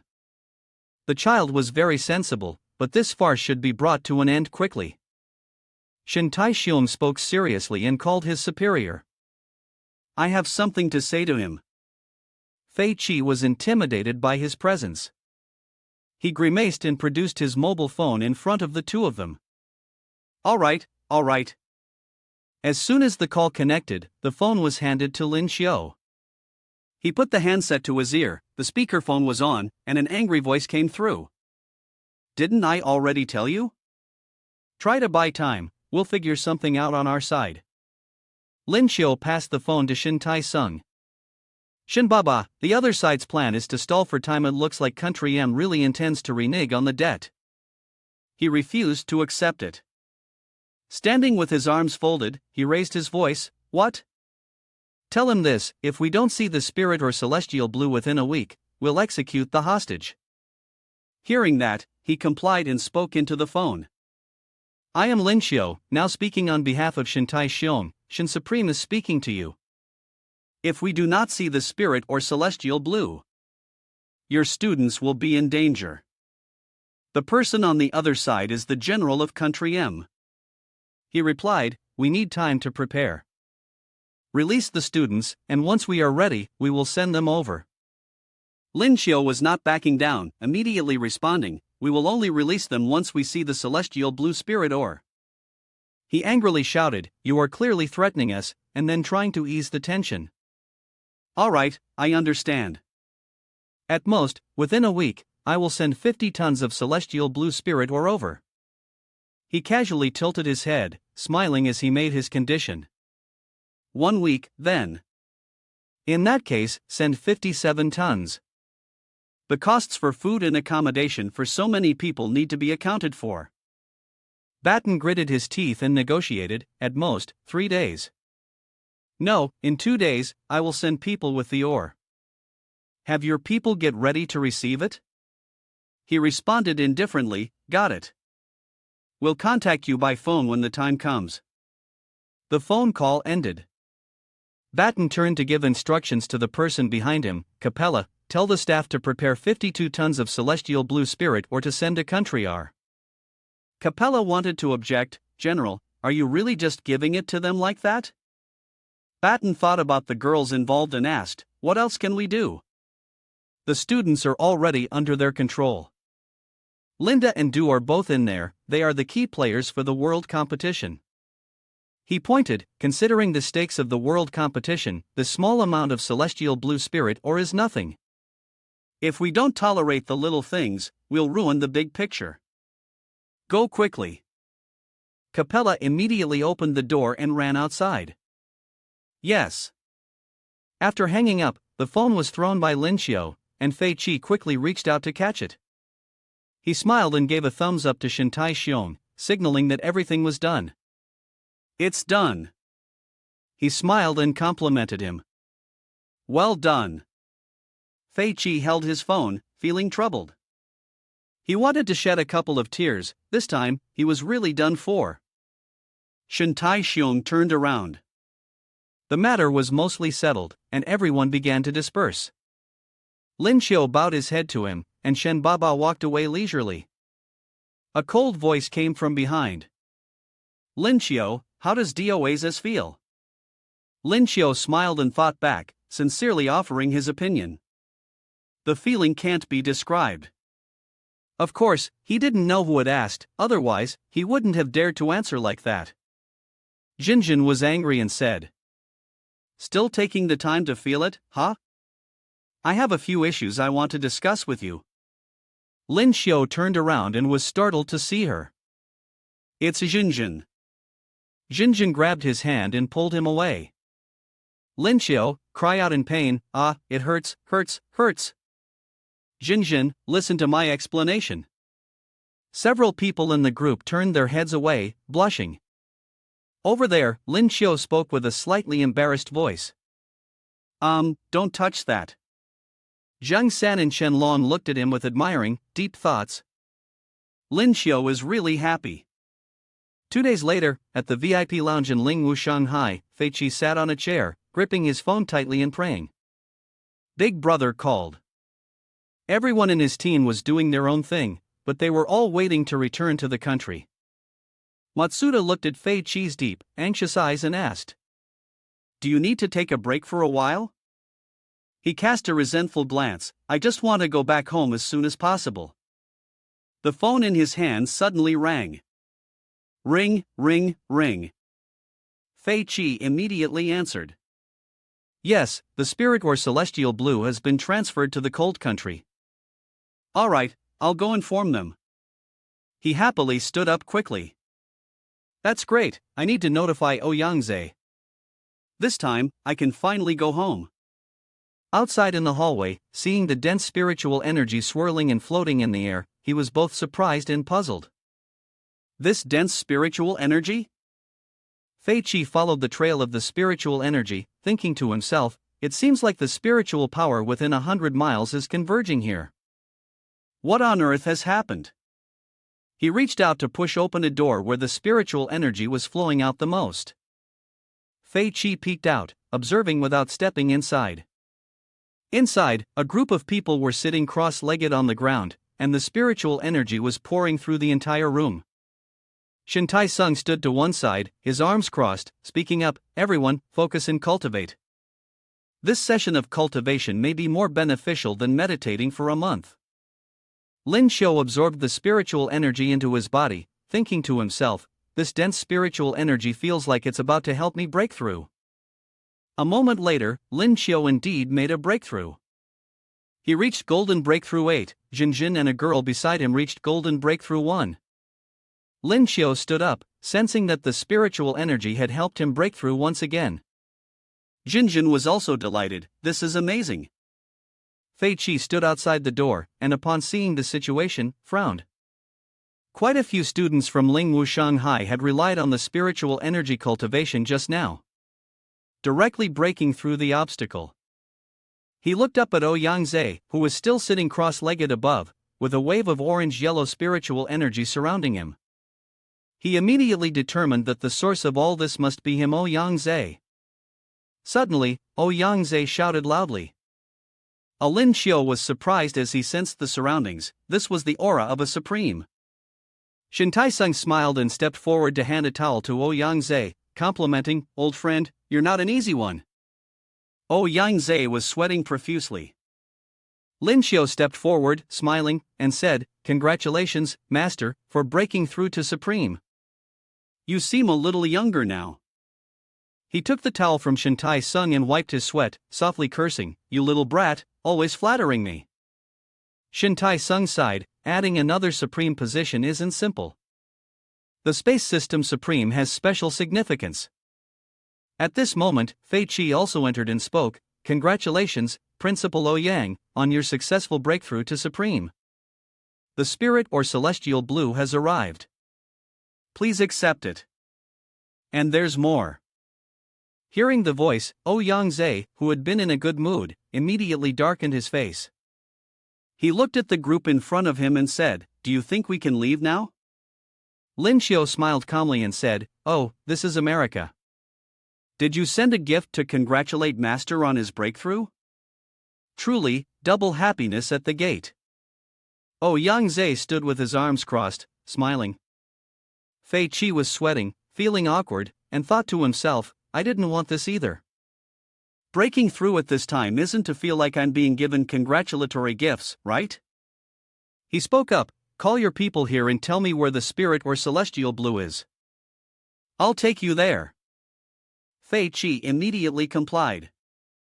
Holding up his mobile phone, at the dock, people from this place were unloading wooden crates from the boat in pairs. One person was lazily standing there, standing out in stark contrast. He noticed the approaching group and let out a hum, exuding an aura of dominance and intimidation. Not only Ling Wu Shanghai but the entire group of Fei Qi was overwhelmed by his presence. However, the people from Ling Wu Shanghai remained calm and unaffected, standing there as if nothing had changed. This person was Capella. He stepped forward and smiled, greeting, "You must be Principal Ouyang, right? The spirit or celestial blue has been transferred here. Your people can inspect it. If everything checks out, Fei Qi and the others can board the ship, and we'll head back." He handed Ouyang Zhe a stack of datasheets. Ouyang Zhe took them and turned to Lin Xiu, saying, "Xiao Qiu, go check it out." Lin Xiu nodded, "Yes." Lin Xiu used his X-ray vision, his eyes glowing as he scanned the area, thinking. It was clear that Country M had invested everything this time. To gather the full amount, aside from the old raw materials, he could see that many crates were being unloaded, filled with spirit stones, along with numerous shields and armor made from spirit or celestial blue. Lin Xiu signaled that there was no issue. Ouyang Zhe looked at their group and said, "All right, you may leave now." Fei Qi heard that and immediately brightened. "All right." The group moved to the other side. Fei Qi ran over to Capella to complain. "Capella, why are you only getting here now? You have no idea what we've been through these past few days." Hearing him call that name, Lin Xiu was astonished. Capella. He thought of the mysterious masked person and inwardly felt this name resembled the enemy of Captain Zhong Lin Sung. Lin Xiu decided at once. He took his phone from his pocket and snapped a photo first. He saw Capella was also facing this way. Lin Xiu raised his phone thoughtfully, intending to ask Boss Lin about it when they returned. But he didn't notice DOA had appeared behind him without him realizing. She leaned in close and asked, "What are you doing?" Lin Xiu jumped and immediately turned around. "Wow!" he cried, "You scared me, nearly gave me a heart attack." DOA smiled, obviously someone as tough as him couldn't be frightened to death, could they? "I'm about to leave." She reached out and stroked his cheek. "I have a few things to tell you. Next time I meet you, I'll definitely skin you for a coat. I promise." Lin Xiu slipped away from her hand, turned his head and said indifferently, "You won't get that chance. Next time I'll only be stronger." DOA frowned. "Do you think it will be only me then?" She smiled and said, "There are many people in Country M stronger than I am. By then, will you still be able to stay so composed?" Having said that, she turned and walked off at a leisurely pace. Lin Xiu watched her retreating figure. He scratched his head, thinking, a gathering of powerful individuals, huh? Looks like I'll have to study the global competition with Master in more detail later. At that moment, Yang lightly patted his shoulder, reminding him, Xiao Qiu, our goods have been transported into the space. Let's move them to the base together. He nodded, yes, master. Then, the two of them disappeared from the spot using space manipulation. The Lingwu weapon research base of Country Z was surrounded by tall mountains, located in a remote area. Su Bo Yang spoke to the person across from him, the designs are not bad, we need to be careful during the production process later. The person in front of him was Zhang Qiu, the country's top weapon crafting master, and the son of Zhang Hong. Out of the corner of his eye, Su Bo Yang noticed Yang Zhe and Lin Xiu had arrived, and the two of them were standing there, smiling. Su Bo Yang nodded in greeting, everyone's finally here. I heard there are more than 50 tons of materials. Our research staff is going crazy with excitement.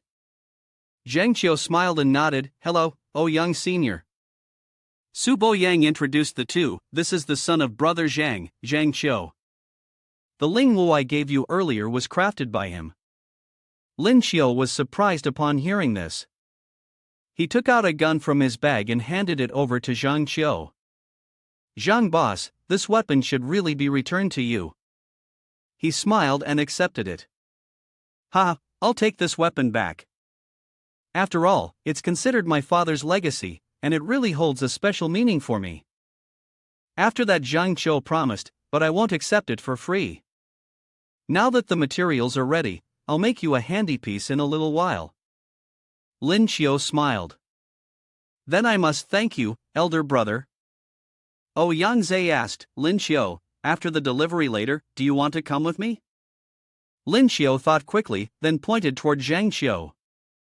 I want to stay with brother Zhang a bit and study the crafting of the Lingwu weapon. Zhang Qiu, puzzled, blurted out, what? He took Lin Xiu's hand and observed, with such skinny arms and slim legs, how are you going to study crafting? Behave and go back if you have any requests about weapons, just tell me. Lin Xiu declined, he didn't need that. Yang Zhe smiled and went along with his wish. Ha, then this disciple of mine entrusts him to you. Lin Xiu thought to himself that although he hadn't learned blacksmithing, he had awakened a crafting skill if there was a chance, he should study it himself a little. Zhang Qiu sighed. He put an arm affectionately around Lin Xiu's shoulder and led him into a room.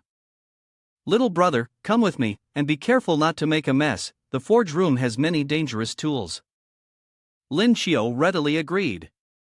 He looked at the guns hung on the wall, an entire wall full of all kinds of firearms, behind them a furnace was roaring. Lin Xiu wondered, could all these weapons really have been made personally? Zhang Qiu sat at the workbench, picked up a pen to begin designing, and replied, all right, what level of hardness do you want the Lingwu weapon to have? Where do you need it to be useful? Now you're lucky. He turned to look at Lin Xiu. I'll design and make one for you.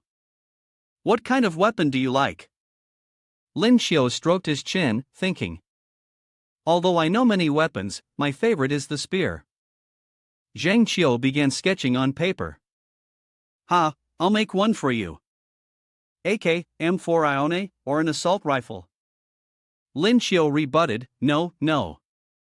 What I mean is you need to confirm what you want, something like a spear that can pierce people. The pen in Zhang Qiu's hand dropped onto the table, making a sound. Zhang Qiu was startled, jumping up from his chair, stammering. A spear. A spear. Thinking about the image of Lin Xiu, cool and composed, holding a spear and thrusting it forward, Zhang Qiu replied, right, before we always thought that Lingwu's weapons needed to be firearms, and we never considered this kind of weapon a weapon that can attack at long range and defend at close range. A spear really is fantastic. He patted Lin Xiu on the shoulder, happily. Now we'll go make one. Brother, wait for me a moment, I'll sketch it out and get the materials. Lin Xiu watched Zhang Qiu's figure quickly running off. He thought, did what I say really have such a big impact on him? Never mind, while waiting for him, I'll just awaken my skills. The system's voice rang out, awakening skills, please wait. A while later, it announced, E-level forging skill. Congratulations, host, you have received E-level forging skill. Looking at his own skill just received, he thought to himself, 9,527, what a coincidence, I was dozing off and someone just gifted me a pillow. Lin Xiu pointed at the screen and asked suspiciously, have you always been spying on me? 9,527 immediately retorted, 9,527 immediately flustered and retorted. Well, this is your luck, it has nothing to do with me. He looked at it and laughed. Ha, 9,527, you're really interesting. At that moment, Zhang Qiu returned, holding a box of materials. Sorry to keep you waiting. The design sketches and the special materials we need are all here. He picked up each material and introduced them. Steel Spirit Rock Body Technique, Vajra Star is the perfect material to use for the spearhead. Lin Xiu gave him a suspicious glance. Steel Spirit Rock, isn't that used to make supreme level weapons? Giving it to me directly is too much. He smiled nonchalantly. Consider this as the reward for helping me unlock my thought process, isn't it a big favor? Lin Xiu wasn't too concerned about the matter and responded, if you say so, then I won't refuse. But to obtain Vajra Star, we still need a few more materials. Zhang Qiu turned around and looked over the materials again. No way, I've already obtained the Vajra Star several times. All the necessary materials should be here. How could it be? Lin Xiu shook his finger. This material can run and jump, but in the end, it needs to know how to use ice skills. Lin Xiu smiled and asked, I wonder if you've heard of the method of forging with ice? A moment later, Zhang Qiu brought a blonde girl. The ice element awakened ability user you needed is here. She's a researcher from the Ice Element Department at the Weapon Research Institute. Lin Xiu, enveloping the steel blade with flames, nodded. All right, you two will follow my instructions later. After a moment, he spoke up, increased the firepower. Zhang Qiu pressed a red button. Flame shot out, spreading across the steel body. Lin Xiu stayed calm, observing closely while blowing his whistle. Zhang Qiu wiped the sweat from his forehead, thinking, does Vajra Star still need more heat? Normally, I would have taken it out for forging by now. Watching the flames rise, Lin Xiu chose the right moment. He grabbed the steel handle and said, now, release the ice. The researcher in charge of the ice system immediately responded, sending ice onto the glowing steel. The intense fire met the ice, producing smoke as the golden spearhead appeared. Lin Xiu picked up a hammer, well done, but stop. Then he took a smaller hammer and tapped the steel gently. Watching his careful, light movements, the others stood quietly, amazed.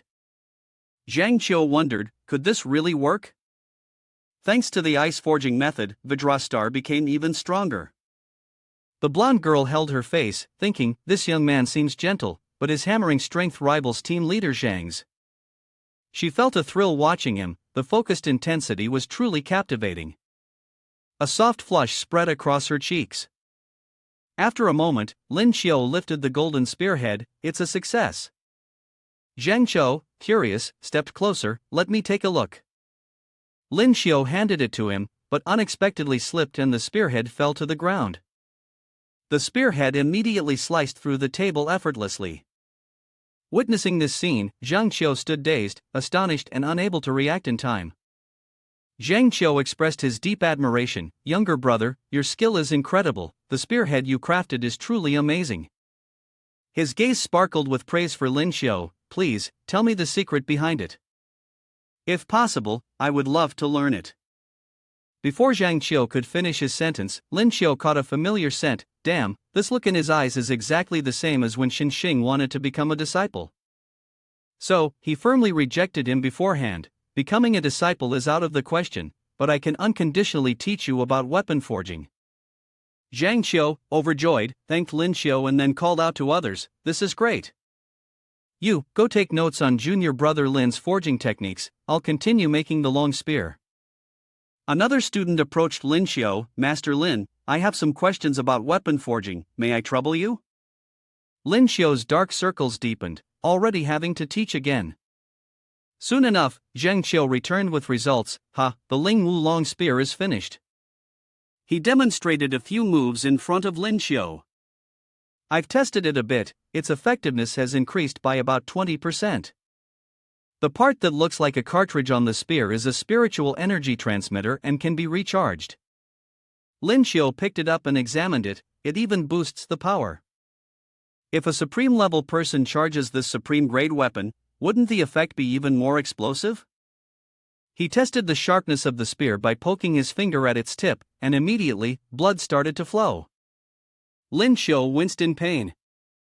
At that moment, the spear began to glow, and the blood was instantly sucked away. My fresh blood has been absorbed by the spear.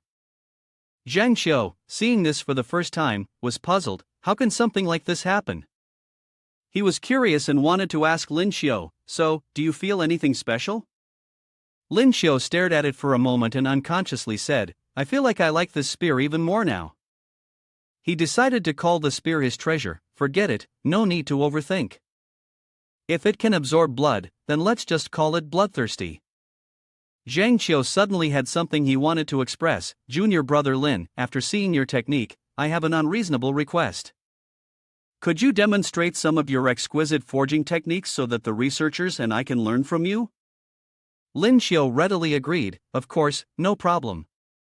Compared to this bloodthirsty spear, it feels like I've struck a great deal.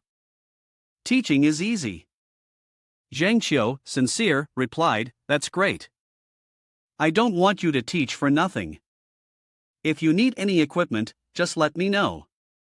Hearing that, Lin Xiu pondered for a moment. Equipment, huh? The image of Jinjin suddenly flashed in his mind. Can you make a spiritual energy bow for my girlfriend? Zhang Xiu walked over, teasing, if it's for my sister-in-law, I'll personally design it for you. Lin Xiu shyly expressed his gratitude. Please, brother Zhang, I'm counting on you. Zhang Xiu immediately got to work, forging the steel. Before long, the bow was completed. It could transform into 2 different forms and was very convenient to fold. Afterward, Lin Xiu taught the others a phrase, it's better to give someone a fish than to give them a fishing rod. Zhang Xiu gathered all the trainees who were working to observe and learn the forging techniques. Lin Xiu was also very dedicated in teaching and guiding them. Among them, Zhang Xiu made rapid progress, and in terms of overall skill level, he was almost catching up to Lin Xiu. A week later, in Lingwu, Shanghai, Lin Xiu met with Ouyang Zhe and Su Boyang. The director had words of praise for Lin Xiu. Xiao Qiu, during this time, I really want to thank you. You've helped us a great deal. Lin Xiu replied politely, Uncle C, you're being too formal. Brother Zhang has also given me quite a few pieces of equipment. Ouyang Zhe was already aware of this. I heard that thanks to your help, the weapons produced by the Research Institute have greatly increased in combat effectiveness. Su Boyang, interested, immediately asked, that's true. If you have any requests, feel free to tell me. I'll definitely. Lin Xiu took out his beloved golden spear and presented it for everyone to admire. Well, there is indeed one thing. Could I trouble you to recharge this weapon for me? Su Boyang didn't hesitate for a moment. It's just a recharge, right? No problem. Then, Su Boyang began transferring his spiritual energy into the spear. However, the spear absorbs his spiritual energy in a way that's even more unusual than usual. This time, even Su Boyang did not expect that the spiritual force within his body would completely lose control. What's wrong with this spear? After a while, Su Boyang's strength was exhausted. He coughed a few times. He returned the spear to Lin Xiu and asked, does this bloodthirsty spear contain something? Lin Xiu smiled with satisfaction. Very good. This is a supreme weapon, it will consume some spiritual energy. Su Boyang understood the issue and replied, no wonder, it nearly drained me dry. Lin Xiu chuckled and apologized. I'm truly sorry, I will cherish this energy. After finishing the work here, Su Boyang was about to leave. All right. I'll head back first. Lin Xiu bid him farewell, senior, goodbye Uncle C. Once Su Boyang had left, Ouyang Zhe turned around and gave Lin Xiu a playful smack on the head, scolding, kiddo, look what you've done, you've exhausted me. Lin Xiu acknowledged his mistake. but his greed was endless. "Master, I still have one more request." Saying that, Lin Xiu pulled out a pile of treasures and asked, "I've made a few Lingwu weapons, could you please help them absorb energy?" Yang Zhe was furious. "What? Aren't you afraid I'll lose my patience and close the door on you?" Meanwhile, in the classroom, Ling Wu Shanghai was studying while Ling Wu Zhenjin sat by herself, lost in thought as she absent-mindedly sketched on a piece of paper. It was always pictures of him. "Lin Xiu, when will you come back?" Her gaze was deeply focused on the paper, unaware that the Rinni sect had just opened its gates behind her. Lin Xiu slowly poked his head out, wanting to observe Zhenjin from behind for a moment. He suddenly sat down close and asked, "Zhenjin, have you been studying hard?" The moment Zhenjin saw Lin Xiu, her eyes immediately brightened. "Lin Xiu, why did you suddenly?" Before Zhenjin could finish, Lin Xiu began to show her a surprise. "You know, I've been missing you. Look what I brought back for you." With that, he pulled out a golden bow that looked really exquisite. This is the first time Zhenjin has seen it in person. Is it the Ningwu traditional bow? This kind of thing isn't something you can get just with money. Lin Xiu puffed out his chest proudly. "Of course, the sentiment I have for Zhenjin is priceless." Zhenjin pretended to be annoyed. "Priceless? Why are you saying such cheesy things as soon as you come back?" Lin Xiu was even bolder, cheekily adding, "Isn't that because I'm learning from my wife? Look, you drew me so handsomely." Zhenjin, unable to hide her smile, then pouted. "Don't look. If you have time to tease me, you should focus on studying. The exam is coming soon." Lin Xiu put his arm around her comfortingly. "Isn't this why I rushed back to attend classes? How about we make a bet? Let's see who scores higher in this exam." Zhenjin immediately agreed. "All right, let's do it. I don't believe I can't beat someone like you, who always skips classes. What's the prize for the bet?" Lin Xiu's face was indeed cunning, and he suggested, "If you win against me, you can kiss me twice, but if you lose, I'll kiss you twice." Zhenjin blushed and stayed silent for a long time. She playfully hit him and asked, "Is there any difference between the two?" Lin Xiu laughed out loud, excited. "Ha, of course there's a difference. The question is, do you dare?" In his mind, he confidently thought, "I'm quick-witted, and after all, I have nothing to lose." Suddenly, an announcement came from the school's loudspeaker. "Attention all students of the platinum level, please head to the training field after hearing this announcement. Also, student Lin Xiu from year 1 is required to report to the training field." Upon hearing this, Lin Xiu wondered to himself, why are they calling out a golden rank like me? A moment later, all the students gathered in the schoolyard. The principal then announced seriously, "Students, I have some bad news to share. The Tianqi volcano in Z province has suddenly erupted. Although the government has already evacuated the residents beforehand." At this point, everyone felt a sense of unease in their minds. Normally, natural disasters wouldn't involve students. Sure enough, Yang Zhe's expression became extremely urgent as he spoke, but this eruption was unusually violent, and some residents are still trapped. The economic damage is beyond measure, and the danger speaks for itself. Therefore, today the principal wants to make a call, hoping that everyone will voluntarily sign up for rescue operations. Immediately, many students raised their hands, among them Lin Xiu and Zhenjin. "We volunteer." Because Lin Xiu understood clearly, so that's what it is. Although I haven't reached platinum yet, as a member of the spatial system, I can definitely help. Yang Zhe looked at the majority who had voted and slammed his hand down on the table, declaring, "I will introduce the teacher in charge of registration. Everyone, please follow me." All the participants immediately moved to follow Yang Zhe. Outside the Tianqi volcano, thick black smoke was rising. Everyone was gathered in the residential area not far away. As soon as they arrived, Lin Xiu noticed something strange. A foul smell of rotten eggs filled the air. Recognizing the signs of a volcano about to erupt, the people around them started panicking, running, and shouting for help. Seeing this left Lin Xiu utterly stunned. What's going on here? At that moment, Yang Zhe briefly explained the situation. As you all can see, the time to rescue is critical. Everyone, pair up in groups of at least 2 to search for the trapped people. Once you find anyone, immediately evacuate them.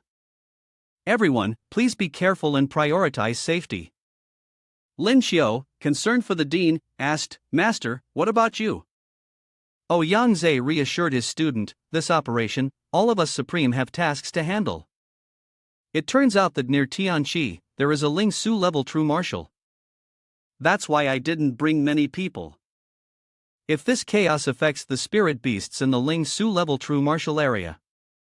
Lin Xiao also guessed it immediately, the consequences of this situation might be even worse than a volcanic eruption. Yang Zhe's concerned gaze looked off into the distance. That's exactly it, I need to attend a meeting with the other Supremes. After speaking, he didn't hesitate and left right away. Jinjin and Xin Xing approached to inquire. Lin Xiao, Master, I just received a phone call.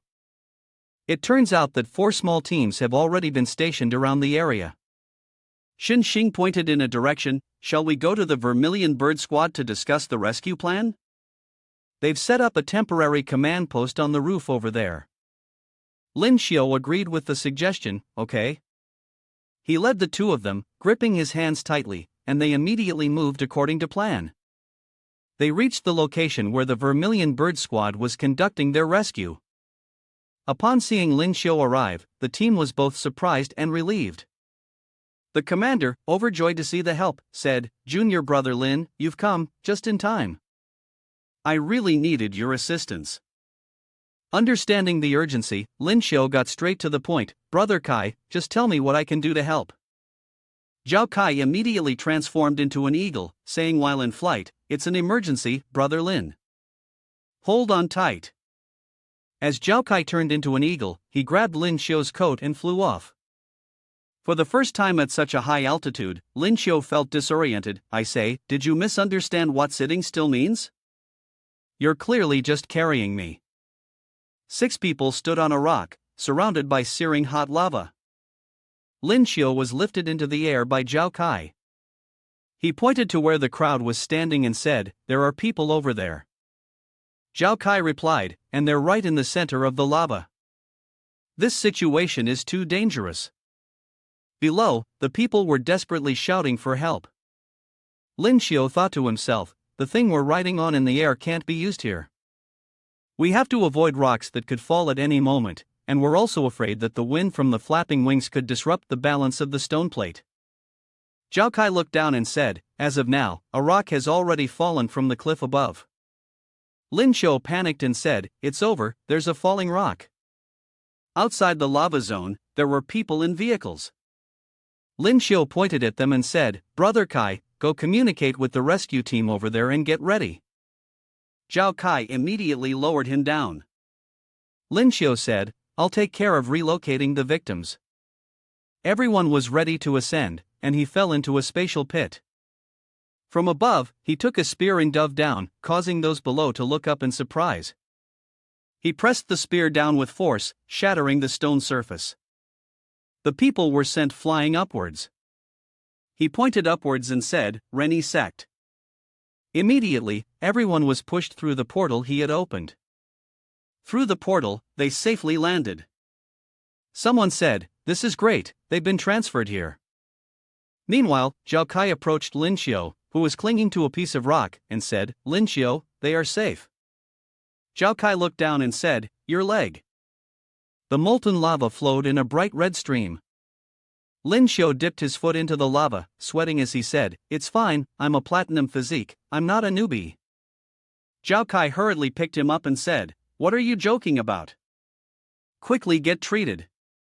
The sky turned pitch black again. Lin Song, seeing the bird carrying Lin Xiao flying back, said, they've returned. Lin Song supported Lin Xiao, who also transformed into a human form.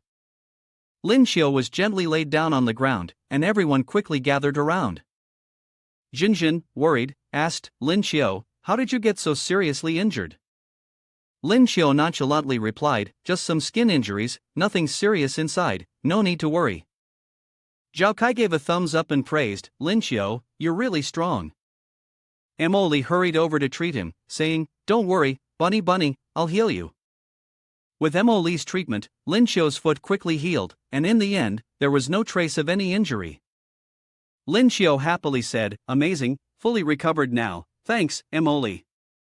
Emily shyly responded, Bunny thanked me and even remembered my name, I'm so happy." Lin Xiu immediately stood up, happily saying, "See? I told you it's fine, didn't I?" Meanwhile, Jinjin, playfully hitting Lin Xiu's shoulder, said, "You really should take better care of your body." Zhao Kai asked, "Brother Lin, what's your next plan?" Lin Xiu answered, "What plans? I'll just go wherever help is needed." He turned to Jinjin and said, "I want to go with you too." Lin Xiu turned and said, "The situation with the volcano is very dangerous, Jinjin. You should go with Brother Kai and the others." Jinjin replied, "That's exactly why." She held Lin Xiu's hand, tears streaming down her face as she said, "I can't let you face danger alone." Upon hearing this, Lin Xiu was moved and said, "Jinjin." Finally, feeling helpless, he agreed, "All right, stay close to me later." Jinjin nodded, "Okay."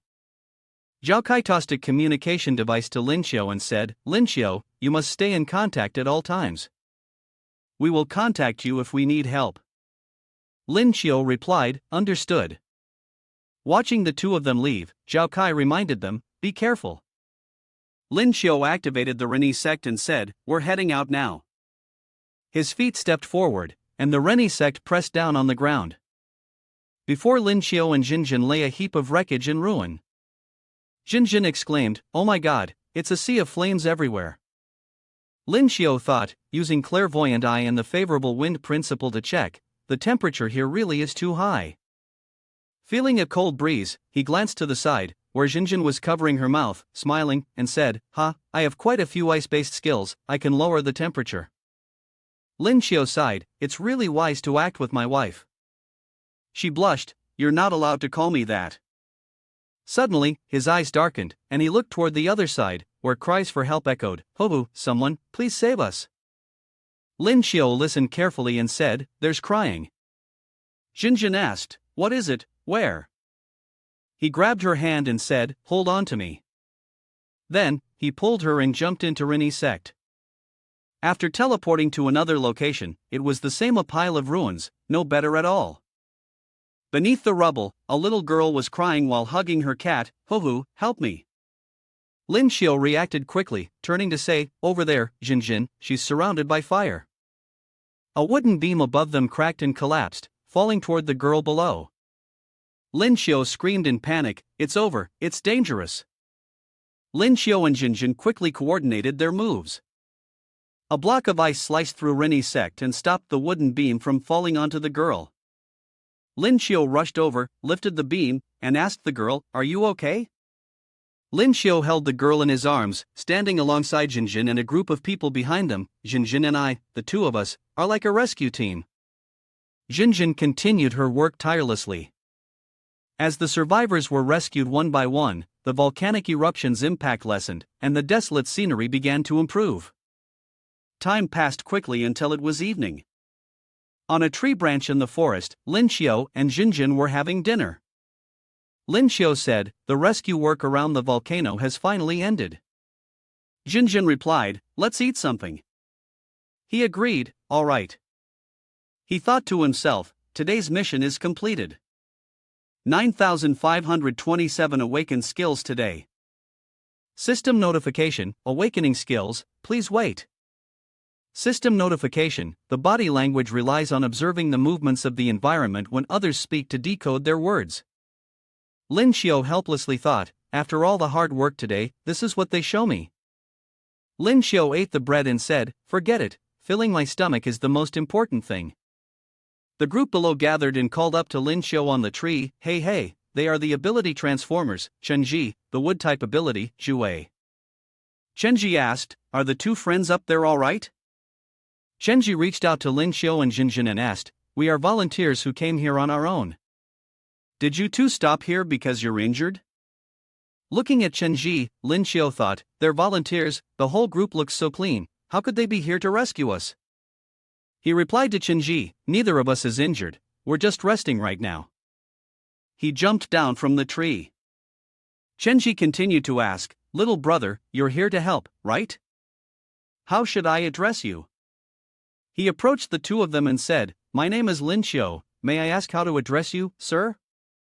Chenji shook hands with him and said, so you're Lin Xiu, the one who helped Ling Wu Shanghai win first place in the Ling Wu competition, defeating the joint team of 3 countries. He confidently admitted, that's right, sir. How do you know so much about me? Chenji explained, my name is Chenji, and everyone behind me is my disciples. Your battle video is very popular, you're quite a famous person online. Lin Xiu gently patted his head and said, are you famous? I can't accept that, I can't accept that. Chenji continued, it's getting late, you two must be ready to rest, right? We'll stay here to guard for you. Lin Xiu was not being polite and replied, then I'll trouble Uncle Chen. Jinjin jumped down and asked, who are Lin Xiu's group? Lin Xiu answered, just some enthusiastic volunteers passing by. His face darkened as he thought, not just enthusiastic, but probably with ill intentions. Lin Xiu and Jinjin sat under the tree, observing Chenji. Lin Xiu looked at the group ahead and thought, I can't casually use ear manipulation technique or clairvoyant eye. These skills require spiritual energy, and if they notice, I'd be done for. Lin Xiu speculated, maybe the newly awakened divine language skills will come in handy at the right time. Could it be that 9527 predicted this situation?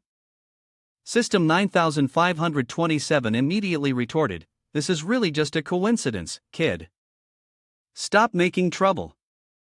Meanwhile, Shinju said, big brother, should we make a move now? Our luck is really good this time, didn't expect to run into the target as soon as we entered. Zhu Wei replied, no rush. This kid is still somewhat cautious. If we startle him, he might run away.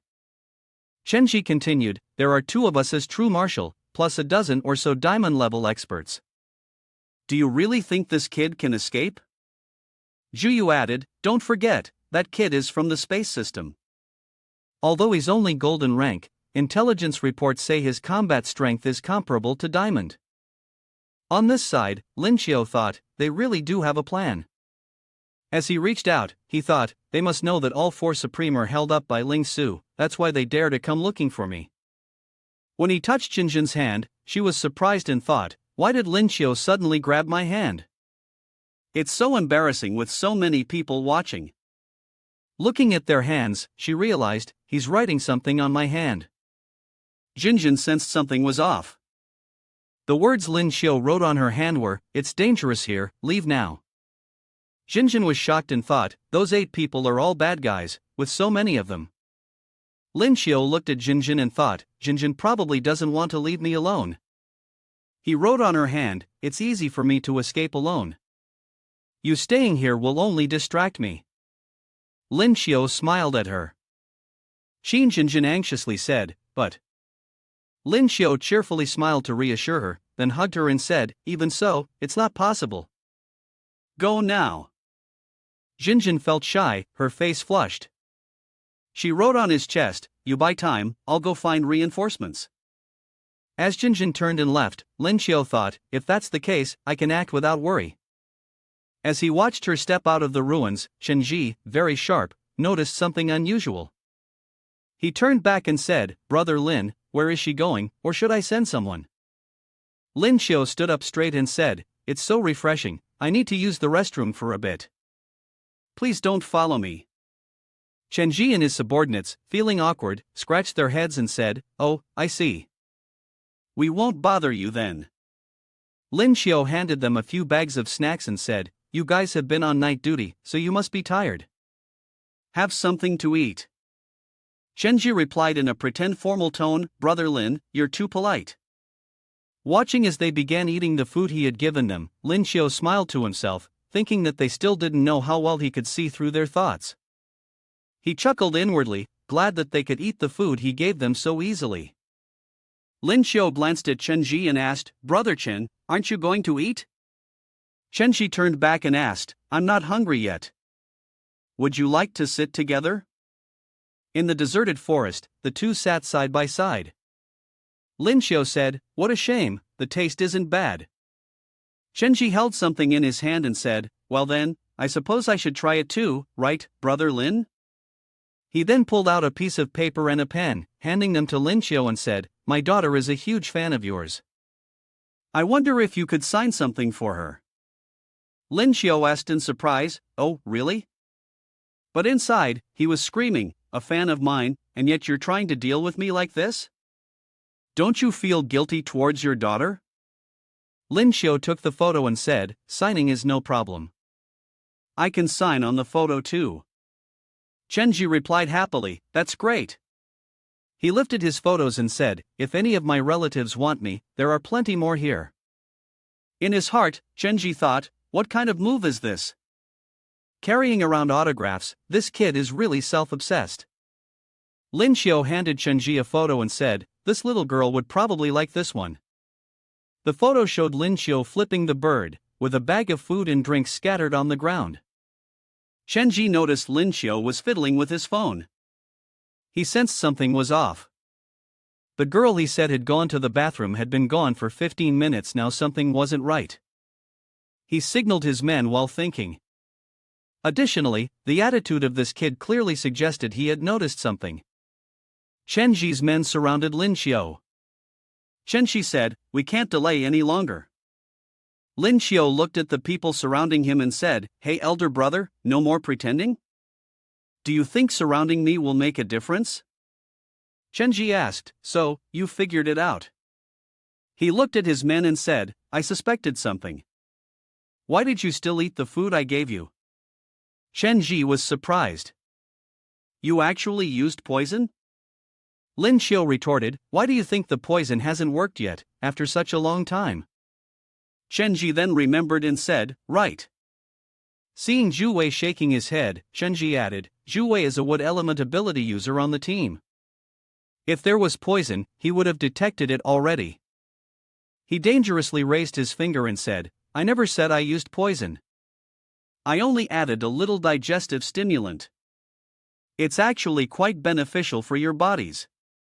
He casually advised, "But I suggest you don't use spiritual power, or else I can't guarantee that you'll be able to withstand it." One person from the group stepped forward and said, "Kid, who are you trying to scare?" He gathered his energy and used spiritual power as he spoke, "I am an awakened one with the poison system, do you think I'm afraid of your poison?" He continued to gather spiritual energy and said, "Watch this move, spiritual skill, poison." Immediately, several bombs were released behind him, causing his subordinates to be caught off guard and bewildered. Then, he turned pale, clutching his rear, and said, "I can't take it anymore, is there really such an operation?" The sensation he just experienced seemed to be more than just a simple fart. He ran around in panic, shouting, "Ugh, it's coming out, I can't stop it." Lin Xiu, standing aside, laughed uncontrollably and said, "This is way too smelly." The subordinates were left dumbfounded. Chenji, on the other hand, brooded, "I can't believe I fell for this guy's trick, but thankfully, I didn't eat his food." Lin Xiu opened his space and, with a knowing look, said, "Good luck detoxing, I'll be going ahead." Chenji immediately activated his spiritual power in beast transformation. He said, "Kiddo, don't even think about running." Of course, behind him was another large bomb. Chenji transformed into a leopard and pounced on Lin Xiu. Unfortunately, Lin Xiu had already jumped into the Ren sect, causing the leopard to miss. The brothers behind the leopard said, "Big brother, we can't take it anymore." The one who had just called Chenji Big Brother was Wei Jin, an ability user with the ability to recognize true immortal level, clutching his stomach. Chenji turned to him and said, "You guys wait here, I'll chase after him." "He hasn't gotten far." Chenji sniffed something and then said, "Found it." He immediately lunged towards a crack in the rock, saying, "He's here." The moment Chenji showed up, there was already someone lying in wait. Lin Xiu had struck Chenji, sending him back to his original form, lying flat on the ground. Lin Xiu's eyes were sharp as he spoke, "Oh, you're fast, but unfortunately, I've already dealt with one person." Lin Xiu exuded confidence, glanced in one direction, and remarked, "You're quite impressive." The next moment, he stepped into a teleportation gate and added, "Well then." From within the gate, Lin Xiu landed in another location, causing a nearby cat to startle and puff up its fur. Immediately, he launched himself high into the air, weapon in hand, and said to the group below, "I can only start with these people." The spear instantly swept through a group of people. Red blood splattered out as they screamed in terror, "AAA, there are some guys further away taking a dump." Seeing their teammates being slaughtered, the others panicked. The brown-haired man shouted, "Everyone be careful, he's unzipping his pants again." "Damn it, I haven't even finished yet." Lin Xiu smiled, his gaze directed at them. "What can I do? If I wait for you to finish, I'll be in danger." Suddenly, drops of red blood splattered onto him, causing Lin Xiu to exclaim under his breath, "Ha!" He could only see, beneath each gush of fresh blood, the spear absorbing it. He lowered his eyes at the sight and thought, a bloodthirsty spear that can draw an enemy's blood to restore its wielder's spiritual power, what a beast. Realizing this special ability, Lin Xiu quickly stored the spear in a green liquid inside his bag. He thought to himself, a treasure of limitless energy should still be well preserved. Inside the blue liquid in the bag, some round objects appeared whose purpose was unclear. Lin Xiu took them out, he held 2 handfuls, one in each hand like grenades, and said with pleasure, "Let's switch to something more exciting." Brown-haired's eyes widened in surprise, he blurted out reflexively, "Grenades." A moment later, Lin Xiu pulled the safety pins from the grenades, gripped several in one hand to gain momentum, shouted, then hurled them down with lightning speed. In an instant, a cataclysmic explosion ripped the ground apart. Everyone below scrambled to dodge. Amid the cloud of orange-red flame, brown-haired frowned, his expression urgent, and said, "Damn it, Lin Xiu, today I'll kill you." Up above, Lin Xiu was still laughing with delight over his stunt. He paced back and forth through the teleport gate, tossing grenades down in response, "I'm waiting for you, don't run around." Those being targeted panicked and yelled, "How annoying." Brown hair clung to my buttocks as I glanced through the explosion, spotting Lin Xiu on the other side, smugly throwing grenades. He gritted his teeth, thinking to himself, "These grenades aren't very lethal, but they're extremely humiliating. If I dodge, my ass won't be able to handle it." Lin Xiu was still holding a grenade, playfully tossing it in his hand. He scratched his nose, arrogantly saying, "I have to ask, brothers, why are you still wearing pants? It's all shit inside, doesn't it feel uncomfortable? And, by the way, have you wiped your asses?" The others immediately reacted, offended by Lin Xiu's words, and shouted back, "If we don't beat the shit out of you today, I'll change my last name to yours." At this moment, Brown Hair became more serious, with a gray familiar behind him. Brown Hair said, "Kid, don't get too cocky." Then, he raised both hands in front of him, channeling a surge of power, known as Liberate Sense Energy. In front of him, Lin Xiu was still throwing grenades. Brown Hair saw this and used his power, silently deducing, "Brother Chen is here. I can lock onto his teleportation point." With that thought, he immediately acted, commanding the familiar to charge forward, accompanied by a loud shout, "You're finished." Lin Xiu, still in mid-throw, suddenly saw the familiar charging toward him. Poof! The next moment, it slashed with its sharp claws at Lin Xiu, narrowly missing him. As the gray tiger's claws sliced through the air, Lin Xiu quickly dodged, but was still splattered with a bit of blood. He furrowed his brows and thought to himself, "Damn it, how does this guy know I'll be here?" Lin Xiu continued summoning the Reni sect, preparing to teleport to another location. After confirming the destination, he leaned half of his body outside, still with a contemplative expression on his face. A moment later, Lin Xiu sensed something and glanced sideways, opening his mouth as he thought, "Is he really reacting that quickly?" Ahead of him, a tiger suddenly appeared, charging at him with an attack. Lin Xiu quickly took a defensive stance, eyeing it fiercely and recklessly. He leaped, catching the tiger off guard. Lin Xiu then landed some distance away, but his gaze never left the tiger. He looked ahead and furrowed his brows, thinking, "This is bad." Taking a moment to steady himself, Lin Xiu glanced to the left, as if concentrating on something. It turned out to be the brown-haired guy, who was using his magic. The brown-haired man stood at a distance, controlling the spirit beast. Lin Xiao thought to himself, so it's him. Immediately, Lin Xiao summoned the Rini sect again, calculating in his mind, he must be able to see the enemy's future movements. Lin Xiao rushed out from the Rini sect with his deadly spear, swinging the weapon backward before preparing to strike downward, shouting, "Try and stop me." The brown-haired man, unaware, was instantly struck by Lin Xiao's attack, a blow to his arm. He gasped, eyes wide, and all the surrounding magic around him immediately dissipated. Only brown hair remained with a desperate scream, "AAA." Glancing down at the subordinate behind him, he snapped, "Where's the healing? Hurry up and reconnect my arm." The subordinate looked at the green-haired figure slumped on the ground and replied, "The healing's long gone." The situation was dire, making the brown-haired man grit his teeth in frustration as he ordered those behind him, "Shinji, go up. I'll support you with all my strength. We must capture that brat." The person behind him was quick to respond, "Got it. His weapon isn't simple. Even someone as strong as you, a true martial level expert, is seriously injured." Meanwhile, Lin Xiao was gazing up at the moon, his face shifting to one of confidence as he thought, "Looks like they're getting serious. But today is full moon." With that thought, Lin Xiao transformed into Moon Master form, gripping a fierce-looking spear in his hand as he said, "Let's play for a bit then." His strength now was that of a beast king's roar, 5 times stronger, his eyes shimmering with a faint blue glow as he muttered, "Cuckoo cuckoo." Then, in his Moon Master form, Lin Xiao leaped high into the air with tremendous force. Chenji stood in front of the brown-haired man and his group, saying, "Trying to hurt the support again? I won't let you get your way." Lin Xiao, holding the spear, flew over their heads.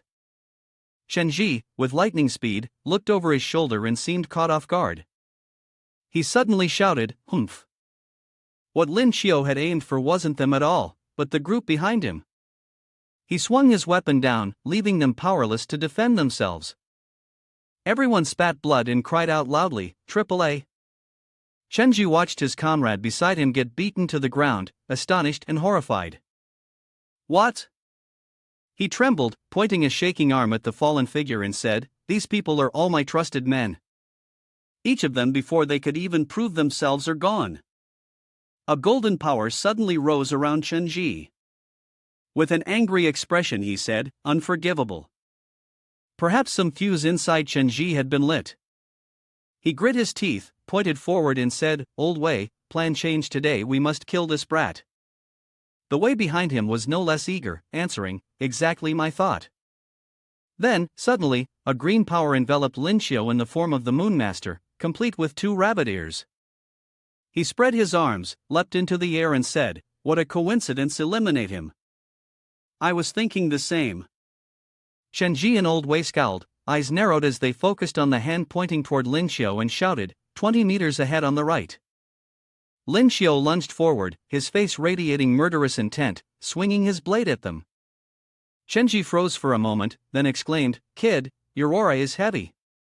He frowned and called out loudly, "Called it again." Then he swung his blade fiercely at the old man. A stream of blue light erupted around him. The old man suddenly grimaced and roared, "For someone of your level to flaunt yourself before the true marshal, such disdain toward Lin Xiao." He then bellowed, "Rise! Strike!" He charged towards him, but despite the situation, he did not show any sign of weakness. His sharp gaze fixed on him as he spoke, "True marshal, huh? Just in time, I can test how far my abilities have reached." As soon as he finished speaking, Lin Xiao extended his arms in front of his chest to counter Chenji's strike. The 2 forces clashed, one blue and the other red like fire. When their hands met, a brilliant flash of light surrounded them, engulfing everything. Both were putting all their strength into the battle, neither willing to give in, each determined to claim victory. Lin Xiao's face suddenly became serious, his teeth clenched, his expression twisted as he let out a loud grunt. Chenji was no less fierce, shouting, "Are you seeking death?" Suddenly, he was struck by the old man, sent crashing painfully into the wall. The impact was so powerful that the fragments of the wall shattered into countless pieces. Lin Xiao was thrown against the wall in a bent position, his face lowered, while a thick cloud of white smoke swirled around him. After landing a painful blow, the old man stood still, observing for a moment as the smoke encircled Lin Xiu. He and Old Wei wore smug expressions, grinning arrogantly, clearly looking down on Lin Xiu. The man spoke with a sneer. A worthless golden rank weakling dares to face me in a fight? You're as good as dead. From the midst of the smoke, Lin Xiu emerged, standing tall, a blade in hand. With a proud smile, he slowly said, "True martial power, and yet, it's nothing special." Hearing Lin Xiu's taunt, Chen Ji's face darkened. The fist-shaped gesture clearly expressed anger. He thought, although the punch just now wasn't delivered with full force, I am a true martial powerhouse. How could he possibly? Lin Xiu calmly and loudly said, "Elder brother, could you be a bit more patient?" A vortex of blue energy appeared beside him. He was stunned by his strength. His opponent was indeed very powerful. It would be difficult to take a reckless risk now. Suddenly, Lin Xiu disappeared before their eyes and reappeared next to a towering cliff with jagged, sharp rocks. Old Wei and Chen Ji were in a state of panic, their eyes darting around in search of him. After a while, they finally spotted Lin Xiu. He was 1,500 meters up in the air, behind them on their right, with bullet-like eyes that stared intensely toward the two of them, accompanied by a troublesome censor-type individual. It seemed that dealing with this one first was necessary.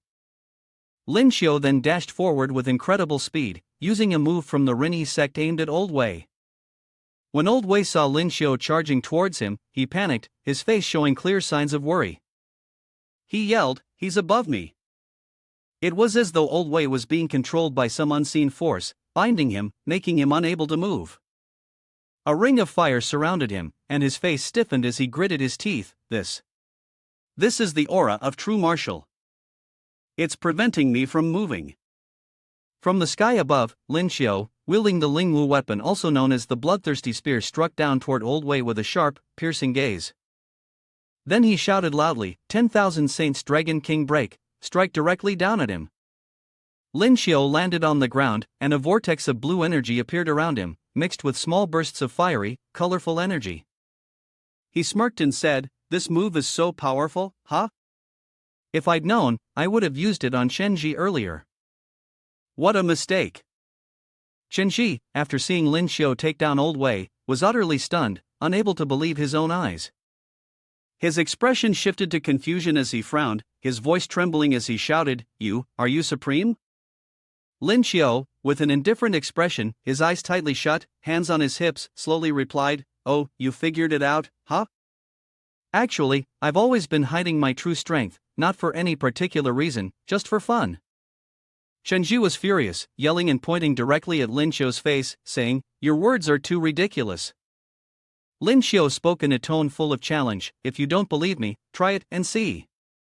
The tension was evident on Chen Ji's face, his fear so intense that sweat started to pour down. He thought to himself, if he really is a true martial, I won't be able to escape. But if he's not, then I still have a chance to turn this around. Just as this thought crossed his mind, he suddenly rushed forward with incredible speed, charging toward Lin Xiu while gritting his teeth and saying, "All right, I'll come and see for myself."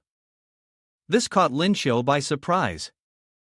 This guy actually had some courage. He gripped his saber tightly in his hand, his sharp gaze fixed on Chen Ji. Although his spiritual energy was exhausted from using the spear technique, still. Before he could finish thinking, he plunged down from above at an incredibly fast and dizzying speed. "Watch my 10,000 Saints Dragon King break." This left Chen Ji stunned and confused. "I don't know what to do now." Lin Xiu's 10,000 Saints Dragon King sword hadn't even landed near him when Chen Ji hurriedly fled, clearly afraid of the terrifying power of his attack. Lin Xiu, with a proud expression and sharp gaze, muttered, "I really overestimated him. A coward, he's already scared after just a little trick." He chased after him, continuously launching attacks in rapid succession, causing Chen Ji to dodge frantically, his face clearly showing fear. Suddenly, he furrowed his brow, his eyes cold as he glared at Lin Xiu. "This kid tricked me, I get it now. He definitely can't use the supreme damage skill again. And with time, his spiritual energy is running out." Lin Xiu's face immediately darkened, his expression showing clear anger, his eyes filled with fury. He rushed forward and landed a blow on Chen Ji. A streak of green light appeared, sending the old man flying backward. However, this hit didn't seem to have much effect on him. Chen Ji's eyes narrowed, his brow furrowed. A dazzling light appeared, accompanied by his voice, "The situation has reversed." In the face of this, Lin Xiu was utterly stunned, his eyes wide and his mouth agape. After using the attack, he realized his spiritual power was almost drained. I can only hold on for a few more teleportations. What now? Now, he felt completely confused. A ring of fire appeared around Chen Ji, creating a blinding scene. He was kneeling down, his body tensed, and his arms were positioned at his sides in a fist-like posture. With a smug expression on his face, he said, "Tired already? After all, you're just a little golden rank demon." He blatantly looked down on Lin Xiu. Then, he performed a roar technique, summoning the image of a white leopard with glowing eyes, its mouth open in a fierce scream, revealing sharp teeth. Chen Ji bent his knees, and now his figure resembled a leopard poised for battle. Frowning, he said, "This time, it's my turn." Lin Xiu was completely stunned, sweating as he reached into his pocket, intending to retrieve something. The spear, he feared, wouldn't be enough to fight against true martial after this enhancement. Then, he suddenly pulled out something that made him believe he could defeat the old man. His eyes lit up with excitement, his face breaking into a joyful smile, his gaze fixed on the object he had just taken out as he said, "Got it, this is it." It turned out to be an egg. Seeing this, Shinji wasn't surprised but instead seemed pleased. He casually burst into laughter. "What's that? Are you so sick that you're looking for a doctor now?" Then he stepped back, gained some momentum, and with great force, he launched himself. A large circle of fire appeared, and he shouted, "Let me destroy both you and this nameless egg." Shenji suddenly rushed towards Lin Xiu and the egg. His hand was aimed at the egg first, and he used his ultimate move, the spiritual skill Nether Diagram Quartet. Just as his hand was about to touch the egg suddenly released some kind of energy. When he made contact, he was injured and immediately had to pull his hand back. His arm was bleeding heavily, and the pain was so intense that his mouth hung open as he screamed in agony. Suddenly, the egg that Lin Xiu was holding absorbed all of Chen Ji's spiritual energy, draining it completely. His face showed astonishment, his expression frozen in shock, sweat breaking out on his forehead. His face turned pale, and in panic, he shouted, "My hand, my spiritual energy, why has it all disappeared?" Lin Xiu lowered the egg to the ground and gripped his sword tightly. With a face full of rage, he swung the sword at Chen Ji. After losing all his spiritual energy, Chen Ji had become weak and was easily knocked down by Lin Xiu's blow. Lin Xiu said, "Go ask the egg about it." He spat blood, collapsing on the spot. Lin Xiu looked at him with a smug expression. His old sword was now stained with a reddish tint from the blood. Drops of blood splattered on the ground. He let out a sigh, muttering, "Phew, finally dealt with that." Suddenly, a figure appeared in the sky menu, carrying a girl. He then asked, "Xin Xiu, are you okay?" Accompanying him was a girl, the captain of the Xianwu squad, named Zhu Qing, a true martial level powerhouse. Meng Yu was utterly stunned by the scene before him. As he spoke, he hesitated, "This doesn't seem like what we expected. Are we here to rescue, or to clean up the battlefield?" Dead bodies and blood were scattered around, creating an indescribable scene. Lin Xiu suddenly forced a smile, scratched his head, and said, "I might have gone a bit too fast." Meng Yu briefly introduced him, "This is Captain Zhu Qing of the Xianwu squad, a true martial powerhouse." The girl appeared somewhat shy at his introduction. Lin Xiu, looking bewildered, exclaimed, "Wow, Xianwu squad has such a beautiful captain?" Suddenly, a blinding flash of light appeared, accompanied by Captain Zhu. Upon seeing him, Lin Xiu raised his voice, "Hello, Captain Zhu. I've kept one person alive. Maybe you can extract something from him." Chen Ji was still unconscious. Captain Zhu of the Xianwu squad asked, "Two true martial level experts, more than a dozen diamonds, and all of them were dealt with by you alone?" His eyes swept around, astonished. Lin Xiu calmly replied, "Yep, I handled them all on my own." Then, out of nowhere, two birds appeared in the sky, carrying people, and they were preparing to land. The girl jumped off the bird and shouted, "Lin Xiu!" The two rushed over and embraced each other tightly. It turns out the girl's name was Jinjin. Lin Xiu felt confused by her sudden appearance.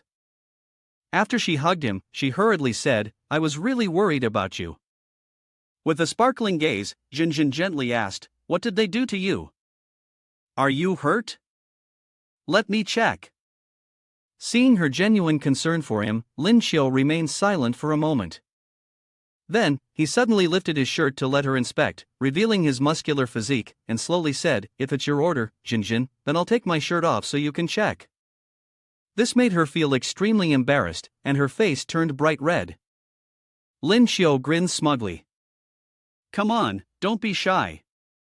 Jinjin turned her face away, raising both hands in front of her and exclaimed, "You're teasing me again." "Alright, I know you're fine now. So you should put your clothes back on." Hearing her, Lin Xiu responded with a sharp tone, "Fine." He then looked over at Captain Zhu, who was giving orders to his subordinates. "You all clean up the battlefield and thoroughly examine the bodies one more time." Lin Xiu, with his round face, said calmly, "A teammate who kills shouldn't fear the mess." Captain Zhu suddenly frowned, not understanding, and asked, "What mess?" The people cleaning the bodies reacted with shock. "Wow, it smells so bad. Why did these people go in their pants?" But they still continued with the task, some stuffing paper into their noses, others pinching their nostrils shut. Lin Xiu said bluntly, though hesitantly, It's best to have a water user directly splash water on it." Suddenly, red-hot volcanic stones appeared beside the egg. Captain Zhu, upon seeing the egg, could not help but exclaim in surprise. "These things were found on those people, and that egg, could it be yours?" Lin Xiu approached, picked up the egg, and slowly said, "Yes. I was actually wondering why I couldn't find it." Captain Zhu replied, "We found it next to a large block of molten lava. It's quite strange, actually." As he spoke, he hesitated, but his expression remained firm. It must have been a huge block of molten lava, but around the egg, there was only volcanic rock. Holding the egg in his hand, Lin Xiu fell into deep thought. The molten lava has disappeared. Could they be absorbing the volcano's energy? A big question was forming in his mind. Lin Xiu used the Ren-E-Sec's teleportation technique to reach the volcano. He had stepped through the teleportation door and arrived at the volcano. Around him, massive streams of molten lava flowed continuously, rushing and tumbling without end. With a serious expression, he said, "Let me try this." He then placed the egg on a flat rock. Suddenly, the egg absorbed all the molten lava. Streams of lava were sucked into the egg. Lin Xiu's hair was blown back, his face showing a look of satisfaction. "It really works." The molten lava cooled down at a speed visible to the naked eye, directly turning into volcanic rock. After absorbing enough, the egg suddenly made a noise. The group led by Captain Zhu appeared and spoke up, "Lin Xiu, why did you suddenly run over here? Did you discover something?" Lin Xiu knelt down on one knee, cradling the egg in his arms. He suddenly exclaimed, "I think I've found a way to solve this volcanic crisis, and at the same time, I can incubate the dragon egg." Upon hearing Lin Xiu's words, everyone was immediately confused. "What is it? Quickly, tell us." He pointed at the egg and said, "I found that this egg can absorb molten lava. We just need to bring the dragon egg to the mouth of the volcano." Before Lin Xiu could finish speaking, Lin Song rushed over, shouting, "Captain." He anxiously said, "I just received news from the geologist. The volcano will erupt for the second time in the next half hour." This made Captain Zhu's face darken. Lin Rong continued, "The power of this eruption will be far stronger than the first one." This caused Captain Zhu and Lin Xiu to shout in unison, "What two words?" Their faces turned pale with panic. Lin Xiu pondered for a moment, stroking his chin as he thought, we have half an hour left until the second eruption? That should be enough time, and my spiritual energy has been fully replenished. Captain Zhu quickly said, Lin Xiu, the time is too tight, we should still evacuate the civilians. As he spoke, he hesitated. Lin Xiu also agreed with his suggestion. Voice attachment, it's fine, but I still have to go to the volcano. Apart from ensuring the safety of people and property, Ling Su will also be affected by the eruption. Captain Zhu suddenly pointed towards the volcano and said directly, Brother, are you serious? The temperature and the toxic gas, can you really handle it? The image of the fiery volcano with streams of lava flowing out and smoke rising thickly appeared. But he still replied resolutely, if it's the temperature, I have dragon eggs that can ensure a safe standing place. As for the toxic gas, I'm not sure yet. His face suddenly lit up with excitement as he said, and there's Xing, who can accompany me. Captain Zhu's expression suddenly turned serious.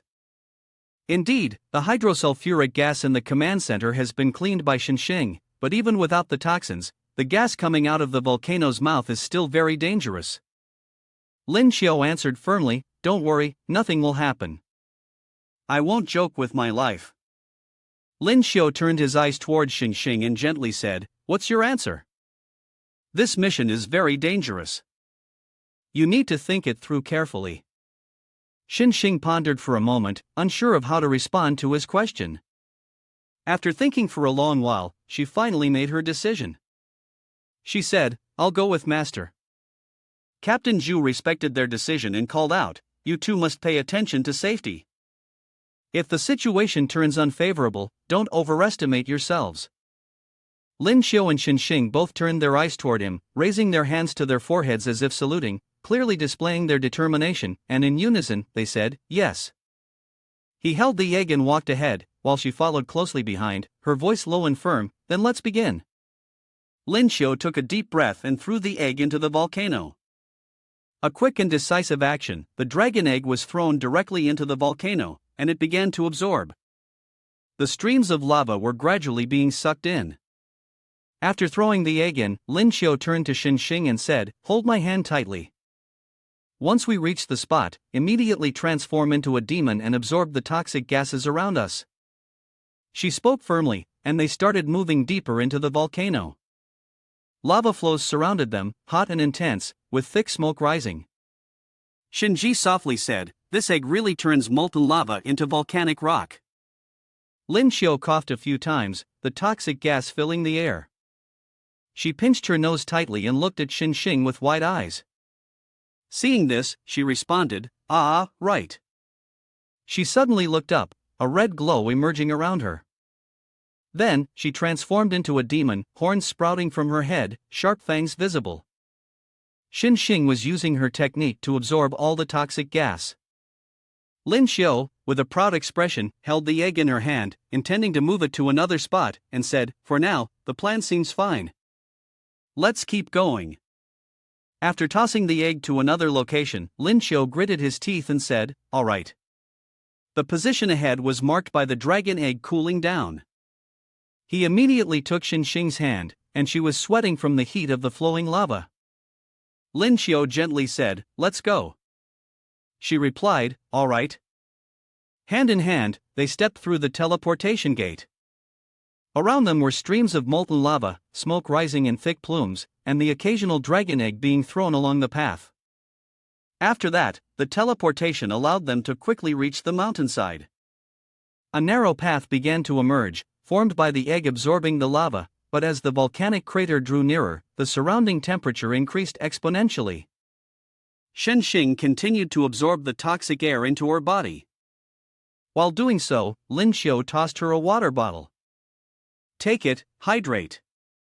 She caught the bottle with a soft thud, clearly feeling different. Xing opened the bottle and took small sips. After finishing, she suddenly exclaimed, it's so hot. He responded, yes, the heat inside the volcano is truly terrifying. Lin Xiu raised his voice, we can't continue moving forward step by step anymore. At the rate our bodies are losing water, we won't be able to hold out much longer. He threw the water bottle to the ground and looked up at the flowing lava with a determined expression. This time, we're going all in. Lin Xiu suddenly held the dragon egg in his hands and slowly spoke to Xinxing, disciple, master is going to take you up. If not, I fear we won't last until the summit. Before she could comprehend what was happening, she stammered, Master, you want to? Lin Xiu transformed into the moon priestess form, his ears turning into rabbit-like ones, and a green energy aura surrounded him. The teleportation gate appeared, sending them outside. Lin Xiu suddenly produced a bucket of water from somewhere, holding it tightly and loudly said, We don't need the dragon eggs to clear the way anymore, just pour this on. Before Xinxing could understand what was happening, he stepped forward and splashed the bucket of water on her, leaving her startled and confused as she looked at him. After being splashed, her hair became drenched, her hands recoiled, and she exclaimed, Huh? Lin Xiu also poured the water on himself, dousing himself from head to toe. As he did, he said, water evaporates quickly, but it can offer some protection, even if just a little. Then he tightly grasped Xinxing's hand, holding the egg close to his chest, walking as he spoke, later, we'll teleport straight up. The clothes and skin might get burned. His gaze was filled with determination. She said, no matter where they went, she was ready to follow him. It's fine, I'll follow master. With her eyes always on him, they continued through the teleportation gate into the volcano, their hands still firmly clasped together. They had entered the volcano once again. As soon as they stepped in, the heat enveloped them, and they couldn't help but exclaim, Ugh, it's so hot. The temperature inside the volcano kept rising, causing both of them to sweat heavily, their faces reddening, gritting their teeth and muttering, Damn, this temperature is really hard to bear. Then they continued holding hands, passing through the teleportation gates. Each gate they crossed led them further. They went through one door after another, with streams of hot lava flowing beneath them. And finally, they had arrived, at the mouth of the volcano. Both of them breathed a sigh of relief. Xinxing softly said, We've finally made it. The two of them stood before the volcano's mouth, gazing at the scene before them. Worry was clearly written on their faces. The air here was thin, and their energy had reached its limit. Suddenly, Lin Xiu took out his instrument, threw the egg into the volcano's mouth, and shouted, Go, swallow the volcano. The egg sped toward the volcano's mouth at the speed of light. Suddenly, Lin Xiu fainted, staggering and falling down. Xinxing hurriedly reached out to catch him, shouting, Master! But it was too late to pull him up. She quickly embraced him, and both of them fell into the volcano. Xinxing was in a state of suspension, her eyes tightly shut, thinking that she and her master were going to die. Master is unconscious, what should I do? Could it really end like this? She held Lin Xiu tightly, and they landed. Both their faces showed concern and fear, their teeth clenched tightly. Xinxing opened her eyes wide, surprised by the scene before her. Why doesn't it feel like I'm burning? She looked around, astonished to see that the flowing lava had turned into volcanic rock. Lin Xiu, on the other hand, felt dizzy and coughed a few times, saying, It hurts. Xinxing suddenly reached out to rub Lin Xiu's head and gently asked, Master, are you all right? Then he turned his face towards her, his gaze becoming shy, his face flushed red, and slowly said, Your clothes. Xinxing was confused, not understanding what was going on, when Lin Xiu scratched his head and forced a smile, saying, It's fine, it's fine. Judging by the surrounding temperature, it seems like the plan has probably worked. Both of them turned their gaze toward the egg. Has all the lava been absorbed by it? The egg is still continuing to absorb. Lin Xiu stepped closer to the egg, smiling triumphantly, That's right, all thanks to this little devil. He opened his arms to hold it and exclaimed, Hey, it's lucky it's absorbed so much already. As he lifted the dragon egg, the volcanic stones suddenly cracked, and a circular line appeared around them. Seeing the scene around him, Lin Xiu was surprised and furrowed his brow. Lin Xiu held the egg tightly, his gaze sharp, and said, Oh, the surface temperature is rising rapidly, the volcano is still unstable, and the lava flow is increasing. He stared at the egg, lifting it up and said, It seems we still need the dragon egg to continue absorbing the volcano's energy. Xinxing gently said, It was so hot earlier. Lin Xiu pondered, watching the lava flow, his voice low. The scale of this eruption is at least equivalent to tens of thousands of nuclear bombs. If it doesn't hatch, that would be really unreasonable, as if he was talking about the dragon egg. Xin Xing looked around, suddenly exclaiming, "Master! It's a helicopter!" She was speaking while pointing up at the sky. "They are coming closer." Two people descended from the helicopter, one was the host, and the other was the cameraman. She said, "Dear viewers, the time the expert mentioned has arrived, but the volcano still hasn't erupted for the second time." She looked toward the volcano and raised her voice. "Right now, there is no lava flowing from the volcano." However, it seemed like a young man appeared at the mouth of the volcano, wearing ragged clothes, his gaze blankly looking down below. She hesitated and said, "Next to him, there's an egg. Is this a heavenly being? Roasting an egg at the mouth of a volcano?" Lin Xiu and Xin Xing waved at them from below, grinning with smug expressions. At the control station, the two police officers were talking to each other on the TV screen. "What is this? It doesn't match the results from the machine." The other replied, "So what if it's wrong? Isn't this result even better?" Jinjin, upon seeing that Lin Xiu was safe and unharmed, felt a wave of joy, her eyes filled with happiness, and she exclaimed, "That's great." Next to her, Lin Song also gritted his teeth and said, "Lin Xiu succeeded." A look of satisfaction was visible on his face. After checking the situation of the volcano, the host shouted down, "Do you want to come back with me?" Lin Xiu responded, "No, we still have things to do." They bid each other farewell.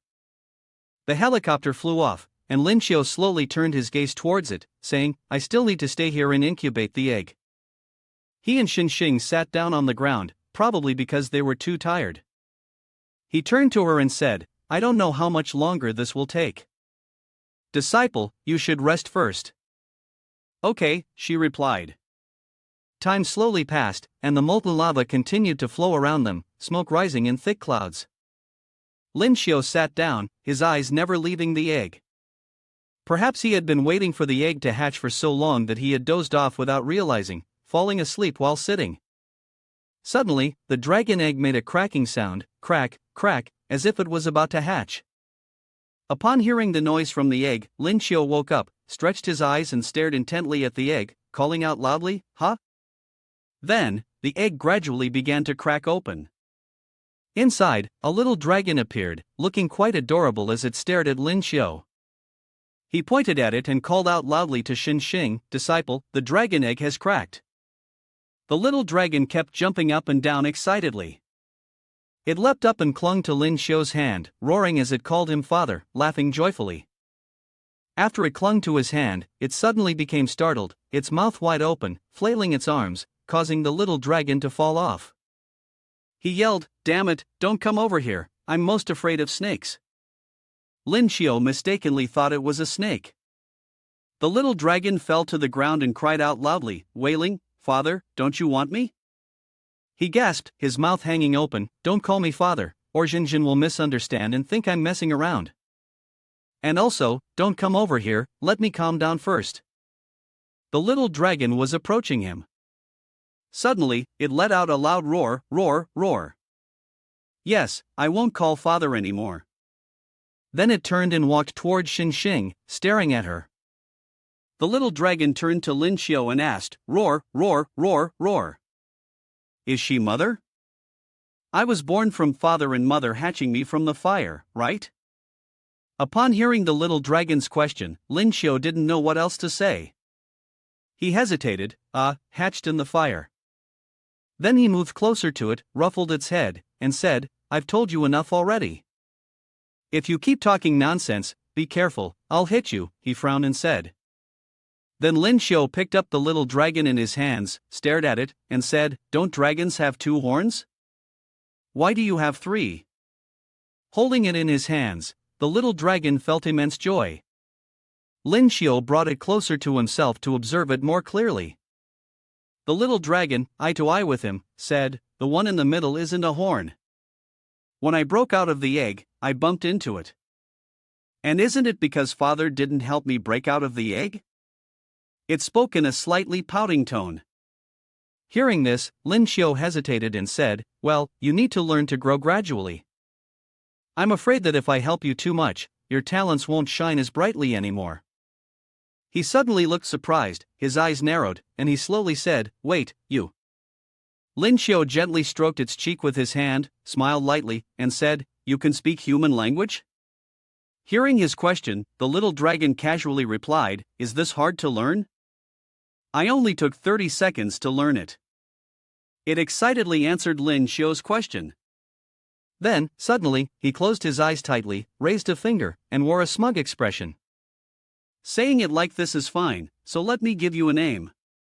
It'll be more convenient for communication later. I'll call you Snake Xiaohei. How about it? Do you agree?" When Lin Xiu was about to name the little dragon Snake Xiaohei, it suddenly shouted loudly, "Father, I'm not a snake." Lin Xiu, with a smug look, pointed at himself and said, "Don't call me father anymore. You can call me master, or if you prefer, you can call me big brother." Upon hearing this, the little dragon obediently responded, "Yes, big brother." Lin Xiu looked at it and said loudly, "If you don't like the name I gave you, then you can name yourself." It grinned with a smug expression, and behind it suddenly appeared a blue dragon, roaring fiercely. It said, "Call it the Dark Destructive Dragon." How about that? Lin Xiu suddenly ruffled its head, gazing at it fondly. "This name seems too complicated and doesn't really suit you. Just call yourself Xiaohei, this appearance of yours doesn't deserve such a strong name." Upon hearing Lin Xiu, it calmly replied, "Isn't this just bronze first star?" Then Xiaohei suddenly jumped from Lin Xiu's hand down to the eggshell. "Wait for me a moment. I'll give you energy to level up your cultivation." It descended so quickly that he didn't have time to comprehend what was happening.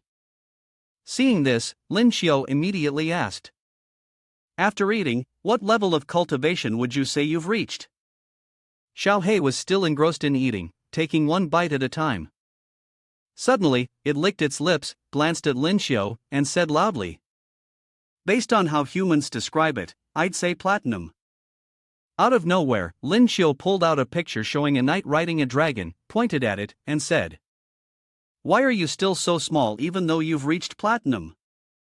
I want to be a dragon knight." Xiaohei suddenly looked up at Lin Xiu and confidently replied, "Don't worry, big brother, I can adjust my size at will. The longest I can become is 200 meters. He was so shocked that he froze, mouth agape. "Is that true? 200 meters, impressive. Then I really will be a genuine dragon knight." In high spirits, Lin Xiu alternated between stroking his chin and folding his arms, a smug expression on his face as he thought, "Although I'd love to see Xiaohei turn into a gigantic dragon, thinking it over, maybe not. If that happens, it would definitely attract attention. Isn't it better to just get rich on my own?" But in the end, he decided to tell Xiaohei, "Xiaohei, change into a size that matches mine, let me have a try." Xiaohei suddenly flew up high, smiling confidently as it said, "All right." Before it finished speaking, it instantly transformed into a powerful, imposing dragon. Its cold, sharp gaze was fixed on Lin Xiu. This left him stunned, stepping back and exclaiming, "So cool." He was lifted onto Xiaohei's back, his eyes filled with excitement and exhilaration, raising his voice, "Xiaohei, let me ride for a bit. I love this." Upon hearing this, Xiaohei turned and shouted loudly, "Yes, big brother." Lin Xiu, with a proud expression on his face, sat on Xiaohei's back, pointing forward and commanding, "Xiaohei, go." Then it began to soar. Flying high, it looked straight ahead, letting out a loud roar, its mouth wide open, eyes glowing red. Lin Xiu, sitting behind, furrowed his brows, his face turning serious. Xiaohei flew in a circle around the volcano. He sat behind, observing the surroundings. Suddenly, Xiaohei lost control, rushing forward at super speed, causing Lin Xiu, sitting behind, to feel terrified. In fear, he clung tightly to its horns. Xiaohei sped forward so fast that Lin Xiu felt as though it was charging straight into the mountain's peak. He suddenly shouted. "We're about to crash." Out of nowhere, there was a huge collision. It seemed as though Xiao Hei had slammed into the mountain's peak. After the impact, Lin Xiu felt an intense pain, his eyes tightly shut, gritting his teeth. A large bump, resembling an egg, appeared on his head. With a furious expression, he glared at Xiao Hei, angry because it was its fault that his head hurt so badly. With a calm expression, a tender gaze, and a pout that expressed cuteness, he directed his eyes towards Lin Xiu. Then, he mounted the back of a dragon with shimmering scales, large eyes, and sharp horns. Together, they soared down towards the volcano, where Xingxing stood. Lin Xiu sat confidently on the dragon's back, wearing a self-assured and smug expression. Lin Xiu and Xiao Hei landed smoothly. At that moment, Xingxing woke up, her eyes shining as she looked up at them. She was utterly stunned by Xiao Hei's sudden appearance. She couldn't figure out what the creature next to her master was. A large question mark appeared in her mind. Seeing this, Lin Xiu reached out and patted Xiao Hei's head, seemingly giving it some kind of command. Xiao Hei suddenly shrank down, jumping onto Lin Xiu's shoulder, clinging tightly to him. Lin Xiu stood there, one hand on his hip, exuding an air of satisfaction. Xingxing raised her hands to her face, feeling embarrassed, her face turning bright red as she softly said, "How amazing, it can even shrink down." Lin Xiu and Xiao Hei turned to look at Xingxing, and Lin Xiu slowly said, "We should hurry down and report the good news to the captain." Even though the news has already spread online, she was able to respond. The two of them began to move down the mountain. Below, Jinjin, Captain Zhu, and Lin Song were waiting for them. A volcanic eruption had just occurred, and Jinjin was very worried about Lin Xiu inside. Suddenly, the sound of Jinjin echoed around them. She turned, startled, and said to Captain Zhu, "I think I just heard Lin Xiu's voice." He responded, "Is that so? Then where is the person?" As soon as he finished speaking, Lin Xiu's Rini-sect movement technique appeared. Suddenly, a slender hand appeared and covered Jinjin's eyes, gently saying, "Guess who I am?" This took her by surprise, and she had no idea who was covering her eyes. Then he removed his hand, and once Jinjin saw him, her face flushed with embarrassment, and she pouted, "You're so annoying." As she spoke, she hesitated. He suddenly spread his arms wide and looked at Jinjin as if telling her, "Come here and check if something's wrong with me." Then a burst of laughter came from somewhere. It turned out to be Jinjin. She laughed, showing her teeth. "Ha ha ha." While laughing, she said, "Why do you have such a big lump on your head?" Lin Xiu awkwardly replied, looking at Xiao Hei. "Isn't it because of him?" She then suddenly lifted Xiao Hei off Lin Xiu and held him up in front of her, happily saying, "So cute." Hearing Jinjin's compliment, the little one shyly laughed, "Ha ha." Jinjin felt very happy with the cute little dragon and gently said, "Is this the dragon egg that used to protect me? Has it hatched now? And it can talk too?" Upon hearing this, Xiao Hei jumped into her arms and said, "Mm." This made Lin Xiu extremely angry, "You little bastard." He was so angry that his hair stood on end, his eyes bulged, and he coldly said, "Tonight, we're having dragon meat. That spot hasn't been touched by me yet." Lin Rong beside him advised, "Don't argue with the spirit pet, it's just a cute little dragon." Lin Rong asked in a sharp tone, "Is it really absorbing the energy of the volcano?" "Yes," Lin Xiu answered. Nearby, Captain Zhu Run was on the phone with someone when he suddenly shouted. After listening, he wiped his hand across his forehead and said, "The four divine positions and spirit beasts in Ling Su True Martial are fighting. It seems the spirit beasts still want to break out of Ling Su." Everyone froze after hearing this. Xiao Hei, in Jinjin's arms, suddenly spoke up, "Big brother, take me over there. I think I can help out." Upon hearing this, Lin Xiu said, "You're just a small platinum, how can you solve the problem of Ling Su True Martial?" He suddenly took it from Jinjin and it said, "Big brother, even though my rank is a bit low, I am the ruler of the spirit beasts, my words still hold some weight." It looked smug. Xiao Hei suddenly jumped onto Lin Xiu's shoulder, and a large bird appeared. "Brother Kai, let's go. I want to see if this little guy really can make a difference." Brother Kai replied, "Alright." A path into Ling Su true martial appeared, glowing with a striking purple light. Leading the way were the four ahead, Jinjin, Captain Zhu, Xinxing, and Lin Song. Behind them were Lin Xiao and Xiao He, riding on Brother Kai. They had arrived at the teleportation gate and entered Ling Su true martial. They gathered in front of the door, preparing to step inside. Once they entered, they quickly scanned the surroundings.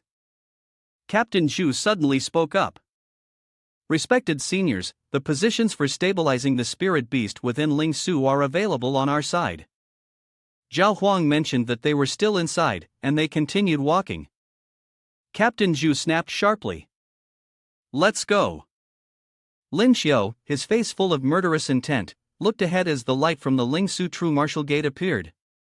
Lin Xiao and the others kept walking, their eyes taking in everything around them. With a serious expression, he said, "True to its name, Ling Su true martial, the concentration of spiritual energy here is so intense it's almost unimaginable." Xiao He, disheartened, lay flat on Lin Xiao's shoulder. Suddenly, a massive rock appeared, speeding toward him and Captain Zhu. The rock came at them with incredible speed, leaving them stunned and confused, wondering how such a huge rock had appeared here and who might want to harm them.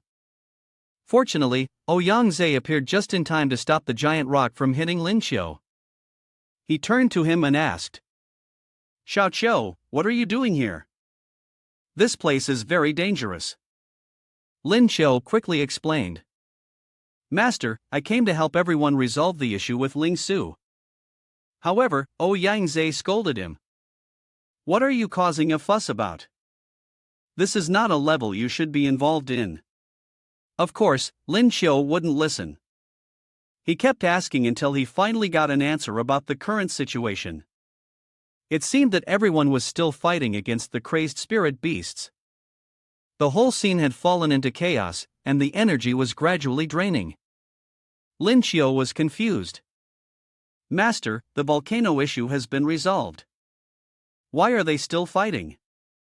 Ouyang Zhe glanced around thoughtfully. "Wasn't it because all these spirit beasts were after the true martial? When things got heated, it wasn't easy to stop just because someone said so."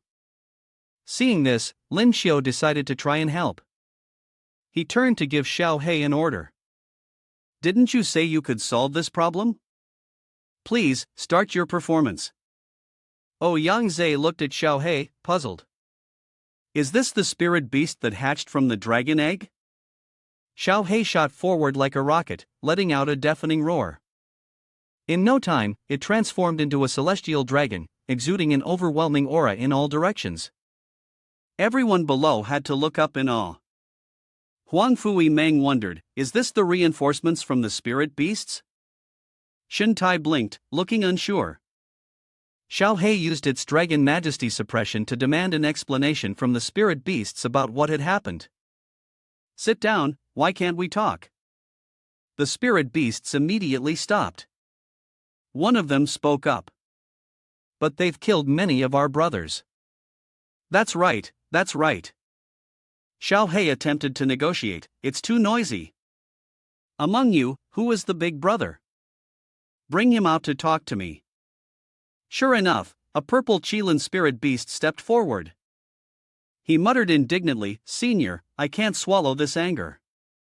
They have killed many of my junior brothers." Xiao He, feeling dissatisfied, retorted, "Isn't that because you fools wanted to flee in chaos? I've already solved the external issues for you, so why are you still making a fuss?" The leader of the spirit beasts looked pleased and quickly calmed down. "Really? As expected of a senior. If the outside is already stable, we wouldn't want to go to that poor Ling Su." Xiao He urged them to leave. "Then why don't you just go back? Creating chaos here will only lead to greater casualties." He even had to glare at them with his red eyes, demanding, "All of you go back, immediately." They all turned and ran. The leader of the spirit beasts felt deeply impressed and wanted to ask for Xiao He's information. "Dare I ask, Senior, how does one transform into a dragon? Becoming a dragon has always been my dream." Xiao He sincerely shared, "Ahem, it's because your murderous intent is too strong. It seemed that Xiao Hei was getting more into character, acting with great composure as if delivering divine wisdom. If you want to understand, you must cultivate your body and mind. Over time, there will be hope to transform into a dragon. The spirit beast leader listened enthusiastically. Thank you, Senior, for the guidance. From now on, I will certainly cultivate my body and mind. Do you need me to take care of those people? Xiao Hei lost his temper, slapped him with a splash of water, and scolded, "You were just talking about cultivating your body and mind, and now you're letting your murderous intent rise again. Leave those people to me to handle." That person knelt down and apologized. With this saying from the senior, I feel at ease. We'll meet again if fate allows. After saying this, he quickly ran off. Lin Xiu then approached Xiao Hei and praised, "Well done." Xiao Hei immediately returned to its cute spirit beast form on its owner's shoulder. Only then did Shintai Xiong and the others feel brave enough to ask, "Xiao Qiu, is this dragon yours?" Xiao Hei smartly greeted, "Hello, uncles and grandpas." Everyone present was astonished. This dragon can talk? Lin Xiu smiled and introduced, "Yes, it's the little one that hatched from the dragon egg of the Vermilion Bird Squad." Yang Zhe expressed his admiration. "Having a spirit pet like this, you are really fortunate." The dean stepped forward to explain the situation to Lin Xiu, saying that thanks to the dragon, they were able to stabilize the situation smoothly. In fact, facing a spirit beast true martial, even with 4 supreme beings, it wouldn't have been too difficult for them to handle. Lin Xiu felt a bit regretful but feared that many other true martial experts might have to be sacrificed in the process. Yang Zhe, however, didn't dwell on that and was more focused on Lin Xiu's achievements. In any case, you've made a great contribution again. What do you want as a reward? Lin Xiu, hearing this, replied excitedly, "I want a spirit pearl, with beast transformation system, spatial system, and thunder system. Can I have those?" He even greedily asked for more. "I believe with Master's ability, whatever you give me won't be subpar, so just casually give me a few diamond level ones and I'll be happy." Yang Zhe frowned, helplessly looking at Lin Xiu. "Kid, you're really a little brat with no manners. Why do you want so many spirit pearls?" Lin Xiu didn't hide his ambition. "Master, your disciple is about to make a golden breakthrough. Shouldn't you prepare some gifts?" This caught Yang Zhe by surprise, and he asked, "You're about to break through?" Lin Xiu also confessed to his master. Whether it was saving people or fighting, he had been using spiritual energy the whole time. This had caused a gap to form in his obstacles. He sat down, gathering spiritual energy. Now that his Ling Su was filled with spiritual energy, it was the final condition for breaking through the barriers. Yang Zhe, watching from the outside, couldn't help but nod. This kid is a genius, his breakthrough speed is incredible. A moment later, a surge of power erupted inside Lin Xiu. He let out a loud, long roar, and instantly broke through to the diamond level. However, in less than a second, Lin Xiu couldn't hold on any longer, and his body suddenly collapsed from exhaustion. Yang Zhe rushed over in a panic and asked, "Xiao Qiu, are you alright? What's with that expression?" Lin Xiu clenched his chest. "Strange, there's a feeling inside me that's hard to describe. After the breakthrough, the skill I received is..." A shadow of dark gray appeared, and the beast transformation system skill activated, transforming him into a giant. He felt a great sense of confusion inside. What kind of skill is this? Never mind, I'll study it later. It seemed that Yang Zhe noticed Lin Xiu's calm demeanor. "Congratulations, Xiao Qiu. By the way, Yang Zhe wants to ask you something." "Right, you mentioned something about fighting just now? Weren't you supposed to be on a rescue mission?" Lin Xiu remembered and began recounting the story. "While we were on the rescue mission, we were ambushed by a strange group of people." He told the entire story. They had more than a dozen diamond-level warriors and 2 true martial. "The leader's name is Chen Ji." Yang Zhe pondered. "I've never heard of these people. But the country is closely monitoring all Lingwu at the diamond level, and others acknowledge them too." "That's right, where did so many diamonds and true martial come from?" Lin Xiu began to chatter. Let me tell everyone, they disguised themselves as rescuers, and then you told the whole story. Indeed, after hearing this, Yang Zhe felt uneasy. The motives of these people were indeed suspicious. However, Lin Xiu took out a magical staff and reassured everyone. The reason for telling everyone about this was, on one hand, to get everyone's attention, but mainly, it was because she hoped Master and the uncles would help her replenish her energy. Everyone was amazed. Are you really going to bring this little brat again? They reluctantly agreed to Lin Xiu's request because of her outstanding performance this time. Let me recharge you. At that moment, Yang Zhe pulled Lin Xiu aside. You've really worked hard for me. Xiao Qiu, come with me. I'll take you to the bodies of the two spirit beast gorillas, and then we'll discuss a few things. Yang Zhe seriously asked for Lin Xiu's opinion. What should we do with these spirit beasts? This time, Lin Xiu was speechless. She was out of ideas. Everyone here was experienced. Why would they ask someone who had just made a breakthrough like her? Shen Taixiong handed Lin Xiu a stack of reports and said, the biggest contribution to this mission is yours. If you hadn't said anything, we old men would have been too embarrassed to take action. Yang Zhe agreed with this point. Exactly. These items that were dropped, you decide how they should be distributed. Lin Xiu picked them up to read and felt confused. I only need 2 spirit pearls from my element and some of the beast meat. The rest, everyone can divide amongst themselves. I don't need any of the other things. Yang Zhe was a bit surprised and asked again, just these? Shen Taixiong held out 2 rare golden spirit pearls. And you're saying you don't even need these 2 true martial grade spirit pearls either? Lin Xiu nodded. Yes, that's right. Actually, I already slipped 2 into my pouch beforehand. I just hope that in the future, the seniors here will look after me a little. The 2 mentors exchanged glances of favor. Ode was always more troublesome. Yang Zhe instantly saw through Lin Xiu's intentions and walked over to give him a firm knock on the head. You brat, you're really something. You've managed to get favors from every true martial level powerhouse here. Lin Xiu feigned innocence. I didn't notice anything like that.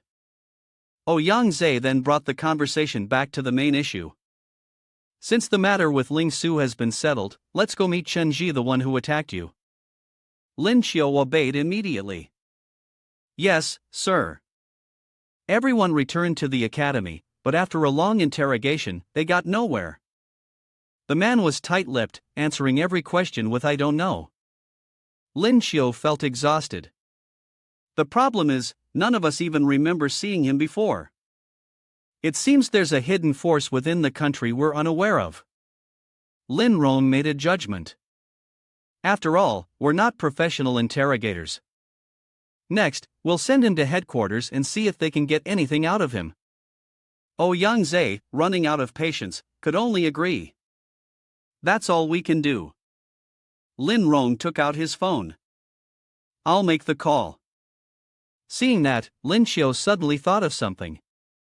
The phone, that's it. He pulled out his own phone and handed it to Lin Song. Captain Zhong, take a look. Do you recognize this person? In the picture is the man with spiky hair standing upright. Indeed, as soon as Lin Rong saw him, he was startled and asked urgently, it's him. Where did this photo come from? Lin Xiu explained, after we defeated the members from the 3 countries earlier, he was the one who came to pick them up. I recognized the name, so I took a picture. Lin Song understood the situation. Got it, I understand now. Lin Xiu felt there was something bothering Lin Song, so he spoke up first. Lin boss, Capella's rank has reached true martial. Don't do anything foolish. A gentleman avenges himself after 10 years, it's never too late. Lin Xiu also reminded him carefully that if he acted without thinking, it would only make the enemy underestimate them and become even more arrogant. Lin Rong understood the younger man's intention, patting his shoulder. Don't worry, I'm not foolish enough to go seeking death. If I die that stupidly, I wouldn't even have the face to meet Captain Wu. A while later, Shen Taixiong hurriedly ran in to call Dean Ouyang. Shin Tai-xiong urged, quick, go check it out, your students are all here. Yang asked in surprise, what? Where are they? Shin Tai-xiong reported that they were near the Tianqi Hotel, which had collapsed. Yang turned around and called Lin Xiu, come with me to have a look. Without hesitation, both of them left their position and headed to the location Shin Tai-xiong mentioned. On the other side, the students were standing helplessly amidst the debris and ruins. After a while, the green teleportation gate opened, and Han Junning widened his eyes in surprise. Everyone was stunned to see Lin Xiu and Yang appear, shouting loudly, Principal. Lin Xiu was shocked to see that everyone had gathered here. In fact, he was more stunned than anyone else. He couldn't believe the whole school had shown up. Yang and Lin Xiu stood facing Han Junning, smiling as they listened to her speak. Principal, do you think we can be of any help? Yang gently rubbed his neck, his deep voice warm as he responded. Didn't you all see the news on the way here? Has the issue been resolved already? She slightly furrowed her brows before replying. We saw it, but the students still wanted to come and offer their assistance. Zhang San, standing behind, added. That's right. While the main issue has been resolved, the fire has caused significant damage here. He glanced at the ruined scene before him, his mood a little complicated. For example, relocating the people and rebuilding their homes, we all hope to contribute what we can. A flicker of emotion sparkled in Yang's eyes, his lips trembling, unable to find words. His heart couldn't help but be moved as he thought. Truly, these are the hopes of our country's future. With a generation like this, how can we worry about the prosperity of our nation? The crowd of students pushed and shoved as they made their way forward. A long line stretched far into the distance, enough to show how great their spirit of dedication was. Yang stood before the crowd, feeling as if he were delivering a speech in front of the entire school once again. Yet, the lively scene that once was now felt desolate and sorrowful, even his voice growing quieter. Good. Students, in the coming days, you must do your best to help the victims. But even if it's volunteer work, there should still be some reward, shouldn't there? He only raised 2 fingers seriously and spoke. Wait until we return to the school. All of you who participated in this mission will receive 2 points from me. The crowd immediately erupted in excitement, all shouting in unison. Great! At that moment, a loudspeaker announcement echoed from a distance. The army will be arriving soon. Everyone, please follow their command to carry out the tasks and rebuild the houses. The students clenched their fists, their eyes filled with seriousness and determination. The energy of youth was truly not to be underestimated. Yes, Principal, we will do our best. After that, Yang turned to Lin Xiu, who was standing nearby, and quietly asked. Xiao Qiu, I need to go to Ling Wujing too for a while. Do you have any plans? After a moment of silent thought, he smiled and made his decision. I'll stay here with the others to help out as well. I can't afford to lose the points. Yang's figure slowly faded as he entered the teleportation gate, his voice still faintly echoing with advice. Then be careful. Once the task was completed and everyone returned to the school, Lin Xiu looked up at the spot where Yang had vanished. Master, take care. At that moment, a giant bird flew down from the sky towards their location. Its dark brown feathers blended with the dusty sky. As the bird landed, Lin Xiu greeted the 2 people standing opposite him, his voice tinged with nostalgia. Captain Zhong, Instructor Qin.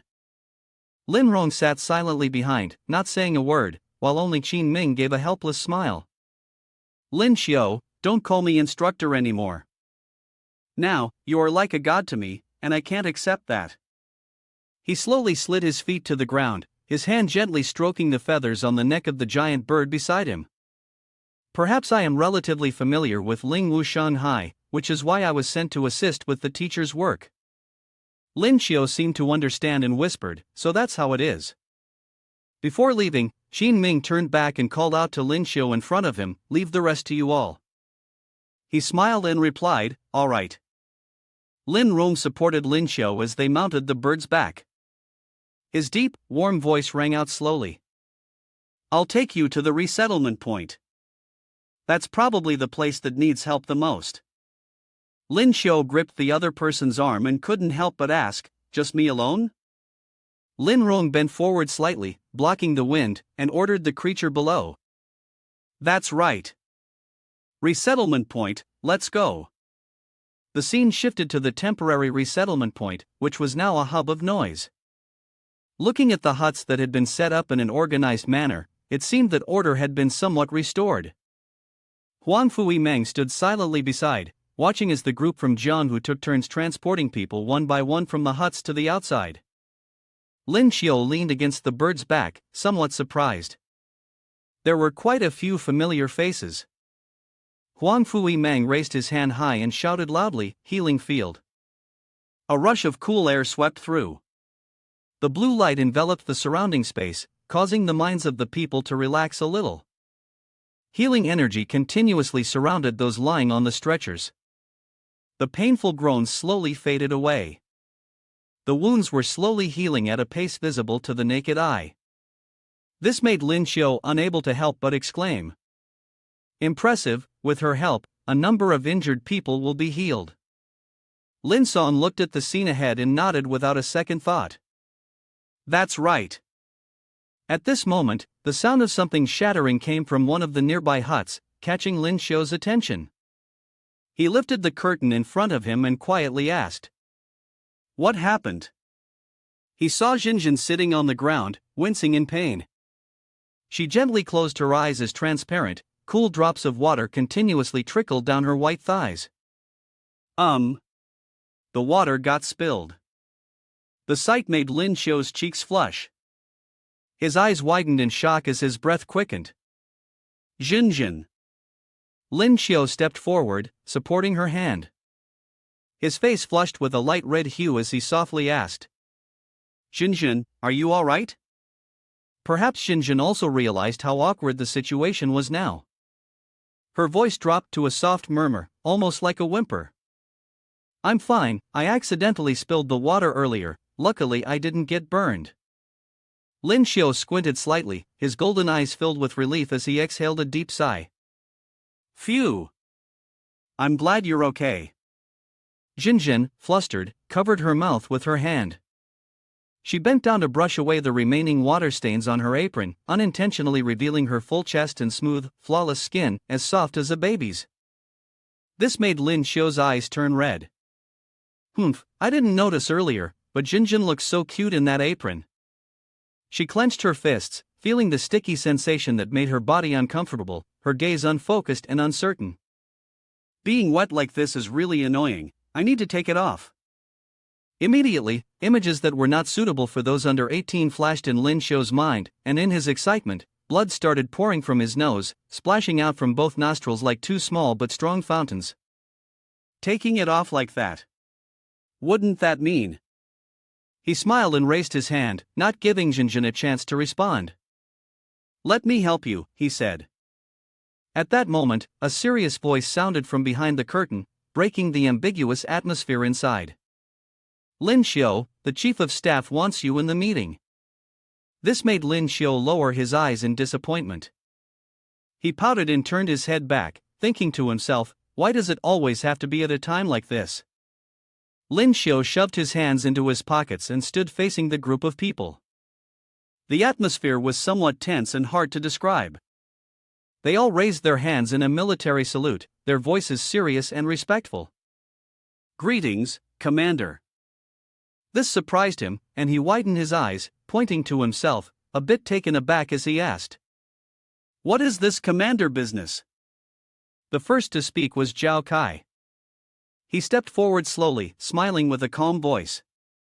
"The main force of this rescue mission, apart from the 4 teams, consists of students from various universities. After some research, we've decided." He raised his hand. A thick, leather-bound red book slowly materialized in midair. The man continued speaking. "Only you can make these people truly submit. Not only did you win the Lingwu competition, but you also wrote the Encyclopedia of Spirit Beasts." Lin Xiu pouted, suddenly sensing that something felt off. Don't you all think this is a bit too hasty? But Zhao Kai, standing opposite him, still smiled with calm authority, even raising a finger in a gesture of confidence, his demeanor almost like that of a sly salesman. The commander-in-chief is overthinking it. If this operation succeeds, the nation will surely reward you generously. Why would they ever let you take the fall? Lin Xiu leaned back wearily against the wooden chair beneath him and sighed. Looks like there's no escaping this. He looked at the group across from him, his expression turning more serious. Tell me, what's the most urgent problem we need to deal with right now? This time, it was a female officer among them who replied. The most urgent issue at the moment is housing. The nearby tents have already been moved here. She suddenly recalled the sorrow she had just felt earlier, and her tone grew somewhat choked with emotion. But there still aren't enough. Winter is nearly upon us, and I fear many refugees won't survive the cold nights. Hearing that, Lin Xiu's eyes widened. It truly was the first time he had considered such a scenario, something he hadn't thought of before. It was indeed a serious problem. Can the Earth system create clay houses so the people can at least spend a night indoors? The idea sounded reasonable, but the other person could only shake their head helplessly. That's impossible. She raised her hand and slowly explained, this type of building requires the maintenance of Earth element spiritual energy. Once that energy is severed, the entire structure will collapse. This made Lin Xiu's eyes spin in circles, his head growing slightly dizzy. We mobilized all the Earth element users we have, but that person immediately refused. The key issue is that there are too many people, we simply don't have that many awakened of the Earth element. It really did seem like a difficult problem to solve, and even Lin Xiu couldn't help but hesitate. Thinking too much made his head feel like it was about to explode. Your CPU is overheating. Seeing this, the other person looked a bit surprised, holding a control panel as he stepped forward. Commander. Frustration filled Lin Xiu's chest. He was just a first-year student, wasn't this way too much to handle? Suddenly, a mechanical voice echoed in his mind, as if awakening him from a dream, detected large-scale brain cell death in the host. This has severely affected the host's health. A bead of sweat slid down Lin Xiu's temple as he muttered, The air around them seemed to tighten for an instant. Forced activation of life skill, Ranki, proficiency in construction. The new skill made Lin Xiu so delighted that he jumped up and shouted, I've got it. The people opposite him widened their eyes in shock. They hadn't expected that he would actually come up with a solution. Although his abilities were indeed impressive, he was still only a first-year student. They had already mentally prepared themselves for the possibility that no solution would be found. Lin Xiu reached forward and urged the other, Quick, give me pen and paper. He busied himself, scribbling something on the sheet at a rapid pace as if the skill had only a moment to be seized. One of the group slowly stepped closer and, upon seeing the plan, widened his eyes. At that moment Lin Xiu glanced at the drawing and felt a faint swell of pride and accomplishment rise in his chest. Done. The house should be fine like this. The man opposite steadied the drafting board with his hand and couldn't help but praise, excellent. He smiled faintly, admiration shone in the corners of his eyes. Trusting this person clearly wasn't in vain. This idea is very good, the blueprint has no problems. Hearing that, Zhao Kai immediately believed that Jin Baoyu had studied architecture, his judgment could not be wrong. Really? Jin Baoyu held the plan out and looked toward him. The key is, with so many materials required, what are we going to do? Lin Xiu smiled slightly. Everything is already accounted for in my calculations. I've thought this through. He pointed to the high mountain behind them and said, We'll quarry the mountain for materials, the very mountain before our eyes. Zhao Kai felt a little taken aback, the idea was truly unprecedented. Quarry the mountain? Lin Xiu folded his arms, his voice full of confidence. Yes. Normally it would be difficult, but we now have about 100,000 spirit hammers. Zhao Kai frowned and began to consider the proposal seriously. Indeed, the two mountains would both need crews for demolition and transport. The group behind seemed to be in agreement, all following the orders of the commander-in-chief. After a moment of thought, Lin Xiu raised his hand and began assigning tasks. Xiao, you are in charge of gathering the Lingyu with strong offensive abilities to break the mountain. Xu Qing, you are responsible for gathering the Lingyu with either strength or transport capabilities to bring materials back here to me. Understood. Lin Xiu lowered his eyes and assigned the final task to Jin Baoyu. Jin Baoyu, you are in charge of bringing the Earth-type Lingyu to accelerate construction according to the blueprint. Sun Lei, you will take charge of the healing and support Lingyu to help calm and encourage the people. The group once again saluted in military style, showing their respect for their newly appointed commander. There was no sign of rebellion due to his youth, all of them displayed complete trust. All right. Lin Xiu looked at the time on his phone and spoke again. There are 9 hours and 25 minutes left before nightfall. I hope that everyone will have shelter before nightfall. Now, let's begin. The group moved out in an orderly manner, still responding to him before leaving. Yes. The system detected that things were progressing positively and offered a compliment. You've done well this time. Everyone under your command listens obediently. Lin Xiu smiled, feeling a sense of achievement swelling inside him. All right, I'll give you half of the credit. The system's mechanical voice immediately changed, its tone rising higher. Only half? This caused Lin Xiu to raise his voice again to console and praise the system. Just kidding. 9,527, you know I'm always grateful to you. The system immediately became light, like a satisfied kitten. This is good enough. Suddenly, a noisy voice came from beside him. Commander-in-Chief, there are still some issues with the construction. I would like to consult with you about it. It turned out to be Jin Baoyu. Lin Xiu turned his head to take a look and then spoke. All right. He silently calculated the next steps in his mind. Once this is handled well, I'll move on to other areas to see where help is needed. Time passed quickly, and before long, it was already time for the evening shift. Lin Xiu took one last look at the surroundings and spoke to the person next to him. There are no more issues at the house, we just need to wait for them to bring the stones over. He looked at the busy crowd moving materials. Isn't the transportation of these materials a bit slow? Lin Xiu then turned around and opened the Reni sect. Behind the mountain, Zhao Kai and the others were using their powers to clear the land, but the progress seemed quite slow. Sensing the presence of someone behind him, he turned around, sweat running down his face, his voice thick with exhaustion. Commander-in-Chief, why have you come here? Lin Xiu looked at the scene and raised his hand in greeting. How is the work going here? Jiang Hu smashed a rock wall nearby with one punch, sending small fragments flying everywhere. Judging by the speed, it seemed that punch wasn't light at all.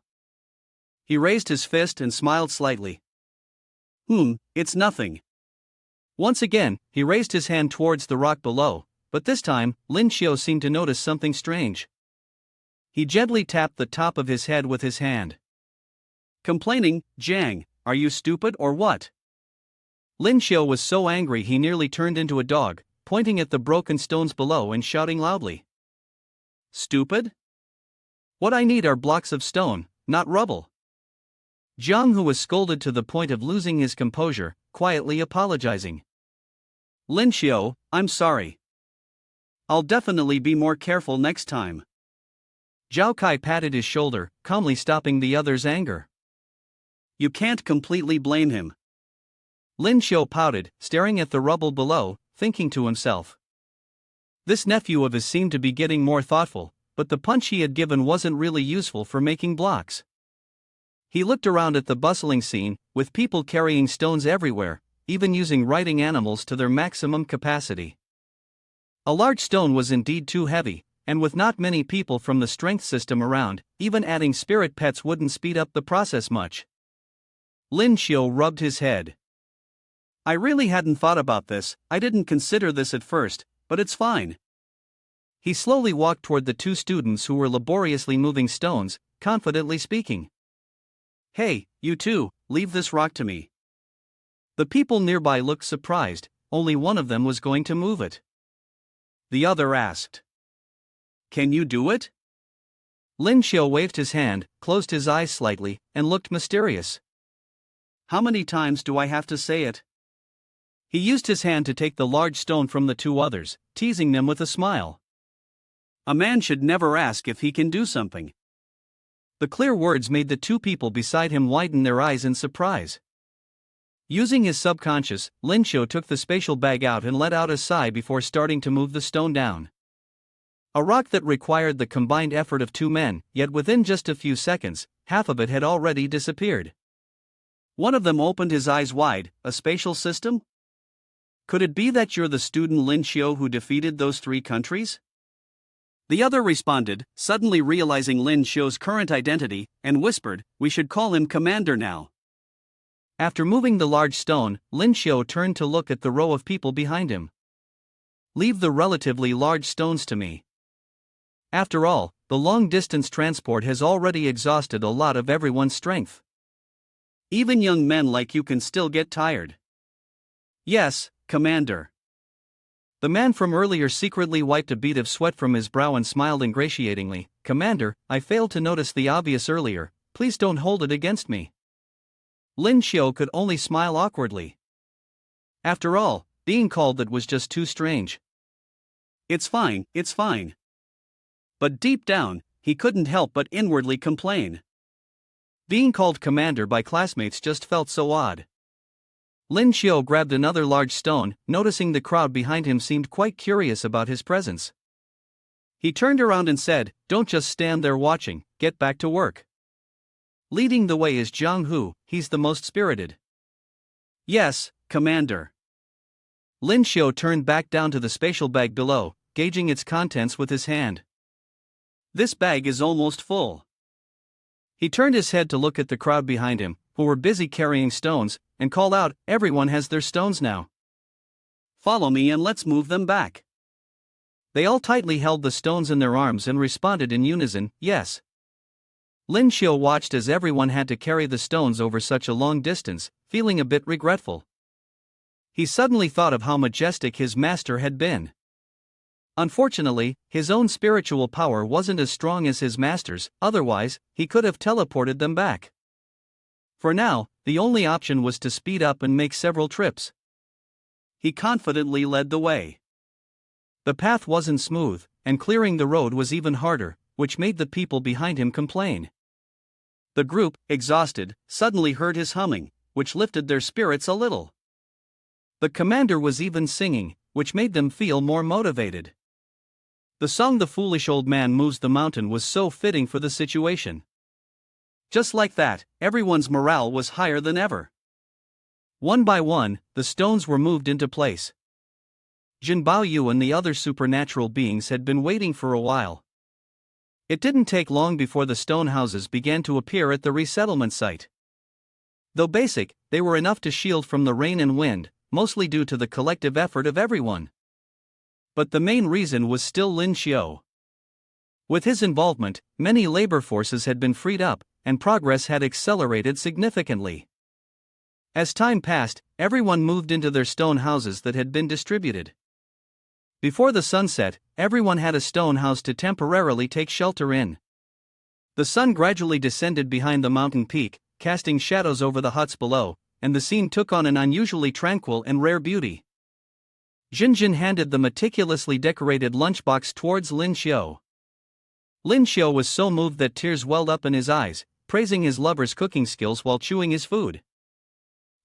It's the bento from my dear wife, I'm so happy." Jinjin watched him eat in a hurry, feeling a little helpless.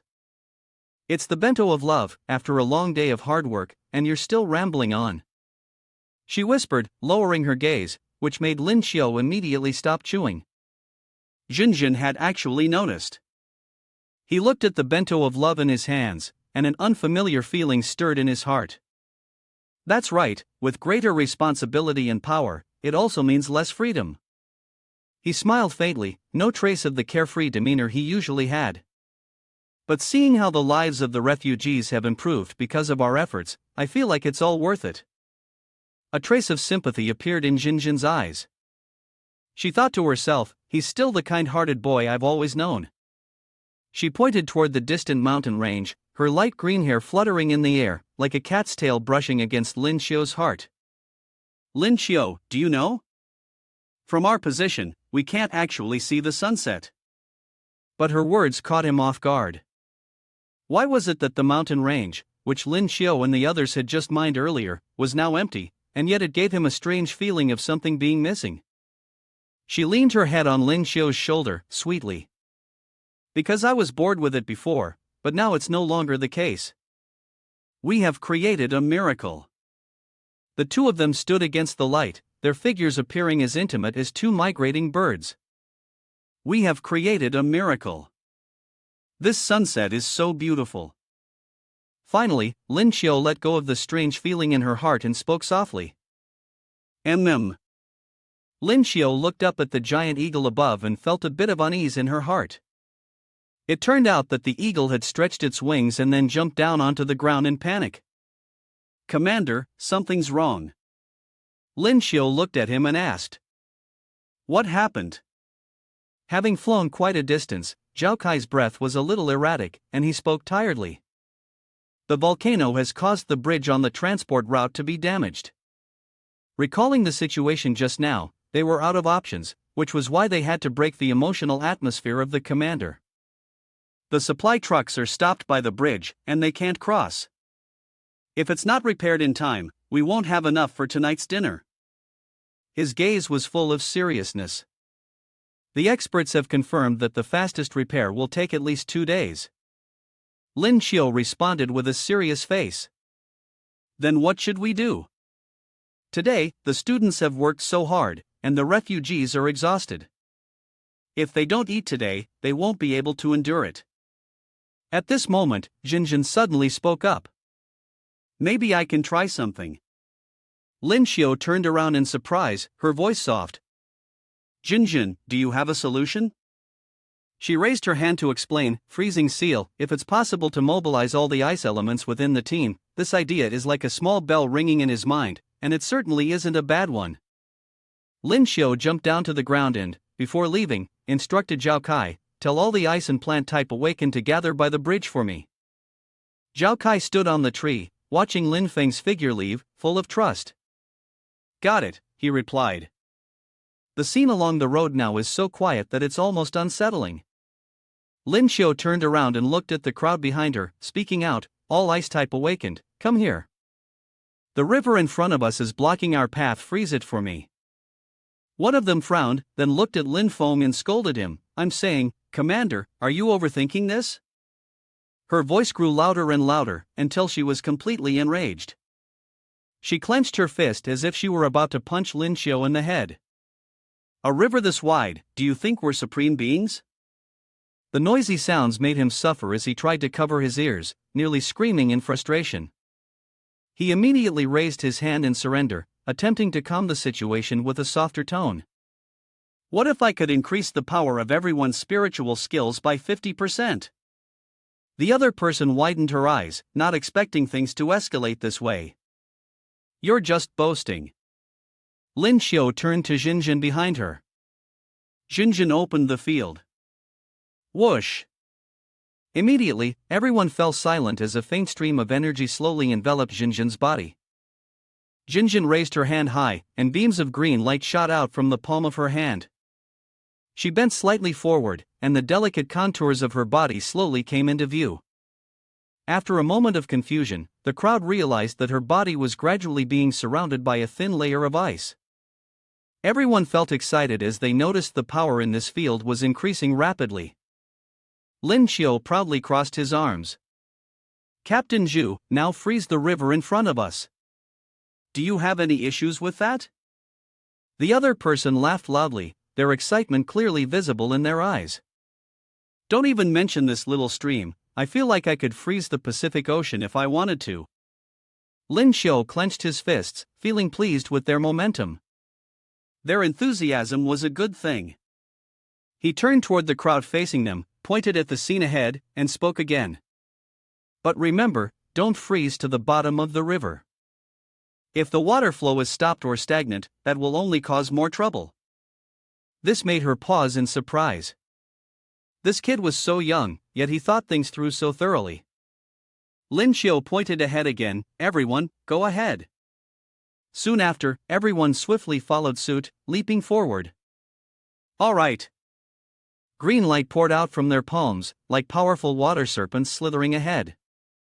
The cold air gradually spread down to the riverbed below. Freezing seal. The torrent of water gradually began to halt.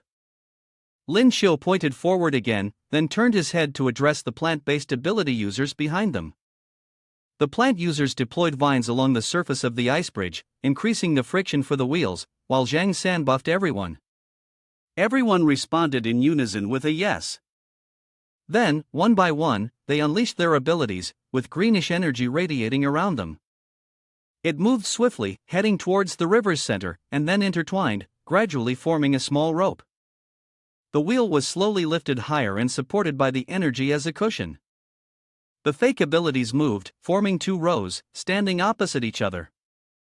Their energy intertwined, creating a massive green sphere. The people, seeing everything unfolding positively, cheered and laughed loudly. Together, they shouted, "It's a success!" Behind them, the figure of a man suddenly appeared. He quietly stood in the back, silent. Sensing the presence of Zhao Kai approaching, he spoke up. Now I finally understand why the higher-ups assign Lin Xiu as the commander. I feel that none of us could do better than him. He was silent for a few seconds, then responded. Indeed. Looking ahead, it was clear he had fully acknowledged Lin Xiu's abilities and intellect. Such extraordinary talent. It's a waste for this kid not to be a real soldier. Time passed quickly, and the weather finally gave way to evening. The air around them grew lively and festive. People raised their large mugs of beer, all shouting in unison. To the successful completion of the mission, cheers! Lin Xiu and Zhao Kai stood opposite each other, smiling as they clinked their glasses. Outside the tent, the crowd gathered around the bonfire, celebrating together after a long, busy day. Right at that moment, Zhao Kai turned to Lin Xiu, who was sitting beside him, and quietly asked, "You're going back to school tomorrow, right?" Lin Xiu lowered his head and looked at the beer in his hand before replying. "Yeah, it's almost the end of the semester, so I need to prepare for the exams." Upon hearing this, Zhao Kai raised his beer in front of him, and gradually, people around them began to gather in their area. Then tonight, let's eat to our heart's content, drink to our fill, and have some fun. Everyone cheered in agreement. At that moment, a handsome man stepped out from the crowd, his voice deep as he spoke. Next to him was another beautiful woman. They both gently patted the head of a young girl in front of them, who seemed to be bowing her head in reverence. "We are the refugees who have received your care, and we want to come over and thank you all." The little girl looked up with wide eyes, her gaze radiating innocent sweetness. "You two are the great heroes who saved us." Zhao Kai immediately turned to Lin Xiu, praising him. "It's all thanks to the commander, this young man right here. But he can't take all the credit." Lin Xiu raised his hand in a modest gesture, smiling sheepishly. "Oh no, not at all. This is the result of everyone working together." The little girl looked up at the young man sitting in the chair, the atmosphere around them almost glowing. Big Brother's abilities must be really strong. "Could you show me, please?" But Lin Xiu furrowed his brow, looking a little concerned. "Well, my abilities aren't exactly something I can easily show off, it's a bit embarrassing to talk about." "Is it beast transformation into a rabbit?" Imagine the scene, the handsome guy with rabbit ears on his head, and the little girl's voice filled with excitement, her tone almost squealing with enthusiasm. "We saw you on the TV news, Big Brother, the strongest rabbit in the world," the girl said, immediately pointing at the crowd behind her. With proof to back it up, everyone's really looking forward to seeing Hero Brother in action, especially those older girls. The schoolgirls behind them were staring at Lin Xiu with eyes that glinted like predatory beasts. That's Lin Xiu, I really hope he turns into Bunny, another girl whispered. Lin Xiu then looked at Jinjin beside him, hesitating. If we go, Jinjin might not be happy. Partly because she'd be embarrassed, and partly because she's already a bit drunk, he thought, noticing how her cheeks were flushed sweetly, and her voice was a little whiny. What are you looking at? Jinjin turned to him, her eyes full of curiosity. He pointed uncertainly, I think maybe. But Jinjin didn't catch his meaning. Let's go, she gently urged. This caught Lin Xiu by surprise, and he turned to look at her. Ha! But Jinjin had already stretched out and stood up, her face determined. What are you thinking? Tonight's party is to celebrate the new house. How can you not show off your skills? She said. He stood up. Right. At that moment, Jinjin's voice hesitated, but she bent down slightly and looked up at him, her expression like a little kitten, all soft and delicate. Seeing so many girls like you, I can't help but feel a little jealous, she confessed. This rare sight made Lin Xiu feel a bit shy, his face turning bright red as he gasped in surprise. This is just too cute. In front of the crowd behind, he leaped forward and hugged Jinjin tightly, disregarding what others might think. The girl he liked was only Jinjin, and this made her feel shy, prompting her to speak up. Everyone's watching. Finally, the two of them held hands and followed the little girl. Let's go. The little girl cheerfully led the way, humming as she walked. This is amazing. The hero brother had arrived. The flames blazed brightly, their warmth spreading, gradually warming the hearts of those nearby. The MC for today was Chungmin. Holding a microphone, she stood in the middle of the crowd. Her confident and energetic demeanor clearly attracted everyone's attention. Are you all ready? She gestured toward Lin Xiu, who was standing beside her, smiling. Next, let's invite our commander-in-chief to perform a magic trick for everyone. The crowd was excited, their faces flushed as they all raised their hands to cheer. Lin Xiu clenched his fist, with a fiery aura enveloping his body, smiling confidently. He was about to test the giant transformation skill he had learned earlier. Judging by the name, it should make him grow larger. With a loud boom, Lin Xiu slammed his hand down onto the ground. His expression darkened, and cracks spread out from the impact. Lin Xiu's body was surrounded by brilliant bolts of lightning. At first, the moon-shaped form and rabbit ears caused the eyes of the girls to turn into heart shapes. Some even had their phones ready to capture this rare scene. The surrounding air was filled with a pink hue. Bunny is so cute, even Jinjin's cheeks turned bright red. She tightly hugged her face, her eyes full of admiration and infatuation. No matter how many times she looked, it was still so adorable.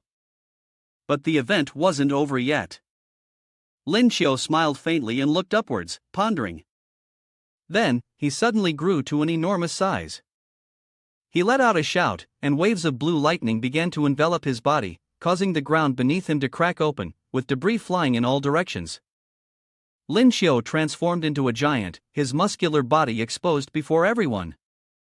He could only use his tail to cover the more sensitive areas. A surge of energy erupted from behind him, and upon seeing Lin Xiu's massive form, everyone was astonished. Jinjin looked up at him, equally stunned. What? Even the people around were equally shocked. What kind of move is this? Lin Xiu now stood at a height of 10 meters. He smiled and raised his hand, making a X2 gesture. Lin Xiu thought to himself that the size of this skill could be controlled by him, and it could even reach 50 meters. But for now, this size was already quite impressive. The crowd below began to murmur. Oh my god, it's so big. Although Lin Xiu found this form quite cool, there were a few inconvenient aspects. Not only was his hair long, but some parts of his body had grown larger as well. Luckily, he had reacted quickly. Thinking of this, Lin Xiu's face showed a slight awkwardness. He was sweating profusely and, looking down, he felt a little embarrassed. His tail was draped beneath him, between his legs, covering certain areas to alleviate his embarrassment. A teenager, seeing the tail tucked in front of Lin Xiu, curiously asked, "Brother, why is your tail tucked in the front?" Hearing this, Lin Xiu blushed, stammering in response, "Th that. My performance is almost over." Lin Xiu also silently thought to himself, "Why bring it up again? Seriously, wait a moment." Lin Xiu shivered, his face turning red, his body starting to spin. Why did he suddenly feel so weak? It seemed that transforming into a giant drained a lot of spiritual energy. In Lin Xiu's mind, the scene of him losing his giant form started to play out, his body exposed with nothing to cover him, his sensitive parts exposed, only able to run away in the laughter of everyone around him. Lin Xiu really couldn't allow himself to end up in that situation. He began to panic. If this continued, he wouldn't be able to transform back into his beast form. Wouldn't he be naked in front of everyone?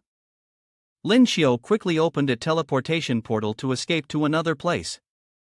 The people didn't have time to react to Lin Xiu's sudden departure. The commander was gone. Where did he go? Jinjin didn't even get to see, only able to call his name, Lin Xiu. In the tent by the campfire, Lin Xiu was wearing a white shirt.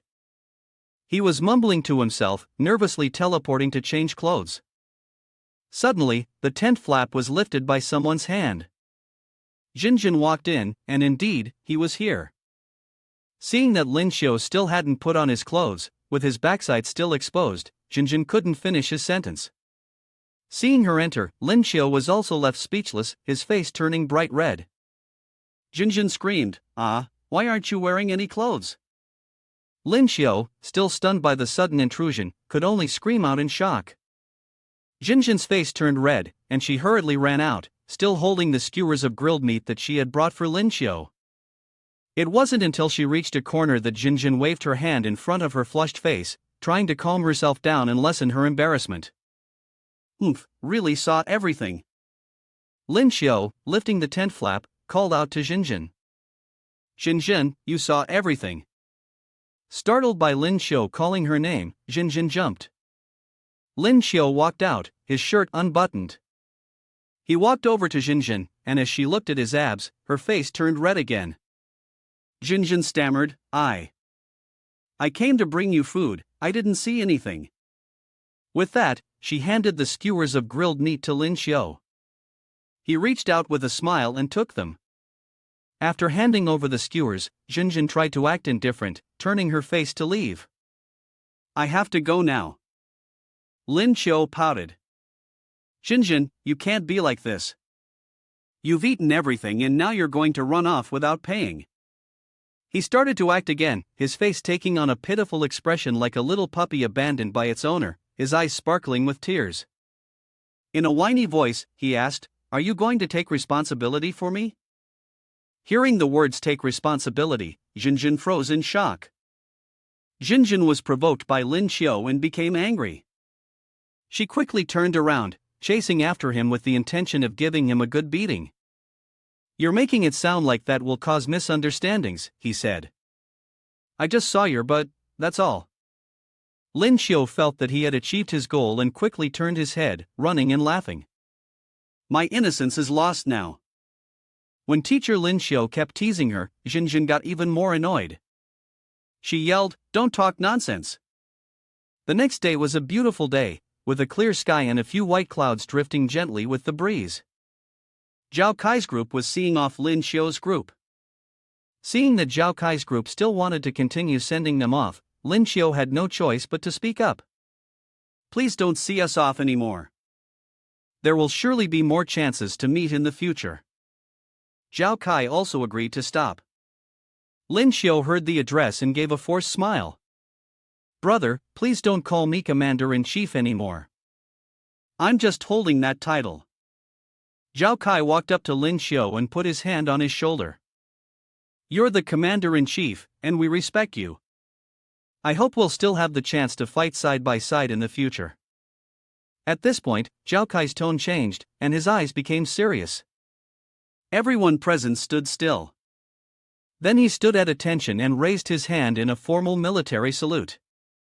"Salute!" Lin Xiu was taken aback and opened his mouth in surprise. Lin Xiao also stood at attention, raised his hand, and responded with a salute. Certainly. From a distance, Zhang San, sitting in the car, leaned out and called to Lin Xiao. Commander-in-Chief Lin Xiao, it's time to get in the car. Hearing this address, Lin Xiao started to feel embarrassed. Once we're back at school, don't call me Commander-in-Chief anymore. The classmate who heard that stopped teasing him and just smiled. Lin Xiao got on the bus and walked to an empty seat next to Jinjin. She turned to him and said, "This trip is truly a hero's return." Lin Xiao was flattered by her words. Though pleased, he didn't act arrogant. Didn't every student from our school come here? Everyone's a hero. From the front, Zhang San chimed in, raising his hand and wagging his finger. No, most of the lower-level students weren't approved by the school to join the rescue mission, and cowards like Di Mayan didn't come either. Thinking of Di Mayan, Zhang San was momentarily at a loss for words. Lin Xiao glanced back at him, amused, and replied. So that's how it is. So this time, you really did show some courage, huh? Sensing the spiritual energy surrounding Zhang San, Lin Xiao thought to himself, this spiritual energy. Could it be? Seeing Lin Xiao's interest, Zhang San became even more excited. Of course, on the road, when encountering injustice, drawing one's sword to help was what his elder brother had always taught him. Besides, during the rescue mission, he had successfully achieved the golden breakthrough and even awakened a golden skill that enhanced his attack power. Lin Xiao asked again. Really? As expected of my good brother. Congratulations. Turning his gaze back to the front, Lin Xiao opened his system screen. He can awaken so many power-boosting skills like that. 9527, give me a strong one too. The system screen displayed, skill is being withdrawn. The skill is being withdrawn, please wait. Congratulations to the host.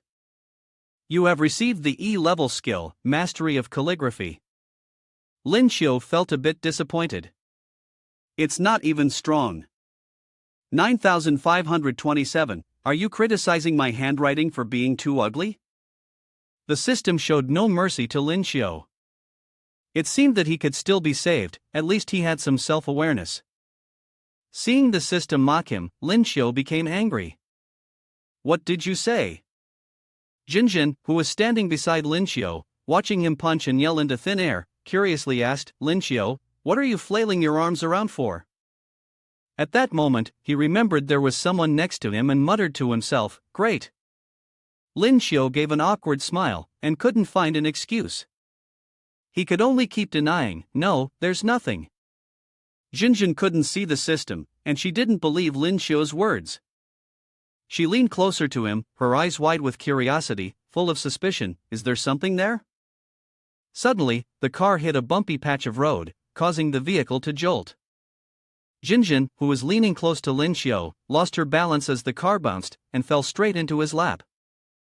Jinjin screamed in surprise. Her sizable chest landed on Lin Xiao's legs. The weight and softness pressing on his legs made him blush immediately. He dared not look down. Could it be her chest? Her chest was lying flat on Lin Xiao's legs, and when he glanced down, his gaze inadvertently fell between his legs. Her face flushed red as she whispered, something hard is poking me. She couldn't finish the second half of her sentence, perhaps because she was too embarrassed. Lin Xiao wasn't feeling too comfortable either. He bit his lip, trying to hide his reaction. After a while, he slowly spoke up to explain. He thought for a moment and finally realized it was the tail. Upon hearing this, Jinjin suddenly jumped up in surprise. Ha! Lin Xiao quickly moved his hand down to cover the area between his legs. So it's here, huh? I couldn't find it earlier, so I was practicing calligraphy instead. In the air, Lin Xiao was at a loss. This half-hearted excuse was better than telling the truth. Half an hour later, at Lingwu, Shanghai, Lin Xiao was showing off his calligraphy skills, surrounded by many people. After a while, the calligraphy piece was finished, and upon seeing Lin Xiao's skill, Xinjun couldn't help but praise him with admiration in her voice. "So your calligraphy is really this good, you're amazing." Lin Xiu didn't say anything, only scratching his nose. Heavenly Dao Retribution, Lin Xiu's calligraphy was truly at a high level. His brushstrokes were strong yet not arrogant. Xinjun picked up the calligraphy and kept praising it. "Let's frame it." Lin Xiu breathed a sigh of relief. "Looks like Xinjun believes me now." Lin Xiu glanced over at Ouyang Qian, who was standing nearby, and his mind wandered far away. "We've been back at school for over half a month. Everyone is busy preparing for the exams. Strangely, Master Ouyang still hasn't returned, though I don't know what he's up to." Lin Xiu recalled the things he had accomplished recently. During this time, he had absorbed the spirit pearl received from Ling Su Zhou Wu, the lightning arc, a lightning-based skill, and the beast transformation system, which had been stabilized. Thinking of this, Lin Xiu raised his hand to cast this skill on Xinjun. A thread of energy extended from his hand, attaching itself to Xinjun, as if a cord connected the two of them. Lin Xiu wanted to test this skill a little. Judging by its name, it seemed to be a tracking type skill, so the best way to understand its specific effects was to try it out now. Xinjun was still struggling to hang the calligraphy, but she suddenly spoke up. "There are no nails left." She turned around and walked outside, calling back to Lin Xiu. "I'll go get some." This was exactly what Lin Xiu wanted to test, and it was going well. Through the sensory feedback, Xinjun's position was clearly located. "Isn't this just spying? How creepy." Lin Xiu was startled. He looked down and realized Xiao He was lying on the crossbody bag on his chest. As Lin Xiu walked down the hallway, he glanced down at Xiao He. "What nonsense are you talking about? I'm just testing a new skill." He then poked Xiao He's horn. "On the contrary, you're the one who's strange. A platinum-level spirit beast like you, and you didn't tell me you can only fly?" Xiao He protested in a small voice. "I know a lot of things, like..." To make his words more convincing, Xiao He decided to show off his abilities. A sound echoed, and Xiao He blew out a flame, which immediately engulfed Lin Xiu's face. The flames scorched him black, and his face was full of anger as he shouted, "Damn it, are you trying to burn me to death?" Lin Xiu grabbed Xiao He by the neck and shook him back and forth. People passing by in the hallway didn't see Xiao He, they only saw Lin Xiu standing in the hallway suddenly shouting by himself. Anyone who saw Lin Xiu couldn't help but wonder what on earth he was doing. Xiao He was extremely aggrieved, he really wanted to cry. "You asked me first, apart from the rare space-type ability, I pretty much have everything else," it said, then winked at Lin Xiu. "If you don't believe me, I can show you my lightning powers again." Lin Xiu was truly furious with it. He coldly commanded, "Dare to crawl into the bag." Lin Xiu sighed helplessly. His spirit beast was really impressive, spitting fire and shooting lightning. Nothing was beyond its abilities, except its brain seemed to have a few issues. Lin Xiu quickly returned to the main topic and decided to test out his new skills. Based on the locator's coordinates, it seemed he had never been to Xinjun's location before. Lin Xiu closed his eyes, focused, and let his energy flow throughout his body. He opened the Rini sect and, with the combined power of the Rini sect, he could quickly reach her side. After arriving in a room, a pink curtain appeared in front of him. Seeing the pink curtain, Lin Xiu was somewhat confused. "Where is this place?" Suddenly, a voice came from behind the curtain. "Honestly, I just went to the utility room to look for nails and dirted my clothes." "No way? Could it be?" Lin Xiu blushed, then quietly pulled the curtain aside. The girls' changing room on the other side of the curtain was a sight that could make one blush. Xinjun was changing clothes, and her figure was incredibly seductive, truly embodying the legendary perfect body. Her full, round breasts drew the gaze of others. Her slim waist was clearly visible, and from behind, her Venus's curve was noticeable. Her bottom, tightly embraced by her underwear, was indeed something that was hard to ignore, a sight that made it difficult for anyone to control themselves. Chang Min stood beside Xinjun, seizing this opportunity to tease her. But fortunately, Jinjin quickly rebutted, "What do you mean husband? We're still just dating." Changmin was relentless, not letting Jinjin off the hook. She approached Jinjin, grinning mischievously. "Isn't that just a matter of time? Spill it a bit, how far have you two gone?" Jinjin was caught off guard by the question. "Ha?" Seeing the situation was getting awkward, Lin Xiu decided it was best to leave. This kind of topic among girls was something he'd rather avoid. Lin Xiu climbed to the window, hastily trying to sneak out, but unfortunately, he missed his footing. He muttered under his breath, "This is bad." A thud came from outside the window, and the sound caught the attention of the two girls in the changing room. "Is someone there?" both of them asked in unison. Jinjin, worried, moved closer to the window. Could it be a pervert spying? Changmin glanced around, not seeing anyone. Jinjin remained suspicious. Could the sound have come from somewhere else? She looked outside again, but the view remained the same, with no one in sight. The two of them stopped checking and turned back inside. That's probably it. Let's change clothes and then go outside to take a look.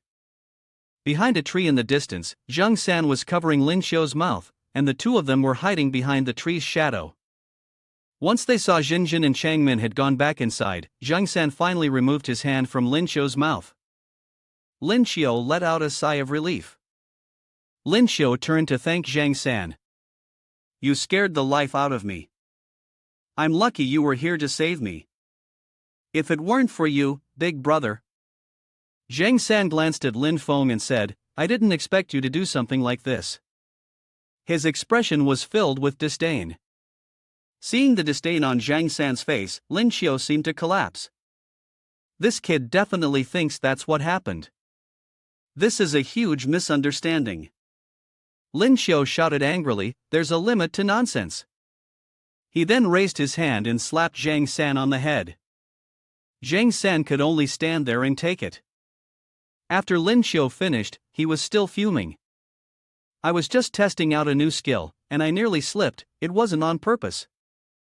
Zhang San recalled the scene of Lin Xiu climbing out of the girls' changing room window.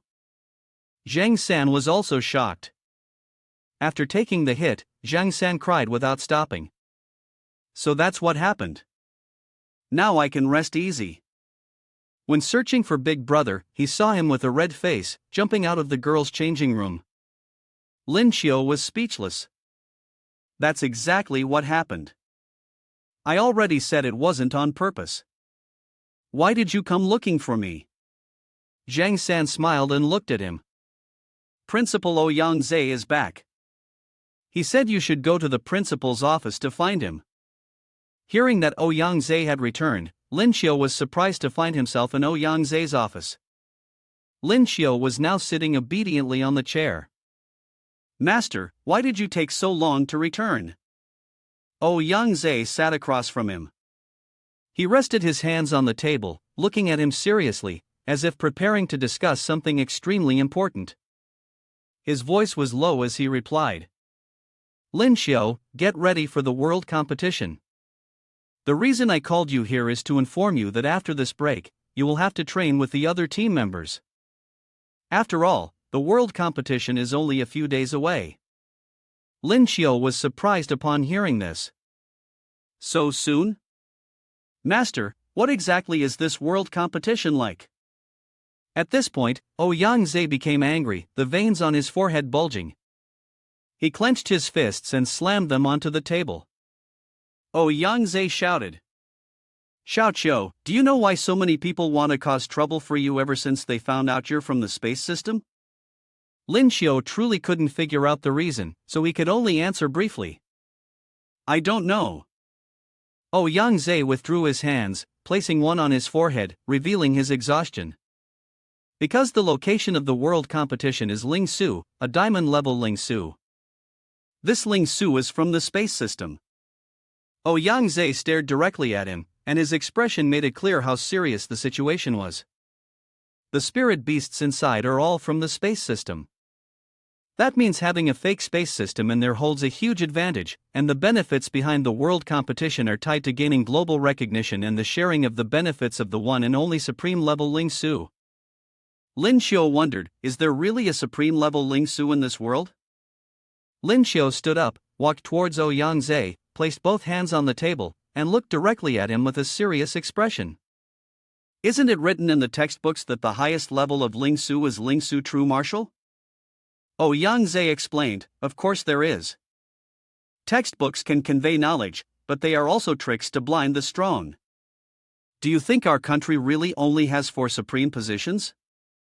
Ouyang Zhe's tone softened as he thought of those supreme positions.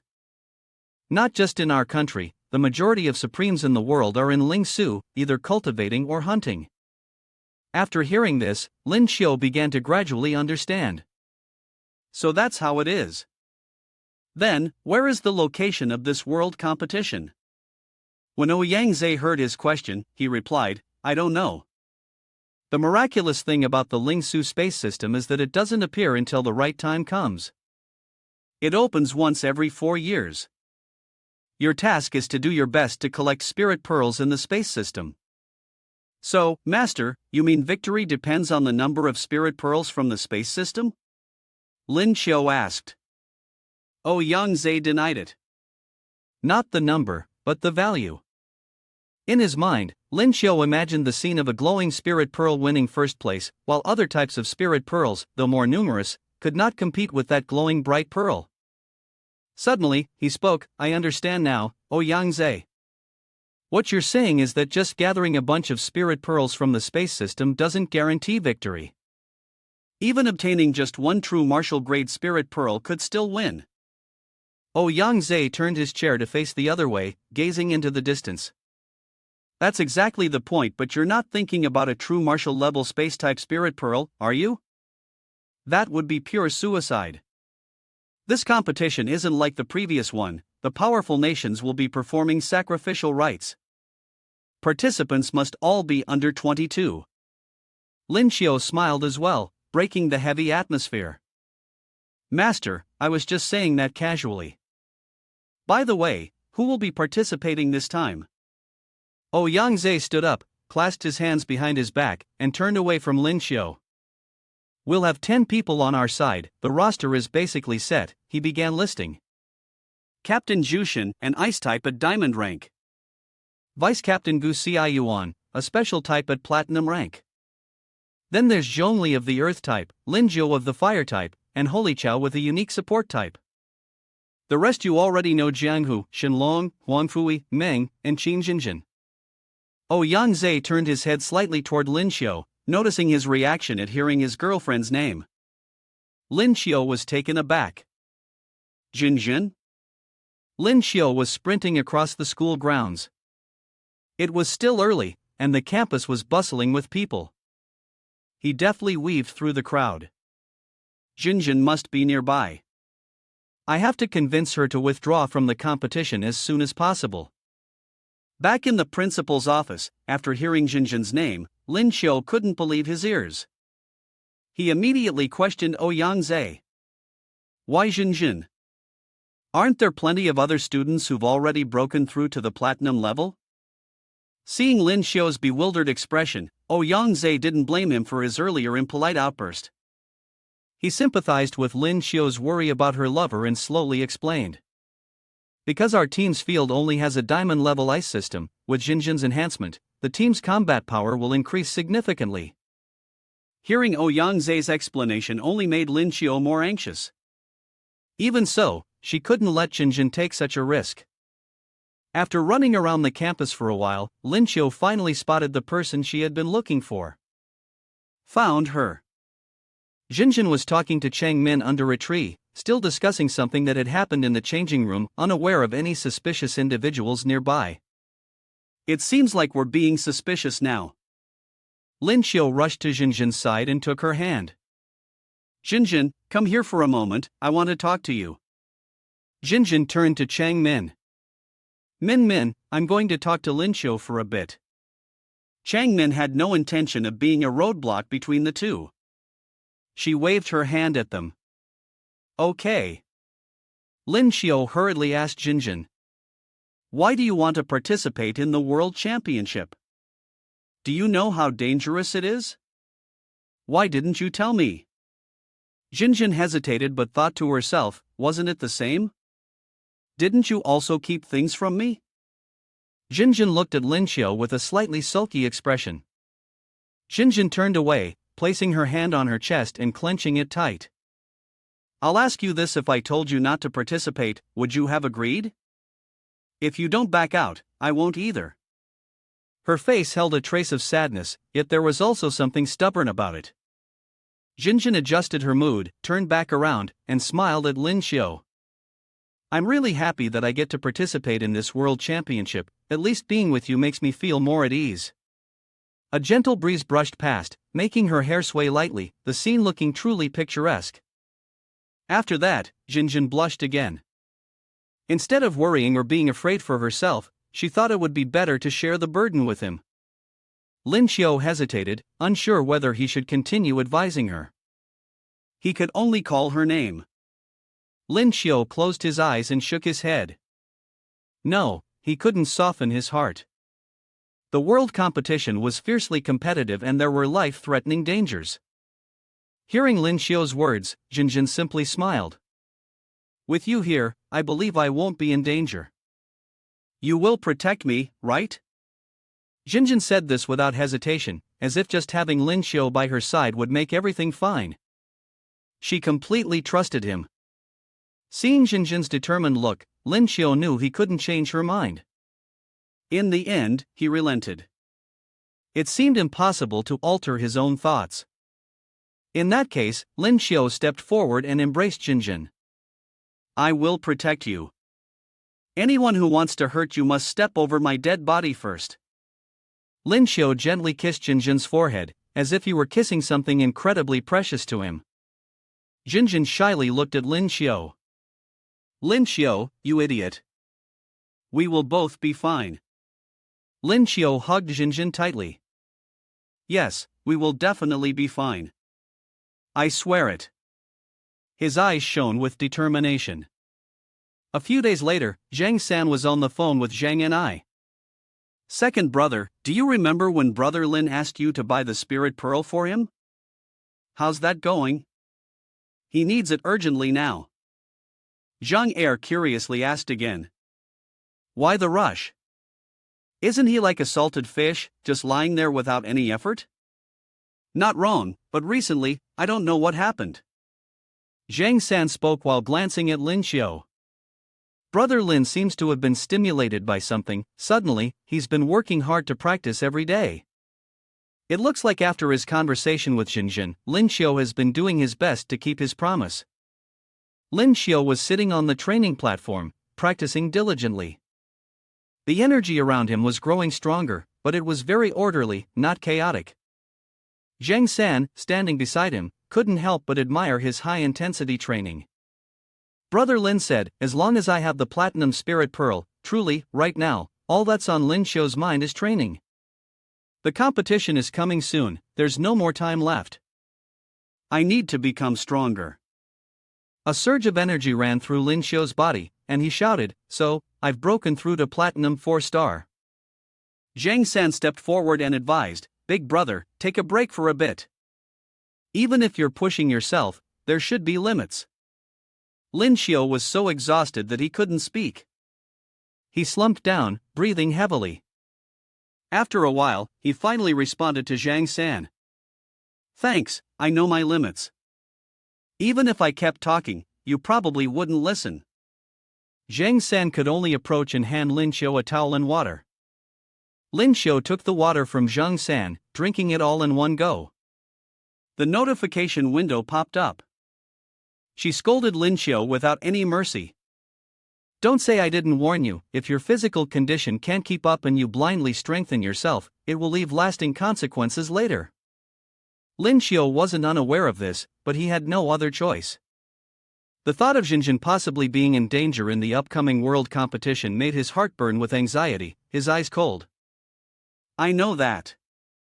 Right now, the reason I'm trying to become stronger is so that Jinjin will be less likely to face danger in the world competition.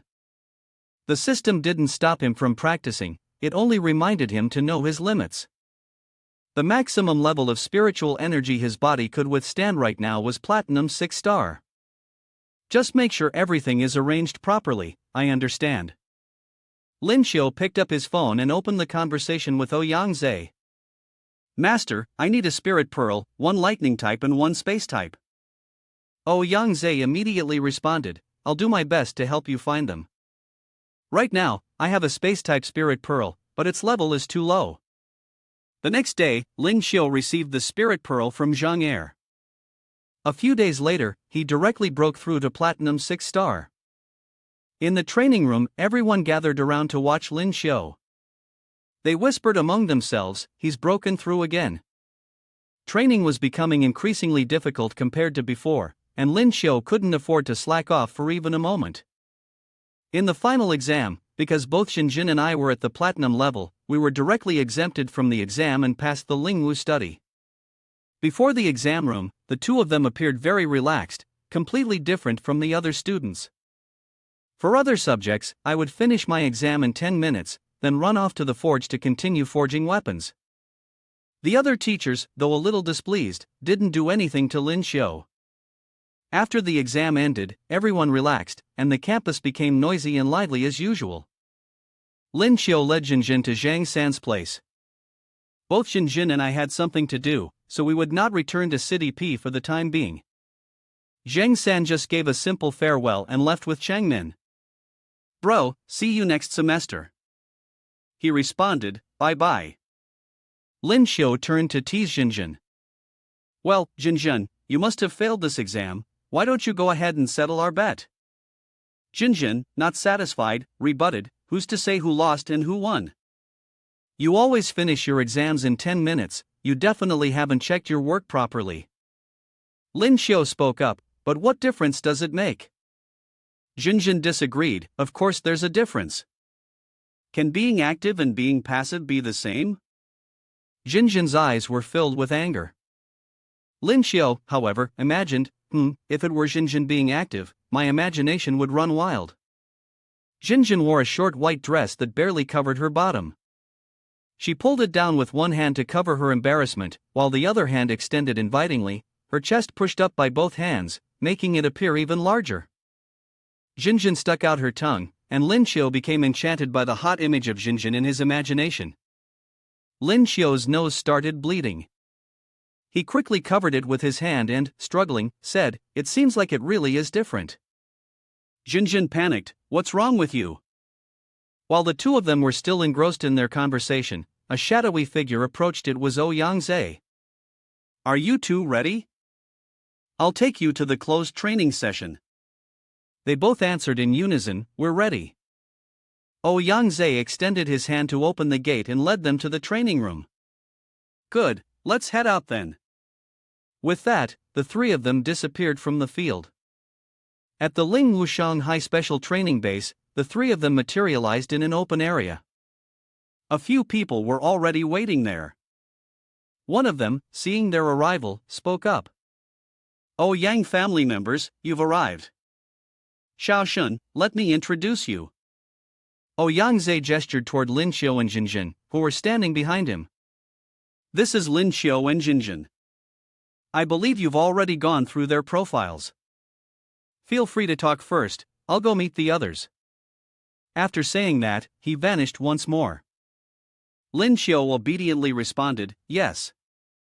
Looking at the curly-haired youth in front of her, Lin Xiu recognized him. Looks like this is Zhu Shen. When she saw him extend his hand, Lin Xiu was about to shake it as a greeting.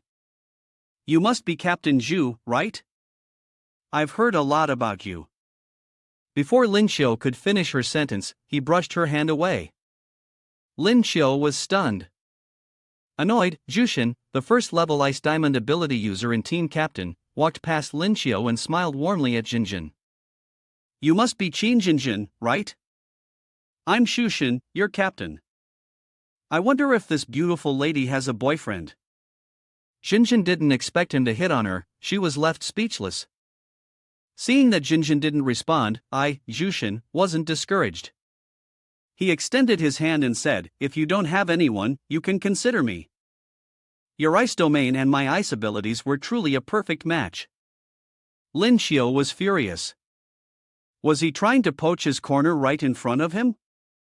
And doing it so openly, completely disregarding his presence. How could any man tolerate that? Lin Xiao rushed up to Jinjin and swatted Zhu Shen's hand away. Lin Xiao. What was he doing?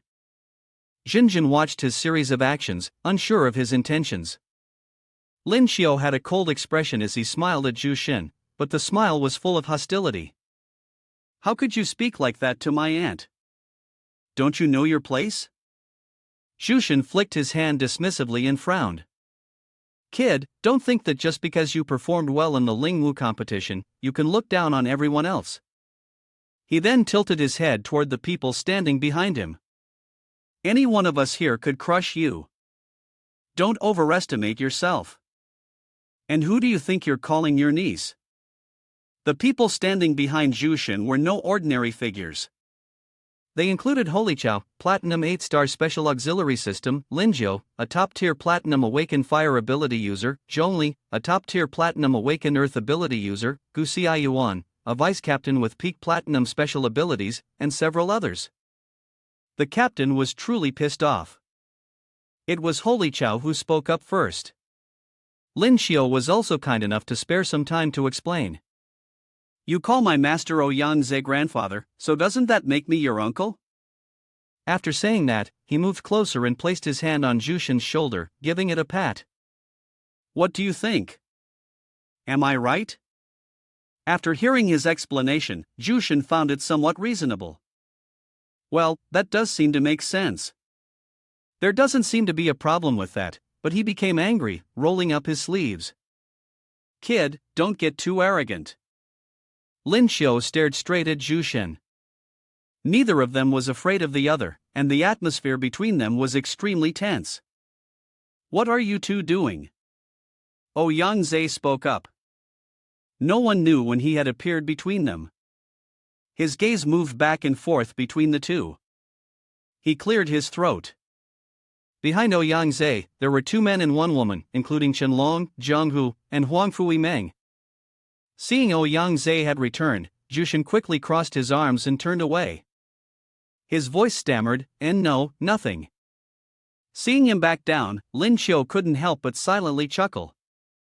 Humph, this kid knows that cornering someone is a shameless move. Ouyang didn't pursue the matter further. He clapped his hands to gather everyone's attention. All right, now that everyone's here, we will proceed with a month-long training. First, we'll have an internal competition. You need to understand each other's skills so that when we reach Lingsu, you won't lose your lives because of carelessness. The format will be 1-on-1, 5 of you against 5 of them. Lin Xiao quickly raised his hand to voice his opinion. Master, a sparring match is no problem, but I want to fight Zhu Shen. I can't stand him. Zhu Shen was startled and exclaimed, "Huh?" He looked displeased. You're being far too arrogant. Ouyang cut him off and immediately agreed. Fine. After all, my intention was to let you and him fight each other. He then laid out 3 rules. First, no using the Lingwu spear. Second, no using Lingwu weapons. Third, no using teleportation to escape. Hearing these 3 rules, Zhu Shen frowned in confusion. Wait a minute, why are all the restrictions on Lin Xiao? Shouldn't there be some on me too? I'm a diamond, can't you give me a little face? Lin Xiao had no objections to Ouyang rules. All right, I understand. But if I win, I want to be the team leader. He thought to himself, this guy is way too full of himself. If he becomes leader, I'll probably end up being dragged down by him. Seeing Lin Xiao vying for the leader position, Zhu Shen grew even more displeased. Lin Xiao, aren't you getting a bit too arrogant? If you can beat me, I'll hand over the leader position to you. But what if you lose? Lin Xiao didn't even consider the possibility of losing. He replied calmly, if I lose, you can stay as leader.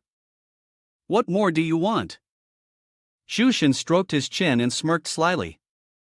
I want you to stay away from Jinjin if you lose. He said it loudly, pointing straight at Jinjin. Seeing that Xu Shen was still trying to take Jinjin away from him, Lin Xiu was furious and refused to play along anymore. If you lose, you just lose that useless title of team leader. But if I lose, I have to give up my wife? You sure think highly of yourself, don't you? Lin Xiu was about to rush forward to strike him, but Jinjin stopped him. So what do you want to do? I don't want anything. If I lose, I will definitely obediently follow your orders. I just want to know if you dare. After saying that, he pointed forward provocatively. Xu Shen thought to himself, how can a diamond like me not defeat a mere platinum? If I lose, I'll have no face left to be the team leader. Fine, I accept your challenge. Seeing that the issue was settled, Ouyang Zhe spoke up. In that case, there's no time to waste. Everyone, prepare yourselves. The match will start now. Team 1, Gu Xiaoyuan and Jiang Hu, who were both seriously angry, would battle against Platinum 6 Star, a destructive system. Both were taking the match seriously. Lin Xiu looked at Jiang Hu, thinking to himself, Jiang Hu has advanced to Platinum 6 Star already. Looks like he's made great progress these days. Jiang Hu held his head, crying. Seeing Jiang Hu holding his head and crying, Lin Xiu was stunned, mouth agape. Gu Xiaoyuan remained unfazed. He bent down, preparing to charge at Jiang Hu, revealing all 8 of his arms. Kid, stop getting distracted. I'm about to start my attack. With that, he charged straight at Jiang Hu. The force of Gu Xiaoyuan's jump was so strong that the ground beneath his feet cracked. He shot forward as fast as an arrow. Jiang Hu quickly regained his fighting stance, focusing his attention so that he could not be approached.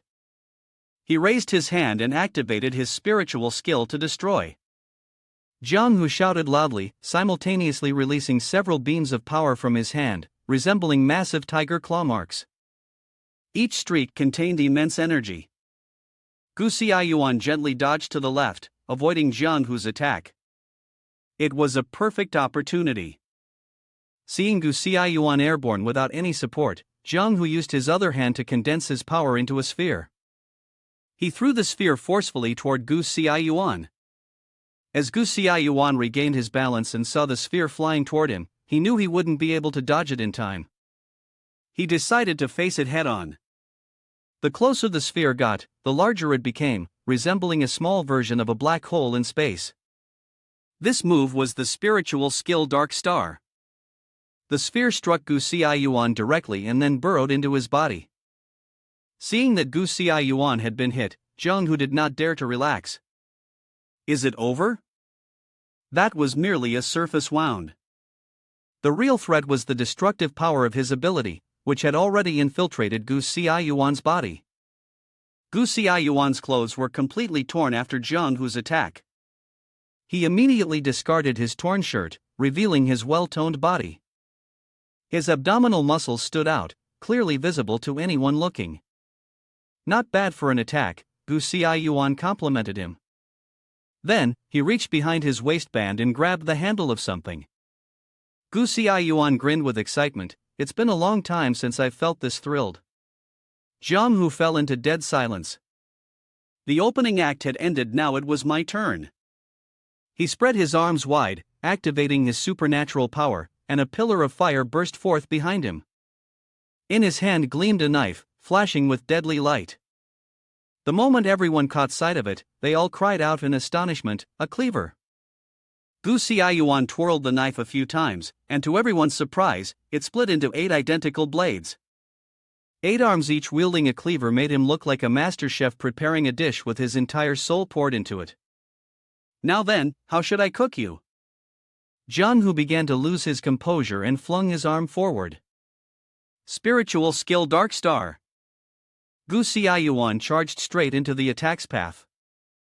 Seeing that he neither dodged nor defended himself, Jiang Hu froze in disbelief. Slashes tore across Gu Xiaoyuan's body, blood splattering everywhere, yet a smile still lingered on his face as he pressed forward. It was almost terrifying to watch. Kid, that move of yours really hurts. You should get a taste of what it feels like to be wounded. Gu Xiaoyuan leapt in front of Jiang Hu, raising his arms high, ready to strike down. Jiang Hu's face went pale with terror, he couldn't move a muscle. I'm going to die if that blade falls, I'm dead. In a panic, Jiang Hu screamed. I surrender. The blades halted just inches above him. One tip stopped right before his face, so close he could feel the cold steel against his skin. His breath came in short, broken gasps, fear gripping his heart. Seeing that his opponent had lost the will to fight, Gu Xiaoyuan did not strike again. He withdrew his hand, conceding. As he passed by Jiang Hu, he stopped, placed a hand on his shoulder, and patted it, saying, Your destructive power is quite interesting. Jiang Hu, still dazed, couldn't respond to his words. The murderous aura was no joke, it felt like he was on the verge of being killed. Suddenly, a sound of a flute echoed into Jiang Hu's ears, a type of spiritual skill to clear the mind. It was as if Jiang Hu had entered a fog, with all his senses frozen, no longer feeling fear. He turned toward the direction of the sound, it was Holy Chow. The mist quickly cleared his mind, bringing clarity to his thoughts. Finally, Jiang Hu looked over, and Holy Chow stopped playing the flute. Brothers, don't look so down. Just because Gu Xiaoyuan's cultivation is not on par with Zhu Xin's, don't underestimate him. If it comes to a real fight, Zhu Xin would only have a 40% chance of winning. Gu Xiaoyuan simply doesn't want to fight for the captain position. Zhu Xin, standing beside him, nodded in agreement. That's right. Ko continued. Gu Xiaoyuan has been training his body since he was young, actively challenging top-tier experts wherever he went. His nickname is the Axe-Wielding Warrior. After awakening his extraordinary ability, he became even stronger. The number of secret missions he's participated in also helped cultivate this murderous aura. Jiang Hu couldn't help but break into a cold sweat upon hearing this. He hadn't realized he had just faced such a monster. No wonder he'd felt that terrifying aura. Lin Xiu gave him a disdainful glance and said, Great skills, yet still afraid of an axe. Are you talking about yourself? Jiang Hu crouched down on the ground, speaking bitterly, Humph, I never thought I'd lose so cowardly like this. Holy Chow approached to comfort him, I understand how you feel. I've sparred with Gu Xiaoyuan more than once, and I'm not much better than you. Yang Zhe gestured with his hand, the first match is over. Now, let's move on to the second match. Ko vs Huangfu Yimeng. Hearing his name, Holy Chow was surprised and muttered, Humph. He furrowed his brows and sighed, unbelievable. The two of them stepped forward, facing each other. Holy Chow was holding the flute he had used earlier. Huangfu Yimeng, on the other hand, was floating just above the ground, her wings spread wide. A beautiful girl like you, how can I possibly make a move? Ko teased. Huangfu Yimeng didn't change her expression, still as cold as ever, stop flapping your mouth. Ko didn't seem to have any intention of going easy just because Huangfu Yimeng was a woman. He raised the flute, alright, then let me introduce myself. I am Holy Chow, Platinum 8-star Special Auxiliary System. Please be kind. With that, he lifted the flute to his lips and began to play. The mist reappeared, growing thicker and surrounding Holy Chow, gradually engulfing him. Lin Xiu asked curiously, he's an auxiliary system, how can he fight? Zhu Xin, standing nearby, started to explain Halakao's abilities to everyone. Earlier, Xiao Qiu had everyone inhale smoke, but this is different from the mist currently on the field. The previous buff was actually the skill Bronze Mind-Clearing Divine Elixir and the Platinum skill Calm and Composed Chen Charakarter of Xiao Qiu. Its effect is to enhance mental clarity, making one immune to most psychic-type attacks, which is quite useful. At that time, both Huangfu Yimeng and Holy Chow revealed their own spiritual skills.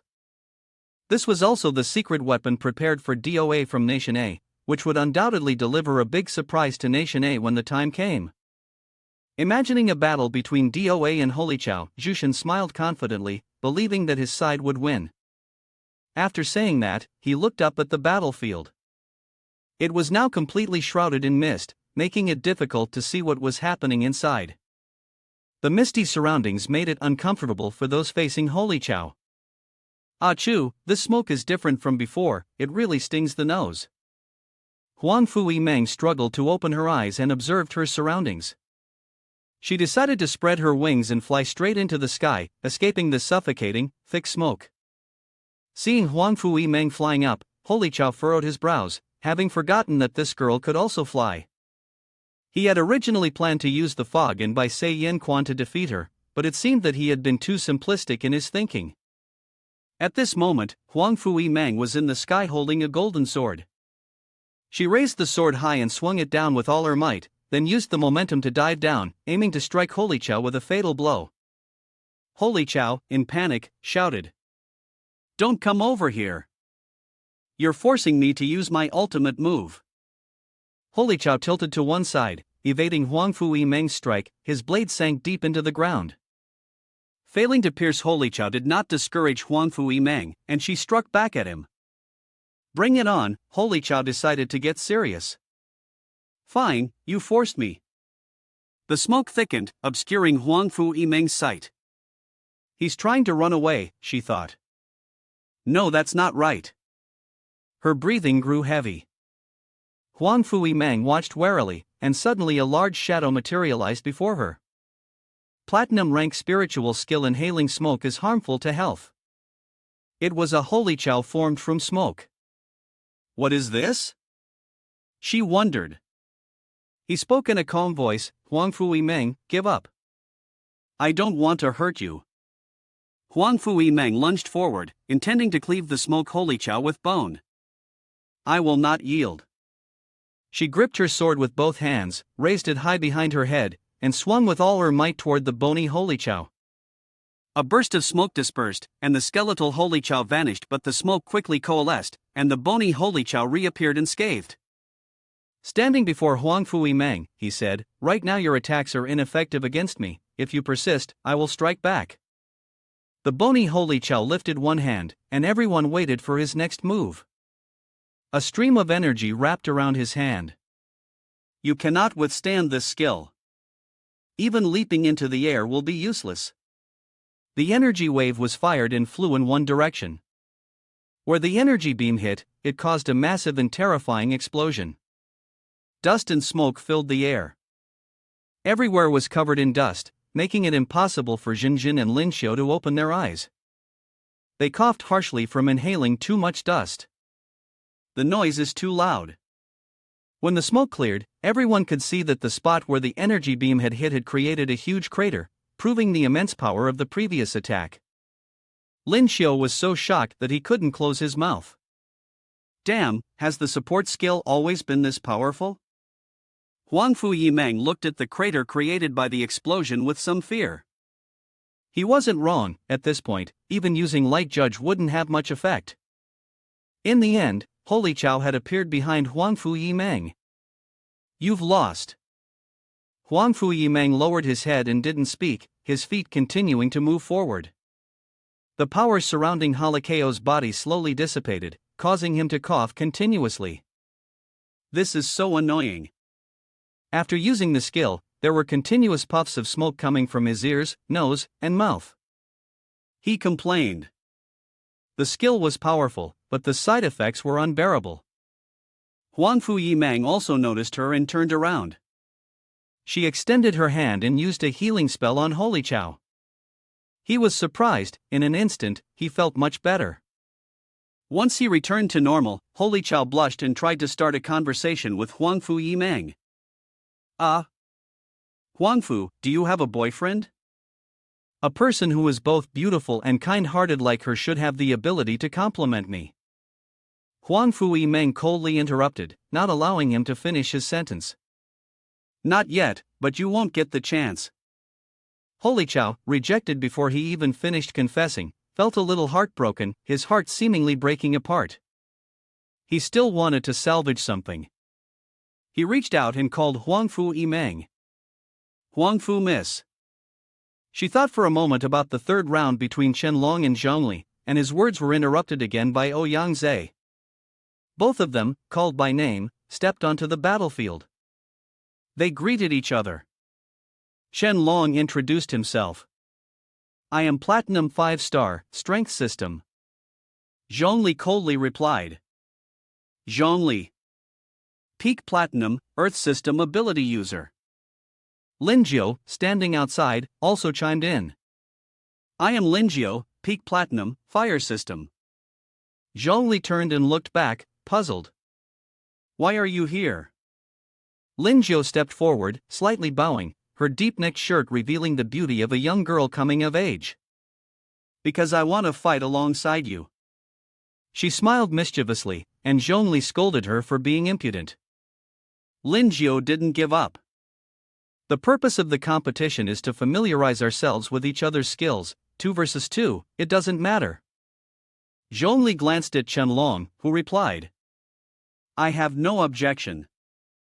Yang Zhe thought for a moment and then agreed. He turned back to look at Jinjin.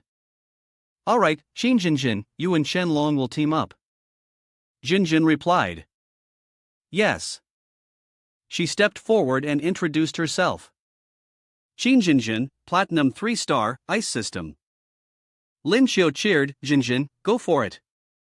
Shushan, not wanting to appear inferior to Lin Xiu, stepped forward, striking a charming, dashing pose. "Little sister Jinjin, I like you a lot. This rose is for you." Before he could finish his sentence, Lin Xiu stepped forward and snatched the rose from his hand. "Grandson." Lin Xiu angrily broke the rose in half. "You've managed to anger me, young man. I've decided that I won't show you any mercy later." Shushan shouted back, "Who's afraid of who?" Both teams had already stepped onto the battlefield. Shenlong, acting like a gentleman, said, "Please, show me your best." Lin Zhou responded, "You two go first." This was exactly what Shenlong wanted to hear, and it also fit his style in the field of violent underworld tactics. He charged toward Zhongli, Heavenly Army 9 Cauldrons. Zhongli prepared his stance, Spiritual Skill Earth's Heart. Zhongli clenched his fist tightly and slammed it into the ground. Immediately, a column of rock and earth shot up before Shenlong. Without hesitation, he jumped and soared through the column. As he realized that the column was passable, Shenlong felt more at ease. "Petty insect scheme, watch me handle this." But quickly, he was taken aback. More columns of earth and stone appeared before him. Shenlong was stunned. In this precarious situation, Jinjin appeared just in time to help Shenlong. She lightly leapt onto a stone column. "I'll help you." Jinjin adjusted her stance, using one foot as a stable support. Frozen ice arrow. A bow made of ice materialized in her hand. Jinjin drew her bow and aimed. She released her grip, and the arrow shot forward like a gust of wind. The arrow weaved through the stone pillars, speeding towards Zhongli. Suddenly, a fireball shot directly at Jinjin's icy arrow. The ice arrow melted instantly upon contact with the fireball, dissolving mid-air. Lin Zhou appeared behind Zhongli. She still wore a mischievous smile on her lips. "I won't allow another girl to hurt my boyfriend." The stone pillar where Jinjin had been standing suddenly collapsed, losing its balance and causing her to panic. She screamed. "Ah, so it was Zhongli who shattered that pillar." He smiled. "Be careful, I'm about to attack." Jinjin leaned backward, jumping off the crumbling pillar in a panic. What? She had never seen anything like what was unfolding before her. The stone pillars didn't shatter, instead, they split into numerous smaller pieces, soared into the sky, and then reassembled. Lin Jiao and Zhongli jumped onto them.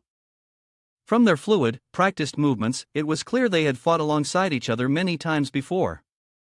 Both of them simultaneously unleashed their abilities. Phoenix Strike.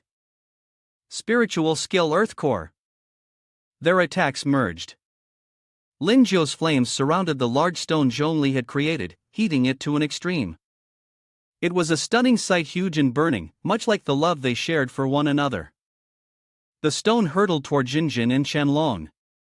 Realizing she wouldn't have time to dodge, Jinjin could only close her eyes, silently crying. This is it. I'm going to die.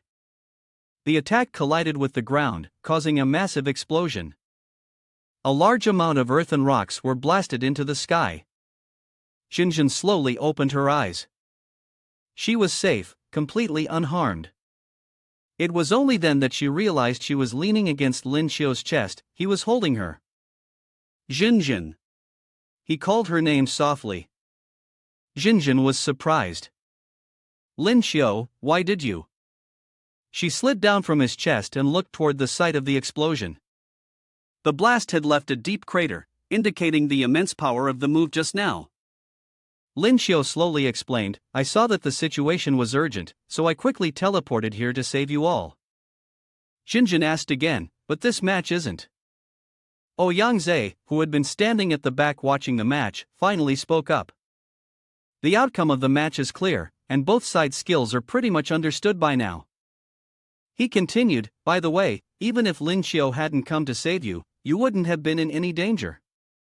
Lin Xiu and the others know their limits. Xinjun felt a little down. In the end, they had lost. Lin Xiu gently patted her head. Lin Xiu, you were amazing. When you activated your domain, I could clearly feel my own flames weakening a bit, but it's just that my level suppressed you. Xinjun was surprised to hear that. Huh? How come? Suddenly, Lin Xiu's curiosity about gossip flared up, and he's Lin Xiu, your boyfriend, right? When he heard someone mention him, he turned to respond, yes, what's the matter? Lin Xiu approached Lin Xiu, placed her hand on his chest, and asked a series of questions about him. I'm very curious about you. Do you usually eat grass? Do you eat rabbit meat? They say rabbits are very fast, are you fast? Lin Xiu rolled his eyes and said, I don't eat grass. He clenched his fist and raised it in front of her, emphasizing firmly, I only beast transformation system into a rabbit, but I really do have a half connection with rabbits. If you keep this up, I'll sue you for defamation. Lin Xiu's words made Hu Ti-Rui flinch. She hugged Zhongli, who looked pitiful, and said, why shout like that? Lin Xiu sighed and said, really, if I didn't step forward to explain, my reputation would be ruined in an instant. Ouyang raised his hand and signaled, ahem, alright, the final match, Lin Xiu against Jushin. Seeing Lin Xiu step up, Xinjun cheerfully cheered him on, go for it. Jianghu, standing nearby, also gave his full support, Lin Xiu, you are our last hope. With the enthusiastic cheers from everyone, Lin Xiu stepped forward confidently. He responded with assurance, leave it to me. Facing Jushin, Lin Xiu had a cocky expression, one hand in his pocket, and with the other, he pointed at him mockingly, don't worry, taking his head will be as easy as flipping my hand. Lin Xiu's actions successfully provoked Jushin. He ground his teeth and said, kid, you'll pay for your arrogance. Without hesitation, this time Lin Xiu took the initiative to attack, gaining the upper hand. He declared bluntly, Lin Xiu. Platinum 6-star beast transformation system, I strike first. He immediately unleashed a wave of energy forward. Seeing the energy coming closer, Jushin remained unfazed. He stood still, observing. After a moment, his eyes lit up as if a spark of electricity had passed through. Determined not to be outdone by Lin Xiu, he responded. Jushin, Diamond 1-star ice system. He stood in place and cast ice armor, effortlessly blocking Lin Xiu's attack. Jushin looked at Lin Xiu, sneered coldly, and smugly said, that's nothing, like scratching an itch. Seeing that his move was useless against Jushin, Lin Xiu's face darkened, his eyes wide with disbelief. He stood frozen, analyzing the situation. A diamond-level expert is truly not easy to deal with. This thunderstrike barely causes any damage. At this moment, Jushin continued his assault. My turn now. He gathered chunks of ice into chains, forming the spiritual skill ice convergence. The ice chains were rapidly approaching, but Lin Xiu remained motionless. As he regained his focus, it seemed like he had realized something. He opened his eyes wide, choosing to stand still and allow the ice chains to wrap around him. Lin Xiu's body had now completely frozen, his face showing no sign of movement. Seeing Lin Xiu so easily subdued, Jushin felt immense satisfaction. He approached Lin Xiao and mocked.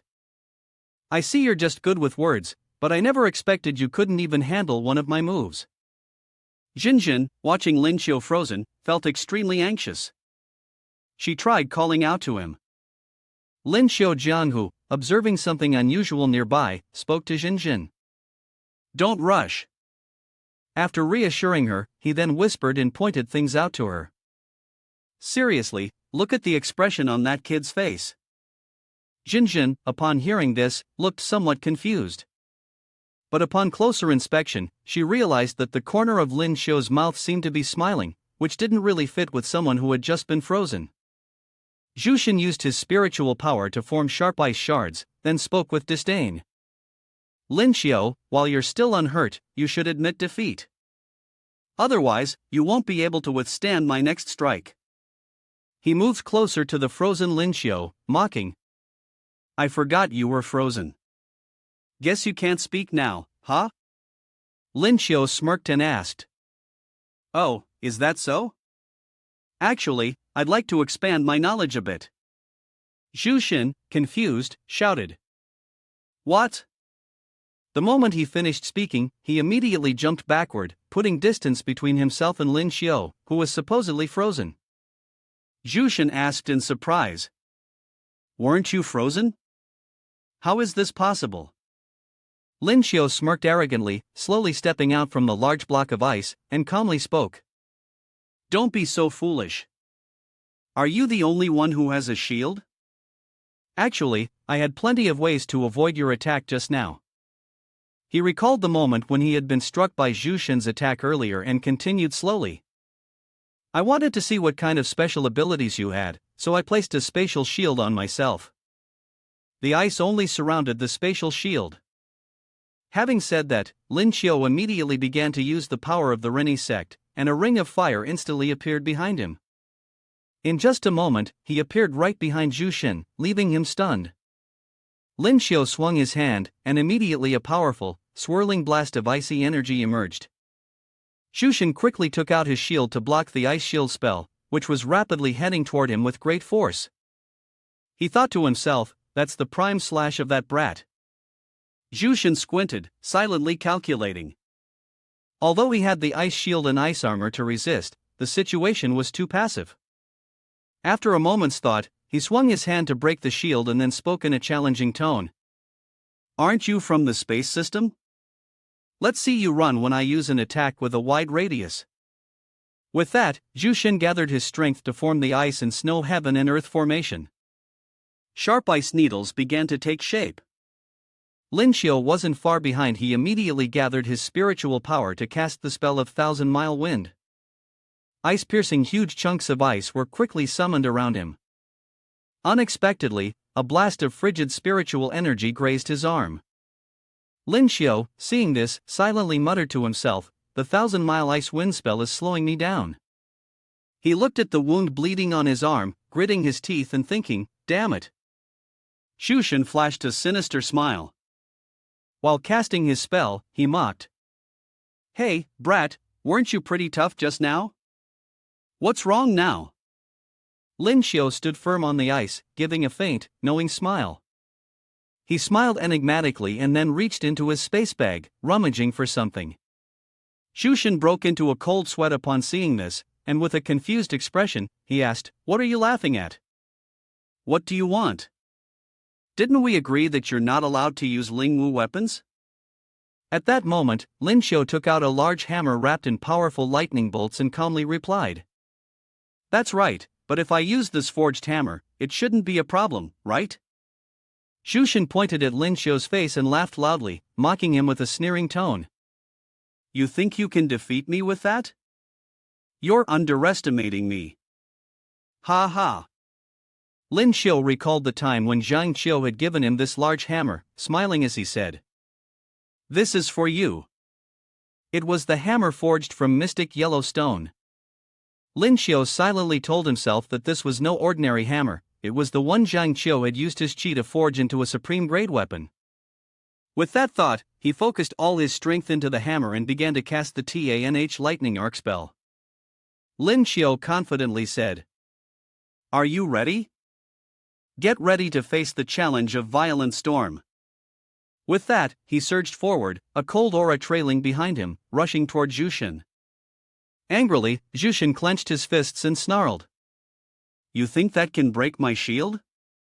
Lin Xiu ignored his threat and continued to charge forward. Calmly, he used lightning arc to enhance his speed, increasing the hammer's power. Without giving Jushin a chance to react, he seized the opportunity, closing the distance and delivering a powerful punch to his opponent's stomach. Jushin's eyes went wide in shock, and he shouted in disbelief. This can't be. Lin Xiu continued to swing the hammer, sending Jushin flying into the sky, far up to the ninth cloud. The force of the wind was so strong that rocks and debris were sent flying in all directions. He arrogantly placed the hammer on his shoulder, a smirk curling on his lips as he thought to himself, ridiculous, even the Supreme's weapon is deformed. What does a mere diamond armor of a small gem even count for?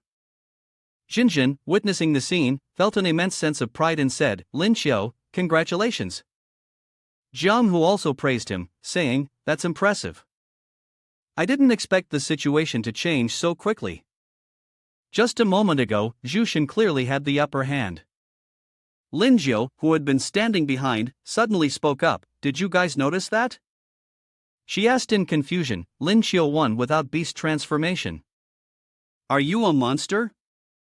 He nodded and replied, yeah, looking at the situation, it seems like I didn't need to transform after all. Ouyang suddenly clapped loudly and said, alright, let's focus on the match. He pointed toward Jushin, who was lying motionless on the ground, and instructed, let's treat Jushin first and talk later. Does it look like he's injured badly? At that moment, Jushin had been knocked unconscious, lying still on the ground, blood spreading around him. After a while, Lin Xiu approached him and used a healing spell to treat his wounds. Within moments, Jushin regained consciousness, slowly opening his eyes to look at everyone.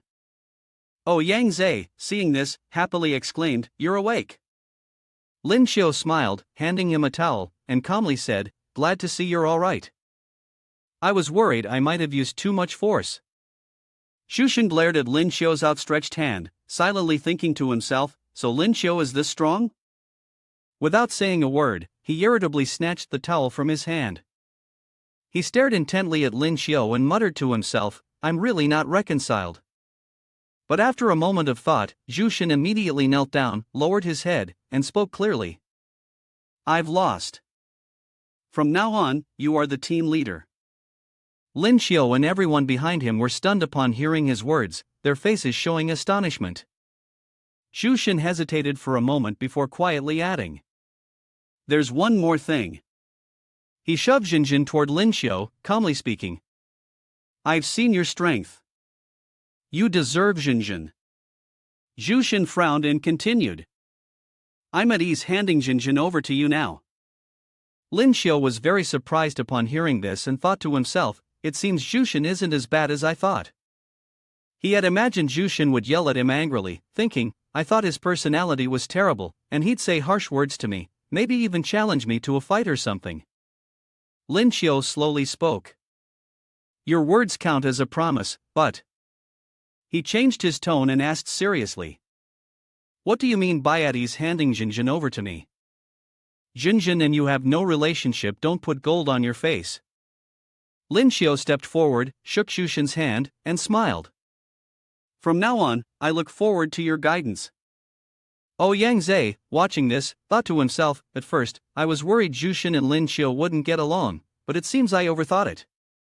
He walked over, interrupting them, and spoke loudly. Alright, today's match is over. Talk about your feelings, Jushin said, initiating the conversation. We were like frogs in a well before, looking down on the heroes of the world, Zhongli added. But now, I've changed my way of thinking. I feel that they are reliable teammates. The person wearing the hat also admitted, to be honest, before they came here, I looked down on them. Jushin turned around and asked, what about you guys? Jiang Hu humbly replied, our strength is still lacking, especially our cultivation level, which is a bit low. Jinjin spoke calmly, if the participants from other countries in the world competition are as strong as them, our chances of survival wouldn't be high.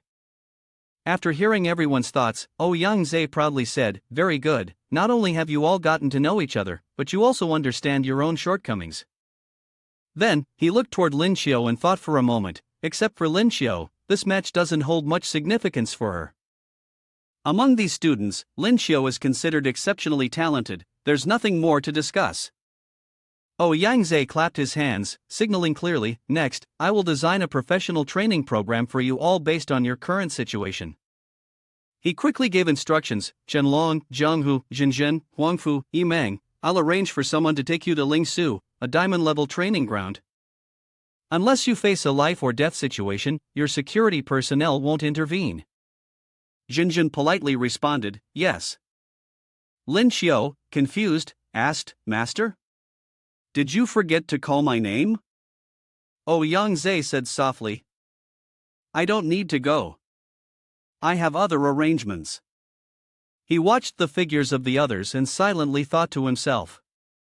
He understood his master's intentions.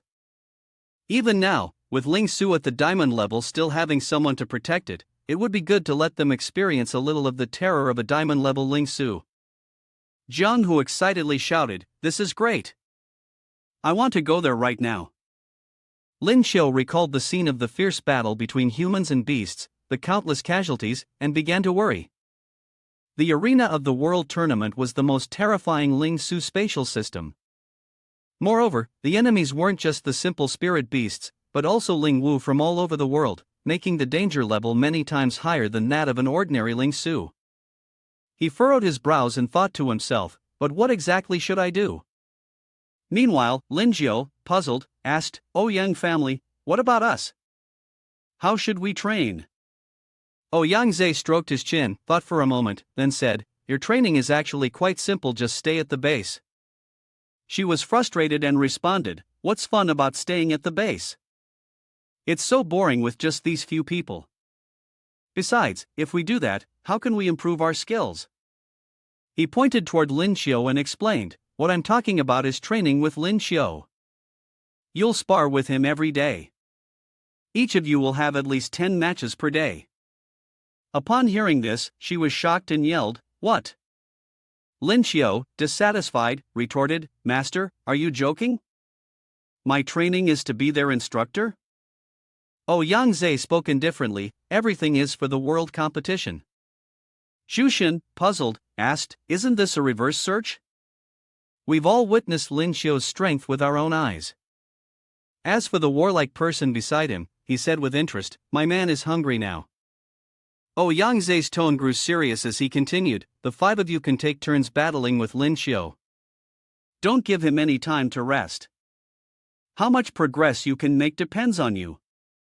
Hearing this, the 5 of them immediately turned their gaze toward Lin Xiao, causing him to despair as he clutched his head and wailed, "Master doesn't give me any mercy, am I really about to become a punching bag?" The starry night sky sparkled, and the crescent moon illuminated a wide open space. The scene was truly romantic in a park lit by street lamps. 2 figures, one male and one female, sat on a public bench, enjoying the view while chatting.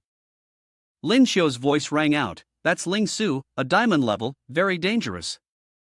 Zhenzhen, growing impatient, cut him off, "All right, you've been talking about this all night." Zhenzhen leaned forward, her delicate hands touching Lin Xiao's face.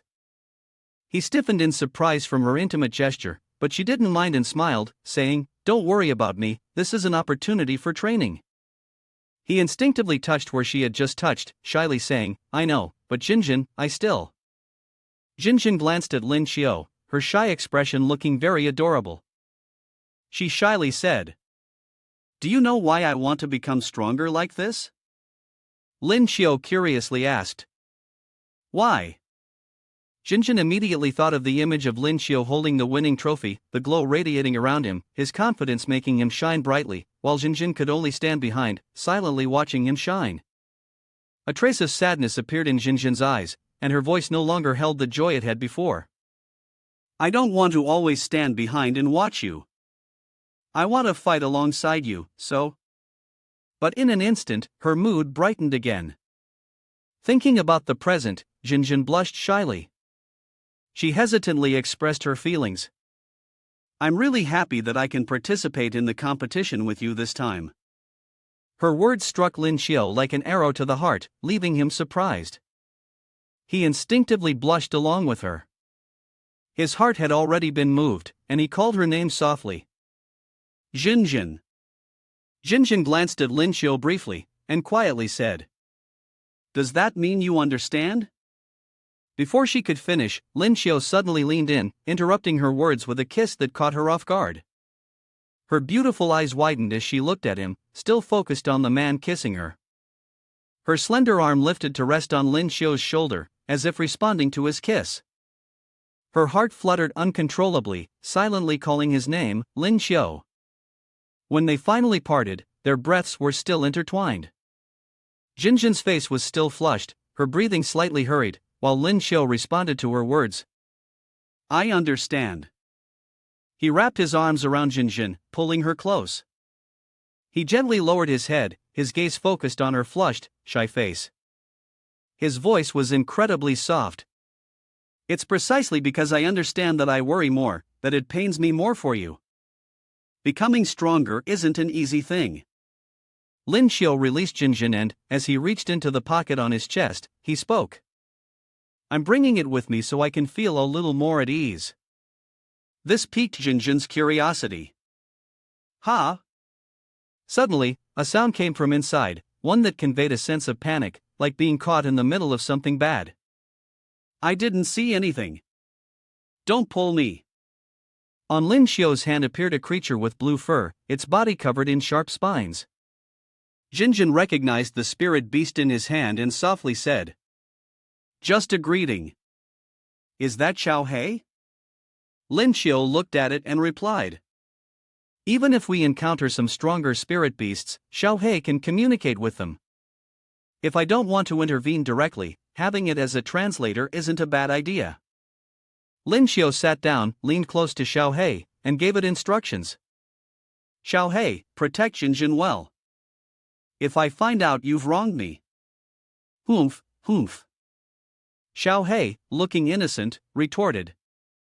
"I swear, the only thing I saw was you two moaning at each other." "I didn't do anything." Xiao He's words made Jinjin blush intensely, and she quickly covered her face with her hands, sitting off to the side. Lin Xiu, annoyed, glared at the little green creature in his hand and snapped, "Next time, don't look." Suddenly, the bushes rustled, making a faint sound. Someone inside shouted, "Don't push me." Jiang Hu fell to the ground with a loud thud, his body lying on the ground, his eyes tightly shut, and he awkwardly spoke up. We were just passing by." Lin Xiu was shoved by someone, and, by inertia, she was sent stumbling forward, her voice full of regret. "Wait, what? Did you kiss already?"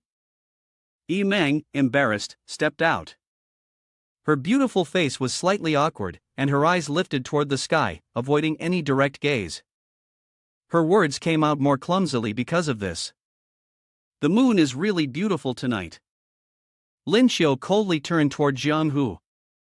He scratched his head awkwardly, his gaze avoiding Lin Xiu's, and explained, "It's just that it's almost time to leave for Ling Su, so I came to find you too." Unexpectedly, Xin Xiu's voice turned cold. "From the looks of you two, you've probably been sitting here watching for a long time." He then turned to look at Jinjin, who was standing beside him, embarrassed, pulling her suitcase. His voice softened. "Never mind, it's not a big deal, let's go." With his other hand, Lin Xiu naturally took Jinjin's hand and pulled her along. "Let's go, I'll walk you out for a bit." Jinjin walked beside him, smiling sweetly as she responded, "Okay." As they passed Yi Meng, Jinjin chatted with her. "I've already brought everything, just use mine when we get to Ling Su." He glanced at the woman beside him and saw the happy expression on Jinjin's face. He thought to himself, Jinjin looks really happy, and I still really want to go with them to Ling Su. Suddenly, Jinjin's hand that was holding his tightened, her slender fingers playfully tracing something into his palm. After a moment, Lin Xiu finally realized that it was a word that stirred his heart. "Don't worry, wait for me to come back." Jinjin finished writing and then observed Lin Xiu's expression.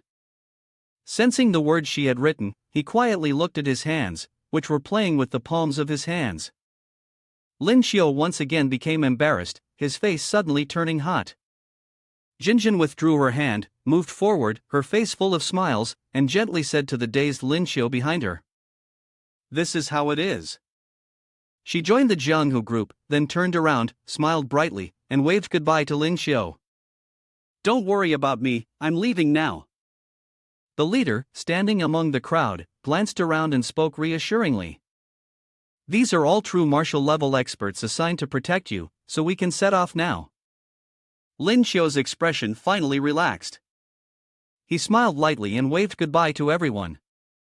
He also sighed in relief, realizing that, in terms of safety, there was indeed no need to worry. Suddenly, the system appeared at eye level with Lin Xiao. Its sudden appearance made him a bit frustrated. The mechanical voice sounded, reminding him, "You should still be a little concerned about yourself." Lin Xiao was suddenly flustered, and he exclaimed in surprise, 9527, how did you sneak up on me like that?" The response was a stiff, mechanical voice. "You haven't withdrawn your skills today, so I appeared to remind you." His tone softened as he bargained. "Well, what if I don't withdraw any new skills today? For tomorrow's training, I want you to restore my spiritual power immediately." The system held up a not allowed sign to protest. The mechanical voice sounded again. "It's not possible. As long as the host's life is not in danger, I won't be able to restore your spiritual power. Every second of my energy is extremely precious." Lin Xiao had no other choice but to compromise, his voice losing patience. Fine, just awaken the skill today." 9527 issued a notification, granting the E-level life skill mastery of sewing. He couldn't care less about the newly acquired skill, crossing his arms in front of him, a look of disdain on his face. The thought of him sitting diligently, knitting a scarf with yarn, seemed rather cute, didn't it? Lin Xiao protested to the system. "You're getting more and more deceptive. What's the point of a passionate young man like me learning to sew?" The system retorted. "You're the one who unlocked the skill yourself. Why are you blaming me?" The night sky sparkled with countless stars, and the romantic moonlight still shone softly in the corner of the sky. The sound of a helicopter breaking through the silent night echoed as it passed by. Lin Xiao turned around, looking up at the helicopter, ignoring the system's endless chatter. "Not everything will go the way you want, young man." He blankly stared up at the sky, muttering to himself. True. The next day, the sky was clear. The dean led Lin Xiao and the group to a place surrounded by rolling hills. Standing next to him was a short man who barely reached the dean's waist. The dean introduced. "I will now introduce you to the person standing before you. He is the most powerful healer awakened in the country." The short man had brown hair tied in a topknot at the crown of his head. His eyes, lowered in a cold and distant gaze, matched the dense beard on his face. This person is the former captain of the Qinglong squad, now retired to the rear, named Hua Shaoda, with a peak true martial cultivation. The dean glanced over at Lin Xiao's group. With him here, as long as they still had a breath left, they could immediately recover to their original state. This senior was known as one of the rarest healing alchemists in the world, having broken through to the true martial level. Lin Xiao, looking at the short man before him, couldn't help but exclaim, "That's impressive." The dean couldn't help but imagine the battle, the two sides clashing fiercely, with Hua Shaoda treating the injured. His voice became stern. "This is also to prevent you, Lin Xiao, from going too hard and leaving them unable to continue. That's why we have him here, to ensure their condition remains stable. During the training later, no one is allowed to go easy." Lin Xiao became enraged, but still protested. "Master, that's too much. Don't you think the intensity of my training is too high?" But the dean ignored him. With a sarcastic tone, he glanced at his student bristling with anger. "Ha ha. I wonder how many rounds you can last on the first day." The dean turned to the others and, with a serious tone, declared, "The match begins. Who will take the field first?" Gu Xiaoyuan raised his hand to volunteer from the group. Jushin, standing above, was also taken aback. Gu Xiaoyuan stepped forward to challenge, his strong physique surrounded by a blue aura. Jushin crossed his arms, standing behind, and reminded, "Don't be too reckless. If it's about depleting spiritual energy, just wait until her energy is nearly drained, that's when you strike back." Gu Xiaoyuan quickly acknowledged, "Yes." His gaze turned colder, eyes locked straight ahead, targeting his opponent, and his arms were ready for action. Facing Lin Xiao, the defense was a bit lacking. He cast a spell, and 6 more arms sprouted from his back, each holding a cleaver used for chopping meat in the kitchen. Lin Xiao observed his opponent, his eyes full of battle lust, his lips curling into a sinister smile. In his heart, he thought, "He wants to wear me out." With a burst of power, a strong aura surged around Lin Xiao. He provocatively stared at his opponent, his voice steady and firm. "Then I'll beat you so badly that even your parents won't recognize you." He stepped back to gain momentum and launched his move, the Beast King's Roar. Lin Xiao shot forward at an incredible speed, making a sound as he did. Gu Xiaoyuan stood in a defensive stance, ready for battle. Suddenly, his body stiffened, unable to respond to his brain's commands, frozen in place as he watched Lin Xiao charge toward him. His face twisted in confusion, teeth clenched tightly, silently cursing. "This is bad, I can't move." Lin Xiao closed in on Gu Xiaoyuan at lightning speed, his aura undiminished, a sneer of contempt crossing his face as he laughed lightly. "Ha ha!" Gu Xiaoyuan remained frozen, offering no resistance. A powerful punch collided with his face, causing his head to snap back. Gu Xiaoyuan was sent flying backward, crashing into the group of people standing nearby. The impact created a shockwave, sending dirt and rocks flying in all directions. Hua Xiaoda skillfully tended to Gu Xiaoyuan's injuries, as well as those of Lin Zhou and Zhu Shen. Jiang Hu gathered together, his face tense as he looked towards Lin Xiao. Jiang Hu sighed. So quick to determine the winner. Lin Xiao covered his eyes with one hand and raised the other, gesturing with a provocative tone. "Next." Lin Zhou honestly raised her hand like a child called upon by the teacher, her voice filled with hesitation. "He, let me go." Jiang Hu stood behind, tears streaming down his face, holding a flute to play. His voice choked. "Hang in there, I'll try my best to support you." Lin Zhou shyly walked up to face Lin Xiao, her voice sweet and flattering. Bunny, I'm just a little girl." She rested her chin on both hands, leaning slightly forward, striking a very cute pose. Her delicate face, flushed with pink, exuded the look of a fragile, vulnerable girl, making one want to protect her. She pouted and said, "Please be gentle, you need to be kind to me." Suddenly, Lin Zhou straightened up, her arms spread wide, her aura completely different from the timid little bunny she had been moments ago. Her tone now imposing, her expression mischievous as she glared at Lin Xiao, a wicked grin on her face. Her voice had become firm, her entire presence shifting 180 degrees from her earlier coyness. "Fire Fong Fist." With that, she threw a powerful fiery punch towards him. Lin Xiao furrowed his brows in anger, dodging to the side, his hand blocking Lin Zhou's flame fist, his mouth constantly condemning.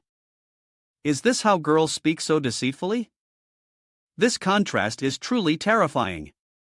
He quickly adjusted his emotions, closed his eyes to calm himself, and took hold of Lin Zhou's arm, transferring energy to extinguish the flame fist. He muttered, "You can't be too violent with a girl, better let her go out quickly." Lin Xiao looked straight at Lin Zhou, making her blush in embarrassment. His green energy surrounded her arm. Lin Xiao then used a space-shifting technique to push forward, and a green flame erupted, engulfing Lin Zhou's entire body, after which she disappeared from sight. Zhongli and Zhu Shen were both stunned, exclaiming in unison, "She's gone." Suddenly, Lin Zhou's silhouette flew past them, causing both Zhu Shen and Zhongli to turn their heads in surprise. Before they could react, Lin Zhou crashed to the ground with a heavy thud. Lin Xiu fell hard, causing her pain, and her delicate face contorted as she screamed. Ah! Zhongli quickly responded, rushing over and reaching out to catch Lin Xiu, who was kneeling and clutching her side from the fall. He anxiously asked, "Are you okay?" Lin Xiu rubbed the painful spot and replied, "I'm fine, Buddy Bunny went easy on me." Luckily, she didn't hit my face. Lin Xiu reached into his chest pocket and pulled out a metal handle. He looked at the toy in his hand. It was a huge hammer, about half his size. With a satisfied expression, he spoke in a teasing tone. "One by one is too slow, let's have both of you come at me together." Still calm, Lin Xiu stood there holding the metal hammer in front of him, while Zhongli was supporting Lin Xiu and Jushin was fuming with anger. Like a little kitten puffing up its fur, Lin Xiu angrily yelled. "What?" Jushin's face showed disdain, his voice dropping as he reminded Lin Xiu. "We have a diamond and a platinum peak, aren't you being a little too arrogant?" Even Zhongli, usually easygoing, furrowed his brows. After the shout, the two figures of Zhongli and Jushin lunged forward to attack. Lin Xiu showed no fear as he stood his ground, a green flame enveloping him, and calmly responded to Jushin. "Whether I am or not, you'll know if you try." Lin Xiu shot them a dangerous glance, his voice tinged with disdain. "Mm." Jushin and Zhongli were somewhat shocked, exclaiming, "What?" Lin Xiu swung his hammer to strike the two figures charging at him. With a dramatic flourish, the hammer strike ended with the figures of Zhongli and Jushin being sent flying. Their shrill screams echoed as the two young men crashed hard to the ground, their handsome faces contorted in pain. Holy Chow, witnessing the scene, became flustered, sweating in fear, muttering, "It was resolved this quickly." Lin Xiu, still holding his hammer, glanced at the remaining opponent he hadn't yet taken down. His face exuded dominance as he waved a hand invitingly. "Hey!" Lin Xiu then became serious, speaking firmly. "Your turn now, come over here." Holy Chow, tears streaming down his face, took slow, painful steps forward, his voice trembling. "Please, be gentle with me." Hua Xiaoda, while treating Jushin's wounds, also witnessed Halakao's agonizing tumble, accompanied by his ear-piercing screams, "Ah!" The first round had ended within 5 minutes. In the following rounds, I maximized the advantages of the spatial system. Some people made rapid progress under my torture, gradually gaining a clearer understanding of my skills and the spatial system. Lin Xiu narrated while striking decisively.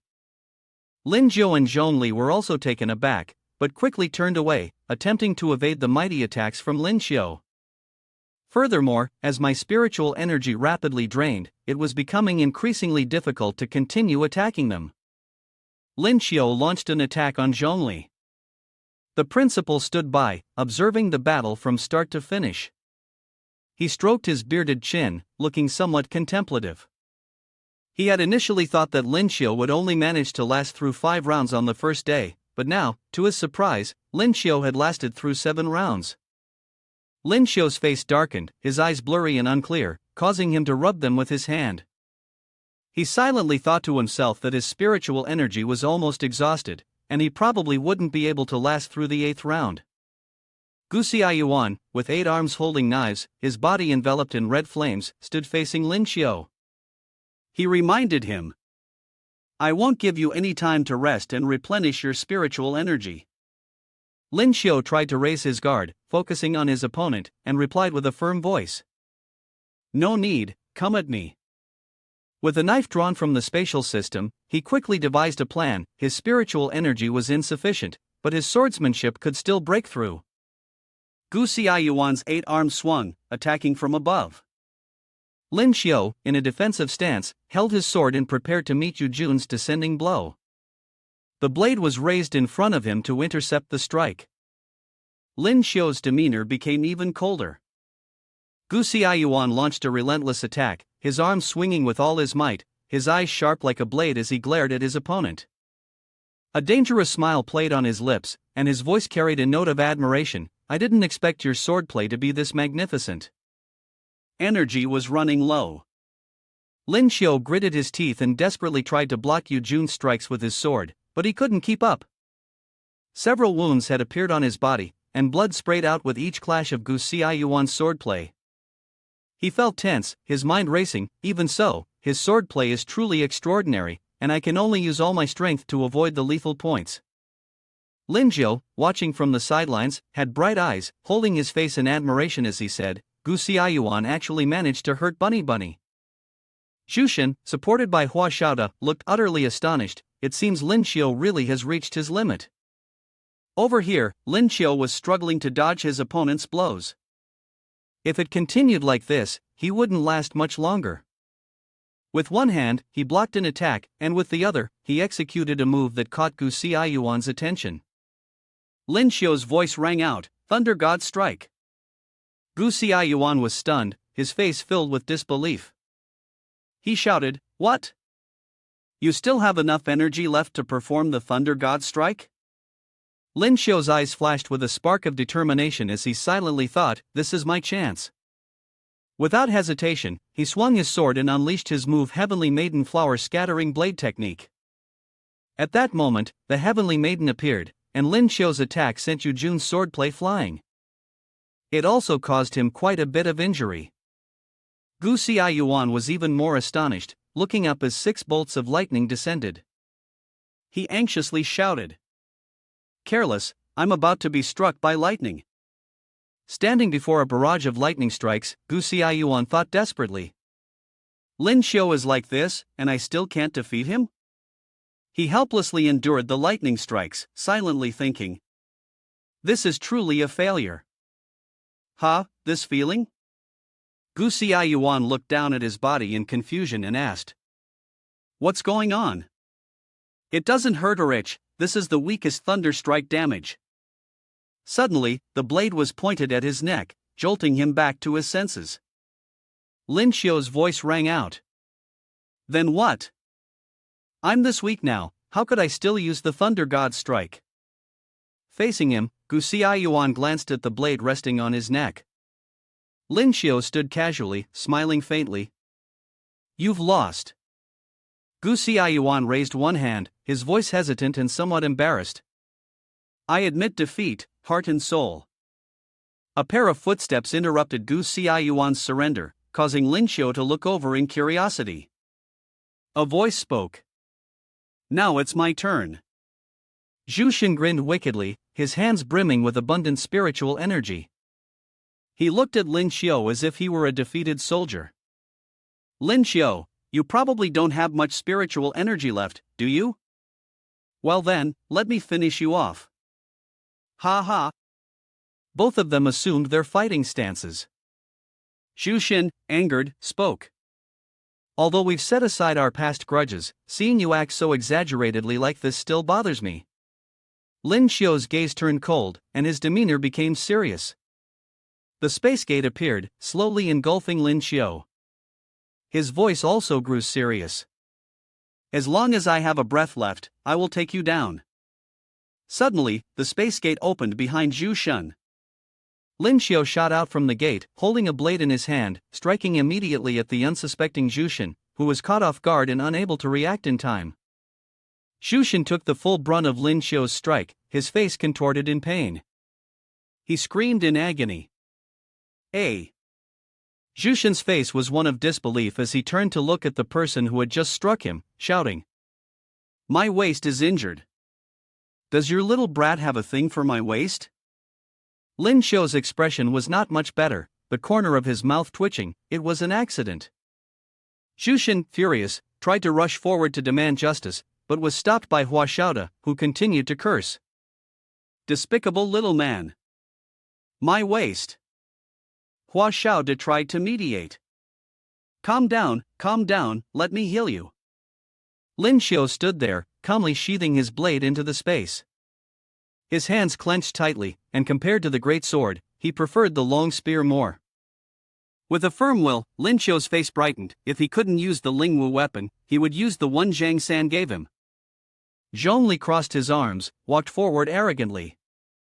He also knew how to use a long spear, which was just perfect. Zhongli summoned his spear and spoke politely, offering his opinion. Actually, I don't really want to take action against you right now, even though you also use a spear. Then how do we compare our spear techniques?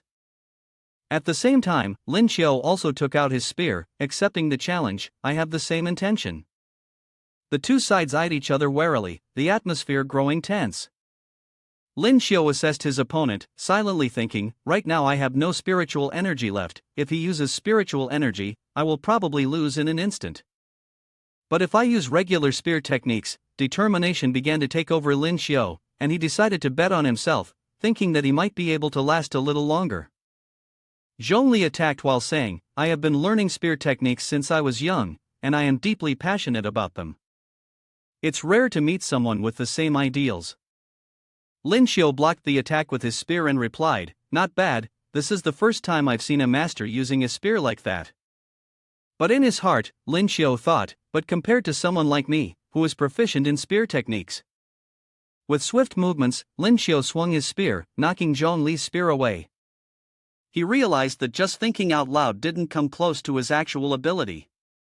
Lin Xiao rushed forward to attack, but Zhongli managed to block it, and the two continued their intense battle.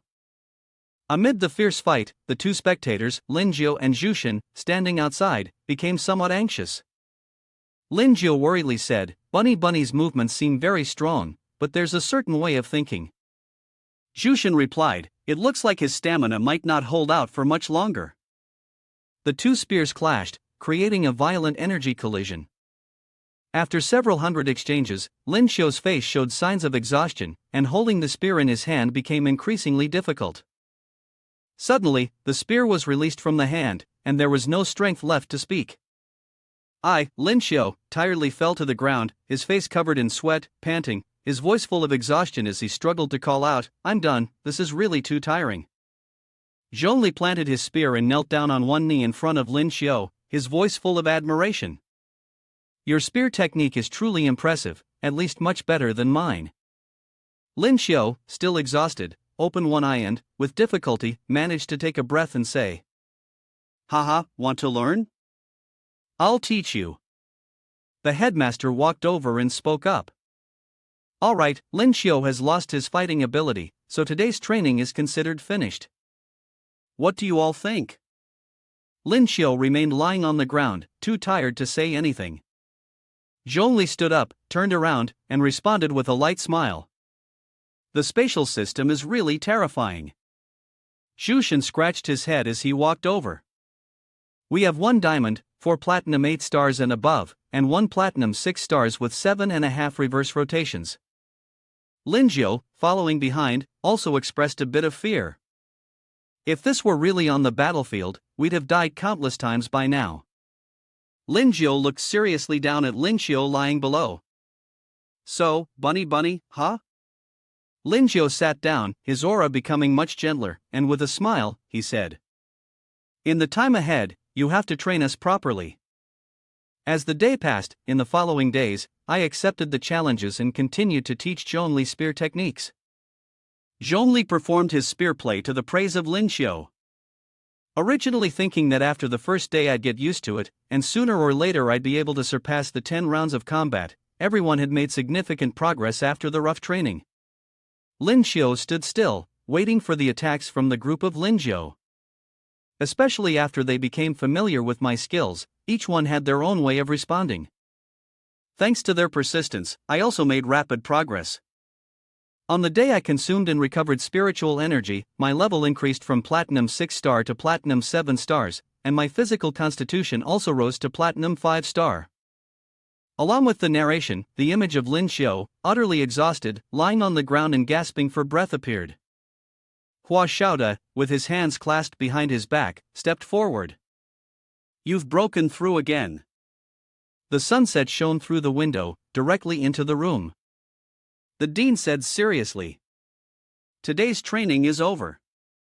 Looking at the students who were loosening their wrists, the dean thought to himself, today, they could only hold on for 5 rounds again. These kids are becoming more and more. Suddenly, someone shouted. Lin Xiao. This made Lin Xiao slightly startled, and he turned his head to look. Zhang Qiu ran over and embraced Lin Xiu, who was still in shock. Boss Zhang.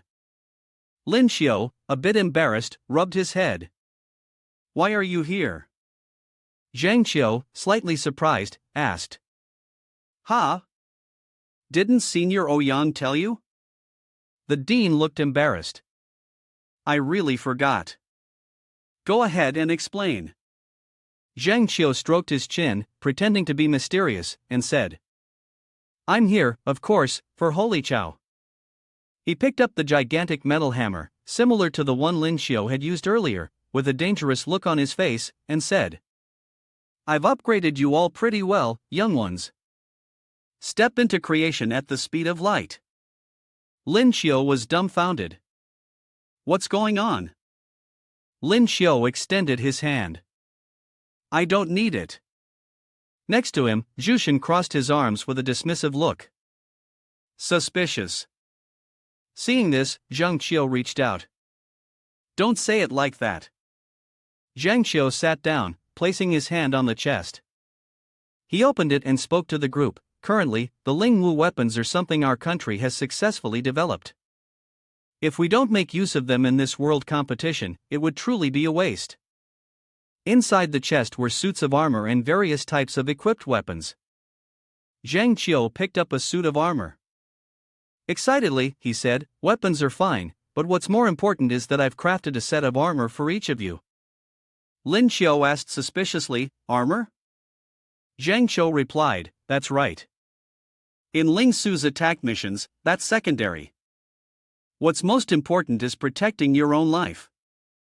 He turned around and said, everyone, please take your own weapons and armor. Jushin responded, alright, everyone, let's go and take our equipment. Lin Xiu's weapon was a golden bracelet that had been upgraded, with energy radiating from it. Jushin's weapon was a pair of gloves. He clenched his fists and said, these gloves can enhance the skill to launch shapes. Halikeo's flute and Zhongli's spear had also been developed into Lingwu versions. Holy Chow and Zhongli said in unison, awesome. The group happily spoke to the principal, we'll rely on the principal for the energy supplements. Ouyang replied, alright. A voice suddenly came from behind him. Your principal. The principal looked puzzled. Gu Xiaoyuan happily swung the knife in his hand and continued. My weapon also needs your help. The principal was completely stunned, covering his face and silently thinking.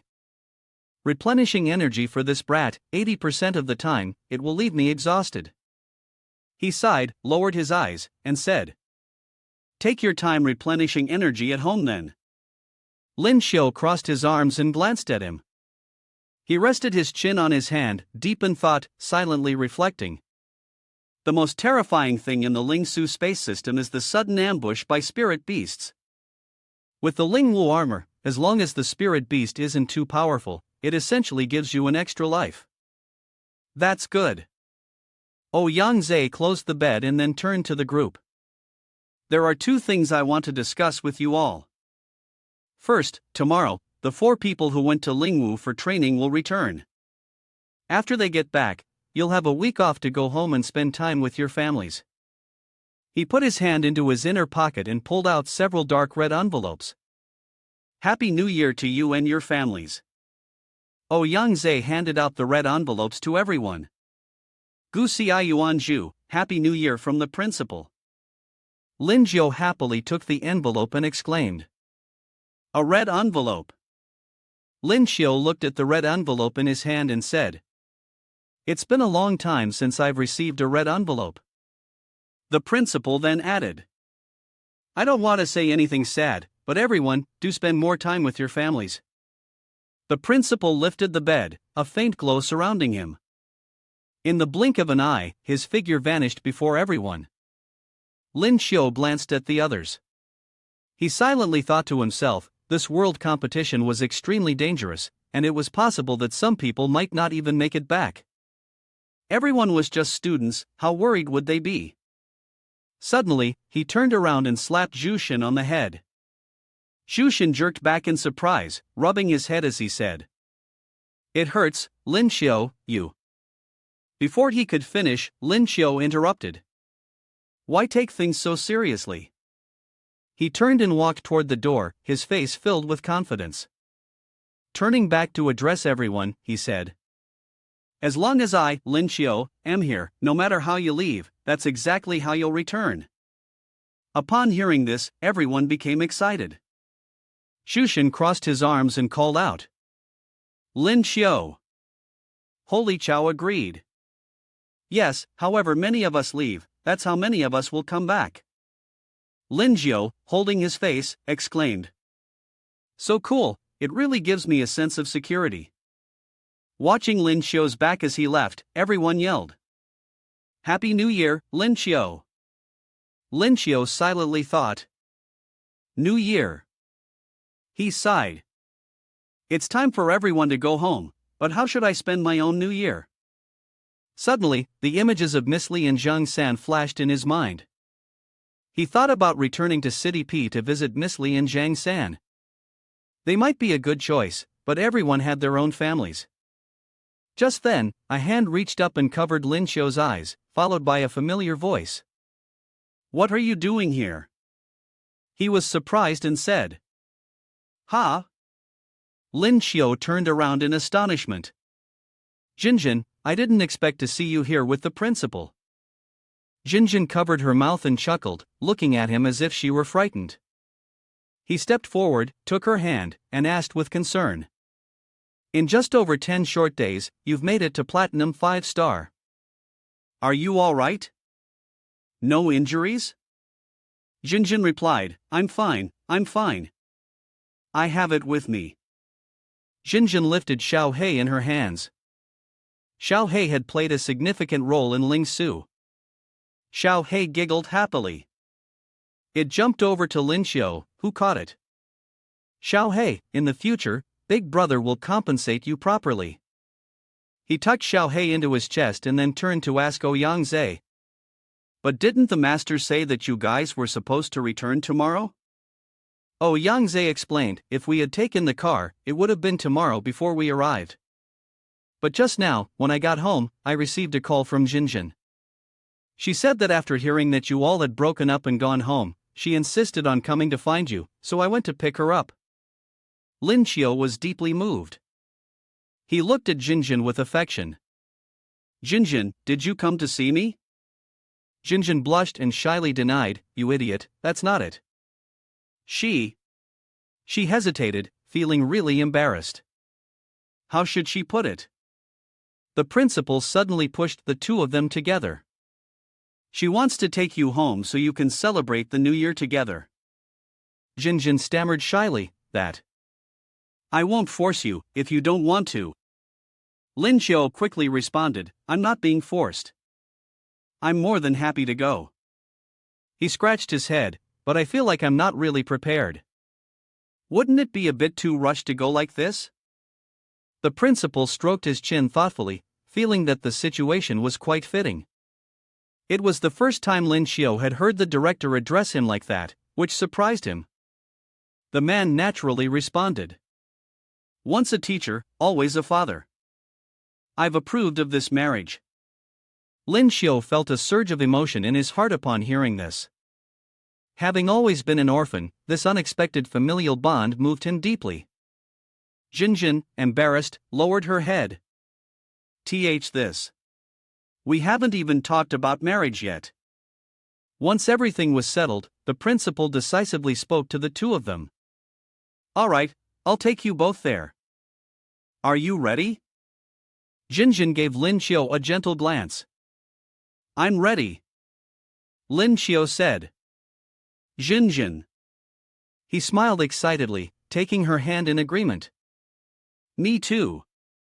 It seemed that even Ouyang Zhe, who had been quietly watching the affection between the two, was getting a bit heated. He ordered for them to leave. In an instant, the three of them vanished, teleported to the Qin family villa in no time. The butler hurriedly ran in, pushing the door open and announcing, Master, Madam, the eldest young lady has brought a young man back with her. Outside, Lin Xiu and Jinjin stood before the grand, magnificent villa. It was Lin Xiu's first time seeing it, and he was stunned, amazed. "Your house is really big," Jinjin modestly replied. "It's nothing much." He helplessly scratched his head, suddenly realizing something. "Wait a minute, oh no, I wasn't prepared at all, and the butler has already gone to call someone." He turned to plead with the principal. "Master, help me out here. Is there anything to help me face this? Anything I can use for now?" Oh, Yangzhe laughed loudly and patted his shoulder. "I'm powerless in this situation. Xiao Chou, from now on, it's up to your experience. As for me, it's time for me to leave." He waved his hand to wish Lin Xiu good luck. "Do your best, perform well. I'm off now." Lin Xiu panicked and called after him, "Master?" However, Master left without a care. Lin Xiu, helpless and alone, tears streaming down his face, exclaimed, "Help, this is my first time visiting and I'm leaving empty-handed like this. Am I going to be kicked out? Who can save me now?" At that moment, the system suddenly appeared like a savior and spoke to him. "It seems like someone can save you." Lin Xiu perked up, immediately calling on the system. 9527, "Help me, quickly activate a useful skill, or just give me a New Year's gift, anything will do." Hearing this, the system 9527 responded immediately, "Leave it to me, I'm activating skill level E, expertise in Chinese chess." Finally, the system 9527 reported back to Lin Xiu, "Congratulations, host, you've received expertise in Chinese chess."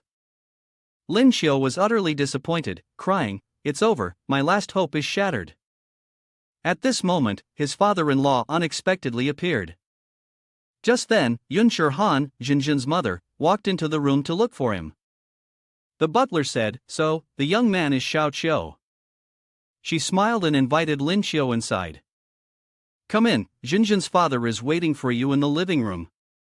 Lin Xiu stood there, stunned, feeling like he was about to lose his mind, but he had no choice but to step into the house. Lin Xiu sat on the sofa, feeling tense and restless.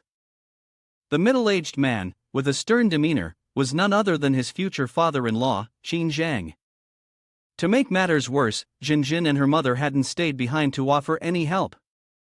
Jinjin said to the two of them, "Dad, Mom and I are stepping out for a bit.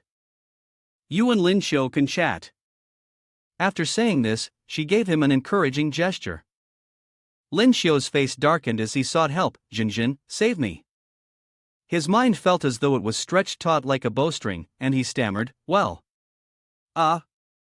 He began by standing up to greet Jinjin's father. "Hello, Xiao Qin, I'm your Uncle Lin." Suddenly, he realized that Qin Zhang's face was extremely displeased. The man had clearly lost his temper and shouted, "What's with your face? Trying to add more formality, huh? You've got some guts, kid. Come here and let's see what you've got." Lin Xiu hurriedly corrected himself, "Uncle Qin, please don't be angry. I misspoke. I'm Lin Xiu. Just call me Xiao Chou." A moment later, Qin Zhang led Lin Xiu into the kitchen and threw him a cleaver and a chopping board. "Even if you want to marry Jinjin," he said arrogantly, "you'll have to pass this test of mine first."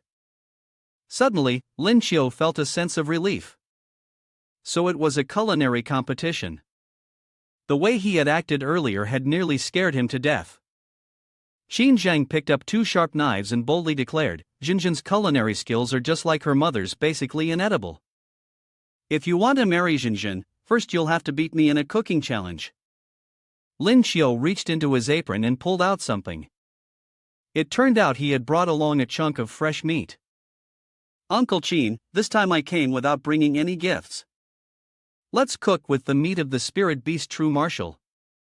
Qin Zhang was a bit surprised and asked, "Meat of the spirit beast true martial? How did you get it?" Lin Xiu humbly explained, "It's nothing much, just something that Master and a few of Uncle Sun's associates gave me last time." However, Qin Zhang was very cautious. "This little brat is definitely showing off, let's see how I'll suppress him later." So the large piece of spirit beast meat was thrown onto the cutting board. Qin Zhang solemnly picked up a knife and loudly declared, Let's start cooking. Lin Xiu was delighted as he watched. It seemed like he had already stirred up his fighting spirit. Before long, that evening, there were several dishes of stir-fried meat and meat in various delicious sauces on the table.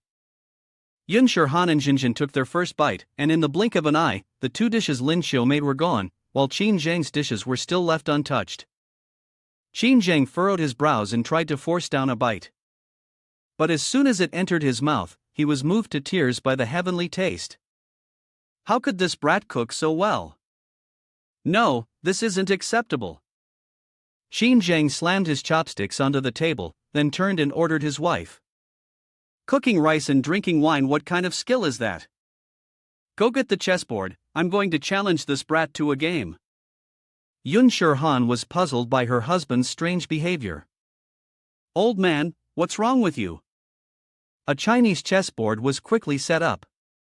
This time, Qin Zhang was determined to defeat Lin Xiu swiftly and decisively. After all, he was the champion of Chinese chess in the Haomei district. He crossed his arms and demanded, "Kid, if you want my recognition, then win first and then speak." The reason Qin Zhang was so confident was that, aside from everything else, he was sure he wouldn't lose at Chinese chess. However, who could have expected that Lin Xiu, who had just mastered the E-level skill in Chinese chess, would win as soon as the first game began? Qin Zhang was speechless and brushed it off. This game was just practice. Best out of 3, I'll win too. It wasn't until the 5th game, where Lin Xiu continued to win, that Qin Zhang began to waver internally. Damn it, next game I'll play seriously. By the 11th game, with Lin Xiu winning 6 times, Qin Zhang couldn't take it anymore.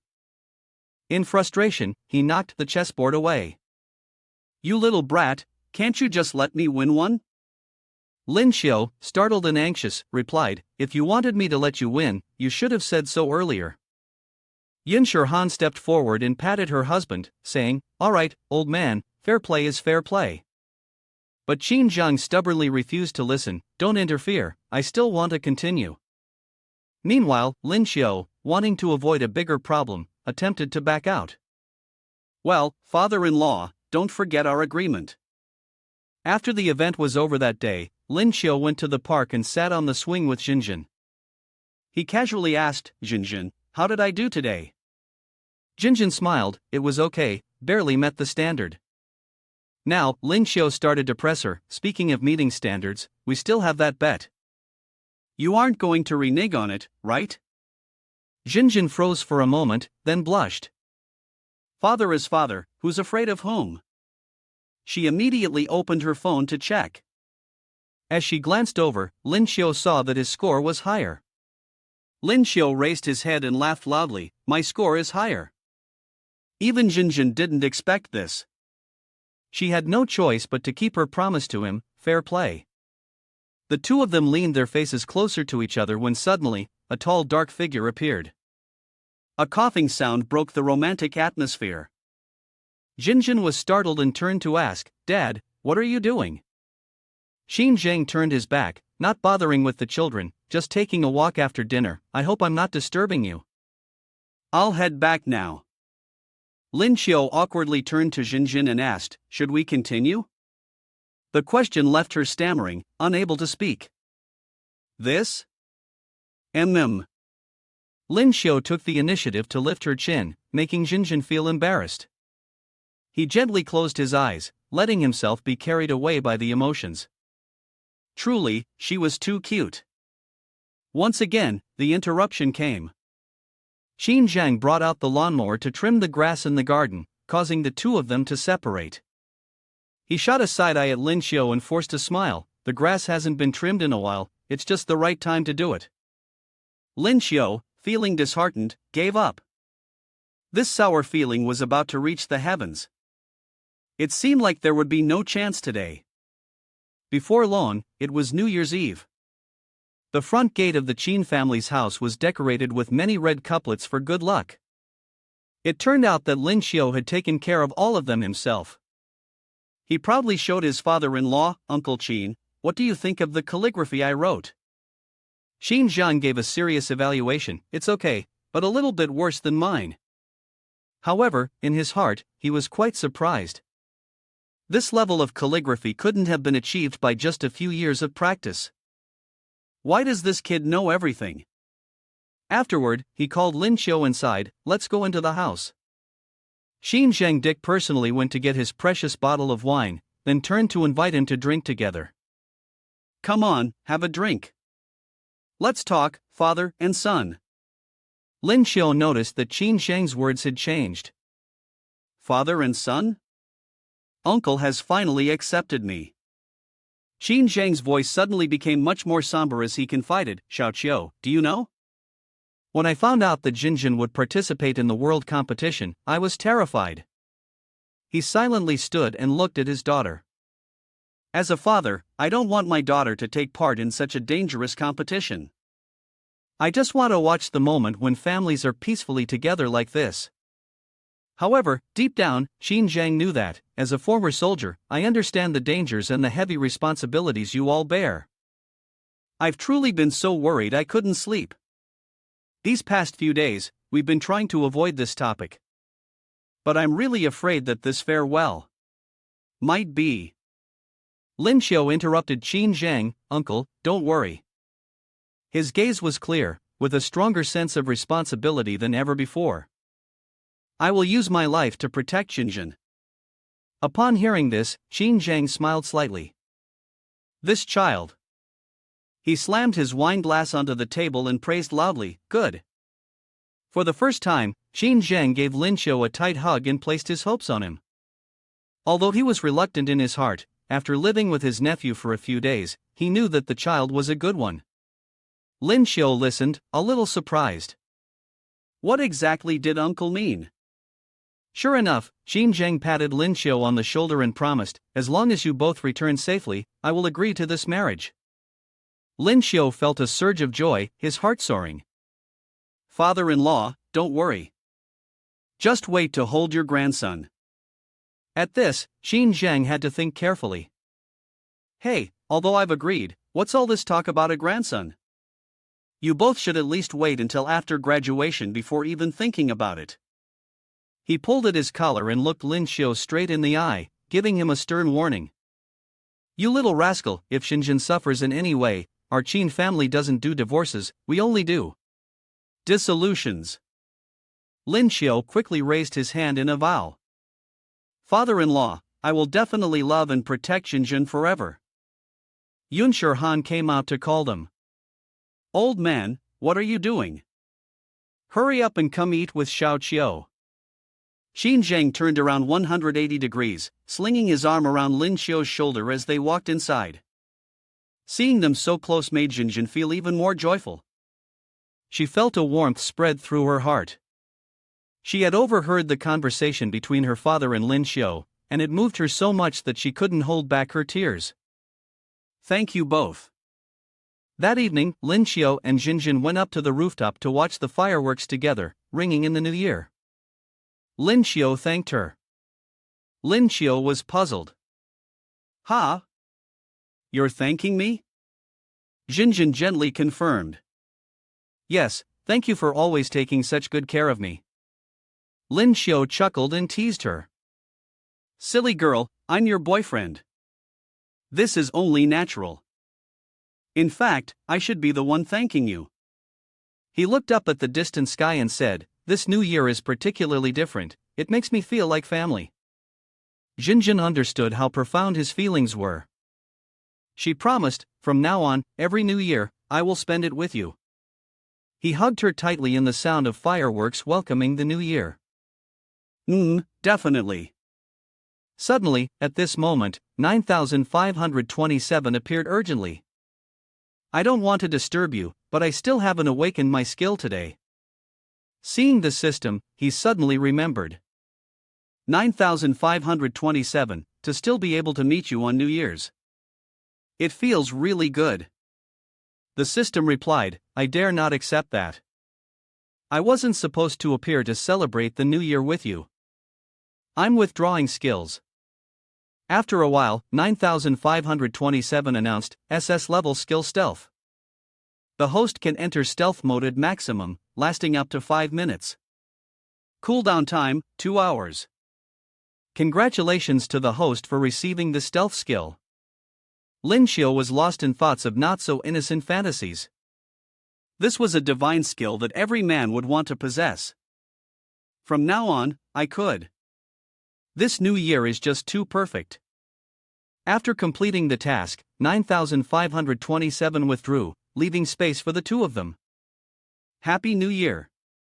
Lin Xiu also wished him back, Happy New Year. A few days later, after spending the new year at Jinjin's home, we returned to the base with Principal Ouyang. Once back at the training base, we resumed our intense training. As the team members returned, the intensity of my training also increased.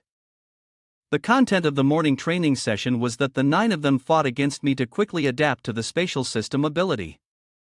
In the afternoon, it was team training, with the goal being coordination and teamwork. Lin Xiu fought while wiping the sweat from his brow. You're trying to kill me. There's not even a single chance for survival. Zhu Xin's face was also badly battered. He complained, Hey, do you have to be so biased? So, you think it's unfair? You always hit us in the face, but when it comes to Jinjin, you don't hit his face. For some reason, when Jinjin heard this, his mind wandered. His eyes were wide open, mouth agape.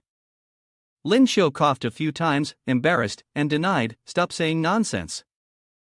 I've always been fair. Suddenly, the dean, Ouyang Zhe, came over and interrupted them. Xiao Qiu, come here for a moment. Lin Xiu quickly stepped over to ask what was going on. Master, what is it?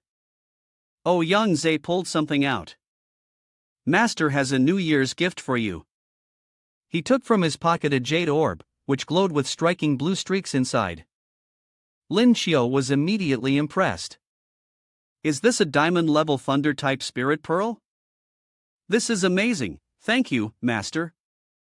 Ouyang Zhe urged him, try absorbing it. Lin Xiu took it and quickly absorbed the power within. His eyes rolled back, and his entire body emanated an immense aura. Platinum 7 stars, Platinum 3 emotions. As expected, special individuals were truly different. Lin Xiu was brimming with energy, his presence overwhelming from head to toe. This spiritual skill is something Ouyang Zhe told me to try out, see how it feels. Lin Xiu raised his hand to the sky and shouted loudly, Spiritual skill. A flash of bright green lightning streaked across the sky, the heavens trembling, and the thunder rumbled fiercely, descending from the sky to strike the ground, tearing apart the air around where Lin Xiu stood. The intensity of the lightning was so great that it covered the entire forest like a massive storm.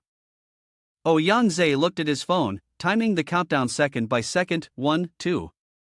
Suddenly, Lin Xiu collapsed to the ground, gasping for breath, only able to endure for 3 seconds. After observing, Ouyang Zhe reminded Lin Xiu, Xiao Qiu, although this skill is extremely powerful, don't use it unless absolutely necessary. Even when you do use it, be mindful of the consumption of your spiritual energy. A bold idea popped into Lin Xiu's mind. Didn't he have the ability to unleash infinite world-destroying lightning? Plus, with the Moon Master form, he wiped the sweat off his brow and pretended to listen obediently. Yes, Master, this skill is indeed too powerful. However, Lin Xiu was not one to give up easily, and he remained full of spirit. At that moment, I'll be the one to shatter the darkness with thunder. Ouyang Zhe was concerned about his rebellious streak. This kid has been getting a little too full of himself lately. He walked over, patted his shoulder, and advised, Xiao Qiu. Lin Xiu also listened attentively. Yes. Ouyang Zhe's expression and tone suddenly grew serious. Now that you've reached Platinum 8 stars, there are some things I need to tell you. Ouyang Zhe asked Lin Xiu, do you know how many true martial experts there are in our country? Lin Xiu shook his head and hesitated before replying, I don't know. Ouyang Zhe then proceeded to share more of the knowledge he had with Lin Xiu. Currently, records show that there are over 20,000 peak diamond level powerhouses, while there are only 100 true martial experts. After hearing these statistics, Lin Xiu found the situation quite difficult to handle. He propped his chin and pondered, realizing that the difficulty of breaking through to diamond level was immense. Yang agreed with his thoughts. Exactly, so don't think that reaching platinum 8 stars means you can be arrogant, he said. He also didn't forget to mention something that had been puzzling him. There is another point. Ling Su has been confirmed to appear near Mount Fuji in Country L. Although this is disadvantageous to us, what's even stranger is. Yang's expression became serious as he continued, Xiao Qiu, don't you think that recently, the domestic factions have been too complacent? Upon hearing this from Yang, Lin Xiu's expression changed instantly, becoming confused, and he said, that's true. Jinjin and I were celebrating the new year, and such a good opportunity, yet they didn't take action. Yang's mood became troubled. He felt a headache coming on due to this issue and said, right now, the 3 other supreme-level powerhouses are all busy. This is truly strange. He recalled the image of the 3 of them fighting against the group sent out and said, I suspect that this time, they might send out supreme-level experts. As long as I get delayed, your safety will no longer be guaranteed. Afterward, Yang proposed a solution for Lin Xiu, therefore, I've decided to secretly arrange for you to leave early. You all have to disguise yourselves and assume new identities to go to Country L first. Lin Xiu, still skeptical after hearing this, pointed to himself. A week later, everyone present was extremely surprised when they heard the news. Zhu Xin was also stunned and immediately spoke up. Disguise? Seeing that everyone was still confused and in disbelief, Lin Xiu explained the situation. That's right, we have to disguise ourselves and get there first. Then, Master will lead a team of fakes to follow. As Lin Xiu picked up the tools to begin the disguise process, he thought to himself that it was fortunate that he had learned the skill of camouflage during the national competition. At that moment, Yang walked over, holding identification cards in his hands and said, Your materials and ID cards are ready. The fake IDs were placed on the table. Lin Xiu casually picked one up, examined it, and couldn't help but marvel. The person who made these materials is truly a genius when it comes to naming. Then, Lin Xiu put on his new outfit and said, Everyone, change your clothes. He adjusted his tie a bit and introduced his new identity. This is my new identity, real estate agency, mister. The expressions of both Jiang Hu and Zhu Xin turned gloomy. After drawing their new IDs, Zhu Xin, looking dejected, said, I got take taro. It felt like a patch of lush, green grass on his head. Jiang Hu wasn't much different either, carrying a sorrowful mood as he said, Tanak Kazuo, I'm not doing much better myself. Before they set off, Yang did not forget to offer a few words of advice. After everyone had finished their disguises, they departed. Upon reaching Country L, they took a modest approach and waited calmly for the competition to begin. Lin Xiu rolled his suitcase along, turning his head to reassure Yang, Don't worry, master, we'll be fine. Jinjin also said her goodbyes, Goodbye, Dean. After a long flight, their plane was finally about to land. The flight attendant made an announcement, the plane will land in 30 minutes. Welcome to Country L. Finally, Lin Xiu and his group had arrived at the airport in Country L. Lin Xiu scanned the area, looking for the person his master had said would meet them. Where did master say someone would be here in a Cheongsam to pick us up? At that moment, 2 figures appeared. They were Zhu Rong and Meng Di, both wearing black sunglasses, exuding a cool vibe, and radiating the aura of true gangsters. Lin Xiu spotted them and thought to himself, they must be the ones. He then approached and extended his hand, saying, Zhu Rong, male barbarian invasion signal. Upon hearing this, Zhu Rong took off his sunglasses and responded, Giant elephant, counter signal. After hearing this, Lin Xiu's expression became filled with excitement. I wish to seek you across 1,000 miles, joys and sorrows are but impermanence, like pleasure and pain beneath the pale moonlight, your heart and mine are as foolish as water. Zhu Rong was also quite surprised and said, the signal is accurate. After a round of probing, the formal greeting finally began. Lin Xiu walked up to shake Zhu Rong's hand and said, I am a real estate agent, you can call me a broker, as for my true identity, I apologize but I cannot reveal it. Zhu Rong quickly replied, Oh, you can't reveal your names? I understand, follow me. Before setting off, Zhu Rong hesitated and shyly said, "And there's a signal hidden in the beginning of each of your verses, right?" "I'm so sorry, I already have a boyfriend." She then pointed to the man with her and said, "This is him, his name is Meng Di, you have no chance." Upon seeing him, Lin Xiu was momentarily stunned. Meng Di, noticing this, crossed his arms, his expression turning serious, and said, "You." Lin Xiu immediately pulled Jinjin to his side to clarify, restoring his own integrity, "Don't think too much, I absolutely have no intentions toward her. This is my girlfriend." Although Kuna Yuko had already heard the explanation, Meng Di still had doubts about the meaning of the signal Lin Xiu mentioned. "So what is the signal hidden in the beginning of each line of your verse?" Lin Xiu spoke again to clarify the hidden meaning behind the signal he had embedded. "The signal is not hidden at the beginning of each line, but rather at the end of each line." Both Meng Di and Zhu Rong appeared completely confused after hearing this. Meng Di scolded him, "Humph, this little brat is really cruel." Then, Meng Di urged everyone, "It's about to start, hurry up and get on the bus, there's no more time to explain." Lin Xiu felt completely bewildered and thought to himself, "Huh? The competition is still a few days away." Then, they all boarded the bus together.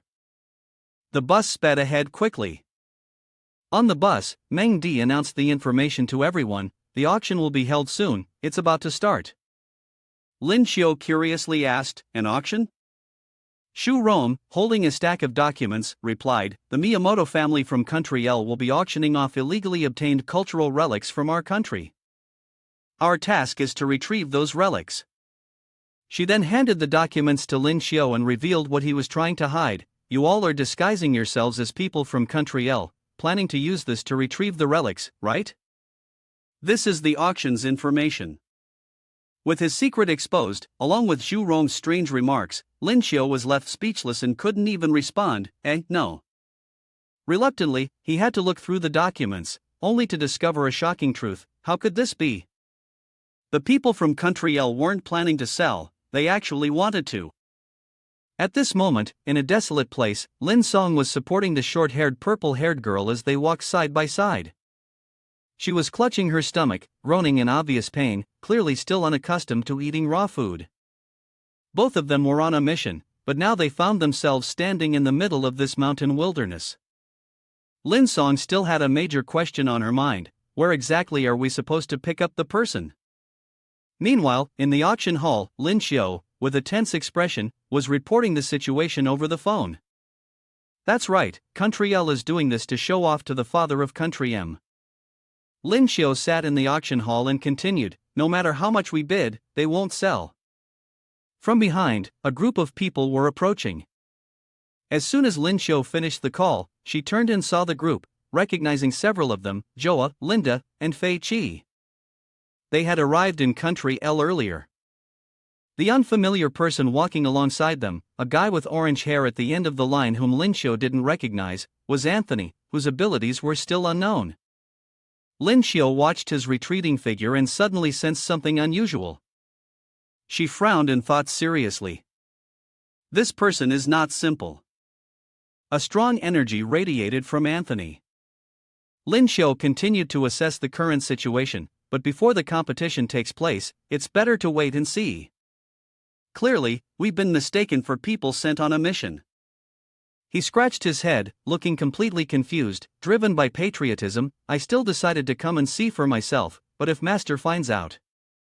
The sound of a hammer striking echoed as the auctioneer spoke. "Ladies and gentlemen, please pay attention." The auctioneer introduced himself. "I am the auctioneer for today, Kotaro Miyamoto. The auction will now begin." At that moment, someone pushed a large wooden crate forward. The auctioneer, Kotaro Miyamoto, announced, "The first item is a famous bronze artifact from our nation's history, with a starting price of 16 million. It is an intricately designed ancient bronze censer." Upon hearing this, someone couldn't hold back and angrily spoke up. "What do you mean your nation's? This is clearly an artifact from our nation, H." Lin Xiu was also taken aback, thinking about the bronze item. He quickly used his appraisal skill to assess the value of this antique. Meanwhile, the guests in the hall had started bidding, 20 million. Soon after, the Miyamoto family's butler placed a bid of 50 million. He also couldn't resist mocking the others. Is that all you people from Nation H have? Just this little bit of money? His words immediately infuriated the man from earlier. So, he angrily replied, 60 million. Without the slightest surprise, the Miyamoto butler calmly responded, 70 million. The price kept rising, 80 million, 85 million. A person suddenly stood up and shouted loudly, we will buy it together for 100 million. The old butler of the Miyamoto family was pleased with himself, arrogantly thinking to himself, it looks like I've won again. Lin Xiao silently observed from the side, seemingly the only one who could see the real truth. The actual price of that bronze item is only 20 million, they purposely inflated the price to insult our country. The old butler, smug, raised his hand to make a bid, but from behind him, Lin Xiao, who had quietly stood up, was putting his plan into action. It's time to surprise them. Then, Lin Xiao turned to Jinjin and said, you keep watching, I'll be back in a moment. I'm going to the restroom. She replied, okay. At that moment, inside the artifact preservation room, the door handle was turning faster and faster. Finally, the door was opened with a creaking sound. Lin Xiao slowly entered and began to use his invisibility technique. In front of Lin Xiao were priceless treasures, neatly arranged on the shelves. He smiled cunningly and slipped the items into the system space. Once done, Lin Xiao looked around, then quickly turned and ran out. Outside, the security guards seemed to sense something, and one of them opened the door to check. However, the wooden shelf was empty, the treasures had vanished. The security guard urgently shouted into the walkie-talkie, where is everyone?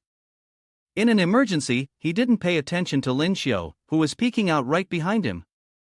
Watching the security guards rushing to mobilize people, he chuckled and thought, it's too late.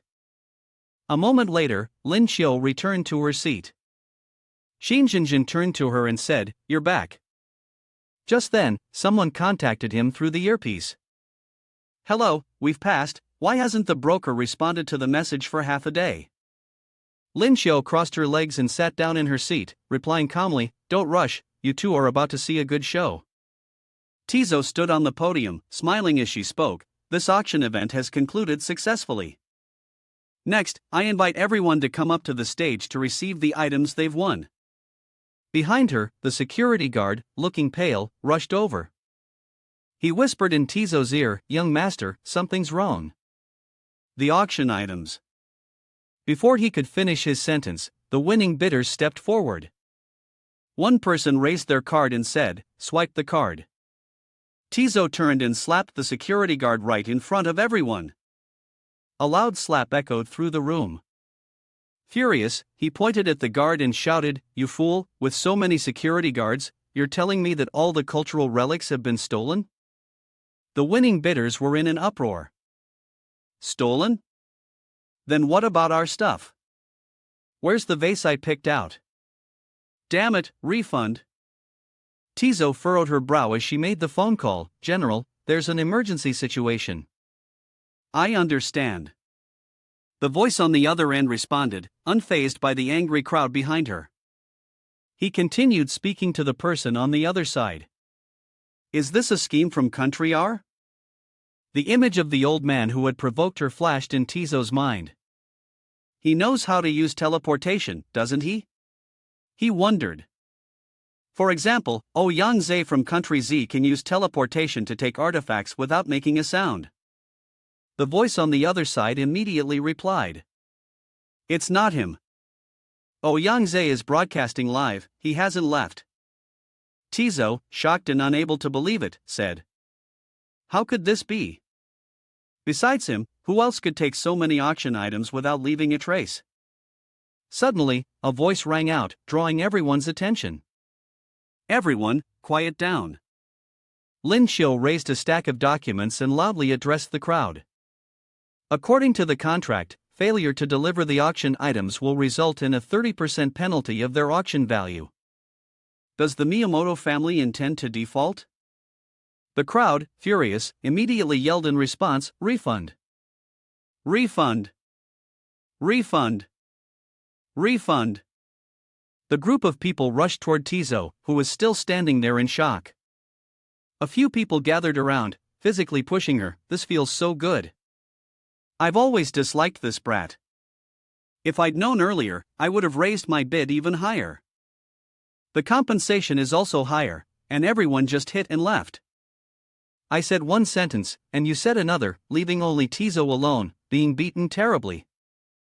On the other side, someone happily said, "Kid, you're impressive, how did you manage that?" Lin Xiu smiled in response, "It's just a small trick, nothing worth mentioning." As he spoke, someone walked up to him. "Hello." The person who spoke extended her hand, holding a business card. She smiled and said, "I'm Joa, here's my business card. Is it convenient to talk?" She leaned in, revealing the curve of her chest to Lin Xiu. "May I ask, have we met somewhere before? You look somewhat familiar." He just glanced at her, thinking, why is she here? Seeing her chest, he quickly averted his gaze and stammered, "Beautiful lady, you must be mistaken. I'm a real estate agent." "Mr. Agent, your English is so fluent. May I have the honor of inviting you to dinner?" Joa smiled seductively and extended a hand toward Lin Xiu. Looking at the hand in front of him, he thought confusedly, are girls so proactive these days? Or do they have some hidden agenda? Lin Xiu felt a little smug, thinking, it's definitely my charm, they just can't resist. Xin Xinjin stood beside, her anger rising. "Ahem, you're still flirting again." Joa laughed, cutting off his thoughts. "Mr. Broker, what exactly do you mean?" Sensing Xin Xinjin's piercing gaze, Lin Xiu hesitated and looked away, stammering, "This matter." Lin Xiu looked in the direction where Xinjin had just handed her the phone, saying, "You go back first, this is for you." Xinjin silently took the phone from his hand, and as soon as she looked at the screen, she saw the message he had already written, "I'm going to gather information." So, this was his way of distracting Joa and signaling to her. After signaling, Lin Xiu felt relieved and now turned to the two of them. "Next, beautiful lady, where should we go for a meal?"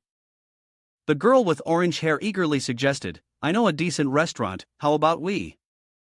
He had no objections and immediately agreed, "I'm happy to follow both of you." The place the girl wanted to take Lin Xiu was the Peach Secret Tavern. Upon arriving, they saw a woman with a stunning figure walk by. Lin Xiu was momentarily stunned. "The restaurant you mentioned is this tavern?" The girl with orange hair even deliberately pushed Joa closer to him. Joa was taken by surprise, and the two of them couldn't help but blush awkwardly. Yet, she still said, "Don't be shy, this is a respectable place." At that moment, from behind, a gentle pat was given on her bottom. Then, a whisper came into her ear, "Let me help you test his heart. Who knows, maybe with just one move, we can win the game." Upon hearing this, Joa simply stayed silent, letting the girl do as she wished, not daring to object. Perhaps, she herself also had feelings for Lin Xiu. After a few awkward minutes, the orange-haired girl cheerfully spoke up, "Let's go." Unexpectedly, just after taking a few steps, someone appeared in front of them, blocking their path.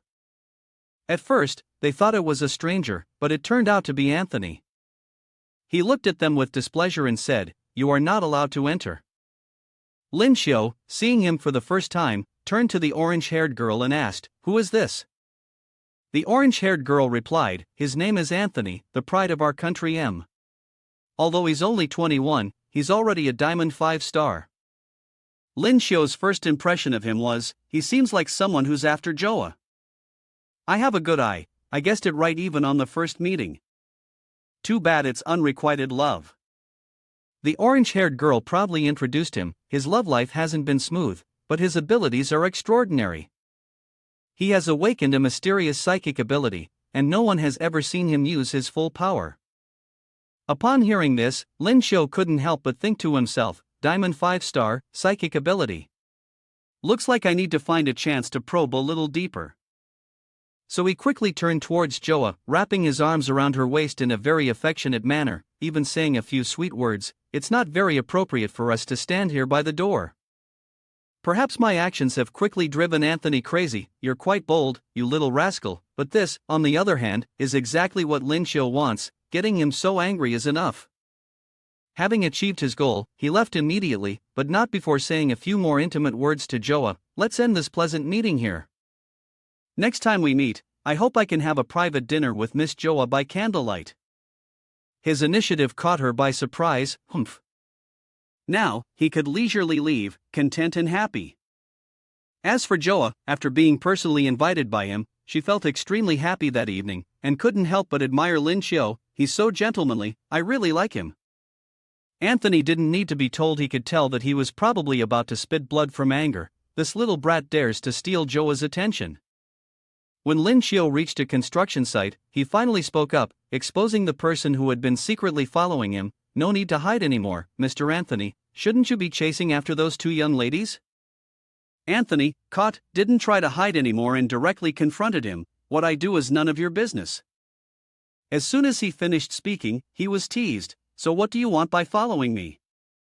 My sexual orientation is perfectly normal.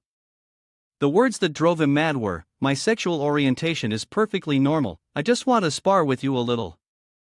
Lin Xiu naturally understood the situation, and he replied with a smile, I was just teasing him a bit.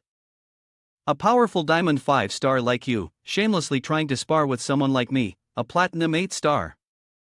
To fight against him, the other party even took the initiative. I can suppress my cultivation level to match yours, but if you lose, you must promise never to appear before due again.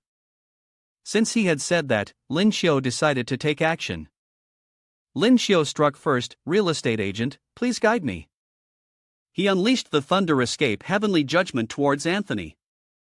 At that moment, Anthony remained calm, waiting for the incoming strike, his lips curling into a sneer. Is that all? Now, it was his turn to counterattack. If that's all the skill you have, there's no need to continue this match. Anthony swung his fist, curling it into a punch. Come on, spiritual skill star prison. He charged toward Lin Xiu, clashing head-on with his thunder escape heavenly judgment.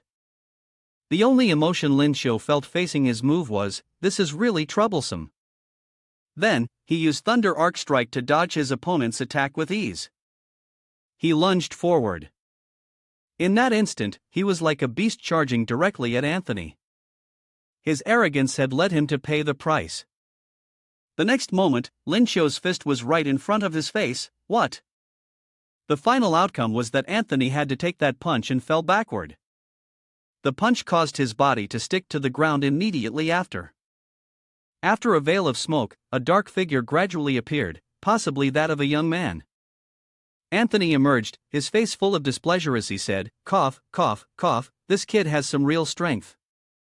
A voice responded to him, hey, brother, is this glass worth anything? Anthony glanced down and saw Lin Xiu holding a long spear in his hand, fiercely striking it down onto a large piece of ice. He continued, how about this? I'll take care of production, you handle distribution, and when the time comes, we'll split it 50/50. Contrary to his goodwill, Anthony gritted his teeth, his eyes filled with hatred. He immediately tensed and launched his move.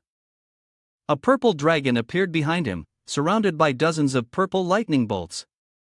He declared a challenge, kid, you successfully ignited my anger. After saying that, he shouted loudly, spiritual skill, star-breaking dragon subduing art.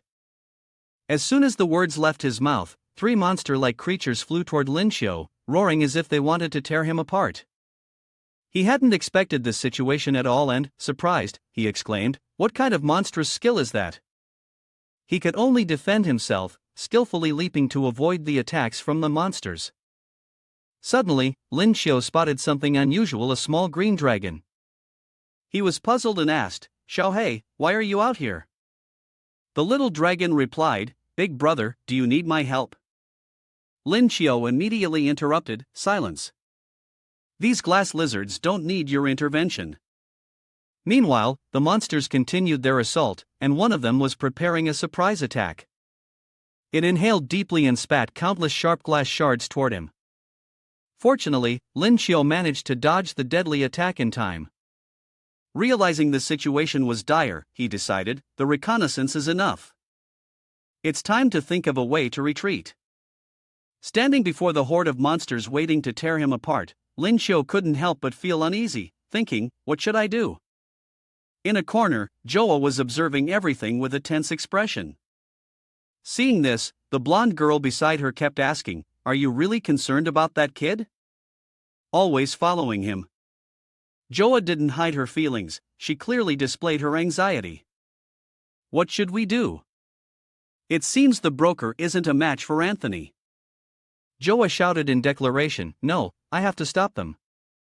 Anthony heard someone call his name and turned around, surprised to see the person before him.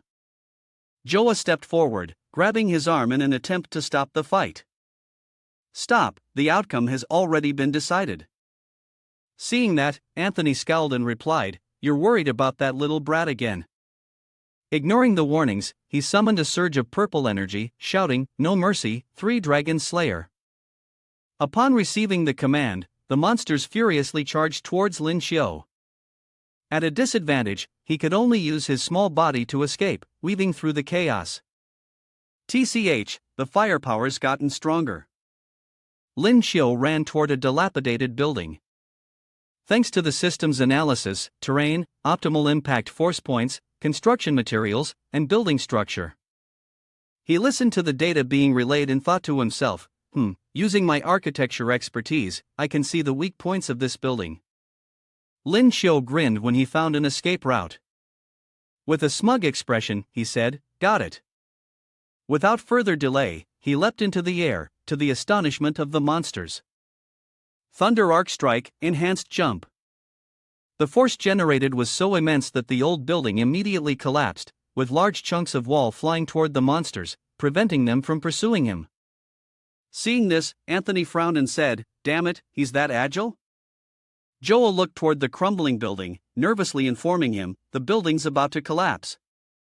Only then did Anthony take notice of the situation, turning around and exclaiming, what? To his surprise, Lin Xiu landed next to Joa. She stared in astonishment at the man before her. When did you learn to do that? Lin Xiu held Joa tightly around the waist, unconcerned with the opponent still present, and instructed her, beautiful miss, hold on tight to me. With those words, he scooped her up and leaped into the air, escaping the explosion that scorched everything, Thunder Arc Strike. In an instant, the two vanished from the scene. When the smoke cleared, Lin Xiu surveyed the surroundings and remarked, phew. I didn't expect that with the architecture proficiency skill, I could turn the house into a weapon. Finally dealt with him. Joa stepped up behind him, softly saying, that. Thank you for saving me. Blushing, she suggested, how about we? But Lin Xiu quickly interrupted, rejecting her, it's late, miss.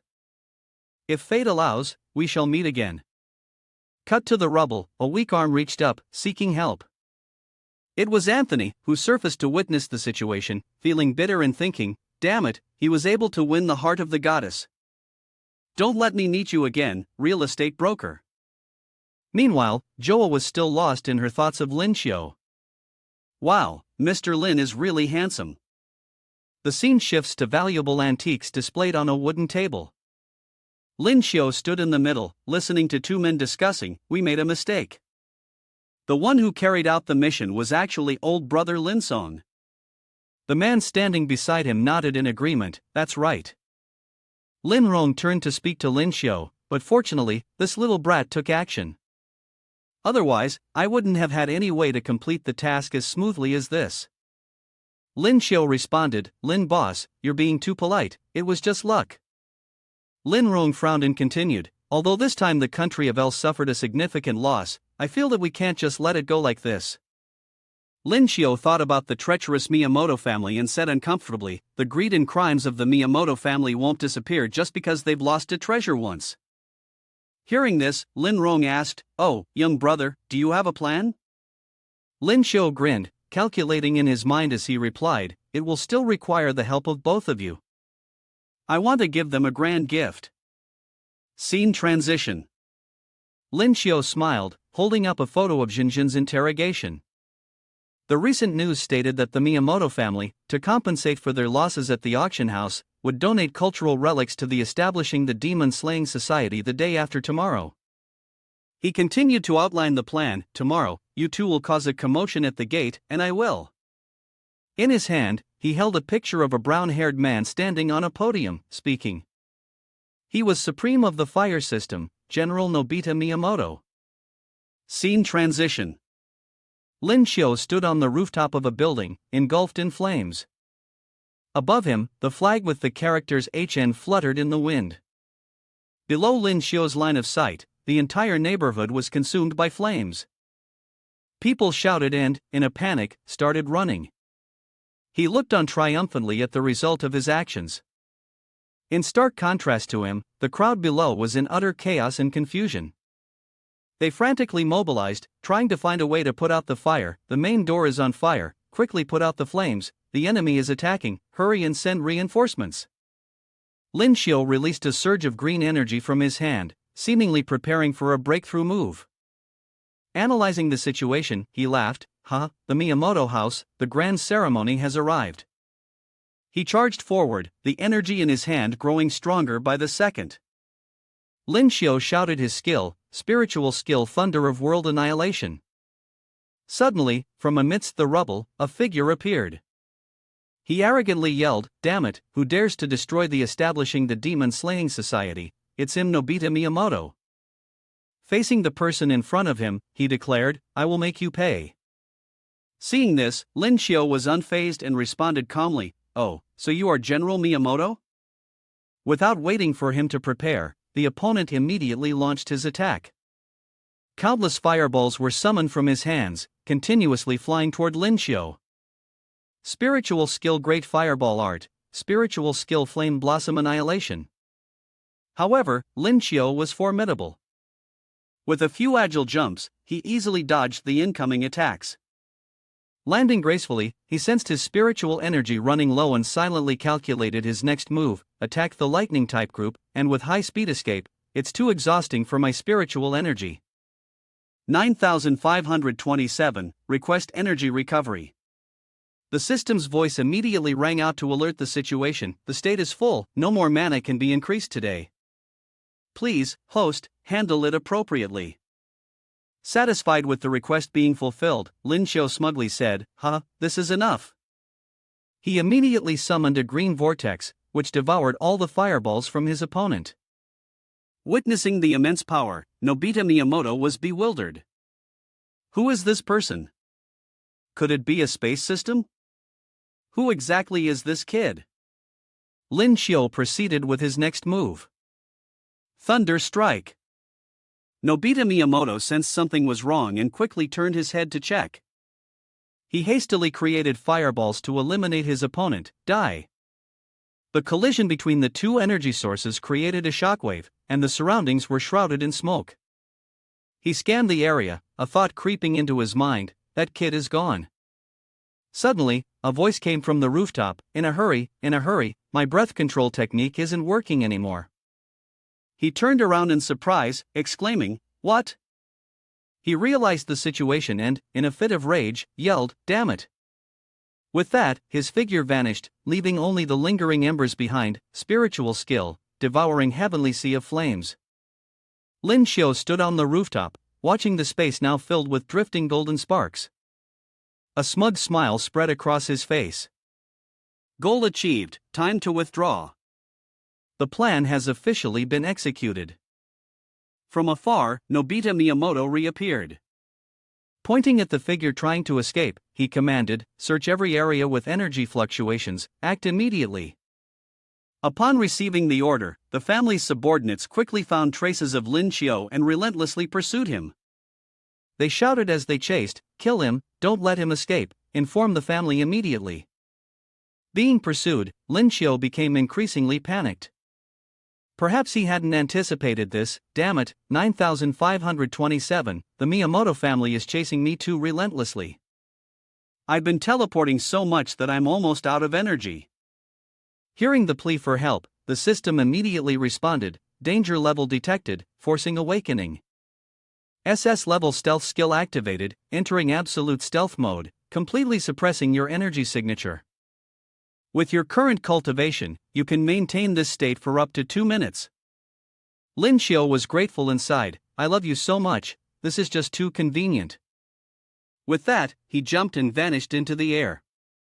Activate stealth, activate absolute concealment. Before fully disappearing, he couldn't resist sticking out his tongue in mockery. Naya Naya. Nobita Miyamoto arrived, enraged, and demanded of his subordinates, "Where is he?" They responded, equally confused, "Report, the enemy's energy fluctuations suddenly disappeared within a 10-mile radius." Hearing this, he bellowed in anger, his voice echoing through the space, "Eh? The Miyamoto plan will destroy him." Scene transition. Yang-zae is inquiring about the situation after the battle. "Kid, I just arrived and heard you did something good in the El Kingdom." Hearing the compliment, Lin Xiao scratched his head awkwardly. "Master, it's good enough that you're not blaming us for causing a ruckus." He patted Lin Xiao's shoulder in encouragement, praising him. "You haven't even had a chance to be praised yet. Besides, you all disguised yourselves during the mission, so no one outside even knew who was causing trouble." Lin Xiao immediately voiced his opinion, making a request. "No need to praise me, just give me some money or a spirit pearl as a reward." Upon hearing this, Yang-zae quickly changed the subject. "Ahem, let's not talk about this anymore." His expression then became serious, and he informed Lin Xiao, "There is something more important I want to discuss with you regarding the World Tournament." Scene transition. Yang-zae continued, "In 2 days, the competition will begin." According to the survivors from the previous year, the first wave of spirit beasts wasn't too high in rank, but there were a large number of them.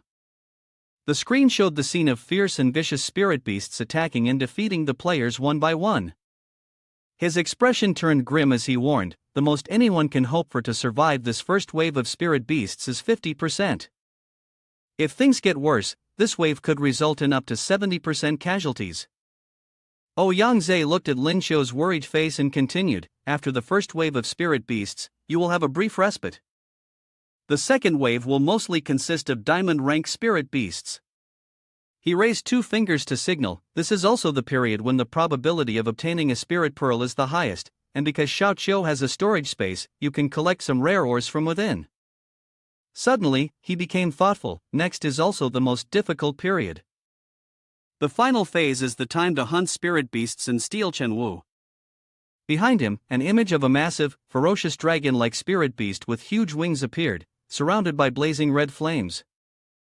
Yang-zae continued, "Previously, 2 spirit beasts that had stolen True Martial were discovered, one of which was the ruler of the spirit void demon dragon."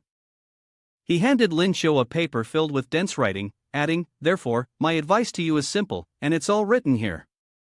It contains all the notes and instructions to help players smoothly pass each spirit beast phase." Yang-zae clarified, "Finally, I must remind you to be cautious of the team members from other countries. Every round, 10% of the deaths are caused by humans." Lin Xiao listened and replied, "Understood. If we encounter enemies, we will show no mercy." Seeing this, he appeared relieved and immediately made the final announcement, "All right, everyone, rest well today. Once we reach Lingsu, there won't be any time for leisure." The crowd below shouted in unison, "Yes." The scene shifted, and before them appeared the vast space of a towering mountain, surrounded by dense, lush forests. "Today is the opening day of Lingsu." Lin Xiao looked around and said to the dean, "There are so many people."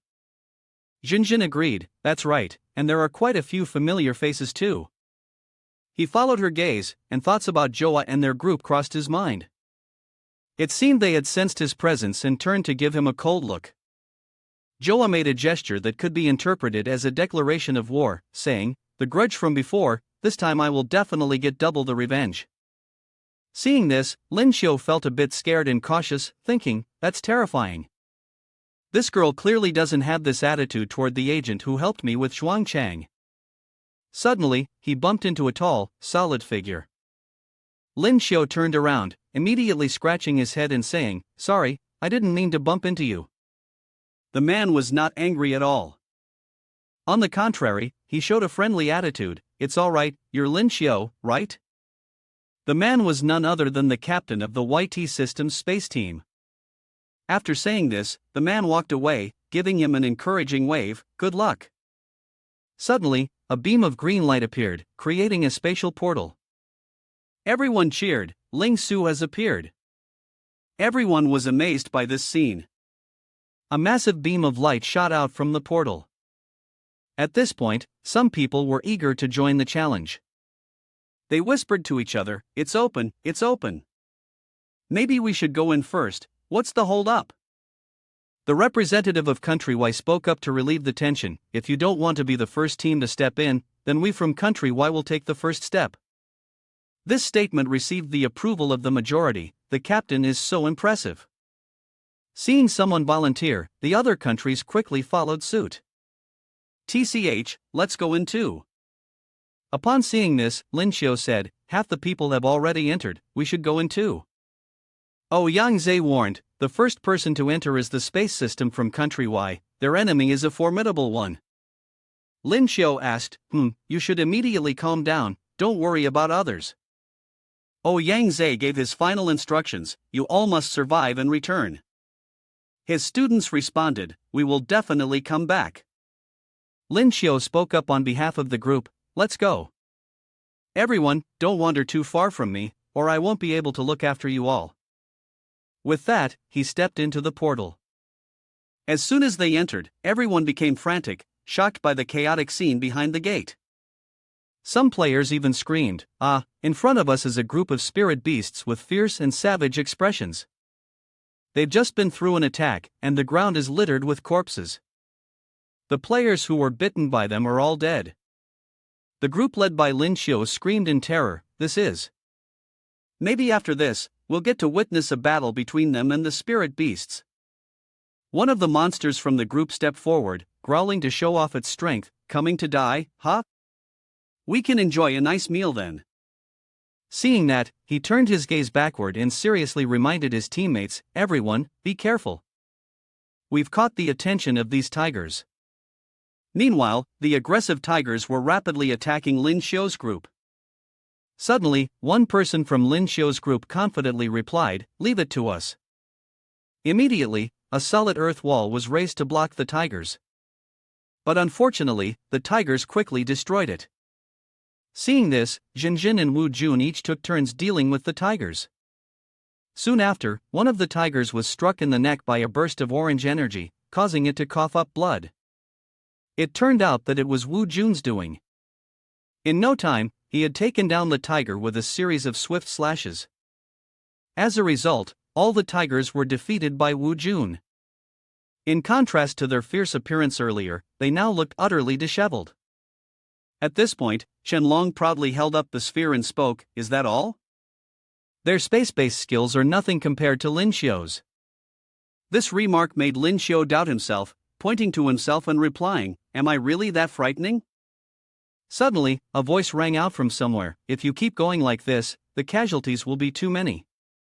A group of people was approaching Lin Xiu. They continued, "We should unite." The people around them began to cheer, "They are truly the pride of the Y Nation.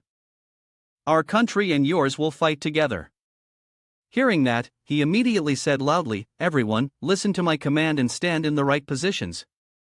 Witnessing the scene, Lin Xiu, standing behind, silently assessed the sky. "I feel like the people from our side in the next round are also pretty devious."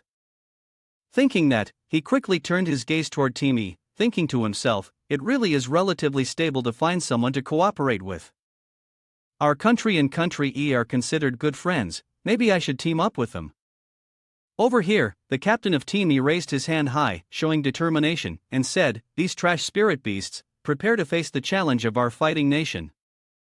Immediately, the team members all shouted the slogan in unison. Soon after, a new batch of monsters appeared. The situation before Lin Xiu was unexpected, and he muttered to himself, "Damn it, they're that tough?" The ferocious tigers on the other side were also stunned, wide-eyed, quickly making way for the monsters to charge forward and attack. Amidst the slogan shouts from Team E, one surprise after another occurred, and Lin Xiu could only watch in disbelief. He shouted, "Is that really possible?" It turned out that the spirit beasts were not attacking Team E at all. From the other group's perspective, after witnessing what Team E had just done, their morale soared. Among them, the captain of Team A3, now raising his fist in front, showing determination, said, "If Team E can do it, there's no reason why a strong country like A3 can't do it too." Immediately, the A3 team quickly formed a formation, with a ridiculous name like the Spiritual Skill Energy Organization, parading on motorbikes to fight the monsters, and then shouted loudly, "You trash, get ready to face the challenge from A3." Shortly after, this group was swiftly defeated without mercy by one of the monsters among them. Seeing this, Lin Xiu was somewhat confused and thought to himself, why did the spirit beast attack them and not the people from country E? At that moment, he suddenly thought of a possibility. Could it be because of beast transformation? Suddenly, Jinjin, who was fighting beside him, anxiously said, "Lin Xiu, we might not be able to hold on much longer." Upon hearing this, Lin Xiu grabbed Jinjin's hand and firmly said, "All right, follow me." He then thought to himself, the training test for the squad is almost complete, the rest I need to verify myself. A while later, Lin Xiu's group had moved 6,000 meters away from their original location, now resting safely under some trees. Seeing that they were safe, Lin Xiu spoke up, "The continuous teleportation finally brought us here." Upon hearing this, Shenlong agreed, "This place should be safe for now, those spirit beasts won't reach us quickly." Just after he finished speaking, the growls of the spirit beasts echoed, causing Lin Xiu's group to quickly become alert. "Jinjin, behind us." "Speak up quickly," she said, "they're catching up." Seeing the situation was not good, Lin Xiu raised his finger to his lips, signaling for silence, and ordered, "You all hide first, I'll go meet them." Hearing this, she responded, "Be careful." Immediately after, he quickly activated beast transformation, letting his rabbit ears show, then confidently said, "Don't worry, thanks to the suggestion from the E-Water team, I came up with this clever idea." At that moment, the space gates of the spirit beasts were opened. He thought to himself, "They're here." The spirit beasts started to step out from the gates, and this time, they were fierce lions. Upon seeing him, one of them immediately asked without suspicion, "Hey kid, have you seen a group of humans?" Since he had already mastered the language of his kind, he replied, "Of course I have." Lin Xiu then looked at the lion and continued, "They ran off in that direction." He thought to himself, as expected, they can't tell the difference between humans after beast transformation. The lion, hearing this, smiled warmly and said, "Come with us, there are quite a few humans around here. I'll protect you." Lin Xiu scratched his head, pretending to be happy, and replied, "Thank you, big brother." But unexpectedly, the lion acted coquettishly and shyly said, "Don't call me big brother, call me little sister. I'm a female lion." This caught Lin Xiu off guard, leaving him stunned. Pointing at it, he said loudly, "Do you think I've never seen this before in the animal kingdom? Female lions don't have manes this thick." His words immediately made the lioness feel aggrieved, and she responded, "Don't doubt me, I am definitely a female lion. It's just that I've been lacking the touch of love, so my hormones are a bit out of balance." At this point, she suddenly became cheerful and said, "I believe that with your help, I'll be able to adjust it very soon." This made Lin Xiu panic involuntarily, and he quickly sounded the alarm, Little sister, shouldn't the focus right now be on those humans?" Unfortunately, she didn't pay any attention to his words, and with a mischievous grin, she said, "A single moment of spring night is worth 1,000 gold. Compared to you, everything else is just a fleeting cloud." Hearing this, her subordinates immediately understood, and hurried to find a way to leave. "Big sister, don't worry, we'll go keep watch. We'll ensure that no spirit beast will disturb you two within the next hour." This left Lin Xiu in a state of dread, and he instinctively shouted, "Little sister, we're not compatible, your size is too big." Ignoring his words, she gazed at him with affectionate eyes, pounced on him, and responded, "Xiao bunny bunny, the more you resist, the more excited I get." Realizing that this couldn't be solved peacefully, Lin Xiu made a serious decision and ordered, "I can't take this anymore, the decision is in your hands. Go, Xiao Hei." Very soon after, a majestic dragon was summoned by him. It surged forward, growling to flaunt its power at the lion, "Do not be insolent with the boss." Witnessing that overwhelming might, the lion trembled in fear and respectfully replied, "I was wrong, please spare me." Hearing this, he finally smiled and gave an order. "All right, Xiao Hei, go back now, I have something for you to do." The lion looked at him again and bashfully answered, I will serve with utmost devotion until death, even being presented as a concubine I will not raise any objection. Those words made Lin Xiu's skin crawl. Enraged, he threatened, how dare you mention being presented as a concubine again? One more time and I will tear you apart. Somewhere deep within Ling Su, a winged dragon heard a roar and suddenly sensed something. Exhilarated, it said, this dragon's roar carries a very pure aura. It seems the opportunity for my true martial breakthrough has arrived. At the entrance of Ling Su, a group of people were struggling to fight off a pack of monsters, and one of them shouted encouragement, everyone, keep it up, the spirit beasts here are almost done with them. No sooner had he finished speaking than another group of spirit beasts appeared. He could hardly believe his eyes and exclaimed, another wave? At this moment, Lin Xiu appeared from behind the spirit beast, speaking seriously.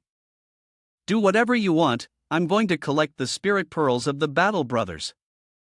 They absolutely cannot fall into the hands of humans. On the other side, although the group was a bit flustered, they quickly regained their composure and quickly arranged a defensive formation. Quick, form a defense. Anthony looked at him with suspicion, muttering to himself. Why is Lin Xiu appearing there? Then he quickly cursed him in his mind. This vile rabbit, we risked our lives to obtain these spirit pearls. Suddenly, a thought crossed his mind. Wait, why aren't these spirit beasts attacking Lin Xiu? Could it be because of beast transformation? With that thought, he quickly gave an order. Carter, try beast transformation. Hearing the order, Carter quickly responded. Yes. Then he swiftly transformed into a striped tiger. Over here, Lin Xiu had witnessed everything and immediately realized they had figured out how to deal with the beasts. He quickly ordered the lion next to him. Little lion, go over there. The lion calmly replied, what is it, my lord? Hearing this, Lin Xiu pointed and instructed them. That's a human, are you all blind? Not believing him, the lion shyly responded, isn't that one of our kind? Hearing this, Lin Xiu quickly persuaded. Capture him, and if he understands the spirit beast language, you'll know right away. Then, quickly leaning close to its ear, it seductively whispered, and with your strong body, you are more than capable of helping him solve his hormonal imbalance. The Dark Ones, delighted, responded eagerly, yes, my lord, I will go catch him. Meanwhile, the group on the other side was quietly rejoicing, unaware of the looming disaster. The captain was right, with beast transformation, the spirit beasts would not recognize them as humans. Just as predicted, the lion with a mischievous look grabbed one of them from behind, saying, Big brother, I'm here. Realizing he had been restrained, he quickly called for help. Anthony, save me. At this point, Anthony helplessly gave the command, everyone, follow my lead. Use all your spiritual skills to break through the encirclement. If not, no one will make it out alive. He then shouted loudly, charging forward to kill them. At that moment, Lin Xiu and the lead lion were watching the fierce battle unfold. A while later, when the fight was over, the lion eagerly asked, my lord, should we continue chasing them? Lin Xiu, deep in thought, replied, no need to chase anymore. Immediately, a romantic scene unfolded. The lion glanced at the abandoned comrade and whispered to him, does this mean I can finally be alone with Shao Kai? He quickly pulled the other person along, sweetly saying, come on, little treasure. The poor soul could only cry out, don't. From the bushes, the sounds of love mixed with cries for help, help. After their intimate session, both sides had somehow started to like each other. At that moment, Lin Xiu, hidden behind the bushes, witnessed everything and couldn't help but mutter, damn, is this guy a werewolf? Not waiting long, he stepped forward, crossing his arms over his chest, and kindly said, Carter, right? If you want to leave, I can let you go. Hearing this, Carter responded, the moment Anthony and the others abandoned me, we were no longer teammates. Sometimes, humans are worse than animals. Then, he quickly nuzzled his partner, saying, now that I've been through this, it doesn't feel so bad. Soon after, the lion beside him awkwardly chimed in, thank you, master, for helping me find my true love. Seeing this, Lin Xiu smiled and wished them both well, best wishes to both of you. By the way, there's something I need to trouble you two with. Upon hearing this, the lead lion firmly replied, no need for formalities, we'll all follow you. At this point, he was riding a large black bear, moving along with the pride of lions. He asked, little lion, Ling Su has tried so many times, why haven't you all considered going out? Hearing that, it immediately responded, you don't know, it's because it's forbidden. Without a spirit beast breaking through to the supreme level, one cannot go outside. Then, Lin Xiu quickly mentioned a figure, the demon dragon big brother at the peak of true martial seems to really want to go outside. This surprised Lin Xiu. He exclaimed, the demon dragon? And thought to himself, a Lingsu diamond rank with a true martial level spirit beast is normal, but reaching the peak of true martial is really outrageous. At this moment, several tents appeared ahead. Without hesitation, Lin Xiu and the lion pride continued forward. From a distance, they were spotted by the people camping there. Xia Yuan saw this and loudly called out, Old Gu, a group of spirit beasts is coming. Upon hearing this, Old Gu quickly responded, you go and report to everyone to prepare for battle. Immediately, Jinjin, Old Gu, and Xia Yuan led the charge. Seeing this, Lin Xiu became flustered and urgently shouted, everyone, stop. There are people. Hearing this, they were a bit surprised but stopped. At that moment, he dismounted from the black bear's back. Then, the leader of the lions stepped forward, puzzled, and asked, my lord, are these humans? Hearing this, Lin Xiu smiled and craftily replied, they're all monkeys, just that their fur has fallen off. After some time, they'll be normal again. At that moment, in Jinjin's eyes, Lin Xiu seemed like a deceiver, and the little lion was just a naive fool. He sighed helplessly and murmured, is this really okay? Without hesitation, he quickly replied, it's getting late, we should eat and rest soon. Then, with one hand holding the spirit pearl and the other offering a piece of fresh meat to Jinjin, he continued, I'll absorb the spirit pearls we gathered today first, then I'll come help you all later. Hu Shiruwei spoke up, Captain, leave it to us. After some time spent cultivating, he finally broke through to Platinum 9-star. A while later, as he finished his cultivation, the little lion approached, puzzled, Master, what is this? It smells so good. He felt a bit guilty in his heart, thinking, this is the meat of your kind. How can I answer that? Without responding, he quickly handed the piece of meat to the pride of lions to taste. The little lion spoke up joyfully, so delicious, I feel like I've been wasting my life until now. As soon as he finished speaking, another lion quickly chimed in, delicious, it's so tasty. He could only stand there, forcing a smile and replying, as long as you like it. A little later, the little lion curiously asked, by the way, can this thing be used like this? I saw it before but didn't know what it was for. Hearing that, he quickly responded carefully, do you know where this came from? At this moment, the other lions, still enjoying the food, responded innocently, of course, there's a huge pile of it near my house, they come in all colors. This made Lin Xiu feel a bit of joy in his heart as he thought, aside from the spirit charcoal, it also knows the locations of other minerals. Like striking gold, he couldn't hide his excitement, eagerly persuading, can you take us with you tomorrow? Tonight's roasted meat will be all yours. Hearing about the food, the little lion's eyes lit up, and it responded, yes, don't worry, my lord. At that moment, Lin Xiu was as happy as if his heart had bloomed, silently thinking, I'm about to strike it rich. The system next to him, hearing this, quickly interjected, claiming credit, if you're going to get rich, you can't do it without me. I always contribute my share. Seeing this, he spoke up, 9,527, how about you help out today? Upon receiving the command, the system sent a notification, retrieving skill. A moment later, the system reported the result, congratulations, host, you've acquired the E-level mining skill. Upon hearing this, Lin Xiu felt like he had just hit the jackpot, happily replying, 9,527, you really do love me. Unable to tolerate his flattery, the system coldly responded, stop buttering me up, goodbye. The next morning, he woke up in high spirits and calmly said, good morning, little lion, let's hurry up and head out to mine. But in response, he was met with the little lion's cautious face and the words enemy written on it. Seeing this, he found it somewhat strange and puzzled. Hey, what's wrong with you? In the next moment, the little lion aggressively charged straight at him, shouting loudly, "How dare someone like you show up here? Looking for death?" He panicked, realizing, damn it, I'm screwed, I forgot to transform into a beast. Lin Xiao knocked the lioness on the head. Calm down a bit. The lioness, aggrieved, began to shed tears. The lioness, dizzy from the hit, staggered, her eyes spinning. At the same time, as she was still dazed, Lin Xiao grew rabbit ears and shifted into beast transformation.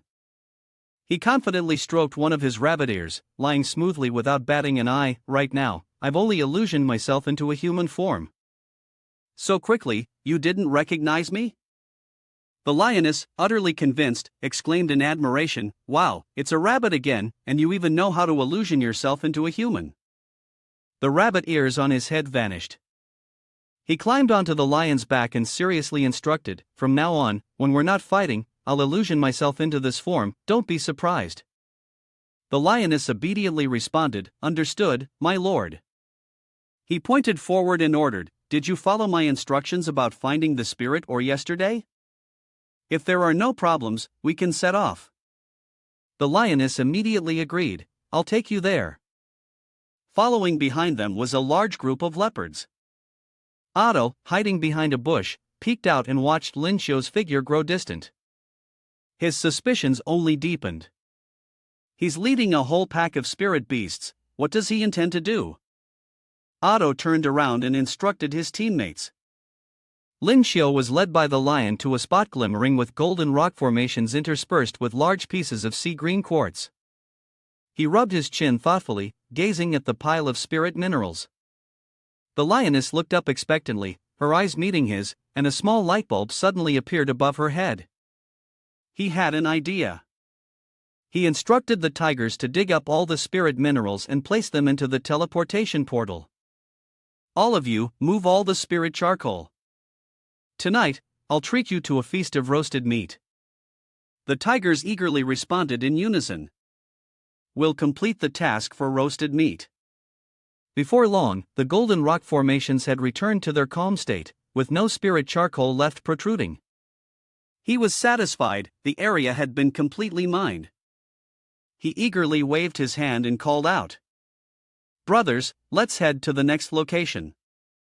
The tigers growled and followed him. Otto, hidden behind a tree canopy, watched the entire process with his mouth agape, thinking, is this really how it's done?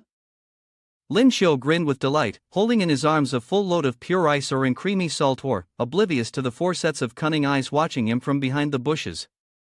He looked at his spirit watch, a yellow-orange device, along with a piece of flowing spirit gold ore, and said, "This is the last spot in this area. Once you've finished mining, we'll head back and have roasted meat." The tigers grew even more excited. "Awesome, speed up, speed up." Lin Xiao looked at the spirit watch in his hand, full of anticipation. He thought, tomorrow, I'll bring Jiang Hu and the others along. First, they'll get to see this scene, and secondly, the more people we have, the greater our strength. Otto poked his face out from behind the bushes, frowning in jealousy. "Damn it, it's really damn frustrating, making me so jealous I could die." He looked up, thinking about his teammates. "It'll be hard to deal with just one team, looks like I'll have to figure out a way to talk to Anthony." The next day, scattered spirit watch stones were unearthed by a pride of lions, floating and reflecting the light.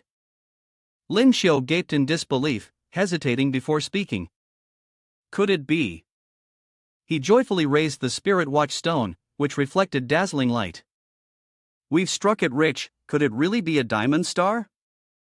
Jiang Hu gave him a puzzled look. "Lin Xiao, it's just a piece of ore, do you really need to get so excited?" Lin Xiao immediately frowned, raising his voice in rebuttal. "You don't understand a thing. This is supreme-grade spirit ore, the bloodthirsty weapon is made from this stuff." Only then did Jiang Hu understand. A strange voice came from above them. "Look at what I've heard. They actually dug up a diamond star." The entire Otto group had gathered, now standing on the cliff. Behind them were 3 men dressed in neatly tailored black suits. Otto raised his hand, signaling number 5. Hey, it was clearly stated as 50-50. Don't think you can hog everything. Anthony replied impatiently. Yeah. Our country M and your country Y are teaming up. Together, they jumped from the cliff to ambush Lin Xiu's group. Anthony spoke confidently. Dealing with them will be as easy as flipping a hand. Joa clenched his hand into a fist, sweeping it across the air, leaving a faint pinkish trace of spiritual energy. Joa, using a spiritual skill, leapt down first and attacked Lin Xiu's group. He shouted, forming a binding field. He frowned, concentrated his spirit, and prepared to deal with the people trying to give him trouble. He kept his stance, ready to strike, and was astonished when he saw his opponent's face clearly. Otto's group all landed safely together, led by Joa. Lin Xiu opened his eyes wide, so surprised his voice broke as he asked, "Why are they here already?" "We can't use our skills," Jinjin said suddenly. "This is bad. Why has everyone's spiritual power disappeared?"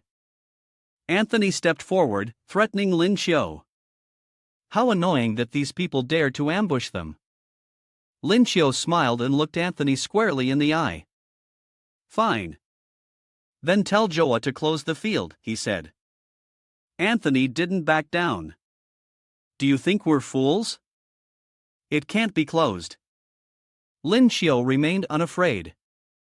He continued to taunt, "But those things are all stored in the spatial vault. How am I supposed to take them out without dispelling it?" Anthony hesitated slightly at that. Du, standing behind him, also looked a little uncertain. She turned to look at him. He showed no sign of wavering. "No need to dispel the field," he shouted. "We'll keep these people as hostages."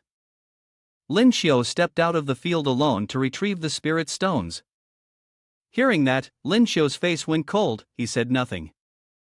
Finally, he waved his hand and turned away. "Stop, I won't pretend anymore. I'm laying my cards on the table." He stepped in front of him, pointing at his face. "You are surrounded. Hand over anything of value on you, or bear the consequences." Lin Xiu glanced at Gu Xiaoyuan standing behind him. Gu Xiaoyuan, understanding Lin Xiu's meaning, tossed him his cleaver. He remained unfazed. "What the hell, I'll show my cards.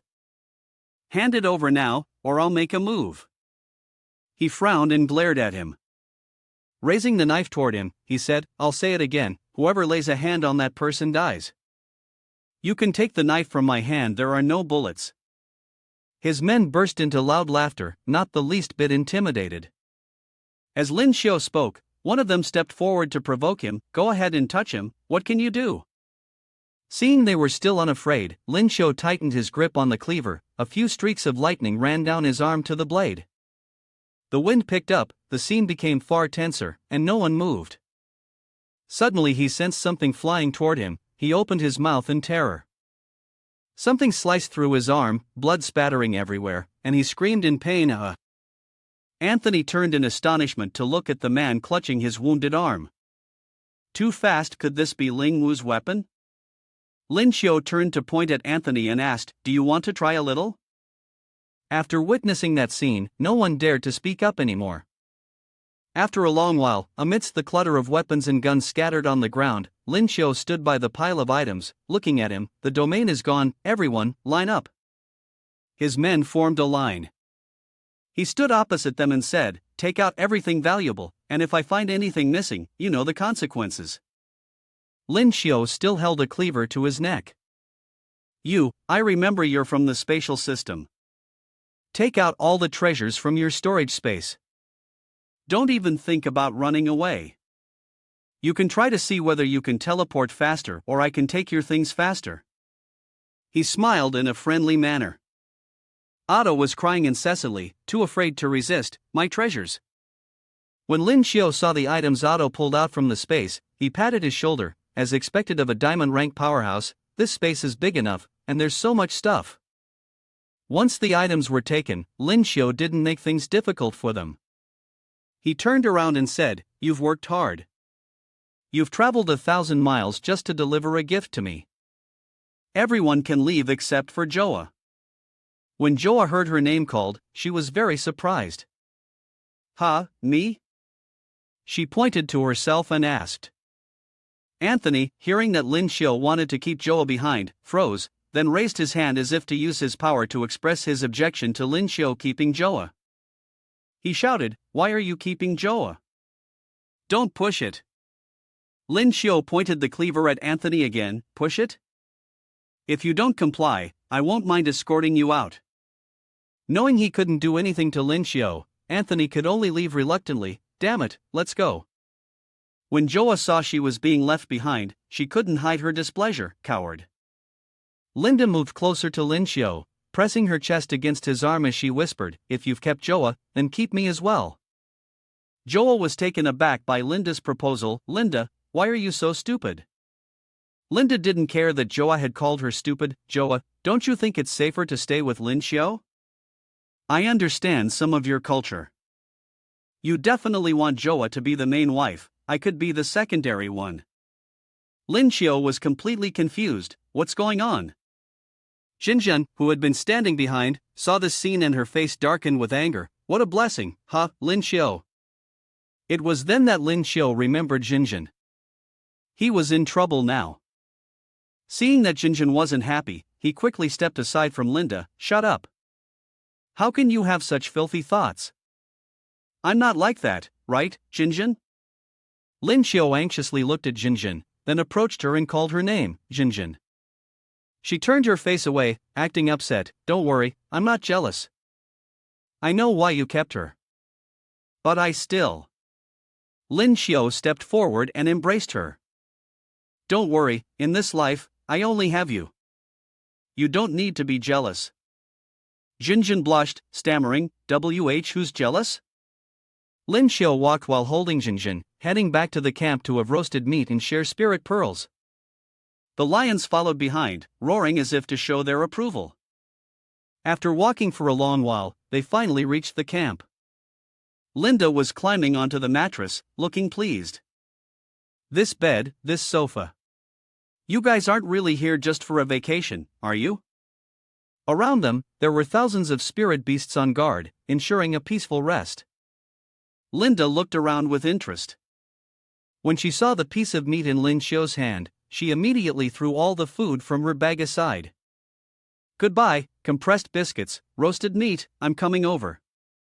Linda and Joa climbed onto the bed, comfortably eating meat as if nothing was happening. "This is so delicious, we're following you from now on." Lin Xiu didn't refuse, thinking to himself, "Only 3 days left until the Spirit Beast Diamond rank will be deployed. With Joa and their help, the battle will be much easier." Lin Xiu recalled the events from earlier. "To make sure things go smoothly in the days ahead, I need to recruit as many Spirit Beast allies as possible." On the day the Spirit Beast Diamond rank was to be deployed, 3 days later, the sky was clear, and the clouds were gently drifting in the wind. Lin Xiu stood among the lions. One lion approached him and said, "The big brothers are about to arrive." Lin Xiu crossed his arms. "What is there to be afraid of?" The lion spoke again. "My lord, you may not know, but when the Big Brother Diamond rank group moves out, it's not just humans, even we are their targets." Lin Xiu turned and looked at the lions behind him. "Brothers, the Big Brother Diamond rank are about to go out to hunt. Are you willing to sit here and wait for death? Will you watch yourselves, your loved ones, or your friends fall into their mouths?" Among them, a lion is holding a cub was shaken and started crying. "I don't want to." Seeing that some were following him, Lin Xiu spoke louder. "Where there is oppression, there is struggle. As long as we unite, we can defeat those Spirit Beast Diamond ranks. Tonight's dinner will be the roasted meat of those spirit beasts that came to invade us. Do you have faith?" The lions were stirred, their eyes red. They roared, "Yes, you're right. Let's fight back." Before Lin Xiu could finish, a gate opened in front of them, and something was emerging from the center of the gate, a massive diamond rank wild boar. The entire team of Lin Xiu was terrified by the wild boar. Lin Xiu turned around to encourage them. Don't be afraid, I'll go first, you follow me. It's because of Ling Su that we're charging ahead. Jinjin and Shenlong ran forward, shooting beams of ice at them. The wild boar remained still, contemptuously thinking, a bunch of trash like this can only do so much, let's see if I can move. But it still stood there. Even the wild boar itself didn't understand why it couldn't move. Jinjin had run up in front of it, and the binding field took hold, with countless blades of energy striking at it, sending it flying in all directions. Unable to move, the wild boar could only stand there and endure. It screamed in pain. Lin Xiu was not idle. He grabbed his spear and lunged forward, working well with the others, seizing the opportunity. He struck the wild boar with countless blows. It screamed, blood splattering everywhere, its body covered in numerous wounds. The wild boar collapsed, its eyes wide open, its mouth agape and unable to close. Lin Xiu turned around and directed his men, brothers, finish it off. The lions quickly climbed up, standing on the boar's corpse, growling to express their joy. We've won. Lin Xiu warned the lions, shut up. If you attract a group of spirit void diamonds here later, I can't guarantee your safety. Hearing Lin Xiu's words, the lions immediately stopped their roaring. Only now did they realize they were still in the middle of a battle. Lin Xiu spoke to them, even though I said we might attract a group of spirit beasts. But you don't need to be that scared, he teased. Suddenly, a shadow appeared behind Lin Xiu, blocking his view. A few monkeys stepped out from the gate. Two demon apes appeared with large, muscular bodies, one male and one female. Their cold, sharp gazes were fixed on Lin Xiu and Jinjin. The female spoke, 1, 2, 3, 4, so much food. The other one replied, my love, we can finally have a full meal today. Upon seeing this, Jinjin panicked, her eyes widening as she exclaimed, what should we do? He suddenly spoke loudly, this is Diamond 9 star, and the smaller one is Diamond 7 star. Ling Wu's weapon can cause some damage to Diamond 7 star, but it's not enough for Diamond 9 star. He looked at them, slowly continuing, moreover, the range of my domain can't cover both spirit beasts at the same time. Even if I have everyone run, we can't escape from 2 diamond rank space-type spirit beasts. Lin Xiu suddenly charged toward them with incredible speed, his hair standing on end. His sharp gaze fixed on them as he shouted, I'll take the risk. Everyone, focus on the smaller one while I hold off the larger one. At this, Jinjin raised her hand, intending to stop him. No, it's too dangerous for you alone. But before she could finish, Lin Xiu had already leaped toward them, leaving her stunned. His face was filled with murderous intent as he used the Renisec technique to teleport, thinking to himself, I can't afford to worry about everything right now. Then, Lin Xiu teleported onto the shoulder of the spirit beast. Holding the speaker, he shouted, hey, demon ape brothers, how about we develop peacefully together? It turned its face with a scowl and glanced in his direction. Suddenly, it struck Lin Xiu down with a swipe of its hand, but it seemed to not notice him, casually turning its face away. Diamond 9 star turned to ask Diamond 7 star, what's wrong, my dear? She replied, nothing, I just felt a bug fall on my shoulder. Upon hearing this, Lin Xiu suddenly shouted from somewhere, holding a sharp spear in his hand, his face filled with anger as he glared at them and loudly said, a bug, huh? Let me show you the power of bugs. A cloud of white smoke appeared behind Lin Xiu, and a fierce battle unfolded between 2 unequal forces, one side being the giant spirit beast and the other a small human.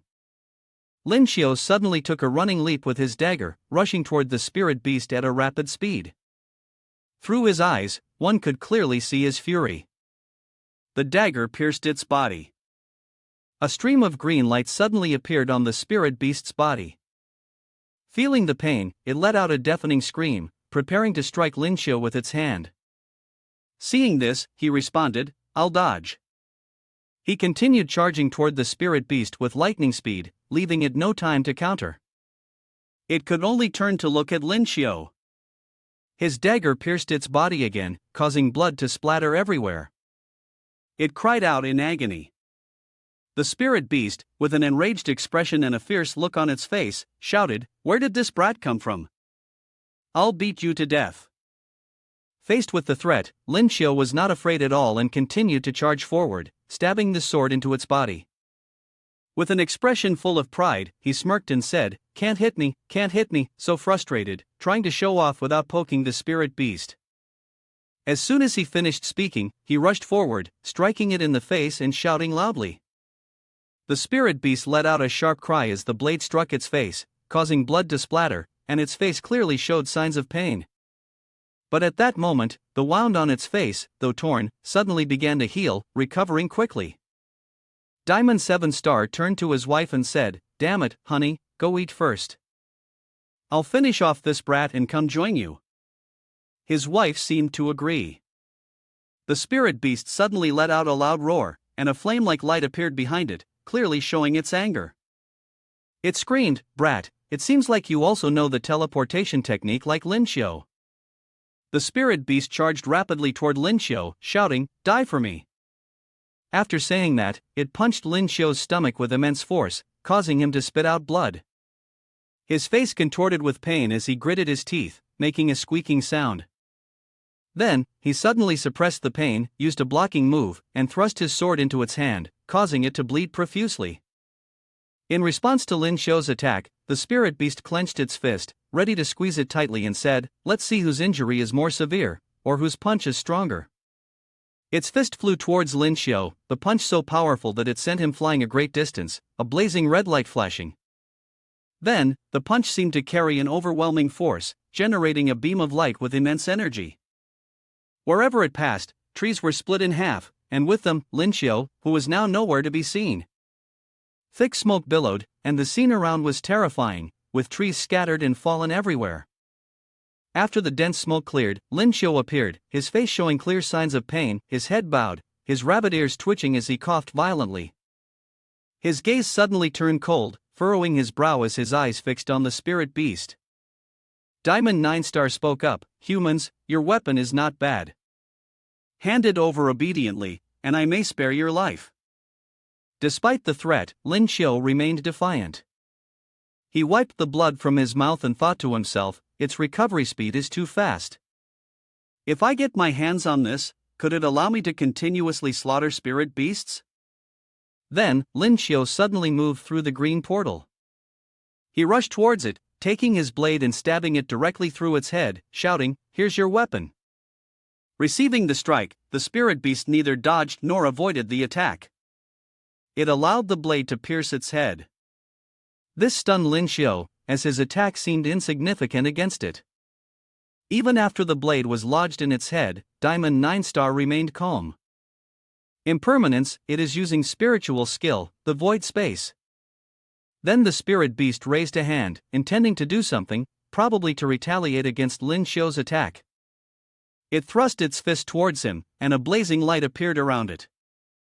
After taking its hit, Lin Xiu felt excruciating pain. Damn it, my skill doesn't deal any damage to it, but it can still attack me. With that, before he could finish his sentence, everyone from behind charged forward to help defeat Diamond 9 Star. It was also fighting back fiercely. Lin Xiu suddenly shouted, everyone, pay attention, he's saying something. In a moment, I'll create an opening for you to strike. A killing blow. Jinjin replied, got it. Seeing this, the spirit beast suddenly roared, what nonsense are you talking? You think you can defeat me with just a bunch of insects? Seeing the clear disdain it had for Lin Xiu's group, he firmly responded, that's right, just us. Come on. As he spoke, he reached into his pocket and pulled out something, his eyes filled with determination. Lin Xiu had taken out a spirit beast to deal with Diamond 9 Star, it was the little black bug, and threw it into the air. Once thrown, it suddenly transformed into a blue dragon, roaring loudly. The little black bug appeared high in the sky, enormous and ferocious, roaring violently. Around it enveloped a surge of blue power, and its dragon might suppressed everything. The demon apes below were utterly stunned by its appearance. They froze, caught off guard and frightened by the powerful force before them. Each one of them stood with their mouths agape. It was precisely because of Xiao Hei's appearance that the situation was turned around. Everyone then spoke in unison. This is the moment, they charged forward, determination to defeat the spirit beast written clearly on their faces. Continuous attacks were unleashed towards the spirit beast. Its face hung open, still unable to comprehend what was happening. They kept launching strikes at the spirit beast. A thick white mist billowed up. It seemed to be nearing exhaustion, its mouth wide open, its head tilted back as though looking toward the sky, when suddenly a surge of power pierced through. The brain of the Diamond 9-7 shattered, its eyes bulging, mouth agape. The Diamond 7 star suddenly let out a loud roar, its mouth opening to reveal sharp teeth, its gaze full of fury. Its face twisted with killing intent as it stared at Lin Xiao, preparing to fight in revenge for its mate, gritting its teeth and saying, "How dare you?" It spoke haltingly. Lin Xiao did not show any sign of weakness. With a cold, sharp gaze, he quickly advanced toward it, holding his spear. Seeing this, the Diamond 7 star let out a roar. "I will kill you." With a look of deep hatred, the Diamond 7 star began to strike. A golden surge of power erupted from its body. By the time Lin Xiaofai reached it, he was thrown back by the force of that power. Grinding his teeth in pain, he then smiled, showing his teeth, mocking the spirit beast with a cold, sharp gaze, and said loudly, "Kill me." Lin Xiao raised his hand, and a large vortex appeared. With a smug expression, he continued, "Just right, I'll use a person to test the new form of my treasure." He thrust his sword into the vortex. A stream of green energy emerged, and Lin Xiao pulled it towards him with all his might, his hands tightly gripping the sword. He squeezed his eyes shut, gritting his teeth in agony. "The pull is too strong. I can't yield to this force before me, but this power is too much for me." In the end, he was exhausted, thrown backward into the rocks. The stones behind him suddenly cracked open, and Lin Xiao was gravely injured, his face lowered, losing consciousness. He had passed out, blood flowing incessantly, the head of the staff had disappeared. Seeing this, everyone was stunned. Jinjin cried out in panic, "Lin Xiao!" Then they rushed toward him, still unconscious. The monster stood dazed, not understanding what had happened, confused as to why he had passed out, thinking, "This kid must have committed suicide." Suddenly, a burst of green energy emerged from the teleportation portal behind the spirit beast. It flew through its head, causing the beast to scream in agony, a loud crack echoing as its eyes bulged and its mouth hung open. The green energy gradually flew toward Lin Xiao, but it turned out that it was the power of his sword. It suddenly struck Lin Xiao in the groin with a sharp thud. Upon seeing this, Jinjin and Lin Yong were both stunned. She cried out loudly, calling Lin Xiao's name, while he teased, "I almost couldn't have any descendants now." Jinjin moved to help Lin Xiao up, but before she could do anything, Huang Fui Meng suddenly appeared out of nowhere and said in a loud voice, "Don't touch him. He's seriously injured. If you move him carelessly, it could lead to further complications. Leave him to me." Everyone then carried him to an open area. Huang Fui Meng focused intently on treating Lin Xiao, using her powers to speed up his recovery. A green energy surrounded her as she worked. After some time, Lin Xiao finally regained consciousness. Scratching his head, he looked around in confusion and softly said, Seeing that he had woken up, Jinjin burst into tears, hugging him tightly, crying as she spoke, "Lin Xiao, you're awake. How do you feel?" She helped him sit up slowly and gently said, "Stop crying, Jinjin. Aren't I fine?" He turned to look at her with a tender gaze, then turned his head to Huang Fui Meng and asked, "What about the demon ape?" She responded slowly, "They're all dead. These are the spirit pearls from the 2 demon apes." She handed the spirit pearls to Lin Xiao. He suddenly exclaimed, "These 2 are Space Void skill spirit pearls." He must have used them to heal his injuries. Sitting cross-legged, Lin Xiao closed his eyes to recover from his internal injuries. Waves of green energy appeared, surrounding him. "This energy is healing my internal injuries automatically. Could it be that, in addition to the inherent spiritual energy, it also carries the healing abilities of the demon ape?" Suddenly, Lin Xiao pulled a knife out of nowhere, stared at it for a moment, and then sharply slashed it across his hand. Seeing this, Huang Fui Meng exclaimed, "Lin Xiu, what are you doing?" He paused, then noticed the cut on Lin Xiu's hand was healing rapidly. Thinking to himself, although it can't compare to the immortal demon ape, it's healing pretty fast. Lin Xiu clenched his fist, his gaze cold as he looked ahead. With the addition of the void space spiritual skill I just received, my chances of survival have increased significantly. In the dark cave, a pair of blood-red eyes suddenly appeared, looking terrifying, and an ominous presence was immediately felt. It's the perfect time to break through to the supreme level. Surely, a force of extraordinary power is about to make its move. The vicious eyes reflected the fierce aggression of the massive creature. Just a few more days of patience. Just a few more days, it thought to itself. 3 days later, Lin Xiu sat leisurely, resting his head against a rock. He said with determination, "No more retreating. No more retreating. All these days, I've only been withdrawing useless skills like some sort of nurturing husband. None of that helps us right now." Suddenly, the 9527 system emitted a voice, "There's nothing that can be extracted from this. These life skills in the outside world, Ling Su, are all abilities to make a fortune." Lin Xiu's expression still showed disdain for these skills, not paying them any attention. He suddenly responded firmly, "You said outside Ling Su, can any of these actually be trusted today?" As soon as he finished speaking, he poked the system with his finger. It suddenly shouted, "Don't poke anymore, I'm awakening the skill." 9527 announced, SS level body enhancement skill. Congratulations, host, you've received an SS level body enhancement skill. Would you like to enhance your body now? Lin Xiu felt extremely excited, his eyes shining brightly. He said with delight, "Wow, it's really here. Enhance it now."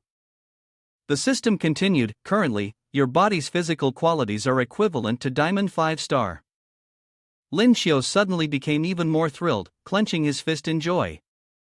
He said, "A big upgrade like this." Before he could finish his excitement, 9527 spoke again, "Don't get too cocky, here's a piece of advice. Recently, let Xiaohei settle down a bit, you've attracted some attention." Upon hearing this, Lin Xiu was stunned. He quickly asked the system, "What do you mean, attracted attention?" He suddenly responded firmly, "Figure it out yourself." Lin Xiu, with a worried expression, seemed to prompt 9527's reminder, which suggested that there might be a threat to their lives. In fact, no spirit beasts had caused trouble for them recently. He suddenly began to recall the spirit beasts he had defeated. This might be the result of Xiao Hei's efforts. The only remaining creatures that could threaten them were probably the 2 true martial-level spirit beasts. Thinking this, he gathered everyone together and said loudly, "Everyone, come here for a moment. I have a proposal." Upon hearing Lin Xiu's call, everyone quickly assembled before him. He spoke slowly, "Everyone, in order to secure victory in the competition, I propose that we take the initiative to hunt and kill the golden strength spirit beasts." Jinjin, stunned, exclaimed, "Take the initiative to hunt?" Lin Xiu explained slowly, "That's right, and furthermore, we will do our best to ensure that Xiao Hei does not take action again. This move serves to help us train ourselves." As he spoke, he patted Xiao Hei's head. With a determined look on his face, he continued, "On the other hand, I have a plan called Nemesis of Golden Strength." On a desolate mountain, the air was fresh, and the trees were thriving. Suddenly, a fierce dark wolf appeared, growling with great power. A dark aura surrounded it. Upon hearing its roar, a pride of lions quickly approached from somewhere. As they appeared at the base of the cliff, the wolf suddenly spoke, "It's been 2 days since I last ate meat." This joy came so unexpectedly. As it spoke, saliva dripped from its mouth. As soon as it finished speaking, it suddenly leapt off the cliff and shouted, "Obediently become my food." Then it charged toward the pride of lions, its eyes gleaming with ravenous hunger. One of the lions suddenly spoke, "Finally, one has come." Hearing that, the wolf was utterly stunned, completely clueless about what was happening. Little did it know, this was merely a trap set by Lin Xiu's group to lure it out. Xin Xing rushed forward, activating the binding spirit domain. Upon hearing that, the wolf seemed to realize it had fallen into a trap. It was over and immediately tried to teleport. To its shock, its teleportation ability no longer worked. Panicking, it cried out, "Why can't I teleport?" Suddenly, Lin Xiu dashed forward with incredible speed, leaving the wolf utterly astonished, its mouth agape in disbelief. He lunged in and drove his blade deep into the wolf's body. A blinding flash of light burst forth from within it. Struck by the blade, the wolf let out a pained, agonizing howl, baring its razor-sharp fangs. Lin Xiu turned and called out to the others, "Brothers, we've got barbecue for today." Charge! The moment Lin Xiu's words rang out, everyone surged forward at once, rushing at the wolf for the sake of roasted meat. They unleashed fierce attacks, each move powerful and relentless, forcing cries of pain from the beast. After a fierce and brutal battle, the wolf was finally defeated, its consciousness fading away. De Huang approached it, picked up a spirit pearl, and brought it to Lin Xiu. In his hands, Lin Xiu already held a pile of spirit pearls collected from slaying spirit beasts. Suddenly, a mysterious light appeared beside the lion and then drifted toward the bear. They panicked and shouted, "Master, it's it!" Out of nowhere, a white wolf appeared, surrounded by a blazing light. It appeared with an angry expression, in a stance ready to fight. It seemed to have been prepared in advance. Everyone spoke in unison, and even the tiger turned toward it, also assuming a battle-ready stance, all of them exuding a strong killing intent. Seeing this, Lin Xiu immediately stopped them. He shouted, "Stop, don't attack just yet." Then it suddenly spoke, "Which one of you is the leader? I have something to discuss with you." Lin Xiu raised his voice and looked toward it. "That would be me. What do you want to discuss?"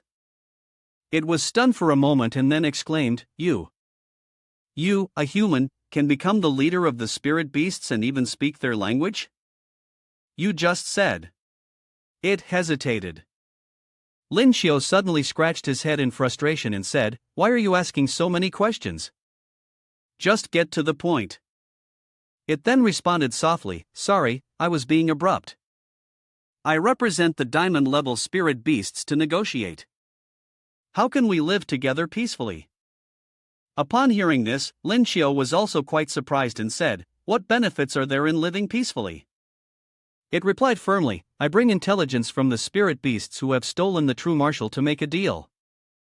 Right now, it's not just 2 of the true martial level spirit beasts who are involved." Hearing this, Lin Xiu was even more surprised. "So it's not just 2 at the true martial level, but there are more?" "How interesting," Lin Xiu said, crossing his arms and smiling confidently. "But this information alone isn't enough. What else do you have? How many spirit pearls can you offer?"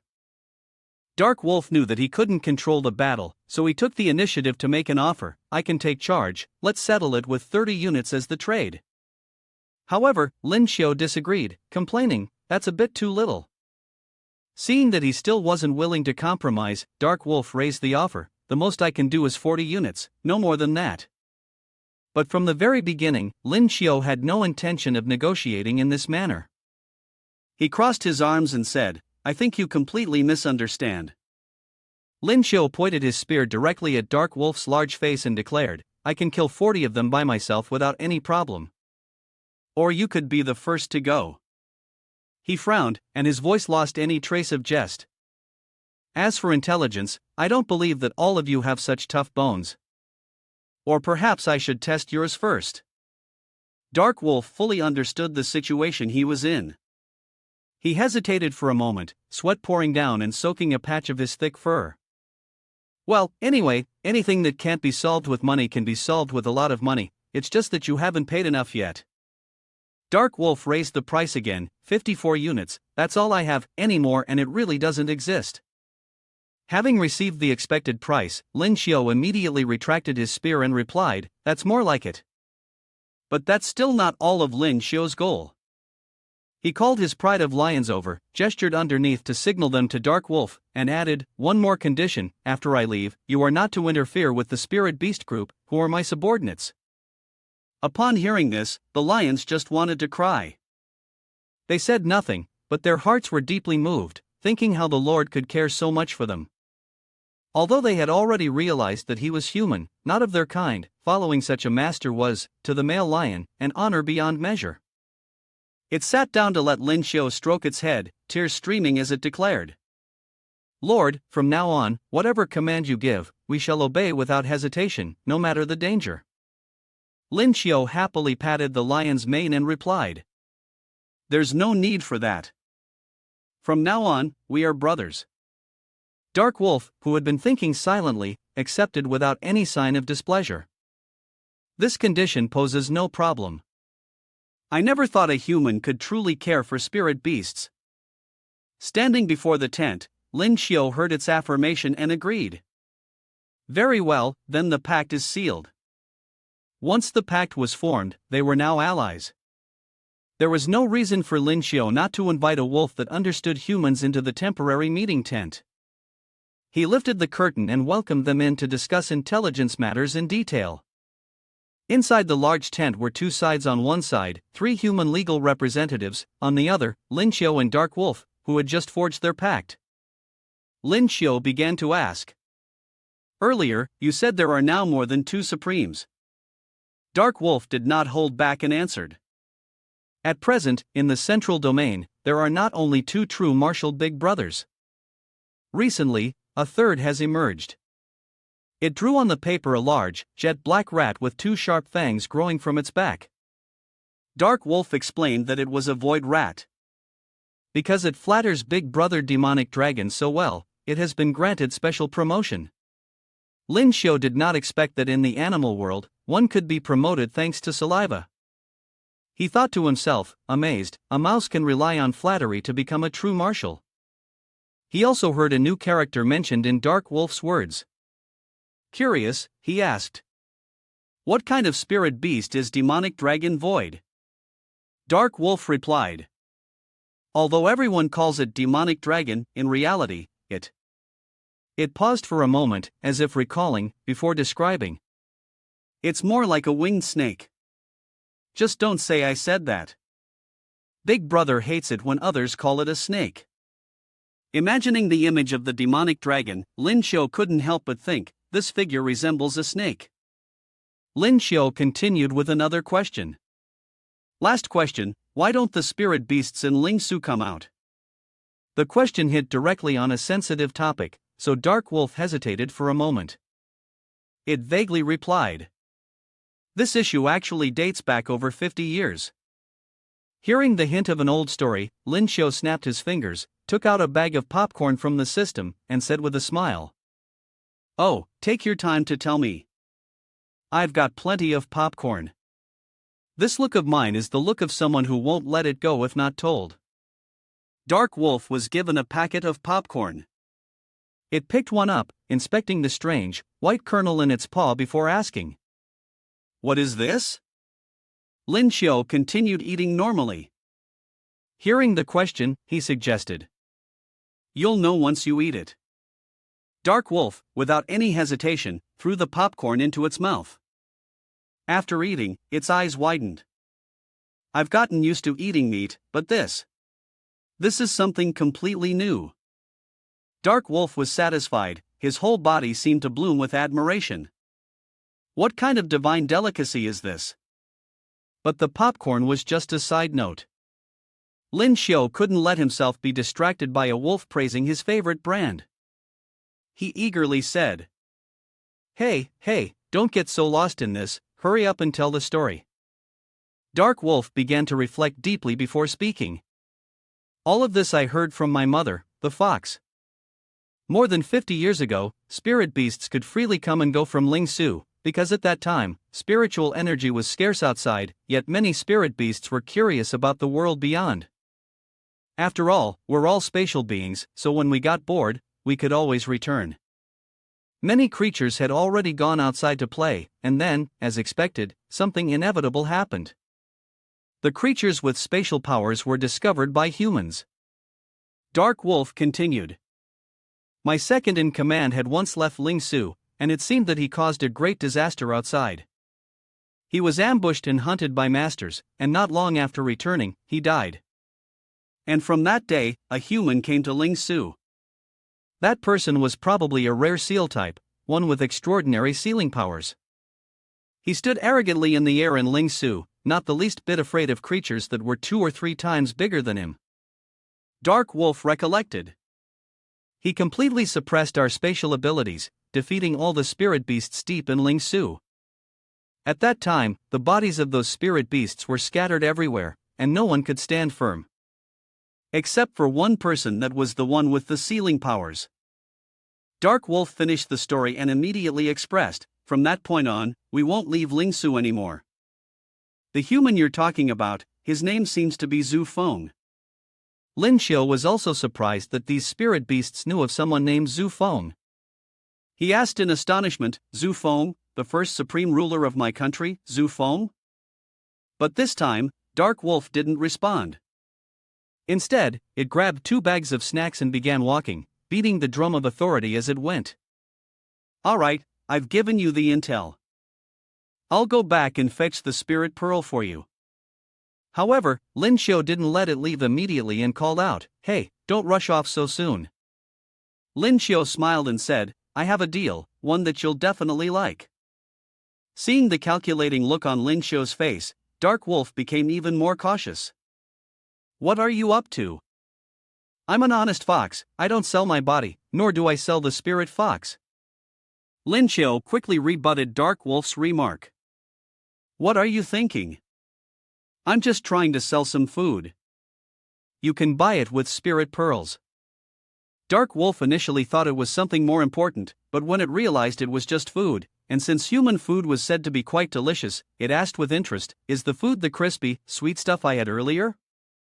Seeing its interest, Lin Xiu eagerly began to pitch his offer. Exactly, not just popcorn, but also fries, peanuts, and other things. There are many kinds. You spirit beasts aren't lacking in spirit pearls, but you've never had food like this before.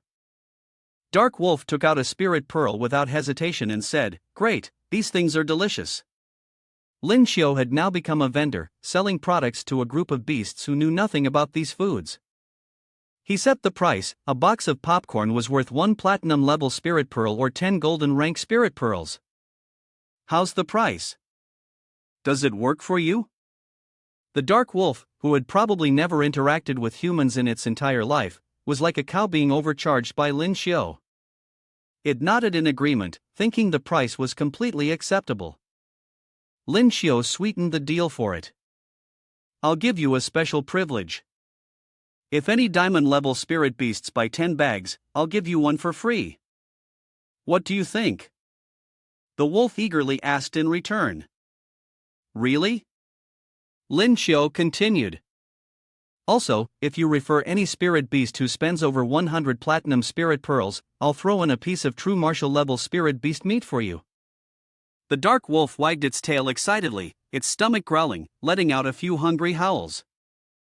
Overwhelmed by the tempting offer, it quickly shouted, I'm going now. Don't you dare leave before I get back. Lin Xiu chuckled joyfully. He had struck it rich, he was sure to win the competition now. The others behind them overheard the conversation between him and the wolf. Jinjin, quietly listening, couldn't help but sigh. You really are something. Lin Xiu stood, directing the others. Cheer up, everyone. The customers are coming soon. A noise came from the distance, signaling the arrival of their guests. They quickly finished preparing to welcome them. A group of Baihu arrived, followed closely by the Dark Wolf. The fox up ahead had mentioned that delicious food was near, so they were slowly making their way toward the tents. Jiang Hu, holding a pile of popcorn in his hands, asked in confusion. What do we do now, Lin Xiu? Those diamond-rank spirit beasts are about to charge over here. There'll be nothing left of us, not even scraps. Lin Xiu calmly reassured him, don't panic. Watch me. He then picked up a loudspeaker. You may be like an ant standing before them, but you are not afraid, Lin Xiu spoke loudly into it. What's with all the scrambling? Shrink down, all of you, and line up one by one. The moment he finished speaking, the crowd immediately shrank down. The diamond rank Void Tiger growled, "Quite the tone you've got there." It threatened Lin Xiu. "If the food isn't good, I'll smash your entire stall." Lin Xiu firmly replied, "Rest assured, you'll be satisfied." The Void Tiger, generous as ever, pulled out a bag full of spirit pearls from its spatial pocket and poured them onto the ground. Altogether, the haul amounted to a large sack of spirit pearls placed on the counter, beside which lay 3 massive pieces of thigh meat. Lin Xiu called out loudly, "The mighty tiger is truly generous." Spending 308 spirit pearls, he receives 3 pieces of spirit beast meat seized from Chen Wu. The Void Tiger opened its jaws wide, revealing sharp fangs, and put a piece of meat into its mouth. "Humph, 3 pieces of meat costing so many spirit pearls, let's see if it's really worth it." The moment the meat touched its tongue, its expression changed instantly. Its whole body seemed to ignite with fire as it exclaimed, "This true martial rank spirit beast meat, what a delicacy, truly exquisite." Its words and actions left the spirit beasts behind it astonished and curious. They murmured among themselves, "What? True martial rank spirit beast meat tastes that good? I want to buy some and try it too." The Void Tiger declared confidently, "Give me 500 packs for now, 700 spirit pearls up front." "Hurry up, those ahead of me." Behind the counter, a long line of spirit beasts stood in queue. Lin Xiu reassured them, "All supplies are ready, everyone line up to buy. If you don't have spirit pearls, you can trade spirit ore instead." After a busy day of selling, Lin Xiu sat down exhausted. The sales were finally over, and he was nearly dead from fatigue. Jiang Hu was so tired he lay on the ground, feeling as if his soul might leave his body, but instead, he had spent the entire day arranging goods in Lingsu. Jinjin came over, bringing 2 cans of water to encourage them. "You've worked hard. How was the harvest today?" He walked towards the tent, speaking in a mysterious tone. The harvest?" If you lift the curtain, you'll see many glittering spirit pearls inside. Today, we've earned at least 3 or 4,000 platinum-level spirit pearls. The spirit ore and other types of spirit pearls are too many to count." Everyone was shocked, and Jinjin was amazed. "So many?" Jiang Hu responded. "Seems like they gathered everything from the spirit beast households. It's faster than raiding." Zhongli, who was behind, spoke up. "As long as we keep selling, our stock of spirit pearls will rank first in the world, right?" A gust of wind blew, and Lin Xiu turned around to answer. "No, starting tomorrow, I don't plan on selling anymore." Everyone was stunned by his decision. Jinjin was skeptical. "Ha!" After that day, the countdown to the spirit beast's assault on True Martial began. With just 1 day left, Lin Xiu closed his eyes, reflecting and waiting. Zhu Mo led the Void Tiger group in. "My lord, you summoned us today because of your sudden decision. I hereby announce that from now on, the Spirit Beast army will be disbanded." The Spirit Beast group was astonished, frightened, and begged. "Sir, please don't." "Sir, what's going on? Are you planning to abandon us?" Lin Xiu remained silent, scratching his head in thought. He crossed his arms and ordered, "Quiet. Where are your minds wandering? Let me finish speaking." He then announced with tension, "I've realized that ever since you all started following me, you've stopped thinking. What day is tomorrow? Big Brother True Martial is going hunting, and here you are, a large group of you waiting around with no plans to disperse. What do you expect to happen? Are you planning to let them capture all of us?" He continued. "Moreover, the spirit ore is still in your space. Once everything is done, I'll come looking for you." The Spirit Beast group understood and happily dispersed. "Sir, we'll scatter for now. We'll wait for you at the entrance of Lingsu." Shu Mo also followed the Spirit Beast group. "I have a bond with the Void Lion, I'll go with them." Lin Xiu saw this, a faint smile tugging at his lips, and waved them off. "All right, everyone be careful and stay hidden. Don't get killed." Jiang Hu, who was behind, curiously asked. Lin Xiao, what about us? Should we also find a place to hide? Lin Xiao didn't deny it. Next, I plan to split our group into 2 teams, he announced, pointing toward the interior of the forest. Everyone else, take one path and find a place to hide. Xiao Hei and I will take the other. Jinjin objected. No, it's too dangerous for you to go alone. He scratched his head and smiled, confidently replying. Don't worry, I'm from the space system. It's actually safest for me to go alone. Traveling with the rest of you would only be a hindrance. Zhongli also spoke up to stop him. Lin Xiao, I think you should think it over a little more. Yimeng asked. Why don't you run away with us? Without letting them notice, Jinjin interrupted their brief advice. You don't need to persuade me anymore. She continued. The decision Lin Xiao has made isn't something we can change. Please, everyone, step aside, I want to talk to him privately. He looked at her, with many thoughts running through his mind. Jinjin, the 2 of them went to an empty field. Jinjin sat down on the ground, each of them lost in their own thoughts. She glanced at him and spoke first. You're hiding something from me, and I don't want to ask too much. Lin Xiao reassured her. Jinjin, I won't treat my life as a joke, I'm not going to do anything dangerous. Jinjin responded with worry. You're not good at lying. Lin Xiao hesitated and asked. Can I bring you with me? Lin Xiao comforted her by patting her head. I'm sorry, but I promised you. I will definitely come back safe, he said in a deep voice. After all, there are still many things I haven't finished. She asked doubtfully. Many things? He mischievously raised his index finger. You still owe me a kiss, and I haven't had the chance to marry you and have a bunch of kids, so nothing is going to happen to me. Jinjin scowled. Annoying, who wants to have kids with you? He pouted and teased her. If you don't want to, there are plenty of others in line. She raised her fist in anger. You dare! Lin Xiao took her tightly clenched hand in his. I don't dare. He raised Jinjin's hand and gently kissed it. I've promised to marry you. I have promised to bring you happiness. These are things I will definitely do. She stood frozen, staring at him. Lin Xiao. He stood up and instructed. So, no matter what happens, you must hide well and wait for me. Jinjin responded. Don't worry, you must stay safe. I will wait for you.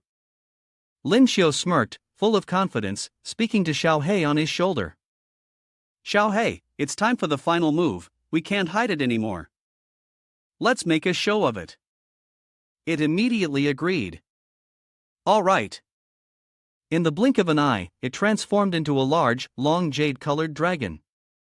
Its aura was strong and commanding. From his space, he took out a golden staff and shouted loudly. Let's go.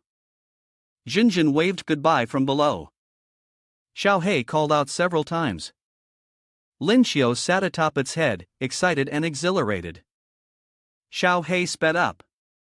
The people below looked up, seeing a man and a dragon flying through the sky. A man commented.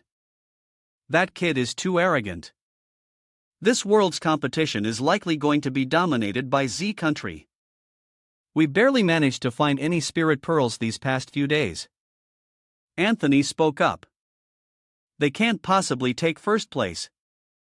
He turned to ask the other. Could it be that M country has a trump card? The other smiled maliciously. I can't say just yet. In a few days, you'll know. Lin Xiao stood atop Xiao Hei, looking around. He contacted System 9527 to awaken a skill today. He clasped his hands and begged it. You can see I'm being hunted. Please let me break through to the diamond tier. The system snapped at him. Host, your face is getting thicker by the day. The system announced. Awakening skill. Acquired S-rank ability Golden Dynasty Porridge. After use, Golden Dynasty Porridge forms a shield of golden hue. The user's defensive capability will be increased to the maximum. Lin Xiu, both surprised and delighted, said, "Finally, I have a high-strength protective shield.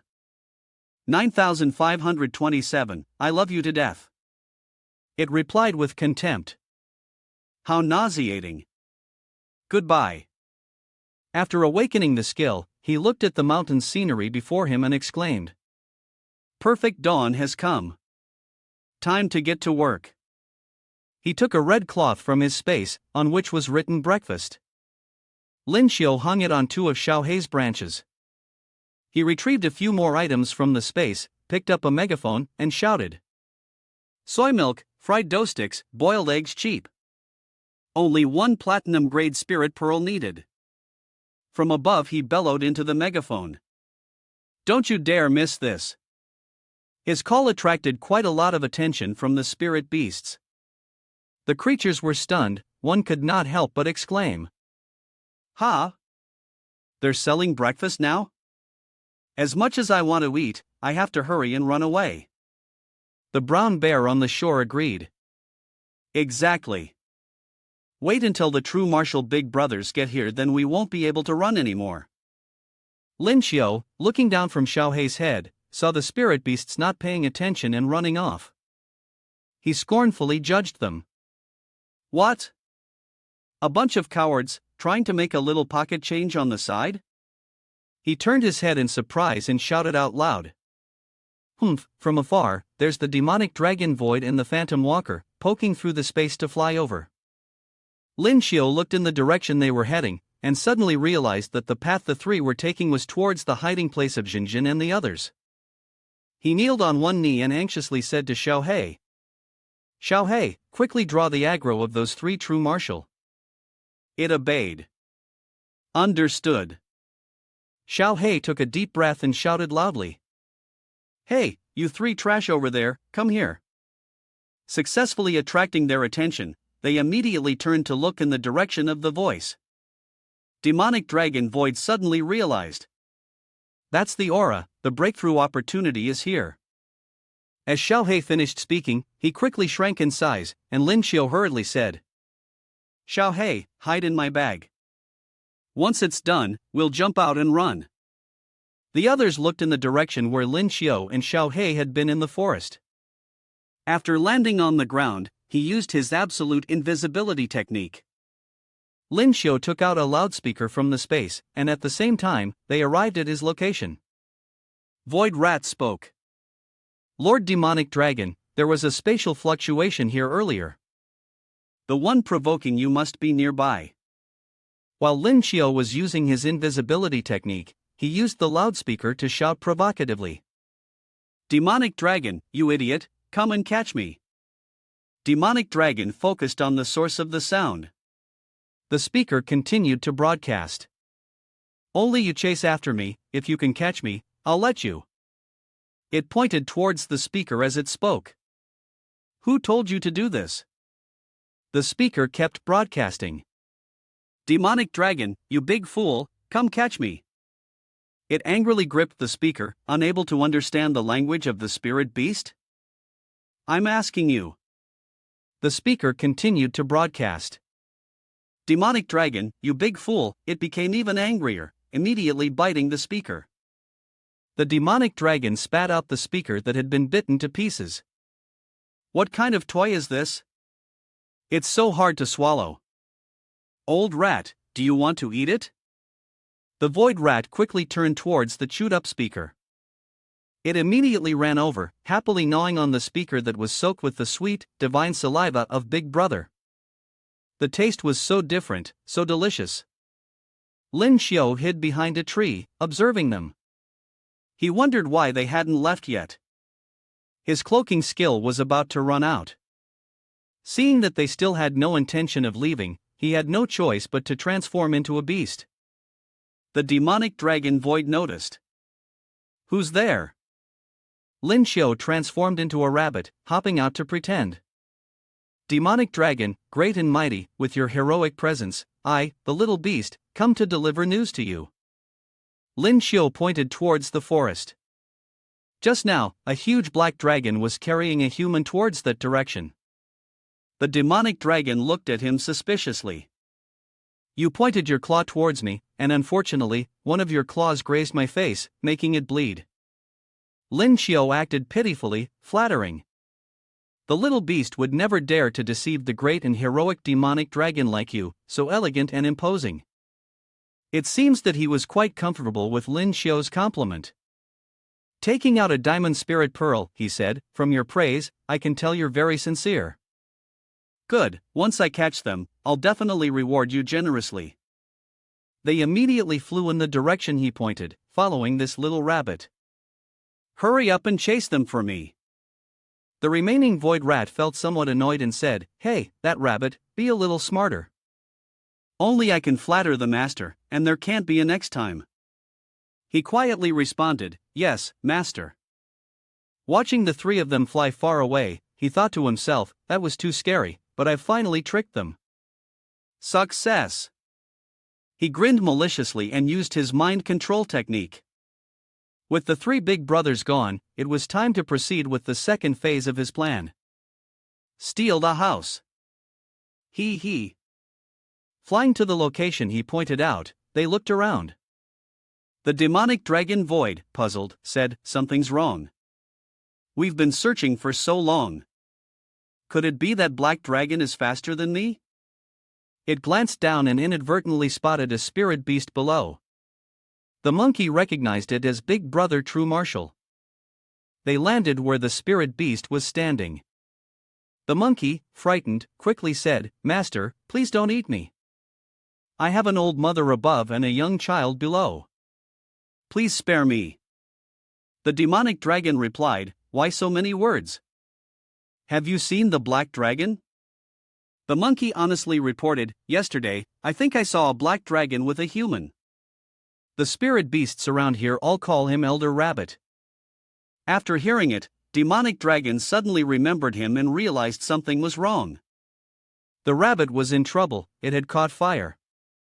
Demonic dragon Void quickly soared into the sky, ordering Phantom Walker and Void Rat, then they split up to act. Don't worry about the other humans or spirit beasts anymore, focus entirely on capturing that dragon and that rabbit. They will obey. Understood.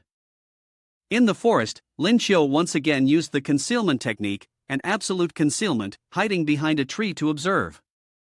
Right, demonic dragon's hideout should be this way. From a distance, he saw a group of people also heading in that direction. Why is the E-Water team here? Are they trying to raid the house like me? The E-Water team's captain, who had transformed into a brown bear, was accompanied by the vice-captain, who had transformed into a swan. He jumped down behind them. Kaosa, surprise. Lin Xiu, what are you doing here? He didn't answer immediately but countered with a question. I'd like to ask you the same thing. The E-Water team's captain replied. Why should we tell you? I'll tell you. Are we here to raid the spirit beast's den and steal the true martial token? Unintentionally, he revealed the truth, and the vice-captain next to him couldn't stop him in time. The captain smiled.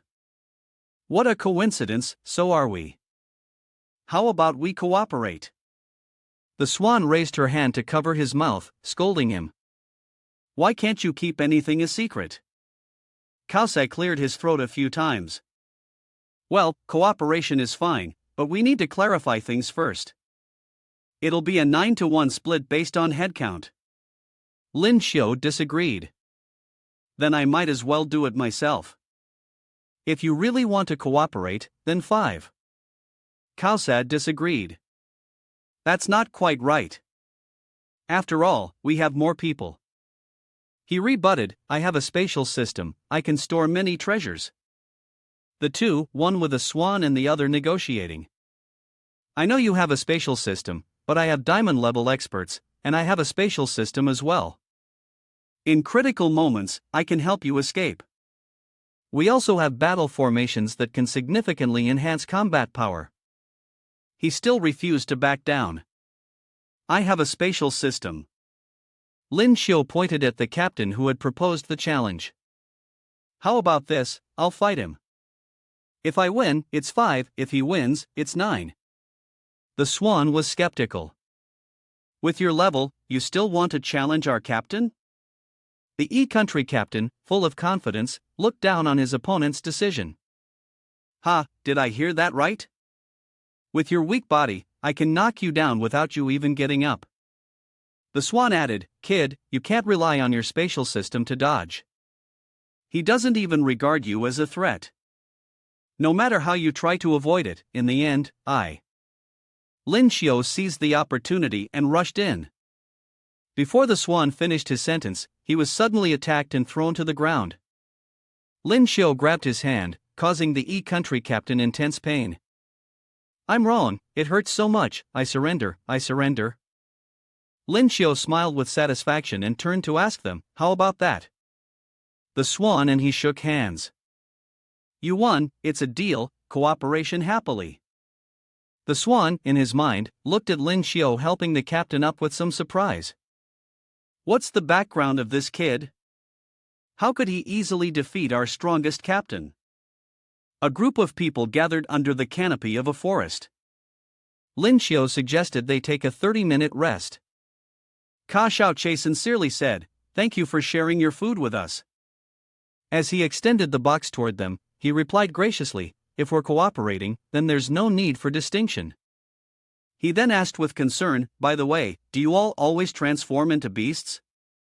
Right now, it seems like stage 3 isn't too dangerous. The swan replied, Not really, we change back into human form when we rest. He immediately said, Then change back to your human form now. As soon as he finished speaking, misty clouds appeared around her, signaling that she was undoing her beast transformation. Lin Xiu seemed to realize something, and hurriedly warned, Hey, wait a minute, you haven't put on clothes yet. Amidst the floating clouds, a slender hand appeared, accompanied by a voice, So, how about it, little brother? A girl with short hair stepped out, her toned body peeking out from behind the clouds, teasing, Never seen this kind of scene before? Aren't you still a virgin?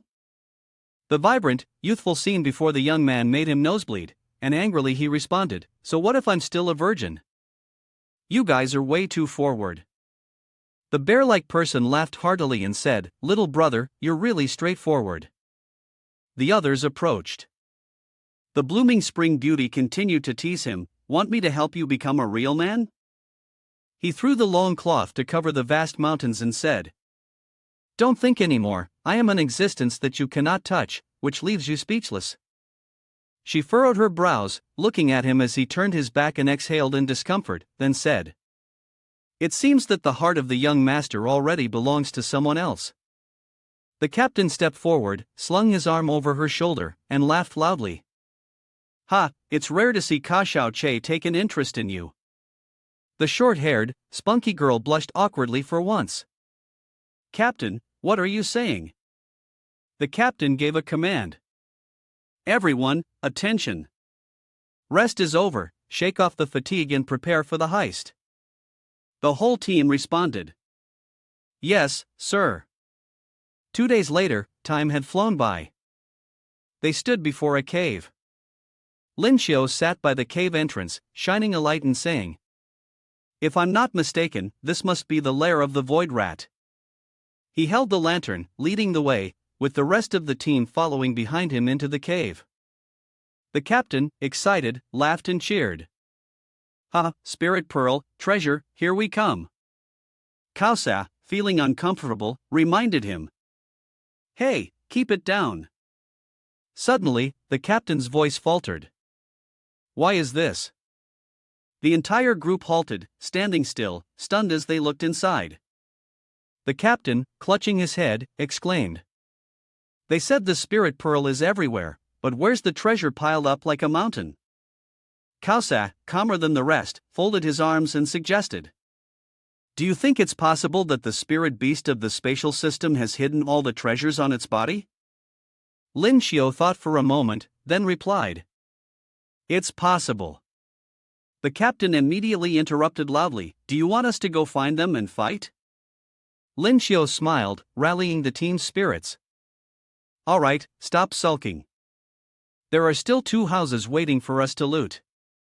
Kaosa also eagerly chimed in, exactly, Captain, let's get moving. We're heading to a new base, specifically the Space Wanderer's lair. They crept inside, but as you can see, the structure isn't collapsing, even though it goes against normal architectural styles. She raised her hand, signaling to those behind her. What are you staring at? Our goal is to steal from the house. He was currently feeling his way along the stone walls, all made from spirit ore. No wonder it wasn't collapsing. The captain swiftly carried a huge stone on his back and proudly showed it off. Look, this one's made of spirit ore too. It's worth a lot, let's take it. She frowned, annoyed, and snapped, What, are you brain dead? How are you even going to carry that? Lin Xiu's face darkened as he pondered. The decorations in this house seemed to suggest that the Space Wanderers had once visited the human world. One of the team members excitedly shouted, Captain, we found treasure. The loot they referred to was revealed beneath a piece of cloth, sparkling spirit pearls.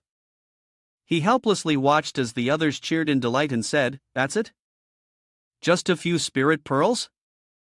A little later, they emerged from the cave, bags full of treasures, and he seemed a bit happier. Alright, it's not too bad after all. Flipping open the map, Lin Xiu spoke with a hint of dissatisfaction, the harvest at these 2 spots is too little. The last place is the demonic dragon's lair, we must find something valuable there. The map clearly marked the route, outlining the necessary bases to be raided. The group was excited, raising their fists to the sky and shouting, We've reached the demonic dragon's lair. The entrance is carved into the shape of a monstrous mouth, wide open in greeting. They had arrived at the entrance, and from inside, a golden light, resembling chicken fat, radiated out. Lin Xiu observed it closely, cross-referencing with the map before concluding, the demonic dragon's lair should be right here. They proceeded inside, with him leading the way. In front of them were massive spirit stones, glowing with a mesmerizing green light. Everyone was thrilled by the loot before them. The team leader couldn't hold back and shouted, These are all top-tier items. They quickly brought out large bags to collect the valuable items as instructed by him.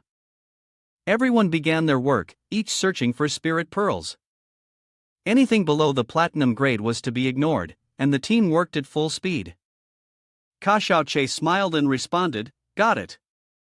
Holding a stone that emitted a mysterious black light, he said joyfully, We've struck it rich. Besides the spirit pearls, there's also spirit or supreme here. He was stunned when he received a notification from the system, warning that enemy forces would arrive in 5 seconds. His expression was one of surprise, even as the system screamed in alarm about the danger. A loud shout rang out, What's going on? Thanks to the urgent system alert, they managed to teleport outside just in time. Lin Xiu furrowed his brow in frustration. Damn it, this is all we can harvest today. A fierce beast suddenly appeared from somewhere, its mouth wide open, accompanied by a roar. The group immediately took a battle-ready stance upon hearing that roar. The captain and Kaosa both sensed something and gasped in realization. Lin Xiu dashed forward at lightning speed, shouting orders. Everyone, get out of the way. A mysterious portal appeared, surrounded by a fiery red glow. Within it, the deep, dark blue expanse of Reni's sect could be seen. The other 2 could only spray their aerosol cans, utterly confused about what was going on. Lin Xiu, what's happening? He's running off by himself. Seeing this, the others assumed that the cowardly Lin Xiu was using them as bait. He's using us as bait, isn't he? What should we do? The demonic dragon is about to return. On the demonic dragon's side, a similar portal appeared. Lin Xiu darted out of the portal, shouting loudly. Damn it, why is that stupid dragon back again? We need to run, now. Hearing this, the demonic dragon recognized that the one fleeing was the rabbit. You're dead for sure. The demonic dragon spread its wings and shot toward Lin Xiu, aiming to capture him. The people with Lin Xiu watched this scene, their faces dark with worry, unable to say a word. After a while, the captain finally spoke. He's gone again. Ka Xiaoche, the logic of this team will clear up your misunderstanding. You all thought he was using himself as bait. Just look at that big dragon chasing him. I can only silently wish for Bunny's safety. The demonic dragon twisted its body and slithered through Rennie's sect to quickly conceal its tracks. As soon as it set its body on the ground, it scanned the surroundings with a gust of wind, the spatial fluctuations disappearing from this spot. He used absolute concealment, hiding behind a large rock, carefully observing the movements of the demonic dragon. As he observed, he frowned in discomfort and thought, "That winged snake, hurry up." After a long while with no detection, it concluded, unable to sense any breath. Then there's no need to search anymore. With that, the dim-witted demonic dragon quickly spread its wings and flew away from the area. Even Lin Xiu was surprised by this action. He broke into a cold sweat, thinking how quickly it had given up. From the air, the demonic dragon opened its mouth wide, as if absorbing all its energy to unleash this fatal strike. From the mouth of the creature, filled with sharp, jagged teeth, came a massive surge of energy, an air bullet. The bullet shot out, speeding toward the already determined target, not deviating in the slightest. At that moment, he realized the demonic dragon wasn't stupid, it had instead set a trap for him. It was over. The strike hit the ground, causing rocks and debris to shatter and scatter in all directions. The aftermath of the attack left a massive watermark still emitting smoke. The demonic dragon landed once more, carefully observing to confirm its conclusion. The rabbit really wasn't here. It opened its mouth again and howled. The meaning of the howl was for the spirit beast to heed the command, and soon birds with golden feathers and bright red eyes swooped down. Below, the white wolves had already assembled for roll call. Demonic dragon immediately gave the order, "All spirit beasts, search for the movements of humans. If any abnormalities are detected, report to me directly." After receiving the order, they split into different paths and began searching the area. "Yes, Big Brother." A suspicious rock appeared, but the wolves ignored it, their steps hastily sweeping past as if nothing was there. Of course, behind that rock was Lin Xiu. Earlier, they hadn't been able to detect him, but now they could, as he had deactivated his invisibility. Watching the events unfold, he furrowed his brow and quietly worried, "This is too dangerous." A monkey with fiery red eyes was emitting a golden light. This was a spatial skill of the void, the impermanence. At that moment, Lin Xiu silently thought, "It's a good thing I got the void space skill earlier, or I would have had to stay here." He gazed into the distance, where the spirit beasts were heading, and silently wished, "The spirit beasts have all moved out now, I hope everyone remains safe." The scene shifted to a large cave entrance, where the silhouette of a man was sitting against a rock, looking very dangerous. Beside him was a girl with ocean blue hair, her eyes closed, possibly concentrating or perhaps sleeping. A bird with a sharp beak and a slightly chubby body was flying rapidly toward them. The girl, who had been lost in thought earlier, also noticed the arrival of the spirit beast and immediately widened her eyes in panic. Everyone switched to battle mode after receiving the command, as a spirit beast was attacking. DOA, activate the domain.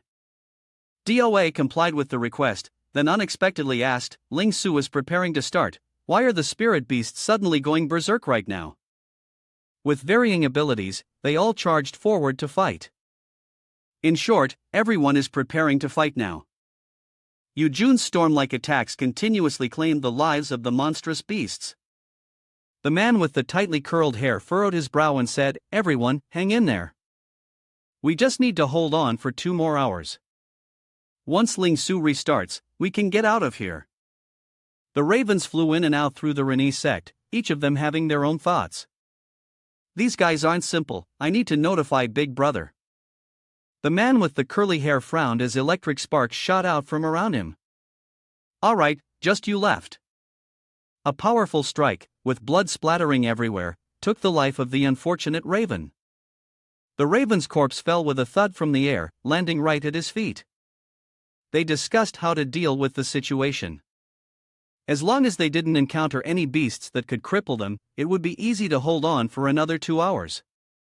Then, the task would be done. Jinjin, with her bow and arrow, silently worried, unsure how Lin Xiu was doing.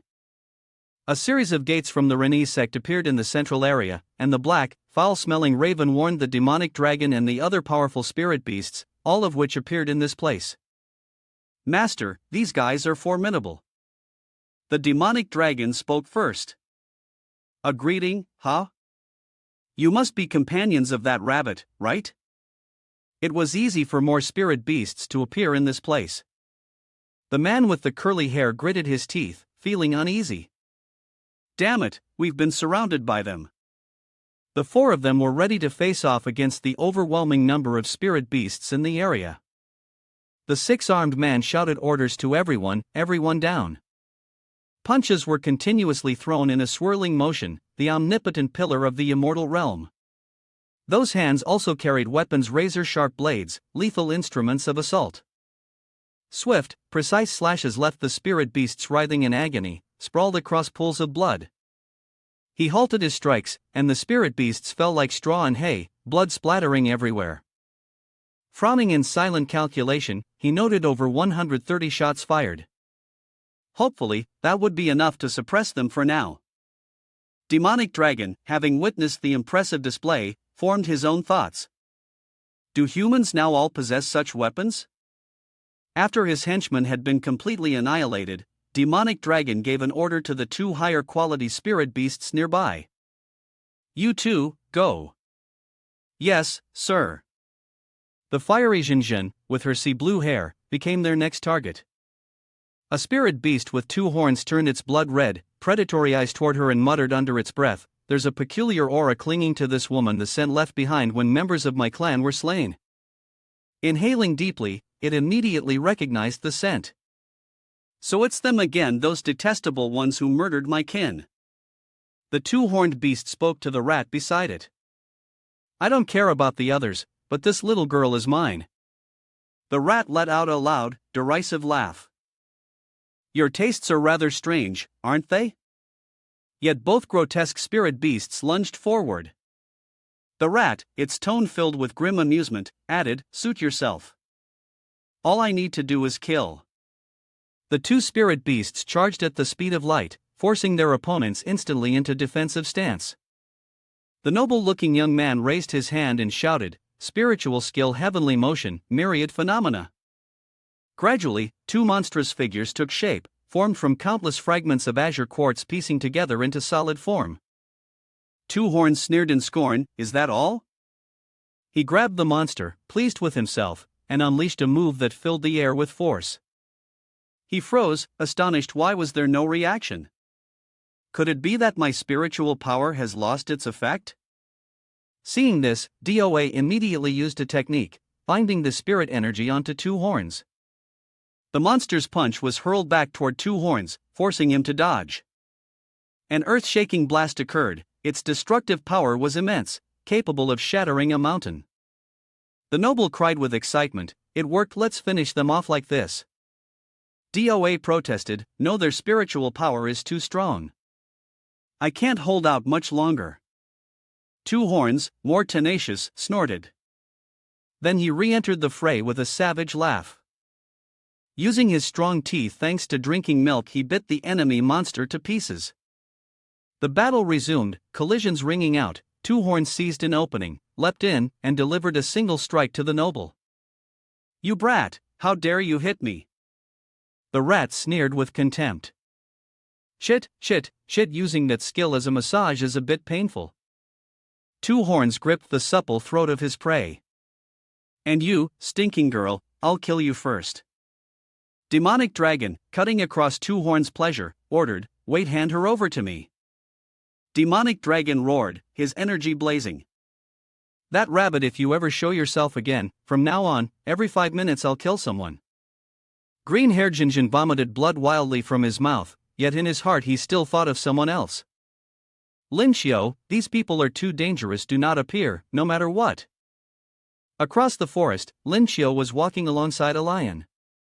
Both of them seemed to have sensed something, and turned their gaze toward the group of people ahead. The lion, blocking his way, spoke in a deep voice, "You absolutely cannot go. Big Brother True Marshal is there, and if you don't listen, you'll regret it." "No, I have to go," Black Dragon said firmly. "Big Brother, it's useless," the lion continued as it mounted Black Dragon, who responded with a sigh. "I can see that the true target of Demonic Dragon is not you, but me." Hearing this, Lin Xiu calmly replied, "If that's the case." As he spoke, Black Dragon's figure began to fade into the distance, "Then the two of us will wipe them all out." At that moment, the three people were locked in the spatial prison, while the girl with green hair was trapped by Demonic Dragon's energy. Demonic Dragon opened its mouth wide, pretending to be heartbroken, and said, "The time is almost up. It seems the little rabbit has stopped caring about you all." The ticking sound of Demonic Dragon's countdown echoed, 5, 4, 3, 2, 1. But she remained unafraid, mocking, "It's fine if they don't come, that way you won't get anything." A light yet powerful touch followed, "You damned girl, still so defiant." Tears welled up in her eyes from fear, but she gritted her teeth, silently hoping, "Lin Xiu, please don't come. We'll meet again in the next life." Just in time, a spear appeared to block the powerful blow. Lin Xiu arrived, stepping in front of her with a masculine grace, quickly apologizing, "Sorry, I'm late." With tears welling up in her eyes, she reproached him, "Lin Xiu, why did you come back?" He, full of affection, said, "Our agreement has not been fulfilled yet. How can we not return?" A romantic, heart-stirring moment unfolded. She nestled into his arms, "Don't leave me alone like this again." He patted her back to comfort her, "Sorry, I can't meet your request." He moved her into a space filled with reunions with his comrades. She stood up and knocked on the door, asking, "Lin Xiu, why are you ignoring me and talking to Demonic Dragon? What kind of deal did Demonic Dragon make?" He firmly replied, "This time, I'm not running away, but before I die, you must not attack anyone in the spatial prison." Her retort, without pause, rang out, "Don't, Lin Xiu." Her body happened to land right on top of his head. Demonic Dragon calmly agreed, "All right." But in his heart, there were already plans. The intense feeling was clear, and all he needed was to consume this black dragon to break through to Supreme. DOA tightly grasped a golden vial in her hand, seemingly having some kind of plan. She threw it to him and said, "Lin Xiu, this vial can greatly enhance your strength for a time, but the side effects are severe. Be careful when using it." He reached out and caught it, "Thank you." Seeing this, Demonic Dragon couldn't help but sigh, "You two really have a lot of gadgets. Was it with these that you managed to escape last time?" He then switched to rambling mode, telling a long story that started 18 years ago, one night. It was obvious the story was nonsense, so Demonic Dragon ordered, "Stop wasting time. You two deal with this little brat." Both of them replied in unison, "Yes." Energy exploded around him, and two rabbit ears from beast transformation appeared on his head. The black dragon obeyed, diving into his body. Upon hearing the command, "Xiao Hei, hide inside first," the giant rat, terrifying in appearance, leaped up and said, "Brat, you dared to try and deceive the old land in front of me before, now you shall die." He soared into the sky, surrounded by golden energy, his body shining like molten metal. The two horns, which had taken 4 hours to charge up, moved toward his back. The sharp claws reached out and grabbed his shoulder, sending him hurtling through space. He quickly spun around and backed away, using his space blade to dodge. But unexpectedly, the rat was now behind him. He turned his head and saw the disadvantageous situation, his heart sinking with a sense of doom. Suddenly, his eyes widened in disbelief, as if something he couldn't believe was happening before him. The void of space. He moved cautiously, keeping an eye on his surroundings, silently thinking, "Luckily, I have the void space skill, otherwise, I would have died right here." The two horns ground their teeth and commented, "It's the void space of the immortal demon ape. This skill consumes an enormous amount of energy, he won't be able to hold on much longer." The rat lunged forward to attack, its squeaking noise grating on the ears. He frowned, evaluating the situation. Their combined attacks were far too powerful. Behind him, the two horns were unleashing their full strength in a blow. "Brat, you're still too green." Unable to dodge in time, he took the full force of the blow from the two horns, sending him crashing far away, his limbs flailing toward the sky. The impact of that powerful strike sent rocks and debris flying in all directions, creating an utterly chaotic scene. Lin Xiu was knocked backward, surrounded by thick white smoke billowing all around. He injected a red liquid into his arm. At this point, all he could do was fight with everything he had left. In an instant, Lin Xiu's entire body erupted with power, a blue light enveloping him. Rat Monster's eyes gleamed brightly as it looked at him, secretly impressed. "Not bad, he's got some skill." It leapt high into the air, forming a ring of fire. "Let me give you a final blow, little traveling rabbit." Lin Xiu gripped his staff tightly, his eyes locked onto Rat Monster. Seizing the moment as it jumped and exposed an opening, he struck decisively, driving his weapon forward. Rat Monster couldn't withstand the attack and spat out a mouthful of blood. Seeing the situation turn dire, the demon immediately activated a skill. A long chain appeared. He suddenly seemed to grow stronger.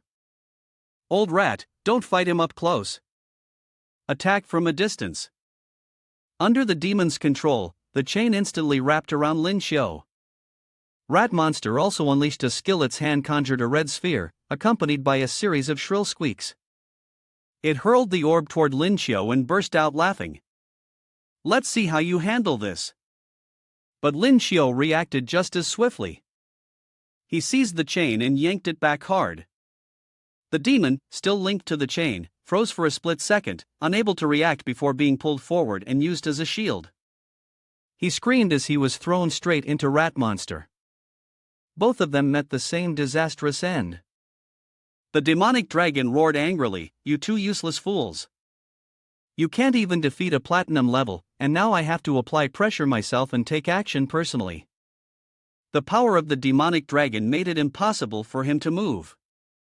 Sweat continuously dripped down Lin Xiu's face. With just a flick of its hand, a powerful strike came rushing at him, and all he could do was passively block it. Too fast. Lin Xiu managed to block the attack, but he was pushed back a great distance. The demonic dragon spread its wings and threatened once again. "Kid, if Black Dragon comes out here, I might consider sparing your lives."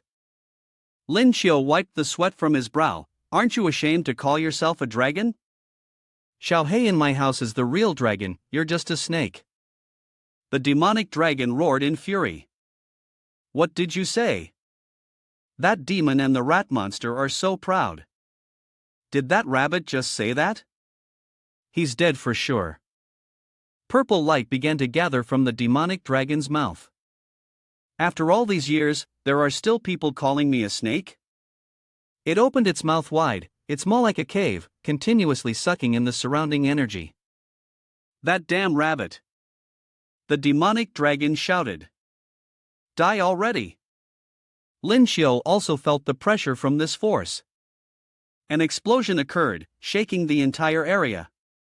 But if you looked closely, you'd notice Lin Xiu nimbly dodging the attack. A large crater appeared on the ground, and his face was marked with black streaks, sighing inwardly. "The power is so strong, if I get hit, I'm finished." Lin Xiu called out to the system. 9527. It quickly responded. "Got it, leave the task of restoring your spiritual power to me." He used Shuanpa to dodge the demonic dragon's attacks. It also silently assessed that this kid seemed to have unlimited energy. The ground was riddled with holes from its attack, and although it was very confident, it was ultimately useless. At this moment, Lin Xiu was exhausted and breathing heavily.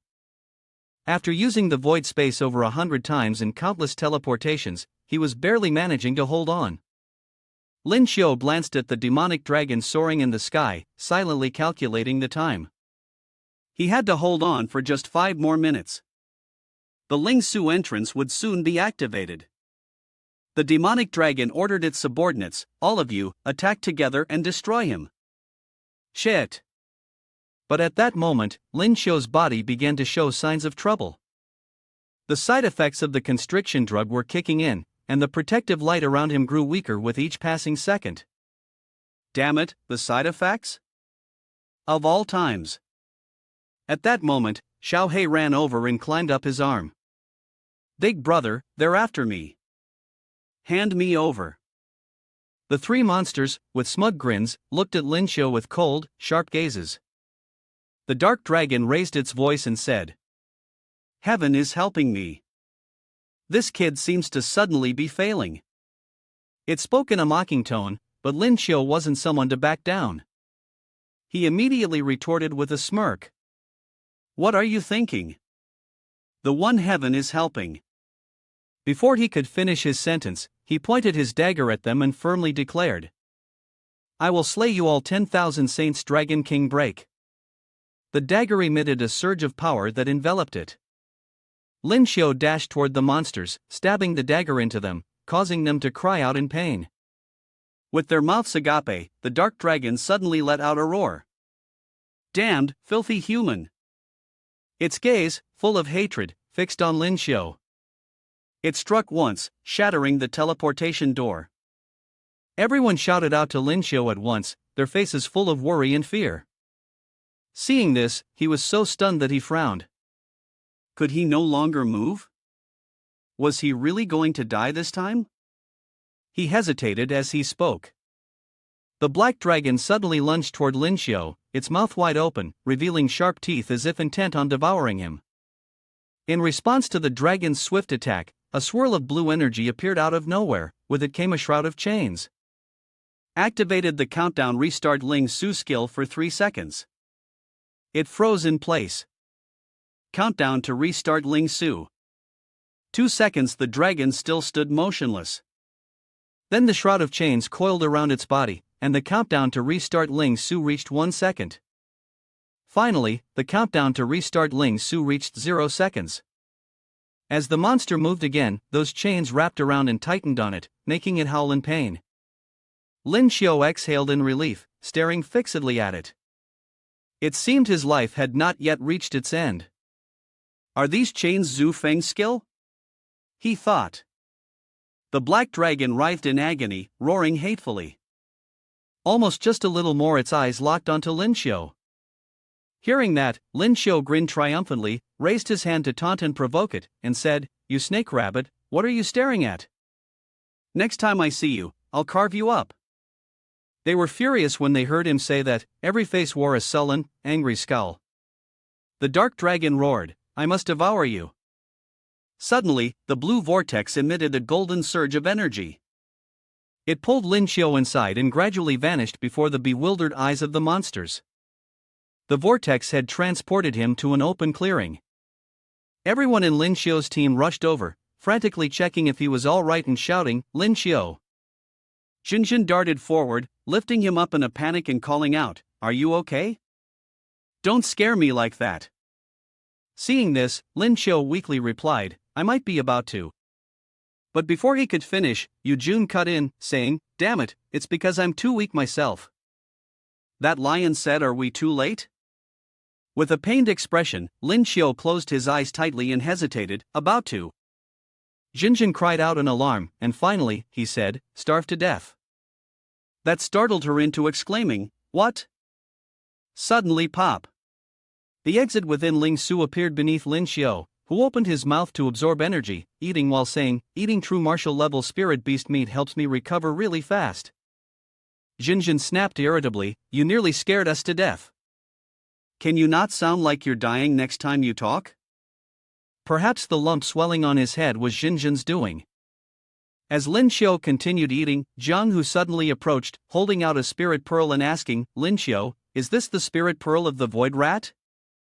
He quickly replied, "Yes." Jiang Hu then pointed toward the exit in Ling Su and said, "That portal, it looks like it's about to close. We should hurry." Lin Xiu exclaimed in shock, "What?" As everyone saw him preparing to move, they shouted, "Lin Xiu, where are you going?" He rushed forward, calling out loudly, "Brothers, you go out first. Help me contact Master Ouyang to coordinate at the exit." At the exit of Ling Su, a group of people had gathered earlier. They were discussing the number of people who had returned. One person said, "Why are there only 5 people coming back from our country?" Another person replied, "Country L only has 1 person coming back." A person with a smug expression spoke joyfully, "As for us in Country E, we still have enough members." Jinjin and Jiang who sadly looked at Master Ouyang. He suddenly asked, "Is Lin Xiu still inside alone?" With an angry expression, he said, "What is that kid thinking? Ling Su is going to close in just 1 more minute." As the door was about to close, Lin Xiu, from inside, called out to Master, "Are you there?" No one answered. Seeing this, Master Ouyang was completely stunned, his eyes wide open, unable to speak. In the final moments, just before the Ling Su exit closed, Lin Xiu's head suddenly poked out. This took Master Ouyang completely by surprise, and he shouted, "You little brat, finally you're out." Lin Xiu was holding a bag and hurriedly said, "Here, take this." Then he slowly said, "Master, please help me put it down. I can't fit it inside." He was left confused, not understanding what was going on. Inside Ling Su, Lin Xiu called out to the animals, "Lion, Big Bear, hurry up and call the others to help move the goods out." The lion responded, "Yes, Elder Rabbit, everyone, move quickly." Each of them carried a large bag out of Ling Su. Thanks to the help of the animals, Lin Xiu managed to get all the precious spirit ore outside. Lin Xiu held a loudspeaker, walking and speaking, "Everyone, step back, don't let yourselves get hit, or you'll have to pay for it." The people around him looked at him with envy and surprise on their faces. This is precious spirit ore, and yet people are still complaining out of envy. Anthony stood with his arms crossed, looking dissatisfied, and said, "This kid still manages to bring so many things out like this." Lin Xiu turned to speak to Master, "Master, please help me arrange these spirit ores properly." He replied, "Don't worry, leave it to me." Suddenly, DOA turned to call him, "Lin Xiu, I'm not sure if our previous collaboration still counts." He quickly responded, "Of course it does. I'm bringing these things to you now." He looked at her and continued, "If we divide it equally, 5 for each." Before he could finish speaking, the host, who was also the judge of the competition, spoke up, announcing the start of the judging, and invited the team representatives to step forward. Upon hearing the signal, everyone paid close attention and stood watching. When they saw the representative from Country M, from the Supreme Space System, AUX SETI, Master Ouyang raised his voice and said, "I didn't expect you to be here." He replied, "I heard that this year there are many talented individuals, so I wanted to come and see." Casually, he added, "It's our responsibility and duty to bring the championship trophy back for our country." Upon hearing this, Master Ouyang slammed his hand down on the table, his anger evident. The host slowly said, "Please, representatives from each country, place the spirit pearls on the table." Everyone listened intently to the host's instructions. The representative of Country E, wearing a smug expression, slung a large bag over his shoulder to place on the table. He then set the bag down, but perhaps because the weight of the spirit pearls was too great, the table couldn't hold and splintered.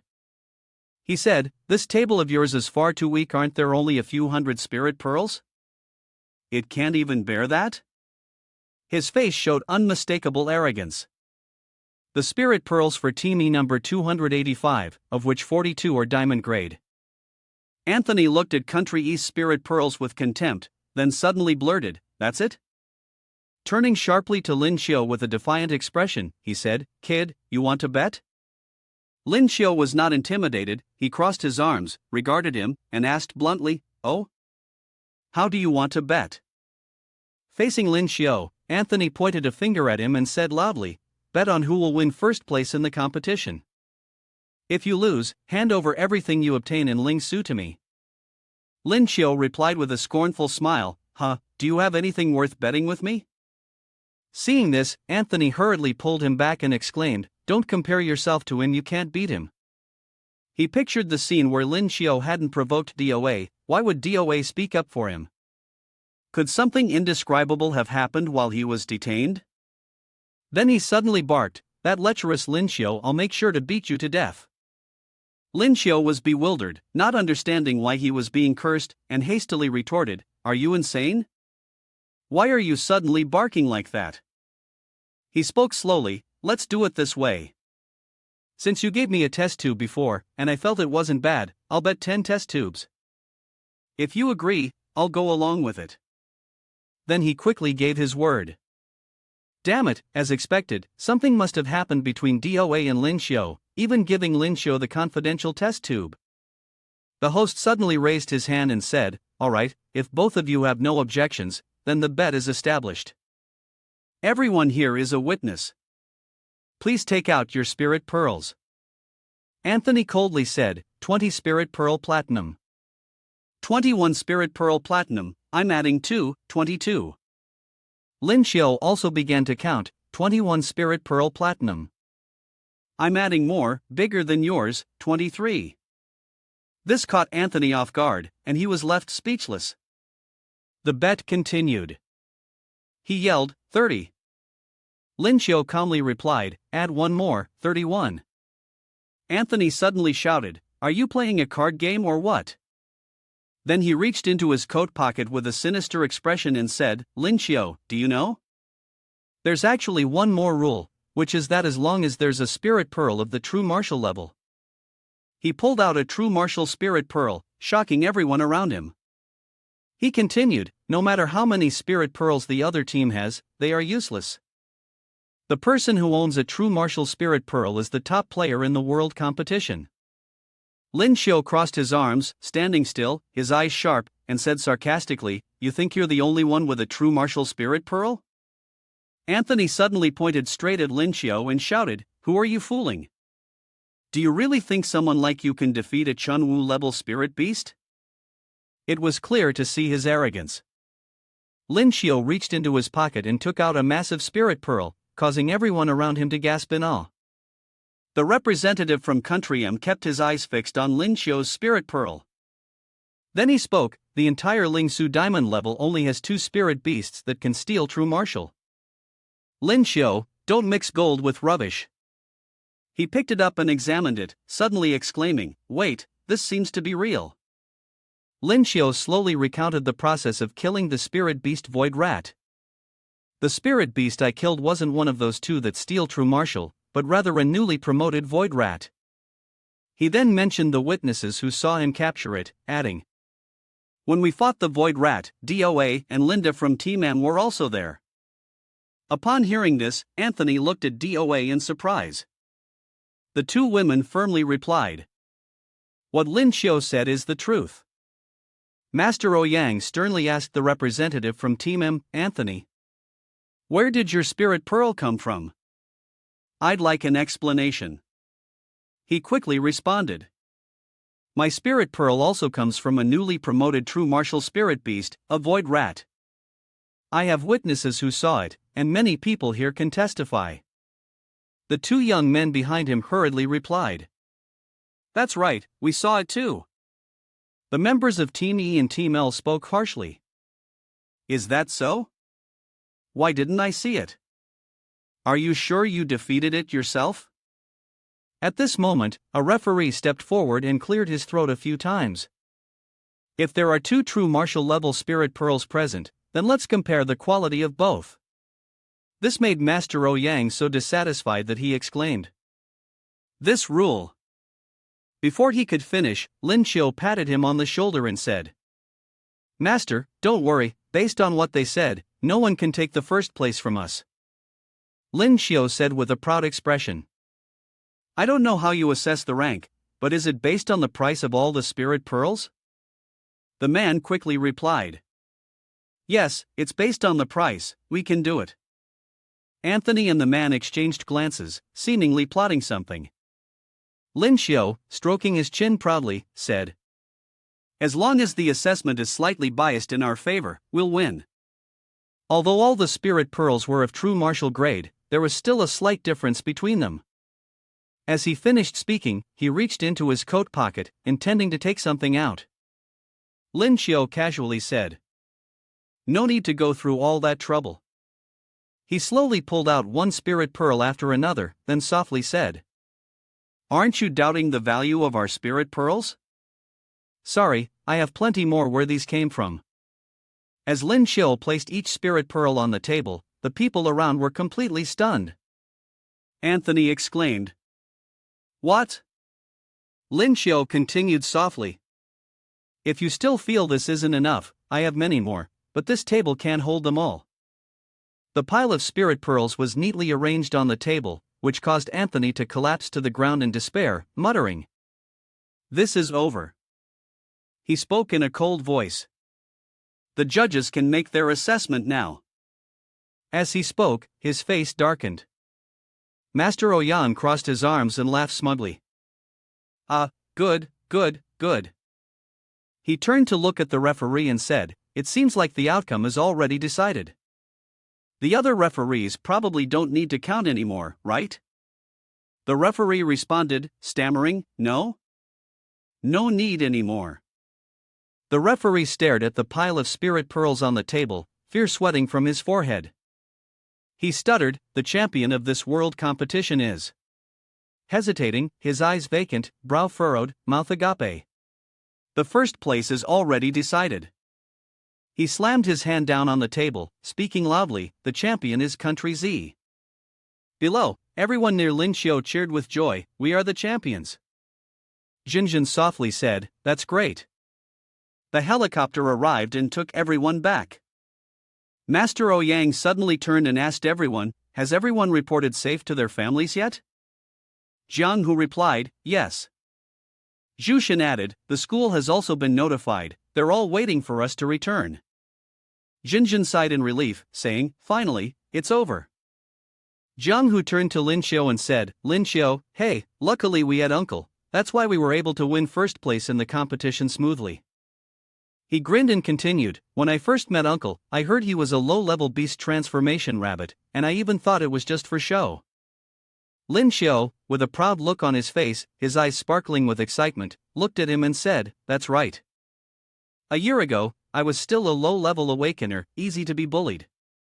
But since I got 9,527, I've been defeating spirit beasts and enemies stronger than I ever imagined, earning respect and top-tier resources."